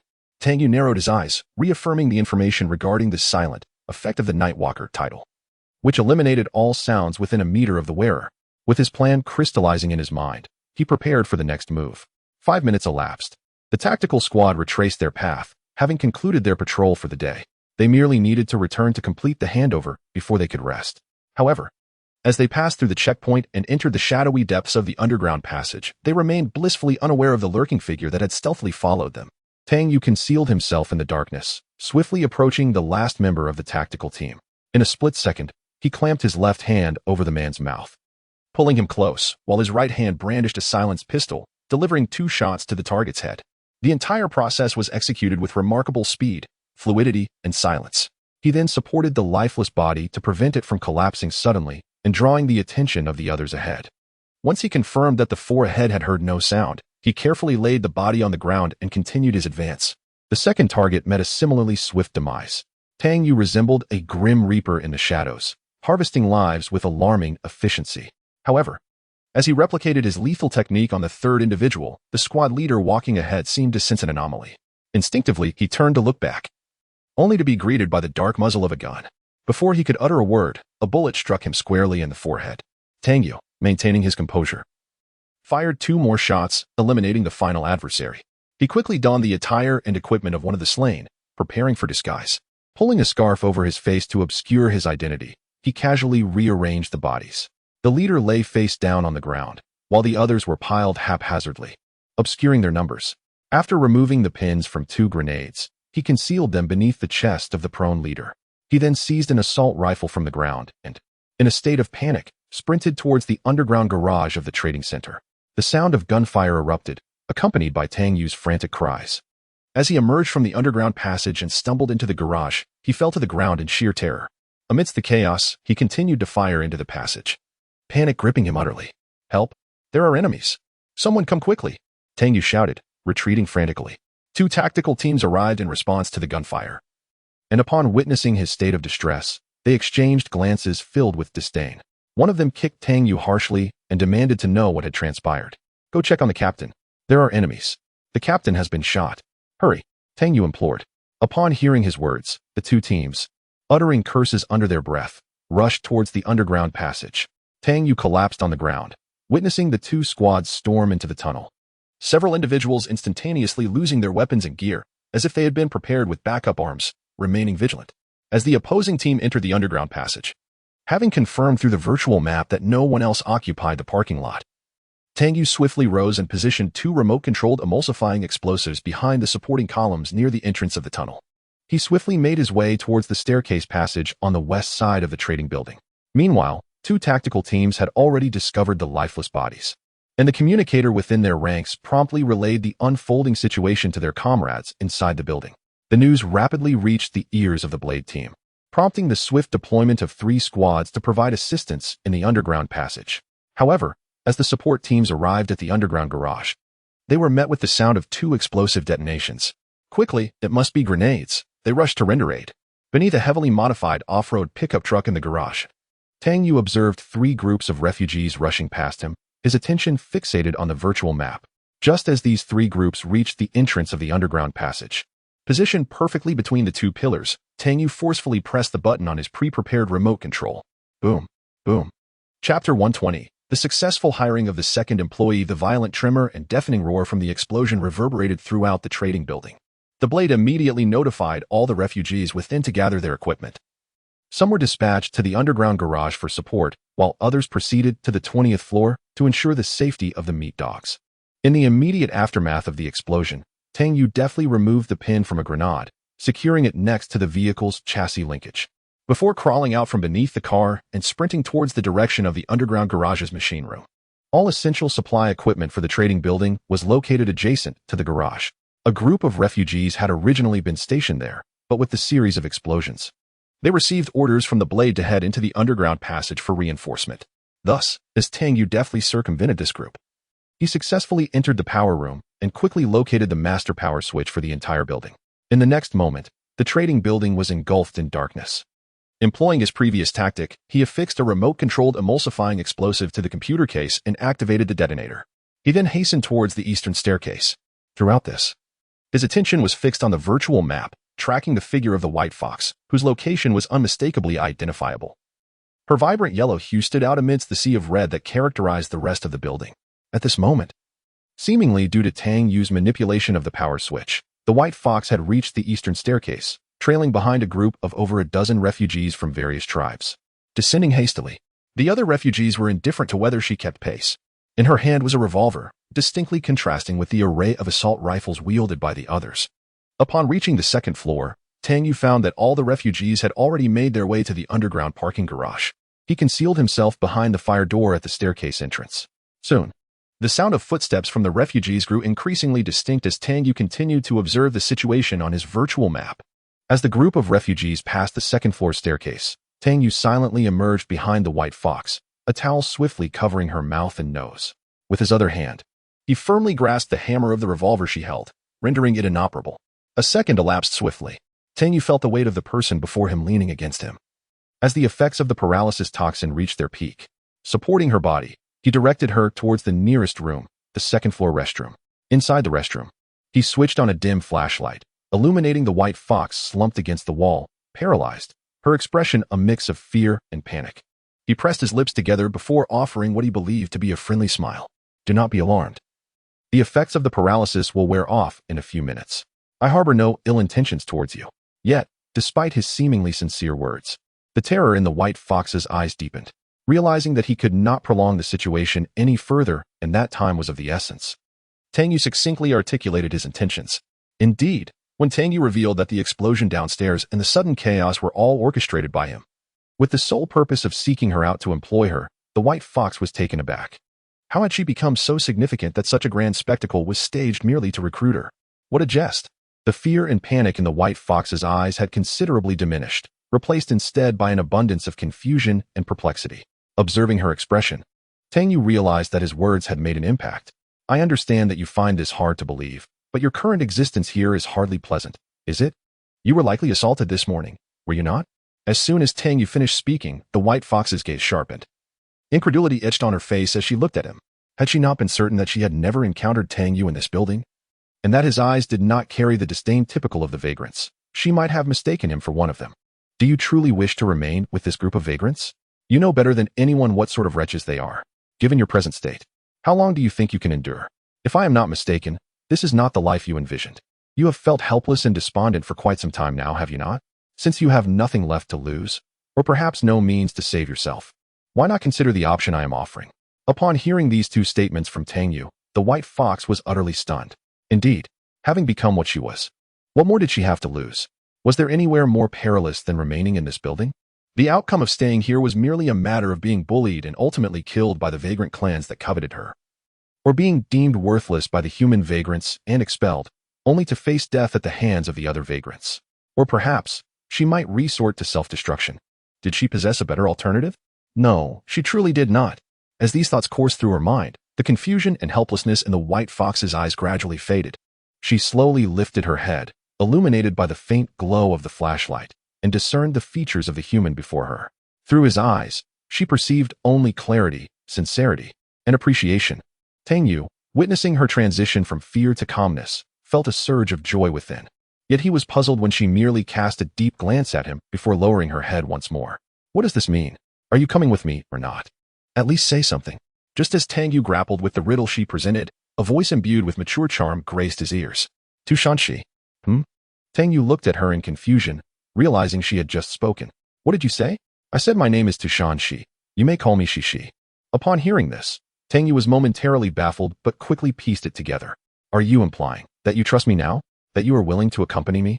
Tu Shanxi met his gaze once more with a solemn expression, and amidst his questioning eyes, she slightly pursed her lips and nodded emphatically. I am willing. The mechanical prompt resonated in the ears of both individuals. Survivor Tang Yu has hired the refugee Tu Shangxi as an employee. Does the refugee Tu Shangxi consent? Note: once the employment relationship is established, the refugee Tu Shangxi will lose her refugee status and become a life unit employed by Survivor Tang Yu. Do you agree? Upon hearing the mechanical announcement, Tu Shangxi grew resolute and decisive. Yes. Immediately, Tang Yu accessed the employee management panel and observed Tu Shangxi's pertinent information. Name: Tu Shangxi. Race: Qingqiu, star domain. Tu Shan clan. Gender: female. Personality: composed traits: forbearing, tenacious. Talents: mathematical genius, epicure, handy. Trust level: neutral. Current physical condition: weak. Slightly injured. Current emotional state: anxious, pessimistic, tense, hopeful. Tang Yu noted her emotional state and trust level but refrained from further comment. Some things need not be articulated, for words often fall short. A mere glance at the reality suffices to convey more than 1,000 phrases. Having accomplished the primary task for the evening, Tang Yu smiled, brimming with vigor. He turned to Tu Shangxi and said with a grin, "Come, now that you are my employee, it is time for me, as your employer, to settle the old accounts." Chapter 121. A fortuitous encounter and Tu Shangxi's astonishing talent. Tang Yu gazed in bemusement at Tu Shangxi, who was voraciously consuming the nourishing mutton soup before her. Moments ago, he had intended to confront the group of refugees, and for her safety, he had provided her with a bulletproof vest. However, the long-ailing Tu Shangxi, upon donning the vest, collapsed to the ground after taking merely a few steps. As she savored the meal, it became evident that this was the most delectable food she had tasted in quite some time. Not only did she feel a warm glow enveloping her after finishing, but her strength also significantly improved. Unbeknownst to Tu Shangxi, who no longer possessed the apocalyptic game interface, she had unknowingly received several enhancement buffs. However, upon hearing Tang Yu mention his intention to seek vengeance, a glint of determination and exhilaration flashed in her eyes as she grasped his arm, halting his progress towards the underground parking lot. "I have a place to take you that should prove beneficial," she declared, pulling him upstairs, the effects of the nourishing mutton soup evidently immediate. Both Tang Yu and Tu Shangxi noticed the changes in her vitality. They swiftly ascended to the 8th floor, stopping before a door. Throughout their journey, Tang Yu was meticulously monitoring the movements of the refugees on the virtual map. At that moment, dozens of them had descended to the first underground level, while a greater number congregated on the 20th floor. It seemed that the nature of scavengers remained consistent across worlds, yet this provided an opportunity for the duo. Tu Shangxi pointed toward the door before them, stating, "This room belongs to the captain of that group of refugees. He was a survivor, and I have seen him with what appeared to be 2 blueprints. They should be hidden within this room." Upon hearing of such fortuitous prospects, Tang Yu could hardly allow the opportunity to slip away. He had only recently begun to pay attention to Tu Shangxi's movements, neglecting the matter of resources. Given the absence of refugees on this floor, he nonchalantly drew his silenced pistol and fired 2 shots at the door. The lock shattered, granting them entry. Just as they were about to step inside, Tang Yu abruptly halted, having observed figures approaching the underground machinery room on the virtual map. "Wait." In his hand appeared a remote control, and after a brief pause, he decisively pressed the detonator. Inside the machinery room, a group of refugees, having drawn near to the equipment, was engulfed by the sudden explosion. Not only were they rendered lifeless, but all their supplies vanished without a trace, leaving the electrical machinery in ruins. Tang Yu, witnessing his handiwork on the virtual map, allowed a subtle smile to grace his lips before entering the room. This time, without needing a prompt from Tu Shangxi, Tang Yu followed the indications of the virtual map and discovered 2 concealed blueprints hidden in the ceiling of the room. Ignoring Tu Shangxi's astonished gaze, he was struck by a realization. With the middle floors currently unoccupied, why not gather some resources? Thus, he contemplated. In the astonished gaze of Tu Shangxi, Tang Yu conjured 2 grenades into his hands, swiftly removing the safety pins before stowing them within the ceiling where he had previously hidden the blueprints. The 2 then exited the room, with Tang Yu taking the lead this time, no longer requiring Tu Shangxi to guide him. As he made his way directly towards the room indicated on the virtual map that contained high-grade supplies, he proceeded with the familiar routine, breaking down doors, scavenging for resources, and concealing grenades within the rooms. The entire process flowed seamlessly and with remarkable fluidity. Sensing Tu Shangxi's gaze upon him, Tang Yu felt compelled to offer an explanation. "Well, it is only polite to reciprocate when one has taken something. To come and go without courtesy is deemed impolite. This is known as a return gift." Upon hearing his explanation, Tu Shangxi appeared perplexed, yet she was undeniably astonished. Acknowledging the admiration reflected in her eyes, Tang Yu nodded slightly as he placed the 2 grenades into her hands. "When in Rome, do as the Romans do. You shall learn from me shortly. Be cautious." For if the owner returns before we are finished, the gifts will vanish, and that would be quite impolite. Tu Shangxi demonstrated remarkable aptitude, mastering the technique of concealing grenades in rooms after just one instruction from Tang Yu. The essence of their approach lay in the element of surprise. Consequently, their roles evolved, with Tang Yu breaking down doors and scavenging for supplies while Tu Shangxi took on the responsibility of hiding the grenades. She even innovated her techniques, devising methods to conceal grenades in door frames, restrooms, flower pots, and even beneath blankets. By the end, Tang Yu found himself somewhat astounded. Goodness, why does her method of hiding grenades evoke such a sense of déjà vu? It is reminiscent of tunnel warfare? One must concede that innate talent indeed surpasses all else in this world. After thoroughly ransacking the 8th, 9th, and 10th floors, Tang Yu was utterly astonished to discover that these refugees had concealed an abundance of valuable items. He unearthed 6 graphics cards alone, bringing his total collection to an impressive 13. Such bounty was astounding. Feeling it was time to conclude their scavenging, Tang Yu led Tu Shangxi towards the underground parking lot. As he surveyed the situation on the virtual map, he inquired, Tu Shangxi, do you know where the collapsed crane and the private cinema are located near the trading building? Tang Yu was unsure of the locations of these 2 evacuation points. He had flown above during the initial disaster, but at that time, the world had been engulfed in a shroud of white, making it impossible to discern anything. Thus, he sought to inquire if Tu Shangxi possessed any knowledge. Wearing a lightweight ballistic helmet, Tu Shangxi followed closely behind him as they descended the stairs. Upon hearing his question, she paused for a moment before contemplating her response. I am unsure about the collapsed crane, but I do know of the private cinema. Tang Yu's eyes brightened. Where is it? Just behind this trading building. There is an apartment complex, and the entire 8th floor is dedicated to this private cinema. Have you been there? Previously. It was there that I was captured by the refugees. Had I not fortuitously discovered a precious item, a golden rooster, I would not have been able to secure my freedom by purchasing my life. As Tu Shangxi spoke, her voice grew increasingly faint, and her spirits dwindled. Tang Yu refrained from offering further comfort, for none was required. What he sought was an employee capable of sharing the burdens of labor, not a fox swayed by fluctuating emotions. Tang Yu had faith that she could master her feelings. Nevertheless, learning the location of the evacuation point from her was undoubtedly a stroke of good fortune. With the evacuation point now identified, Tang Yu was poised to embark on a grander venture. It is worth noting that the trading building was Tang Yu's domain, and the underground parking lot was an integral part of it. Unexpectedly, the upgraded equipment possessed by the refugees proved to be advantageous for me as well. Gathering more resources would ensure that when the flea market opened, it would make an explosive debut. Tang Yu and Tu Shangxi were each lost in their own thoughts. We have arrived. With Tang Yu's words, it signified that the most perilous moment of the night was about to commence. He glanced back at Tu Shangxi, who was trailing behind, and smiled softly. Remember to stay close and don't fall behind. Once we settle this score, I shall take you away. Upon receiving a resolute gaze from Tu Shangxi, Tang Yu pushed open the fire door leading to the underground parking lot. At that moment, he also observed that on the virtual map, the color representing Tu Shangxi shifted from yellow to green.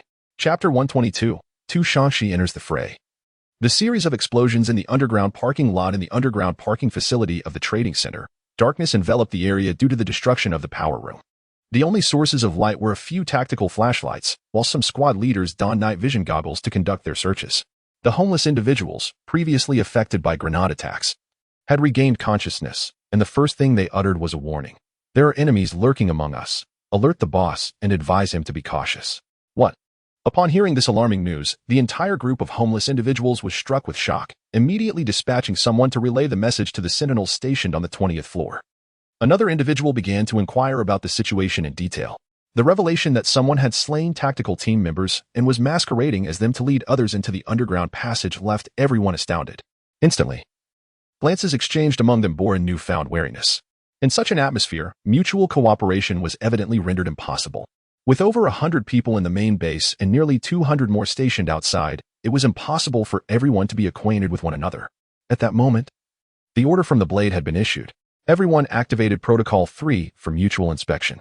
Tang Yu and Tu Shangxi mingled among the gathering of homeless individuals, and upon hearing the command, Tu Shangxi promptly conveyed Protocol 3 to Tang Yu. During the mutual inspection, the pair arrived at the location of a rolling shutter door in an underground garage. They first affixed previously crafted chewing gum emulsified explosives to the door, followed by the installation of detonators. 3 remote-controlled emulsified explosives were secured around the shutter door. Once everything was prepared, Tang Yu turned to Tu Shangxi and solemnly inquired, "Are you truly going to do this alone?" In response, Tu Shangxi revealed a resolute gaze. This vengeance must be avenged by my own hand. I can do it. No sooner had she spoken than she vanished into the darkness. Tang Yu shrugged, a look of satisfaction crossing his face. Not bad. I like this personality.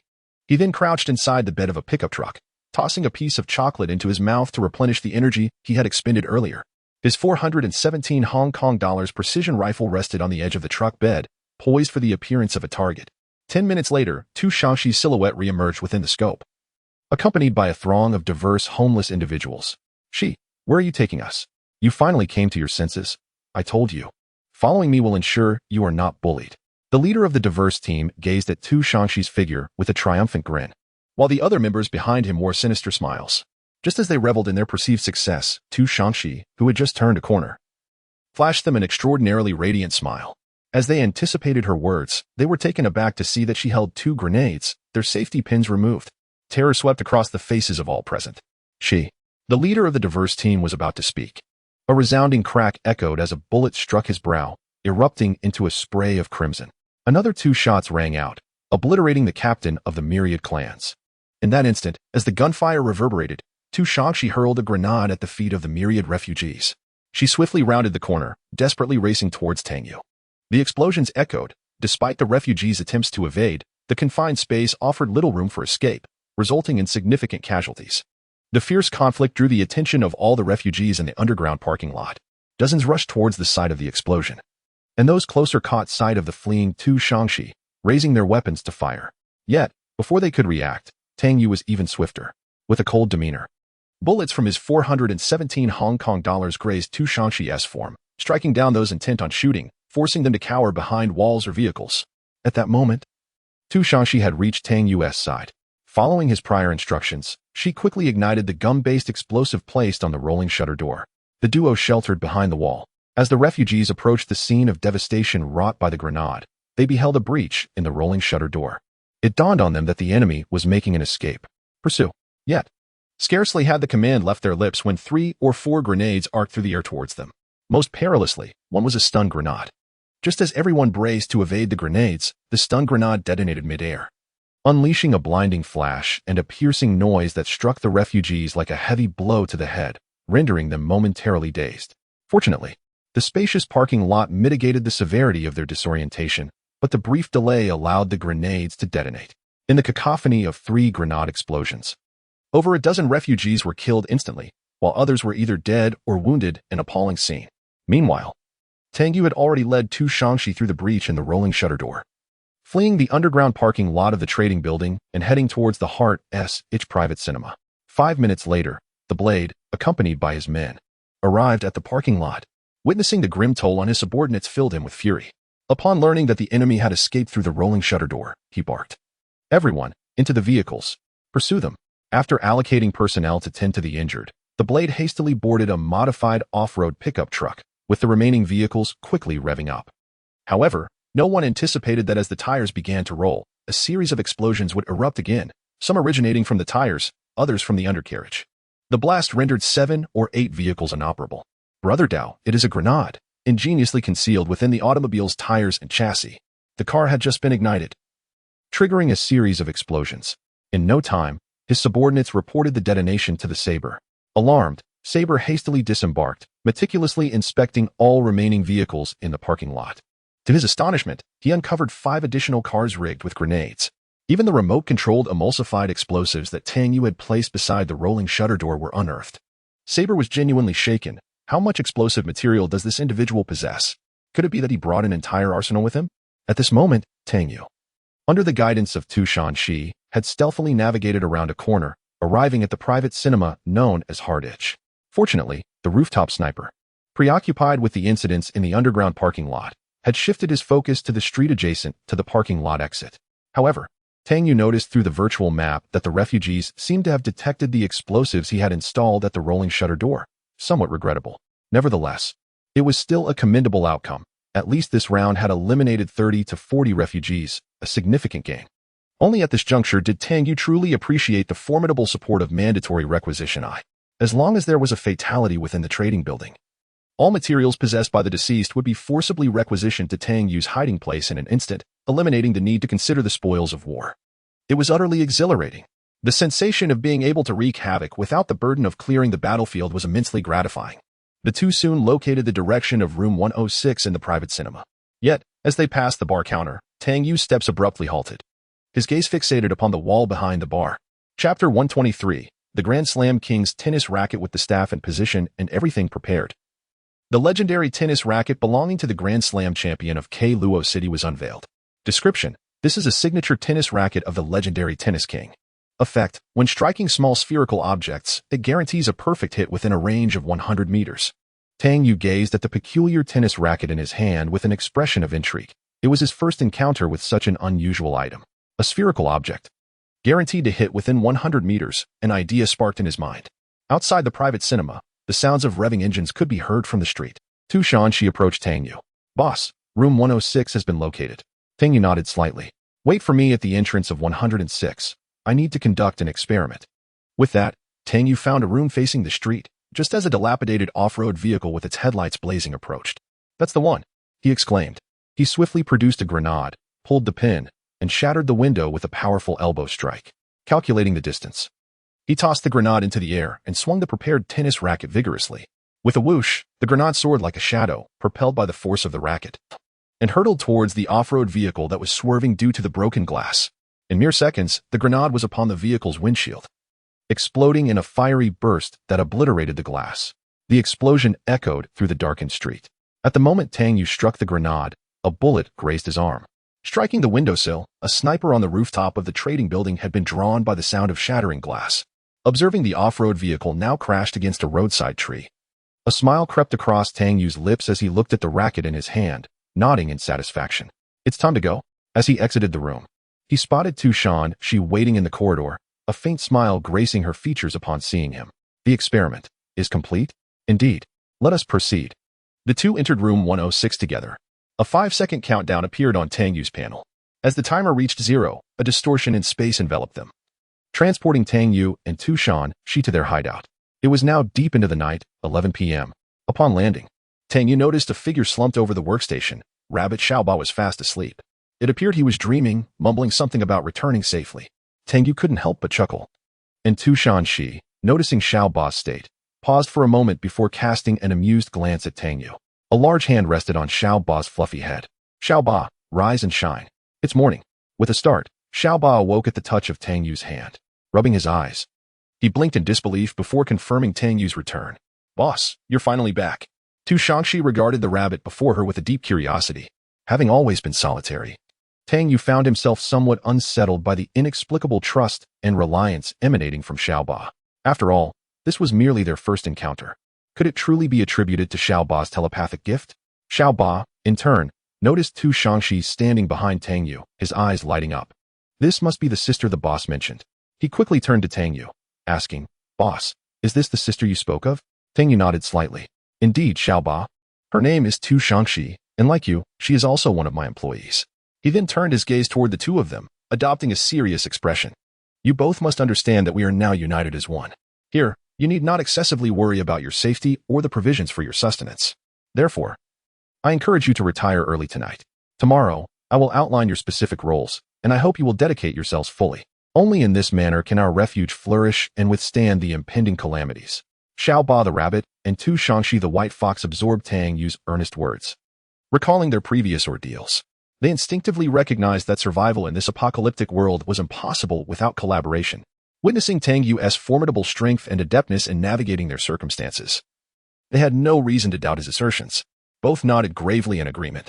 Boss, rest assured, I shall work diligently. Do not worry. I will fulfill the responsibilities entrusted to me, they proclaimed, each making their commitment. Tang Yu then instructed Xiaoba to help Shangxi familiarize herself with their refuge and attend to her personal needs. As for Shangxi's accommodations, they were situated in the newly expanded employee resting area.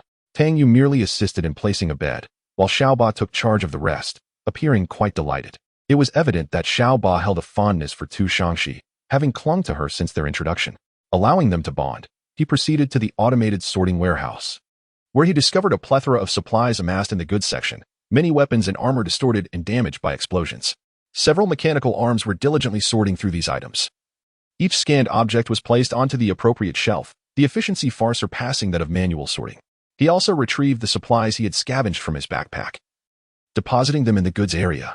Most of these items had been collected by him and Tu Shangxi from the trading building. Subsequently, he inspected several facilities producing advanced goods. Finding that Xiaoba had completed all tasks, with a sense of relief, he returned to the underground living quarters to reflect on the day's events. It was at this moment that he noted the employee management panel. Xiaoba's trust level had inexplicably shifted from trust to dependence. Meanwhile, Tu Shangxi's trust level had transformed thrice overnight, evolving from neutral to friendly, and now it had ascended to trust. Observing this transformation, Tang Yu felt an immense sense of satisfaction. His efforts today, tirelessly bringing both of them back, were not in vain. Trust had always been Tang Yu's paramount concern, as it was intrinsically linked to his very survival. Now, it was evident that his choices had been sound, yielding a semblance of reward. After a day of relentless endeavor, he had finally completed the hiring of his staff, a crucial step for his future existence. With the clever rabbit Xiaoba serving as the steward of their hideout, Tang Yu could liberate himself from the mundane affairs of their sanctuary. Additionally, he held a deep appreciation for Tu Shangxi's capabilities. He exhaled contentedly, a smile gracing his lips. Tomorrow marks the true beginning. Chapter 124, Assigning Tasks, the Might of Level 2, Intelligence Center, the following day. Only 6 days remained before the catastrophic deluge. Tang Yu was still enveloped in slumber when he suddenly sensed an approaching presence. In the next instant, a handgun materialized in his grasp, his eyes snapping open, fixed ahead. To his surprise, he found Xiao Ba staring at the muzzle of the gun with wide-eyed terror. One hand suspended midair. "Boss, Miss Shishi has prepared breakfast, and I was sent to wake you." Realizing his surroundings, Tang Yu took a moment to collect himself. After hearing Xiao Ba's words, he glanced at the trust status in employee management, finally releasing a sigh of relief. With a simple flick of his wrist, the handgun vanished. Rubbing his still sleepy eyes, he remarked, "Xiao Ba, I just need to adjust to your sudden appearances." After freshening up, he made his way to the kitchen, where Tu Shangxi was emerging with a pot of freshly prepared milk oatmeal porridge. "Where did this come from?" Tang Yu inquired. Curiosity piqued. "I noticed there was an abundance of food supplies in the warehouse, so I decided to whip up a little something to taste," she replied. "By the way, a large batch of weaponry suddenly appeared in the warehouse last night." Upon hearing this, Tang Yu understood that it was the grenades hidden within the trading building that had activated. He merely nodded, choosing not to elaborate further. In the kitchen, Tang Yu had set up a dining table, already adorned with several dishes: pan-seared lamb chops, jam and cheese bread, canned salmon, and the freshly made milk oatmeal porridge. Although these were simple preparations of ready-made foods, the enticing aroma was enough to whet Tang Yu's appetite, especially the pan-seared lamb chops, likely made from leftover lamb that Tu Shangxi had spotted. Truly, her culinary talent was remarkable. After enjoying breakfast, Tang Yu promptly assigned tasks for the day. "Xiao Ba, your management skills are quite exceptional. Henceforth, you shall oversee the organization and categorization of all supplies in our hideout, as well as the facilities for producing high-level materials. You will also be responsible for gathering and organizing the items produced and replenishing lower-tier supplies. Could you provide me with a report on the hideout's supplies each night? Is that feasible?" Xiao Ba's eyes widened at the prospect of managing all the supplies in their hideout. He quickly nodded earnestly, "Absolutely, boss." "However, but what?" Tang Yu inquired, his expression curious. Xiao Ba pointed toward the indoor planting greenhouse on the other side of the lower level. "Boss, I noticed that greenhouse has been empty for quite some time. May I cultivate it?" Tang Yu's face lit up with delight upon hearing this.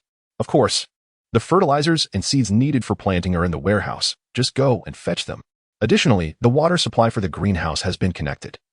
You can irrigate the entire area as soon as you turn on the water."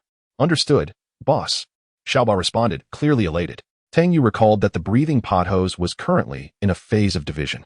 He promptly instructed, "By the way, Xiao Ba, please head downstairs to the living room shortly. There is a rare plant undergoing division. If you observe successful division of the offshoots, make sure to plant them separately." "Understood, sir," Xiao Ba responded enthusiastically, quickly setting about his task. Meanwhile, Tang Yu guided Tu Shangxi to the newly upgraded Level 2 Intelligence Center, completed just the previous night. The entire center was transformed.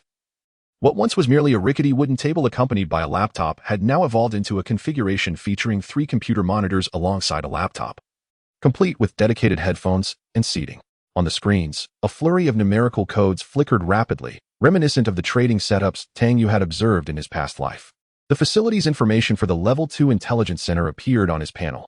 Level 2 Intelligence Center. Type: Hideout Facility. Effect 1. Randomly acquire 1 intelligence piece daily. with the option to expend apocalypse coins to purchase a specific intelligence piece, price determined by intelligence value. Effect 2. Expend 10 disaster coins to obtain intelligence on the next disaster. Current disaster coin count, 910. Effect 3. Acquire one piece of significant intelligence. With a cooldown of 72 hours, current usage count, 11. Effect 4. Activate Big Data Support functionality, currently covering the Quello City area. In addition to these capabilities, the Intelligence Center also unlocked item manufacturing features. Upon opening the production list, various intelligence-related items appeared, including classified intelligence, blue folders containing materials, external hard drives, flash drives, and encrypted USBs. Moreover, a selection of electronic items for production was available, including devices akin to information senders and receivers. The information transmission device produced by the Intelligence Center underwent upgrades, no longer limited to one party sending and the other receiving. Instead, it functioned akin to a mobile phone, allowing both parties to exchange information seamlessly, significantly enhancing its functionality. Aside from this device, surveillance cameras, listening devices, and other intelligence-gathering tools were also available for production.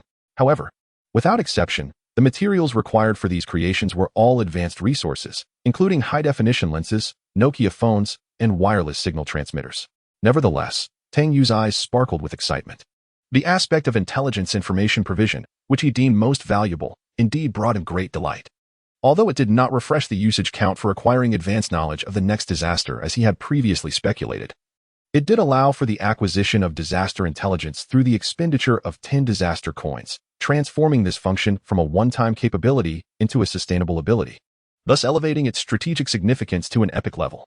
Disaster coins were indeed precious, but in Tang Yu's eyes, the expenditure was most worthwhile, truly invaluable. The newly added paid acquisition capabilities for specific intelligence in the daily intelligence report resonate deeply with Tang Yu. He finds himself in possession of an overwhelming desire to acquire various pieces of information, granting him a degree of initiative in his pursuit of intelligence. The last time he returned from the butcher's lair, he brought back a staggering 13 million disaster coins, sufficient for his consumption and capable of sustaining him for an extended period. As for the fourth function of the Intelligence Center, Tang Yu has indeed formulated some ideas. Yet their success remains to be tested. For now, he sets that aside and approaches a new facility adjacent to the Intelligence Center. Disaster Coin Mine. Type. Hideout Facility Effect. Utilizes the computational power of graphics cards to produce disaster coins. When all graphics card slots are filled, it will generate one disaster coin every 48 hours. Additional graphics card slots. 10 Gazing at the neatly arranged rows of graphics card slots, Tang Yu finds himself holding 10 graphics cards. Once he fills all 10 slots, the disaster coin mine illuminates, accompanied by a soft humming sound. A progress bar and countdown appear on the screen. Tu Shanxi trails behind Tang Yu, fully aware of the existence of the disaster coin mine. Yet, it is precisely this knowledge that amplifies her astonishment at Tang Yu's capabilities. If her memory serves her correctly, only survivors who have endured 3 or 4 disasters typically become acquainted with such a hideout facility. But what does she see now? In this moment, Tang Yu becomes increasingly enigmatic in her eyes. Chapter 125 Child of the Ocean, Shelter Barrier, commences construction. Tang Yu remained oblivious to the thoughts of Tu Shanxi behind him. He had arrived at the medical station, where the Formula 4 Human Gene Evolution Potion, Child of the Ocean, materialized in his hands. With the Intelligence Center upgraded to Level 2, this formula was seamlessly incorporated into the medical station as production list. Beneath the production list lay the various rare materials required for crafting this potion. Disaster Oddity X1. Rare Plant X2, Adrenaline Injector X2, Pressure-Resistant Diving Suit X1, Disaster Coin X1. Tang Yu meticulously retrieved each item from his backpack. Xiaoba, please bring me 2 pots of breathing green philodendron. All right, boss. Upon hearing Tang Yu's voice, Xiaoba dashed from the greenhouse, carrying 2 pots of rare plants. Observing Tang Yu's action sparked a glimmer of curiosity in his eyes.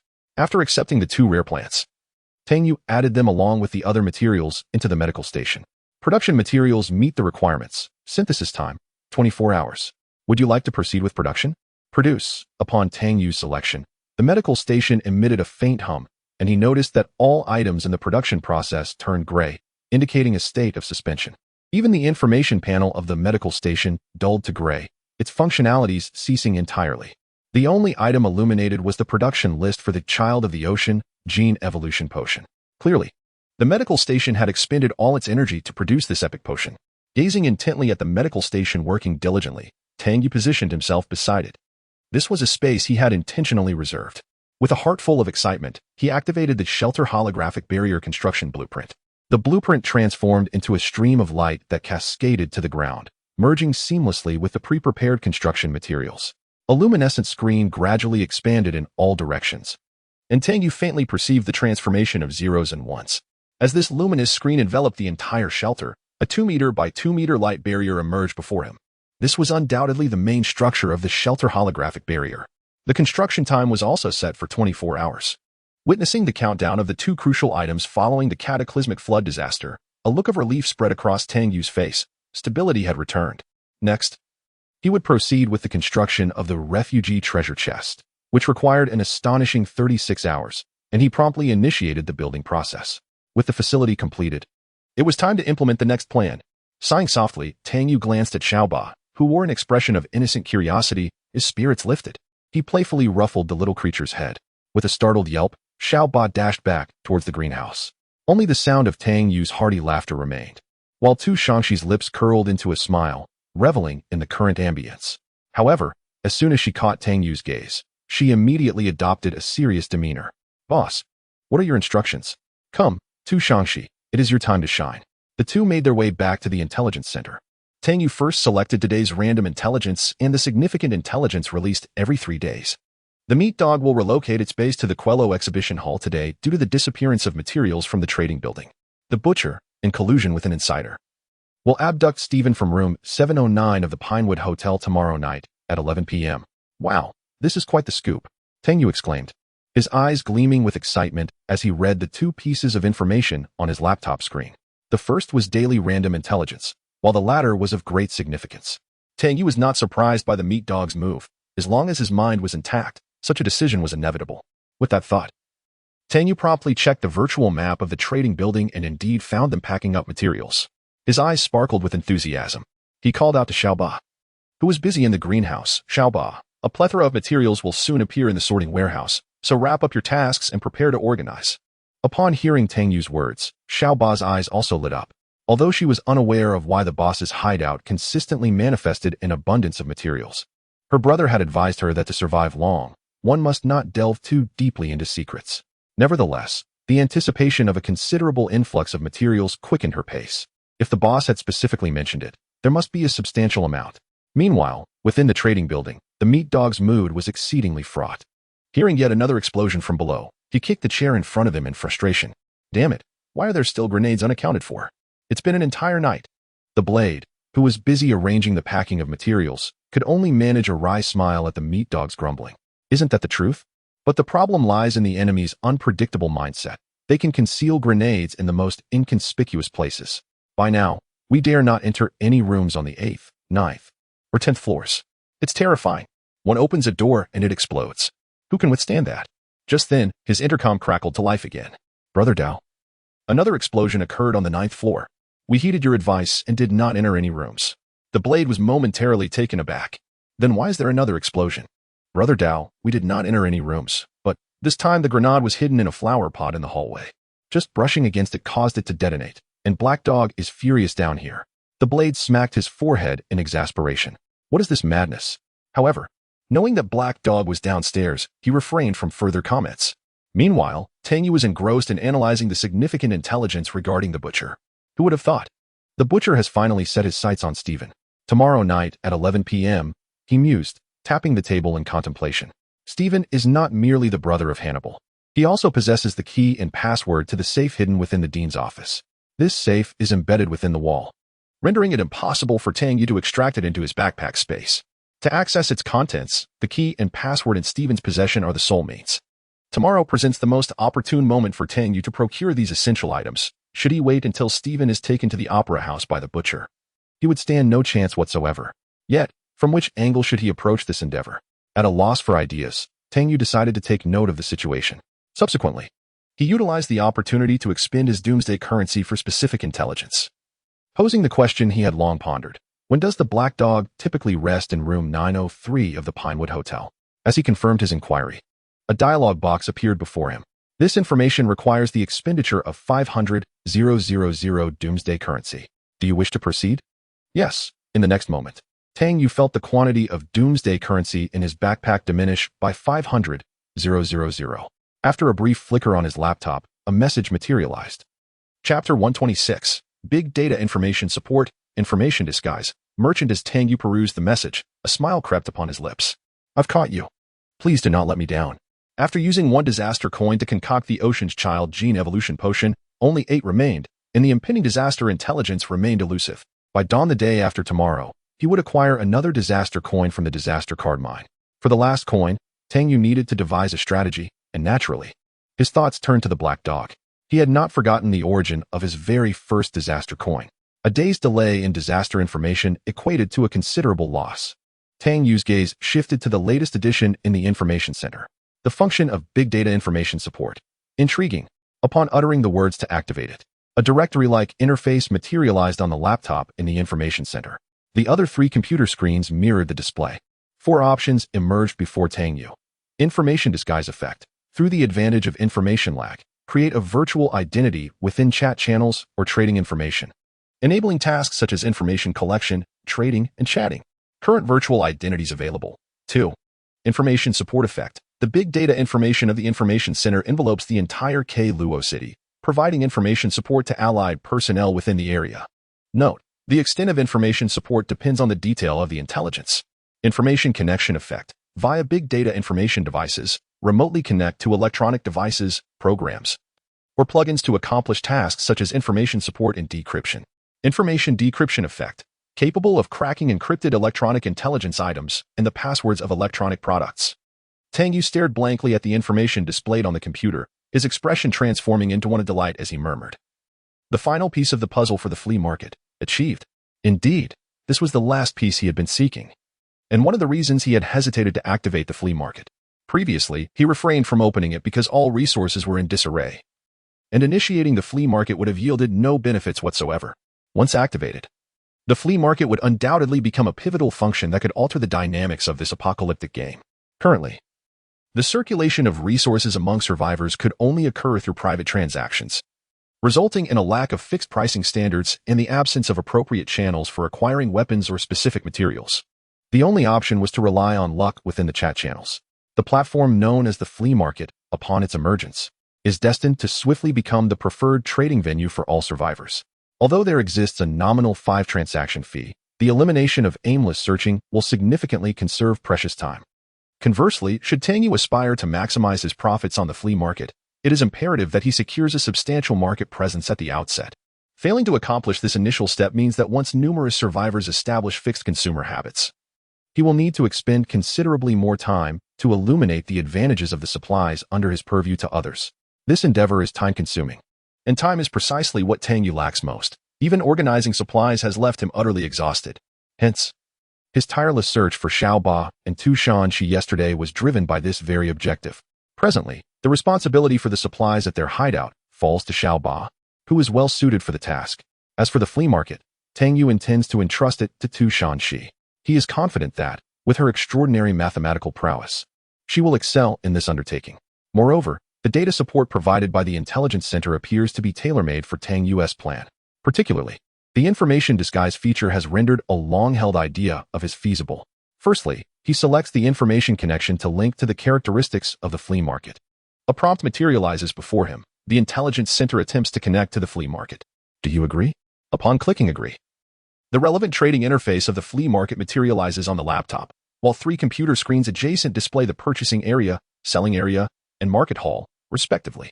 The flea market has now become the 5th option within the data support selection menu. Tu Shanxi stands behind Tang Yu, observing his actions with a contemplative expression. Soon, her eyes light up with excitement as she envisions the vast potential of this platform once established. After confirming that the flea market can seamlessly appear on the Intelligence Center's computer, Tang Yu switches the screen back to the previous data support menu and selects information disguise once more, aiming to masquerade as a merchant of the flea market.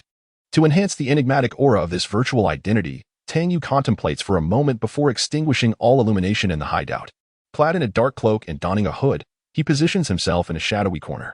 Tu Shanxi stands atop a chair, directing the beam of a flashlight downwards, illuminating the contours of his chin, the bridge of his nose, his fair visage, and the slight curve of his lips. Complemented by the shadows cast over his eyes by the hood, which render them profound and inscrutable. An air of rebellious allure and profound significance arises, cloaked in mystery. As Tang Yu swiftly captures a screenshot and uploads the image, his virtual identity as profile picture is officially established. When it comes to determining a name for his virtual identity, Tang Yu ponders briefly but cannot conjure any name that might elevate his stature. Thus, he simply inscribes the words black market merchant. The virtual merchant identity has been successfully created. Tang Yu gazed at the character he had designed, a satisfied expression gracing his features.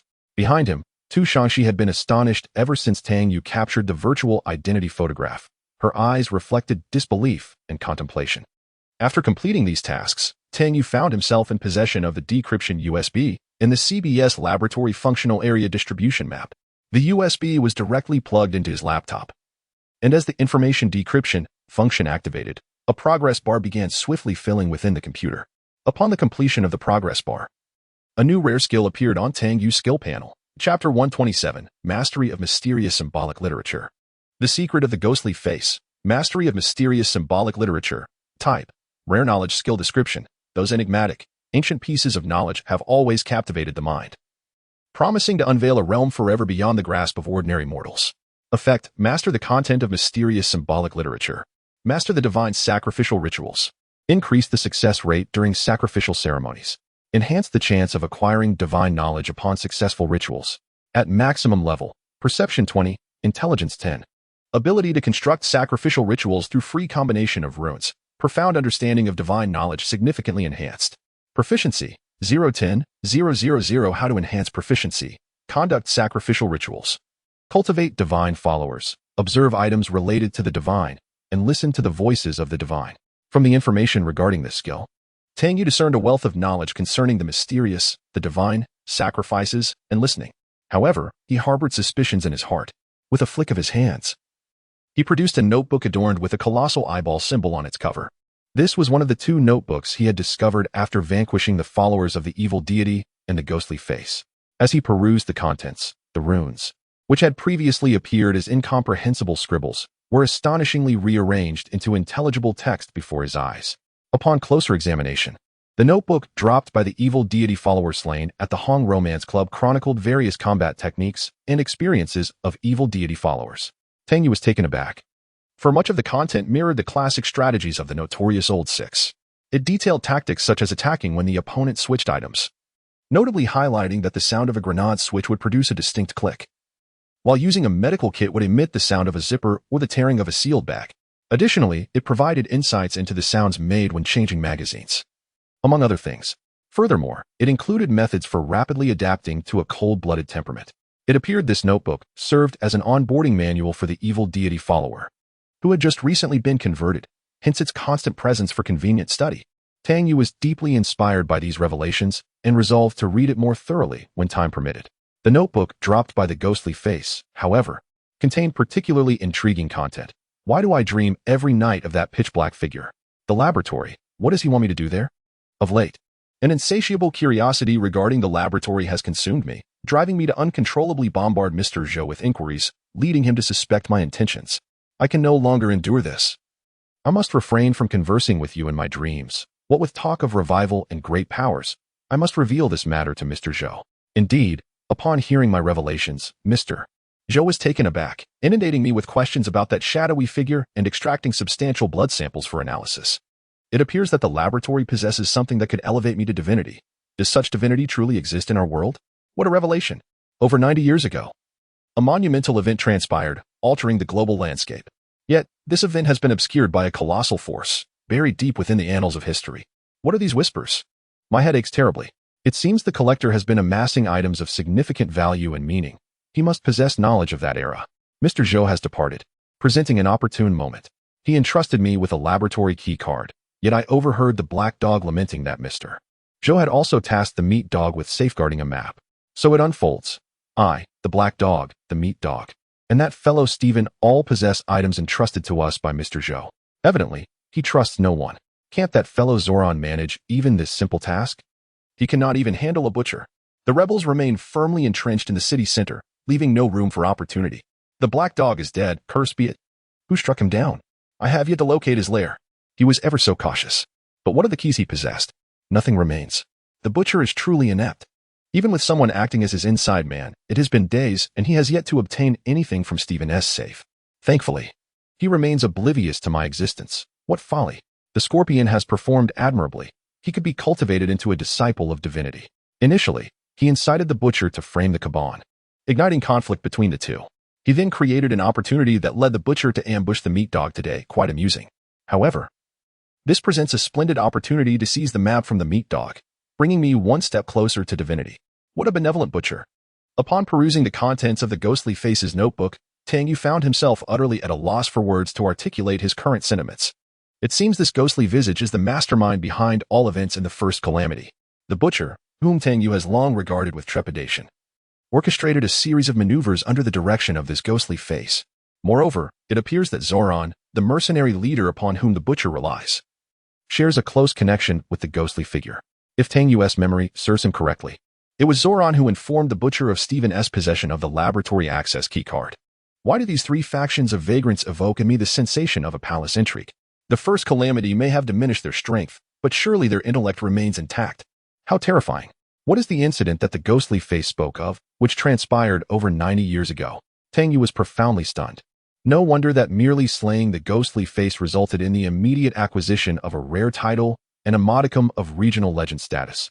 It all makes sense now. The formidable nature of the rare title, Nightwalker, had long been exquisitely experienced by Tang Yu through numerous battles, which intensified his wariness towards the ghostly face. The scorpion must be the individual I vanquished in the room on the 20th floor.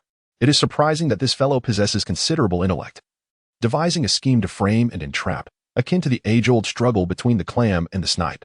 At this moment, Tang Yu finally comprehended the origins and developments of all events during the first wave of calamities, though he surmised the ghostly face would never have anticipated it. All of his plans and machinations ultimately fell into Tang Yu's possession without exception. Contemplating this, a joyful smile unconsciously graced Tang Yu's face. Behind him, Tu Shanxi observed as Tang Yu, after poring over the two notebooks resembling ghostly sketches, appeared utterly dazed. He oscillated between shock, contemplation, and sudden amusement, leaving her to furrow her brow slightly. Perhaps my decision to accompany him was somewhat hasty. However, Tang Yu's gaze shifted once more to the laboratory map. The information within the map indicated that it could facilitate an expansion for the intelligence center. Tang Yu placed the map on the workstation and operated his laptop to establish a connection. Immediately, an information box materialized before him. Facility expansion item detected. Would you like to absorb this item for functional enhancement? Yes, with Tang Yu's affirmation. The CBS Laboratory Functional Area Distribution Map transformed into a stream of light and integrated seamlessly into his laptop. In the very next moment, multiple flashing images appeared on several computer screens within the intelligence center, and upon witnessing these visuals, both Tang Yu and Tu Shanxi, who stood behind him, were instantly electrified, their astonishment palpable. Chapter 128, Laboratory Countdown. Amidst the flickering screens of the computer, Tang Yu beheld the emergence of various experimental subjects upon the operating table or within the laboratory, undergoing the transplantation of some unknown organ or the injection of an enigmatic serum. These subjects swiftly exhibited varying degrees of aberration. Some had their skin violently torn apart, revealing the crimson muscles beneath. Others sprouted peculiar biological appendages, such as fish scales, gills, bat wings, serpentine eyes, and forked tongues.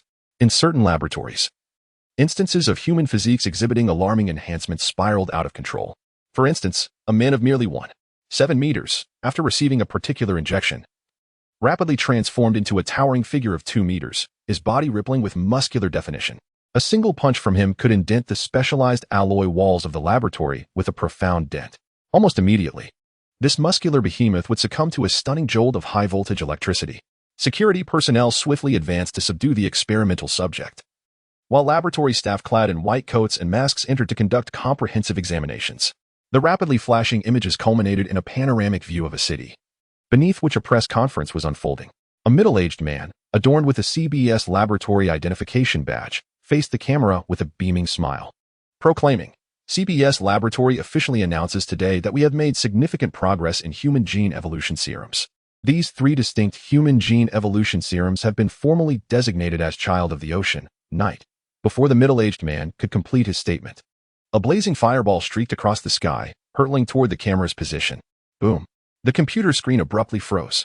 A 3D structural diagram of the laboratory materialized before Tang Yu's eyes, accompanied by several lines of information, Mission name: CBS Laboratory. Activation time: 75 hours, 32 minutes, and 25 seconds. Entry requirements: laboratory access key card X1 number of entrants, 20 defending forces, rebels produced resources, rare serums, rare medical supplies, rare intelligence items, rare serum formulas, rare medical item formulas, rare intelligence item synthesis formulas, laboratory key cards, valuable items, high-grade materials, weapons, armor, ammunition, throwing weapons, a 0.05 chance of epic items, and a 0.0001 chance of unknown items.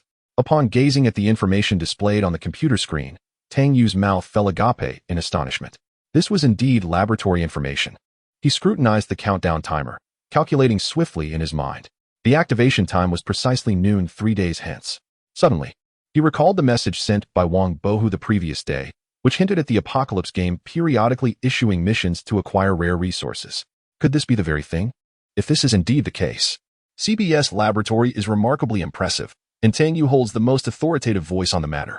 Setting aside the ongoing production of the Ocean S progeny gene evolution serum, even the devotees created from byproducts are formidable to a terrifying degree. Not to mention the ghostly figures. Tang Yu swiftly correlated this information with other data in his mind and rearranged it. His eyes narrowed slightly as a thought crystallized. After completing this, he switched the screen interface back to the flea market. Tushanshi, this will be your battlefield henceforth. Familiarize yourself with this interface as quickly as possible. I will prepare the first batch of trade items. At noon, we will officially launch the flea market. Our primary offerings will include various advanced medical supplies, valuable items, high-quality food and beverages, as well as enhanced weaponry. All transactions in the flea market will be settled using doomsday coins and disaster coins. Given your background as a survivor, you are already familiar with these aspects, so please draft an appropriate pricing scheme promptly. Simultaneously, we need to acquire lower-tier medical supplies, food and beverages, electronic components, and damaged weapons, which also require suitable pricing.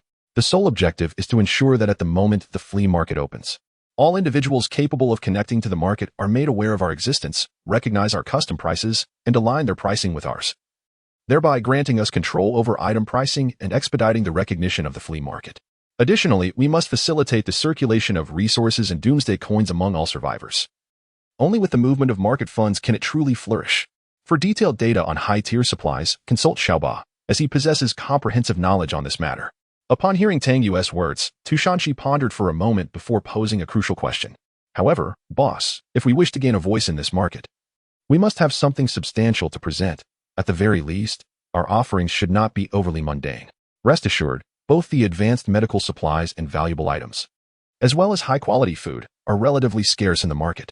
As for the modified weaponry, I will prepare that shortly. Upon hearing Tang Yu's reassurances, Tushanshi's eyes sparkled with determination, and she nodded vigorously. They exchanged positions, and she quickly grasped the process after Tang Yu outlined the steps in a simplified manner. Just as he was about to leave, the computer in the information center suddenly displayed a prompt. Survivor operation outside of safe haven detected. Please authorize. Tang Yu was slightly taken aback, surprised to discover that the information center possessed an identity recognition feature. However, Tushanshi had already reached the trust level of confidence, so Tang Yu felt entirely at ease with her. He promptly authorized her to operate the flea market and then turned to leave.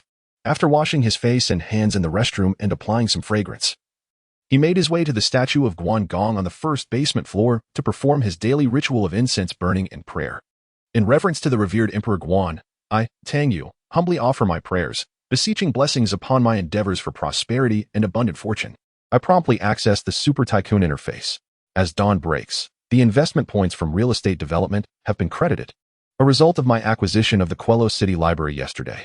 Today, I find myself with 703 wealth points, combined with the remaining 619 points from yesterday, bringing my total to 1322 points. Following the customary ritual, I cast the dice, and as they come to a halt, a number is revealed. My gaze fixates upon the map, and I feel a sudden rush of exhilaration as my heart races. It is a square adorned with the image of a gift box.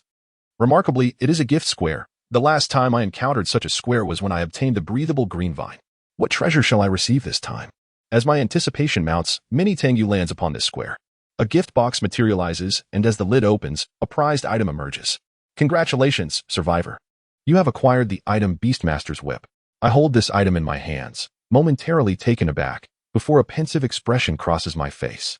After stowing the item in my backpack, I make my way to the firearm modification chamber. Xiaoba. Upon my call, Xiaoba promptly appears before me. Boss. How may I serve you? I request. Send up a box each of the assault rifle, submachine gun, AK rifle, and handgun. Post haste. At my words, Xiaoba's eyes sparkle with enthusiasm as he exclaims, Understood, boss. Chapter 129. The final preparations before the flea market's launch within the trading hall. The atmosphere was bustling with the diligent efforts of the homeless gathered at the entrance. Outside the building, the mercenary and his ferocious hound observed the multitude of arms and provisions laid out at the doorway, their brows furrowed in concern. The hound, in particular, was preoccupied with the items entrusted to him by Mr. Zhou. The thought of losing them sent shivers down his spine at the potential repercussions upon Mr. Zhou's return. Behind him, the black dog idly picked at his teeth with a toothpick. At that moment, a subordinate approached him discreetly and whispered, Brother Black Dog. We have confirmed 5 locations exhibiting anomalies: the Red Romance Club, White Tower Park, the City Hospital, the Garden Subway Station, and of course, our own vicinity. In each case, any individual entering these places seems to lose an item, and the longer they linger, the more possessions they lose. It truly is peculiar. Black Dog nodded slightly and replied, During this period, instruct our brothers to steer clear of these locations. We should also see if we can subtly relay information to other factions in different districts, suggesting that there may be secrets here and that the hound is plotting something. Let's see if anyone bites. He emphasized, maintain a natural demeanor, and ensure that a few astute brothers are monitoring these sites. Notify me immediately if anything unusual occurs. Understood. I happen to have some connections. Just watch and see. The subordinate said before departing quietly. Black Dog then turned his gaze back to the restless hound, curling his lip in silence. At the Garden Subway Station, within their hideout, Tang Yu was engrossed in the meticulous modification of various firearms. His objective was straightforward, to utilize his gunsmith engineer skill, which allowed for the chance of enhancing the firearms during the modification process. He swiftly enchanted the weapons sent over by Xiaoba, while also benefiting from the gunsmith workshop effect to rapidly increase his skill proficiency. Initially, Tang Yu struggled with the modifications, working on firearms that were still in excellent condition. However, once he gained a measure of proficiency, he instructed Xiaoba to bring over the damaged weapons that had accumulated over the last few days, with the introduction of durability as a new attribute. The weapons he acquired from slain homeless individuals were often in a state of disrepair. Nevertheless, he welcomed them without hesitation, transforming waste into treasure. The gunsmith engineer skill also allowed for the restoration of durability during repairs. After 3 hours of tireless work, several boxes of modified firearms had stacked up behind Tang Yu, with Xiaoba organizing them according to their enhancement effects. Boss, Sister Shishi asked me to inform you that it's nearly noon. Please review the prices she has proposed. She is open to modifications if any adjustments are needed, Xiaoba announced briskly as he approached Tang Yu. Oh, is it almost time? Tang Yu set down the firearm in his hands and glanced at the time displayed on the panel, 11:45 a.m. All right, wait a moment. Please move these boxes of firearms to the side of Tushanshi. Once I finish modifying this gun, I will come down. Of course, sir. Xiaoba replied with a cheerful smile. 3 minutes later, Tang Yu arrived at the second basement level, where Tushanshi and Xiaoba were intently gazing at the computer screen. How is it? Have the prices been set? Upon hearing Tang Yu's voice, Tushanshi immediately stood up, offering her seat to him. Boss, this pricing is based on the relevant material costs we previously gathered in our current inventory. Please take a look. Tang Yu examined the prices established by Tushanshi. The high-grade medical supplies primarily consisted of various types of trauma kits and relatively rare surgical kits, priced between 100,000 to 300,000 doomsday coins. This pricing appeared quite reasonable, as only seasoned survivors of the apocalyptic game or those with ample resource reserves could afford such items. This price point could serve as a benchmark for gauging a survivor's experience. As for the valuable items, Tushanshi's pricing ranged from hundreds of thousands to millions of doomsday coins, with the critical factor being the valuation of disaster coins. As one of the only 2 currencies accepted in the flea market, this pricing held paramount significance, as it implied the issue of exchange rates. Regardless of whether anyone would choose to trade, a reference value was essential. After contemplating briefly, Tang Yu provided his response. Let us begin by purchasing disaster coins at a rate of 1 million doomsday coins each, and we can adjust as needed later. It is entirely normal for exchange rates to fluctuate. However, Tang Yu estimated that this price would likely deter any potential traders. Should someone choose to engage in a transaction, he could observe their reactions. Next came the firearms trade. Tushanshi informed Tang Yu that, under normal circumstances, The price for a standard assault rifle or submachine gun ranged from 100,000 to 300,000 coins, while handguns were priced much lower, typically between 50,000 to 100,000 coins. For more refined weapons, such as sniper rifles and designated marksman rifles, prices could reach hundreds of thousands to millions. Tang Yu adjusted the prices of the modified firearms with enhancements, raising them by 50 to 120 based on their performance. Tu Shanxi had done an excellent job. And after a few minutes of swift verification, he instructed Tu Shanxi and Xiaoba to upload all the trading items to the flea market. He then proceeded to the third basement level, where the living quarters were located. From the display cabinet of glory, he retrieved the valuable items he had previously obtained from the meat dog. My treasures, it is your time to shine. When Tang Yu appeared before Tu Shanxi and Xiaoba with an array of precious items, both were left in awe, unaware that these valuable goods were merely replicas. Upon witnessing Tang Yu directly produce dozens of precious items prepared for sale, everyone exchanged bewildered glances. Boss, you cannot possibly intend to sell all these valuable items. Someone exclaimed. Such treasures are exceedingly rare in this apocalyptic game. Perhaps you should reconsider. Tu Shanxi believed that Tang Yu was unaware of the worth of these precious items and attempted to elucidate their potential to purchase lives from the drifters. However, after listening to her, Tang Yu displayed an understanding yet resolute demeanor, indicating that he intended to proceed as planned. She fell silent, compelled to comply with Tang Yu's request and upload all the valuable items. As they watched these realistic items being uploaded to the flea market, the screen of the laptop in the intelligence center suddenly revealed the category of precious items, accompanied by the striking red word realistic. Both Tu Shanxi and Xiaoba were left astonished, their mouths agape as they gazed at Tang Yu. Yet, this was merely the beginning. Tang Yu ignored their astonishment and proceeded to navigate the management panel of his flea market. Upon completing his operations, the two vivid red characters realistic on the computer screen transformed into a semi-transparent state. Tang Yu wore a satisfied smile as he regarded the flabbergasted Tu Shanxi and Xiaoba, who were still reeling from his earlier maneuvers. Rest assured, only we can discern the authenticity of the items. Sell them with confidence. And remember, all transactions must be conducted using the virtual identity of the black market merchant. This cannot be mistaken, he instructed. But boss, what if someone sells us counterfeit items? Xiaoba inquired, voicing his concern. Tang Yu shot him a peculiar glance and replied, what to do? We simply blacklist them. Chapter 130. The flea market is officially launched. And the craftsman emerges. When Tang Yu had thoroughly contemplated all that needed consideration, the clock struck 12. The mechanical prompt echoed once more, confirmed to open the flea market. In the next instant, Tang Yu perceived a slight lag in the flea market panel, which quickly returned to normal. Simultaneously, 5 million doomsday coins and 1 disaster coin vanished from his backpack. Yet, in an unseen realm, countless survivors struggling for survival in the apocalyptic world were abruptly greeted by a chime. As they found themselves puzzled and sought to consult others, they froze in astonishment. Their gaze fell upon a newly emerged page in the chat channel, labeled Flea Market. With curiosity piqued, they selected the Flea Market, revealing an exquisitely simple and brisk interface. Several menu options appeared on the panel: Purchase, Sell, and Search. Upon clicking Purchase, 2 additional buttons emerged, Wanted and Market Hall.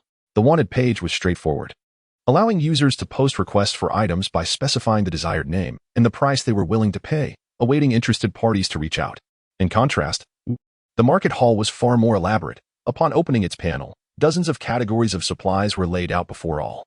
Major categories included weapons, armor, medical supplies, keys, ammunition, resources, and others. Each major category was further divided into numerous subcategories, facilitating survivors in swiftly locating relevant items. For instance, the weapons category was subdivided into AK series, assault rifles, submachine guns, carbines, and light machine guns, among nearly 20 classifications. Armor was divided into bulletproof vests and plate carriers. Medical supplies were categorized into wound treatment, first aid kits, tablets and pills, and injectables. The ammunition classification was particularly intricate, with various calibers meticulously sorted, and even bullets of the same caliber further divided by function, resulting in dozens of categories, not to mention the expansive classifications under keys and resources. The site left all survivors bewildered. Now, within the market hall, dozens, if not hundreds, of items were already on display. Survivors gazed at the array of resources in disbelief, yet each one, with unprecedented speed, rushed to purchase items of interest. The outcome was that, apart from a few seasoned survivors who successfully completed transactions, the majority faced notifications of insufficient funds. It was at this moment that they discerned the prices listed beneath each item, gasping in shock. Wow, this is outrageous. Let me see the seller's name. They must be utterly merciless. However, when they opened the black-hooded avatar and saw the information section clearly stating black market merchant, their expressions turned to one of disbelief. What these survivors did not anticipate was that those who had purchased high-end supplies were equally enraged. What the hell? Why does it clearly state 200,000 doomsday coins, yet I was charged 210,000 doomsday coins, along with a 5 transaction fee? This is utterly outrageous. Tang Yu was unaware of the plight of the other survivors, but he could surmise some of it. His focus was entirely on Tu Shangxi and Xiaoba. You both encountered the flea market purchasing panel as well? Tu Shangxi and Xiaoba nodded earnestly. Indeed, just moments ago, the flea market panel appeared before us, boss. Tang Yu raised his hand, addressing the two. Very well, Tu Shangxi, today as primary task, aside from following up on our market transactions with Xiaoba, is to observe whether any traders distinctly unlike survivors emerge in the market. If you spot any, take note. Oh. And please help me procure a pair of black leather pants shortly. I have a significant use for them. Understood, boss. Subsequently, Tang Yu handed Xiaoba a handgun. Xiaoba, please attempt to list this weapon on the flea market for me to assess the outcome. Xiaoba said nothing further, taking the handgun and proceeding as instructed. After the weapon vanished from his grasp, Xiaoba nodded subtly at Tang Yu. Tang Yu had already opened his own flea market panel, entering the market hall to directly select the handgun category for searching. The next moment, a smile graced his face. In the market hall, the avatar of Rabbit Xiaoba prominently appeared, named Rabbit 8, with his handgun listed in the transaction options. So this is the true essence of all Doomsday Game life units as described in the flea market information? As if to affirm Tang Yu's thoughts, Tu Shangxi informed him that within just a few minutes, several traders who did not resemble survivors had indeed appeared.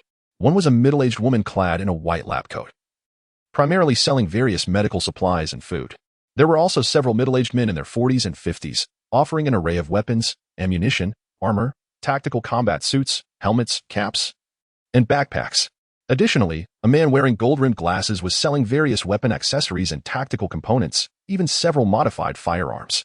Upon seeing the name of one individual, Tang Yu was momentarily taken aback, then quickly selected to view more details.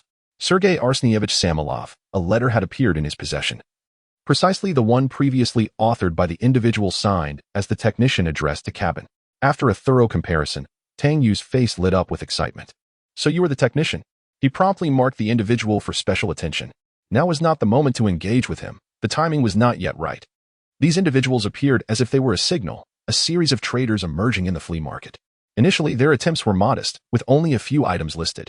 However, it wasn't long before they showcased a considerable array of goods within the marketplace hall. Tang Yu's simulated precious items also welcomed their first buyer. Yet, upon seeing the buyer's name, Tu Shangxi promptly summoned Tang Yu, her expression revealing an oddity. The buyer's avatar was none other than Meat Dog.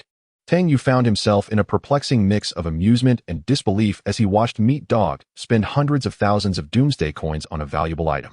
Was this a case of the item returning to its rightful owner? But wasn't this fellow supposed to be moving today? How could he still possess the energy to purchase such expensive goods? Tang Yu turned his attention to the virtual map, but before he could glance towards the trading building, he was drawn to the Red Romantic Club. Upon assessing the situation, his brow furrowed deeply. Chapter 131, The Fierce Battle Within the Club Inside the Red Romance Club. Two survivors were scavenging for supplies on the third floor. Nyogu, are you certain this is the place where rare supplies will appear? Inquired a survivor from the Wan clan, clutching an SA-58 as he rummaged through the room's contents. Absolutely. Today's guide to manifesting desires has provided infallible hints, Nyogu assured. Then let us search thoroughly. The rare items of the Xingyao clan are indeed formidable. Their predictive abilities are nothing short of miraculous. When we next encounter a survivor from the Xingyao clan, I'll grant you the chance to take them down, all right? Haha. Thanks, Nyogu. As the two continued their search, unbeknownst to them, their every move was being observed from the shadows by another individual, in a concealed hideout beneath Red Romance. A survivor from the Mouse clan munched on biscuits while engrossed in a handheld gaming console. The screen displayed the silhouettes of the two survivors on the third floor, and their conversation resonated clearly within the hideout. Upon hearing their dialogue, the Mouse clan survivor fell into contemplation, but soon donned his gear, keeping a keen eye on the unfolding scene. Just as he finished equipping himself, a voice from the gaming console exclaimed in delight, "We've got a drop." No way. It's a disaster coin. What? A disaster coin? The revelation of the disaster coin elicited astonishment from both survivors. While the Mouse clan survivor's expression shifted to one of fierce determination upon hearing the term, He promptly exited his hideout and stealthily ascended the stairs. Meanwhile, the two upstairs gazed at the disaster coin in their hands, beaming with excitement. Let us explore other rooms. Our luck is extraordinary today. Who knows what other rare items we might find? Indeed, they conversed enthusiastically as they made their way towards the door. However, just as the first survivor stepped out of the room, gunfire erupted. The lead survivor was struck in the head, blood pooling on the floor. The other survivor, sensing imminent danger, hastily retrieved a grenade from his pouch and hurled it towards the stairwell. The grenade ricocheted off the wall and landed in the hallway. The Mouse Clan survivor, aiming to seize the initiative, dashed out of the stairwell and into a room across the corridor, pressing his back against the wall. With a thunderous explosion, the grenade detonated, sending dozens of shrapnel pieces clattering through the corridor. The Mouse Clan survivor cautiously maneuvered, gun aimed at the far end of the hallway. Unbeknownst to him, as he peeked around the corner, a flurry of bullets erupted towards him, striking his right side and inflicting injury. With no time for first aid, he swiftly transferred his weapon to his left hand, aiming at the doorway. Just then, a grenade rolled into the room, stopping just inside the entrance. Damn! The survivor of the rodent clan had no time to ponder, hastily rolling around the room in search of any available cover. The second grenade, however, had already struck the door, ricocheting into the depths of the chamber. In the eyes of the desperate rodent survivor, 2 grenades detonated in succession. It wasn't until he glimpsed a tattered deed for a hiding spot appear in his backpack space that he confirmed the demise of the rodent survivor. In the room diagonally across the corridor, the last remaining survivor finally removed his thermal imaging goggles, revealing a look of relief on his face. This relief soon morphed into unrestrained ecstasy. Brother Nyo, this isn't my fault. I'll gladly accept the disaster coins. Yet, when he approached the location of his fallen comrade, disbelief washed over him as he rubbed his eyes in astonishment. What he beheld was the empty form of his companion. Not only was the backpack missing, but even the weapons, armor, boots, and helmet had vanished without a trace. What on earth is happening? A chill coursed down his spine. Not daring to linger any longer, he swiftly made his way to the room where the rodent survivor had perished, ready to collect the spoils and make his exit. However, upon witnessing the same inexplicable disappearance of the rodent survivor's entire gear and supplies, he could afford no further contemplation and scrambled down the stairs. Yet, just as he reached the ground floor and had yet to step outside, a deafening roar accompanied a rocket that struck the grand entrance of the Red Romance, resulting in a violent explosion. The survivor, of course, met his end in this cataclysm. Tang Yu furrowed his brow as he received the disaster coins delivered by Xiaoba, his mind preoccupied with the explosion that had occurred at the Red Romance entrance. In the virtual map, the first floor of the Red Romance Club lay in disarray, utterly devastated. The magnitude of this destruction was clearly beyond that of an ordinary grenade. Even the remote emulsification explosive in Tang Yu's possession could not match such ferocity. Considering that Wang Boa seemed to be nearby the Red Romance, Tang Yu promptly reached out to him. Tang Yu, are you still alive? Wang Bohu's response came swiftly. Wang Bohu. Yes, Great One, what's the matter? Tang Yu, did you experience any battles or explosions over there? Wang Bohu. Did you hear that, Great One? Indeed.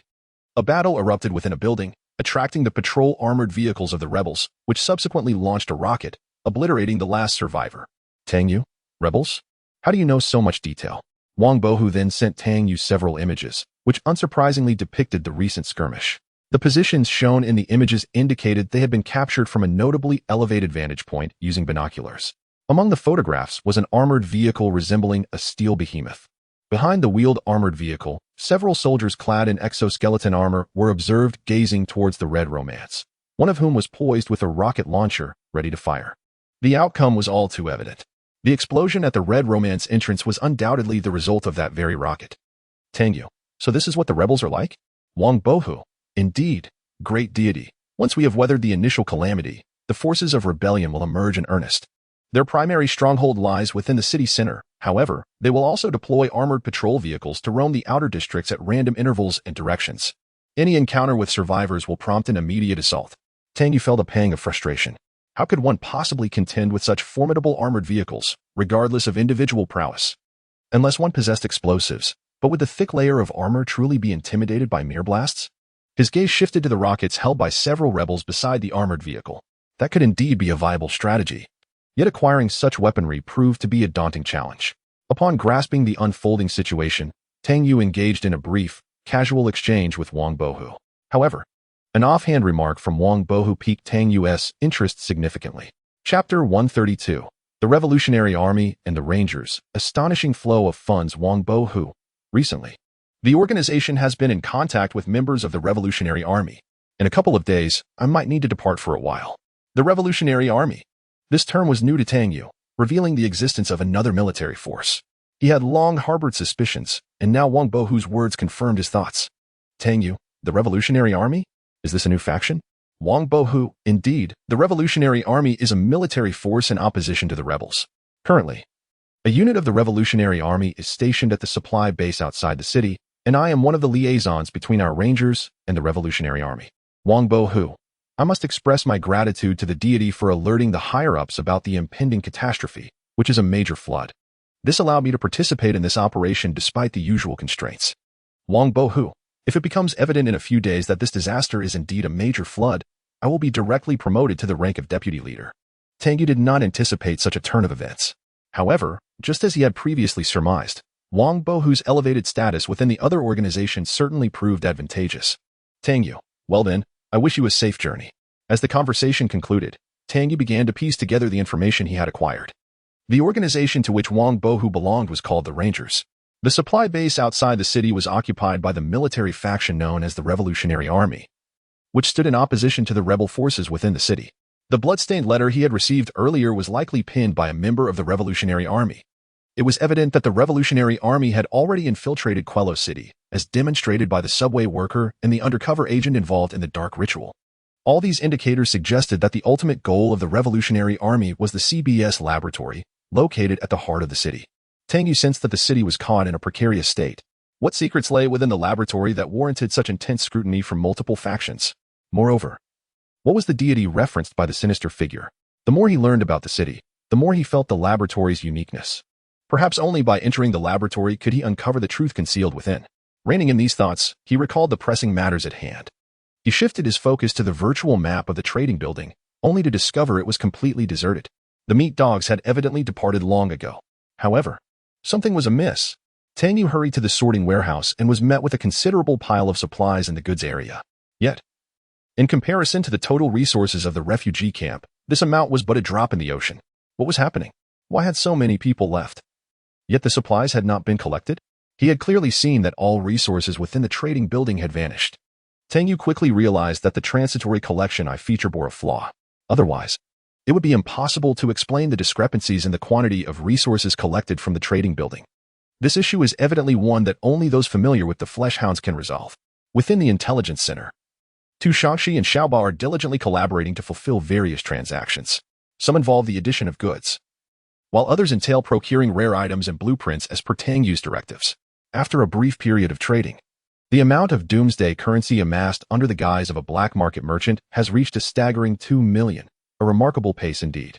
However, the acquisition of disaster coins has yielded no results, a fact that Tang Yu had anticipated. Nevertheless, he remains unperturbed. There is ample time ahead. Subsequently, he descends to the underground weapons laboratory, settles before the workbench, and begins crafting remote emulsified explosives. The 20 explosives he previously manufactured have dwindled significantly over the past few days, and he has grown quite adept at utilizing these explosives, making it an opportune moment to replenish his stock. At the Quello Market Exhibition Hall, the refugees are establishing a new stronghold, reconfiguring sniper positions and fixed machine gun placements. Following the incident in the underground parking lot of the trading building last night, the level of patrol has escalated once more, with all refugees prohibited from wearing hoods, masks, or neck gaiters that obscure their faces upon entering the stronghold. In a freshly arranged room, the fleshhound gazes at the golden rooster in his hands, his brow furrowed. This was a purchase from the unexpectedly appeared flea market. But wait, why does this object seem so familiar? Its texture and the feather patterns appear strikingly similar to those of one I crafted myself. With this thought, the fleshhound rises, rummaging through a nearby box to retrieve another golden rooster. As the two golden roosters sit side by side, he produces a magnifying glass and scrutinizes them inch by inch, strand by strand. The more he examines, the more perplexed and alarmed he becomes. What in the world is happening? Why do these two golden roosters exhibit identical patterns, without a single discernible difference? Is this even possible? The fleshhound is engulfed in profound self-doubt. He distinctly remembers having only replicated one golden rooster. How then could another have manifested? Am I mistaken? By the time Tang Yu completes another batch of 20 remote emulsified explosives, it is already 6 in the evening. Stretching his limbs and surveying the freshly crafted explosives in his backpack, he feels a profound sense of satisfaction. It must be said. With the enhancement of focus provided by the workbench, this crafting process has been remarkably smooth, akin to a fish in water.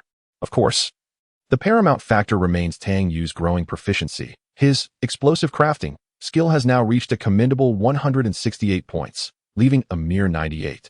3 of proficiency to achieve mastery. A daunting journey still lies ahead. Xiaoba arrives on the underground level, her face lighting up with joy upon seeing Tang Yu finally finished with his tasks. Boss, sister, she has prepared dinner. We can head down now. Upon hearing Xiaoba's voice, Tang Yu is inexplicably moved. Who would have thought that after a lifetime of being a cog in the corporate machine, entering this apocalyptic game would afford him the luxury of having meals served to him? After dinner, the 3 individuals briefly summarized the day's events. The profits from the flea market were quite satisfactory, with the total transaction amount exceeding 5 million in the afternoon. Just before their meal, they successfully acquired a disaster coin for 1 million doomsday currency. The emergence of this disaster coin served to compensate for the one consumed during the initiation of the flea market. Furthermore, the disaster coin that appeared today at the Red Romance Club was also collected by Tang Yu at the time of the demise of the 2 survivors, bringing the total number of disaster coins back to 9. This news was certainly encouraging. With this transaction, Tang Yu felt more confident in the conversion methods between doomsday currency and disaster coins. Notably, the wealth points accrued from the transaction fees at the flea market amounted to 11 points, based on the market's conversion rate of 100,000 doomsday currency for 1 wealth point. The fees alone accounted for 1 million doomsday currency this afternoon. Thus, the total turnover at the flea market has already reached a staggering 22 million doomsday currency. My goodness, there are so many wealthy individuals. Tang Yu was utterly astonished. Chapter 133. The imposing defenses of Pinewood Hotel. Stephen Zhou, Garden Subway Station, 8 p.m. Tang Yu stood in the concealed hideout on the basement level. Tu Shangxi handed a few items to Tang Yu. Boss, here are the leather pants, listening device, surveillance camera, and tracker you requested. Tang Yu accepted these items and placed them into the space of his backpack, glancing at the worried expression of the rabbit, Xiaoba, who smiled back at him. All right, little one, once I step out, you and Tu Shangxi must keep a vigilant watch over the hideout. I understand, boss. After ruffling Xiaoba's fluffy little head, Tang Yu exchanged a subtle nod with Tu Shangxi before vanishing from sight. Xiaoba gazed at the spot where Tang Yu had disappeared and turned to Tu Shangxi. Sister Shi, why do we have so many supplies already? And with the flea market as a trading platform, does the boss still need to venture out into danger? Tu Shangxi pondered for a moment. Xiaoba, perhaps you have the sequence reversed? Reversed? What do you mean? Xiaoba, perplexed, responded. Tu Shangxi smiled, looking at the place where Tang Yu had vanished. It is not that we have these supplies and conditions that compel the boss to take risks, rather. It is his repeated ventures into peril that have bestowed upon us the abundance of resources and conditions we currently possess. Do you understand? Xiaoba appeared thoughtful. Well, if you wish to alleviate the boss's burdens, focus on fulfilling the tasks entrusted to you, allowing him to remain untroubled by trivial matters. That would be the best way to repay him. I, too, must return to assess if there are improvements to be made on the flea market platform and to acquire resources to prepare for the next catastrophe. We are all fighting alongside the boss, albeit from different positions. With a determined nod from Xiaoba, the two proceeded downstairs together. Meanwhile, Tang Yu had already emerged at Cape Hope subway station, the nearest station to Pinewood Hotel and Apartment 15, situated near the Red Romantic Club. He was quite familiar with all the routes in this vicinity. The subway station was engulfed in darkness, bearing the scars of a fierce battle that had recently transpired. As he navigated through the station, he observed the remnants of bullet holes and grenade impacts. In the eerie green glow of his night vision goggles, he could see bloodstains strewn across the subway hall, painting a grim picture of the violence that had unfolded. This place has seen some fierce fighting. Before long, Tang Yu exited the subway station and stepped onto the surface. Across the street lay the Red Romantic Club, and driven by curiosity about the rebel armored vehicles and the power of their rockets, he ventured into the shadows directly towards the club's entrance. A gaping hole, 2 meters in diameter, marred the sight, with debris scattered all around. The metal gates lay in ruins, a large section blown apart by a rocket, resting amidst the wreckage. Under the wrath of such powerful weaponry, ordinary survivors would stand no chance without appropriate equipment. At last, I cast a lingering glance at the fragmented Red Romance Club. What a pity, for this establishment belongs to me. I must find a way to reclaim it. Departing from the Red Romance Club, I continued my journey towards the Pinewood Hotel. This time, as I approached the Pinewood Hotel, Tang Yu was far less anxious than during his initial visit. However, he remained exceedingly cautious and vigilant, skillfully shrouding his form in the shadows. The moonlight was moderate this evening, neither overly bright nor too dim, with clouds occasionally veiling the sky, providing invaluable cover for Tang Yu's endeavors tonight. When he was still 200 meters away from the Pinewood Hotel, Tang Yu halted, concealing himself behind a trash bin. Through a narrow gap, he adjusted the magnification on his night vision goggles, scrutinizing various positions around the hotel. After a minute of careful observation, he exhaled a sigh of resignation. Indeed, the challenge was formidable. In that brief observation, he had spotted at least 2 snipers. And the windows of several rooms on the 7th floor were shrouded in a special alloy, rendering them utterly impenetrable. Anyone unaware would be unable to discern Stephen Zhou's exact location from the outside. Such circumstances had not transpired during the first wave of disaster. Tang Yu was now reluctant to appear in any unshielded shadow. He could not guarantee that the 2 snipers were not equipped with night vision gear. Even with the title of Night Walker, he would appear no different than a naked beauty in their eyes. A solution must be devised. On the 7th floor of the Pinewood Hotel, Scorpion was verifying the night escort arrangements. Remember to switch shifts on the rooftop, and don't stay up too late. The 7 or 8 vagrants in the room exchanged amused glances. Scorpion, we heard that the Meat Dog Gang has relocated their headquarters today. Is it true? Indeed. What is the situation? Do tell. After a few playful rebukes, Scorpion replied, I heard that someone infiltrated the trading building last night and caused some ruckus. Enough of this nonsense. I'll buy you drinks tomorrow. Really, Scorpion, we await your fine liquor. Just as Scorpion turned to leave for the next room, a series of violent explosions echoed through the air. What is happening? All units, be on alert. Sniper Position 1, Sniper Position 2, report immediately. Scorpion swiftly commanded through the intercom. Without needing further orders, the vagrants had already armed themselves and readied their gear at the first sound of the explosions. The voices of the rooftop snipers soon crackled over the intercom. Sniper Position 1 reporting. 2 severe explosions have occurred on the street to the north of the hotel. The cause is unknown. Position 2 and I are closely monitoring the area. The streets surrounding the Pinewood Hotel flashed through Scorpion's mind. Why had the explosions occurred? Were survivors engaged in combat? Or was it the butchers at work? Yet that didn't add up. Tomorrow was the day for action. Maintain vigilance and report any developments immediately, Scorpion instructed, observing his alert subordinates. 3 of you, proceed to the adjacent room to monitor the northern street. The rest may continue to rest. With that, he made his way to room 709. Knock, knock, knock. Mr. Stephen, this is Scorpion, reporting the situation. Silence enveloped the room, yet Scorpion remained unperturbed. After a few moments, the door creaked open with a click. A middle-aged man, clad in a white coat and adorned with gold-rimmed glasses, appeared before Scorpion. What transpired just now? He inquired, his voice tinged with fatigue as he removed his glasses and rubbed his eyes. Scorpion, not daring to be negligent, promptly recounted the recent events. Are you saying this was an accident? Understood. By the way, please inform Black Dog that I require his assistance. Certainly, Mr. Stephen. Chapter 134. The well-guarded Pinewood Hotel. The Conqueror's kin at this moment. Tang Yu had ascended to the 9th floor of the Pinewood Hotel. Fortunately, he had made preparations prior to his arrival. Otherwise, entry would have been exceedingly difficult.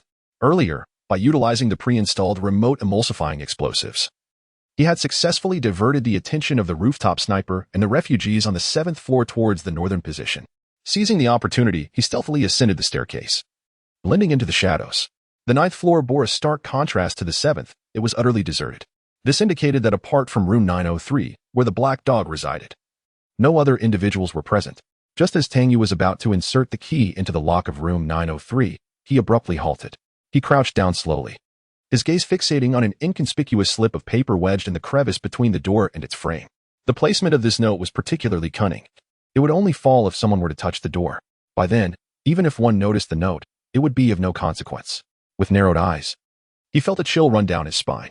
How perilous! Someone was indeed meticulous enough to set a trap at the entrance of the room. Tang Yu scrutinized the door intently. To his astonishment, there was more than one such precaution. His attention was drawn to a short strand of hair inside the keyhole, so minuscule that it would be nearly impossible for anyone to detect in the dim light. Even with a flashlight, it might go unnoticed. Had he not been deliberately searching, he would have overlooked it entirely. Had he inserted the key without caution, that hair would have been forced in, thereby exposing him. These individuals were indeed treacherous beyond measure. Glancing at the time, he noted it was approximately 9:45 p.m. There was no time to dawdle. After surveying his surroundings, Tang Yu formulated a plan. At 10:40 p.m., the Black Dog emerged from Stephen Zhou's room. I understand, Uncle. I will remain vigilant and inform you at the first sign of trouble. After exchanging brief pleasantries with the refugees guarding Stephen, he proceeded upstairs. Suddenly, Scorpion called out to the departing Black Dog, "Brother Black Dog, I'm treating the guys to drinks tomorrow night. Make sure to return early." "All right, I got it," Black Dog replied, readily agreeing. Upon returning to the 9th floor, he did not head straight to his room but paused to have a cigarette on the staircase. The crimson ember flickering in the darkness. His gaze wandered across the various corners of the 9th floor. The pitch-black corridor resembled a bottomless abyss. After finishing his cigarette, Black Dog sauntered to room 903, ensuring that the note and hair he had set earlier that morning remained undisturbed. With a sigh of relief, he recalled his uncle's earlier words, "Black Dog, be cautious of Ghostface. I suspect his mind has been influenced or tainted by an unknown presence." What? How could that be? Ghostface was the uncle's most trusted subordinate. Yet Stephen shook his head slightly. "I only remembered what my brother told me before he left," which prompted my sudden realization. In any case, it is better to be cautious than to be sorry. As the door to room 903 swung open, the Black Dog relaxed. Perhaps it was the tension emanating from the uncle. The ghoul-like visage shouldn't be too alarming. His thoughts had yet to fully crystallize when a silent shadow emerged behind him. The butt of a gun crashing violently against the back of his head. A sharp pain coursed through him before darkness enveloped his consciousness. Tang Yu observed the Black Dog collapsing slowly to the ground, a smirk playing on his lips. He retrieved a length of rope from his bag, securing the Black Dog before stuffing a towel into his mouth and unceremoniously tossing him into the bathroom. He then returned to the room opposite 903, meticulously using tape to reattach the door, which he had forcibly damaged. Stepping into room 903, the familiar yet slightly foreign surroundings elicited a radiant smile from Tang Yu, his eyes narrowing into slits. "My little treasures, we meet again. Did you miss me?" With that, he produced 7 or 8 large containers from his backpack. "Don't be impatient. I shall take you home." Returning to room 903, he was taken aback to find an abundance of supplies, nearly doubling the amount available during the first wave of disaster. Without hesitation, he collected everything, leaving the room entirely bare. As the Black Dog gradually regained consciousness, his head throbbing painfully, he opened his eyes to the dim beam of a flashlight. There, silhouetted against the light, stood a figure cloaked in black. Its back turned towards him, a sight all too familiar. A jolt of dread coursed through him. Could it truly be that ghoul-like figure? The pain at the back of his head intensified, compelling him to furrow his brow. Attempting to speak, he realized, much to his dismay, that his mouth was gagged with a towel. He began to squirm, producing faint sounds within the room. Tang Yu, ever vigilant, noticed the moment the Black Dog stirred. "This fellow can really sleep. It's nearly midnight," he mused internally, turning to face the Black Dog, whose eyes were now wide with shock. This was the desired effect. With that thought, a Beastmaster's whip appeared in Tang Yu's hand, an inexplicable aura radiating from him. "Let me see the effects of the Conqueror of Nomads," he declared, swinging the item. 1 minute later, he was met with the astonishing sight of the Black Dog's expression of pain evaporating, replaced by an expression of reverence directed at him. "Survivor Tang Yu has successfully conquered a nomad." A dull mechanical voice echoed in Tang Yu's ears. Only then did he realize the magnitude of his achievement. What had begun as a mere experiment had yielded unexpected success. At that moment, beneath the rare title, Conqueror of Nomads, a new page suddenly materialized. Conqueror's affiliation name, Herzhou race, human gender, male personality, cautious, irritable traits, affinity for the destitute gifts, tactical expert, resource gatherer. Leader trust level, adoration, unchangeable, current physical condition, injured current mental state, joyful, excited note. The trust level of the conquered destitute is locked at adoration and cannot be altered. "I have succeeded. Ha. This is marvelous." Tang Yu gazed at the information displayed on the panel, overwhelmed with ecstasy. He never anticipated that this item would prove to be so powerful. Beastmaster's Whip. Type. Rare item. Effect 1. Probability of success for taming, conquering, and raising abilities, 45. Effect 2. When used on animals, the success rate of Effect 1 is 30. When wearing leather pants, the success rate of Effect 1 is 15. Chapter 135. The Power of the Conqueror of the Dispossessed, the Zealot. At this moment, the Black Dog had been released from his bonds, standing respectfully before Tang Yu. "My Lord Conqueror, this is the situation," he reported. Upon hearing Black Dog's words, Tang Yu couldn't help but marvel in silence. Indeed, this clever individual was deserving of his position as the leader of the dispossessed, capable of devising such cunning schemes. After confirming that Black Dog posed no threat, Tang Yu had released him and promptly inquired about the matter that had piqued his curiosity the most, how the supplies were smuggled out of the trading hall. The answer he received far exceeded his expectations. Black Dog had arranged for individuals to stand within the trading hall and toss the goods out one by one. As the supplies left the confines of the hall, they were not intercepted by any of the dispossessed, thus circumventing the effects of the toll collection I characteristic and resulting in an uncollectible situation. Now that Black Dog had been successfully subdued by Tang Yu's title of Conqueror of the Dispossessed, he could proceed with the next phase of his plan. Black Dog, go downstairs and find a way to lure Scorpion up here. Do you understand? Yes, my Lord Conqueror, Black Dog replied, promptly departing the room and heading downstairs. Tang Yu then donned the shadows once more. Minutes later, the sounds of footsteps and conversation echoed down the corridor. Brother Black Dog, I told you I'd treat you to drinks tomorrow night, and yet you called me up first. I wanted to bring something along, but you refused. How can I accept that? The other voice responded, we're brothers, no need for such formalities. My uncle is grateful for your support, and it's only right. I just can't sleep and wanted someone to talk to. You know how hard it is these days to find someone to chat with. No problem. I'll be with you all the way. As they conversed, Black Dog opened the door, ushering Scorpion inside. The moment Scorpion entered Black Dog's room, he quickly scanned the surroundings and, upon seeing only Black Dog present, he secretly sighed in relief. His eyes roamed over the stark emptiness of the room, which resembled a dog-esque bowl. Apart from the walls and floor, there was nothing else. What was going on? Hadn't it been said that Black Dog was wealthy? Why did his room look like this? As Scorpion stepped further inside and the door closed behind him, Black Dog revealed a cold smirk, drawing a handgun from his waist and swinging it forcefully towards the back of Scorpion's head. However, Scorpion seemed to have anticipated this move. He swiftly turned and countered Black Dog's action, brandishing an exceptionally sharp military knife, its blade poised to strike at Black Dog's chest. Just as the knife was about to make contact, Scorpion abruptly halted, an expression of disbelief crossing his face as he glanced behind him, his body slowly collapsing. Half an hour later, Scorpion groggily regained consciousness, his eyes falling upon a figure cloaked in black. His body stiffened momentarily before he began to struggle. How familiar was that silhouette? Regrettably, his mouth was tightly muffled by a towel, allowing only faint whimpering sounds to escape. Tang Yu observed that the Scorpion had regained consciousness and remarked with a smile, truly deserving of the reputation for having outsmarted both Stephen and the Meat Hound. Your vigilance is commendable. He then proceeded to reenact the previous scene with the Scorpion. After 2 minutes, Tang Yu paused and glanced at the Wasteland Conqueror panel. To his surprise, the Scorpion remained unconquered, leaving him momentarily bewildered as he turned his gaze towards the Black Dog. Goodness, could it be? This traitor possesses a stronger will than the Black Dog? This defies logic. He struck out with 2 more lashes, yet the outcome remained unchanged. Tang Yu sensed something amiss. After a moment of contemplation, he crouched down and removed the towel from the Scorpion's mouth. What he encountered was the Scorpion's frigid smirk. Why have you stopped? How dare you commit such sacrilegious acts against a servant of the divine? The deities shall surely bestow punishment upon you. Upon hearing the Scorpion's rather melodramatic proclamation, Tang Yu suddenly had an epiphany. It dawned on him that he had approached the situation incorrectly. Without hesitation, he rose to his feet, removing the Wasteland Conqueror title and donning the Nightwalker title instead.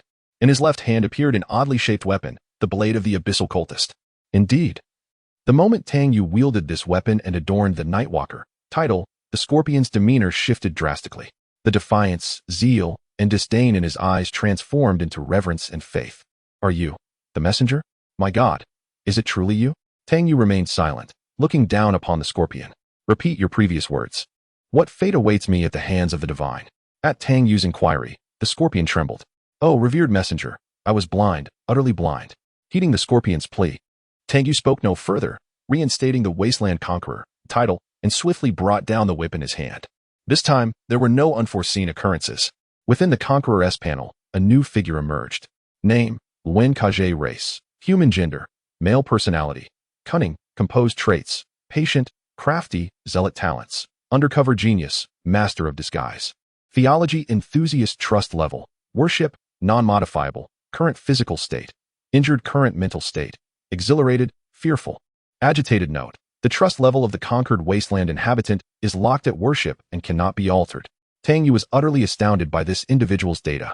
This man was practically a natural-born traitor, with traits of patience and craftiness, coupled with an undercover genius and a master of disguise. He was a formidable quadrilateral warrior. The combination of zealot and theology enthusiast marked him as a prime candidate for the ranks of the Abyssal Cultists. Impressive. After fully conquering the Scorpion, Tang Yu signaled to the Black Dog to untie him. He tossed a package of high-grade healing supplies to the Scorpion. Hasten to tend to your wounds. I have matters to discuss with you. Speak, my esteemed messenger. Upon hearing this, Scorpion disregarded his injuries and respectfully stood before Tang Yu, his expression one of devout sincerity. Tang Yu, observing the blood still oozing from Scorpion's back, waved his hand in annoyance. Only then did Scorpion, with the aid of the black dog, swiftly attend to his injuries. Before long, the wounds on Scorpion's back were healed, and he stood respectfully before Tang Yu. Seated in the chair brought by the black dog, Tang Yu crossed his legs and gazed at Scorpion. Now, elucidate the plan you and Ghostface have devised, as well as the butcher's intentions for abducting Stephen tomorrow night. Yes, my lord. Chapter 136, The Kin, Stephen Show, the true state of the rebels upon hearing Tang Yu's words. The black dog directed his gaze towards Scorpion. My lord, he began, the task assigned to me by Ghostface is to assist the butcher in abducting Mr. Stephen. Once the butcher acquires the relevant items from Mr. Stephen's laboratory, I am to retrieve those items and return them to Ghostface. He will then conduct a divine sacrifice ceremony, officially transforming me into a devotee of the deity. As for the plan devised between the butcher and myself, it involves me inviting everyone for a drink tomorrow night, rendering them unconscious. After the butcher's men take Mr. Stephen away, we shall stage the scene to appear as though it were the work of another assailant. Scorpion's words aligned closely with the contents previously recorded in Ghostface's notebook, indicating that the overall trajectory of events had not deviated significantly. Tang Yu tilted his head, directing a curious glance at Scorpion. How did you come to know Ghostface? Why are you so fixated on the sacrifice ceremony? At Tang Yu's inquiry, Scorpion momentarily faltered, before his expression ignited with fervor. Previously, Ghostface sought me out to elucidate the doctrines of my deity, and since then, I have been continuously haunted by dreams of my deity's radiance. From that moment, becoming a devotee of the divine has been my aspiration. His gaze shifted back to Tang Yu. But now I realize what I truly seek, my lord. From this day forth, I shall be your spear, your shield. Wherever your blade points, I shall charge forth without hesitation. Observing the fervent gleam in Scorpion's eyes, Tang Yu nodded slightly. Goodness, this title is remarkably compelling. However, he couldn't shake the unsettling impression that Ghostface's abilities were somewhat terrifying, akin to having mentally ensnared Scorpion. At this juncture, Tang Yu had grasped the unfolding narrative with considerable clarity. In the quiet room, only the dim beam of a flashlight cast a feeble glow. Seated in a chair, Tang Yu gently tapped the armrest, contemplating the next phase of his strategy. The black dog and Scorpion had already fallen under his influence. The black dog's unique status ensured his worth, whether serving as an infiltrator within the ranks of the meat dogs or in his connection with Hannibal Zhou, both integral elements of Tang Yu's impending plans. After reflecting on Scorpion's words, Tang Yu resolved to adhere to the current trajectory of events, allowing Scorpion to realize his potential. He was better suited to operate in the shadows rather than in the light. With this thought in mind, Tang Yu turned to the two. You both need to find a way to bring Stephen up here without arousing any suspicion. Upon receiving the directive, the two descended the stairs. The entire process encountered no hindrance whatsoever. Half an hour later, Stephen Zhou stood before Tang Yu, as respectful as the other two. Black Dog, Stephen. Please elaborate on Hannibal's situation for me. At once, Stephen began to recount details concerning Hannibal, while the Black Dog provided supplementary information. Through their discourse, Tang Yu finally gained insight into certain aspects of this world and the city. They possessed little knowledge of the historical context of their world, with all memories confined to the past 3 years, whereas Hannibal served as the broker controlling 1/3 of the destitute forces within Quello City. His sphere of influence extends beyond the White Tower district to the neighboring Red Rock district, where all the refugee factions fall under his control. The principal reason Hannibal can command these refugees lies in the presence of the rebel forces in the city center. Hannibal serves as the agent of the rebels in these two districts, tasked with locating and eliminating the spies hidden among the revolutionary forces, as well as the ever-emerging survivors. Additionally, he seeks reliable buyers for the various high-end rare items obtained from the laboratory. It is said that Hannibal's recent departure was at the behest of the rebel leadership, who instructed him to contact a potential buyer. After listening to the two men's introductions, Tang Yu nodded subtly, understanding the situation better. This implies that the other districts must also have rebel agents. He had now grasped the overall dynamics of the city. Ultimately, the rebels are the true masters of this city, while these refugees are merely the thugs nurtured by the rebels. Even Hannibal and his ilk serve the rebels. However, a question lingered in Tang Yu's mind. If the CBS laboratory were indeed completely under the rebels' control, there would be no need for such complexities. From the introduction to the effects of the Son of the Ocean, gene evolution agent, Tang Yu could envision the formidable capabilities of the experimental results within that laboratory. Logically speaking, such valuable resources would be safest in their own hands, unless the items they traded were defective, which might explain the rebels' behavior. Yet, It seemed improbable that the gene evolution agent itself was the item exchanged. The laboratory housed far more than just that. Thus, whether it was Black Dog or Steven, the blueprints Tang Yu obtained during the first disaster, information center, refugee treasure chest, medical station, were the true commodities for the rebels' transactions with the outside world. The Son of the Ocean gene evolution agent was not acquired from either of them, but rather salvaged from White Tower Park.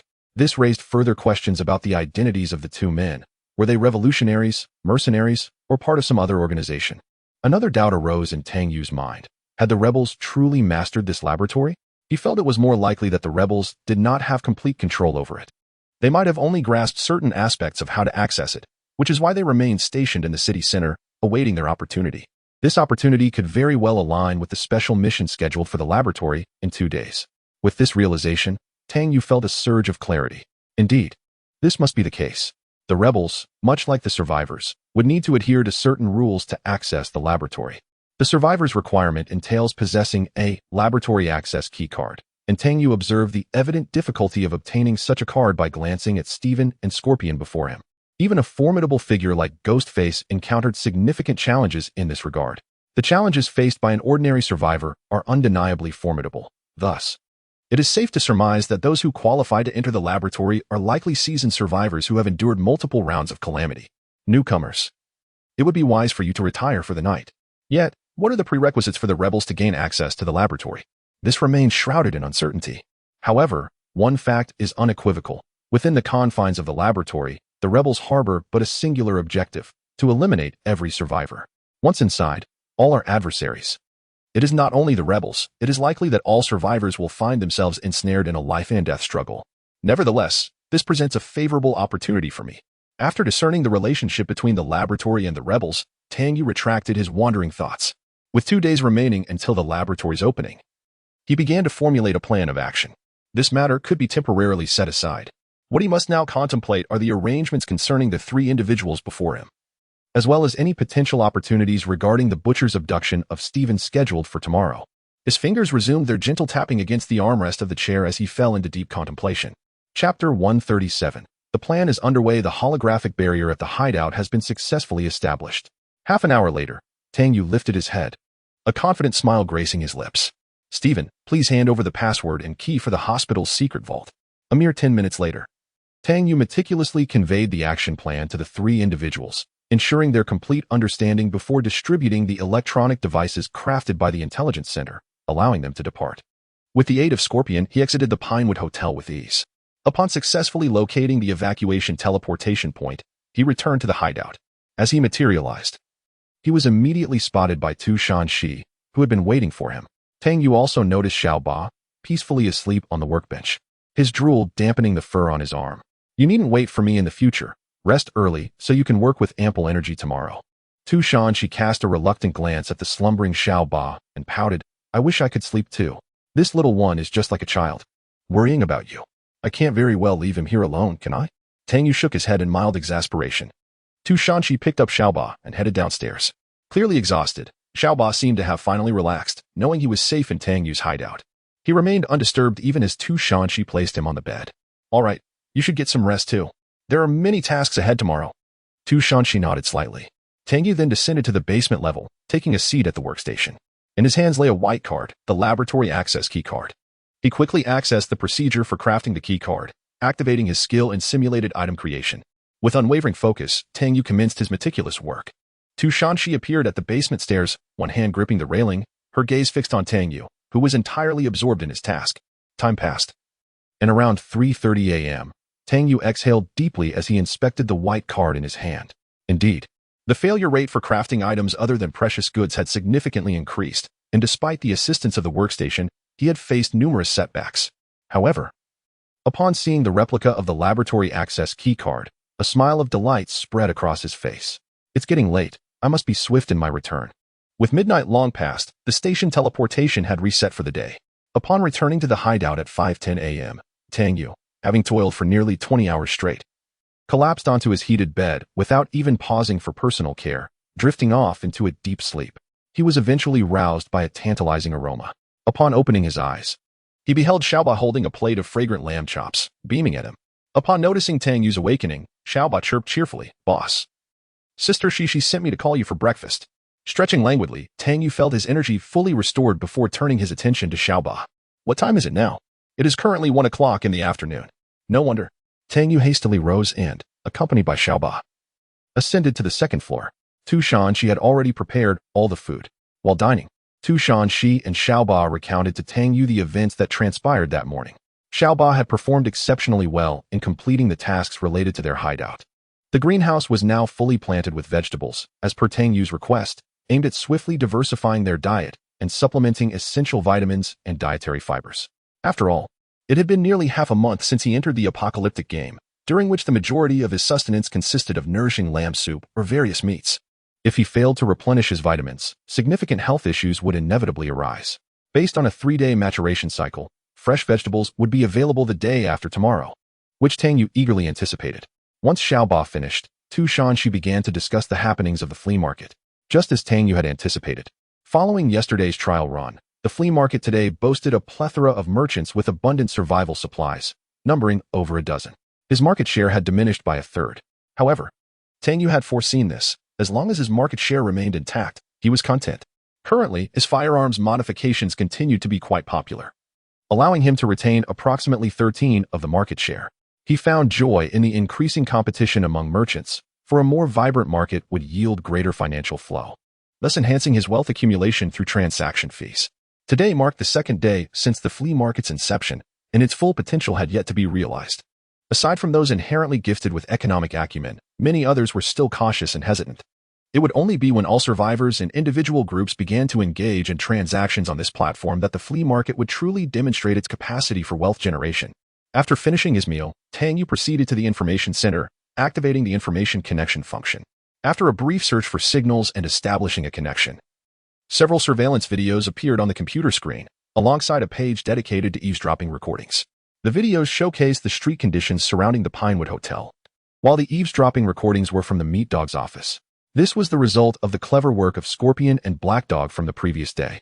All the cameras around the Pinewood Hotel were equipped for both day and night use, ensuring clear visibility of the streets even after dark. After donning headphones to listen to the Meat Dog's tirade against the black market merchants, Tang Yu closed the page and handed the computer to Tu Shanxi. He then approached the completed holographic barrier of the hideout. The holographic barrier served as a virtual digital platform, displaying an aerial view of the entire hideout. Tang Yu directly accessed the holographic barrier panel to examine the detailed information. Hiding place holographic barrier. Type: Concealment Facility Effect 1. The holographic barrier envelopes the entire hiding place, providing it with a high degree of mimicry and camouflage, effectively isolating it from thermal imaging, acoustic detection, and optical surveillance. Effect 2. The hiding place, shrouded by the holographic barrier, possesses water-repellent properties and can withstand pressures of up to 1,000 meters underwater. Effect 3. The concealing facility under the holographic barrier offers moderate protection, enduring assaults from heavy weaponry for approximately 15 minutes, while also providing safeguards against microorganisms and radiation. Tang Yu gazed in astonishment at the information displayed on the panel. The capabilities described far exceeded the details outlined in the original blueprints. His eyes then shifted to the adjacent medical station, his heart racing with excitement. The Son of the Ocean Gene Evolution Serum. Chapter 138. Information Strategic Support Center. C.A.R.'s Tactical Firearm System. At this moment, the medical station had completely returned to its normal operational state. Tang Yu opened the production list and retrieved the finished Child of the Ocean Gene Evolution Serum. Within the syringe, a translucent, pale blue liquid shimmered under the light, emanating an enchanting glow. Child of the Ocean Gene Evolution Serum. Type: Epic Item Description. This serum was developed by CBS Laboratory after decades of intense resource investment. Upon usage, it shatters the barrier between man and the divine, bestowing extraordinary powers. Usage requirements. The serum must be injected after diving to a depth of 50 meters without any diving apparatus or underwater breathing equipment. Effect 1. The user will gain the ability to breathe underwater. Effect 2. The user will acquire the power to control water currents. Effect 3. The user will develop a moderate affinity with marine creatures. Effect 4. The user will possess the Child of the Ocean physique, able to withstand pressure at depths of 500 meters. Effect 5. The user will have the ability to summon oceanic behemoths. Usage limit: once per day. Effect 6. Within the oceanic realm, the user can sense weather changes for up to 3 hours. As Tang Yu gazed at the information displayed on the panel, a tempest of emotions surged within him, tumultuous and unyielding. His astonishment did not stem from the serum's 6 formidable enhancements, for such effects were anticipated. After all, it was an epic-grade serum, and anything less would have been peculiar. Rather, he was taken aback by the stringent usage requirements. This particular stipulation evoked an intense sense of familiarity, reminiscent of the criteria for his rare titles, Nightwalker and Wanderer-Conqueror. It imparted an overwhelming sense of ritual. Indeed, it was a ritual, perhaps a form of exchange or a fulfillment of specific conditions. It seemed that only through such means could these marvelous abilities be acquired and wielded by Tang Yu. Furthermore, the serum's epic status was vividly exemplified. It was evidently not an item for novice survivors, but rather intended for seasoned veterans who had thrived in this world for an extended period. Only those who had honed their physiological and mental skills to their zenith might fulfill the daunting requirement of free diving 50 meters. For Tang Yu, this posed a rather awkward dilemma. Though he was an adept swimmer, the distinction between swimming and diving was stark. He slapped his cheeks with urgency. The priority now was to devise a method for free diving 50 meters. Otherwise, the serum would hold little significance for him. While he could safely weather this calamity by hiding within the hiding place holographic barrier in the realm of apocalyptic games, slow and steady progress might allow one to evade this disaster. But what of the next calamity? With this thought in mind, Tang Yu ascended to the second floor and addressed Tu Shangxi, assist me in acquiring items or rare tomes that can enhance unassisted diving abilities. Please exclude diving vehicles and underwater breathing apparatuses. Upon hearing this, Tu Shangxi noticed the furrow in Tang Yu's brow. Astute as she was, she refrained from further comment and proceeded to post a procurement notice on the flea market with an astonishing purchase range of 500,000 to 1,000,000 doomsday coins. As survivors and members of other factions perused the flea market, they were met with incredulity upon encountering this procurement notice, prompting them to reach out to their acquaintances in search of suitable items. After 2 days of acclimatization, the value of ordinary rare items and blueprints hovered between 500,000 and 800,000, igniting interest among many. Tang Yu entrusted Tu Shangxi with the procurement task while he examined the items he had retrieved from the Black Dog's chamber and Stephen's safe the previous night. The weapons and survival supplies from Black Dog's room had already been organized by Xiaoba, leaving Tang Yu with merely 3 blueprints, a book, and a red keycard. The red keycard, akin to the black keycard he had acquired from the Grinning Face, granted access to the internal functional areas of the CBS laboratory. The 4 blueprints, however, exceeded Tang Yu's expectations dramatically. Information Strategic Support Center Construction Blueprint. Type: Rare Blueprint Effect. Construct an Information Strategic Support Center facility within a hideout. Construction Requirements: Intelligence Center, Level 2. Data Navigation Positioning Center, Level 2.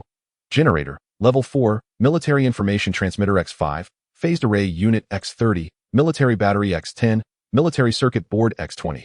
Military Cable X20. Military Power Filter X10. Military DPS Radio Transceiver X10. Military GPS Signal Amplifier X20.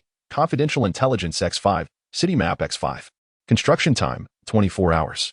This construction blueprint left Tang Yu utterly astounded. Setting aside the facility known as the Data Navigation Positioning Center, the extensive list of military-grade construction materials gave him pause. What a jest, military-grade items. Despite having amassed a considerable amount of supplies, aside from a few pieces of weaponry, he had never encountered such a plethora of items named with military designation. Yet, the inscription on the blueprint confirmed their existence.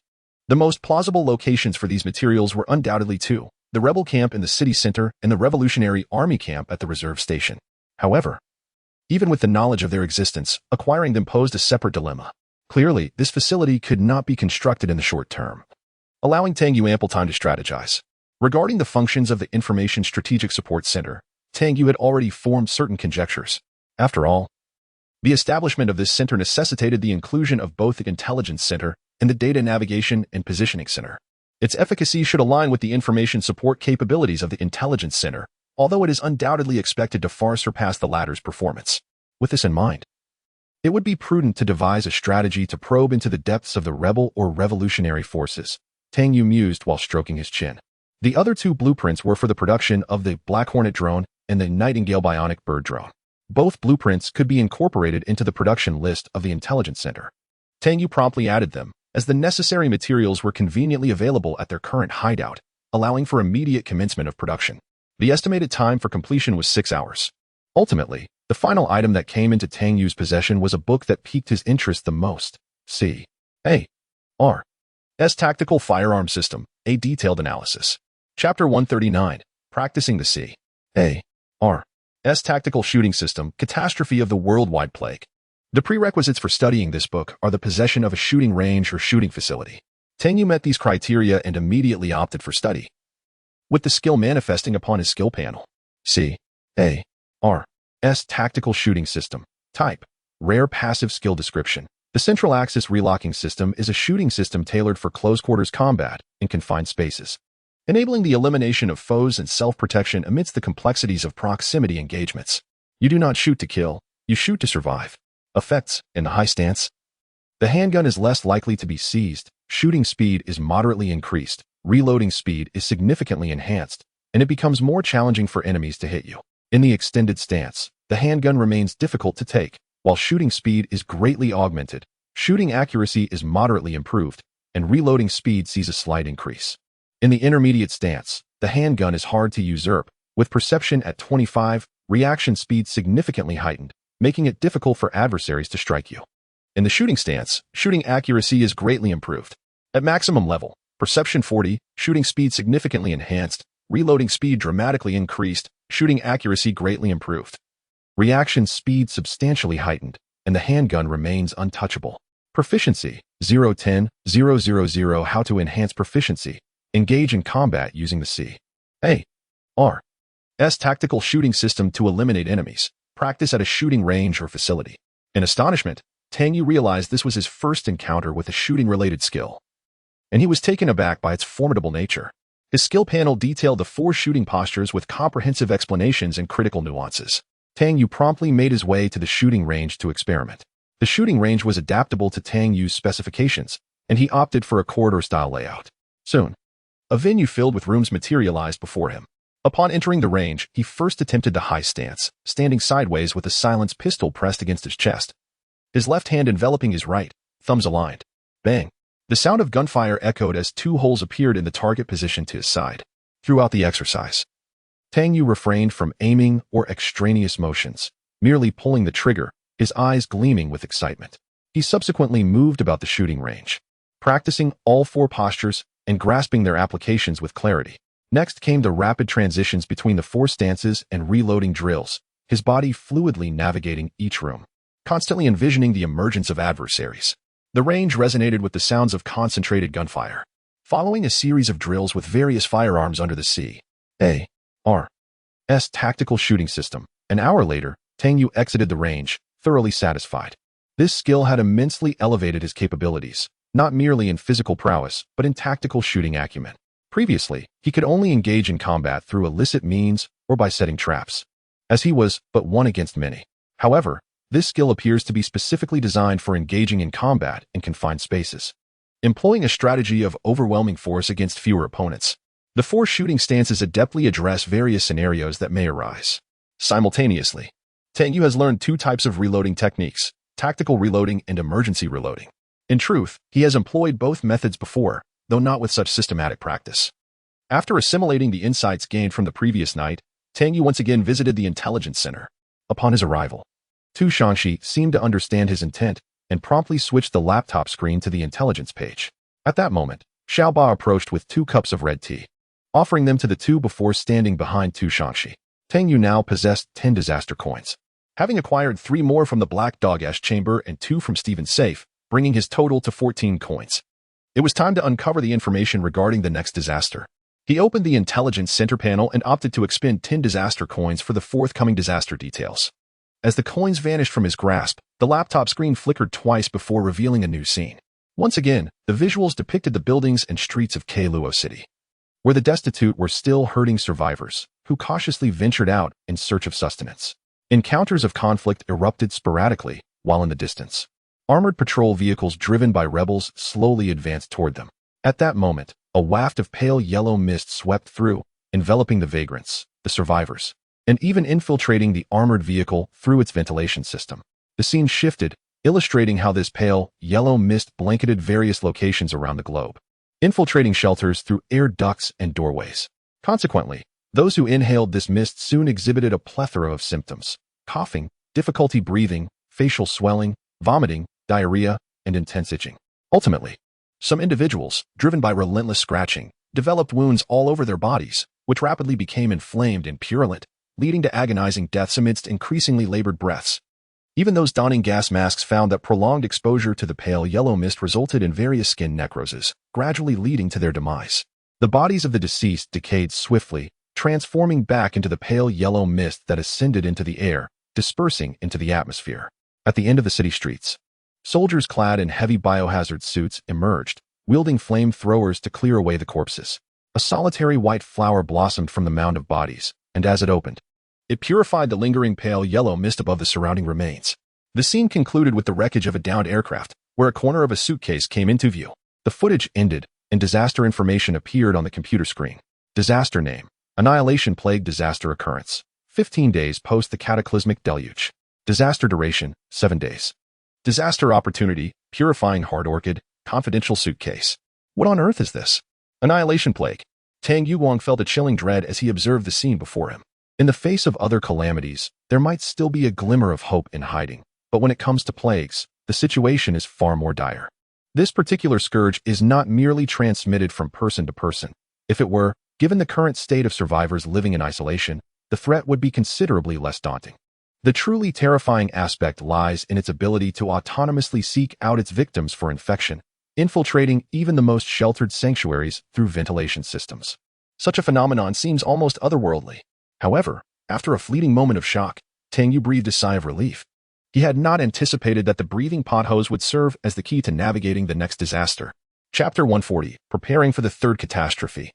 Daily intelligence: The apocalyptic pestilence is undoubtedly a more terrifying entity than the cataclysmic deluge of yore. This is beyond dispute. The flood at least presented a visible threat, whereas the pestilence lurks unseen. Though it manifested earlier as a faint yellow mist, humans cannot survive without sustenance or rest. There will inevitably be moments of vulnerability. It is a peril difficult to evade. Both Tu Shangxi and Xiao Ba observed the scene on the computer, their faces betraying a palpable fear and anxiety.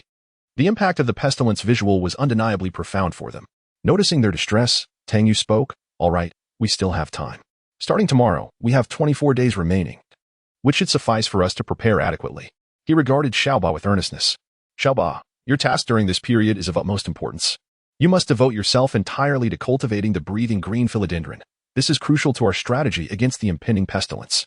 He continued, as you just witnessed.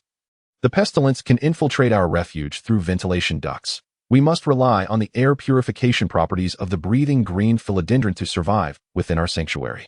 Upon hearing Tang Yu's words, Xiao Ba nodded earnestly, declaring, Rest assured, my esteemed employer, I shall care for it diligently. Tang Yu then turned his attention to Tu Shangxi. Tu Shangxi, your responsibilities are equally significant. The foremost task is to assist me in gathering literature on free diving or any pertinent items. This holds the highest priority and is critically important. Following that, we must begin to acquire supplies for combating the apocalyptic pestilence. I will outline a few directions for you to consider. Firstly, various gas masks and portable air supply systems, or their schematics, must be sought. While they may not ensure the long-term survival or immunity of survivors, they are ideal for short-term emergencies. He elaborated. Gas masks can be fabricated directly in the restroom, but we must also strive to collect materials for the filters. Furthermore, akin to the full-body biohazard suit seen earlier, we should endeavor to acquire comprehensive biological protective gear. Although the chances of obtaining these may be slim, it is worth pursuing.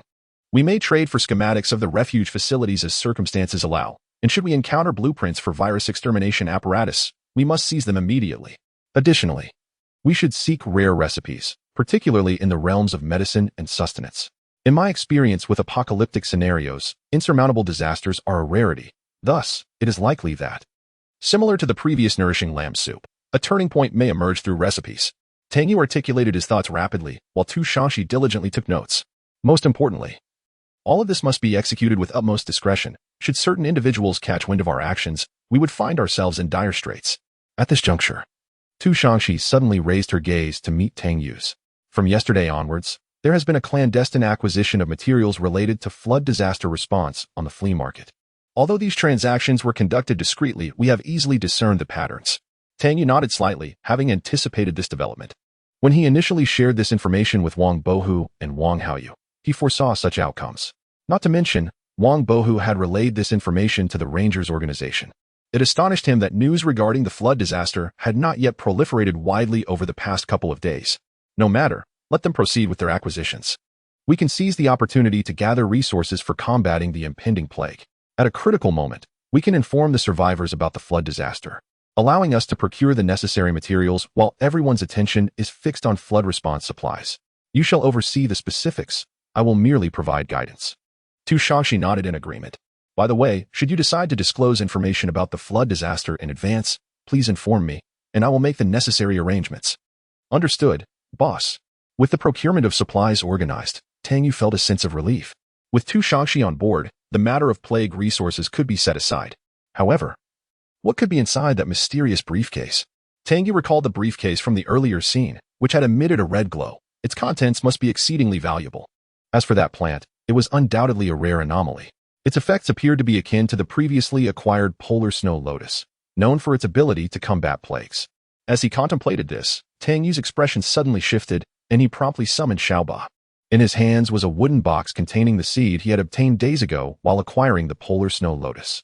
The polar snow lotus had already been consumed in the creation of the ocean's sun gene evolution serum. He wondered if this seed could be cultivated here. Xiaoba, this seed is exceptionally precious. See if you can cultivate it. Remember, it must not come into contact with any unnatural substances. Receiving the wooden box from Tang Yu, Xiaoba's demeanor turned serious. Understood, boss. He then redirected his attention to the computer. Acquire today's random intelligence. At 3:40 p.m. tomorrow, the ghost face will attack survivors returning from the reserve station near the energy center in Luo City. Ah, intriguing. Intelligence regarding the ghost face. However, this survivor is no ordinary individual to have caught their attention. Tang Yu's words trailed off as he fell into deep contemplation, his mind racing with thoughts of the reserve station and the survivors. The words exchanged with Wang Bohu the previous day echoed in his mind. Recently, our organization has been in contact with the Revolutionary Army. I may need to leave for a while in a couple of days. Wang Bohu, the Revolutionary Army is an entity in direct opposition to the rebel forces. Fortuitously, a contingent of the Revolutionary Army is stationed at the supply depot outside the city. I am one of the liaison personnel between our Rangers and the Revolutionary Army. Tang Yu squinted, astonished. Could it be mere coincidence? His mind raced. He would soon ascertain whether the survivors of tomorrow's attack by the Grim Face were indeed Wang Bohu. That, however, was not his primary concern. What intrigued him more was the implication that if Wang Bohu and his comrades were the targets of tomorrow's assault, why would they be attacked, and how could the assailants accurately track their movements? Tang Yu surmised that if they were merely ordinary survivors, the Grim Face would not personally intervene. Analyzing the information from the Grim Face's notebook, it was highly probable that the entity was now under the influence or control of an unknown force. What the Grim Face most fervently desired were items related to the CBS laboratory, which could explain its relentless pursuit. It is likely that the Rangers meeting with the Revolutionary Army at the supply depot tomorrow is a negotiation for some specific item. The Grim Face, fixated on acquiring this item, would thus be compelled to attack them, considering that survivors would be considerably easier to confront than the Revolutionary Army. Yet, how did the Grim Face come to know the survivors' route? The outcome remained the same, albeit with less. Chapter 141. The action plan of the Ghost Face and Tang Yu's speculation after a moment of contemplation. Tang Yu concluded that accurately tracing the covert movements of a survivor could only be achieved through two scenarios. The first involves prolonged surveillance, allowing one to discern every action of the target. The second, far more intriguing, suggests that someone within the team is continuously relaying the group's coordinates and operational information. Which of these methods is employed by Ghost Face remains uncertain. However, now that it is known that Ghost Face will indeed undertake an operation tomorrow, Tang Yu feels compelled to take action. He cannot let this intelligence go to waste. He opts to expend 1 million Doomsday coins to acquire the detailed timing and information regarding Ghost Face's ambush on the survivors. The screen displays a new piece of intelligence. Ghost Face will arrive at the steel mill outside the supply station at 12:30 p.m.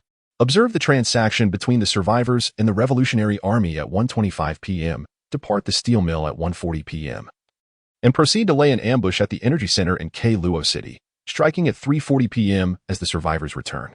This intelligence is remarkably detailed. The transaction with the Revolutionary Army likely involves Wang Bohu and his associates. He immediately inquires of Tu Shangxi yesterday. You mentioned having maps of the other districts in Luo City, correct? Tu Shangxi promptly confirms, indeed. We have acquired maps for all districts apart from the central area. Quickly, hand them to me. No sooner had he spoken than Xiaoba retrieved a stack of maps from a small cabinet beside the intelligence center. Tang Yu then noticed that a small filing cabinet had mysteriously appeared in the intelligence center. Observing Tang Yu's gaze, Tu Shanxi smiled and said, I noticed this was lying in the warehouse, and since we lacked a cabinet for storing intelligence materials, I had Xiaoba bring it over. Excellent. Tang Yu took the maps to the dining table, locating the area where the supply station is situated. You all search as well. The moment you find the location of the energy center in Luo City, let me know. Before long, Tu Shanxi made a discovery. The energy center is positioned at the edge of the supply station area, close to the junction with other districts.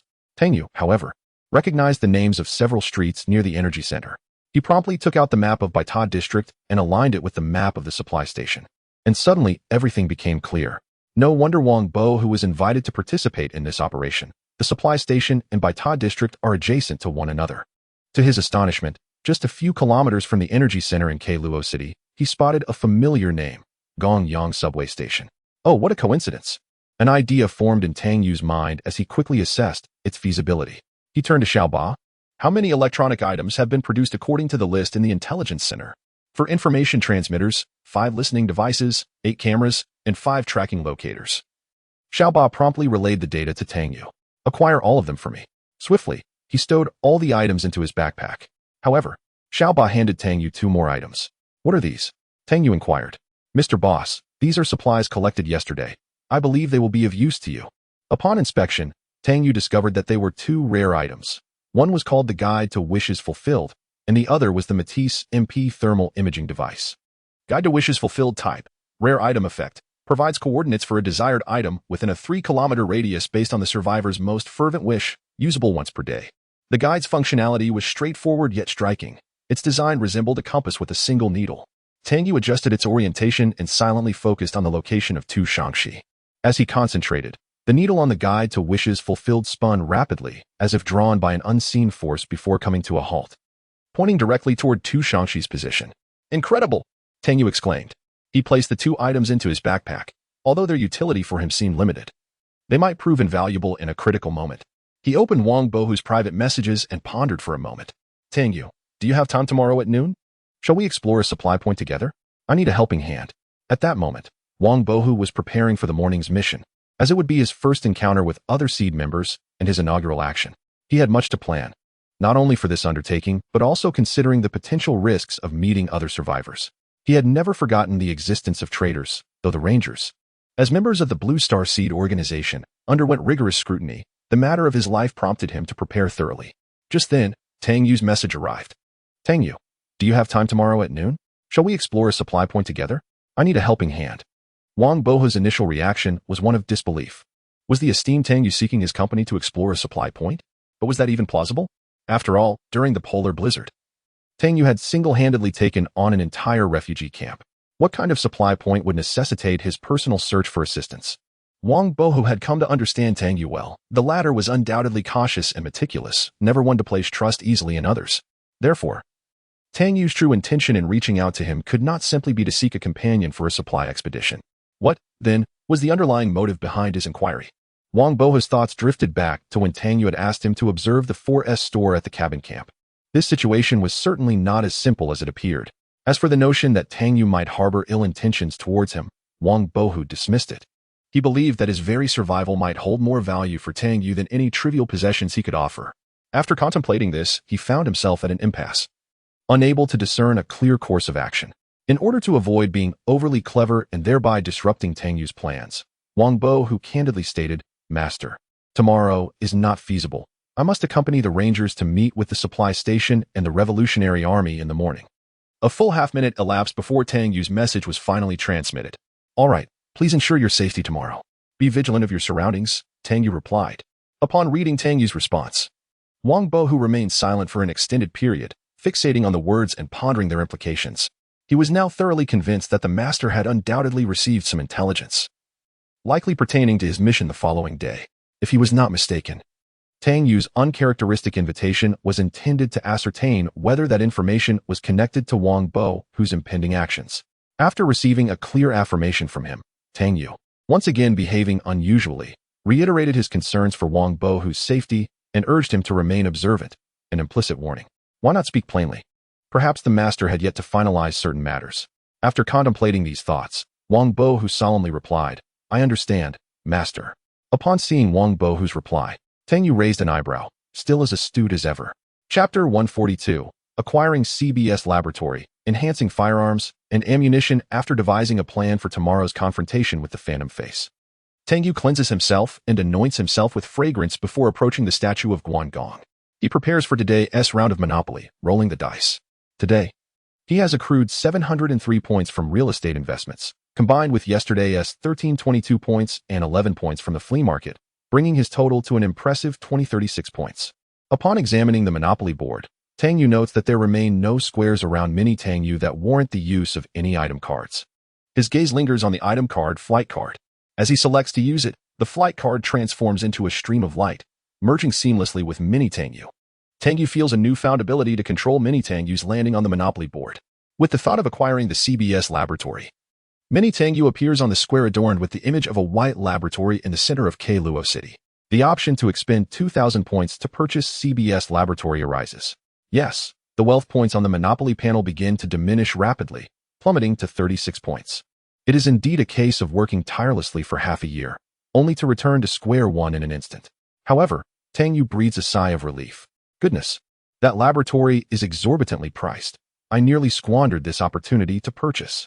This purchase proved to be a nail-biting experience, yet thankfully, it was completed without incident. Tang Yu promptly immerses himself in the virtual map of CBS Laboratory. As depicted in the previous functional area map, the laboratory is divided into 3 levels: upper, middle, and lower. Through the virtual map, Tang Yu observes that the CBS Laboratory appears to have endured a tumultuous upheaval, with the interior in utter disarray. Various experimental apparatus, tables, and chairs lie strewn across the floor, while documents, refuse, and remnants of food are scattered everywhere. In the center of the middle level, a wholly blackened area captures Tang Yu's attention. He is quite familiar with this location, as it was marked on the earlier functional area map as the containment isolation zone. To his astonishment, even with the acquisition of the entire laboratory, this darkened area remained shrouded from view. It seems that something formidable lurks within this containment isolation zone. After days of interaction with the Monopoly plugin, Tang Yu has developed a profound understanding and trust in its mechanics. This is, however, the first instance where he encounters a situation beyond the Monopoly system's complete control. Moreover, the hue of this ominous experimental area coincides with the deep darkness displayed by the Phantom Face on the virtual map. Having perused the Phantom Face's notes, Tang Yu naturally harbors heightened suspicions regarding this area. It is likely that this is the true reason behind the Phantom Face's temptation to enter the laboratory. With this awareness, Tang Yu remains acutely vigilant towards this darkened zone, resolving to tread carefully upon entering the laboratory in 2 days, especially regarding any anomalies in this area. At the same time, Tang Yu observed that there were no living beings within the laboratory area, not even a single rebel was in sight. This revelation further substantiated Tang Yu's earlier conjecture that the insurgents did not have complete control over the laboratory. Their entry was contingent upon certain conditions. As for what these conditions entailed, Tang Yu had a fair understanding. His gaze fell upon the 7 escape routes of the CBS laboratory. These passages clearly held the key to exiting the facility. 4 were located on the lowest level, 2 on the middle level, and 1 on the upper level. Each escape route required activation from a different location to successfully open, thereby allowing for evacuation. However, the opening of these escape routes would also mean that the passageways between the interior and exterior of the laboratory would be accessible. It appeared that this activation mechanism served as the rebels' condition for entering the laboratory. Perhaps it was not yet time for the laboratory to be activated. As Tang Yu did not observe any supplies on the virtual map, it seemed that only when the laboratory truly commenced operations would supplies appear. With the purchase of the laboratory, Tang Yu's previously anxious heart finally settled. Now, he merely awaited the laboratory's activation the day after tomorrow. Nevertheless, before that, he needed to upgrade all of his equipment. Entering the firearm modification room, he retrieved the 417 Hong Kong dollars and was about to commence the day's modifications when he suddenly spotted a green figure cautiously entering the entrance of the Gongong subway station. It was Black Dog. At that moment, only 2 hostile survivors from myriad factions lingered within the Gongong subway station, with no refugees present. The space around Tang Yu twisted, and he found himself positioned behind Black Dog. Gently tapping Black Dog's shoulder, he startled him so intensely that Black Dog instinctively drew his pistol. Upon recognizing Tang Yu, admiration replaced his initial fright. "My Lord Conqueror." Tang Yu nodded slightly, revealing a key and a few electronic devices in his hand. He handed the key to Stephen, instructing Scorpion to devise a method to affix a tracker and a listening device to the butcher. Tang Yu paused momentarily, recalling the formidable prowess of Ghostface. Never mind. It's best not to involve Ghostface to avoid arousing suspicion. Let Scorpion install the tracker on the butcher instead. Everything would proceed as planned yesterday. After watching Black Dog depart, Tang Yu returned to his hiding spot to continue modifying his weaponry. At 8 o'clock in the evening, Tang Yu gazed with satisfaction at the bullets in his hand, a smile gracing his face. In the span of an afternoon, he not only successfully modified his 417 Hong Kong dollars, but also, through continuous enhancements, achieved 3 exceptional upgrades: a shooting accuracy of MOA -0.5, an effective range of 100 meters, and a 5 overall performance enhancement. Additionally, he crafted 2 handguns specifically designed for the CAR's firearm system, intended for close-quarters combat. To this end, Tang Yu meticulously crafted specialized ammunition for these weapons. He prepared 120 rounds of 7.62 by 51 mm caliber enhanced armor-piercing bullets, sufficient to penetrate level 6 ballistic armor. Additionally, he assembled 180 rounds of 9 by 19 mm caliber enhanced armor-piercing ammunition, capable of easily piercing level 4 armor at close range, even when striking level 5 armor. It could induce a temporary state of incapacitation in the enemy, allowing him to proceed with his subsequent actions. Beyond these armor-piercing rounds, Tang Yu also produced some 9 by 19 mm caliber RIP bullets. The RIP bullets, commonly known as hollow-point projectiles, possess exceedingly poor penetration capabilities. They struggle to penetrate even standard metal sheeting, let alone ballistic armor. However, conversely, these bullets exhibit unparalleled lethality against flesh, delivering exceptional stopping power that no armor-piercing round can rival. Tang Yu prepared 60 rounds of this type of ammunition for unforeseen circumstances. Chapter 143. Clearing the Goat subway station, Midnight Rush. Tang Yu descended to the second underground level, where Tu Shangxi had prepared dinner, and Xiaoba was diligently arranging the dishes. As the trio settled at the table, Tu Shangxi turned to Tang Yu. Boss, as per your request, I inquired today about the underwater assault rifle from Sergei Arsenyevich Samolov. He indicated that he indeed possesses the blueprints for the underwater assault rifle, but they have already been reserved by another party, thus he cannot sell them to us. So, what do you think? Did you manage to ascertain the price of these blueprints? Tang Yu interjected. I did, in fact. He stated that if the client decides against the purchase, he could sell them to us for the price of 1 disaster coin. 1 disaster coin? Tang Yu raised an eyebrow, as he had gleaned some understanding from the letter the other party had sent to Cabin. Although the price was steep, acquiring this weapon was imperative. He turned his attention back to Tu Shangxi. What is the market situation today? After a moment of contemplation, Tu Shangxi quickly replied. The number of new listings in the market hall is increasing rapidly, yet our trading share remains above 10 of the entire market. Most of our transactions pertain to medical supplies, weaponry, and armor, as these items are in high demand. Furthermore, Sergei Arsenyevich Samolov has begun to list a significant number of modified weapons today, which poses a considerable challenge to us. Additionally, regarding the meat dogs you specifically mentioned, they have also begun to list valuable items for trade today. At this point, Tu Shangxi discreetly glanced at Tang Yu before continuing, however. All the valuable items he listed are merely replicas. Should we consider restricting his rights to sell these items? Tang Yu chuckled upon hearing this. No need to impose any restrictions. Let everything proceed as usual.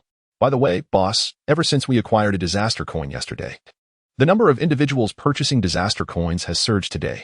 The price has escalated from 1 million doomsday coins to 1,200,000, and if this trend continues, that's perfectly normal. It's only the second day of the flea market. Everyone is still adapting. I anticipate that prices will continue to rise.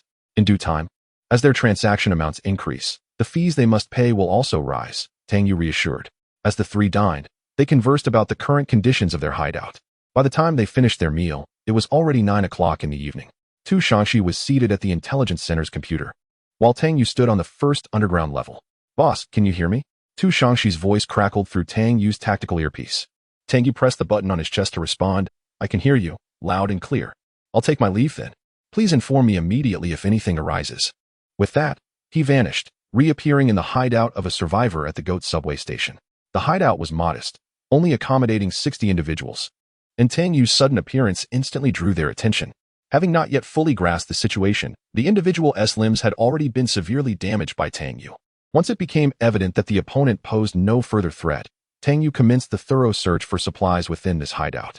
It was apparent that this survivor had only recently endured the initial wave of catastrophe, as there were scarcely any valuable resources to be found. In no time, the entire refuge was stripped bare, and without uttering a word, Tang Yu sent the survivor on their final journey.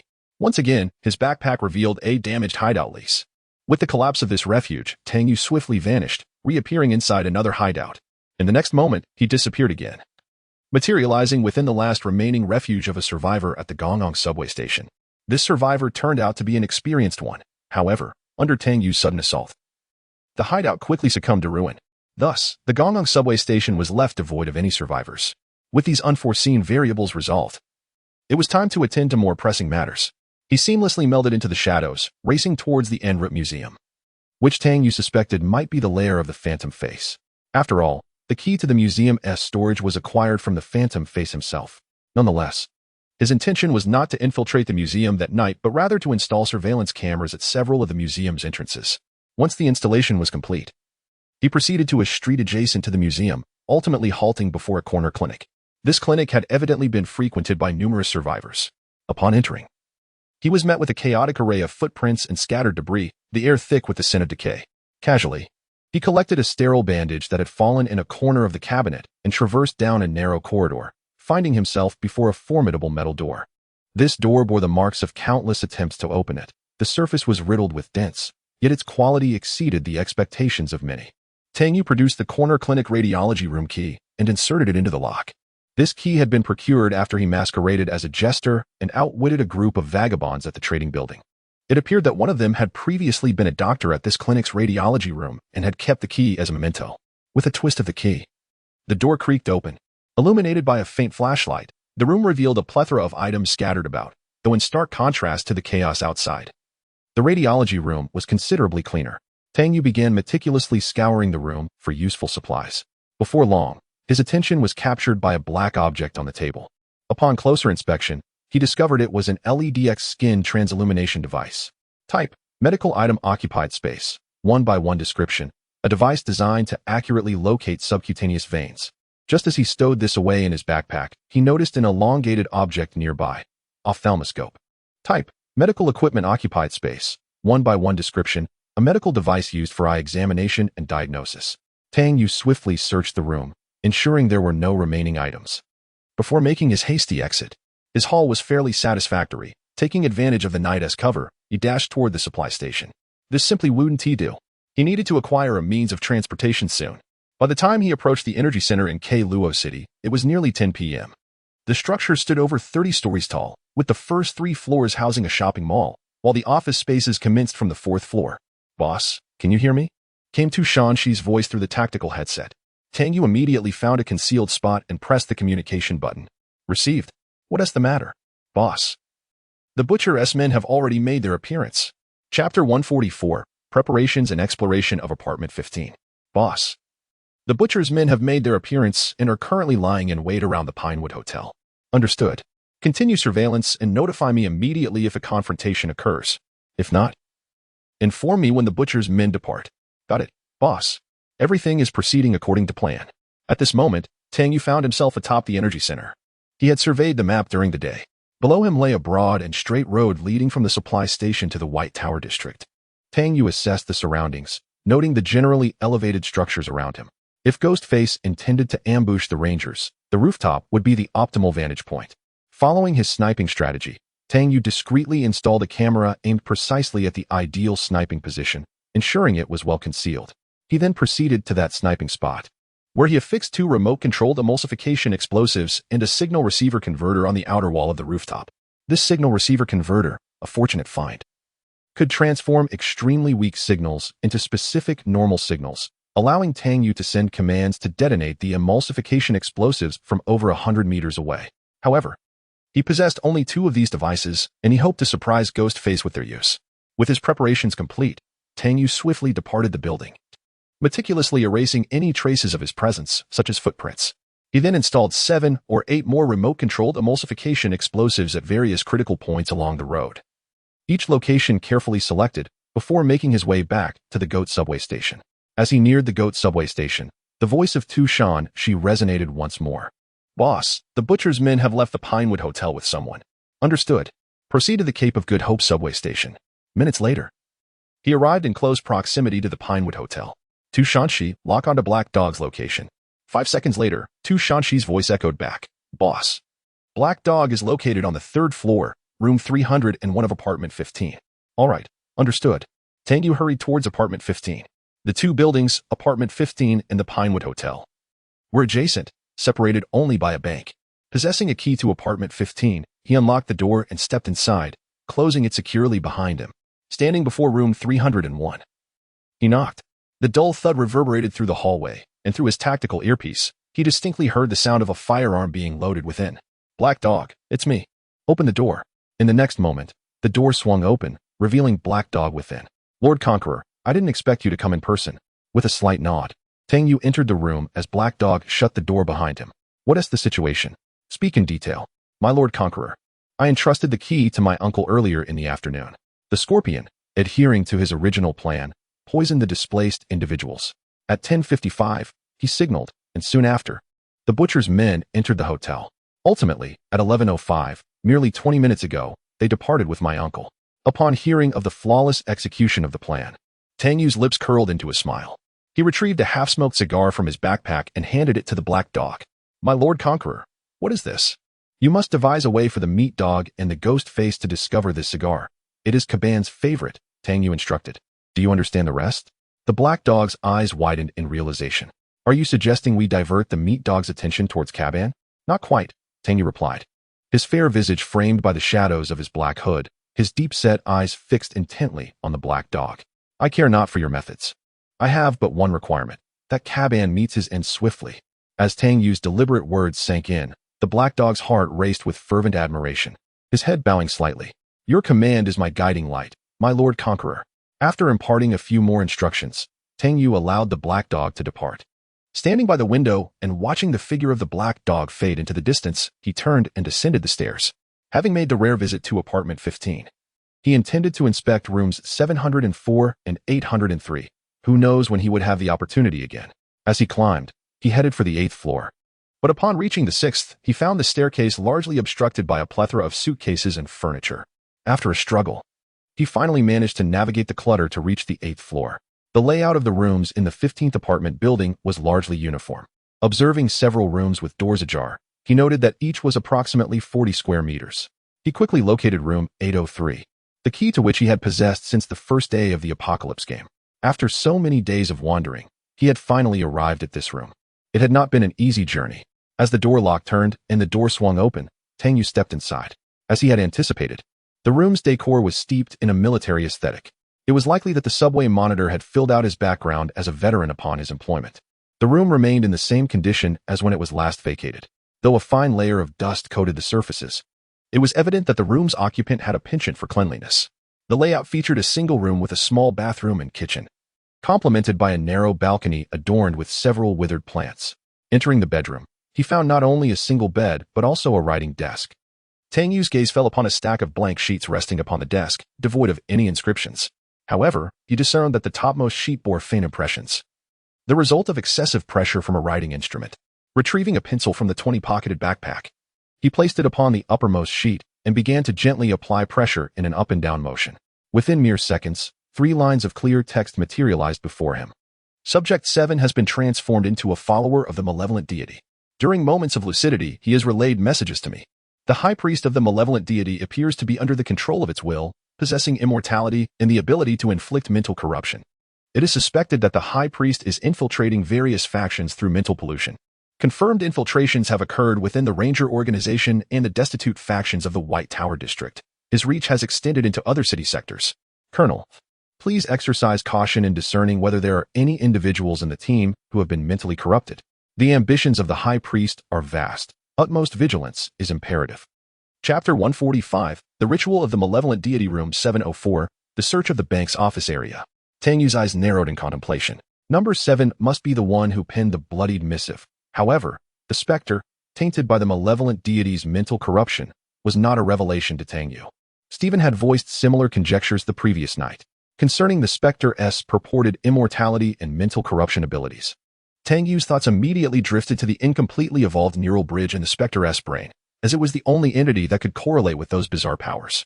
Regarding the mental corruption, Tang Yu had already confirmed that Scorpion was under the Spectre's control through mental manipulation. Subsequently, Tang Yu began to scour the room for supplies. Regrettably, after a thorough search, he found little of value. Aside from a Glock 17 pistol and several 9x19mm rounds, there remained only some food and drink items. Exiting the room, Tang Yu swiftly descended the stairs, only to realize upon reaching the door of room 704 that, due to structural peculiarities, it was directly beneath room 803. If it were mere coincidence, Tang Yu would refuse to accept it.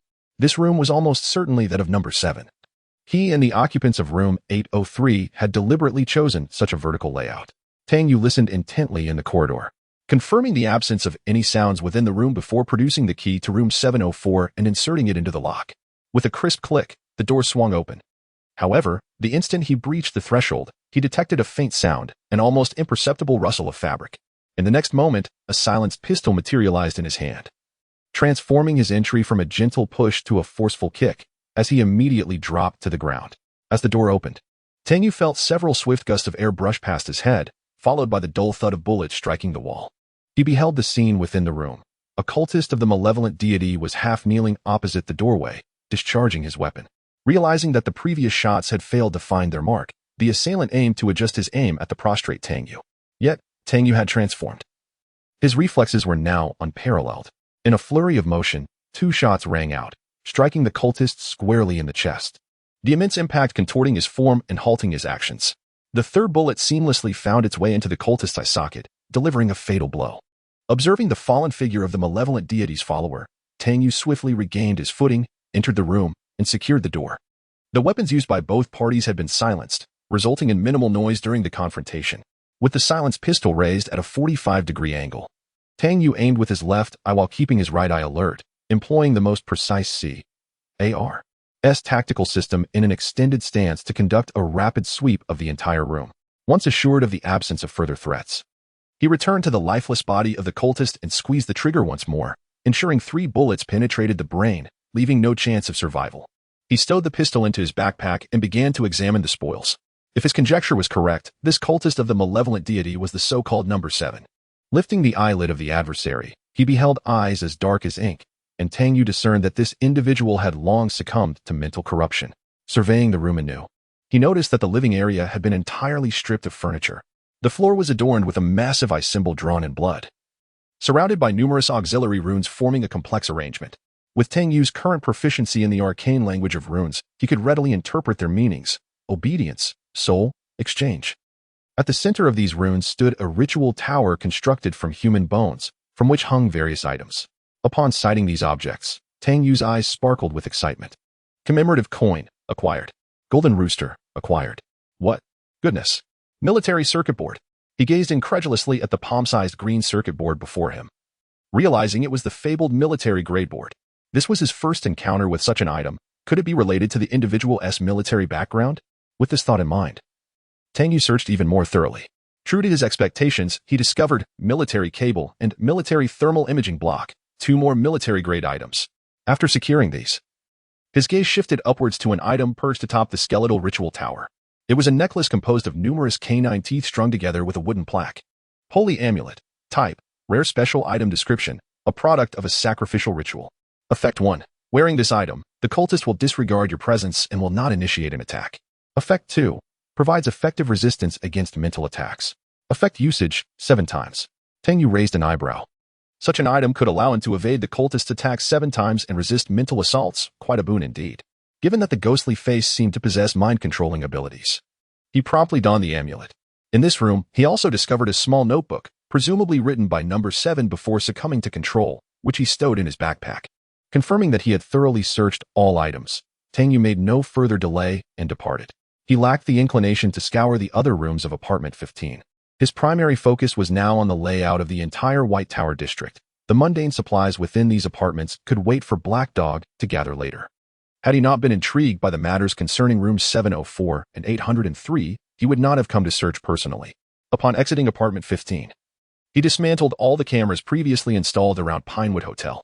This location was bound to undergo a thorough search, and the sight of those cameras would spell trouble. The designated evacuation point was within the Quail Shell Bank adjacent to Pinewood Hotel. However, instead of proceeding directly to the evacuation point upon entering the bank, He ventured into the office area. Two sturdy rolling shutters obstructed his path, yet in Tang Yu's hand appeared a key, the very key to the bank's office. Acquired on that tempestuous night, he lifted the shutters and stepped into the office area of the bank. Papers and documents lay scattered haphazardly across the floor, alongside chairs and cups that had been knocked over. Indeed, there were more than 20 computer towers. A smile crept across his lips. It was quite rare to encounter a place with such an abundance of computer equipment. Tang Yu began the delightful task of opening the cases. Fortune smiled upon him as he successfully retrieved a graphics card, though it paled in comparison to the treasures he had gathered during that fateful night at the trading building. It was nonetheless a remarkable find. The final location in the office led him to the bank manager's office.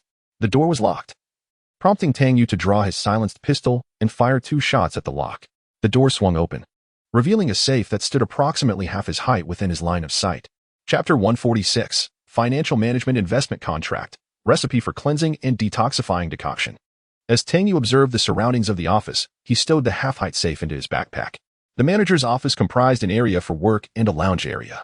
On the coat rack beside the desk hung an article of clothing. Tang Yu approached to inspect the pockets of the garment and discovered 30,000 doomsday coins. He then shifted his gaze toward the desk, momentarily pausing. Upon the desk lay several forms, with the topmost document titled VIP, Client Safe Rental List.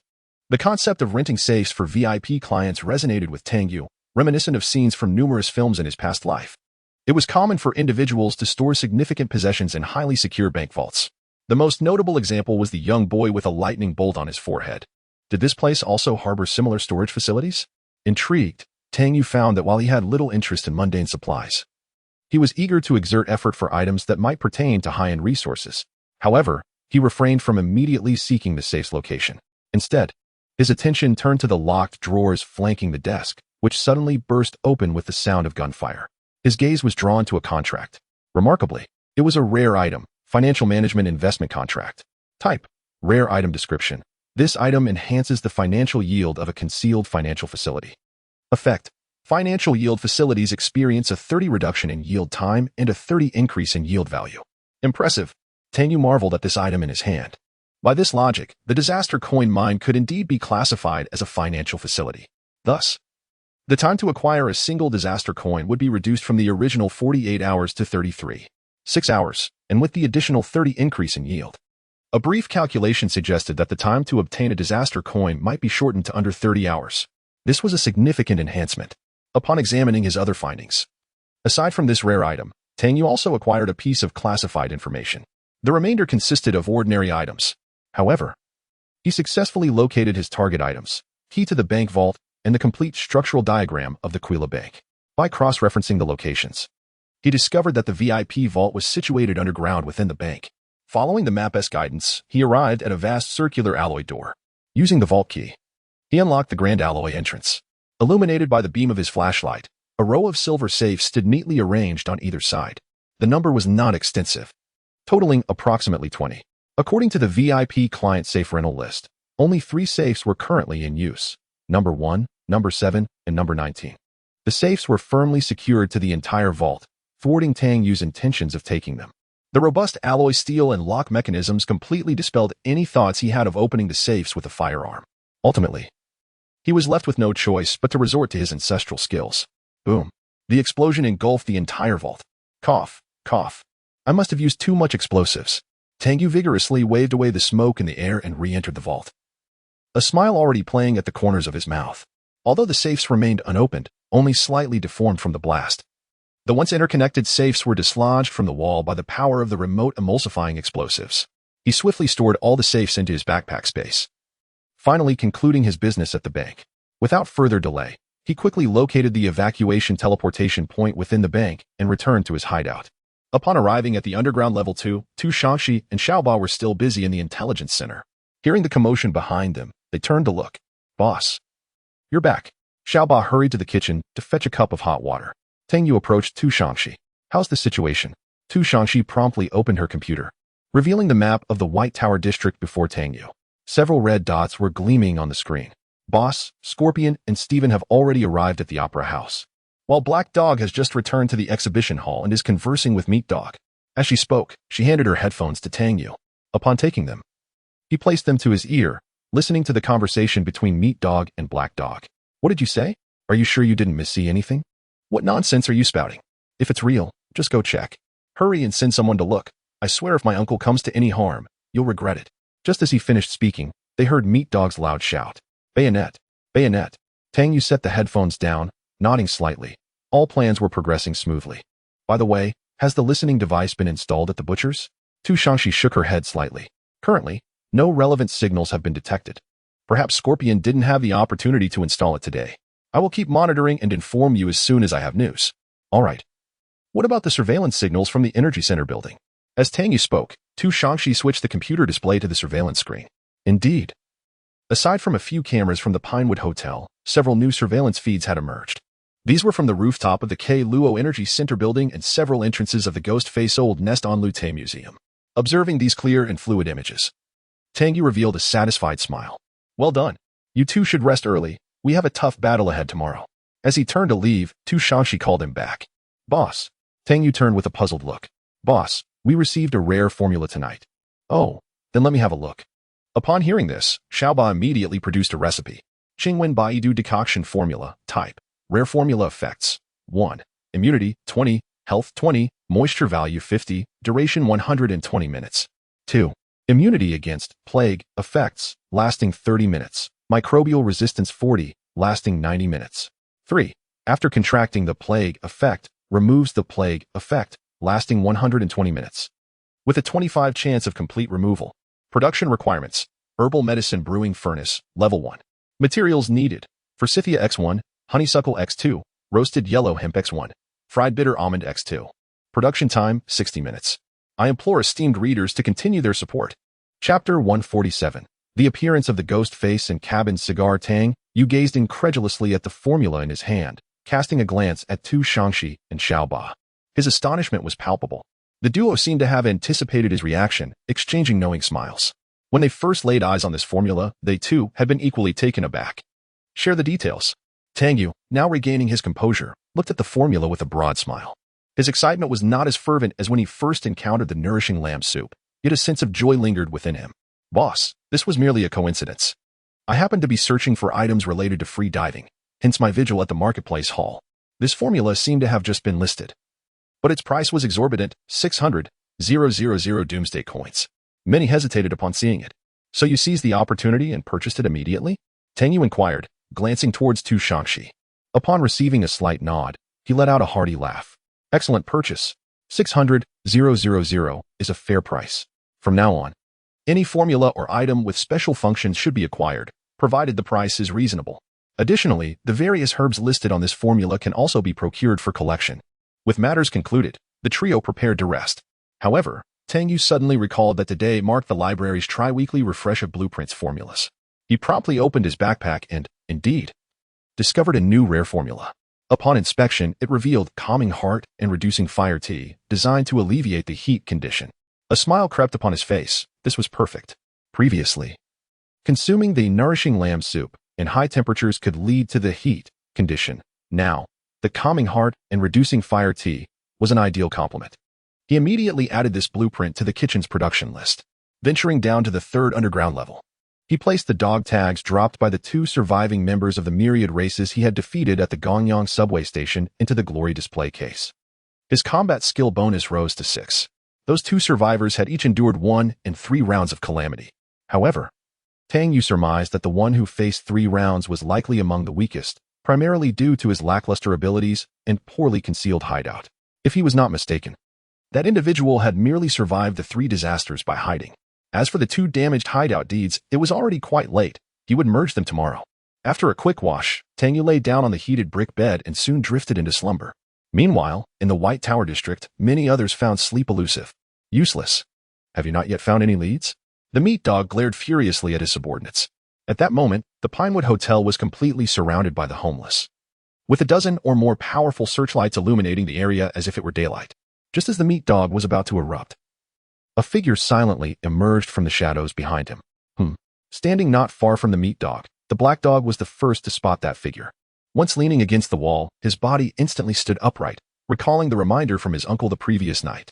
His gaze towards the ghostly face unconsciously bore an evaluative quality, which was immediately perceived by the ghostly face as he turned to look at the black dog. Noticing the attention directed at him, the black dog felt a slight shock. Quickly realizing he had been overly tense, he nodded slightly in acknowledgement of the gaze, while the meat dog, observing the expressions of the subordinates across from him, grasped the unspoken tension. Turning his head, he caught the ghostly face withdrawing his gaze and directing it towards him. "My lord Ghost Face, what brings you here?" The ghostly face, however, did not respond to the inquiry of the meat dog, instead fixing his eyes on him for a full 5 seconds before letting out a cold snort and stepping towards the Pinewood Hotel. The meat dog and the black dog exchanged glances and followed closely behind. As the ghostly face passed by, the crowd of vagrants instinctively recoiled, wary of encroaching upon the 3-meter radius surrounding him. It was as if the ghostly face possessed an innate aura, causing everyone to involuntarily shiver, their hair standing on end. Soon, they arrived on the 7th floor, where the sight that met their eyes was that of several slain vagrant guards. Without exception, these individuals bore multiple gunshot wounds, and the signs of battle suggested a fierce confrontation had taken place. Notably, the room occupied by Stephen had been violently breached from the outside, leaving chaos in its wake. Upon witnessing the brutal scene, the ghostly face's lips curled into a slight smirk, hidden from the view of the meat dog and the black dog. Scorpion has done well. Once this matter concludes, I shall transform him into a true disciple of the divine. Yet, his expression swiftly returned to its usual cold demeanor as he slowly turned to face the meat dog. "Meat dog, is this how you protect Lord Stephen? Truly pathetic. I cannot fathom how Mr. Zhou came to favor you." With that, he forcefully shoved past the meat dog, striding towards the exit, while the meat dog followed closely behind, his fist clenched tightly, harboring a silent fury. The black dog, trailing behind the two, observed the meat dog's actions with a thoughtful expression. The three of them, each with their own hidden agendas, descended to the lobby of the Pinewood Hotel. The ghostly face paid no heed to the two, instead circling the hotel. Suddenly, he halted, his gaze fixating on a shadowy corner, drawing the attention of both the meat dog and the black dog. Before the vagrants trailing behind him could react, a cultist emerged from the shadows, approaching the ghostly face with an object in hand, a half-smoked cigar.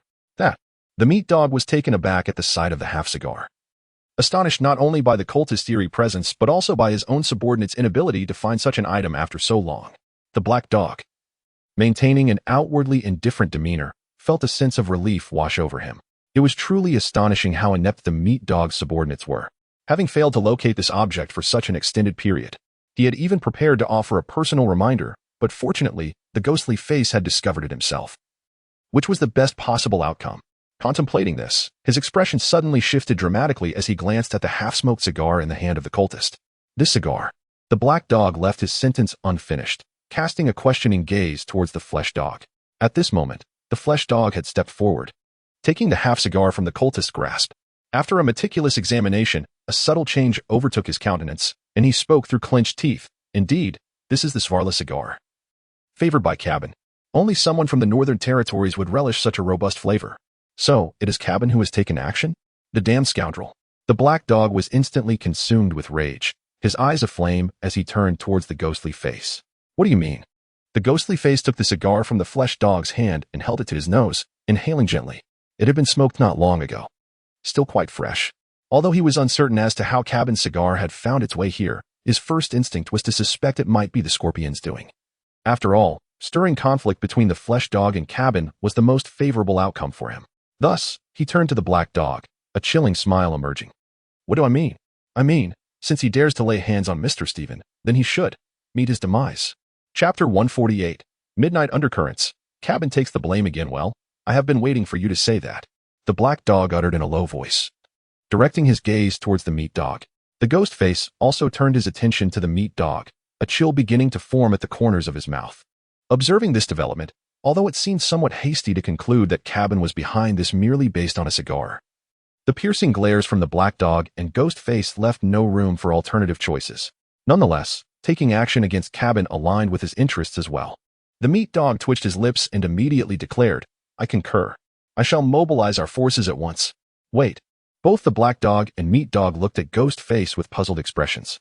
"Have you considered that your reckless pursuit of Cabin could put Mr. Stephen in jeopardy?" "Let me locate Mr. Stephen first. We can act afterward." The black dog frowned upon hearing this. "What if we cannot find my uncle?" "Surely, Cabin would not be foolish enough to conceal him within his own lair, would he? If we cannot locate Mr. Stephen, it would present the perfect opportunity to launch an attack on Cabin without reservation." The black dog cast a deep look at Ghost Face, He was already aware of Ghostface's plan through Scorpion. And although he was puzzled as to why Ghostface would stage this when he knew his uncle was not with Cabin, he deemed it not entirely unfavorable. He could simply relay the situation here to Lord Conqueror later. Thus, he chose to remain silent, and the meat dog had no objections either, noticing their tacit agreement. Ghostface stepped back, merging seamlessly with the shadows, leaving behind a chilling remark. Prepare for tonight and tomorrow. If I have not uncovered Steven's whereabouts by tomorrow night, there will be no need to wait any longer. With that, Ghostface vanished without a trace. The meat dog, witnessing Ghostface's disappearance, felt a sharp glint return to his eyes. Cabin, you are in for it. I genuinely hope you are behind this. His heart brimmed with joy at the thought of seizing Cabin's territory after tomorrow night. His influence would then become the largest rogue faction in the White Tower district, a prospect that delighted him immensely. However, he soon noticed the gaze of the black dog upon him and cleared his throat, summoning the stiletto. Return to the base. Just as the meat dog and his companions were sharpening their knives for Cabin, Stephen had already emerged through a secret passage, finding himself in the butcher's hidden chamber. The butcher, stroking his head, gazed at Stephen trapped within the cage. Mr. Stephen, I sincerely apologize for summoning you in this manner.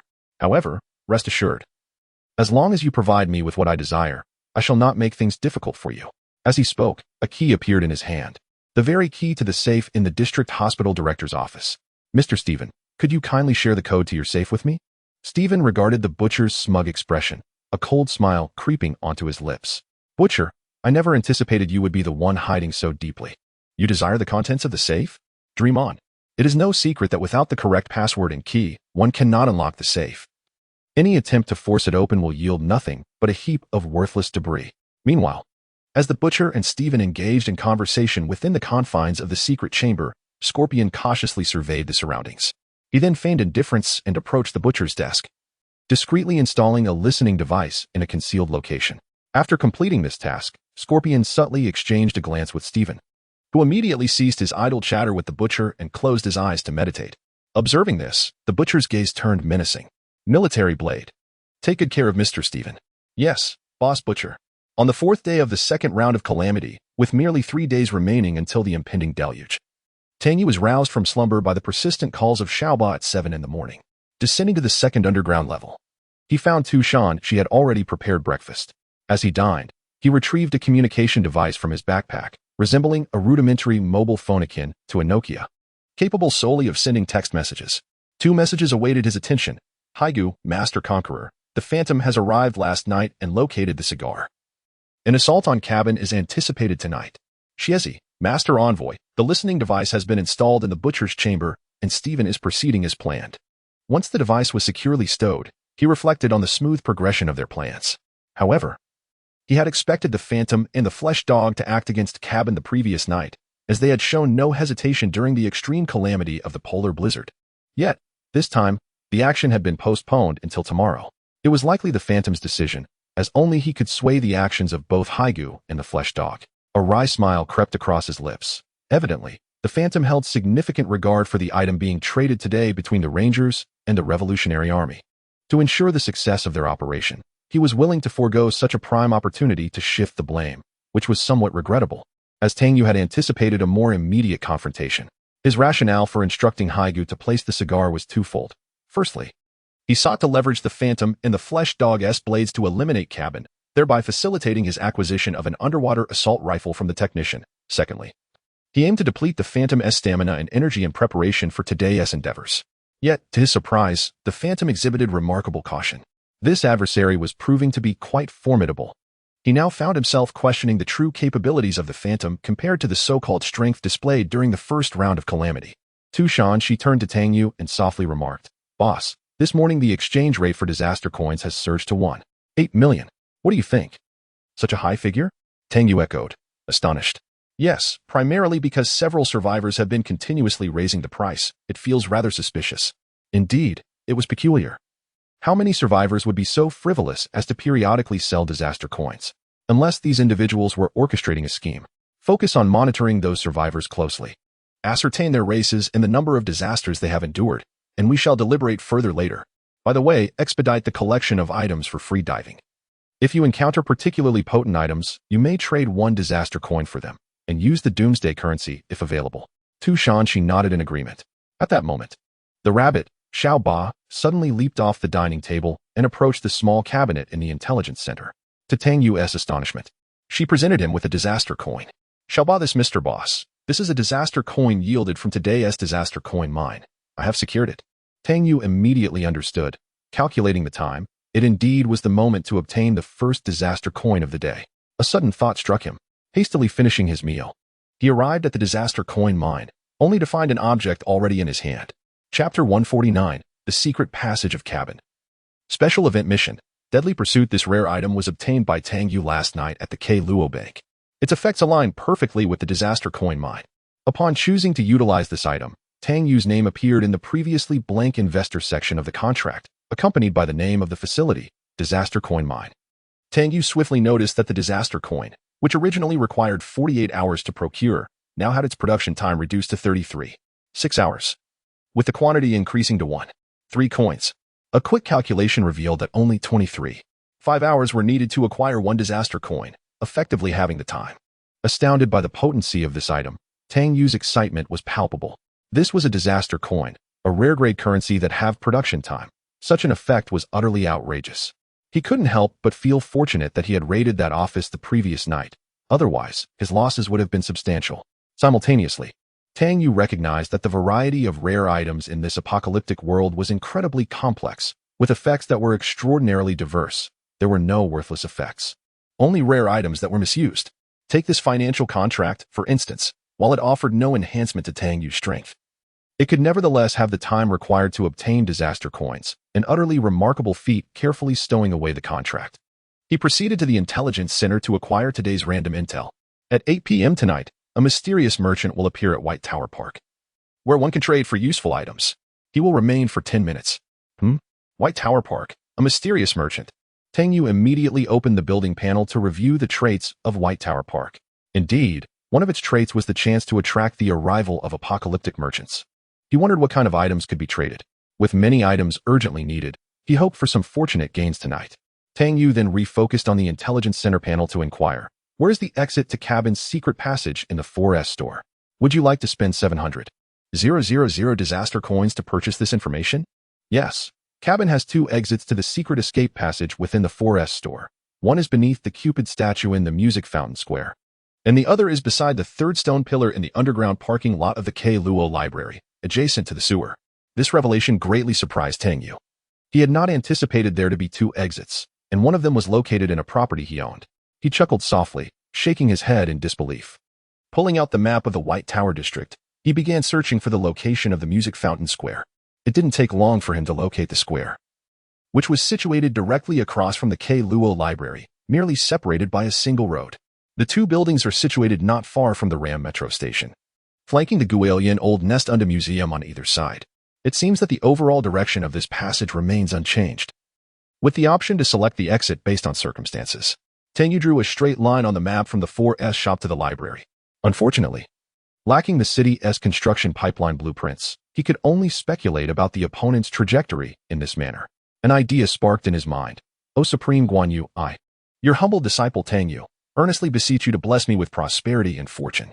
With reverence, he placed 3 incense sticks into the burner before opening the Super Monopoly panel. His wealth points, which had dwindled to a mere 36, had now surged to 986. Astonishing. The laboratory had directly augmented his points by 247. Tang Yu promptly shook the dice. After a slight bounce on the map, Mini Tang Yu came to a halt. However, upon seeing the symbol on the square, Tang Yu's eyelids involuntarily fluttered, a foreboding sensation creeping into his heart. The icon on the square was marked with a question mark, an unexpected event. Indeed, the next moment, the sound he dreaded most echoed in his ears. Survivors trigger a special event task, Deadly Pursuit. Deadly Pursuit, task requirements. Before midnight today, the survivor will be wanted, pursued by an indeterminate number of assassins. The survivor must survive until midnight, 2 hours hence, when the pursuit officially commences, and a location will be reported. Task rewards. Based on the survivor's performance, an item, blueprint, book, or recipe satisfying the survivor's requirements will be granted. Damn, Tang Yu couldn't restrain his expletive, as he saw a countdown flashing ominously in red on his panel. He just knew that while the Super Monopoly panel had its merits, this special event task was a matter of life and death. Unlike the last time, when there was at least a choice, this task commenced directly with a pursuit. Could one even survive this? Complaints aside, Tang Yu quickly dispelled his negative emotions. This was not the time for grievances. Undoubtedly, this task would not be easily bypassed. Yet, he pondered the identities of the so-called pursuers. Were they survivors? Vagabonds? Rebels? Or something else entirely? Tang Yu braced himself for the worst. Fortunately, this task was not entirely merciless, granting him 2 hours of preparation time. However, what did the notification of a location mean? Tang Yu's mind raced, contemplating any possible oversights or tools he could utilize. At that moment, he regretted having hastily purchased information earlier. He had never anticipated such a turn of events. Soon, Tang Yu released his tightly furrowed brows and turned his gaze towards the rabbit, Xiaoba, who was busy sorting and organizing items in the warehouse. Xiaoba, could you come here for a moment? Upon hearing Tang Yu's call, Xiaoba immediately dashed over with enthusiasm. Boss, I'm here. Is your brother still asleep? I wish to have a word with him. Tang Yu's words momentarily stunned Xiaoba, who quickly sensed that Tang Yu's demeanor was markedly different from usual. His expression appeared unusually grave. Realization dawned upon him, and he decisively replied, no problem. I will wake him up right away. With that, he closed his eyes. Oh, actually, that may not be necessary. Tang Yu observed Xiaoba's earnest expression, a bemused smile creeping onto his face as he braced himself for the sight of an irritable rabbit. Sure enough, before long, Xiaoba's eyes flew open once more. Chapter 150. Rabbit Xiaoqi. As Xiaoba's eyes fluttered open once more, the once clear and bright orbs were now replaced by bloodshot, grumpy eyes. Rabbit Xiaoqi suppressed his irritation at being disturbed from slumber. Though his mind was plagued by Xiaoba's incessant reminders to communicate amicably with Mr. Boss, which caused him considerable distress, Tang Yu naturally perceived the displeasure and helplessness reflected in Xiaoqi's gaze, opting for silence as he patiently waited for Xiaoqi to regain his composure. Empathizing with the situation, he understood that he too would feel quite vexed if someone were to interrupt his rest so casually. To she had been attentively monitoring the interactions between the two since Tang Yu had called out to Xiaoba. She was well aware of the other persona, Xiaoqi, residing within Rabbit Xiaoba. Thus, she thoughtfully brought forth a cup of red tea for each of them. It seemed that Xiaoqi, finally disturbed from his reverie by Xiaoba's voice, had lost his temper. With a cold huff, he lifted the tea and took a sip, casting a frosty glare at Tang Yu. Speak. What is it that you require of me? He demanded in a raspy voice, his tone icy and unwelcoming. However, Tang Yu had been closely observing the employee management panel since Xiaoqi had emerged, noting the trust level displayed for Xiaoqi. Although it paled in comparison to Xiaoba's dependence, Xiaoqi surprisingly maintained a stage of trust. This revelation bolstered Tang Yu's confidence. Upon hearing Xiaoqi's frigid tone, Tang Yu smiled gently. Come now, we are quite familiar with each other. There is no need to remain so aloof. His words caused Rabbit Xiaoqi to furrow his brow in displeasure, and just as he prepared to retort, Tang Yu's next statement startled him. I am in trouble and require your assistance. At this declaration, not only did Xiaoqi tremble, but Tu Shanxi and Xiaoba, who shared a perception with Xiaoqi, also looked at Tang Yu in astonishment. Xiaoqi sharply admonished, be quiet, clearly directed at Xiaoba. Turning his attention back to Tang Yu, he inquired, what do you mean? With everyone present being individuals Tang Yu trusted, he proceeded to disclose key aspects of the special event task, Deadly Pursuit. Upon hearing this, Tu Shanxi covered her mouth in disbelief, while Xiaoqi clenched his right fist tightly beneath the table. Despite his earlier impatience towards Tang Yu, he felt immense gratitude. Had it not been for Tang Yu, he and Xiaoba might still be languishing in some forgotten corner, likely having perished during that previous attack by the refugees. After a brief pause, Xiaoqi regarded Tang Yu with calm eyes. How can I assist you? Hearing Rabbit Xiaoqi's words, a smile graced Tang Yu's lips. The two soon finalized their communication. Subsequently, Tang Yu opted to utilize the 2 hideout deeds he had acquired the previous night, significantly enlarging the area of their refuge. However, this time, they randomly obtained only rare items from 2 different races, with average effectiveness. An hour and 20 minutes later, Tang Yu and Xiaoqi found themselves within the confines of the Gongyang subway station. If there are any developments, just inform Tu Shanxi, and he will notify me, Tang Yu remarked with a smile. All right, I understand. At that moment, Xiaoqi was fully equipped, with night vision goggles positioned before his eyes, transforming the once pitch-black subway station into a realm of clarity. Returning to the Gongyang subway station stirred a torrent of emotions within Xiaoqi. It was here that Tang Yu had rescued him and Xiaoba just days prior, and he never anticipated returning so soon, and as Tang Yu's companion at that. Tang Yu, observing Xiaoqi's expression through the night vision device, urged, all right, prepare yourself. Time is of the essence. I must depart. With that, he sprinted towards the subway exit. However, just as he was about to round the corner, Xiaoqi's gravelly voice called out from behind, hey, be safe on your return. Tang Yu did not glance back but simply waved his hand, vanishing around the corner, swiftly exiting the Gongong subway station. He compared the coordinates of the buildings and dashed in a specific direction. Meanwhile, at their hideout, Tu Shanxi sat before the intelligence center. Having temporarily closed the flea market page, his full attention fixed on the surveillance footage, audio feeds, and the locations of several tracking devices, patiently awaiting Tang Yu's command. Tang Yu, on the move towards his target, frequently checked the time. There were only 15 minutes left until the deadly pursuit officially commenced, and the coordinates were reported. There was still time. Before long, a statue of the god of love appeared before Tang Yu, situated at the center of a music fountain. However, due to the prolonged apocalyptic conditions that had engulfed the city, the fountain had long since run dry. The very notion of an entrance beneath the statue implied a hollow space below. Standing beneath the statue, Tang Yu tapped on the marble slab beneath it. Soon, he discovered a section on the back of the statue that produced a muffled sound upon striking. A remote-controlled emulsified explosive was affixed to this stone slab. As the explosion erupted, a deep pit, roughly 1 meter in diameter, materialized before him. Goodness, so well concealed. With only 2 minutes remaining until the deadly pursuit would officially commence, Tang Yu retrieved 3 more remote-controlled emulsified explosives from his backpack and hurled them into the pit. He then dashed across the street towards the Luo City Library, pressing a button on his phone as he ran. Behind him, the statue of the god of love crumbled amidst 3 resounding explosions, the pit beneath it collapsing and becoming engulfed. Just as Tang Yu crossed the street, stepping onto the grounds of the Luo Library, a mechanical voice resonated in his ear. The special event of deadly pursuit has officially begun. The target's current coordinates have been reported at the entrance of Luo City Library. Hearing this mechanical announcement, Tang Yu's eyes narrowed slightly. Here it comes. In his hand appeared a Glock 34 TTI Tactical Master. Tang Yu had modified 2 of these pistols in total. All modifications were purposefully executed based on the original Glock 34 pistol, with a singular aim, to comprehensively meet the combat requirements of the CAR's tactical firearms system. The original slide has been replaced with a lightweight variant, incorporating weight-reducing cuts, while the matte coating on the exterior enhances the firearm's resistance to wear and corrosion. Furthermore, the interior of the slide features a dual recoil spring system, which significantly diminishes recoil upon firing. The trigger assembly has also been upgraded, with a pull weight of merely 3.5 to 4.5 pounds, greatly enhancing the pistol's firing speed.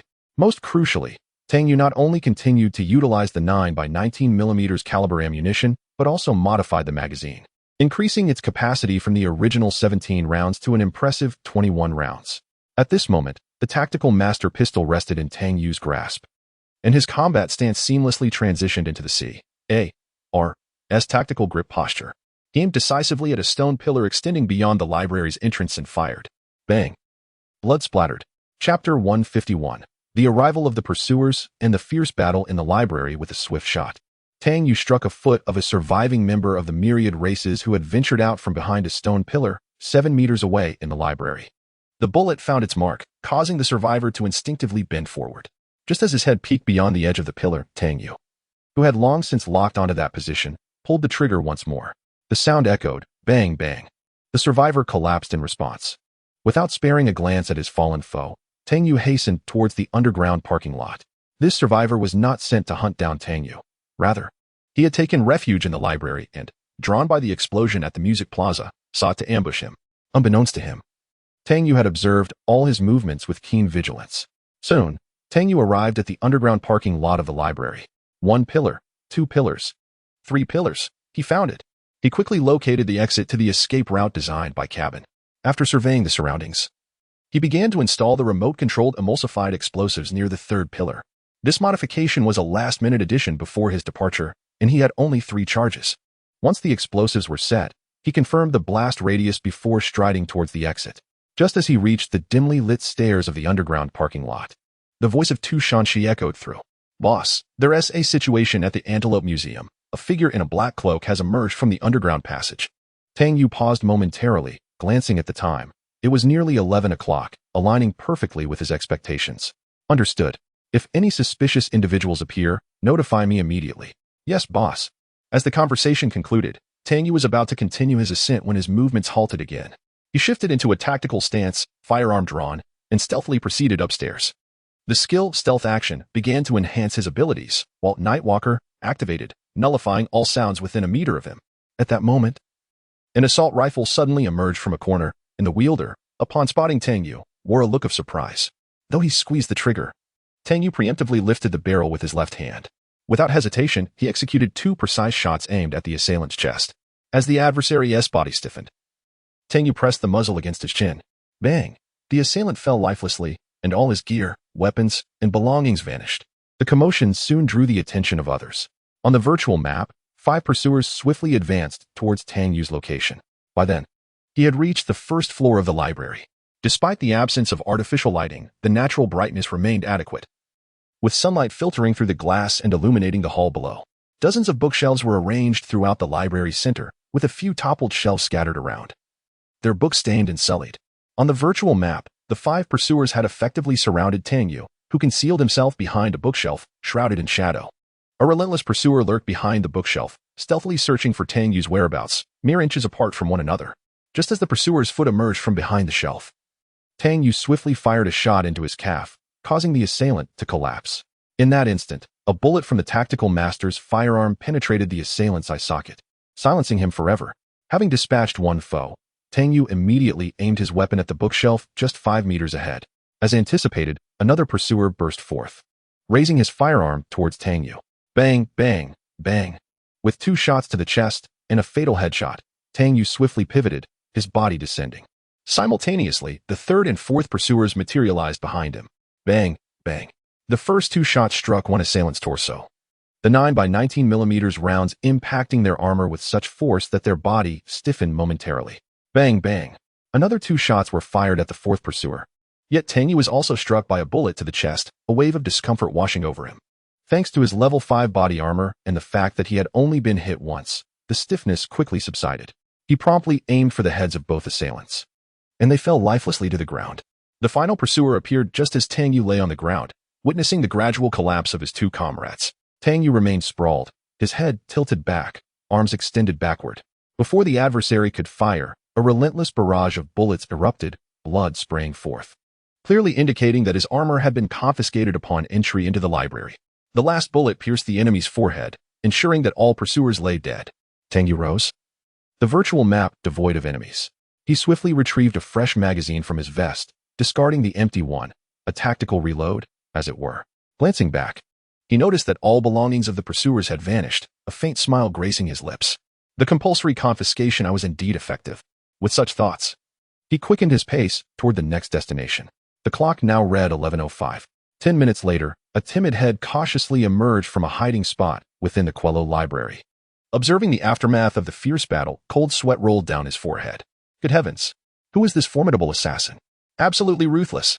Tu Shanxi. What is the situation at the Anlute Museum? At this moment, Tang Yu had arrived at the street corner clinic he had visited the previous night. Tu Shanxi's voice promptly echoed through his earpiece. Boss, no suspicious individuals detected. Understood. Continue monitoring. As he switched off the earpiece, the time had reached 11:30. Tang Yu hid within the clinic, consuming an energy bar to recuperate his strength. The pursuers earlier clearly located me swiftly due to the coordinates I transmitted. However, it will not be so easy now. Nevertheless, at this moment, Ghostface should be nearing the steel mill. Patience is essential. Waiting a little longer ensures safety. While in this state of anticipation, Tang Yu opened the private chat with Wang Bohu. On the other side, Wang Bohu was seated within an armored vehicle, listening intently to the seasoned survivor beside him, recounting the various calamities they had previously endured. He felt a wave of admiration. The Rangers, as esteemed core members of their organization, indeed possessed extraordinary capabilities, having acquired such an armored vehicle. The team heading to the supply station for a transaction with the Revolutionary Army comprised 10 individuals, 1 driver, 1 gunner, 1 observer, 1 mechanic, 1 communicator, along with the action team leader and his 3 squad members. The last individual was Wang Bohu himself. The action team leader handed Wang Bohu a bottle of juice. Smiling as he remarked, "Bohu, you truly embody the elite of Bay City 99. To have reached the rank of deputy team leader after merely surviving the first wave of disasters is remarkable. You're too kind. Bye. I still have much to learn from you," Wang Boa humbly replied. "Oh, you." Bai Zhan Tang shook his head, choosing to say no more. Wang Bohu then resumed his focused attention on the vivid narrations of his team member. At that moment, a message from Tang Yu arrived. "Tang Yu, follow my instructions. Do not let anyone discover that you are chatting. Your expressions must appear natural." Chapter 152, Cataclysmic Disaster. Tang Yu's instructions. "Tang Yu, follow my instructions." Do not let anyone discover that you are chatting. Maintain a natural expression. Wang Bo, who narrowed his eyes slightly upon receiving Tang Yu's message, quickly restoring his composure. Wang Bo, who, are you feeling tired? We still have some time before we reach our destination. After all, we mustn't create too much commotion. So we have to slow down. Hearing the concerned words from Captain Bai, Wang Bo, who shook his head gently. By Captain, I was merely reflecting on the disaster scene that Brother Li described earlier. It was truly terrifying. With a light chuckle, Bai Captain patted Wang Bo on the shoulder. Do not worry. We have a comprehensive protocol for dealing with disasters. As long as we do not encounter a cataclysmic event, we should be fine. There will be minimal losses. Wang Bo looked slightly astonished. Cataclysm? What does Captain Bai mean by that? As soon as these words left his mouth, silence enveloped the interior of the armored vehicle. Everyone turned to look at Wang Bo with a mix of confusion and concern. A cataclysm. Bai Captain's previously amiable smile turned serious, and he cast a heavy gaze at Wang Bo. Ah, it's true, you have yet to experience it. A cataclysm refers to a level of disaster. Based on our understanding of past disasters and the records within our organization, the severity of disasters is not uniform. We classify them into 3 levels, from low to high: natural disasters, cataclysms, and annihilations.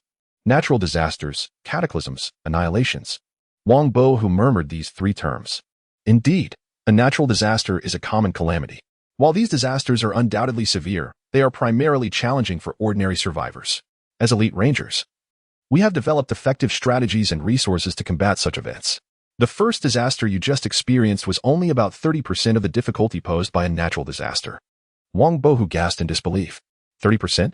Bai Captain nodded with a smile. However, if we were to encounter a disaster prefixed by cataclysm, it would be a true calamity. As Bai Captain spoke, his gaze drifted into memories. He recalled the despairing cries of his comrades, the world channel emptied of half its survivors, and the outpouring of curses and anger directed at the apocalyptic game. It was that disaster that had their once 100-strong team of elite contenders, individuals who rarely faced losses even in the face of natural disasters. The magnitude of loss during that event was staggering. He had only managed to survive by hiding in a special facility, relying on unique items to endure the catastrophe. Wang Bo could sense the lingering dread in Bai Captain's words, even after all this time. Yet Wang Bo was aware that Bai Captain was a highly experienced survivor, having weathered 5 disasters. What, then, could a disaster of annihilation level entail? Upon hearing Wang Bo's words, everyone suddenly burst into laughter, completely contrasting the previously heavy atmosphere. Haha. As for what Bo has said, we cannot claim to know. The so-called destruction is merely an inference drawn from fragmented accounts we've unearthed about this world, speculating on a calamity of epic proportions that no one has ever witnessed. Perhaps those who have survived such a catastrophe no longer exist. But who can say for certain? Yet, Wang Bo could sense that beneath everyone's smiles lay a profound bitterness. Consequently, all chatter ceased, and everyone instinctively closed their eyes to gather their thoughts. Wang Bo, however, gazed into the distance, seemingly pondering the apocalyptic disaster that Captain Bai had mentioned earlier. Wang Bo, all right, great one, you may speak now. No one is in doubt. Tang Yu, having finished his meal, noticed Wang Bo's message and realized that he had likely been managing the conversation around him. Tang Yu, listen to me, at 3:40 p.m. The ghost face will attack you at the energy center. However, do not disclose this information to your companions, for I suspect there is a mole among you. Tang Yu, maintain a facade of normalcy. I will instruct you on what to do when the time comes. The message from Tang Yu sent tremors through Wang Bo's heart. The ghost face was poised to assault their convoy. Wang Bo was well aware of who the ghost face was. It was Tang Yu who had informed him during the first round of calamities, the priest of the evil god cult. The thought of them being targeted was alarming. Wang Bo, great one, is there no mistake? We are survivors. How could we possibly have a mole amongst us? Furthermore, followers of the evil god are marked with mysterious runic tattoos. I assure you, all my comrades are genuine survivors. Tang Yu, I understand your difficulty in accepting this, which is why I urged you to remain calm. To my knowledge, the ghost face now possesses abilities akin to mental pollution, allowing him to control others' minds, compelling them to act willingly on his behalf, regardless of their allegiance. This remains effective even without converting them into followers of the evil god. Wang Bo felt his heart quiver. Mental pollution, mind control.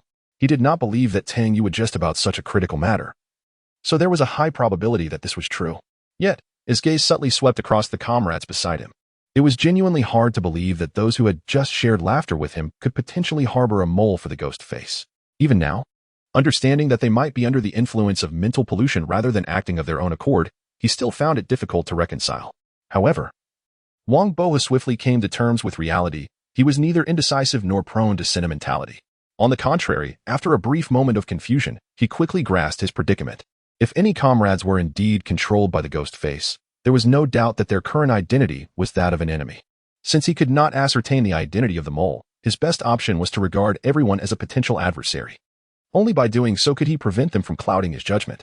Tang Yu possesses unwavering trust in Wang Bohu, and his agreement to communicate the report on the impending cataclysm to the organization further demonstrates that he harbors no ill intentions towards it. Thus, Wang Bohu, I understand. Great one. What should I do? Given Tang Yu's resolute confidence and his candid elucidation of the stakes involved, it is evident that Wang Bohu, well acquainted with Tang Yu, must have already devised a comprehensive action plan. He merely needs to adhere to Tang Yu's instructions. Observing Wang Bohu's swift comprehension, Tang Yu nodded slightly. He proceeded to hand over several items for their transaction. Tang Yu, ensure you carry the tracker discreetly on your return journey. But refrain from wearing it when you meet with the revolutionary forces. It would be troublesome if they possess monitoring equipment. Tang Yu, the purpose of this tracker is to allow me to pinpoint your location, thereby facilitating guidance during the impending ambush. Tang Yu, as for the tactical earpiece, don it when you are attacked. Someone will be there to direct your actions. Wang Bohu, upon examining the items exchanged by Tang Yu, refrained from extracting them immediately, choosing instead to keep them nestled within the mailbox to evade scrutiny from the revolutionary forces. Nevertheless, he gleaned from Tang Yu's words that this operation was indeed extraordinary. Goodness, has the Great One already secured remote command personnel? How remarkable.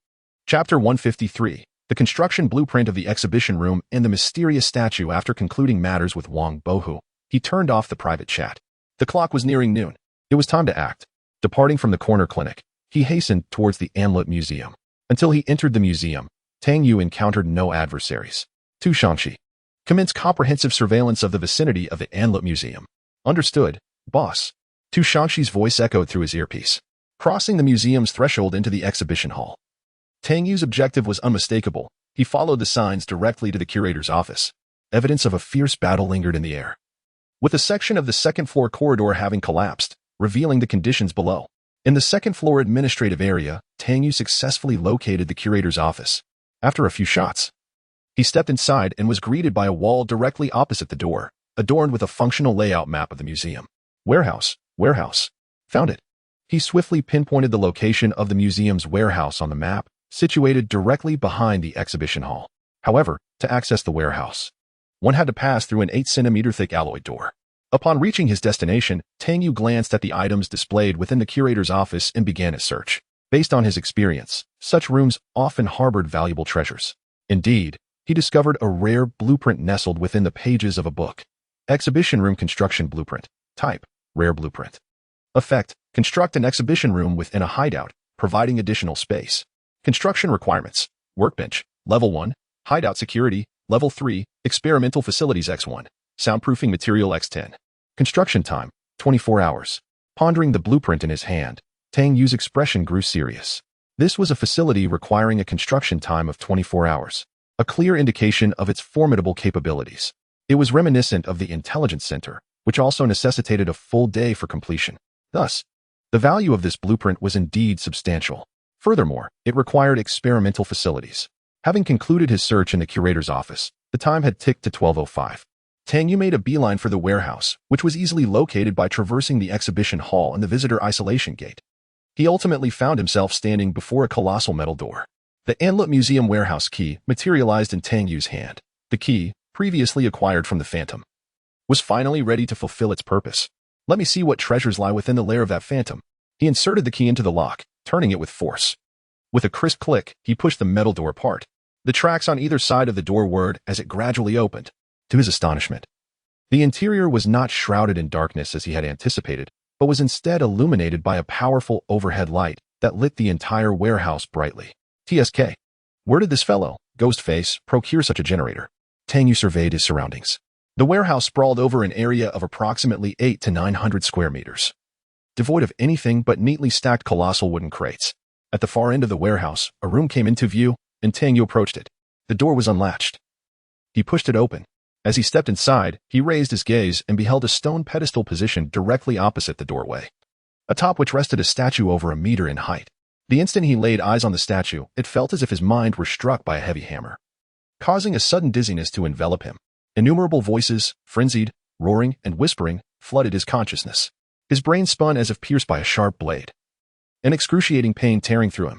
Agony, murmurs, hallucinations, and the sensation of being torn apart made the world around him whirl and distort. Clutching his head in torment, he felt on the brink of collapse. Just as he believed he was on the verge of death, a warm current enveloped him, and all discomfort vanished as if swept away by receding tides. Gasping for air like a drowning man, his blurred vision gradually clarified. It dawned on him that he had unknowingly knelt, gazing at the ground, where blood dripped incessantly.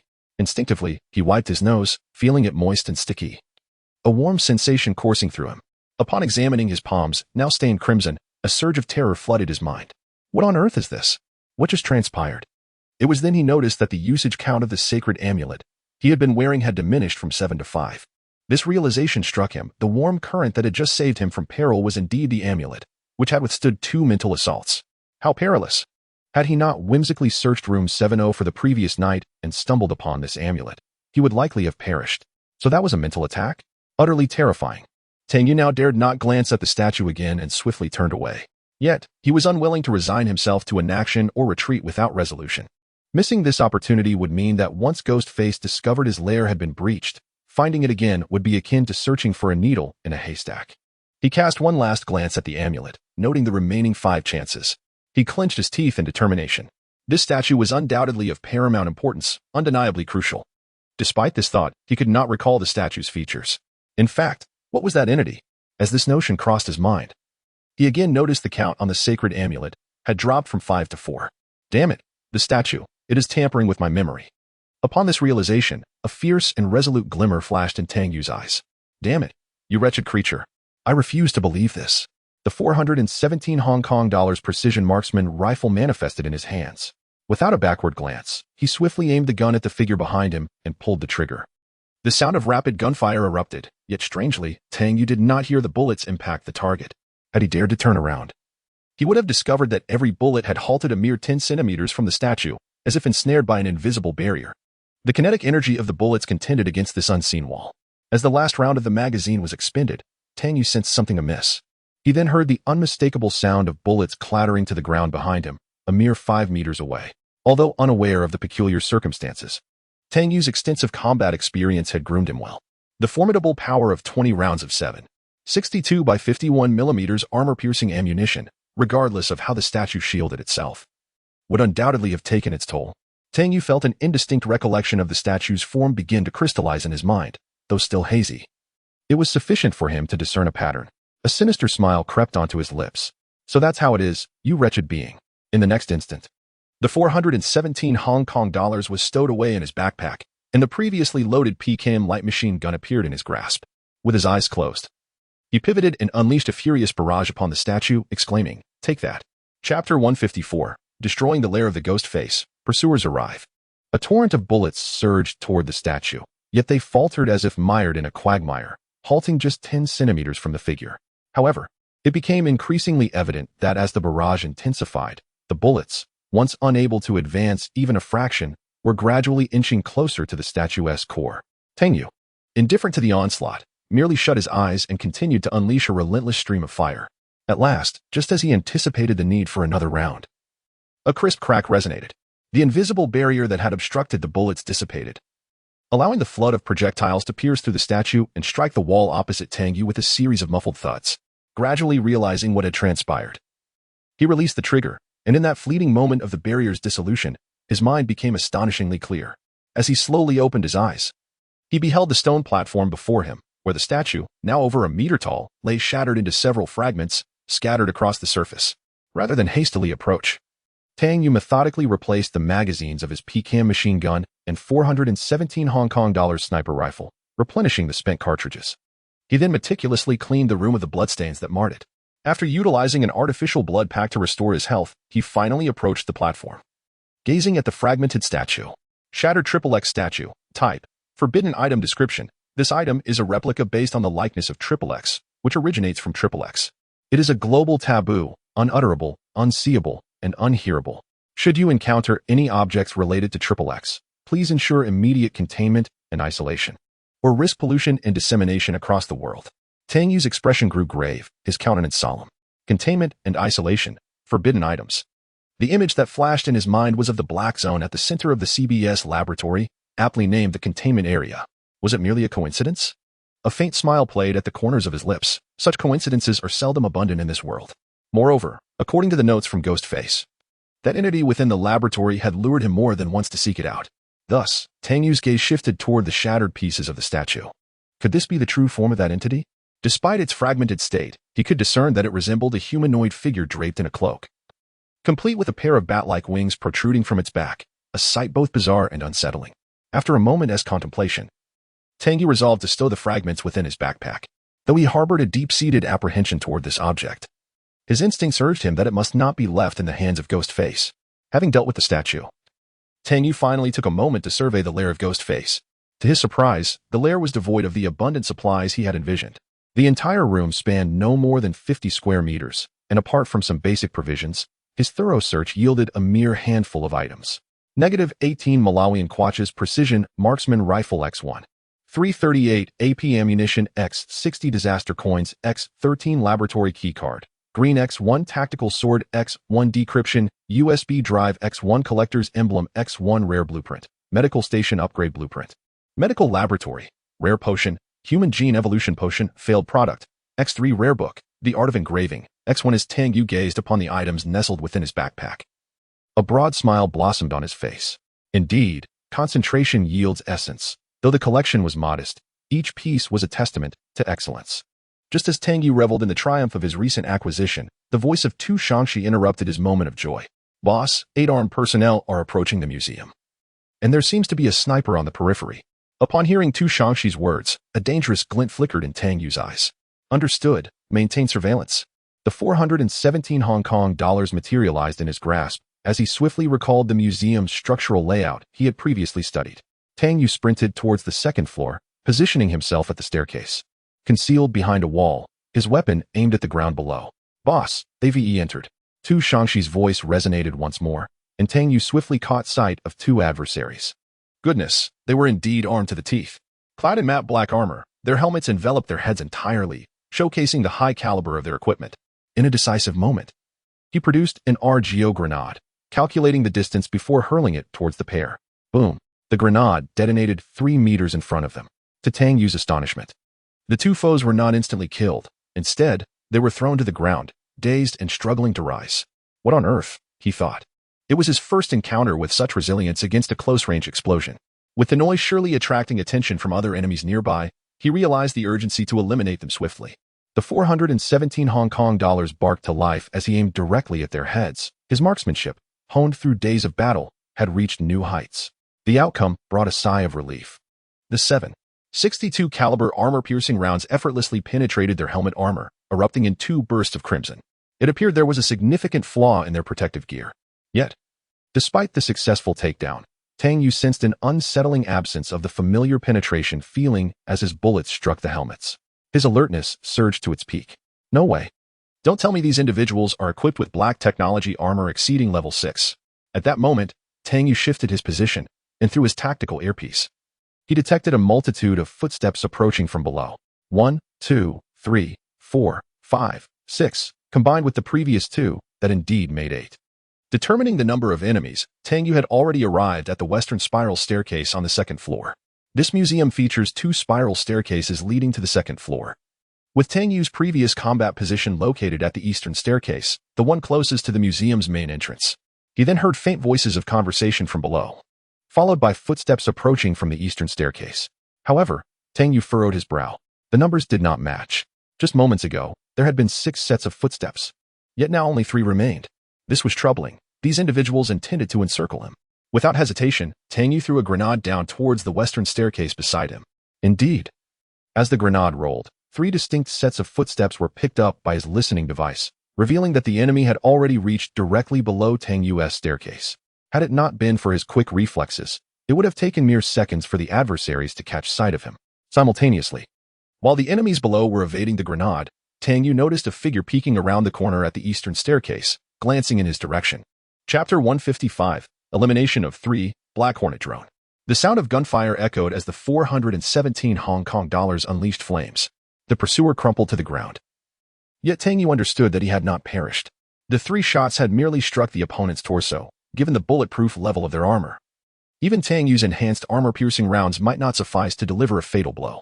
Meanwhile, the 3 assailants on the west staircase, having evaded the grenade explosion, commenced their assault on the upper floor. A hail of bullets ricocheted off the staircase's wall, sending debris flying, while Tang Yu took refuge behind the wall. Enemies from the east staircase hurled a grenade in his direction. Boom. Tang Yu narrowly avoided the blast. This was not a place to linger. After tossing another grenade down the staircase, he swiftly retreated, rounding a corner to reach the area where the corridor had collapsed. Listening intently to the footsteps in the corridor, he aimed his gun at the corner of the west staircase. Clearly, the enemies had taken cover behind the wall, aware of Tang Yu's position, biding their time for an opportunity. However, through his scope, Tang Yu spotted a toe peeking from the edge of the wall. Bang! A bullet pierced through the foot, followed by a scream as a figure stumbled into view. Bang bang! 2 successive bullets penetrated the enemy's helmet visor, and the body fell silently to the ground. Witnessing this, the remaining 2 adversaries thrust their weapons from behind the wall, unleashing a barrage in Tang Yu's direction. Aware that he could not linger, he tossed a grenade toward the staircase and positioned himself at the side of the floor collapse. 3, 2, 1. Now is the time. As the grenade detonated, Tang Yu leapt from the second floor's collapse to the first. The explosion masked the sound of his descent perfectly. His feet landed on the tiled floor, and he began to move stealthily. The stealth operation, skill activated, enhancing Tang Yu's abilities. Inside the Anlut Museum, sunlight filtered through the windows into the corridor, casting dappled light throughout the interior. Tang Yu had now stealthily approached the base of the west staircase. Clearly, the earlier grenade and attacks had instilled a degree of psychological pressure on the pursuers. The 2 individuals at the west staircase remained huddled behind the corner, waiting for an opening. In contrast, the enemy from the east staircase had taken advantage of the commotion and crossed to a room in the corridor, conferring with their companions by the west staircase. Unaware of the upstairs situation, Tang Yu nonetheless overheard the sound of shoes scraping against the floor through his listening device. After a moment's contemplation, clarity dawned upon him. That fellow was indeed alive. He could distinctly hear the footsteps of 3 individuals from the rooms above. Tang Yu had anticipated this, in the apocalyptic realm of the game, unless an opponent was killed outright. The presence of medical supplies meant recovery was merely a matter of time. Calculating thus, only 5 individuals remain. It is evident that the upstairs occupants have also noticed Tang Yu's disappearance at the corridor's end and are advancing forward. The 2 stationed at the western staircase are poised with their firearms, while the 3 within the room hasten towards the corner of the corridor via the staircase. Leaning against the staircase wall, Tang Yu ascends with deliberate caution. Through the gaps in the staircase railing, his scope reveals the 2 pursuers, meticulously aiming at the corridor's corner. A mere few meters away, with resolute determination, Tang Yu fires, and upon witnessing the crimson splatter at their heads, he hurls another grenade upstairs before retreating from the fray. The 3, who had prepared to pursue upon hearing the sudden gunfire and witnessing the demise of their 2 comrades, are indeed forced back by the grenade Tang Yu has thrown. As they evade the explosive, they find themselves once more bereft of Tang Yu's whereabouts. Damn. This bounty is certainly not easily claimed. This fellow is as slippery as an eel. Enough chatter. Let us hasten our pursuit. This is a rare elite bounty from the Continental Council. The trio immediately sets into motion. Tang Yu returns to the warehouse, changing his ammunition magazine. 3 remaining. Tushanshi, are you certain there is still a sniper outside? Can you ascertain their position? Boss, I just caught a fleeting glimpse of a figure, presumably bearing a sniper rifle. But I cannot guarantee the exact location. The camera angles have certain limitations. Listening to Tushanshi's words through his earpiece, Tang Yu's mind races, and his gaze falls upon an item within his backpack space, an idea forming in his mind. In his hand, he now holds a miniature drone, approximately the size of half a palm, around 10 centimeters in length, the Black Hornet drone. The Black Hornet resembles a diminutive helicopter, equipped with propellers and a tail rotor for propulsion and directional control.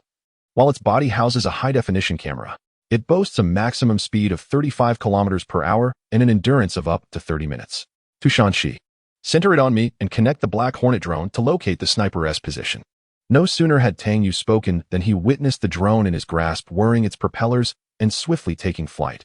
Tushanshi's voice resonating in his earpiece. Received. Boss, the Black Hornet drone is successfully connected.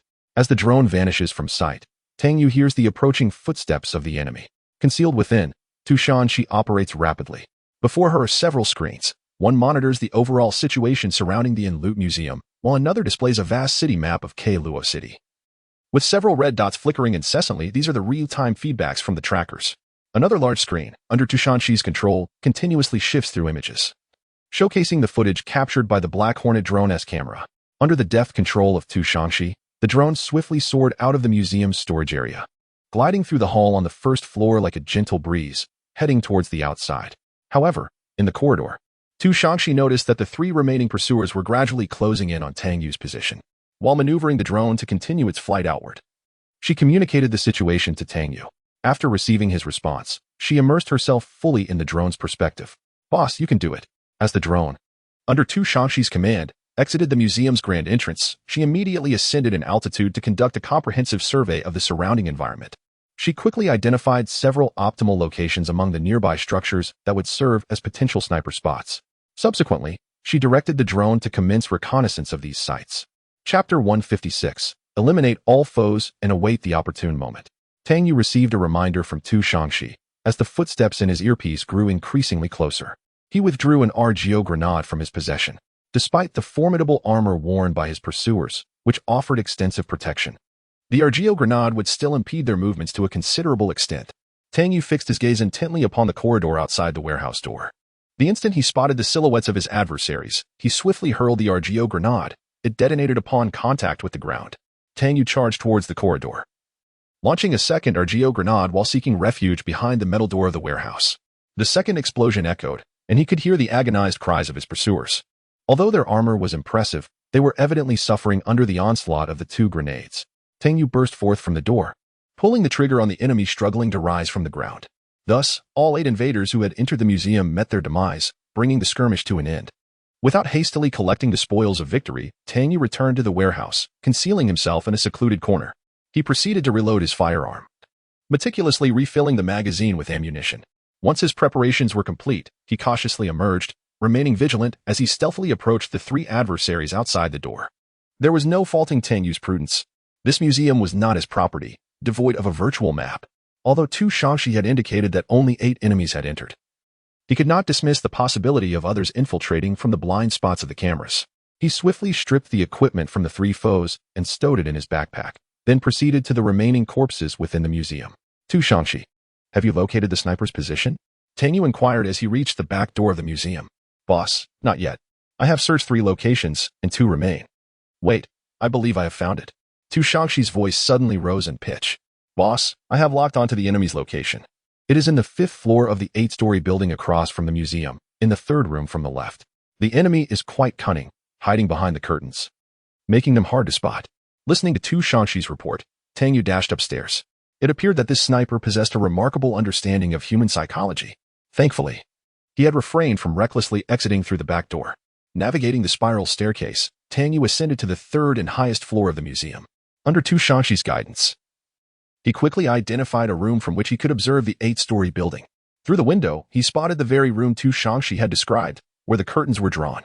He pulled over a chair and rested his 417 Hong Kong dollars designated marksman rifle against the back of it, using the anchoring device to glimpse the concealed barrel hidden behind the curtain.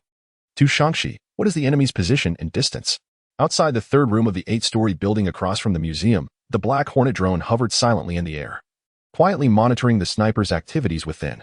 As the silent mode was activated, the sound it emitted resembled that of a mere mosquito. Upon hearing Tang Yu's inquiry, Tu Shangxi promptly adjusted the drone's camera lens, calculating the distance based on the proportions of the image. The innate gift of a mathematical prodigy came into play.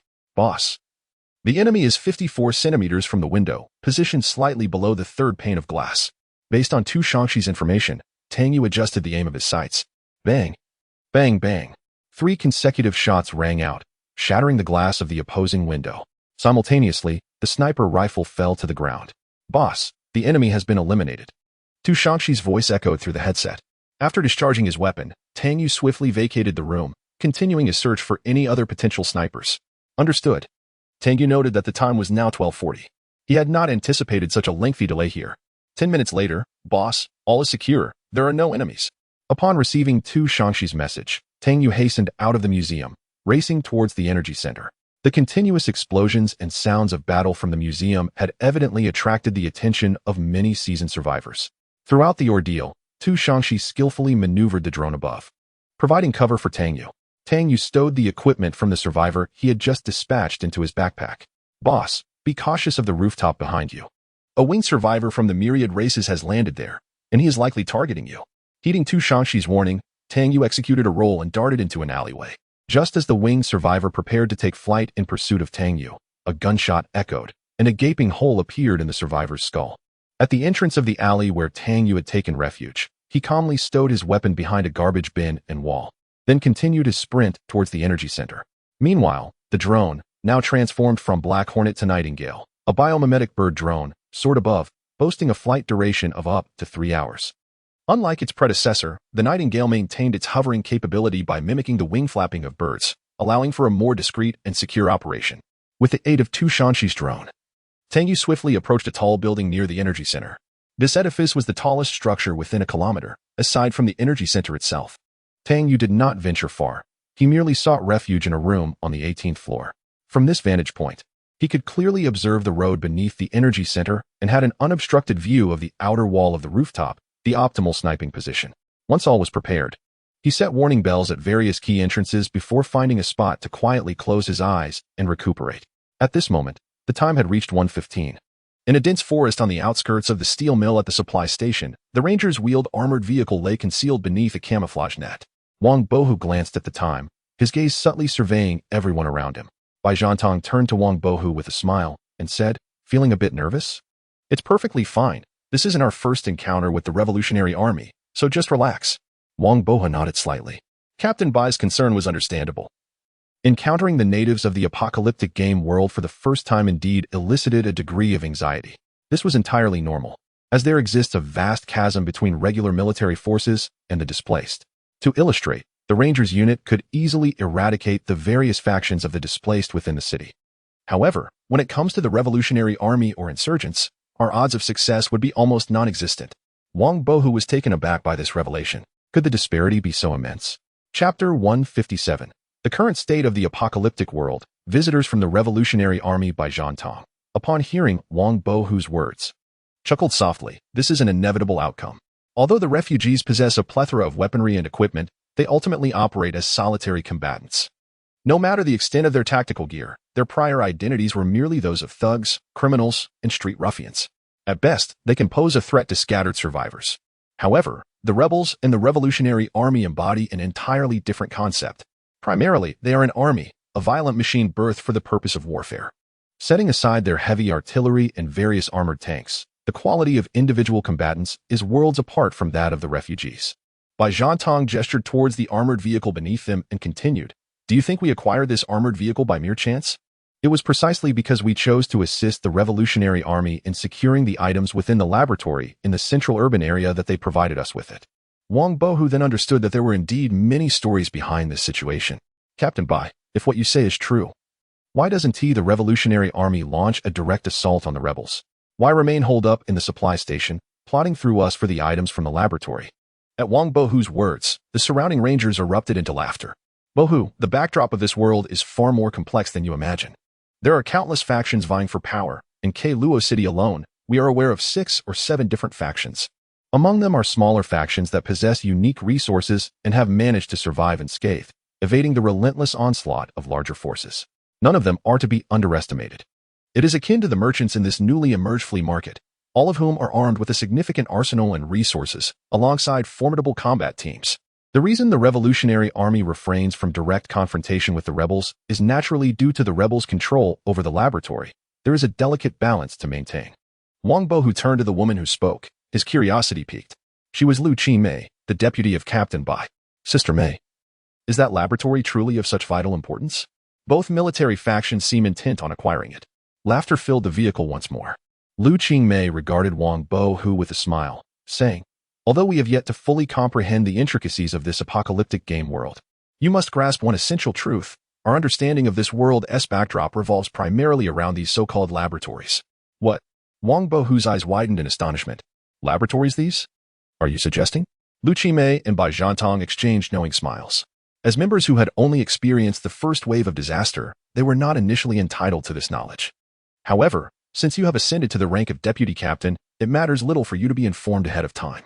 Bai Zhantong continued, directing his gaze at Wang Bohu. "Bohu, we are presently unaware of the full extent of this world. However, based on the information we have gathered, this apocalyptic game consists of 10 laboratories, all of which are engaged in research on an extraordinary phenomenon. We are still searching for clues regarding the specific situation. But the laboratory located in our city of Luo is named the CBS Laboratory, which specializes in human genetic engineering and medical engineering. The so-called special abilities possessed by the cultists of the evil deity stem from their injection of human genetic agents developed within this laboratory. Listening to Bai Zhantong, Wang Bohu was profoundly shocked. The terms laboratory, cultists, and human genetic engineering relentlessly assaulted his understanding. So it is like this. He recalled that stormy night. The enigmatic figure of the evil deity's priest and their lethal marksmanship. Wang Bohu finally comprehended the source of their formidable strength. He gazed intensely at Bai Zhantong. Captain Bai, does that mean if we acquire the laboratory's agents? Bai Zhantong naturally understood Wang Bohu's implication, yet he subtly shook his head. It is not that simple. Not to mention that each opening of the laboratory occurs randomly. One must possess an exceedingly rare item known as the CBS Laboratory Access Keycard to enter. Even if one manages to get inside, they would face 20 seasoned survivors alongside insurgents. According to our organization's records, we have attempted entry 3 times, but only one individual successfully escaped through the exit and returned to our hideout. That person is none other than Zhao Junhong, our current leader of the Rangers. It was through the items obtained from that laboratory that we established contact with the Revolutionary Army, laying the groundwork for the rapid development of our Rangers. At this moment, Wang Bohu appeared utterly bewildered, as if he were deciphering an arcane text. While he was still digesting this information, an observation alert interrupted his thoughts. Situation detected. A convoy has appeared 5 kilometers to the northeast. Everyone perked up. The appearance of a convoy in this location likely indicated the presence of the Revolutionary Army. Indeed, as the convoy drew closer, Bai Zhantong observed the emblem of the Revolutionary Army, a soaring eagle, through the observation window. Shortly, I, along with Wang Bohu and Lu Qimei, will make contact with the Revolutionary Army. The rest of you, prepare for combat. Following Bai Zhantong's command, everyone checked their weapons and ammunition, readying themselves for any unforeseen circumstances. This was a requirement from Zhao Junhong, the leader of the Rangers. Though they were on the verge of contacting the Revolutionary Army, no one could discern the other party's intentions. Everyone understood the importance of vigilance.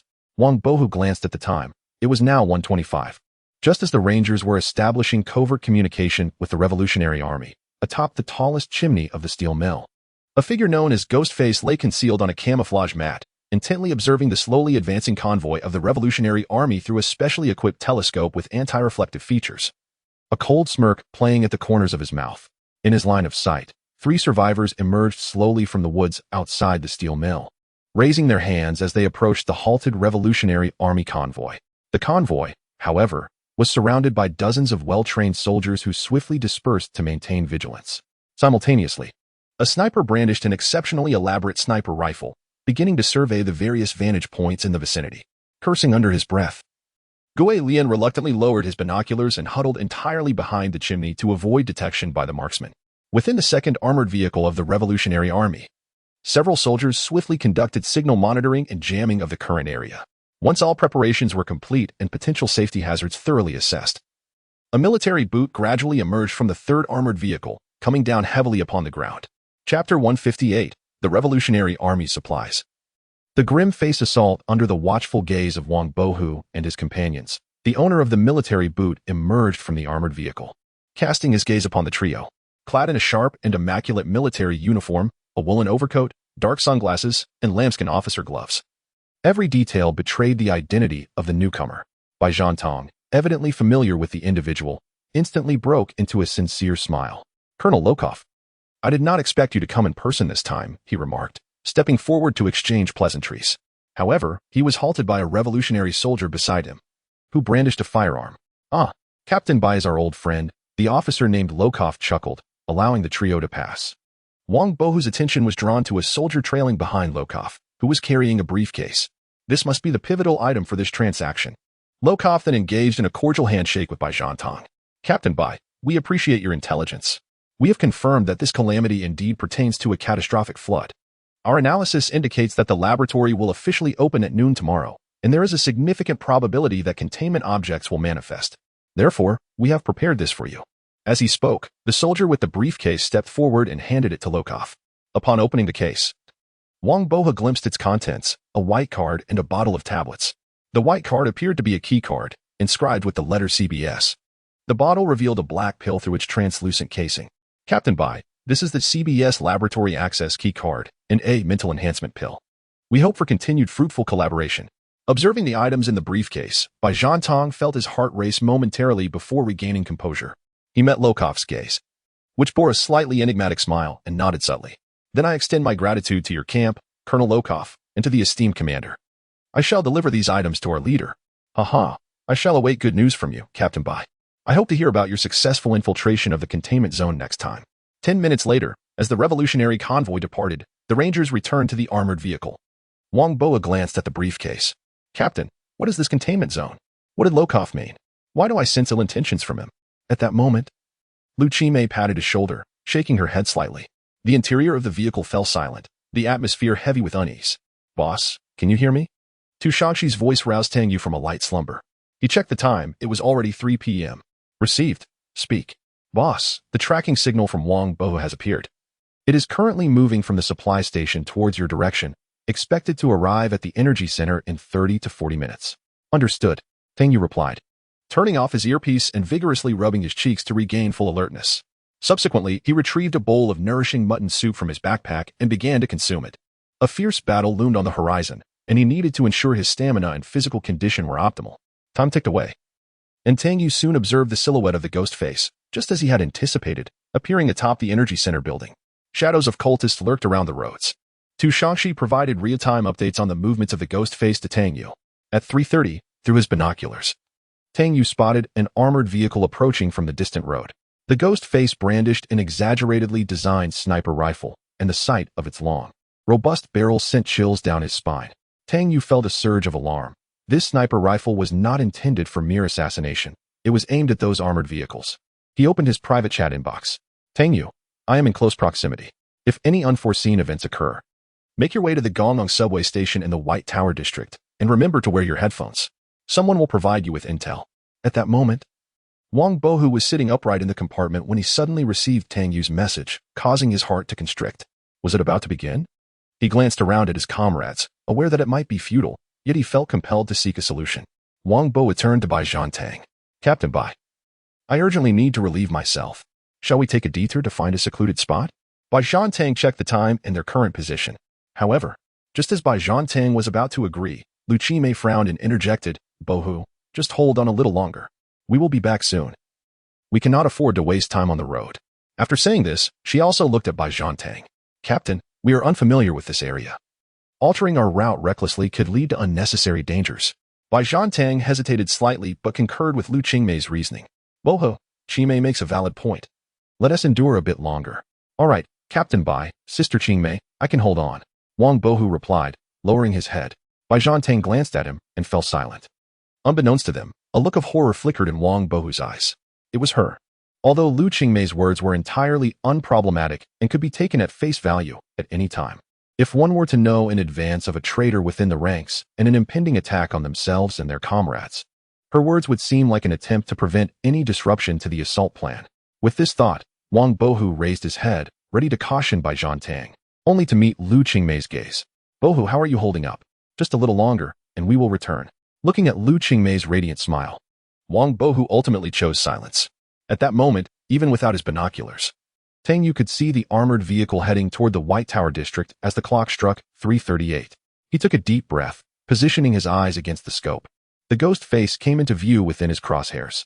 He utilized the previous six-fold scope. Although Tang Yu's position was lower than that of the energy center's rooftop, it was nonetheless sufficient to execute Tang Yu's plan. As time gradually slipped away, precisely at 3:40, a sudden and violent explosion echoed. A plume of black smoke and flames erupted from beneath the armored vehicle. It was a landmine, an anti-tank mine surreptitiously installed on the road by the ghostly figure. Following the explosion, the armored vehicle came to a standstill in the middle of the road, motionless. Clearly, the blast had incapacitated the vehicle's transmission system. Inside the armored vehicle, Wang Bohu witnessed a scene that made his blood boil with rage. The sound of gunfire erupted incessantly within the confines of the vehicle, as Lu Qimei relentlessly pulled the trigger at the other occupants. Chapter 159, The True Enemy, Tang Yu's Shock. Inside the armored vehicle, with both arms mercilessly shattered by Lu Qimei, the incredulous Bai Zhantang found himself temporarily incapacitated, gazing in disbelief at Lu Qimei. What are you doing, Lu Qimei? He inquired, yet his question went unanswered. Lu Qingmei had already aimed her firearm at Wang Bohu. a cruel smile gracing her lips. However, Wang Bohu was prepared. He swiftly kicked away the muzzle of her gun. In his hands, a submachine gun appeared, and he pulled the trigger aimed at Lu Qingmei. Rat-a-tat-tat. Continuous rounds struck Lu Qingmei, who, in utter disbelief, slowly collapsed. Only after confirming her demise did Wang Bohu urgently turn to Captain Bai and the others. Originally a 10-member squad, only 4 survivors remained: Wang Bohu, Bai Zhantang, and 2 soldiers grievously wounded in the abdomen. "Everyone, hold on. I will tend to your wounds immediately," Wang Bohu declared as he retrieved a high-grade medical kit from his backpack, first attending to the 2 bleeding comrades. Once he successfully staunched their bleeding and stabilized their condition, he began to treat Bai Zhantang's arms, knowing he must restore his fighting capabilities swiftly to ensure their survival. It was evident that Lu Qingmei had no intention of killing Bai Zhantang. Her aim was merely to incapacitate him. Recognizing the urgency of the situation, Wang Bohu promptly took out a surgical kit to perform an operation on Bai Zhantang. As the bullets were extracted, Bai Zhantang regained the use of his hands and took the bandages from Wang Bohu. "Bo, I'll manage myself. You hurry and operate on them." "Understood." Wang Bohu acknowledged the pressing circumstances and began his procedure on the 2 comrades who had been stabilized. "Bo, I owe you my life," one soldier exclaimed, smiling at Wang Bohu after the surgery was completed. "It's nothing. Just focus on recuperating." Wang Bohu intended to comfort him, but then noticed the look of shock on his face. In the next moment, this comrade forcefully shoved Wang Bohu aside. Bang, bang, bang. Gunfire erupted once more, and Wang Bohu stared in disbelief as 2 of his comrades fell into a pool of blood. As he slowly turned back, he was met with the faint smile of Bai Zhantang and the ominous black muzzle of the handgun in his hand. "I didn't expect this.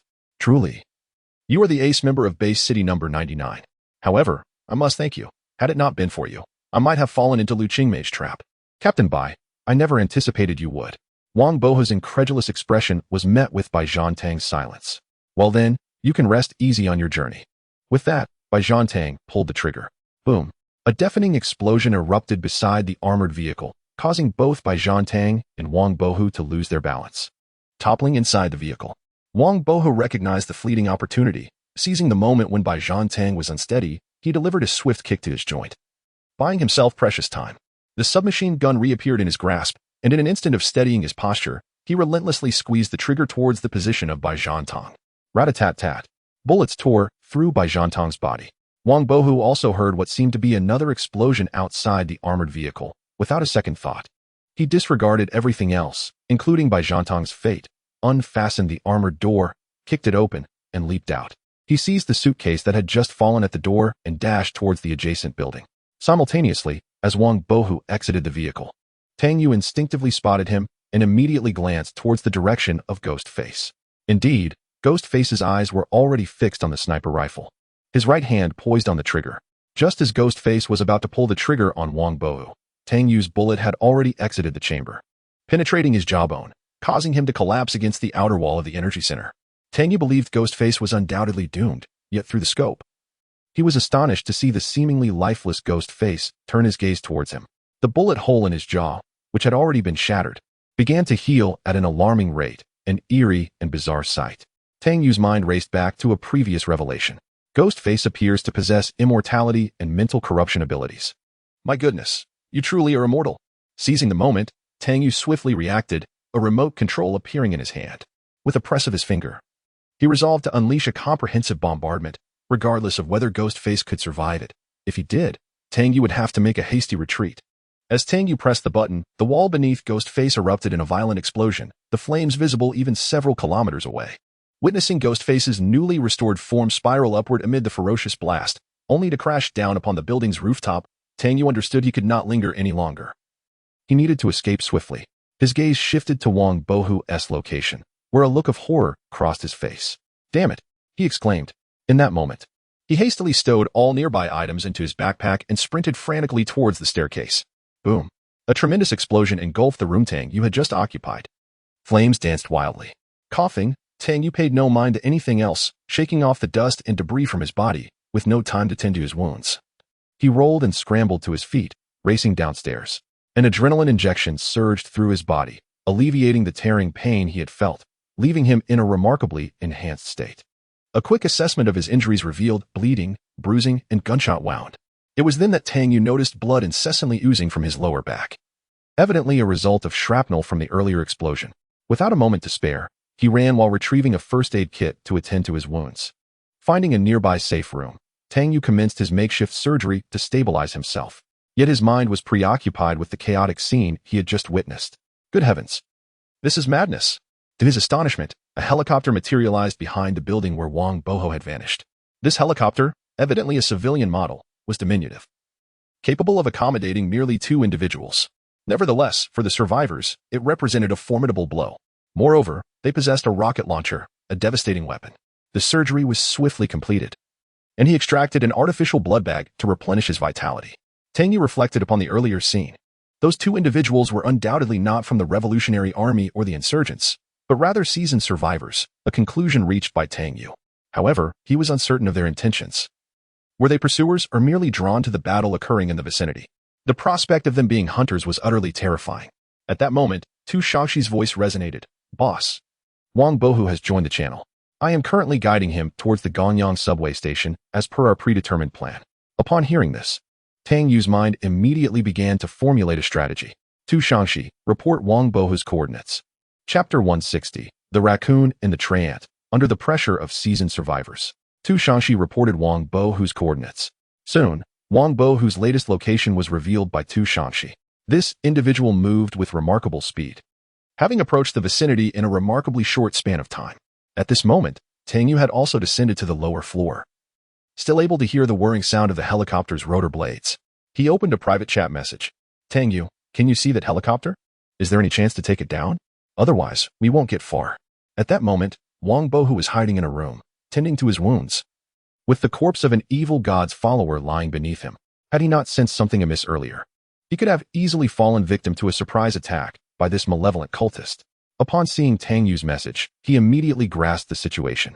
He had witnessed the explosion on the roof of the energy center and the helicopter launching rockets. It was clear that the divine intervention had aided him in escaping. With this thought, Wang Bohu promptly replied, Wang Bohu, no problem, leave it to me.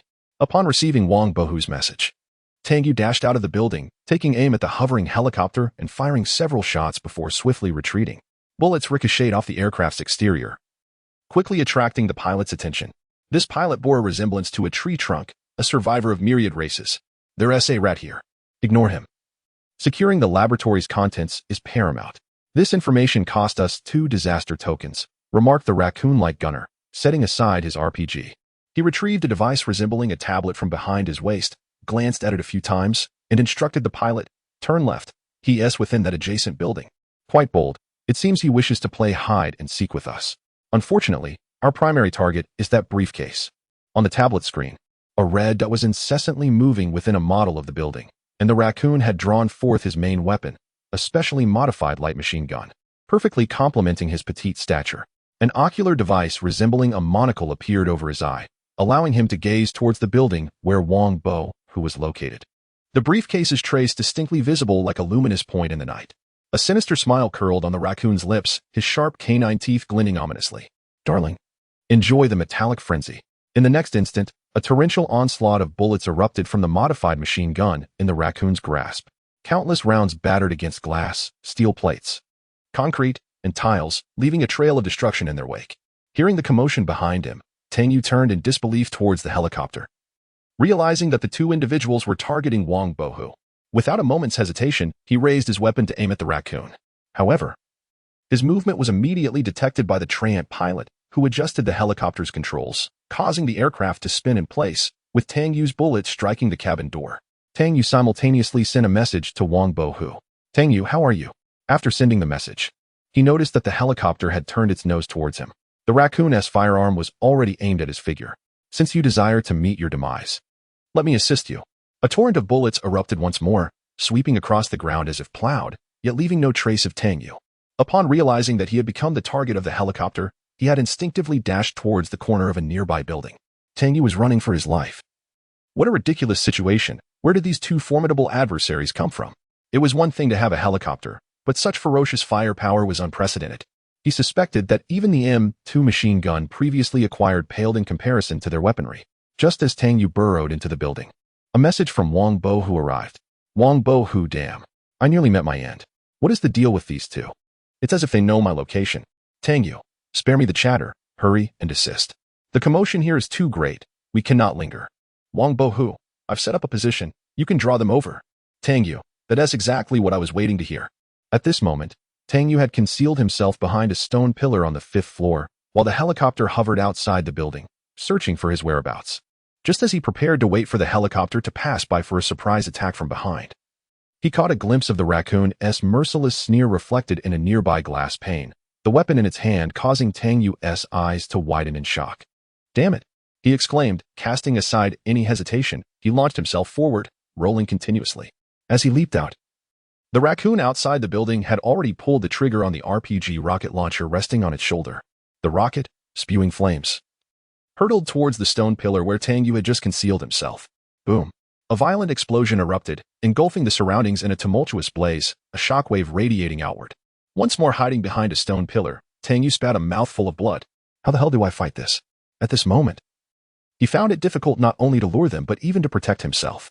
This was his first encounter with the true prowess of seasoned survivors. However, he was now burning with indignation. Since entering this apocalyptic game, he had never been driven to flee like a mere rat, even in the face of the grimace. He had never felt this humiliated. Tang Yu narrowed his eyes, mentally reviewing all his cards. He had devised a plan. Outside the building, the raccoon, witnessing the inferno within, celebrated exuberantly with the treeman. Haha, splendid. Big guy. Where's the rat now? Upon hearing the raccoon's inquiry, several branches from the treeman extended and manipulated a device on the helicopter resembling a wall-penetrating radar. In the midst of the machine's screen, a humanoid figure in a vibrant orange hue materialized. Despite the encroaching flames nearby, the interference swiftly dissipated following a few deft manipulations by the tree figure. The position of the mouse lay concealed behind the 8th stone pillar to the left. Acknowledged. The raccoon, chuckling heartily, proceeded to rearm the RPG with a rocket warhead. Within the single lens of his goggles, he rapidly calculated the angles and distances between the pillars inside the building, culminating in the revelation of the optimal launch trajectory. With a broad grin, the raccoon hoisted the RPG onto his shoulder and commenced his aim. Tang Yu also observed the raccoon's actions and, in the next moment, dashed towards the nearby stairway. Naturally, the raccoon noted Tang Yu's movements, adjusting his aim to account for the lead, and once more, the rocket soared forth, belching flames towards Tang Yu. As the explosion reverberated, flames engulfed the entire floor once again. When Tang Yu finally ceased his roll and emerged from the stairway, a mocking smile played upon his lips. Chapter 161, The Rising Legend. The colossal Trant had already reached the 4th floor, stationed within the stairwell. The Trant driver promptly relayed Tang Yu's coordinates to his companions. Understood. Since he enjoys hiding so much, let him experience the might of a high-explosive incendiary grenade, exclaimed the raccoon, retrieving a crimson rocket from his backpack and affixing it to the RPG launcher. Utilizing such an expensive incendiary device on him? How extravagant, the Trant remarked, his expression one of incredulity. Rest assured, judging from this fellow's earlier movements, he is likely a seasoned survivor. Although we cannot ascertain how many calamities he has endured, anyone who has made it this far must possess some valuable items. It's a worthy investment. With this reassurance, the rocket was successfully prepared. However, to their astonishment, just as they were about to launch their assault, Tang Yu preempted them with his own attack. The 417 Hong Kong dollars precision marksman rifle in his hands seemed to come alive as it unleashed a series of accurate shots at the two. Despite the Trant immediately adjusting the helicopter's trajectory, 2 bullets nonetheless struck the raccoon's armor. The raccoon, witnessing the projectiles penetrate his defenses, wore an expression of disbelief. This is supposed to be premium-grade level 6 armor. Typical steel core armor-piercing rounds cannot breach its defense. How could this happen? He thought, realizing with dismay that he had been struck by tungsten core rounds. Tang Yu, observing that his shots had met with unexpected resistance, recognized the high level of the raccoon's armor. In response to the raccoon's accusatory gaze, he extended his left hand and provocatively displayed his middle finger. Come over here. Ah, you bastard.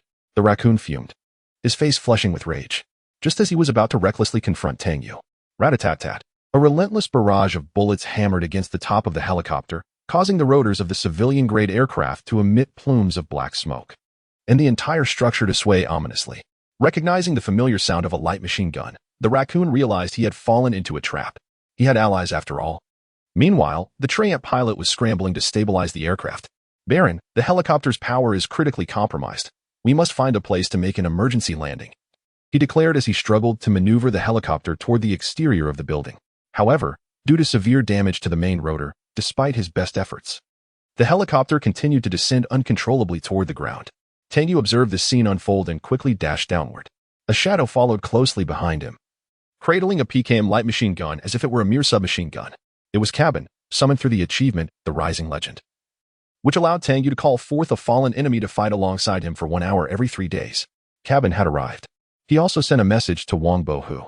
Tang Yu, their helicopter is damaged and is making an emergency landing towards your direction. Wang Bohu, I see it. In the next moment, Tang Yu heard a gunshot that sounded like cannon fire. What on earth is this? A sniper cannon? Tang Yu naturally recognized Wang Bohu's role as a sniper, and without a doubt, this shot was his masterpiece. However, wasn't this commotion a bit excessive? At this moment, he and Caban had reached the first floor, sprinting towards the side of the helicopter's descent, ready to seize the opportunity to eliminate the 2 enemies. Wang Bohu, run God. Upon seeing Wang Bohu's message, without a moment's hesitation, Tang Yu immediately changed direction and ran towards the Gonyang subway station. Simultaneously, he retrieved the Nightingale bionic drone from his backpack. Tu Shanxi, connect to Nightingale and let me know the current situation. As soon as he finished speaking, the Nightingale drone flapped its wings and soared into the sky. Tu Shanxi's voice came through the headset. Nightingale is connected. As Nightingale ascended and swiftly took flight, Tu Shanxi conveyed the battle situation from Wang Bohu. Boss, it's bad. Wang Bohu is being attacked by a towering treant, standing 3 meters tall, and is in grave danger. At this moment, Tang Yu had already circled around the building's perimeter and observed the scene at the helicopter crash site. Indeed, just as Tu Shanxi had mentioned, Wang Bohu was sprinting at full speed towards Tang Yu, with a massive treant approximately 10 meters behind him, relentlessly pursuing. Simultaneously, 2 thick branches lashed out towards Wang Bohu as the treant advanced. Although it appeared that Wang Bohu had not sustained significant injuries, given the treant's state, he could not endure for long. Tang Yu also noticed that on the treant's shoulder, a raccoon-like survivor seemed to have fainted, tightly bound to the creature. In an instant, the sequence of events became clear. Evidently, the raccoon had been injured, a result of Wang Bohu's handiwork, which explained the treant's fierce pursuit. But wouldn't he retaliate? Wang Bohu spotted Tang Yu in the distance and shouted, God, run. This creature is immune to bullet attacks. Tang Yu instantly grasped the situation, yet he still picked up his weapon. Any assistance he could provide to Wang Bo, who some time was invaluable. Kneeling on one knee, he focused his aim on the treant's eyes. The body may be bulletproof, but surely the eyes are not. Bang, bang. He fired a continuous stream of shots, aiming at the treant's eyes. However, to Tang Yu's surprise, just as he pulled the trigger, the treant had already anticipated his movement and raised its right hand to shield itself. As the armor-piercing round struck its hand, they quickly lost momentum. Entangled by the layers of branches, Caban's attack fared similarly, though his barrage of bullets seemed to inflict more noticeable damage on the colossal treant. Even so, after an entire magazine was expended, numerous branches and splinters were severed from the tree creature's form. However, the tree creature itself suffered no significant harm, and any damage inflicted moments prior visibly regenerated in an instant. The tree creature was not immune to bullet attacks. Perhaps the bullets simply lacked sufficient power. Nevertheless, Tang Yu's actions achieved their intended purpose. Through his distraction, Wang Bohu had managed to reach his side, drawing his weapon to commence targeting the giant tree creature's head. Good heavens, what manner of being is this? It is utterly bizarre. Not only are the attacks futile, but it also possesses an automatic regeneration ability. Tang Yu shook his head in disbelief. What a joke. How could he possibly know what race this was? Surely it couldn't be a Groot. Chapter 162, Urban Frenzy. The actions of the true veteran survivor let us not concern ourselves with what that creature is. We must leave this place at once. Tang Yu exclaimed hastily. A stun grenade materialized in his hand. Although its effectiveness would be significantly diminished in such an open area, even a brief delay would suffice. Wang Bohu, recognizing Tang Yu's intentions, similarly produced a stun grenade. Together, they hurled them toward the head of the gigantic treant. Bang, bang, bang. With 4 or 5 grenades thrown in succession, they indeed achieved a notable effect. The colossal treant began to sway. Tang Yu and Wang Bohu exchanged a glance. Let us go. In the next moment, they turned and sprinted towards the direction of the Gonyang subway station, with Cabin trailing closely behind. Thus, the 3 diminutive figures dashed forward while the massive treant barreled through like a tank, wreaking havoc from the supply station to the White Tower district. The Nightingale drone soared above them, resembling a genuine bird, providing them with aerial support. Boss, there is someone preparing to snipe from the rooftop of that red 5-story building ahead. Upon hearing Tu Shanxi's warning, Tang Yu shifted his gaze toward the red building. Fortunately, it was within 100 meters. The tennis racket appeared in his hand, and to Wang Bohu's astonishment, a grenade was pulled from its pin and tossed into the air. Tang Yu focused on the airborne grenade, gathering strength in his body. With a resounding thwack, he struck the grenade with tremendous force using the racket. The grenade swiftly arced toward the rooftop of the red building. Wow, it can be done this way? Wang Bohu's perception shattered. He had witnessed many impressive feats, but nothing quite like this. The grenade landed on the rooftop, followed by a resounding explosion. A shoe plummeted from the sky, landing several dozen meters in front of the two men. Is it possible to do that? Wang Bohu gasped, looking at Tang Yu. No time for chatter, run.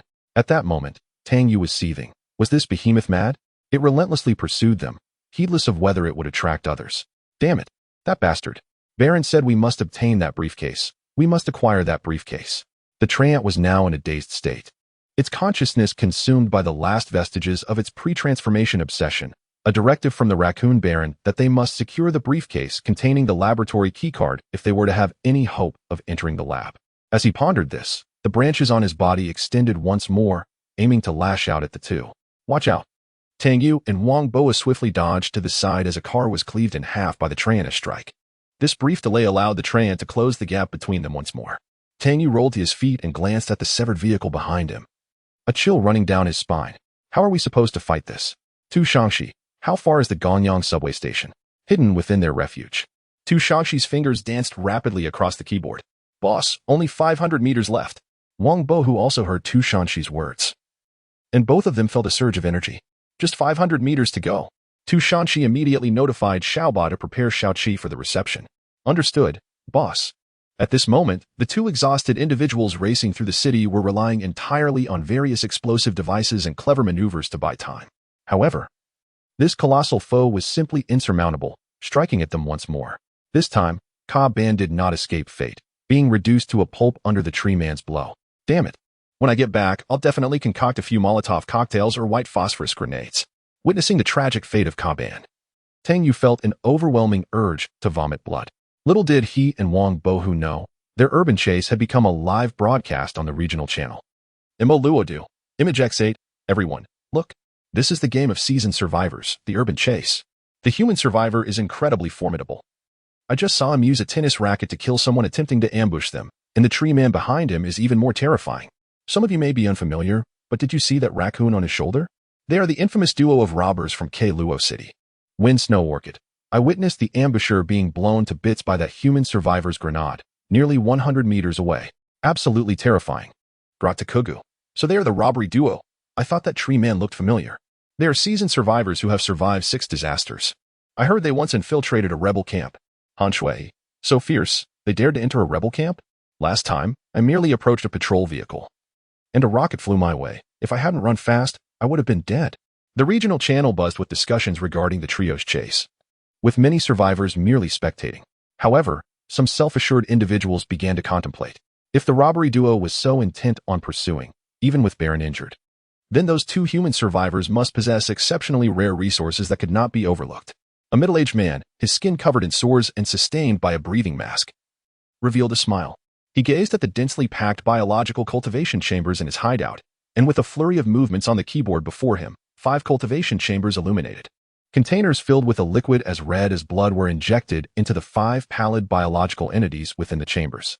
These 5 biological races were distinct, including the rat and winged races that Tang Yu had previously slain. As the red liquid was fully injected, the 5 humanoid beings awakened as if fueled by the very essence of life. They stood before the middle-aged man, their eyes filled with admiration and fervor as they gazed upon him. He chuckled softly, regarding them as one would admire exquisite art. His hands, covered in blisters, gently caressed their cheeks. Suddenly, he pointed at the screen displaying the 3 fleeing figures of Tang Yu and issued a command to the 5 individuals. Go forth, my warriors of devastation. Tear them apart and bring back everything they possess, so that all may witness the terror of my demise. As Kobaden's frenzied words echoed, the 5 immediately bowed in deference. Let us be the harbingers of your victory, my lord. With that, they swiftly entered the armory to select their suitable weapons and gear. Meanwhile, on the other side, a woman adorned with a hard hat displayed a pensive expression upon reading the messages in the regional chat channel.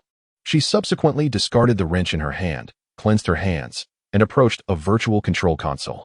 With her arrival, the console activated instantaneously, presenting a virtual display and information before her. Notably, in the upper left corner of the screen, a countdown was prominently visible. Had Tang Yu been present, he would surely have been taken aback, for the time indicated by this countdown corresponded precisely to the onset of the second disaster. Above the countdown on the virtual screen, a chilling message read, Apocalyptic Deluge. Chapter 163, Slaying the Treeman. The green light in the subway. Tang Yu remained oblivious to the fact that he and Wang Bo, who were being pursued by the treeman, a situation that had already spread through the regional channel. Even if he had known, it would have mattered little. The commotion they caused was so substantial that silence would have been far more peculiar. However, he had never before perceived a distance of 500 meters as so daunting. As the two continued to evade their pursuer, they finally arrived at the Gonyang subway station. Stay close, don't fall behind. Tang Yu instructed Wang Bo, who before leaping onto the metallic handrail of the subway stairs, swiftly sliding down. Wang Bo, who followed suit. Having clearly heard Tang Yu's earlier message to Tu Shanxi, which indicated that the Gonyang subway station was under the control of a formidable entity, with allies awaiting their arrival inside. Just as they landed from the handrail, the imposing figure of the treeman materialized at the entrance of the station, glaring at the obviously inaccessible subway entry.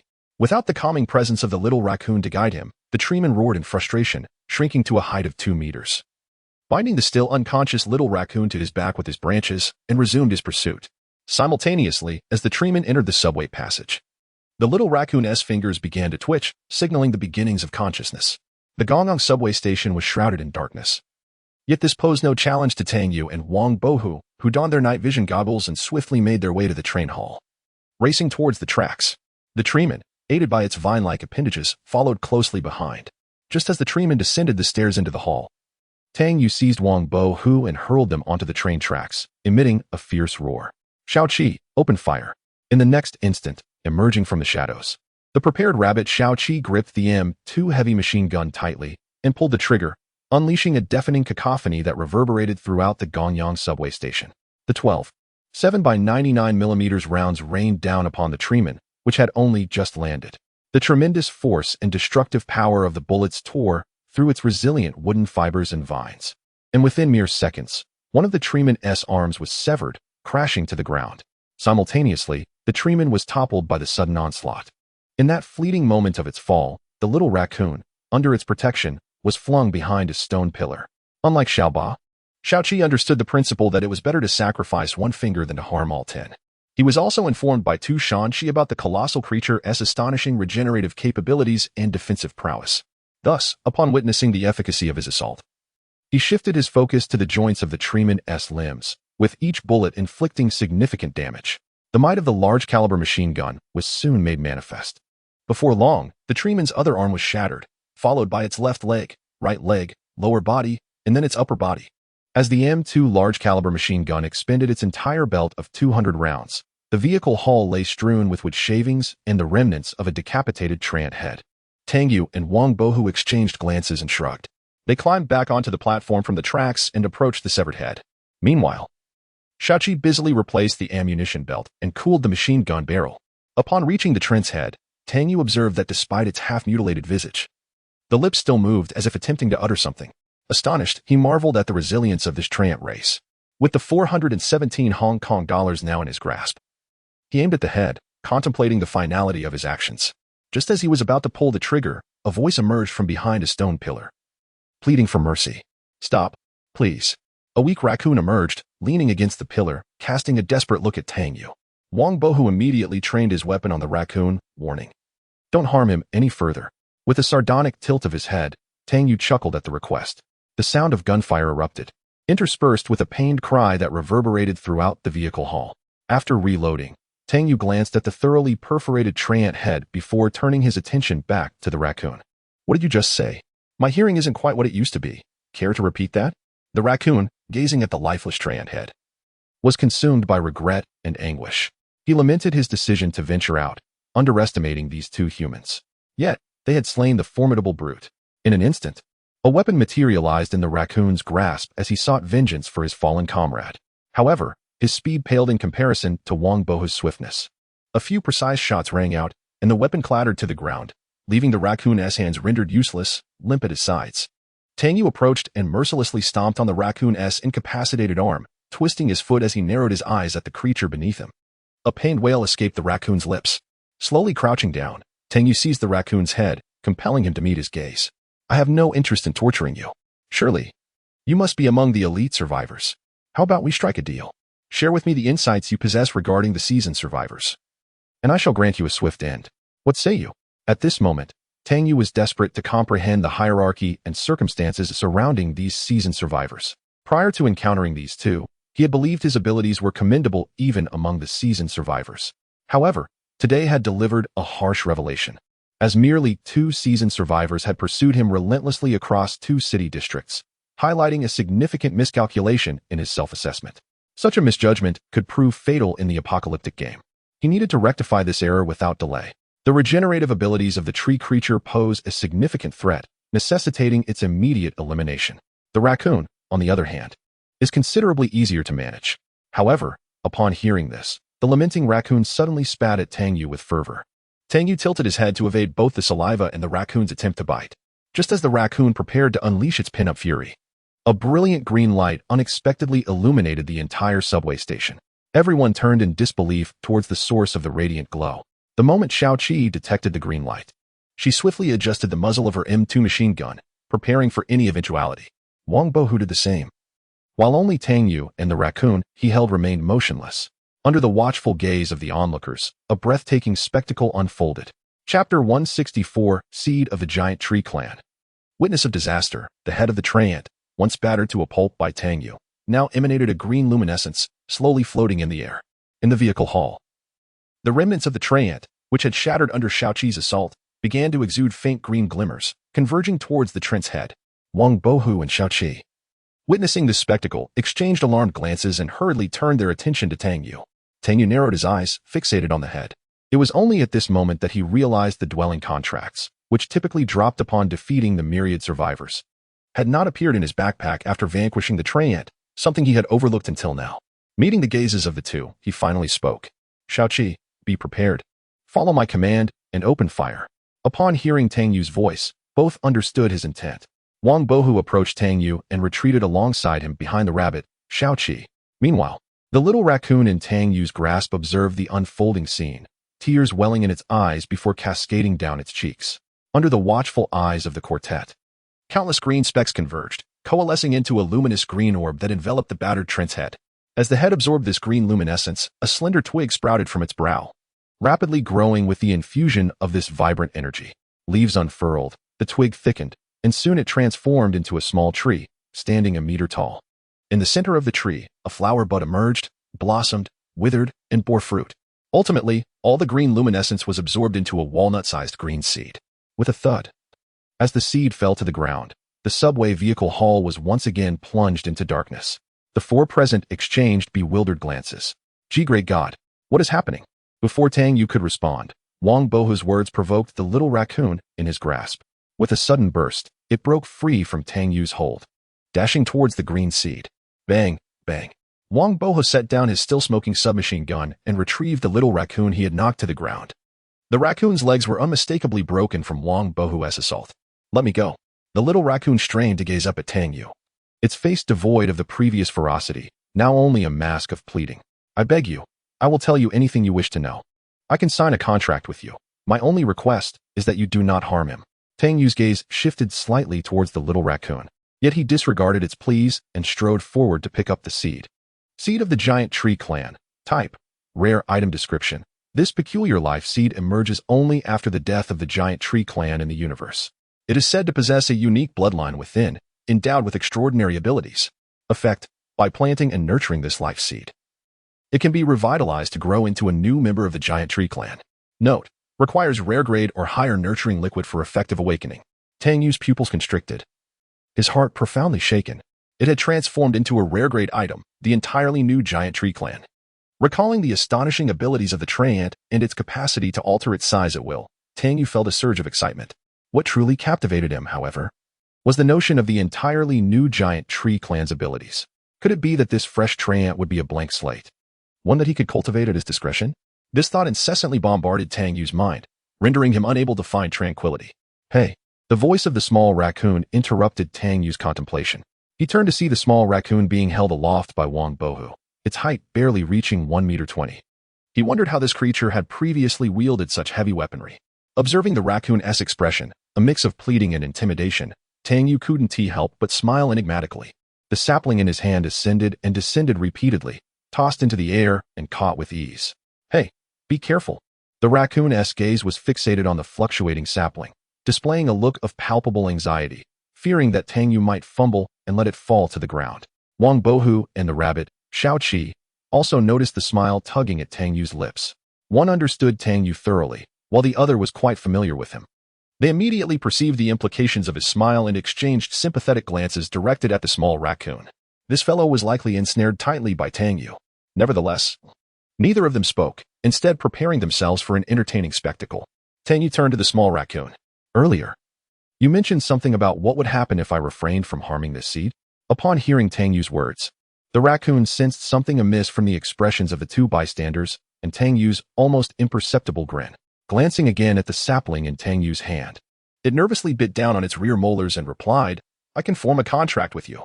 I will disclose all the information I possess that you wish to know. Please elaborate on this contract.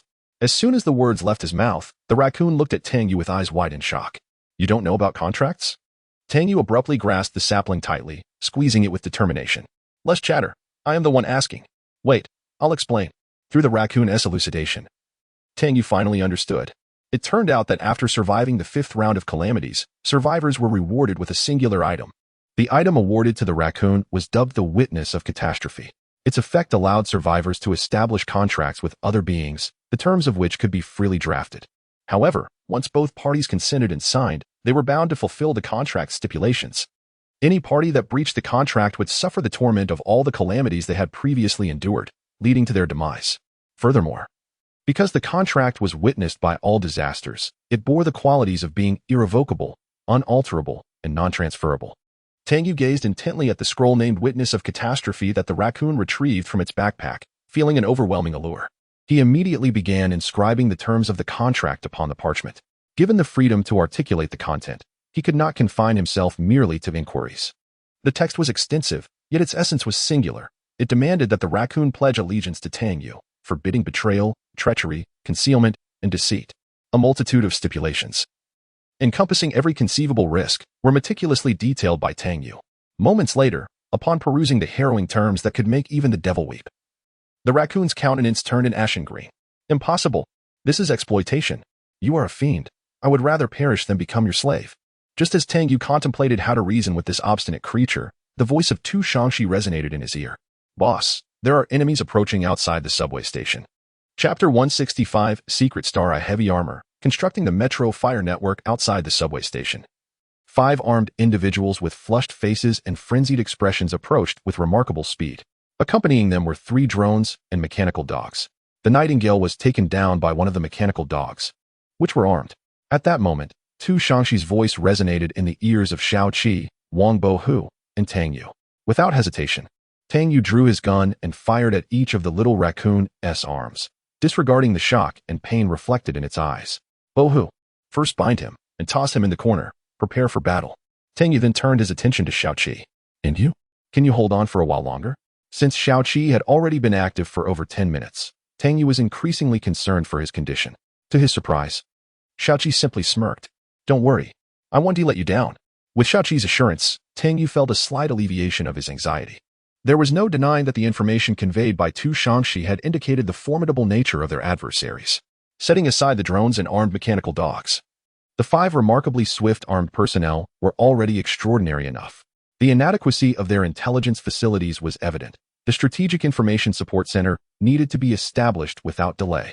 As he contemplated this, he readied himself for combat. Xiao Qi will take the lead. Bohu, you and I will flank. Be cautious. The enemies this time are not to be underestimated. Tang Yu glanced at the little raccoon that Wang Bo who had discarded in the corner. Is he dead? Tell me, among the seasoned survivors, is there anyone capable of controlling drones and armed mechanical dogs? And who are those 5 exceptionally swift individuals? Upon hearing Tang Yu's inquiry, the little raccoon, racked with pain from his wounded arms, displayed a look of terror. What? The war boys of Joe Biden and the robotic scouts of Mechanical Bala. Run it doesn't matter if you die, just don't. Before he could finish, Tang Yu ignored him entirely, having extracted the desired information. Joe Biden Mechanical Bala. If the little raccoon was to be believed, then these entities were mere tools crafted by those 2 individuals. Was this the true prowess of seasoned survivors? With this realization, Tang Yu retrieved the matte black armor from the assassins he had slain at the museum and tossed a set to Xiao Qi and Wang Bohu. Originally, he had intended to inspect the armor before donning it, but now he had no choice but to use it immediately. Hurry and put it on just in case. When Xiao Qi and Wang Bohu examined the armor Tang Yu had thrown, they were astonished to find it was full-body bulletproof armor. Secret Star, a heavy armor, type, rare armor effect, provides effective protection against armor-piercing projectiles and lesser ammunition, as well as shrapnel from grenades. It can mitigate 40 of kinetic impact and redistributes the remaining impact energy throughout the rest of the body's protective areas. Note, this armor only offers protection to the torso and limbs. Rare grade armor. This was the first time Tang Yu encountered equipment surpassing level 6. Regrettably, the helmets of the pursuers had all been shattered, rendering them unusable. Nevertheless, even in spite of this, Wang Bohu was left utterly astonished by the armor's capabilities. Goodness! Is this the power of a master? Rare grade armor seems to be something even the leaders of the Rangers might not possess. And here we are, casually presenting 3 pieces. Not only was Wang Bohu taken aback, but the raccoon behind them, who had been observing their actions, gaped in astonishment at the sight of the matte black armor. What am I seeing? Don't tell me that's the Secret Star series armor. It can't be real. Absolutely not. That is rare armor that has been priced at 20 disaster coins, yet remains unattainable. How could a human possibly possess it? Let alone produce 3 pieces at once? I must be hallucinating. Yes, that's it. I must have hurt myself and am seeing illusions. I'll just close my eyes for a moment. It's impossible. Impossible. At that moment, the raccoon preferred to doubt his own vision rather than accept the reality before him. In the apocalyptic game world, particularly within urban regions, the most valuable resources were armor, weapons, and ammunition. While firearms were manageable, armor and bullets represented the essence of survival and advancement for the survivors, akin to the significance of a spear and shield. He was acutely aware that the finest armor currently known was the Secret Star series, of which he was only aware of 3 models. But this was inconceivable. To his knowledge, even seasoned survivors who had weathered 5 or more disasters possessed but a handful of Secret Star series armor. Tang Yu naturally noticed the raccoon's expression directed towards the armor, as well as his squinting and muttering impossible. However, he had no time to attend to him now. For on the virtual map of the Gongong subway station, he had already spotted 5 figures radiating an eerie red glow at the subway station entrance. The moment they stepped into the subway, the armor of 2 individuals vanished, and 1 lost their weapon. These 5 silhouettes momentarily halted, caught off guard by the sudden turn of events, but it was merely a fleeting pause before they resumed their sprint toward the subway hall, their speed akin to phantoms, seemingly unfazed by the weight of their equipment. Xiao Qi, prepare, fire, at Tang Yu's command. Xiao Qi had already squeezed the trigger towards the wall leading to the boarding hall. The sound of rapid gunfire erupted once more.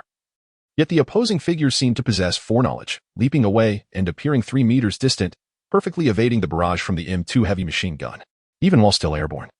The 5 had already executed a flawless turn, raised their weapons, and aimed, but at the instant they pulled the triggers, a dense hail of bullets had already struck them. Tang Yu had long since been poised with his weapon, forming a complementary fire network with Xiao Qi. In the fleeting second before the 5 individuals surged forth from the corner, he had already pulled the trigger, discharging a preliminary shot. Bang, bang, bang. This time, he wielded not the 417 Hong Kong dollars precision marksman rifle, but rather the PKM light machine gun, intent on unleashing a barrage of suppressive fire. The dual machine guns, the larger and the smaller, roared within the confines of the subway station's passenger hall.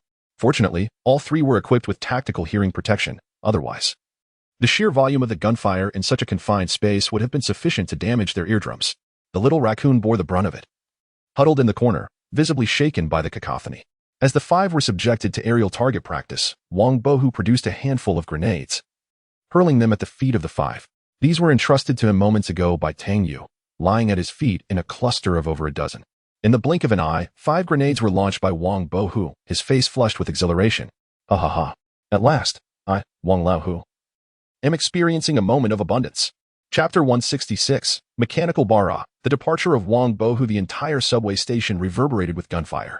As Wang Bohu hurled a hand grenade, the acrid scent of gunpowder permeated the air, echoing even to the onlookers surrounding the Gongong subway station, who could hear the fierce skirmish within.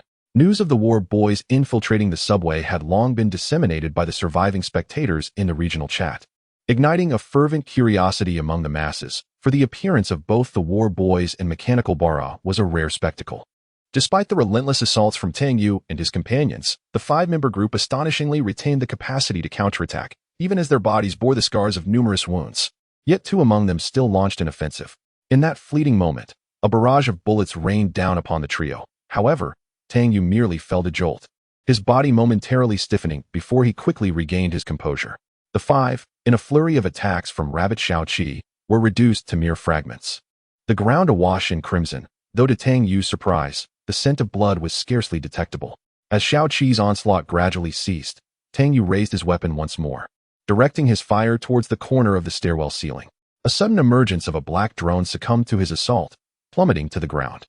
Yet, he remained vigilant, for just beyond that corner lay two additional drones and a mechanical dog poised in wait.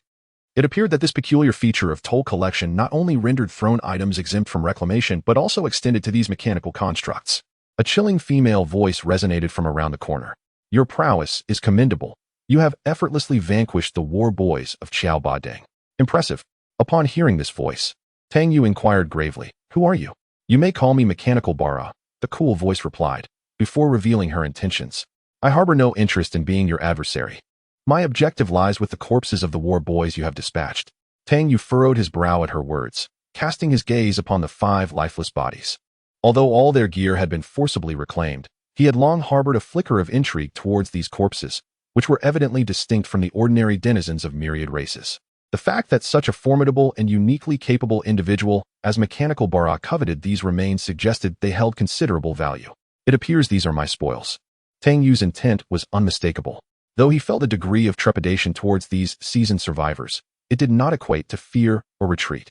His primary desire was to eliminate the opposing drones and mechanical dog, thus gaining insight into the powers of Qiao Badeng and Mechanical Bara. Upon sensing Tang Yu's disposition, Xiaoqi and Wang Bohu promptly readied themselves for battle. Tang Yu and Wang Bohu swiftly repositioned, leaping down onto the tracks. Wang Bohu crouched and sprinted forward, seeking an advantageous angle to attack from behind the corner, while Tang Yu meticulously adjusted his aim. The movements of the two individuals were swiftly detected by the drone of the Mechanical Bala, an outcome anticipated long before. Wait, I can trade with you. Yet, her words bore no effect on Tang Yu. Upon receiving a signal indicating that Wang Bohu was ready, he hurled a remote-controlled emulsifying explosive towards the corner of the wall. Damn it!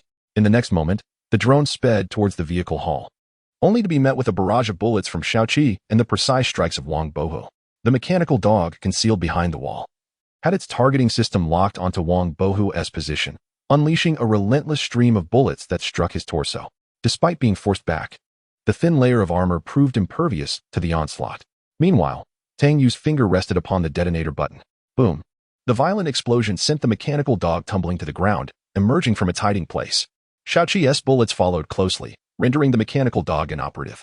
With its demise, a fleeting blue light vanished into thin air. Meanwhile, two other drones, leveraging their speed, repeatedly attempted to approach the corpses of the war boys, a syringe-like apparatus appearing beneath their bodies. However, under the relentless assault from Wang Bohu and Tang Yu, every advance towards the bodies was met with a hail of bullets.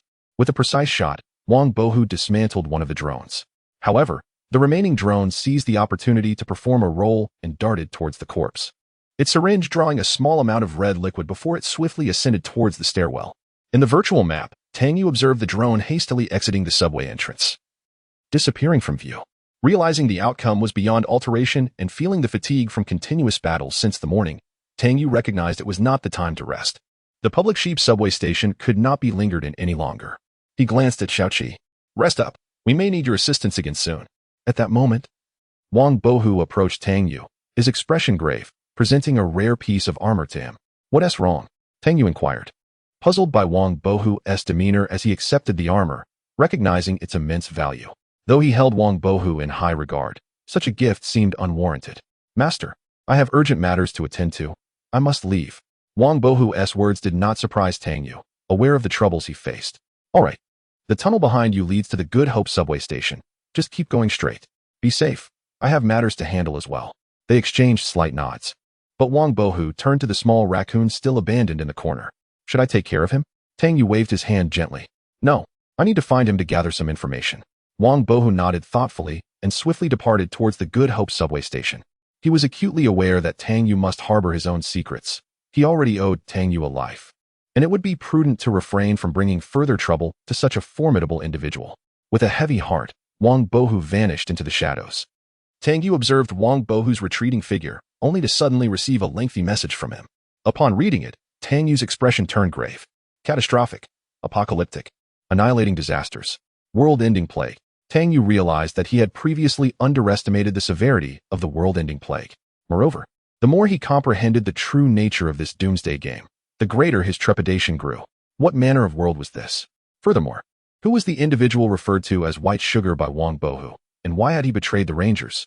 Were there deeper motives at play? His gaze involuntarily shifted to the corner where the little raccoon lingered. After the recent skirmish, the raccoon appeared utterly bewildered. Yet, Tang Yu found himself devoid of patience. The tactical master's pistol materialized in his hand, aimed squarely at the raccoon's head. I have no time for idle chatter. Will you sign this contract or not? This is your final opportunity. The raccoon was taken aback by Tang Yu's blunt inquiry. Had they not intended to engage in conversation? As Tang Yu noted the raccoon's continued silence, his last vestige of patience evaporated. His index finger hovered ominously over the trigger. Chapter 167, The Signing of the Contract. Title, Survivor. Upon hearing Tang Yu's words, the raccoon suddenly awakened from his stupor and eagerly exclaimed, "Wait, don't shoot, I will sign." Tang Yu halted his actions, having no time to ponder the sudden shift in the raccoon's disposition. He promptly placed the witness of catastrophe before him. The choice was clear. Survivor Tang Yu and Survivor Baron Rocket have entered into a contract of the witness of catastrophe. Survivor Baron shall become the follower of Survivor Tang Yu, bound by an oath of lifelong loyalty and fidelity. Do both parties agree? Yes, as both affirmed their agreement. The contract scroll transformed into a stream of light, splitting into two and merging into the bodies of Tang Yu and the raccoon. A new page titled Follower appeared on Tang Yu's interface. This follower was distinct from Tu Shan Shi and Xiao Ba. He would not compromise their status as survivors or their hideout. However, Tang Yu would possess absolute control over the raccoon. For instance, he could access the raccoon's hideout without permission and could examine his attribute panel at will. Name, Baron Rocket Race, Laha Star Domain, Raccoon Tribe Gender, Male Personality, Irritable, Emotional Traits, Speed, Agility, Resourcefulness Abilities, Mastery of all weapons, Supersensory Perception, Master Modifier Trust Level, Trust, Non-Decreasing, Current Physical State, Severely Injured, Anemic, Near-Death Current Mental State, Shocked, Elated, Frustrated. Tang Yu chuckled upon seeing the raccoon's name. Hey, Rocket. Without a doubt, as a seasoned survivor, the raccoon's traits and abilities were perfectly complementary. Thanks to the contract scroll's effect, the raccoon's trust level soared to trust, although he still felt a sense of frustration at becoming Tang Yu's subordinate.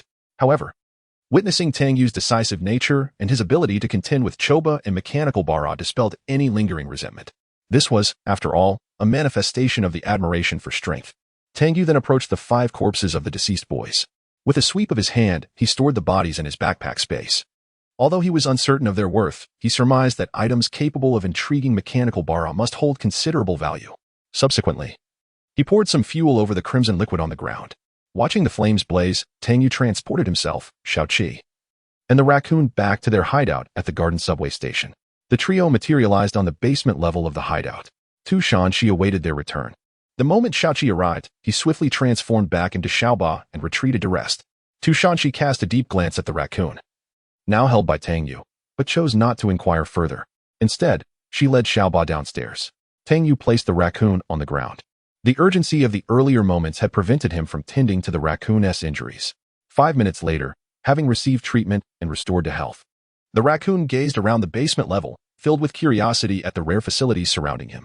He has come to terms with his situation, after all. A contract has already been signed. Now that he has boarded Tang Yu's ship, he resolves to embrace his fate rather than hesitate and create discomfort for himself. Meanwhile, Tang Yu gazes at the panel before him and suddenly notices an unexpected piece of information regarding a hideout, the raccoon's hideout. According to the map, this hideout is located in the supply station area, specifically within a vast cavern that has been expanded underground. Now, please introduce me to the circumstances surrounding the senior survivors. Tang Yu requests, seated comfortably as he looks at the raccoon. That is, sir. The raccoon hesitates, unsure of how to address Tang Yu. Do not be anxious. Since we are now allies, you may refer to me as boss, just as the others do. Understood, boss. Well, we generally categorize survivors into 4 tiers. The raccoon's nervousness subsides as he realizes that Tang Yu differs from many survivors he has encountered. He is not solely a profit-driven individual. Rather, he possesses a certain humanity, reminiscent of those who have just endured their first calamity. Tang Yu listens attentively to the raccoon's explanation, unconcerned about any potential concealments, as the terms of their contract are explicit. He soon comprehends the current status of survivors within the apocalyptic game. Survivors are divided into ordinary and senior categories, delineated by their survival through 5 disasters. This threshold grants them an opportunity for a super reward, a pivotal moment that elevates them to the senior level. Those who have only recently survived their first disaster are often referred to as rookies or lambs. Many survivors endowed with unique abilities tend to capture these rookies as subjects for experimentation or transformation. Among the senior survivors, there exists a distinct class known as title survivors, recognized by their possession of more than one rare-level title. These individuals represent the pinnacle of survivor hierarchy, each wielding extraordinary powers that surpass other senior survivors. Powers unique to their rare titles. The uniqueness of these abilities ensures that each title survivor possesses distinctive characteristics, such as the Warboys Legion led by Cho Baden and the mechanical armament of Mechanical Balin. After absorbing the raccoon's explanation, Tang Yu gains a clearer understanding of the circumstances among the senior survivors. If they are so formidable, why did I perceive their strength as merely average when I was at the subway station? The raccoon, Balin, reveals a contemplative expression, as if he hesitates to respond. Upon observing Tang Yu's inquisitive gaze, he finally spoke. Boss, who do you think could casually wield a large-caliber heavy machine gun? Especially in the confined space of a subway station? Whether it be the war boys of Cho Baden or the mechanized forces of Mechanical Barala. They are renowned for their mobility and agility in combat, possessing commendable resilience as well. However, in the cramped confines of a subway station, coupled with the sheer firepower of large-caliber ammunition, it would be ineffective for anyone. Upon hearing this explanation, Tang Yu realized he had misjudged the situation. He then glanced at the 2 rare-grade titles on his panel. He had previously acknowledged the formidable nature of rare-grade titles, yet he never anticipated their potency to such an extent. Nevertheless, upon reflection, it indeed made sense, as both Night Stalker and Vagabond Conqueror had provided him with tangible assistance in recent days. Thus, the next step in enhancing his strength would be to fully exploit the capabilities of these rare titles. Chapter 168, The Bounty of the Rangers. A turn of events while Tang Yu and the raccoon were gathering information, they remained oblivious to the uproar that had erupted across the regional channel of Luo City. The moment the death of the boy brigade led by Cho Baden and the mechanical armament of Mechanical Bara was discovered, survivors began to provide real-time updates on the regional channel. After all, it is a rare occurrence to witness 2 renowned survivors in action, as they typically maintain a low profile. Thus, the spectacle drew considerable attention from seasoned survivors. Even the novice and ordinary survivors, who initially lacked understanding of the situation, gradually discerned that the individuals they had just seen were far from ordinary. Consequently, when only a drone emerged from the subway station and vanished into the sky, a wave of unease swept through the crowd. What did this signify?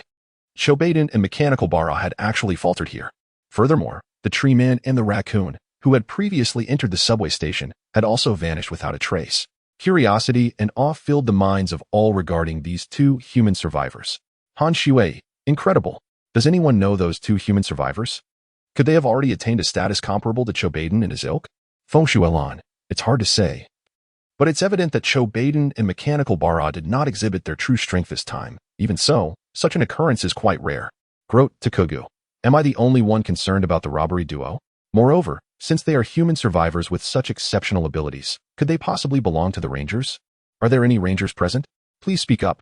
As the novice survivors endeavored to analyze the information in the regional chat channel, Wang Bohu was sprinting tirelessly through the subway tunnel, his screen displaying a wanted list. Rangers wanted name, Wang Bohu position, deputy leader of the intelligence team disaster experience count. 1 reason for bounty.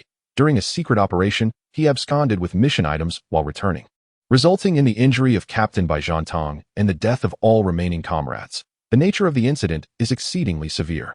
Bounty. 10 disaster coins, 1 rare blueprint. Promotion qualification for captain. Bounty issuer.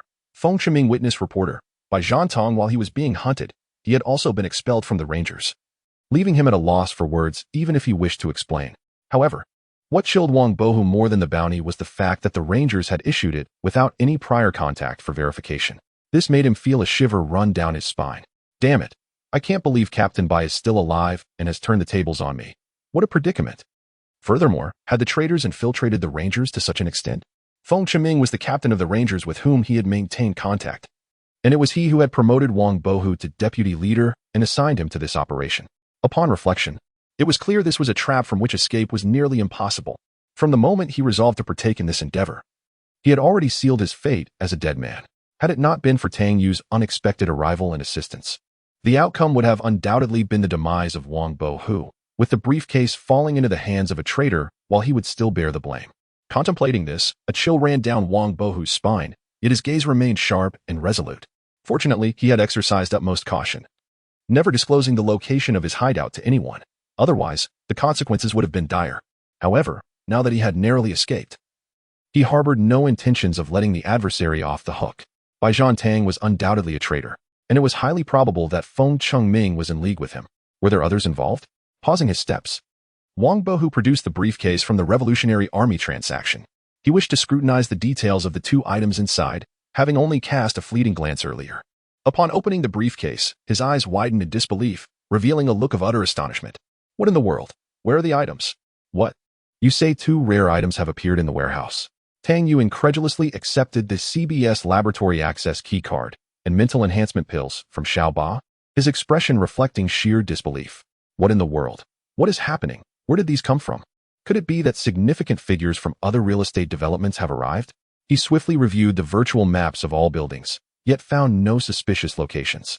Suddenly, an idea struck him as he glanced at the raccoon beside him. Fire. Baron, never mind.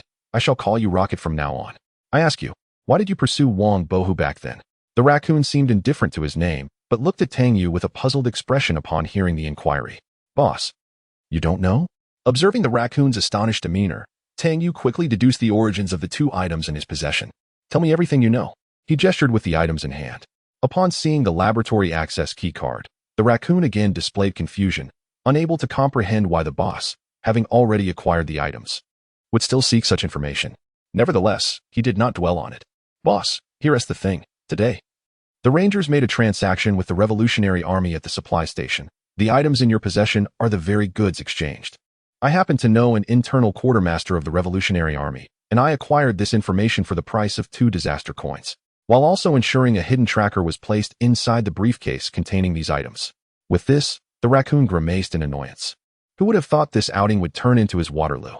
Not only had the big guy been sent back to square one, but he himself had also unwittingly signed a contract of servitude. Just thinking about it made him irate. He should never have ventured out today. Upon hearing this, it was clear to Tang Yu that the 2 items in his possession had been seized when Wang Bohu entered and exited the subway station. However, Tang Yu was intrigued by the raccoon's earlier statement. What did you say? Are you acquainted with the quartermaster of the Revolutionary Army, capable of purchasing military supplies from him?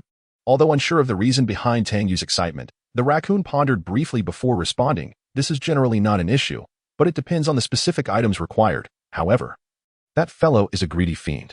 Upon hearing the raccoon's words, Tang Yu burst into hearty laughter. Amidst the daunting mountains and rivers, when all seemed lost, a glimmer of hope appeared. Tang Yu never anticipated that he would discover a channel for acquiring military supplies through the raccoon, retaining his status as a survivor. The raccoon promptly forwarded the complete list of military supplies necessary for constructing the Information Strategic Support Center to the other party. Contact them and gather these supplies as swiftly as possible. Is there any problem? Gazing at the densely packed list of military supplies, the raccoon displayed an expression of disbelief, staring at Tang Yu in shock. Boss, do you truly possess such exceedingly rare strategic blueprints? Chapter 169. The effect of the refugee treasure chest and unexpected circumstances. Upon hearing the words of the raccoon, Tang Yu cast a perplexed glance in his direction. A super rare strategic blueprint? What could that possibly be? Tang Yu was well aware that the raccoon referred to the blueprint for the construction of the Information Strategic Support Center. The raccoon had already discerned that his boss was not the seasoned survivor he had imagined, and perhaps not even an ordinary survivor. Now, upon hearing Tang Yu's words, although he had formed a bold hypothesis, he could not help but cautiously inquire, Boss, may I ask how many disasters you have survived? I mean no offense. I simply wish to understand how to communicate with you in the future. Although there was no evidence, Tang Yu felt a hint of condescension in the raccoon's question, reminiscent of a top student inquiring about the academic background of a struggling classmate. Nevertheless, he was curious to observe the raccoon's reaction upon learning the truth. Thus, he extended a finger towards the raccoon and, with a cheerful smile, replied, once. By your standards, I suppose I would be considered a novice survivor. Tang Yu could distinctly hear the raccoon gasp in astonishment. Under the weight of the raccoon's incredulous gaze, he urged, "All right. Quickly tell me what the super rare strategic blueprint entails." The raccoon, suppressing the tumult of emotions within, hurriedly divulged the information he possessed. "Boss, the so-called super rare strategic blueprint is a term circulated among seasoned survivors, referring to construction blueprints for facilities that take over 24 hours to build. These blueprints are collectively termed super rare construction blueprints, and even among seasoned survivors, possessing one is quite a rarity. Among these super rare blueprints, there exists a category that is particularly scarce and powerful, known as strategic blueprints. The most distinctive feature of these blueprints is that all construction materials are military grade, and the facility requirements stipulated must include at least one super rare facility. At this juncture, Tang Yu comprehended everything. So, those facilities with a construction time exceeding 24 hours are indeed classified as super rare. By this logic, he had already acquired 4 super rare facilities: the Information Center, the Disaster Coin Mine, the Holographic Barrier of the Hideout, and the Refugee Treasure Chest. Except for the Holographic Barrier, which he had fortuitously obtained during the polar blizzard, the others were acquired from Black Dog or Steven. It was evident that only by keeping a close watch on these significant bosses could one reap extraordinary rewards. And the individual with whom he traded the Holographic Barrier seemed to be exceptional as well. In that moment, Tang Yu realized he had overlooked something crucial: the Refugee Treasure Chest. It dawned on him that the treasure chest had long been completed, but due to the multitude of recent events and his frequent teleportation away from the hideout, he had entirely forgotten about its existence. He promptly made his way to the corridor leading to the entrance of the hideout and, indeed, beheld a massive wooden treasure chest resting on the ground. Refugee Treasure Chest, type, hideout facility effect. By placing various currencies and items, one can engage in trade with refugees to obtain corresponding valuable items. The introduction is quite straightforward. Tang Yu approached and opened the treasure chest, revealing several compartments clearly designated for different tiers of trade goods. The first compartment required a minimum of 10,000 doomsday coins, with a 90 probability of obtaining ordinary supplies and a 10 probability of acquiring advanced materials. The second compartment demanded 50,000 doomsday coins, offering a 70 chance for ordinary supplies and a 30 chance for advanced materials. The third compartment required 250,000 doomsday coins, with a 40 probability of ordinary supplies, a 50 probability of advanced materials, and a 10 probability of rare items. The fourth compartment contained valuable goods. In total, there were 8 compartments of various specifications. Besides doomsday coins, one could also trade using precious items, intelligence, or night-lake beverages. The probability of obtaining items varied according to their value, and by the time one reached the last compartment, the chances stood at 30 for advanced materials, 60 for rare items, 99 for ultra-rare items, and a mere 0.01 for epic items. Tang Yu felt a shiver run down his spine. Incredible. The effect left him utterly astonished, particularly the last item, epic materials.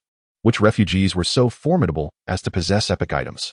With a spirit of experimentation, he descended to the 3rd underground level and retrieved a golden rooster, a bronze lion statue, and a cat deity statue from the glory showcase. Indeed, these 3 items were acquired earlier from the meat dog. Yes, those realistic precious items. Embracing the notion of trial, he placed these 3 valuable items into the corresponding slots of the refugee treasure chest. In the next moment, Tang Yu's expression lit up with surprise. Within the treasure chest, those 3 realistic precious items lay quietly, and 3 options appeared before him. Are you sure you want to exchange the bronze lion statue? Are you sure? Are you sure? Haha. It actually works. He promptly confirmed, and under the watchful eyes of Tang Yu and the raccoon, all 3 valuable items vanished, leaving only a countdown of 12 to 18 hours. Time was already approaching the next morning. At this moment, the raccoon felt somewhat numb. Another ultra-rare facility. He gazed incredulously at Tang Yu, questioning whether he truly had only survived one round of catastrophe. After his excitement subsided, Tang Yu turned his gaze back to the raccoon, who instantly understood the implication in Tang Yu's eyes. "Boss, don't worry. I'll contact the quartermaster right away to gather all these supplies." Tang Yu displayed a satisfied expression, stroking his chin. He recalled that he seemed to possess the formula for that night-lake beverage, which he remembered acquiring from the library's unique features. As the most valuable exchange item in the refugee treasure chest, it appears imperative to craft it promptly. However, the beverage generator facility. At that moment, Xiaoba hurriedly rushed to the basement level, shouting loudly to Tang Yu, "Boss, you must come quickly." Upon hearing Xiaoba's urgent call, Tang Yu immediately sensed that something was amiss and swiftly made his way downstairs, with the raccoon closely following. In the intelligence center, everyone wore grave expressions as they gazed intently at the computer screen. Boss, this video is from 40 minutes ago. At that time, I was fully engaged in controlling the drone and did not notice anything amiss. It was only when I reviewed the footage that I realized the situation and immediately instructed Xiao Ba to summon you.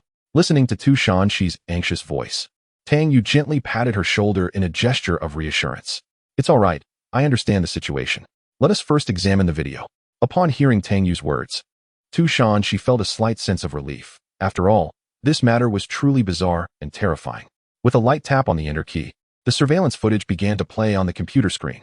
Chapter 170. The Resurrected Phantom Face. Fertile soil within the hidden confines of the Garden subway station. The intelligence center's computer screen flickered to life, revealing surveillance footage.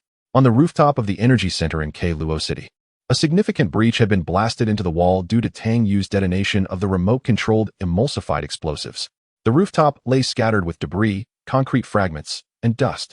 Amidst the ruins, a shadowy figure clad in black lay motionless, covered in dust and rubble. The figure had contorted into an irregular shape, barely recognizable as human. As Tang Yu and his companions observed in silence, the shadowy form on the screen suddenly stirred, akin to the activation of a machine. Gradually, it began to move. Rising slowly, the severed arm, once blown apart, began to elongate, while the twisted spine crackled as it rapidly restored itself. Within a mere 5 minutes, if not for the tattered garments adorning the figure, one would scarcely recognize it as the distorted entity from moments ago. This figure was none other than the Phantom Face. He had returned to life. In their concealed location, Tu Shanshi and Xiaoba, though not new to such sights, felt a chill run down their spines upon witnessing the event once more. Is it truly possible that he cannot die? Xiaoba voiced the collective dread of the group. Even Xiao Huanyo, a seasoned survivor who had faced 6 calamities, felt his heart race in trepidation. By heavens! This Phantom Face is indeed the same being that once forced a seasoned survivor to flee for his life. Truly terrifying. Tang Yu's expression was grave. Yet he was unlike the others. He quickly discerned the subtle changes in the Phantom Face. Having once vanquished this entity, he knew him intimately. The Phantom Face appeared significantly emaciated. Tu Shanshi rose, and Tang Yu took a seat to operate the controls personally. She meticulously compared screenshots of the resurrected Phantom Face with those taken prior to the explosion. It did not take long for the others to notice the stark differences as well. Boss, he has indeed lost considerable weight. One remarked. Indeed. And I sense that his gaze has altered from before, another added. Upon hearing Tu Shanshi's observation, Tang Yu scrutinized the Phantom Face's eyes. It was true. While the Phantom Face's gaze had previously exuded a chilling malevolence, it now felt eerily devoid of humanity. This revelation sent a jolt through Tang Yu's mind. For that gaze struck an uncanny familiarity within him. It was reminiscent of that statue. Tang Yu's thoughts raced. Comparing the statue from the Phantom Face's lair with the being before him. What is this situation? An immortal being. So it is like this. He began to piece together the enigma. The so-called immortality was merely a facade. If Tang Yu's conjectures were correct, this so-called indestructibility was the process by which the Phantom Face had been supplanted by an unknown entity. Even so, the process of the Spectre's resurrection is not without its challenges, a fact evident from his noticeably emaciated form. Could this be the Spectre's vulnerability? Tang Yu could not be certain, yet he concealed this thought within his heart, contemplating the possibility of testing it at a later time. After coming to this conclusion, he offered some words of comfort to Tu Shangxi and her companion. Do not worry, I have discerned how to deal with him. With that, Tang Yu produced the life seed of the giant tree clan and handed it to Xiaoba. Upon seeing the seed, the little raccoon's gaze remained fixated upon it, although he refrained from any inappropriate actions out of respect for Tang Yu. Nevertheless, Tang Yu took note of his reaction. Rest assured, entrusting this seed to Xiaoba is the wisest choice. He then turned to Xiaoba. Xiaoba, this seed is now in your care. Please plant it and nurture it as swiftly as possible. Its significance is akin to that of the polar snow lotus seed. Understood, boss, replied Xiaoba. Before dashing towards the planting greenhouse, the little raccoon merely cast a glance at Xiaoba's retreating figure without following, instead turning to Tang Yu. Boss, the polar snow lotus you mentioned, could it be a disaster artifact? Tang Yu was not surprised by this inquiry. After all, the other party was a survivor of 6 disasters and was familiar with such artifacts. He nodded in affirmation. Indeed. That was the disaster artifact I encountered during the first round of the disaster, the polar blizzard. What of it? Upon having his thoughts validated, the little raccoon grew agitated. Incredible! You discovered a disaster artifact during the very first round of the calamity. He looked at Tang Yu earnestly.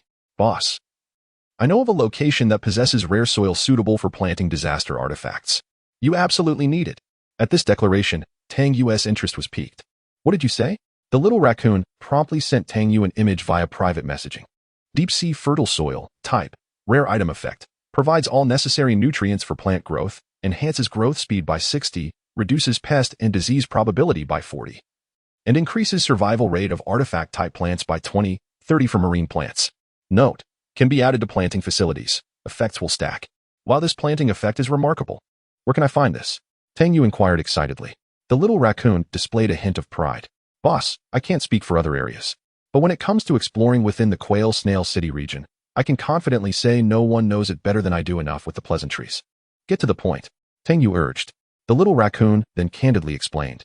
This is a location I discovered during my last disaster cycle while exploring the west coast with a big fellow. We initially intended to claim it for ourselves. However, a colossal octopus measuring over 10 meters long had already taken residence there, and we only managed to scoop up a small amount before making our escape. You mean you were underwater? How did you get down there? Tang Yu asked incredulously, gazing at the little raccoon.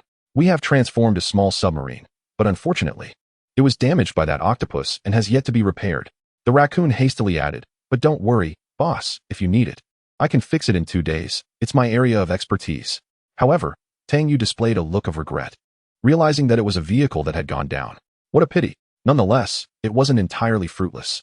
Once he injected the Son of the Ocean gene evolution serum, he could collect soil from this location. It's all right, just. Tang Yu suddenly halted, his aura shifting into something perilous. Tu Shangxi and the raccoon sensed the change, glancing at Tang Yu, understanding that something significant was about to unfold. However, Tang Yu's gaze was already fixed on the raccoon. Noticing Tang Yu's expression, the raccoon instinctively shuddered as past memories resurfaced. Boss, rocket. I remember you have an RPG rocket, right? Is it still with you? Chapter 171. A new pursuer inside the Garden subway station. 3 pursuers clad in jet black armor emerged from the depths of the tunnel. Each of them exhibited a remarkable level of caution, equipped with 4-eyed night vision goggles. They illuminated the pitch-black subway station as if it were bathed in daylight. Among them were an assault specialist, a firepower expert, and a marksman. This impeccable combination of firepower was sufficient to tackle the vast majority of scenarios. However, at this moment, the trio found themselves in a state of bewilderment, incredulously gazing at one another. What is happening? Where are my shoes? Where is my ammo pouch? Damn it, I'm missing a coin from my disaster currency stash. They exchanged glances, their astonishment palpable. Yet, given the circumstances, retreat was not an option. Old A, are you certain the target is located here? One of the pursuers communicated through a voice recognition sensor affixed to his throat. Indeed, this is the target's latest position. Be cautious. This elite bounty target is no ordinary foe. I've heard that an entire Secret Star team was eliminated by them. What is it possible for someone in this city to take down an entire Secret Star team? Damn, concealed within the subway hideout. Tang Yu scrutinized the information about the 3 intruders via a virtual map. Without a doubt, they were also pursuers. Through his companion, the raccoon, Tang Yu had already grasped the rarity and value of the Secret Star armor, hence he was deeply intrigued by the equipment possessed by these assailants. The origins of this deadly pursuit mission seemed to be quite formidable. As Tang Yu pondered this matter, the raccoon gazed in awe at the Secret Star armor adorning him. Wow, it's truly Secret Star armor. As far as I recall, only a few survivors with titles possess such armor. High-performance weapons and armor had always been the raccoon's aspiration, for only with such gear could he survive alongside the formidable. Yet now, the armor he had yearned for had materialized upon him, leaving him in a state of disbelief. The raccoon's gaze involuntarily drifted to the figure before him. Had he truly survived a round of disasters? It seemed remarkable to ally with such a master. Tang Yu had long been aware of the raccoon's admiration, and a slight smile tugged at the corners of his lips. Enough chatter, prepare for battle. You and I are inextricably linked. If I perish, so shall you. Therefore, give it your all, do you understand? The raccoon sighed softly at this declaration. Indeed. One of the stipulations of their contract was that if Tang Yu fell, so would he. They were bound together. Even for his own survival, he had to fight with all his might. However, Tang Yu's next words elicited a look of surprise from the raccoon. But as long as you follow my lead, I am never stingy with my own. With that, Tang Yu's gaze fell upon the Secret Star armor adorning the raccoon.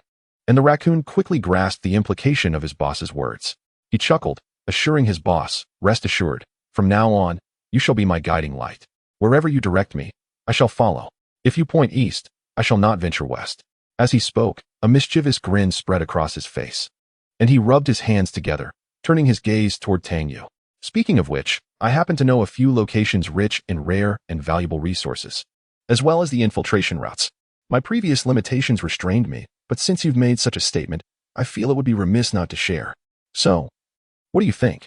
Upon hearing this, Tang Yu's eyes brightened. However, he first glanced at the trust level displayed on the panel, confirming it remained at trust, before allowing a satisfied smile to grace his lips as he nodded slightly. "We shall discuss this in detail later." Seeing Tang Yu smile, the raccoon felt a sense of camaraderie blossom within him, his eyes widening with the notion of sacrificing for a kindred spirit. It was quite a revelation. Who would have thought that, despite being compelled to sign a servitude contract and acquiring a new boss, this very boss would share his ideals and possess formidable strength? His mind began to devise a plan to infiltrate the rebel camp and eliminate the warehouse they previously targeted. Suddenly, he snapped back to reality. "Damn it!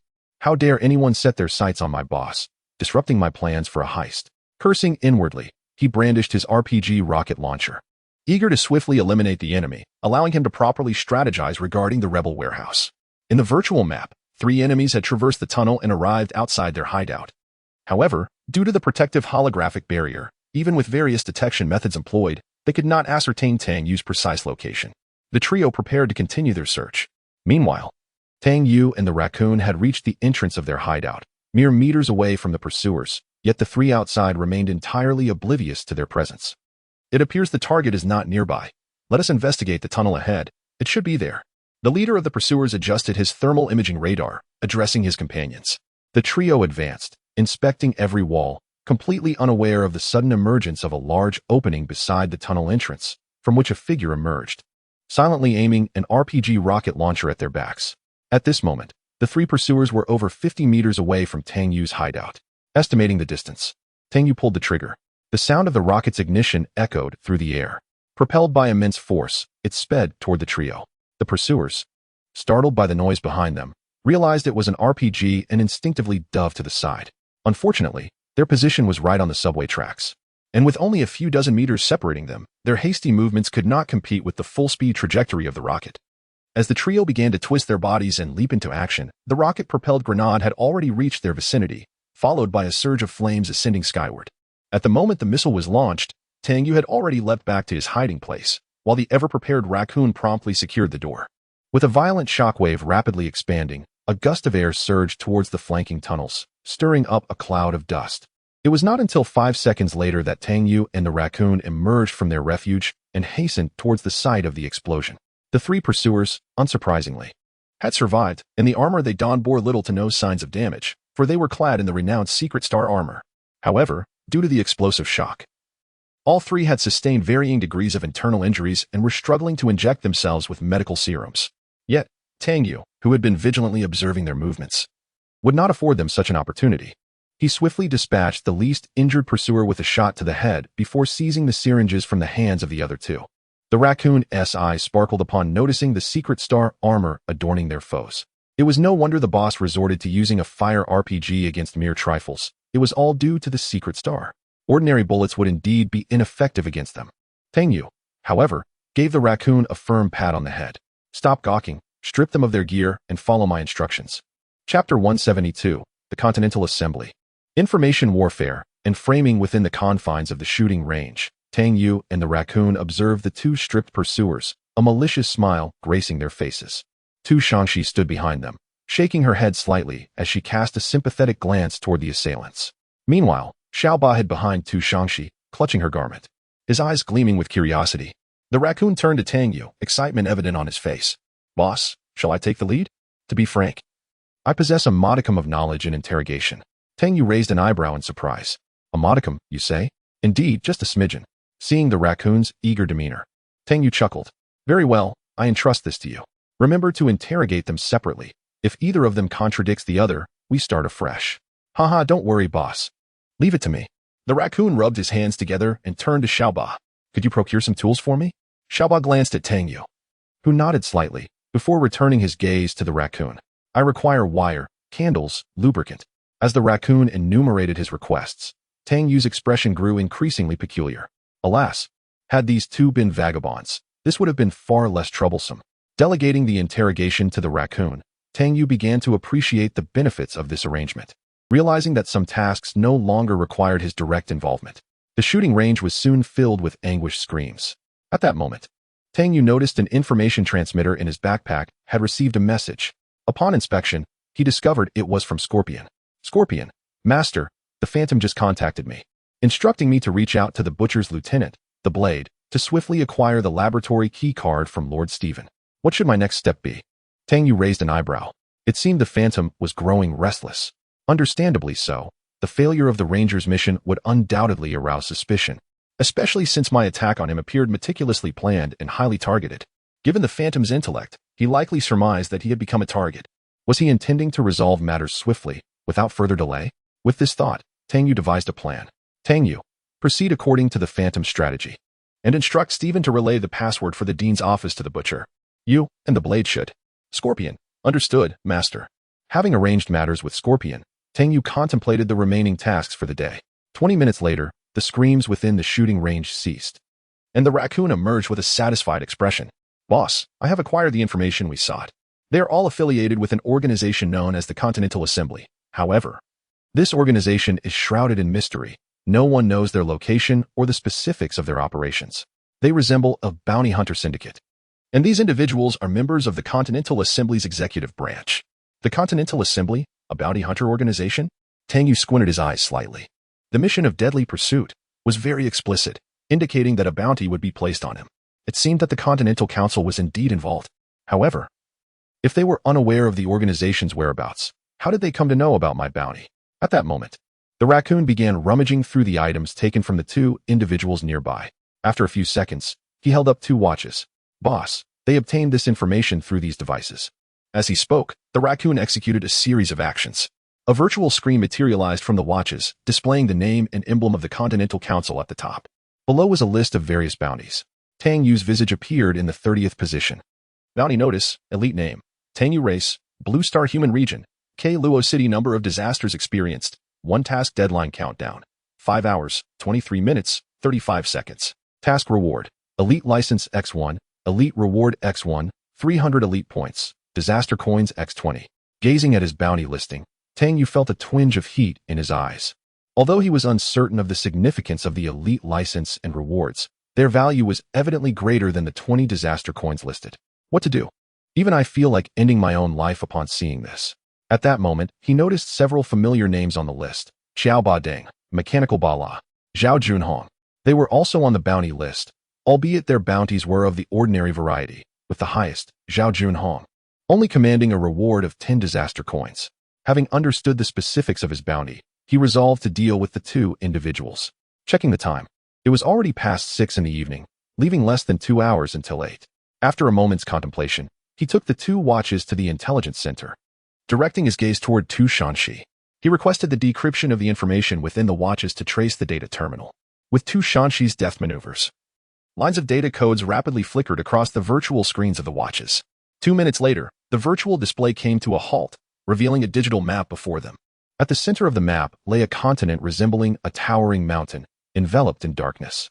In the distant reaches of this shadowy land, along the map's periphery, were several small continents, each roughly 1/10 the size of the Dark Continent.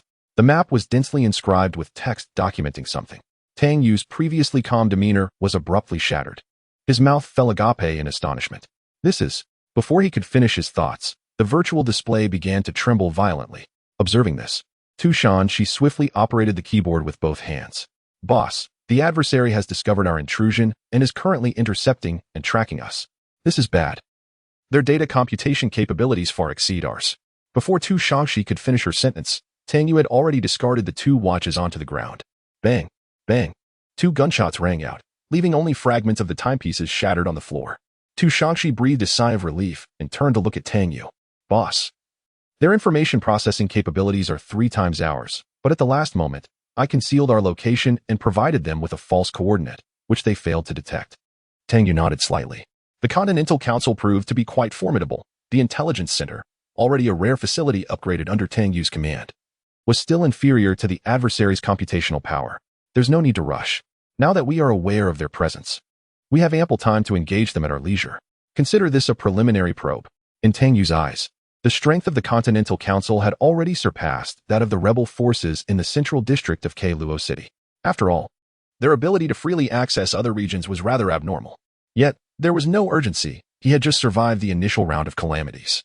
And Tang Yu had a premonition that once he completed the construction of the Information Strategic Support Center, the adversary would find it far more challenging to decrypt his information. Lost in thought, Tang Yu suddenly focused intently on Tu Shangxi. You mentioned providing them with a virtual location coordinate. Where did you send them? Tu Shangxi shrugged at his inquiry, responding, to deceive them. It couldn't be a completely fictitious coordinate. I gave them the information about that individual you previously mentioned, Duan Shui. Coincidentally, they are located at the supply station, which is also in Keiluo City. Observing Tu Shangxi's innocent expression, Tang Yu. Chapter 173. The Raccoon's Survival Instinct and the Calm Before the Storm. The explanation provided by Tu Shangxi was something Tang Yu had never anticipated. No, I recall mentioning it once when I first logged onto the flea market. Tu Shangxi nodded. Indeed, however, since he had previously harbored malicious intent towards the boss, I have been deliberately gathering information about them. The woman named Sandy is in a different area, making it impossible to track her. But the individuals named Duan Shui and Lu Qingming, I had already deduced their approximate locations based on their transaction records when I was at the flea market. Utilizing the capabilities of the Intelligence Center for information connection and decryption. After all, given the boss's character of exacting revenge and eliminating threats at their roots, addressing them is merely a matter of time. I am simply preparing in advance. Tang Yu was utterly shocked. I'm not. I didn't. Don't say such things. He was quite benevolent in his self-perception, always willing to assist others as long as it did not threaten his own survival. However, the one who was even more bewildered and shocked was the little raccoon behind him. Upon hearing Tu Shangxi's words, he felt a chill run down his spine. So this is the boss's true nature? Absolutely. Tu Shangxi's deep trust and appreciation from the boss were unmistakable.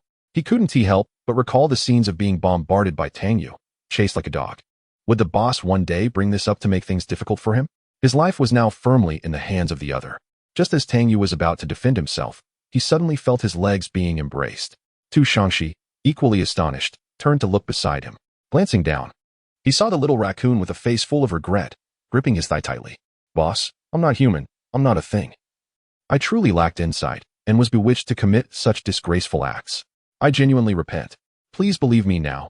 I am undoubtedly your sharpest spear, striking wherever you point.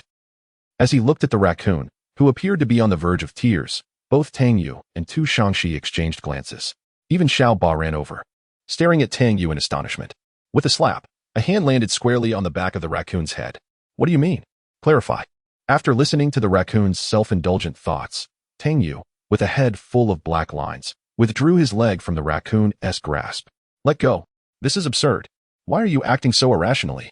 The little raccoon, upon seeing this, felt relieved and immediately stood up with a grin. The speed of his change and demeanor impressing even Tu Shangxi. Following this interlude, Tang Yu turned serious as he addressed the raccoon. Rocket, you should return to your hideout. Tonight I need you to accompany me on a mission, and upon your return, ensure you gather all the military supplies I sent you as quickly as possible. Seeing Tang Yu's grave expression, the little raccoon understood the importance of the matter. Without further ado, Tang Yu has now transformed in his eyes into an unequivocal pillar of support, having merely survived one calamity. The development of his refuge has already surpassed that of many seasoned survivors. This also marks the first task entrusted to him by Tang Yu, which he must execute with finesse. Speaking of the refuge, Tang Yu recalled the matter of the tree people and inquired once more with the little raccoon. By the way, do you know the location of the tree people's hideout? Upon hearing Tang Yu's words, the little raccoon promptly responded, I am aware of that. Our two refuges are quite close, which is also the reason for our strong bond. Upon receiving this news, Tang Yu finally sighed in relief. Although the seed had already been planted, and theoretically, since he had not obtained the damaged refuge land deed, when he previously defeated the tree people, it suggested that they were not truly dead, thus their hideout likely still existed. However, Tang Yu was concerned that the new tree people might lack the memories of their predecessors, making the location of their refuge a potential issue. Now that the little raccoon knew the location, all concerns were effortlessly resolved. As the little raccoon still retained the identity of a survivor and was now part of Tang Yu's camp, he activated the station's teleportation function. With a twist of space, the little raccoon vanished from the refuge. In the supply station, at the Red Earth Forest subway station, the little raccoon surveyed the somewhat familiar surroundings. his face once again displaying a look of disbelief. He was utterly certain that this was indeed the Red Earth Forest subway station near his own refuge. This was indisputable. The more he learned about his boss, the more astonished and awed he felt. Having experienced the effects of spatial teleportation twice, he still had no understanding of the principles or facilities that could achieve such effects. However, he merely noted this in passing. It was no longer paramount. The most urgent matter was to return to the refuge and contact Maruf of the Revolutionary Army to gather the supplies his boss required. Quickly orienting himself, he departed in haste. Meanwhile, as Tang Yu prepared for the evening's operations, the mechanical Bara glared at the computer screen, which was continuously scanning and analyzing the red liquid. Her expression grim.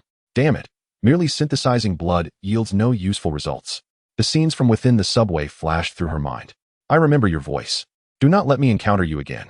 With that, she once again delved into her immense mechanical workshop, gazing at the nearly completed submarine with an excited smile. Haha. This flood is set to last 5 days. I wonder if I can uncover any disaster relics. If I can find just one disaster relic, my power will surpass everyone else's. With 3 days remaining, she had to expedite the adjustments. Simultaneously, Chobaden displayed an expression of fury within his refuge.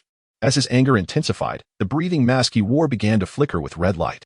In the next moment, a white mist of medication was inhaled into Chobaden's body through the air respirator.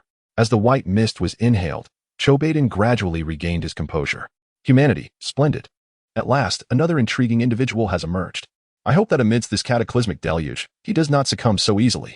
My dear would be heartbroken. Behind him, within an immense cultivation chamber, as Chobaden uttered these words, a pair of eyes, comparable in size to automobile tires, slowly opened, revealing a narrow slit. An aura of brutality, indifference, and bloodlust instantly filled the entire hideaway. Sensing the movement behind him, Chobaden turned with a smug expression to glance back. My dear, do not be hasty. Just a little longer, a little longer. Upon hearing his master's command, the enormous eyes finally descended back into slumber. Chapter 174. The Three Titans of the Rangers. The greenhouse thrives in a vast subterranean chamber within Luo City. 3 individuals were intently observing the projection screen before them. The images displayed were from a previous regional broadcast, depicting Tang Yu and Wang Bohu being pursued by a colossal treant. Old Su, what could possibly motivate Wang Bohu to betray us? He has only just survived the first wave of calamity, and he scarcely comprehends the true nature of this world. I simply cannot fathom it. The speaker, a man in his 30s, bore the demeanor of a soldier, his posture erect and movements exuding clarity. His chiseled features were marred by a long scar at the corner of his right eye, which, rather than detracting from his appearance, imbued him with an air of distinct peril. This man was Zhao Junhong, the current commander of the Rangers. Zhao's chief of staff, Su Mingyang, was equally transfixed by the screen, though his attention was drawn to another figure alongside Wang Bohu. Commander, although the robbery duo has a somewhat mediocre sustained combat ability, their skills in ambush and infiltration rank among the elite of seasoned survivors. Yet, observe how Wang Bohu and his companion managed to evade their clutches. In my view, Baron's injury is intricately linked to their actions, which would incite the treant to irrationally pursue them. This indicates that, despite his limited experience, Wang Bohu's prowess is already approaching that of a typical seasoned survivor. Upon hearing Su Mingyang's analysis, Zhao Juhong and another individual momentarily paused, considering the implications. Old Su raises a valid point. Indeed, Wang Bohu is truly a standout member of Bay City 99. Yet, what of it? His collusion with the cultists, betrayal of our organization, and the murder of comrades warrant a complete manhunt within the racial channels, remarked a man with a shadowy gaze, his eyes fixed menacingly upon Wang Bohu. Old Ma, he is one of your men. Were your subordinates unable to reach him after the incident? Betrayal must have its reasons, Su Mingyang interjected. At this, Ranger Captain Ma Boyong let out a disdainful snort. As soon as Feng Chengming received news from Baijian Tang, he reached out to Wang Bohu, only to find that Wang had blocked him. That wretched fool, Ma Boyong, as the direct overseer of operations and intelligence, felt a profound rage at such a severe betrayal from his ranks.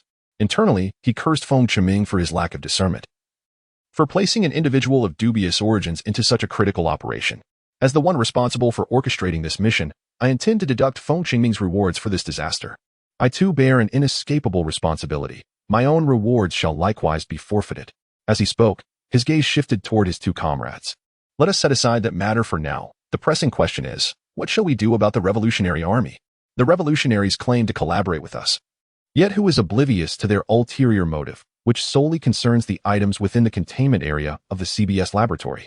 If they were to uncover this matter, the consequences could be dire. Su Mingyang cast a worried glance at Zhao Junhong. In response, Zhao Junhong remained silent, his gaze fixed upon the screen.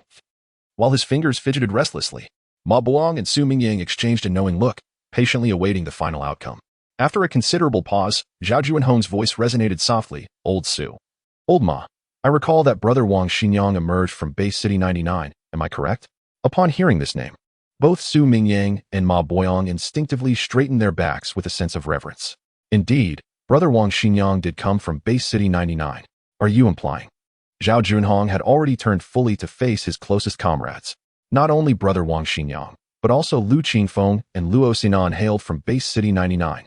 It can be said that the reason our rangers have persevered to this day is largely due to the foundation laid by Base City 99. Do you truly believe that such a base would cultivate a champion only to betray us? This left Ma Boyang momentarily speechless. Observing their expressions, Zhao Junhong snorted dismissively. You are all aware of how Brother Wang Xinyang met his demise.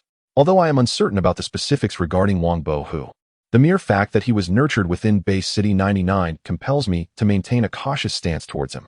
Su Mingyang and Ma Boyang were taken aback. Are you suggesting that there is a traitor within our ranks? What do you mean, Commander? Zhao Junhong replied calmly. Let us adopt a wait-and-see approach for now. First, we shall observe Wang Bohu's subsequent demeanor. Secondly, we can utilize this opportunity to scrutinize the members within our organization. In my view, it is time for another thorough cleansing. Moreover, do keep a close watch on by Zhan Tong and Feng Chengming. For all information regarding this operation has been provided by the two of them. As for the revolutionaries, why should I offer them any explanation? They have entered, yet unfortunately did not emerge. Is that not a rather ordinary occurrence? If they wish to question us, let them present their evidence. If they're capable, let them come to the city district and confront us directly. Since the elimination of those 3 pursuers, Tang Yu has enjoyed a rare period of tranquility. In the underground level 2, he gazed in astonishment at the table laden with vegetables. Xiaoba, have our vegetables ripened? Xiaoba emerged, carrying the last bowl of vegetable soup, joyfully declaring, Indeed, Mr. Boss. The first harvest from our greenhouse has matured. Lettuce, potatoes, tomatoes, and beans all yield a bountiful crop, while the cabbage and pumpkins are thriving splendidly. Once we finish our meal, I shall gather this harvest, and tomorrow we can sow the second round of vegetables. Tang Yu gazed at the vibrant vegetable salad, the hearty stew of potatoes and green beans with beef brisket, and the delicate clear soup of yam and radish with lamb. His appetite surging uncontrollably, he promptly seized a piece of beef brisket and savored it, the rich aroma exploding in his mouth, followed by a generous mouthful of the refreshing vegetable salad that left him utterly enchanted. How is it that you can prepare such an array of dishes, Tu Shangxi? He inquired. Tu Shangxi swallowed the morsel of lamb and turned her attention to Tang Yu. In truth, on the very first day of my arrival in this apocalyptic world, I fortuitously discovered a book titled Culinary Master. After studying it, I gained access to thousands of recipes, and my understanding of each dish deepened as I engaged in the culinary process. Thus, it became second nature to me. A look of astonishment crossed Tang Yu's face. It appeared that she was indeed the epitome of luck, stumbling upon a rare skill book on her very first day. One could only exclaim, impressive. Yet, as he surveyed the delightful spread before him, Tang Yu could not help but silently commend her. Bravo. Well done. Chapter 175, The Arrival of the Doomsday Merchant and the Merchant's Astonishment. 7:58 p.m. Outside White Tower Park. As the air shimmered, a tall middle-aged man clad in outdoor attire, sporting a ponytail and carrying a fishing rod, materialized in this location. Hiss, where have I been transported this time? He murmured, glancing at the black watch adorning his wrist. Mario, initiate coordinate localization. With the sound of his voice, radar patterns began to materialize on the watch's face. Coordinates located, Kamiya Continent, Quello City, White Tower District, White Tower Park, deviation from target area, 8,984 kilometers. Upon seeing this result, the middle-aged man was rendered speechless. What is happening? Mario, you really need a repair. After a moment of grumbling, he resignedly instructed, recalibrate the positioning and activate spatial transfer. Target positioning recalibrated. Accumulating spatial transfer energy. Countdown, 10 minutes and 59 seconds. Casting a glance at the dwindling timer, the middle-aged man lifted his gaze towards White Tower Park. Perfect. I can take a rest inside. With that, he strode into the park. At that moment, Tang Yu had also left his hiding place and arrived at the subway entrance. Noticing a figure radiating yellow light on the virtual map of White Tower Park, he recognized it was heading towards the park center. Here it comes. Tang Yu realized this must be the so-called Doomsday Merchant. Time was of the essence. He had only 10 minutes. With this thought in mind, he hurried towards the merchant's location. 1 minute later, the middle-aged man watched as Tang Yu appeared before him, a playful expression crossing his face. The purposeful manner in which Tang Yu approached made it evident that he possessed knowledge of the merchant's arrival time and location. Names flashed through the man's mind. Asloth's Magic Mirror, the Divination Turtle Shell, Intelligence Center, Strategic Information Support Center, Quantum Everything Agency, and the Battleforge Information Retrieval System. At this moment, Tang Yu had cautiously positioned himself 2 meters away from the middle-aged man, maintaining a relatively safe social distance. Despite his curiosity about the merchant's gaze, he understood the urgency of the situation, with only 8 minutes remaining. Thus, he straightforwardly inquired, "Are you the Doomsday Merchant?" "Oh, that name hasn't crossed my ears in quite some time. However, you're not mistaken to call me the Doomsday Merchant," the middle-aged man responded, turning his attention to Tang Yu. "Young man, what do you wish to purchase?" "My goods only accept disaster coins for transactions. After surviving a round of disaster, you likely do not possess any disaster coins, do you?" Upon finishing his words, he revealed a look of amusement, relishing in his favorite prank that offers hope only to subsequently lead to. No, the Merchant of Doom quickly realized he had overlooked something crucial. A survivor who could accurately ascertain their time and location, regardless of the means by which they acquired such knowledge, could not be someone devoid of disaster currency. Quite intriguing. Albeit this individual had just weathered a calamity. My curiosity was piqued. With this thought, Tang Yu found himself in possession of 19 disaster coins. After purchasing information regarding the cataclysmic plague, he was left with 4 coins. He acquired 1 from the disaster coin mine, 13 from the ghostly lair, and 1 from the pursuer he had recently vanquished. It could be said that Tang Yu was quite affluent in disaster currency. Indeed, upon witnessing the 19 disaster coins in Tang Yu's hand, the middle-aged man's face flickered with surprise, quickly replaced by a satisfied grin. Since he could produce such a substantial sum, it presented a lucrative opportunity worth pursuing. In the next moment, under Tang Yu's astonished gaze, the man's demeanor underwent a dramatic transformation. "Ah, so it turns out he is a significant client. Come, you have indeed found the right person. Time is of the essence. Here is a list of the items I possess." A tablet materialized before Tang Yu, displaying a myriad of item information and images. However, Tang Yu had already contemplated the items he urgently required. He directly addressed the middle-aged man. "Do you have a skill book for freediving?" "Freediving?" The middle-aged man paused momentarily before shaking his head slightly. "I apologize, but I possess skill books for swimming proficiency and underwater vehicle operation. However, I regret to inform you that I do not have a skill book for freediving." "None at all?" Tang Yu's brow furrowed tightly. This posed a dilemma. He had initially thought this so-called Merchant of Doom could resolve his predicament regarding freediving. It seemed, however, that he would have to resort to a more perilous option. Gazing once more at the middle-aged man, a hint of skepticism flickered in Tang Yu's eyes. After a moment's contemplation, he inquired, "Is there any blueprint or item for facilities capable of containing and isolating forbidden artifacts?" Gasp! Good heavens! Tang Yu's words barely escaped his lips when he noticed the merchant's face transform into one of sheer terror. "You." However, before he could finish, the merchant clamped his hands over his ears and interrupted loudly, "Stop speaking." As Tang Yu finally fell silent, the merchant wiped the sweat from his brow. A look of lingering dread etched upon his features. The superiority he once exuded was now replaced with an unmistakable clarity in his gaze. "Ahem, esteemed customer. I regret to inform you that I do not possess the items you seek. Only a seeker of secrets might have such possessions." "A seeker of secrets? What is that?" Upon hearing Tang Yu's inquiry, the Doomsday Merchant merely shook his head slightly. "This question is beyond my capacity to answer. Only when you reach that level will you intuitively comprehend. Since you are aware of the term forbidden items, you must understand that those things are not to be spoken of, seen, or heard." After uttering this statement, the Doomsday Merchant glanced at his watch, reminding Tang Yu, "Esteemed customer, I have merely 2 minutes left before I must take my leave. What do you propose?" Upon hearing this, Tang Yu immediately realized that it was not the moment for such reflections. The fact that the merchant possessed neither of the 2 items he sought diminished the once imposing aura of the Doomsday Merchant in his eyes. It seemed that this so-called merchant was not as remarkable as he had presumed. Sensing Tang Yu's gaze upon him, the Doomsday Merchant's lips moved slightly. Yet he chose to remain silent. What could he do? Who would have imagined that a mere novice survivor, just emerging from a recent calamity, would desire items so obscure and sinister? Embracing the notion that he had come this far, Tang Yu decided to voice the name of his final item. "Then do not tell me." Chapter 176. Purchase of the Data Navigation and Positioning Center. The Doomsday Merchant in ruins don't tell me that the construction blueprint for the data navigation and positioning center is also gone. The corners of the Doomsday Merchant's mouth twitched slightly. He could easily discern the underlying meaning in Tang Yu's words. Yet, his eyes sparkled with intrigue. For he indeed possessed such a blueprint, and with a flick of his wrist, it materialized in his hand. Tang Yu was momentarily taken aback but quickly expressed his delight, eagerly accepting the blueprint from the Doomsday Merchant to examine it closely. Indeed, it was the construction blueprint for the data navigation and positioning center. How much is this?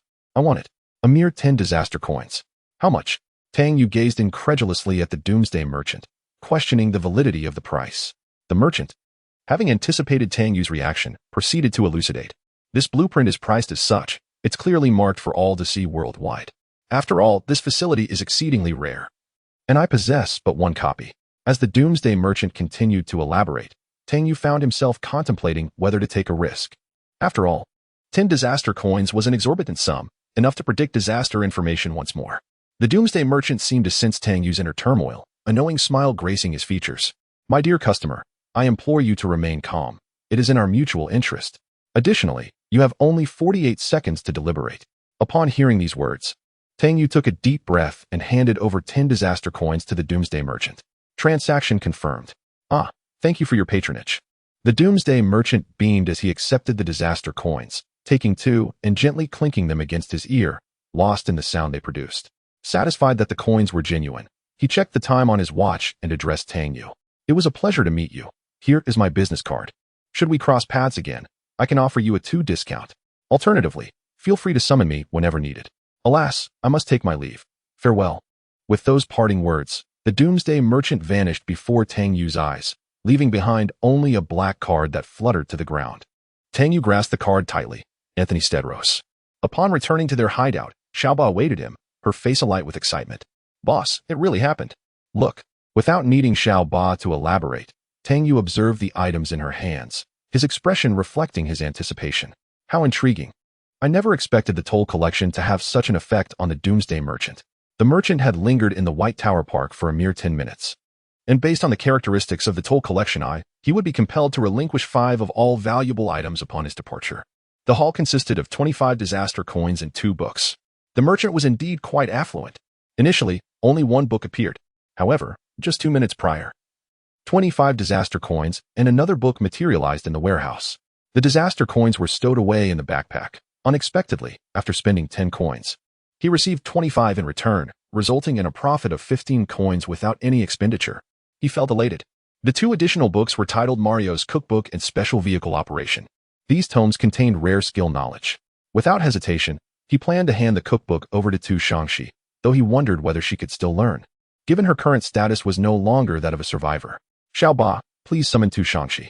Tang Yu then turned his attention to the other book, Special Vehicle Operation, which encompassed a comprehensive array of driving techniques for unconventional vehicles.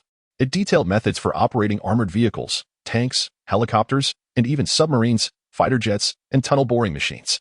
The sheer variety was immense, though the learning prerequisites were quite specific, requiring a modification facility and a garage at the hideout.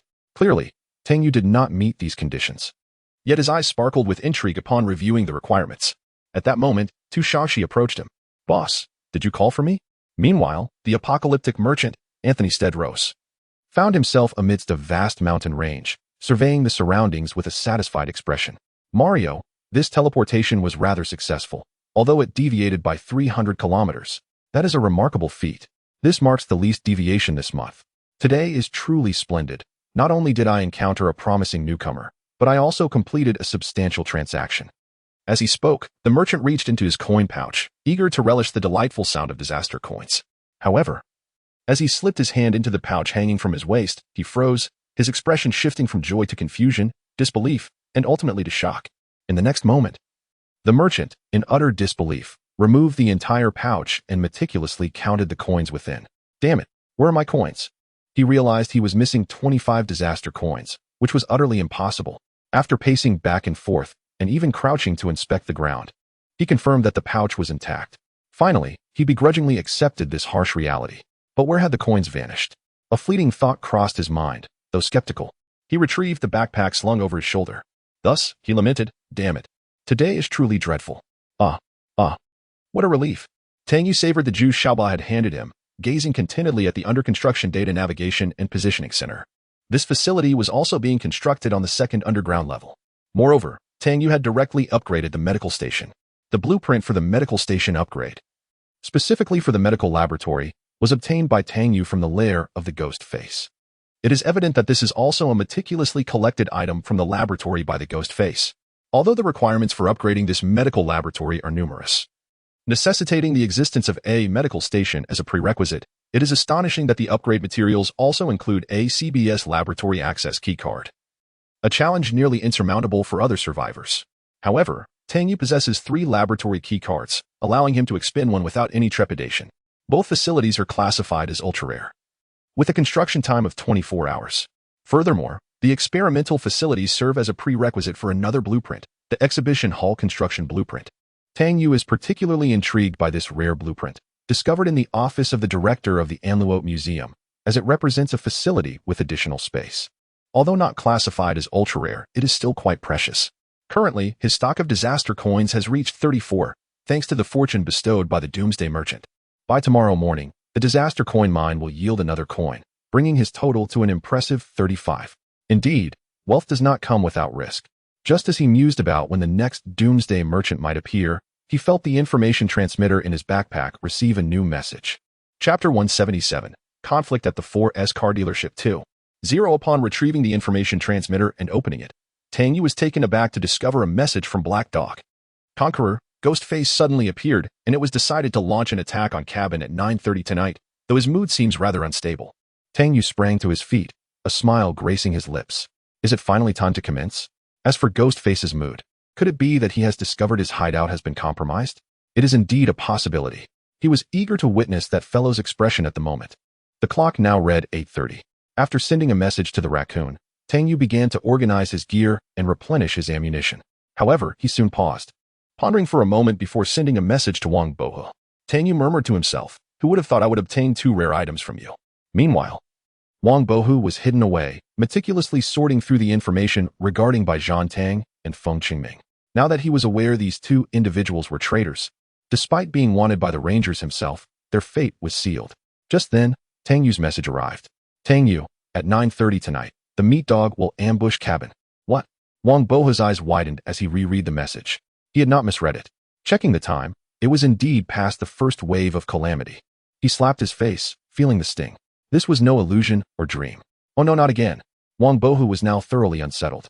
The meat dog's ambush on Cabin during the first wave of disaster had already been outrageous. However, the diminished difficulty at that time could somewhat explain the circumstances. But now, they had entered the true apocalypse game. Why was history repeating itself? Wang Bohu, wait, are you serious, master? Tang Yu? Of course, I am. Ghostface will be there too. If you have any plans, be cautious. At this point, Wang Bohu was completely convinced of Tang Yu's words. This was utterly absurd. The master was simply too formidable. After a powerful display during the day, another significant event was unfolding that night. However, Wang Bohu soon found himself perplexed. Wait, wasn't he Ghostface killed by the master? Was he truly alive? Furthermore, judging by the master's words, it seemed he would not participate in tonight's battle, which is why he informed Wang Bohu, allowing him time to prepare. Wang Bohu's mind raced. Clearly, the news of the meat dog attacking Cabin was something Tang Yu had just learned. Otherwise, he would have relayed it earlier in the day. The enemy was aware of this information yet chose not to engage. Undoubtedly, based on Wang Bohu's understanding of Tang Yu, he must have more pressing matters to attend to. And tonight's events at the 4S dealership would certainly influence Tang Yu's actions. With this realization, a smile crept onto Wang Bohu's face.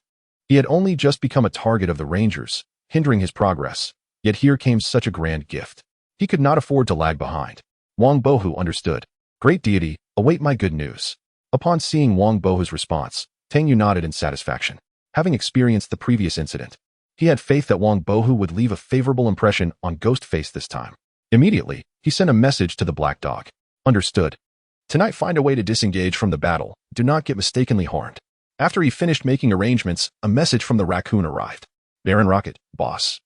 I have contacted the military supply officer, who can provide us with that batch of military supplies, but it will require 10 disaster coins. Tang Yu raised an eyebrow, demanding quite a hefty sum right off the bat. However, the only remaining requirement to construct the strategic support center was these military supplies. and this was the sole opportunity to acquire them swiftly. Otherwise, he would need to devise alternative methods. Tang Yu frowned in contemplation. His concern was not merely about the cost, but rather the uncertainty of how long it would take to gather such a quantity of supplies through other channels. Although the price was steep, procuring them through this military supply officer would save him a considerable amount of unnecessary time, a resource he was currently in dire need of. Tang Yu had already made up his mind. Tang Yu, we can agree to his terms, but the transaction must be completed swiftly. Baron Rocket, understood, boss. Tang Yu, if this matter is successfully resolved, I shall reward you with something special. Within the raccoon's hideout, in the vehicle modification workshop, Baron Rocket was installing a flashlight on a bicycle handlebar when he received Tang Yu's message, feeling astonished. Something special? The boss has an eye for quality. If he refers to something special, his eyes immediately brightened as he hastily completed the flashlight installation. He then re-established contact with the military supply officer, urging prompt delivery. At 9:15 p.m., Tang Yu vanished from the gaze of Tu Shangxi and Xiao Ba. He once again found himself at the Gonyang subway station. The remnants of the daytime battle still lingered, although the smoke had dissipated. However, the scorched marks on the ground from burning fuel attested to the ferocity of the previous conflict.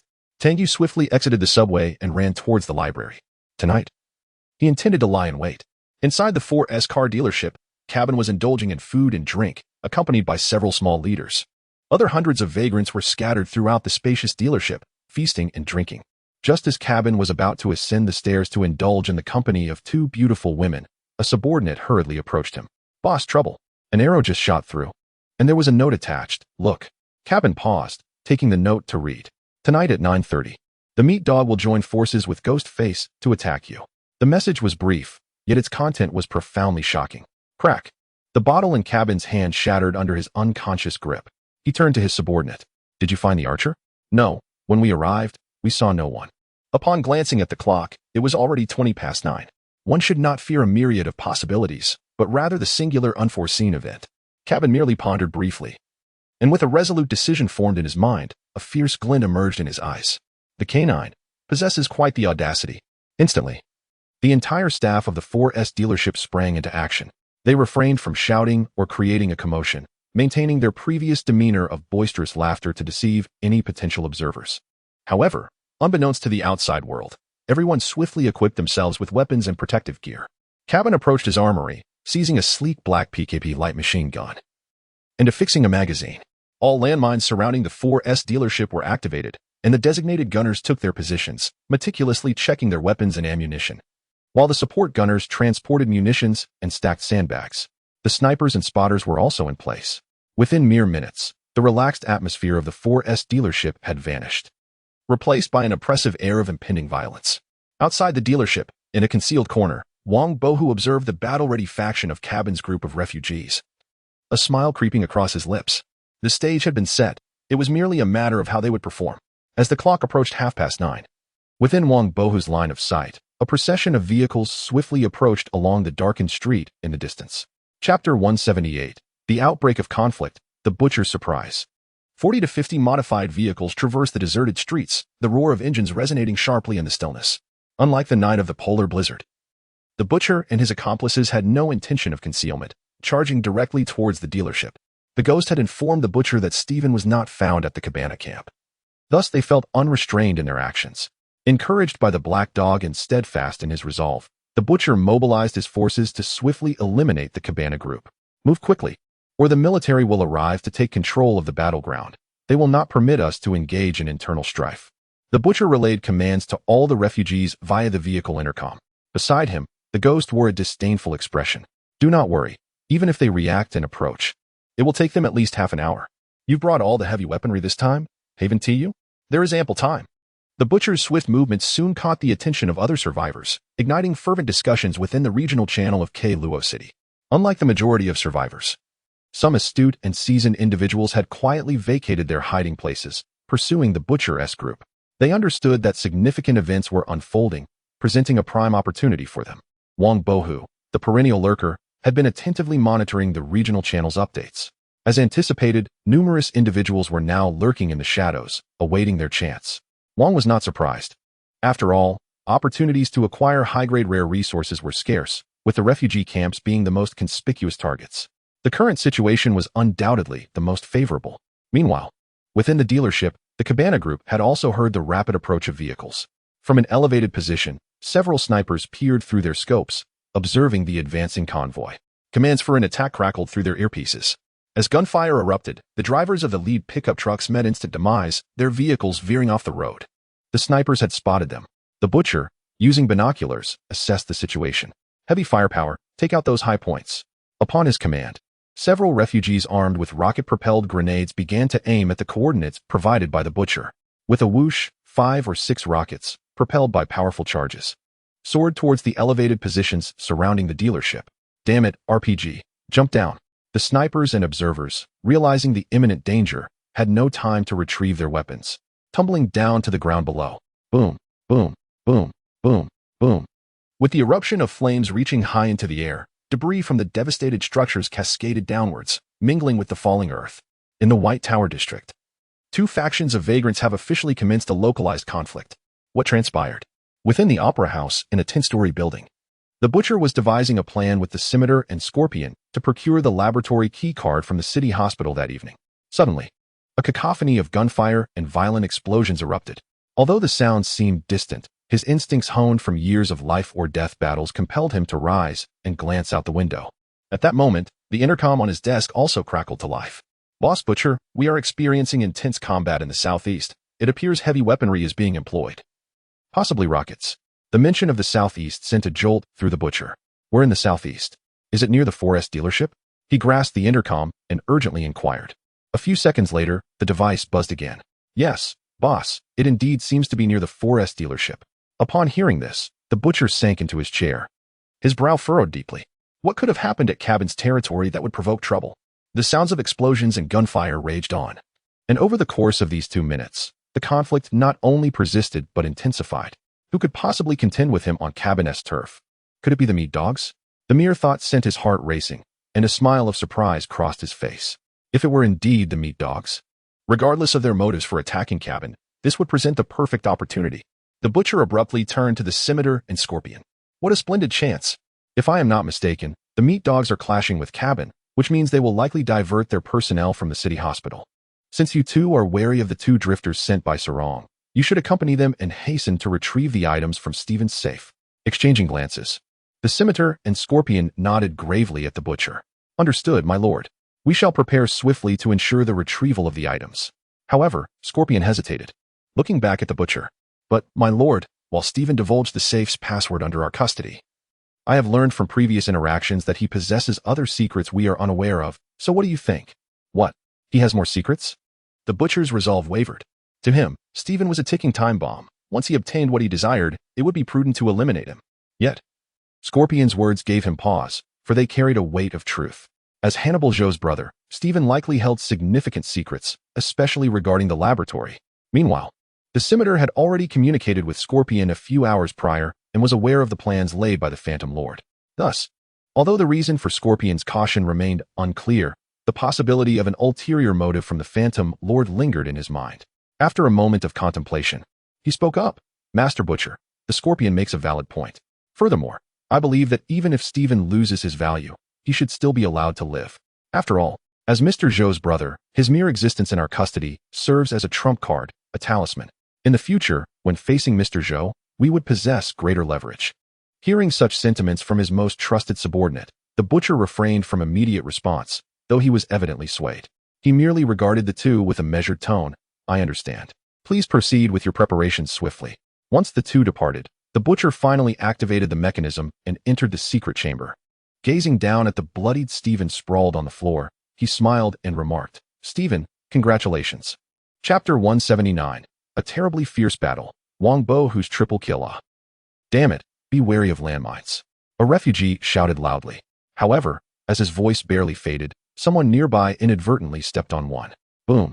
A severed leg, gushing blood, was hurled high into the air, but no one paid it any heed as they relentlessly attacked the 4S dealership. Damn it, snipers. Quickly seize the high ground in the surrounding buildings. Move, move, move. Meat Dog transmitted his voice through the tactical mic into the ears of every refugee. Instantly, 7 or 8 refugees, armed with sniper rifles, dashed towards the elevated positions. Under Meat Dog's command, heavy gunners also took cover in safe spots. searching for opportunities to provide fire support against the 4S dealership. Tat tat tat tat tat. The vehicle-mounted machine gun roared to life, unleashing a barrage of large-caliber bullets that pierced through the dealership's metal and walls, cutting down those who sought refuge behind them. Just as this side began to assert its dominance, a rocket-propelled grenade whistled through the air, obliterating a pickup truck and sending it soaring before it crashed to the ground, engulfed in flames.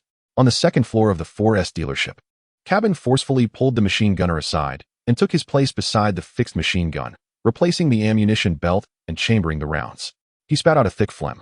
Damn it, meat dog, if you seek death, I shall grant it. In the next moment, the fixed machine gun belched fire under Cabin's control, each bullet seemingly destined to claim a limb. Soon, the attacking refugees were suppressed by Cabin, hiding behind the walls of the building, afraid to show themselves. A sinister smile crept across Cabin's face as he pivoted the gun to fire repeatedly at a wall. The 12.7 x 99mm round struck the wall, each impact creating a substantial crater. After just a dozen or so shots, with a resounding thud, a gaping hole was blasted into the wall, followed by a scream. One refugee fell to the ground, a gaping, bloodied wound in his abdomen. The conflict between the two factions of refugees plunged the survivors in the entire area channel into madness. Everyone was shocked by the intensity and brutality of the battle. Lu Bao Bao, wow. Is the combat in this apocalyptic game world truly this fierce? The first wave of disasters pales in comparison. Feng Chuqing, to the person above, don't just speak for yourself. Even having survived 3 waves of disasters, this is the first time I've witnessed such intense conflict. Previously, it was a crowd of 7 or 8 at most. Hey Island, I just feel sorry for those weapons. Look at them, all destroyed. If only I had an RPG, that would be exhilarating. Feng Chuqing, wake up. Even if you had an RPG, each rocket costs at least 800,000 doomsday coins. Can you afford to waste that? Wang Bohu cast a glance at the regional channel before once again picking up his night vision goggles. Thus far, he had identified 3 seasoned survivors lurking in the shadows, observing the unfolding events. The battle had only just commenced, and judging by the activity on the regional channel, it seemed that more individuals had taken notice. Surely, more would be rushing this way. However, given the current circumstances, it appeared that the insurgents had also caught wind of the conflict. If the earlier rumor about Bai Zhantang was indeed true, they too should be making their way here. Wang Bohu wore an expression of amusement, eagerly anticipating the unfolding drama. Yet, at that moment, a series of explosions erupted beneath his feet. The time for reaping had arrived. An expression of excitement danced across Wang Bohu's face. Boss, Cabin has set traps.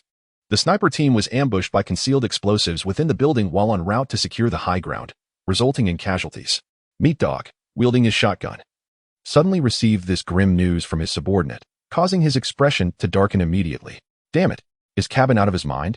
Are there traps laid in all these buildings? Just as he was about to unleash his fury, a voice crackled through his earpiece, Ghostface's voice, cold and unnerving, extinguishing Meat Dog's rage. Enough. I have dispatched 2 followers to the high ground. Time is of the essence. End this battle swiftly. Meanwhile, Cabin had also spotted Ghostface's figure. This individual was like a specter, though hidden 500 meters away in darkness. Every strike he made took a life. Where are the rockets? Fire at him. Hearing Cabin's command, a refugee immediately grabbed an RPG and began to aim, but in the next instant bang. Under Cabin's watchful gaze, the subordinate carrying the RPG fell to the ground. Blood oozing from the bullet wound in his forehead. Wang Bohu was busy collecting the fallen gear and weapons of the refugee sniper, overwhelmed by the sheer volume of items. He could only gather them temporarily and hide them in a concealed location. Just as he finished stowing the backpack and prepared to rise, a faint sound of fabric brushing against fabric reached his ears through the headset. Startled, he quickly deduced who the visitor was. Only Tang Yu and the followers of the evil god were capable of moving so stealthily. However, Tang Yu had already indicated he would not be coming, leaving only one conclusion. Listening intently to the nearly imperceptible sound of clothing rustling, he realized that 2 figures were concealed behind the wall. Wang Bohu readied a precision rifle in his hands, but he did not linger idly. Having successfully eliminated several followers of the evil god, he was well acquainted with their tactics. With one hand firmly gripping his weapon and sensing that the adversaries were nearing the doorway, he patiently awaited his opportunity. With his other hand, he reached for his backpack and unzipped it. As the zipper rasped open, just as Wang Bohu anticipated, 2 shadowy figures lunged forth. However, what awaited them was a hail of bullets, piercing through their bodies and staining the ground with crimson. Wang Bohu revealed a smile, triumphant in his fishing endeavor. Oh, the followers of the malevolent deity. Each lifeless body serves as a rare, item-bearing vessel. After swiftly replacing the magazine, he hastened towards the cultist. Just as he stepped out of the doorway, preparing to bend down and sift through the spoils, he suddenly propelled himself off the ground, transforming into a shadow that rolled away. Concurrently, a barrage of bullets surged towards him with alarming speed. The gunfire erupted, and the projectiles pursued Wang Bohu's rolling form. Yet he narrowly evaded them each time. While evading, he deftly grasped a flashbang, pulling out its pin just as he rolled into the cover of the wall. This flashbang was hurled towards the assailant's position. With an unintelligible utterance, the explosion of the device was accompanied by a piercing scream. Wang Bohu rolled out once more, positioning himself on the ground, a precision rifle now in his grasp. Through the night vision scope, he locked onto the head of a senior survivor from the Bloodbat tribe, who was clutching his ears in anguish. A subtle smile graced his lips. Bang! The 7.62 by 51 millimeters caliber bullet shot forth from the barrel, speeding towards the target's head. Blood erupted forth. Chapter 180, Manual Electric Bicycle. The explosions of the red earth forest at this moment, Tang Yu sat behind a bookshelf, indulging in chocolate, despite having dined earlier. He continued to replenish his energy at every opportunity, aware that soon he might not enjoy such leisure. Just as he bit into a piece of chocolate, he raised his hand and fired a shot directly at the second-floor railing above him. Bang! A lifeless body fell heavily from the railing, crashing to the ground before Tang Yu, stirring up a cloud of dust. He cast a casual glance at the myriad survivors, stripped of all possessions by forced requisition. Feeling no stir of emotion within, he retrieved a bottle of water from his backpack and took a sip. In the squirrel library, a concealed refuge, a survivor sighed in resignation as he looked at the corpse on the first floor. Eva was indeed mad. Despite being warned that this individual was a harbinger of death, he had chosen to ignore the warning. As he spoke, his gaze shifted to the surveillance screen before him. Fortunately, he had previously installed a few miniature cameras at critical positions in the library, allowing him to witness the harbinger's execution of the pursuers earlier that day in its entirety. He was profoundly shaken. Just as he lamented the loss of his companions, he felt a sudden jolt, an icy chill seeping through his body, freezing his very soul. This was due to the pair of calm, profound eyes that seemed to penetrate through the screen, akin to a bottomless abyss. Tang Yu quietly fixed his gaze on the nearby miniature camera, a somewhat exaggerated smile curling at the corners of his mouth. Found you, he declared to the camera. And in the next instant, a bullet erupted forth, shattering the miniature device into fragments. Observing the virtual map, he noted the survivor, now quivering in fear within his hiding place, having been startled by the scene he had just enacted. A mischievous smile played upon Tang Yu's lips. He had always found such plot twists in films to be terrifying, yet here it proved quite effective. Lost in thought, his private chat panel suddenly flickered to life. It was Little Raccoon Baron. Rocket. Baron. Rocket. Boss, I have reached the designated location. Tang Yu chuckled softly, grateful for the ease this ally provided. Tang Yu. Excellent. Proceed as planned. By the way, is the vehicle I requested prepared? The moment he sent the message, Tang Yu received a trade request from Little Raccoon. He promptly accepted the transaction. Before him appeared a bicycle, distinctively modified from an ordinary one. With a motor, controller, and battery, this wasteland-style electric bicycle made its dazzling entrance. As he regarded the flashlight that Little Raccoon had thoughtfully installed as a headlight, his previously uplifted smile faltered involuntarily, suppressing the urge to eliminate the other party. He pressed his hand to his forehead and took deep breaths. He truly feared that a mere thought could lead him to destruction. Send a message, a picture of a makeshift bicycle. So, this is the vehicle you prepared for me? Before long, the Raccoon's response arrived. Baron Rocket. Well, boss, this indeed came together rather hastily, and I couldn't focus on aesthetics. However, rest assured, this electric bicycle has been modified according to your specifications. Aside from its appearance, the quality and performance are undoubtedly reliable. I can guarantee that. Upon reading the Raccoon's reply, Tang Yu let out a resigned sigh. It was understandable. This fellow had only just left his hiding place at the Garden subway station in the evening and returned to the supply station, which had only been 3 or 4 hours at most. Given the need to coordinate with the logistics officer for the procurement of materials, managing to produce this electric bicycle was quite impressive. Replied, let this one slide. Prepare accordingly. Meanwhile, the Raccoon, hidden in a room, looked at the message from his boss and breathed a sigh of relief. That was nerve-wracking, but he passed the test.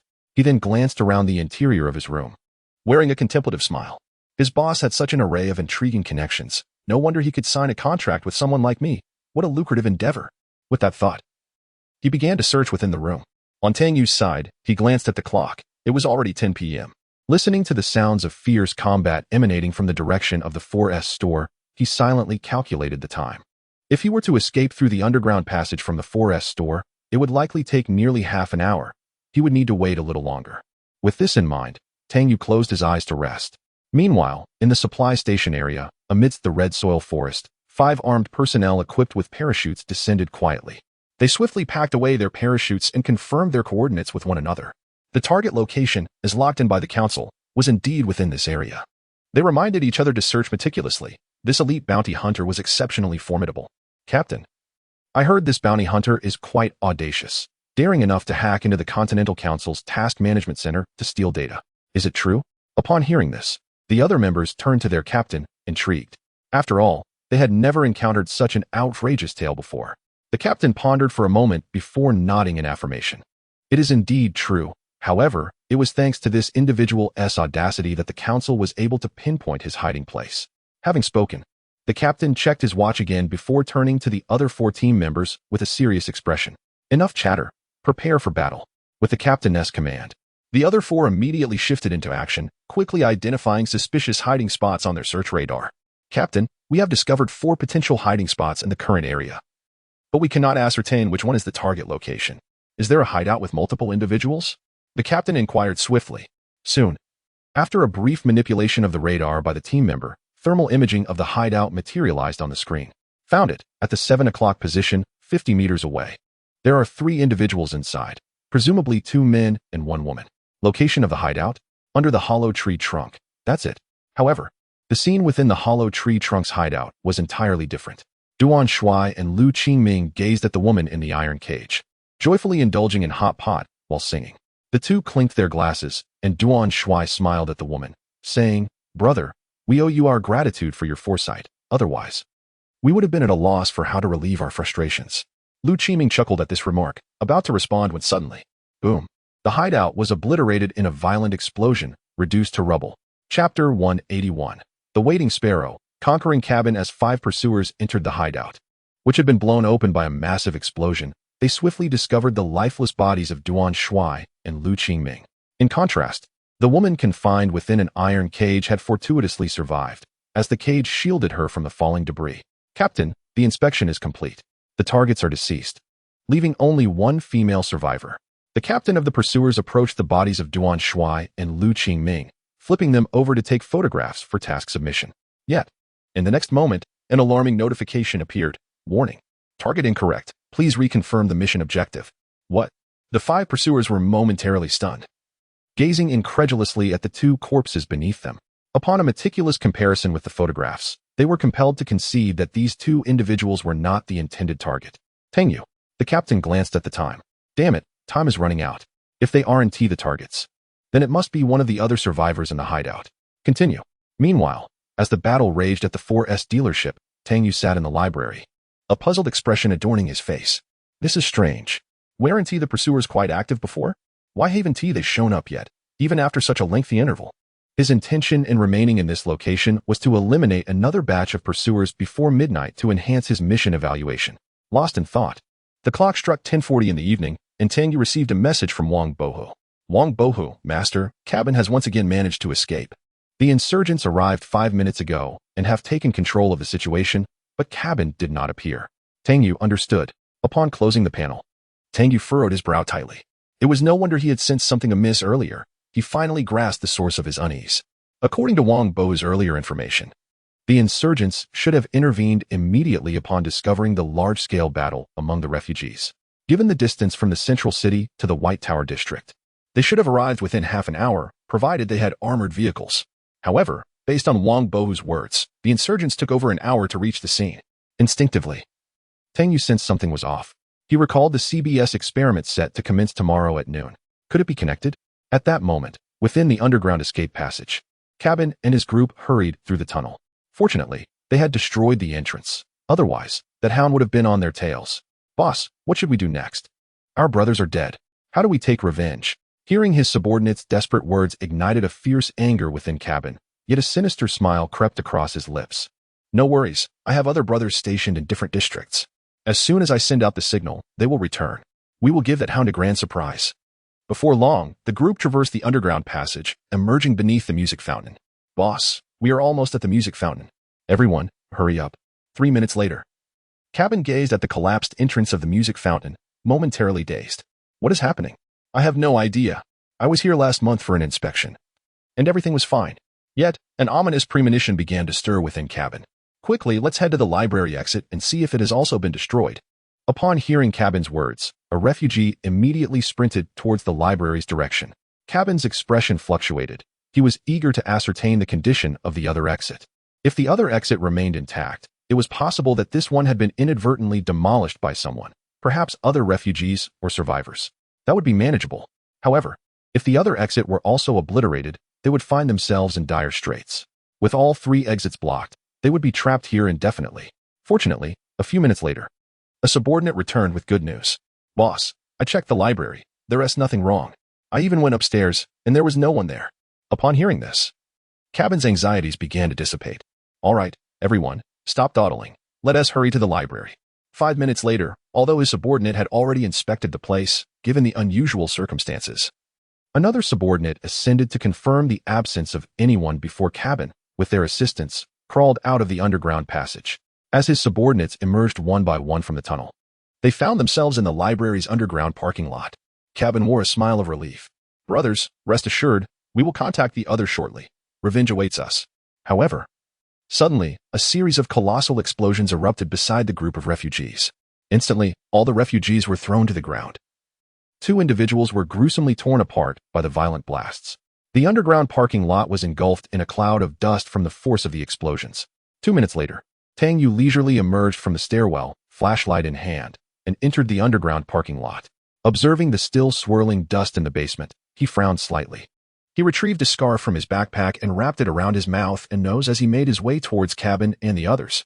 As he drew nearer, the anguished cries of the refugees reached his ears.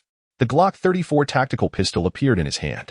With each refugee he passed, a gunshot rang out. And with each shot, another refugee fell. Their possessions vanished simultaneously.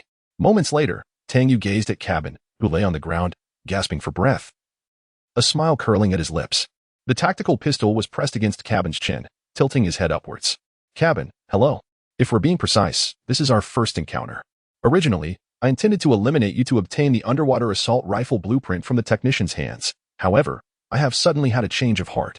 With that, Tang Yu rose to his feet, the tactical master's pistol having vanished, replaced by a long black whip measuring 1 meter in length. Beast Tamer's whip, subsequently. Tang Yu donned the rare title of Wasteland Conqueror, raising his arm high amidst the fearful gaze of Cabin. 10 minutes later, Tang Yu observed Cabin, whose injuries had been largely treated by a high-grade medical kit, and posed the question that weighed heavily on his mind. Cabin, what powers and connections do you currently possess? Standing respectfully before Tang Yu, Cabin promptly replied, My Lord Conqueror, my influence in the White Tower district has been entirely eradicated. However, I have made prior arrangements in several other districts, totaling around 50 to 60 individuals. Tang Yu was slightly taken aback by this revelation. It seemed Cabin was quite astute, understanding the wisdom of preparation and the necessity of diversification in resources. Now, tell me about your connections in Quail Snail City, particularly regarding that technician. Chapter 182, The Conqueror of Refugees. Midnight racing now, let us discuss the connections you have in Julo City, particularly regarding that technician. Tang Yu inquired, voicing his most pressing concern. Without hesitation, Cabin replied, My lord, the technician resides in the neighboring Hongyan district. He is not originally from Julo City. He escaped here a year ago and was rescued by me. Since then, we have maintained a certain level of communication, although he is reluctant to join our ranks. His skills in firearm modification are exceptional, and I have learned from him for some time. Upon hearing Cabin's words, Tang Yu developed a clearer understanding of this so-called technician. By the way, why did you enlist his help in finding an underwater assault rifle? Do you have a specific purpose in mind? Cabin, though surprised that the Conqueror was so well informed about him and the technician, quickly responded, My lord, it is as follows. 6 months ago, my subordinates along the western coastline of Julo City reported seeing a spot in the water that emitted light at night. Upon my investigation, I discovered an underwater cave that seemed to connect to another location. Tang Yu's interest was piqued. An underwater cave? Cabin nodded slightly, a look of amazement and nostalgia in his eyes. This underwater cave appears extraordinarily unique from the outside, adorned with vibrant corals of various colors. And approaching it brings a refreshing sensation. Did you not venture inside to ascertain its contents? Cabin displayed a wry smile. Alas, we intended to explore it. But a massive 10-meter-long water snake emerged from the cave just as we were about to descend. Of the 20 or so of us who ventured down, only 5 returned alive. At this point, Tang Yu comprehended Cabin's reason for seeking the underwater assault rifle, his thoughts drifting towards the underwater cave Cabin mentioned.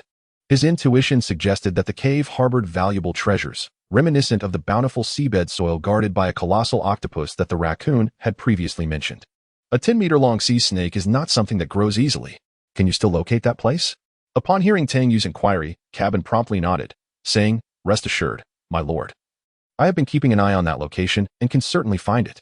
What if a great flood were to submerge the entire world in a few days? Would you still be able to locate it?"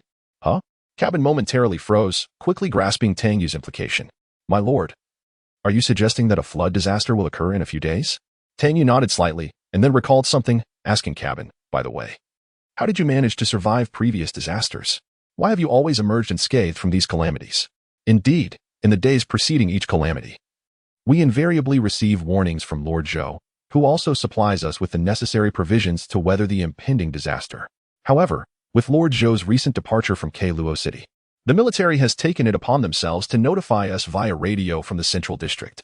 Tang Yu's lingering doubts have finally been dispelled. It appears that the insurgents are indeed supported by the displaced populace of Luo City. They manipulate the entire district's refugees and cultists through proxies, such as Hannibal Zhou. Furthermore, the insurgents assure that these refugees will not suffer excessive casualties during the disaster. Insurgents, revolutionaries.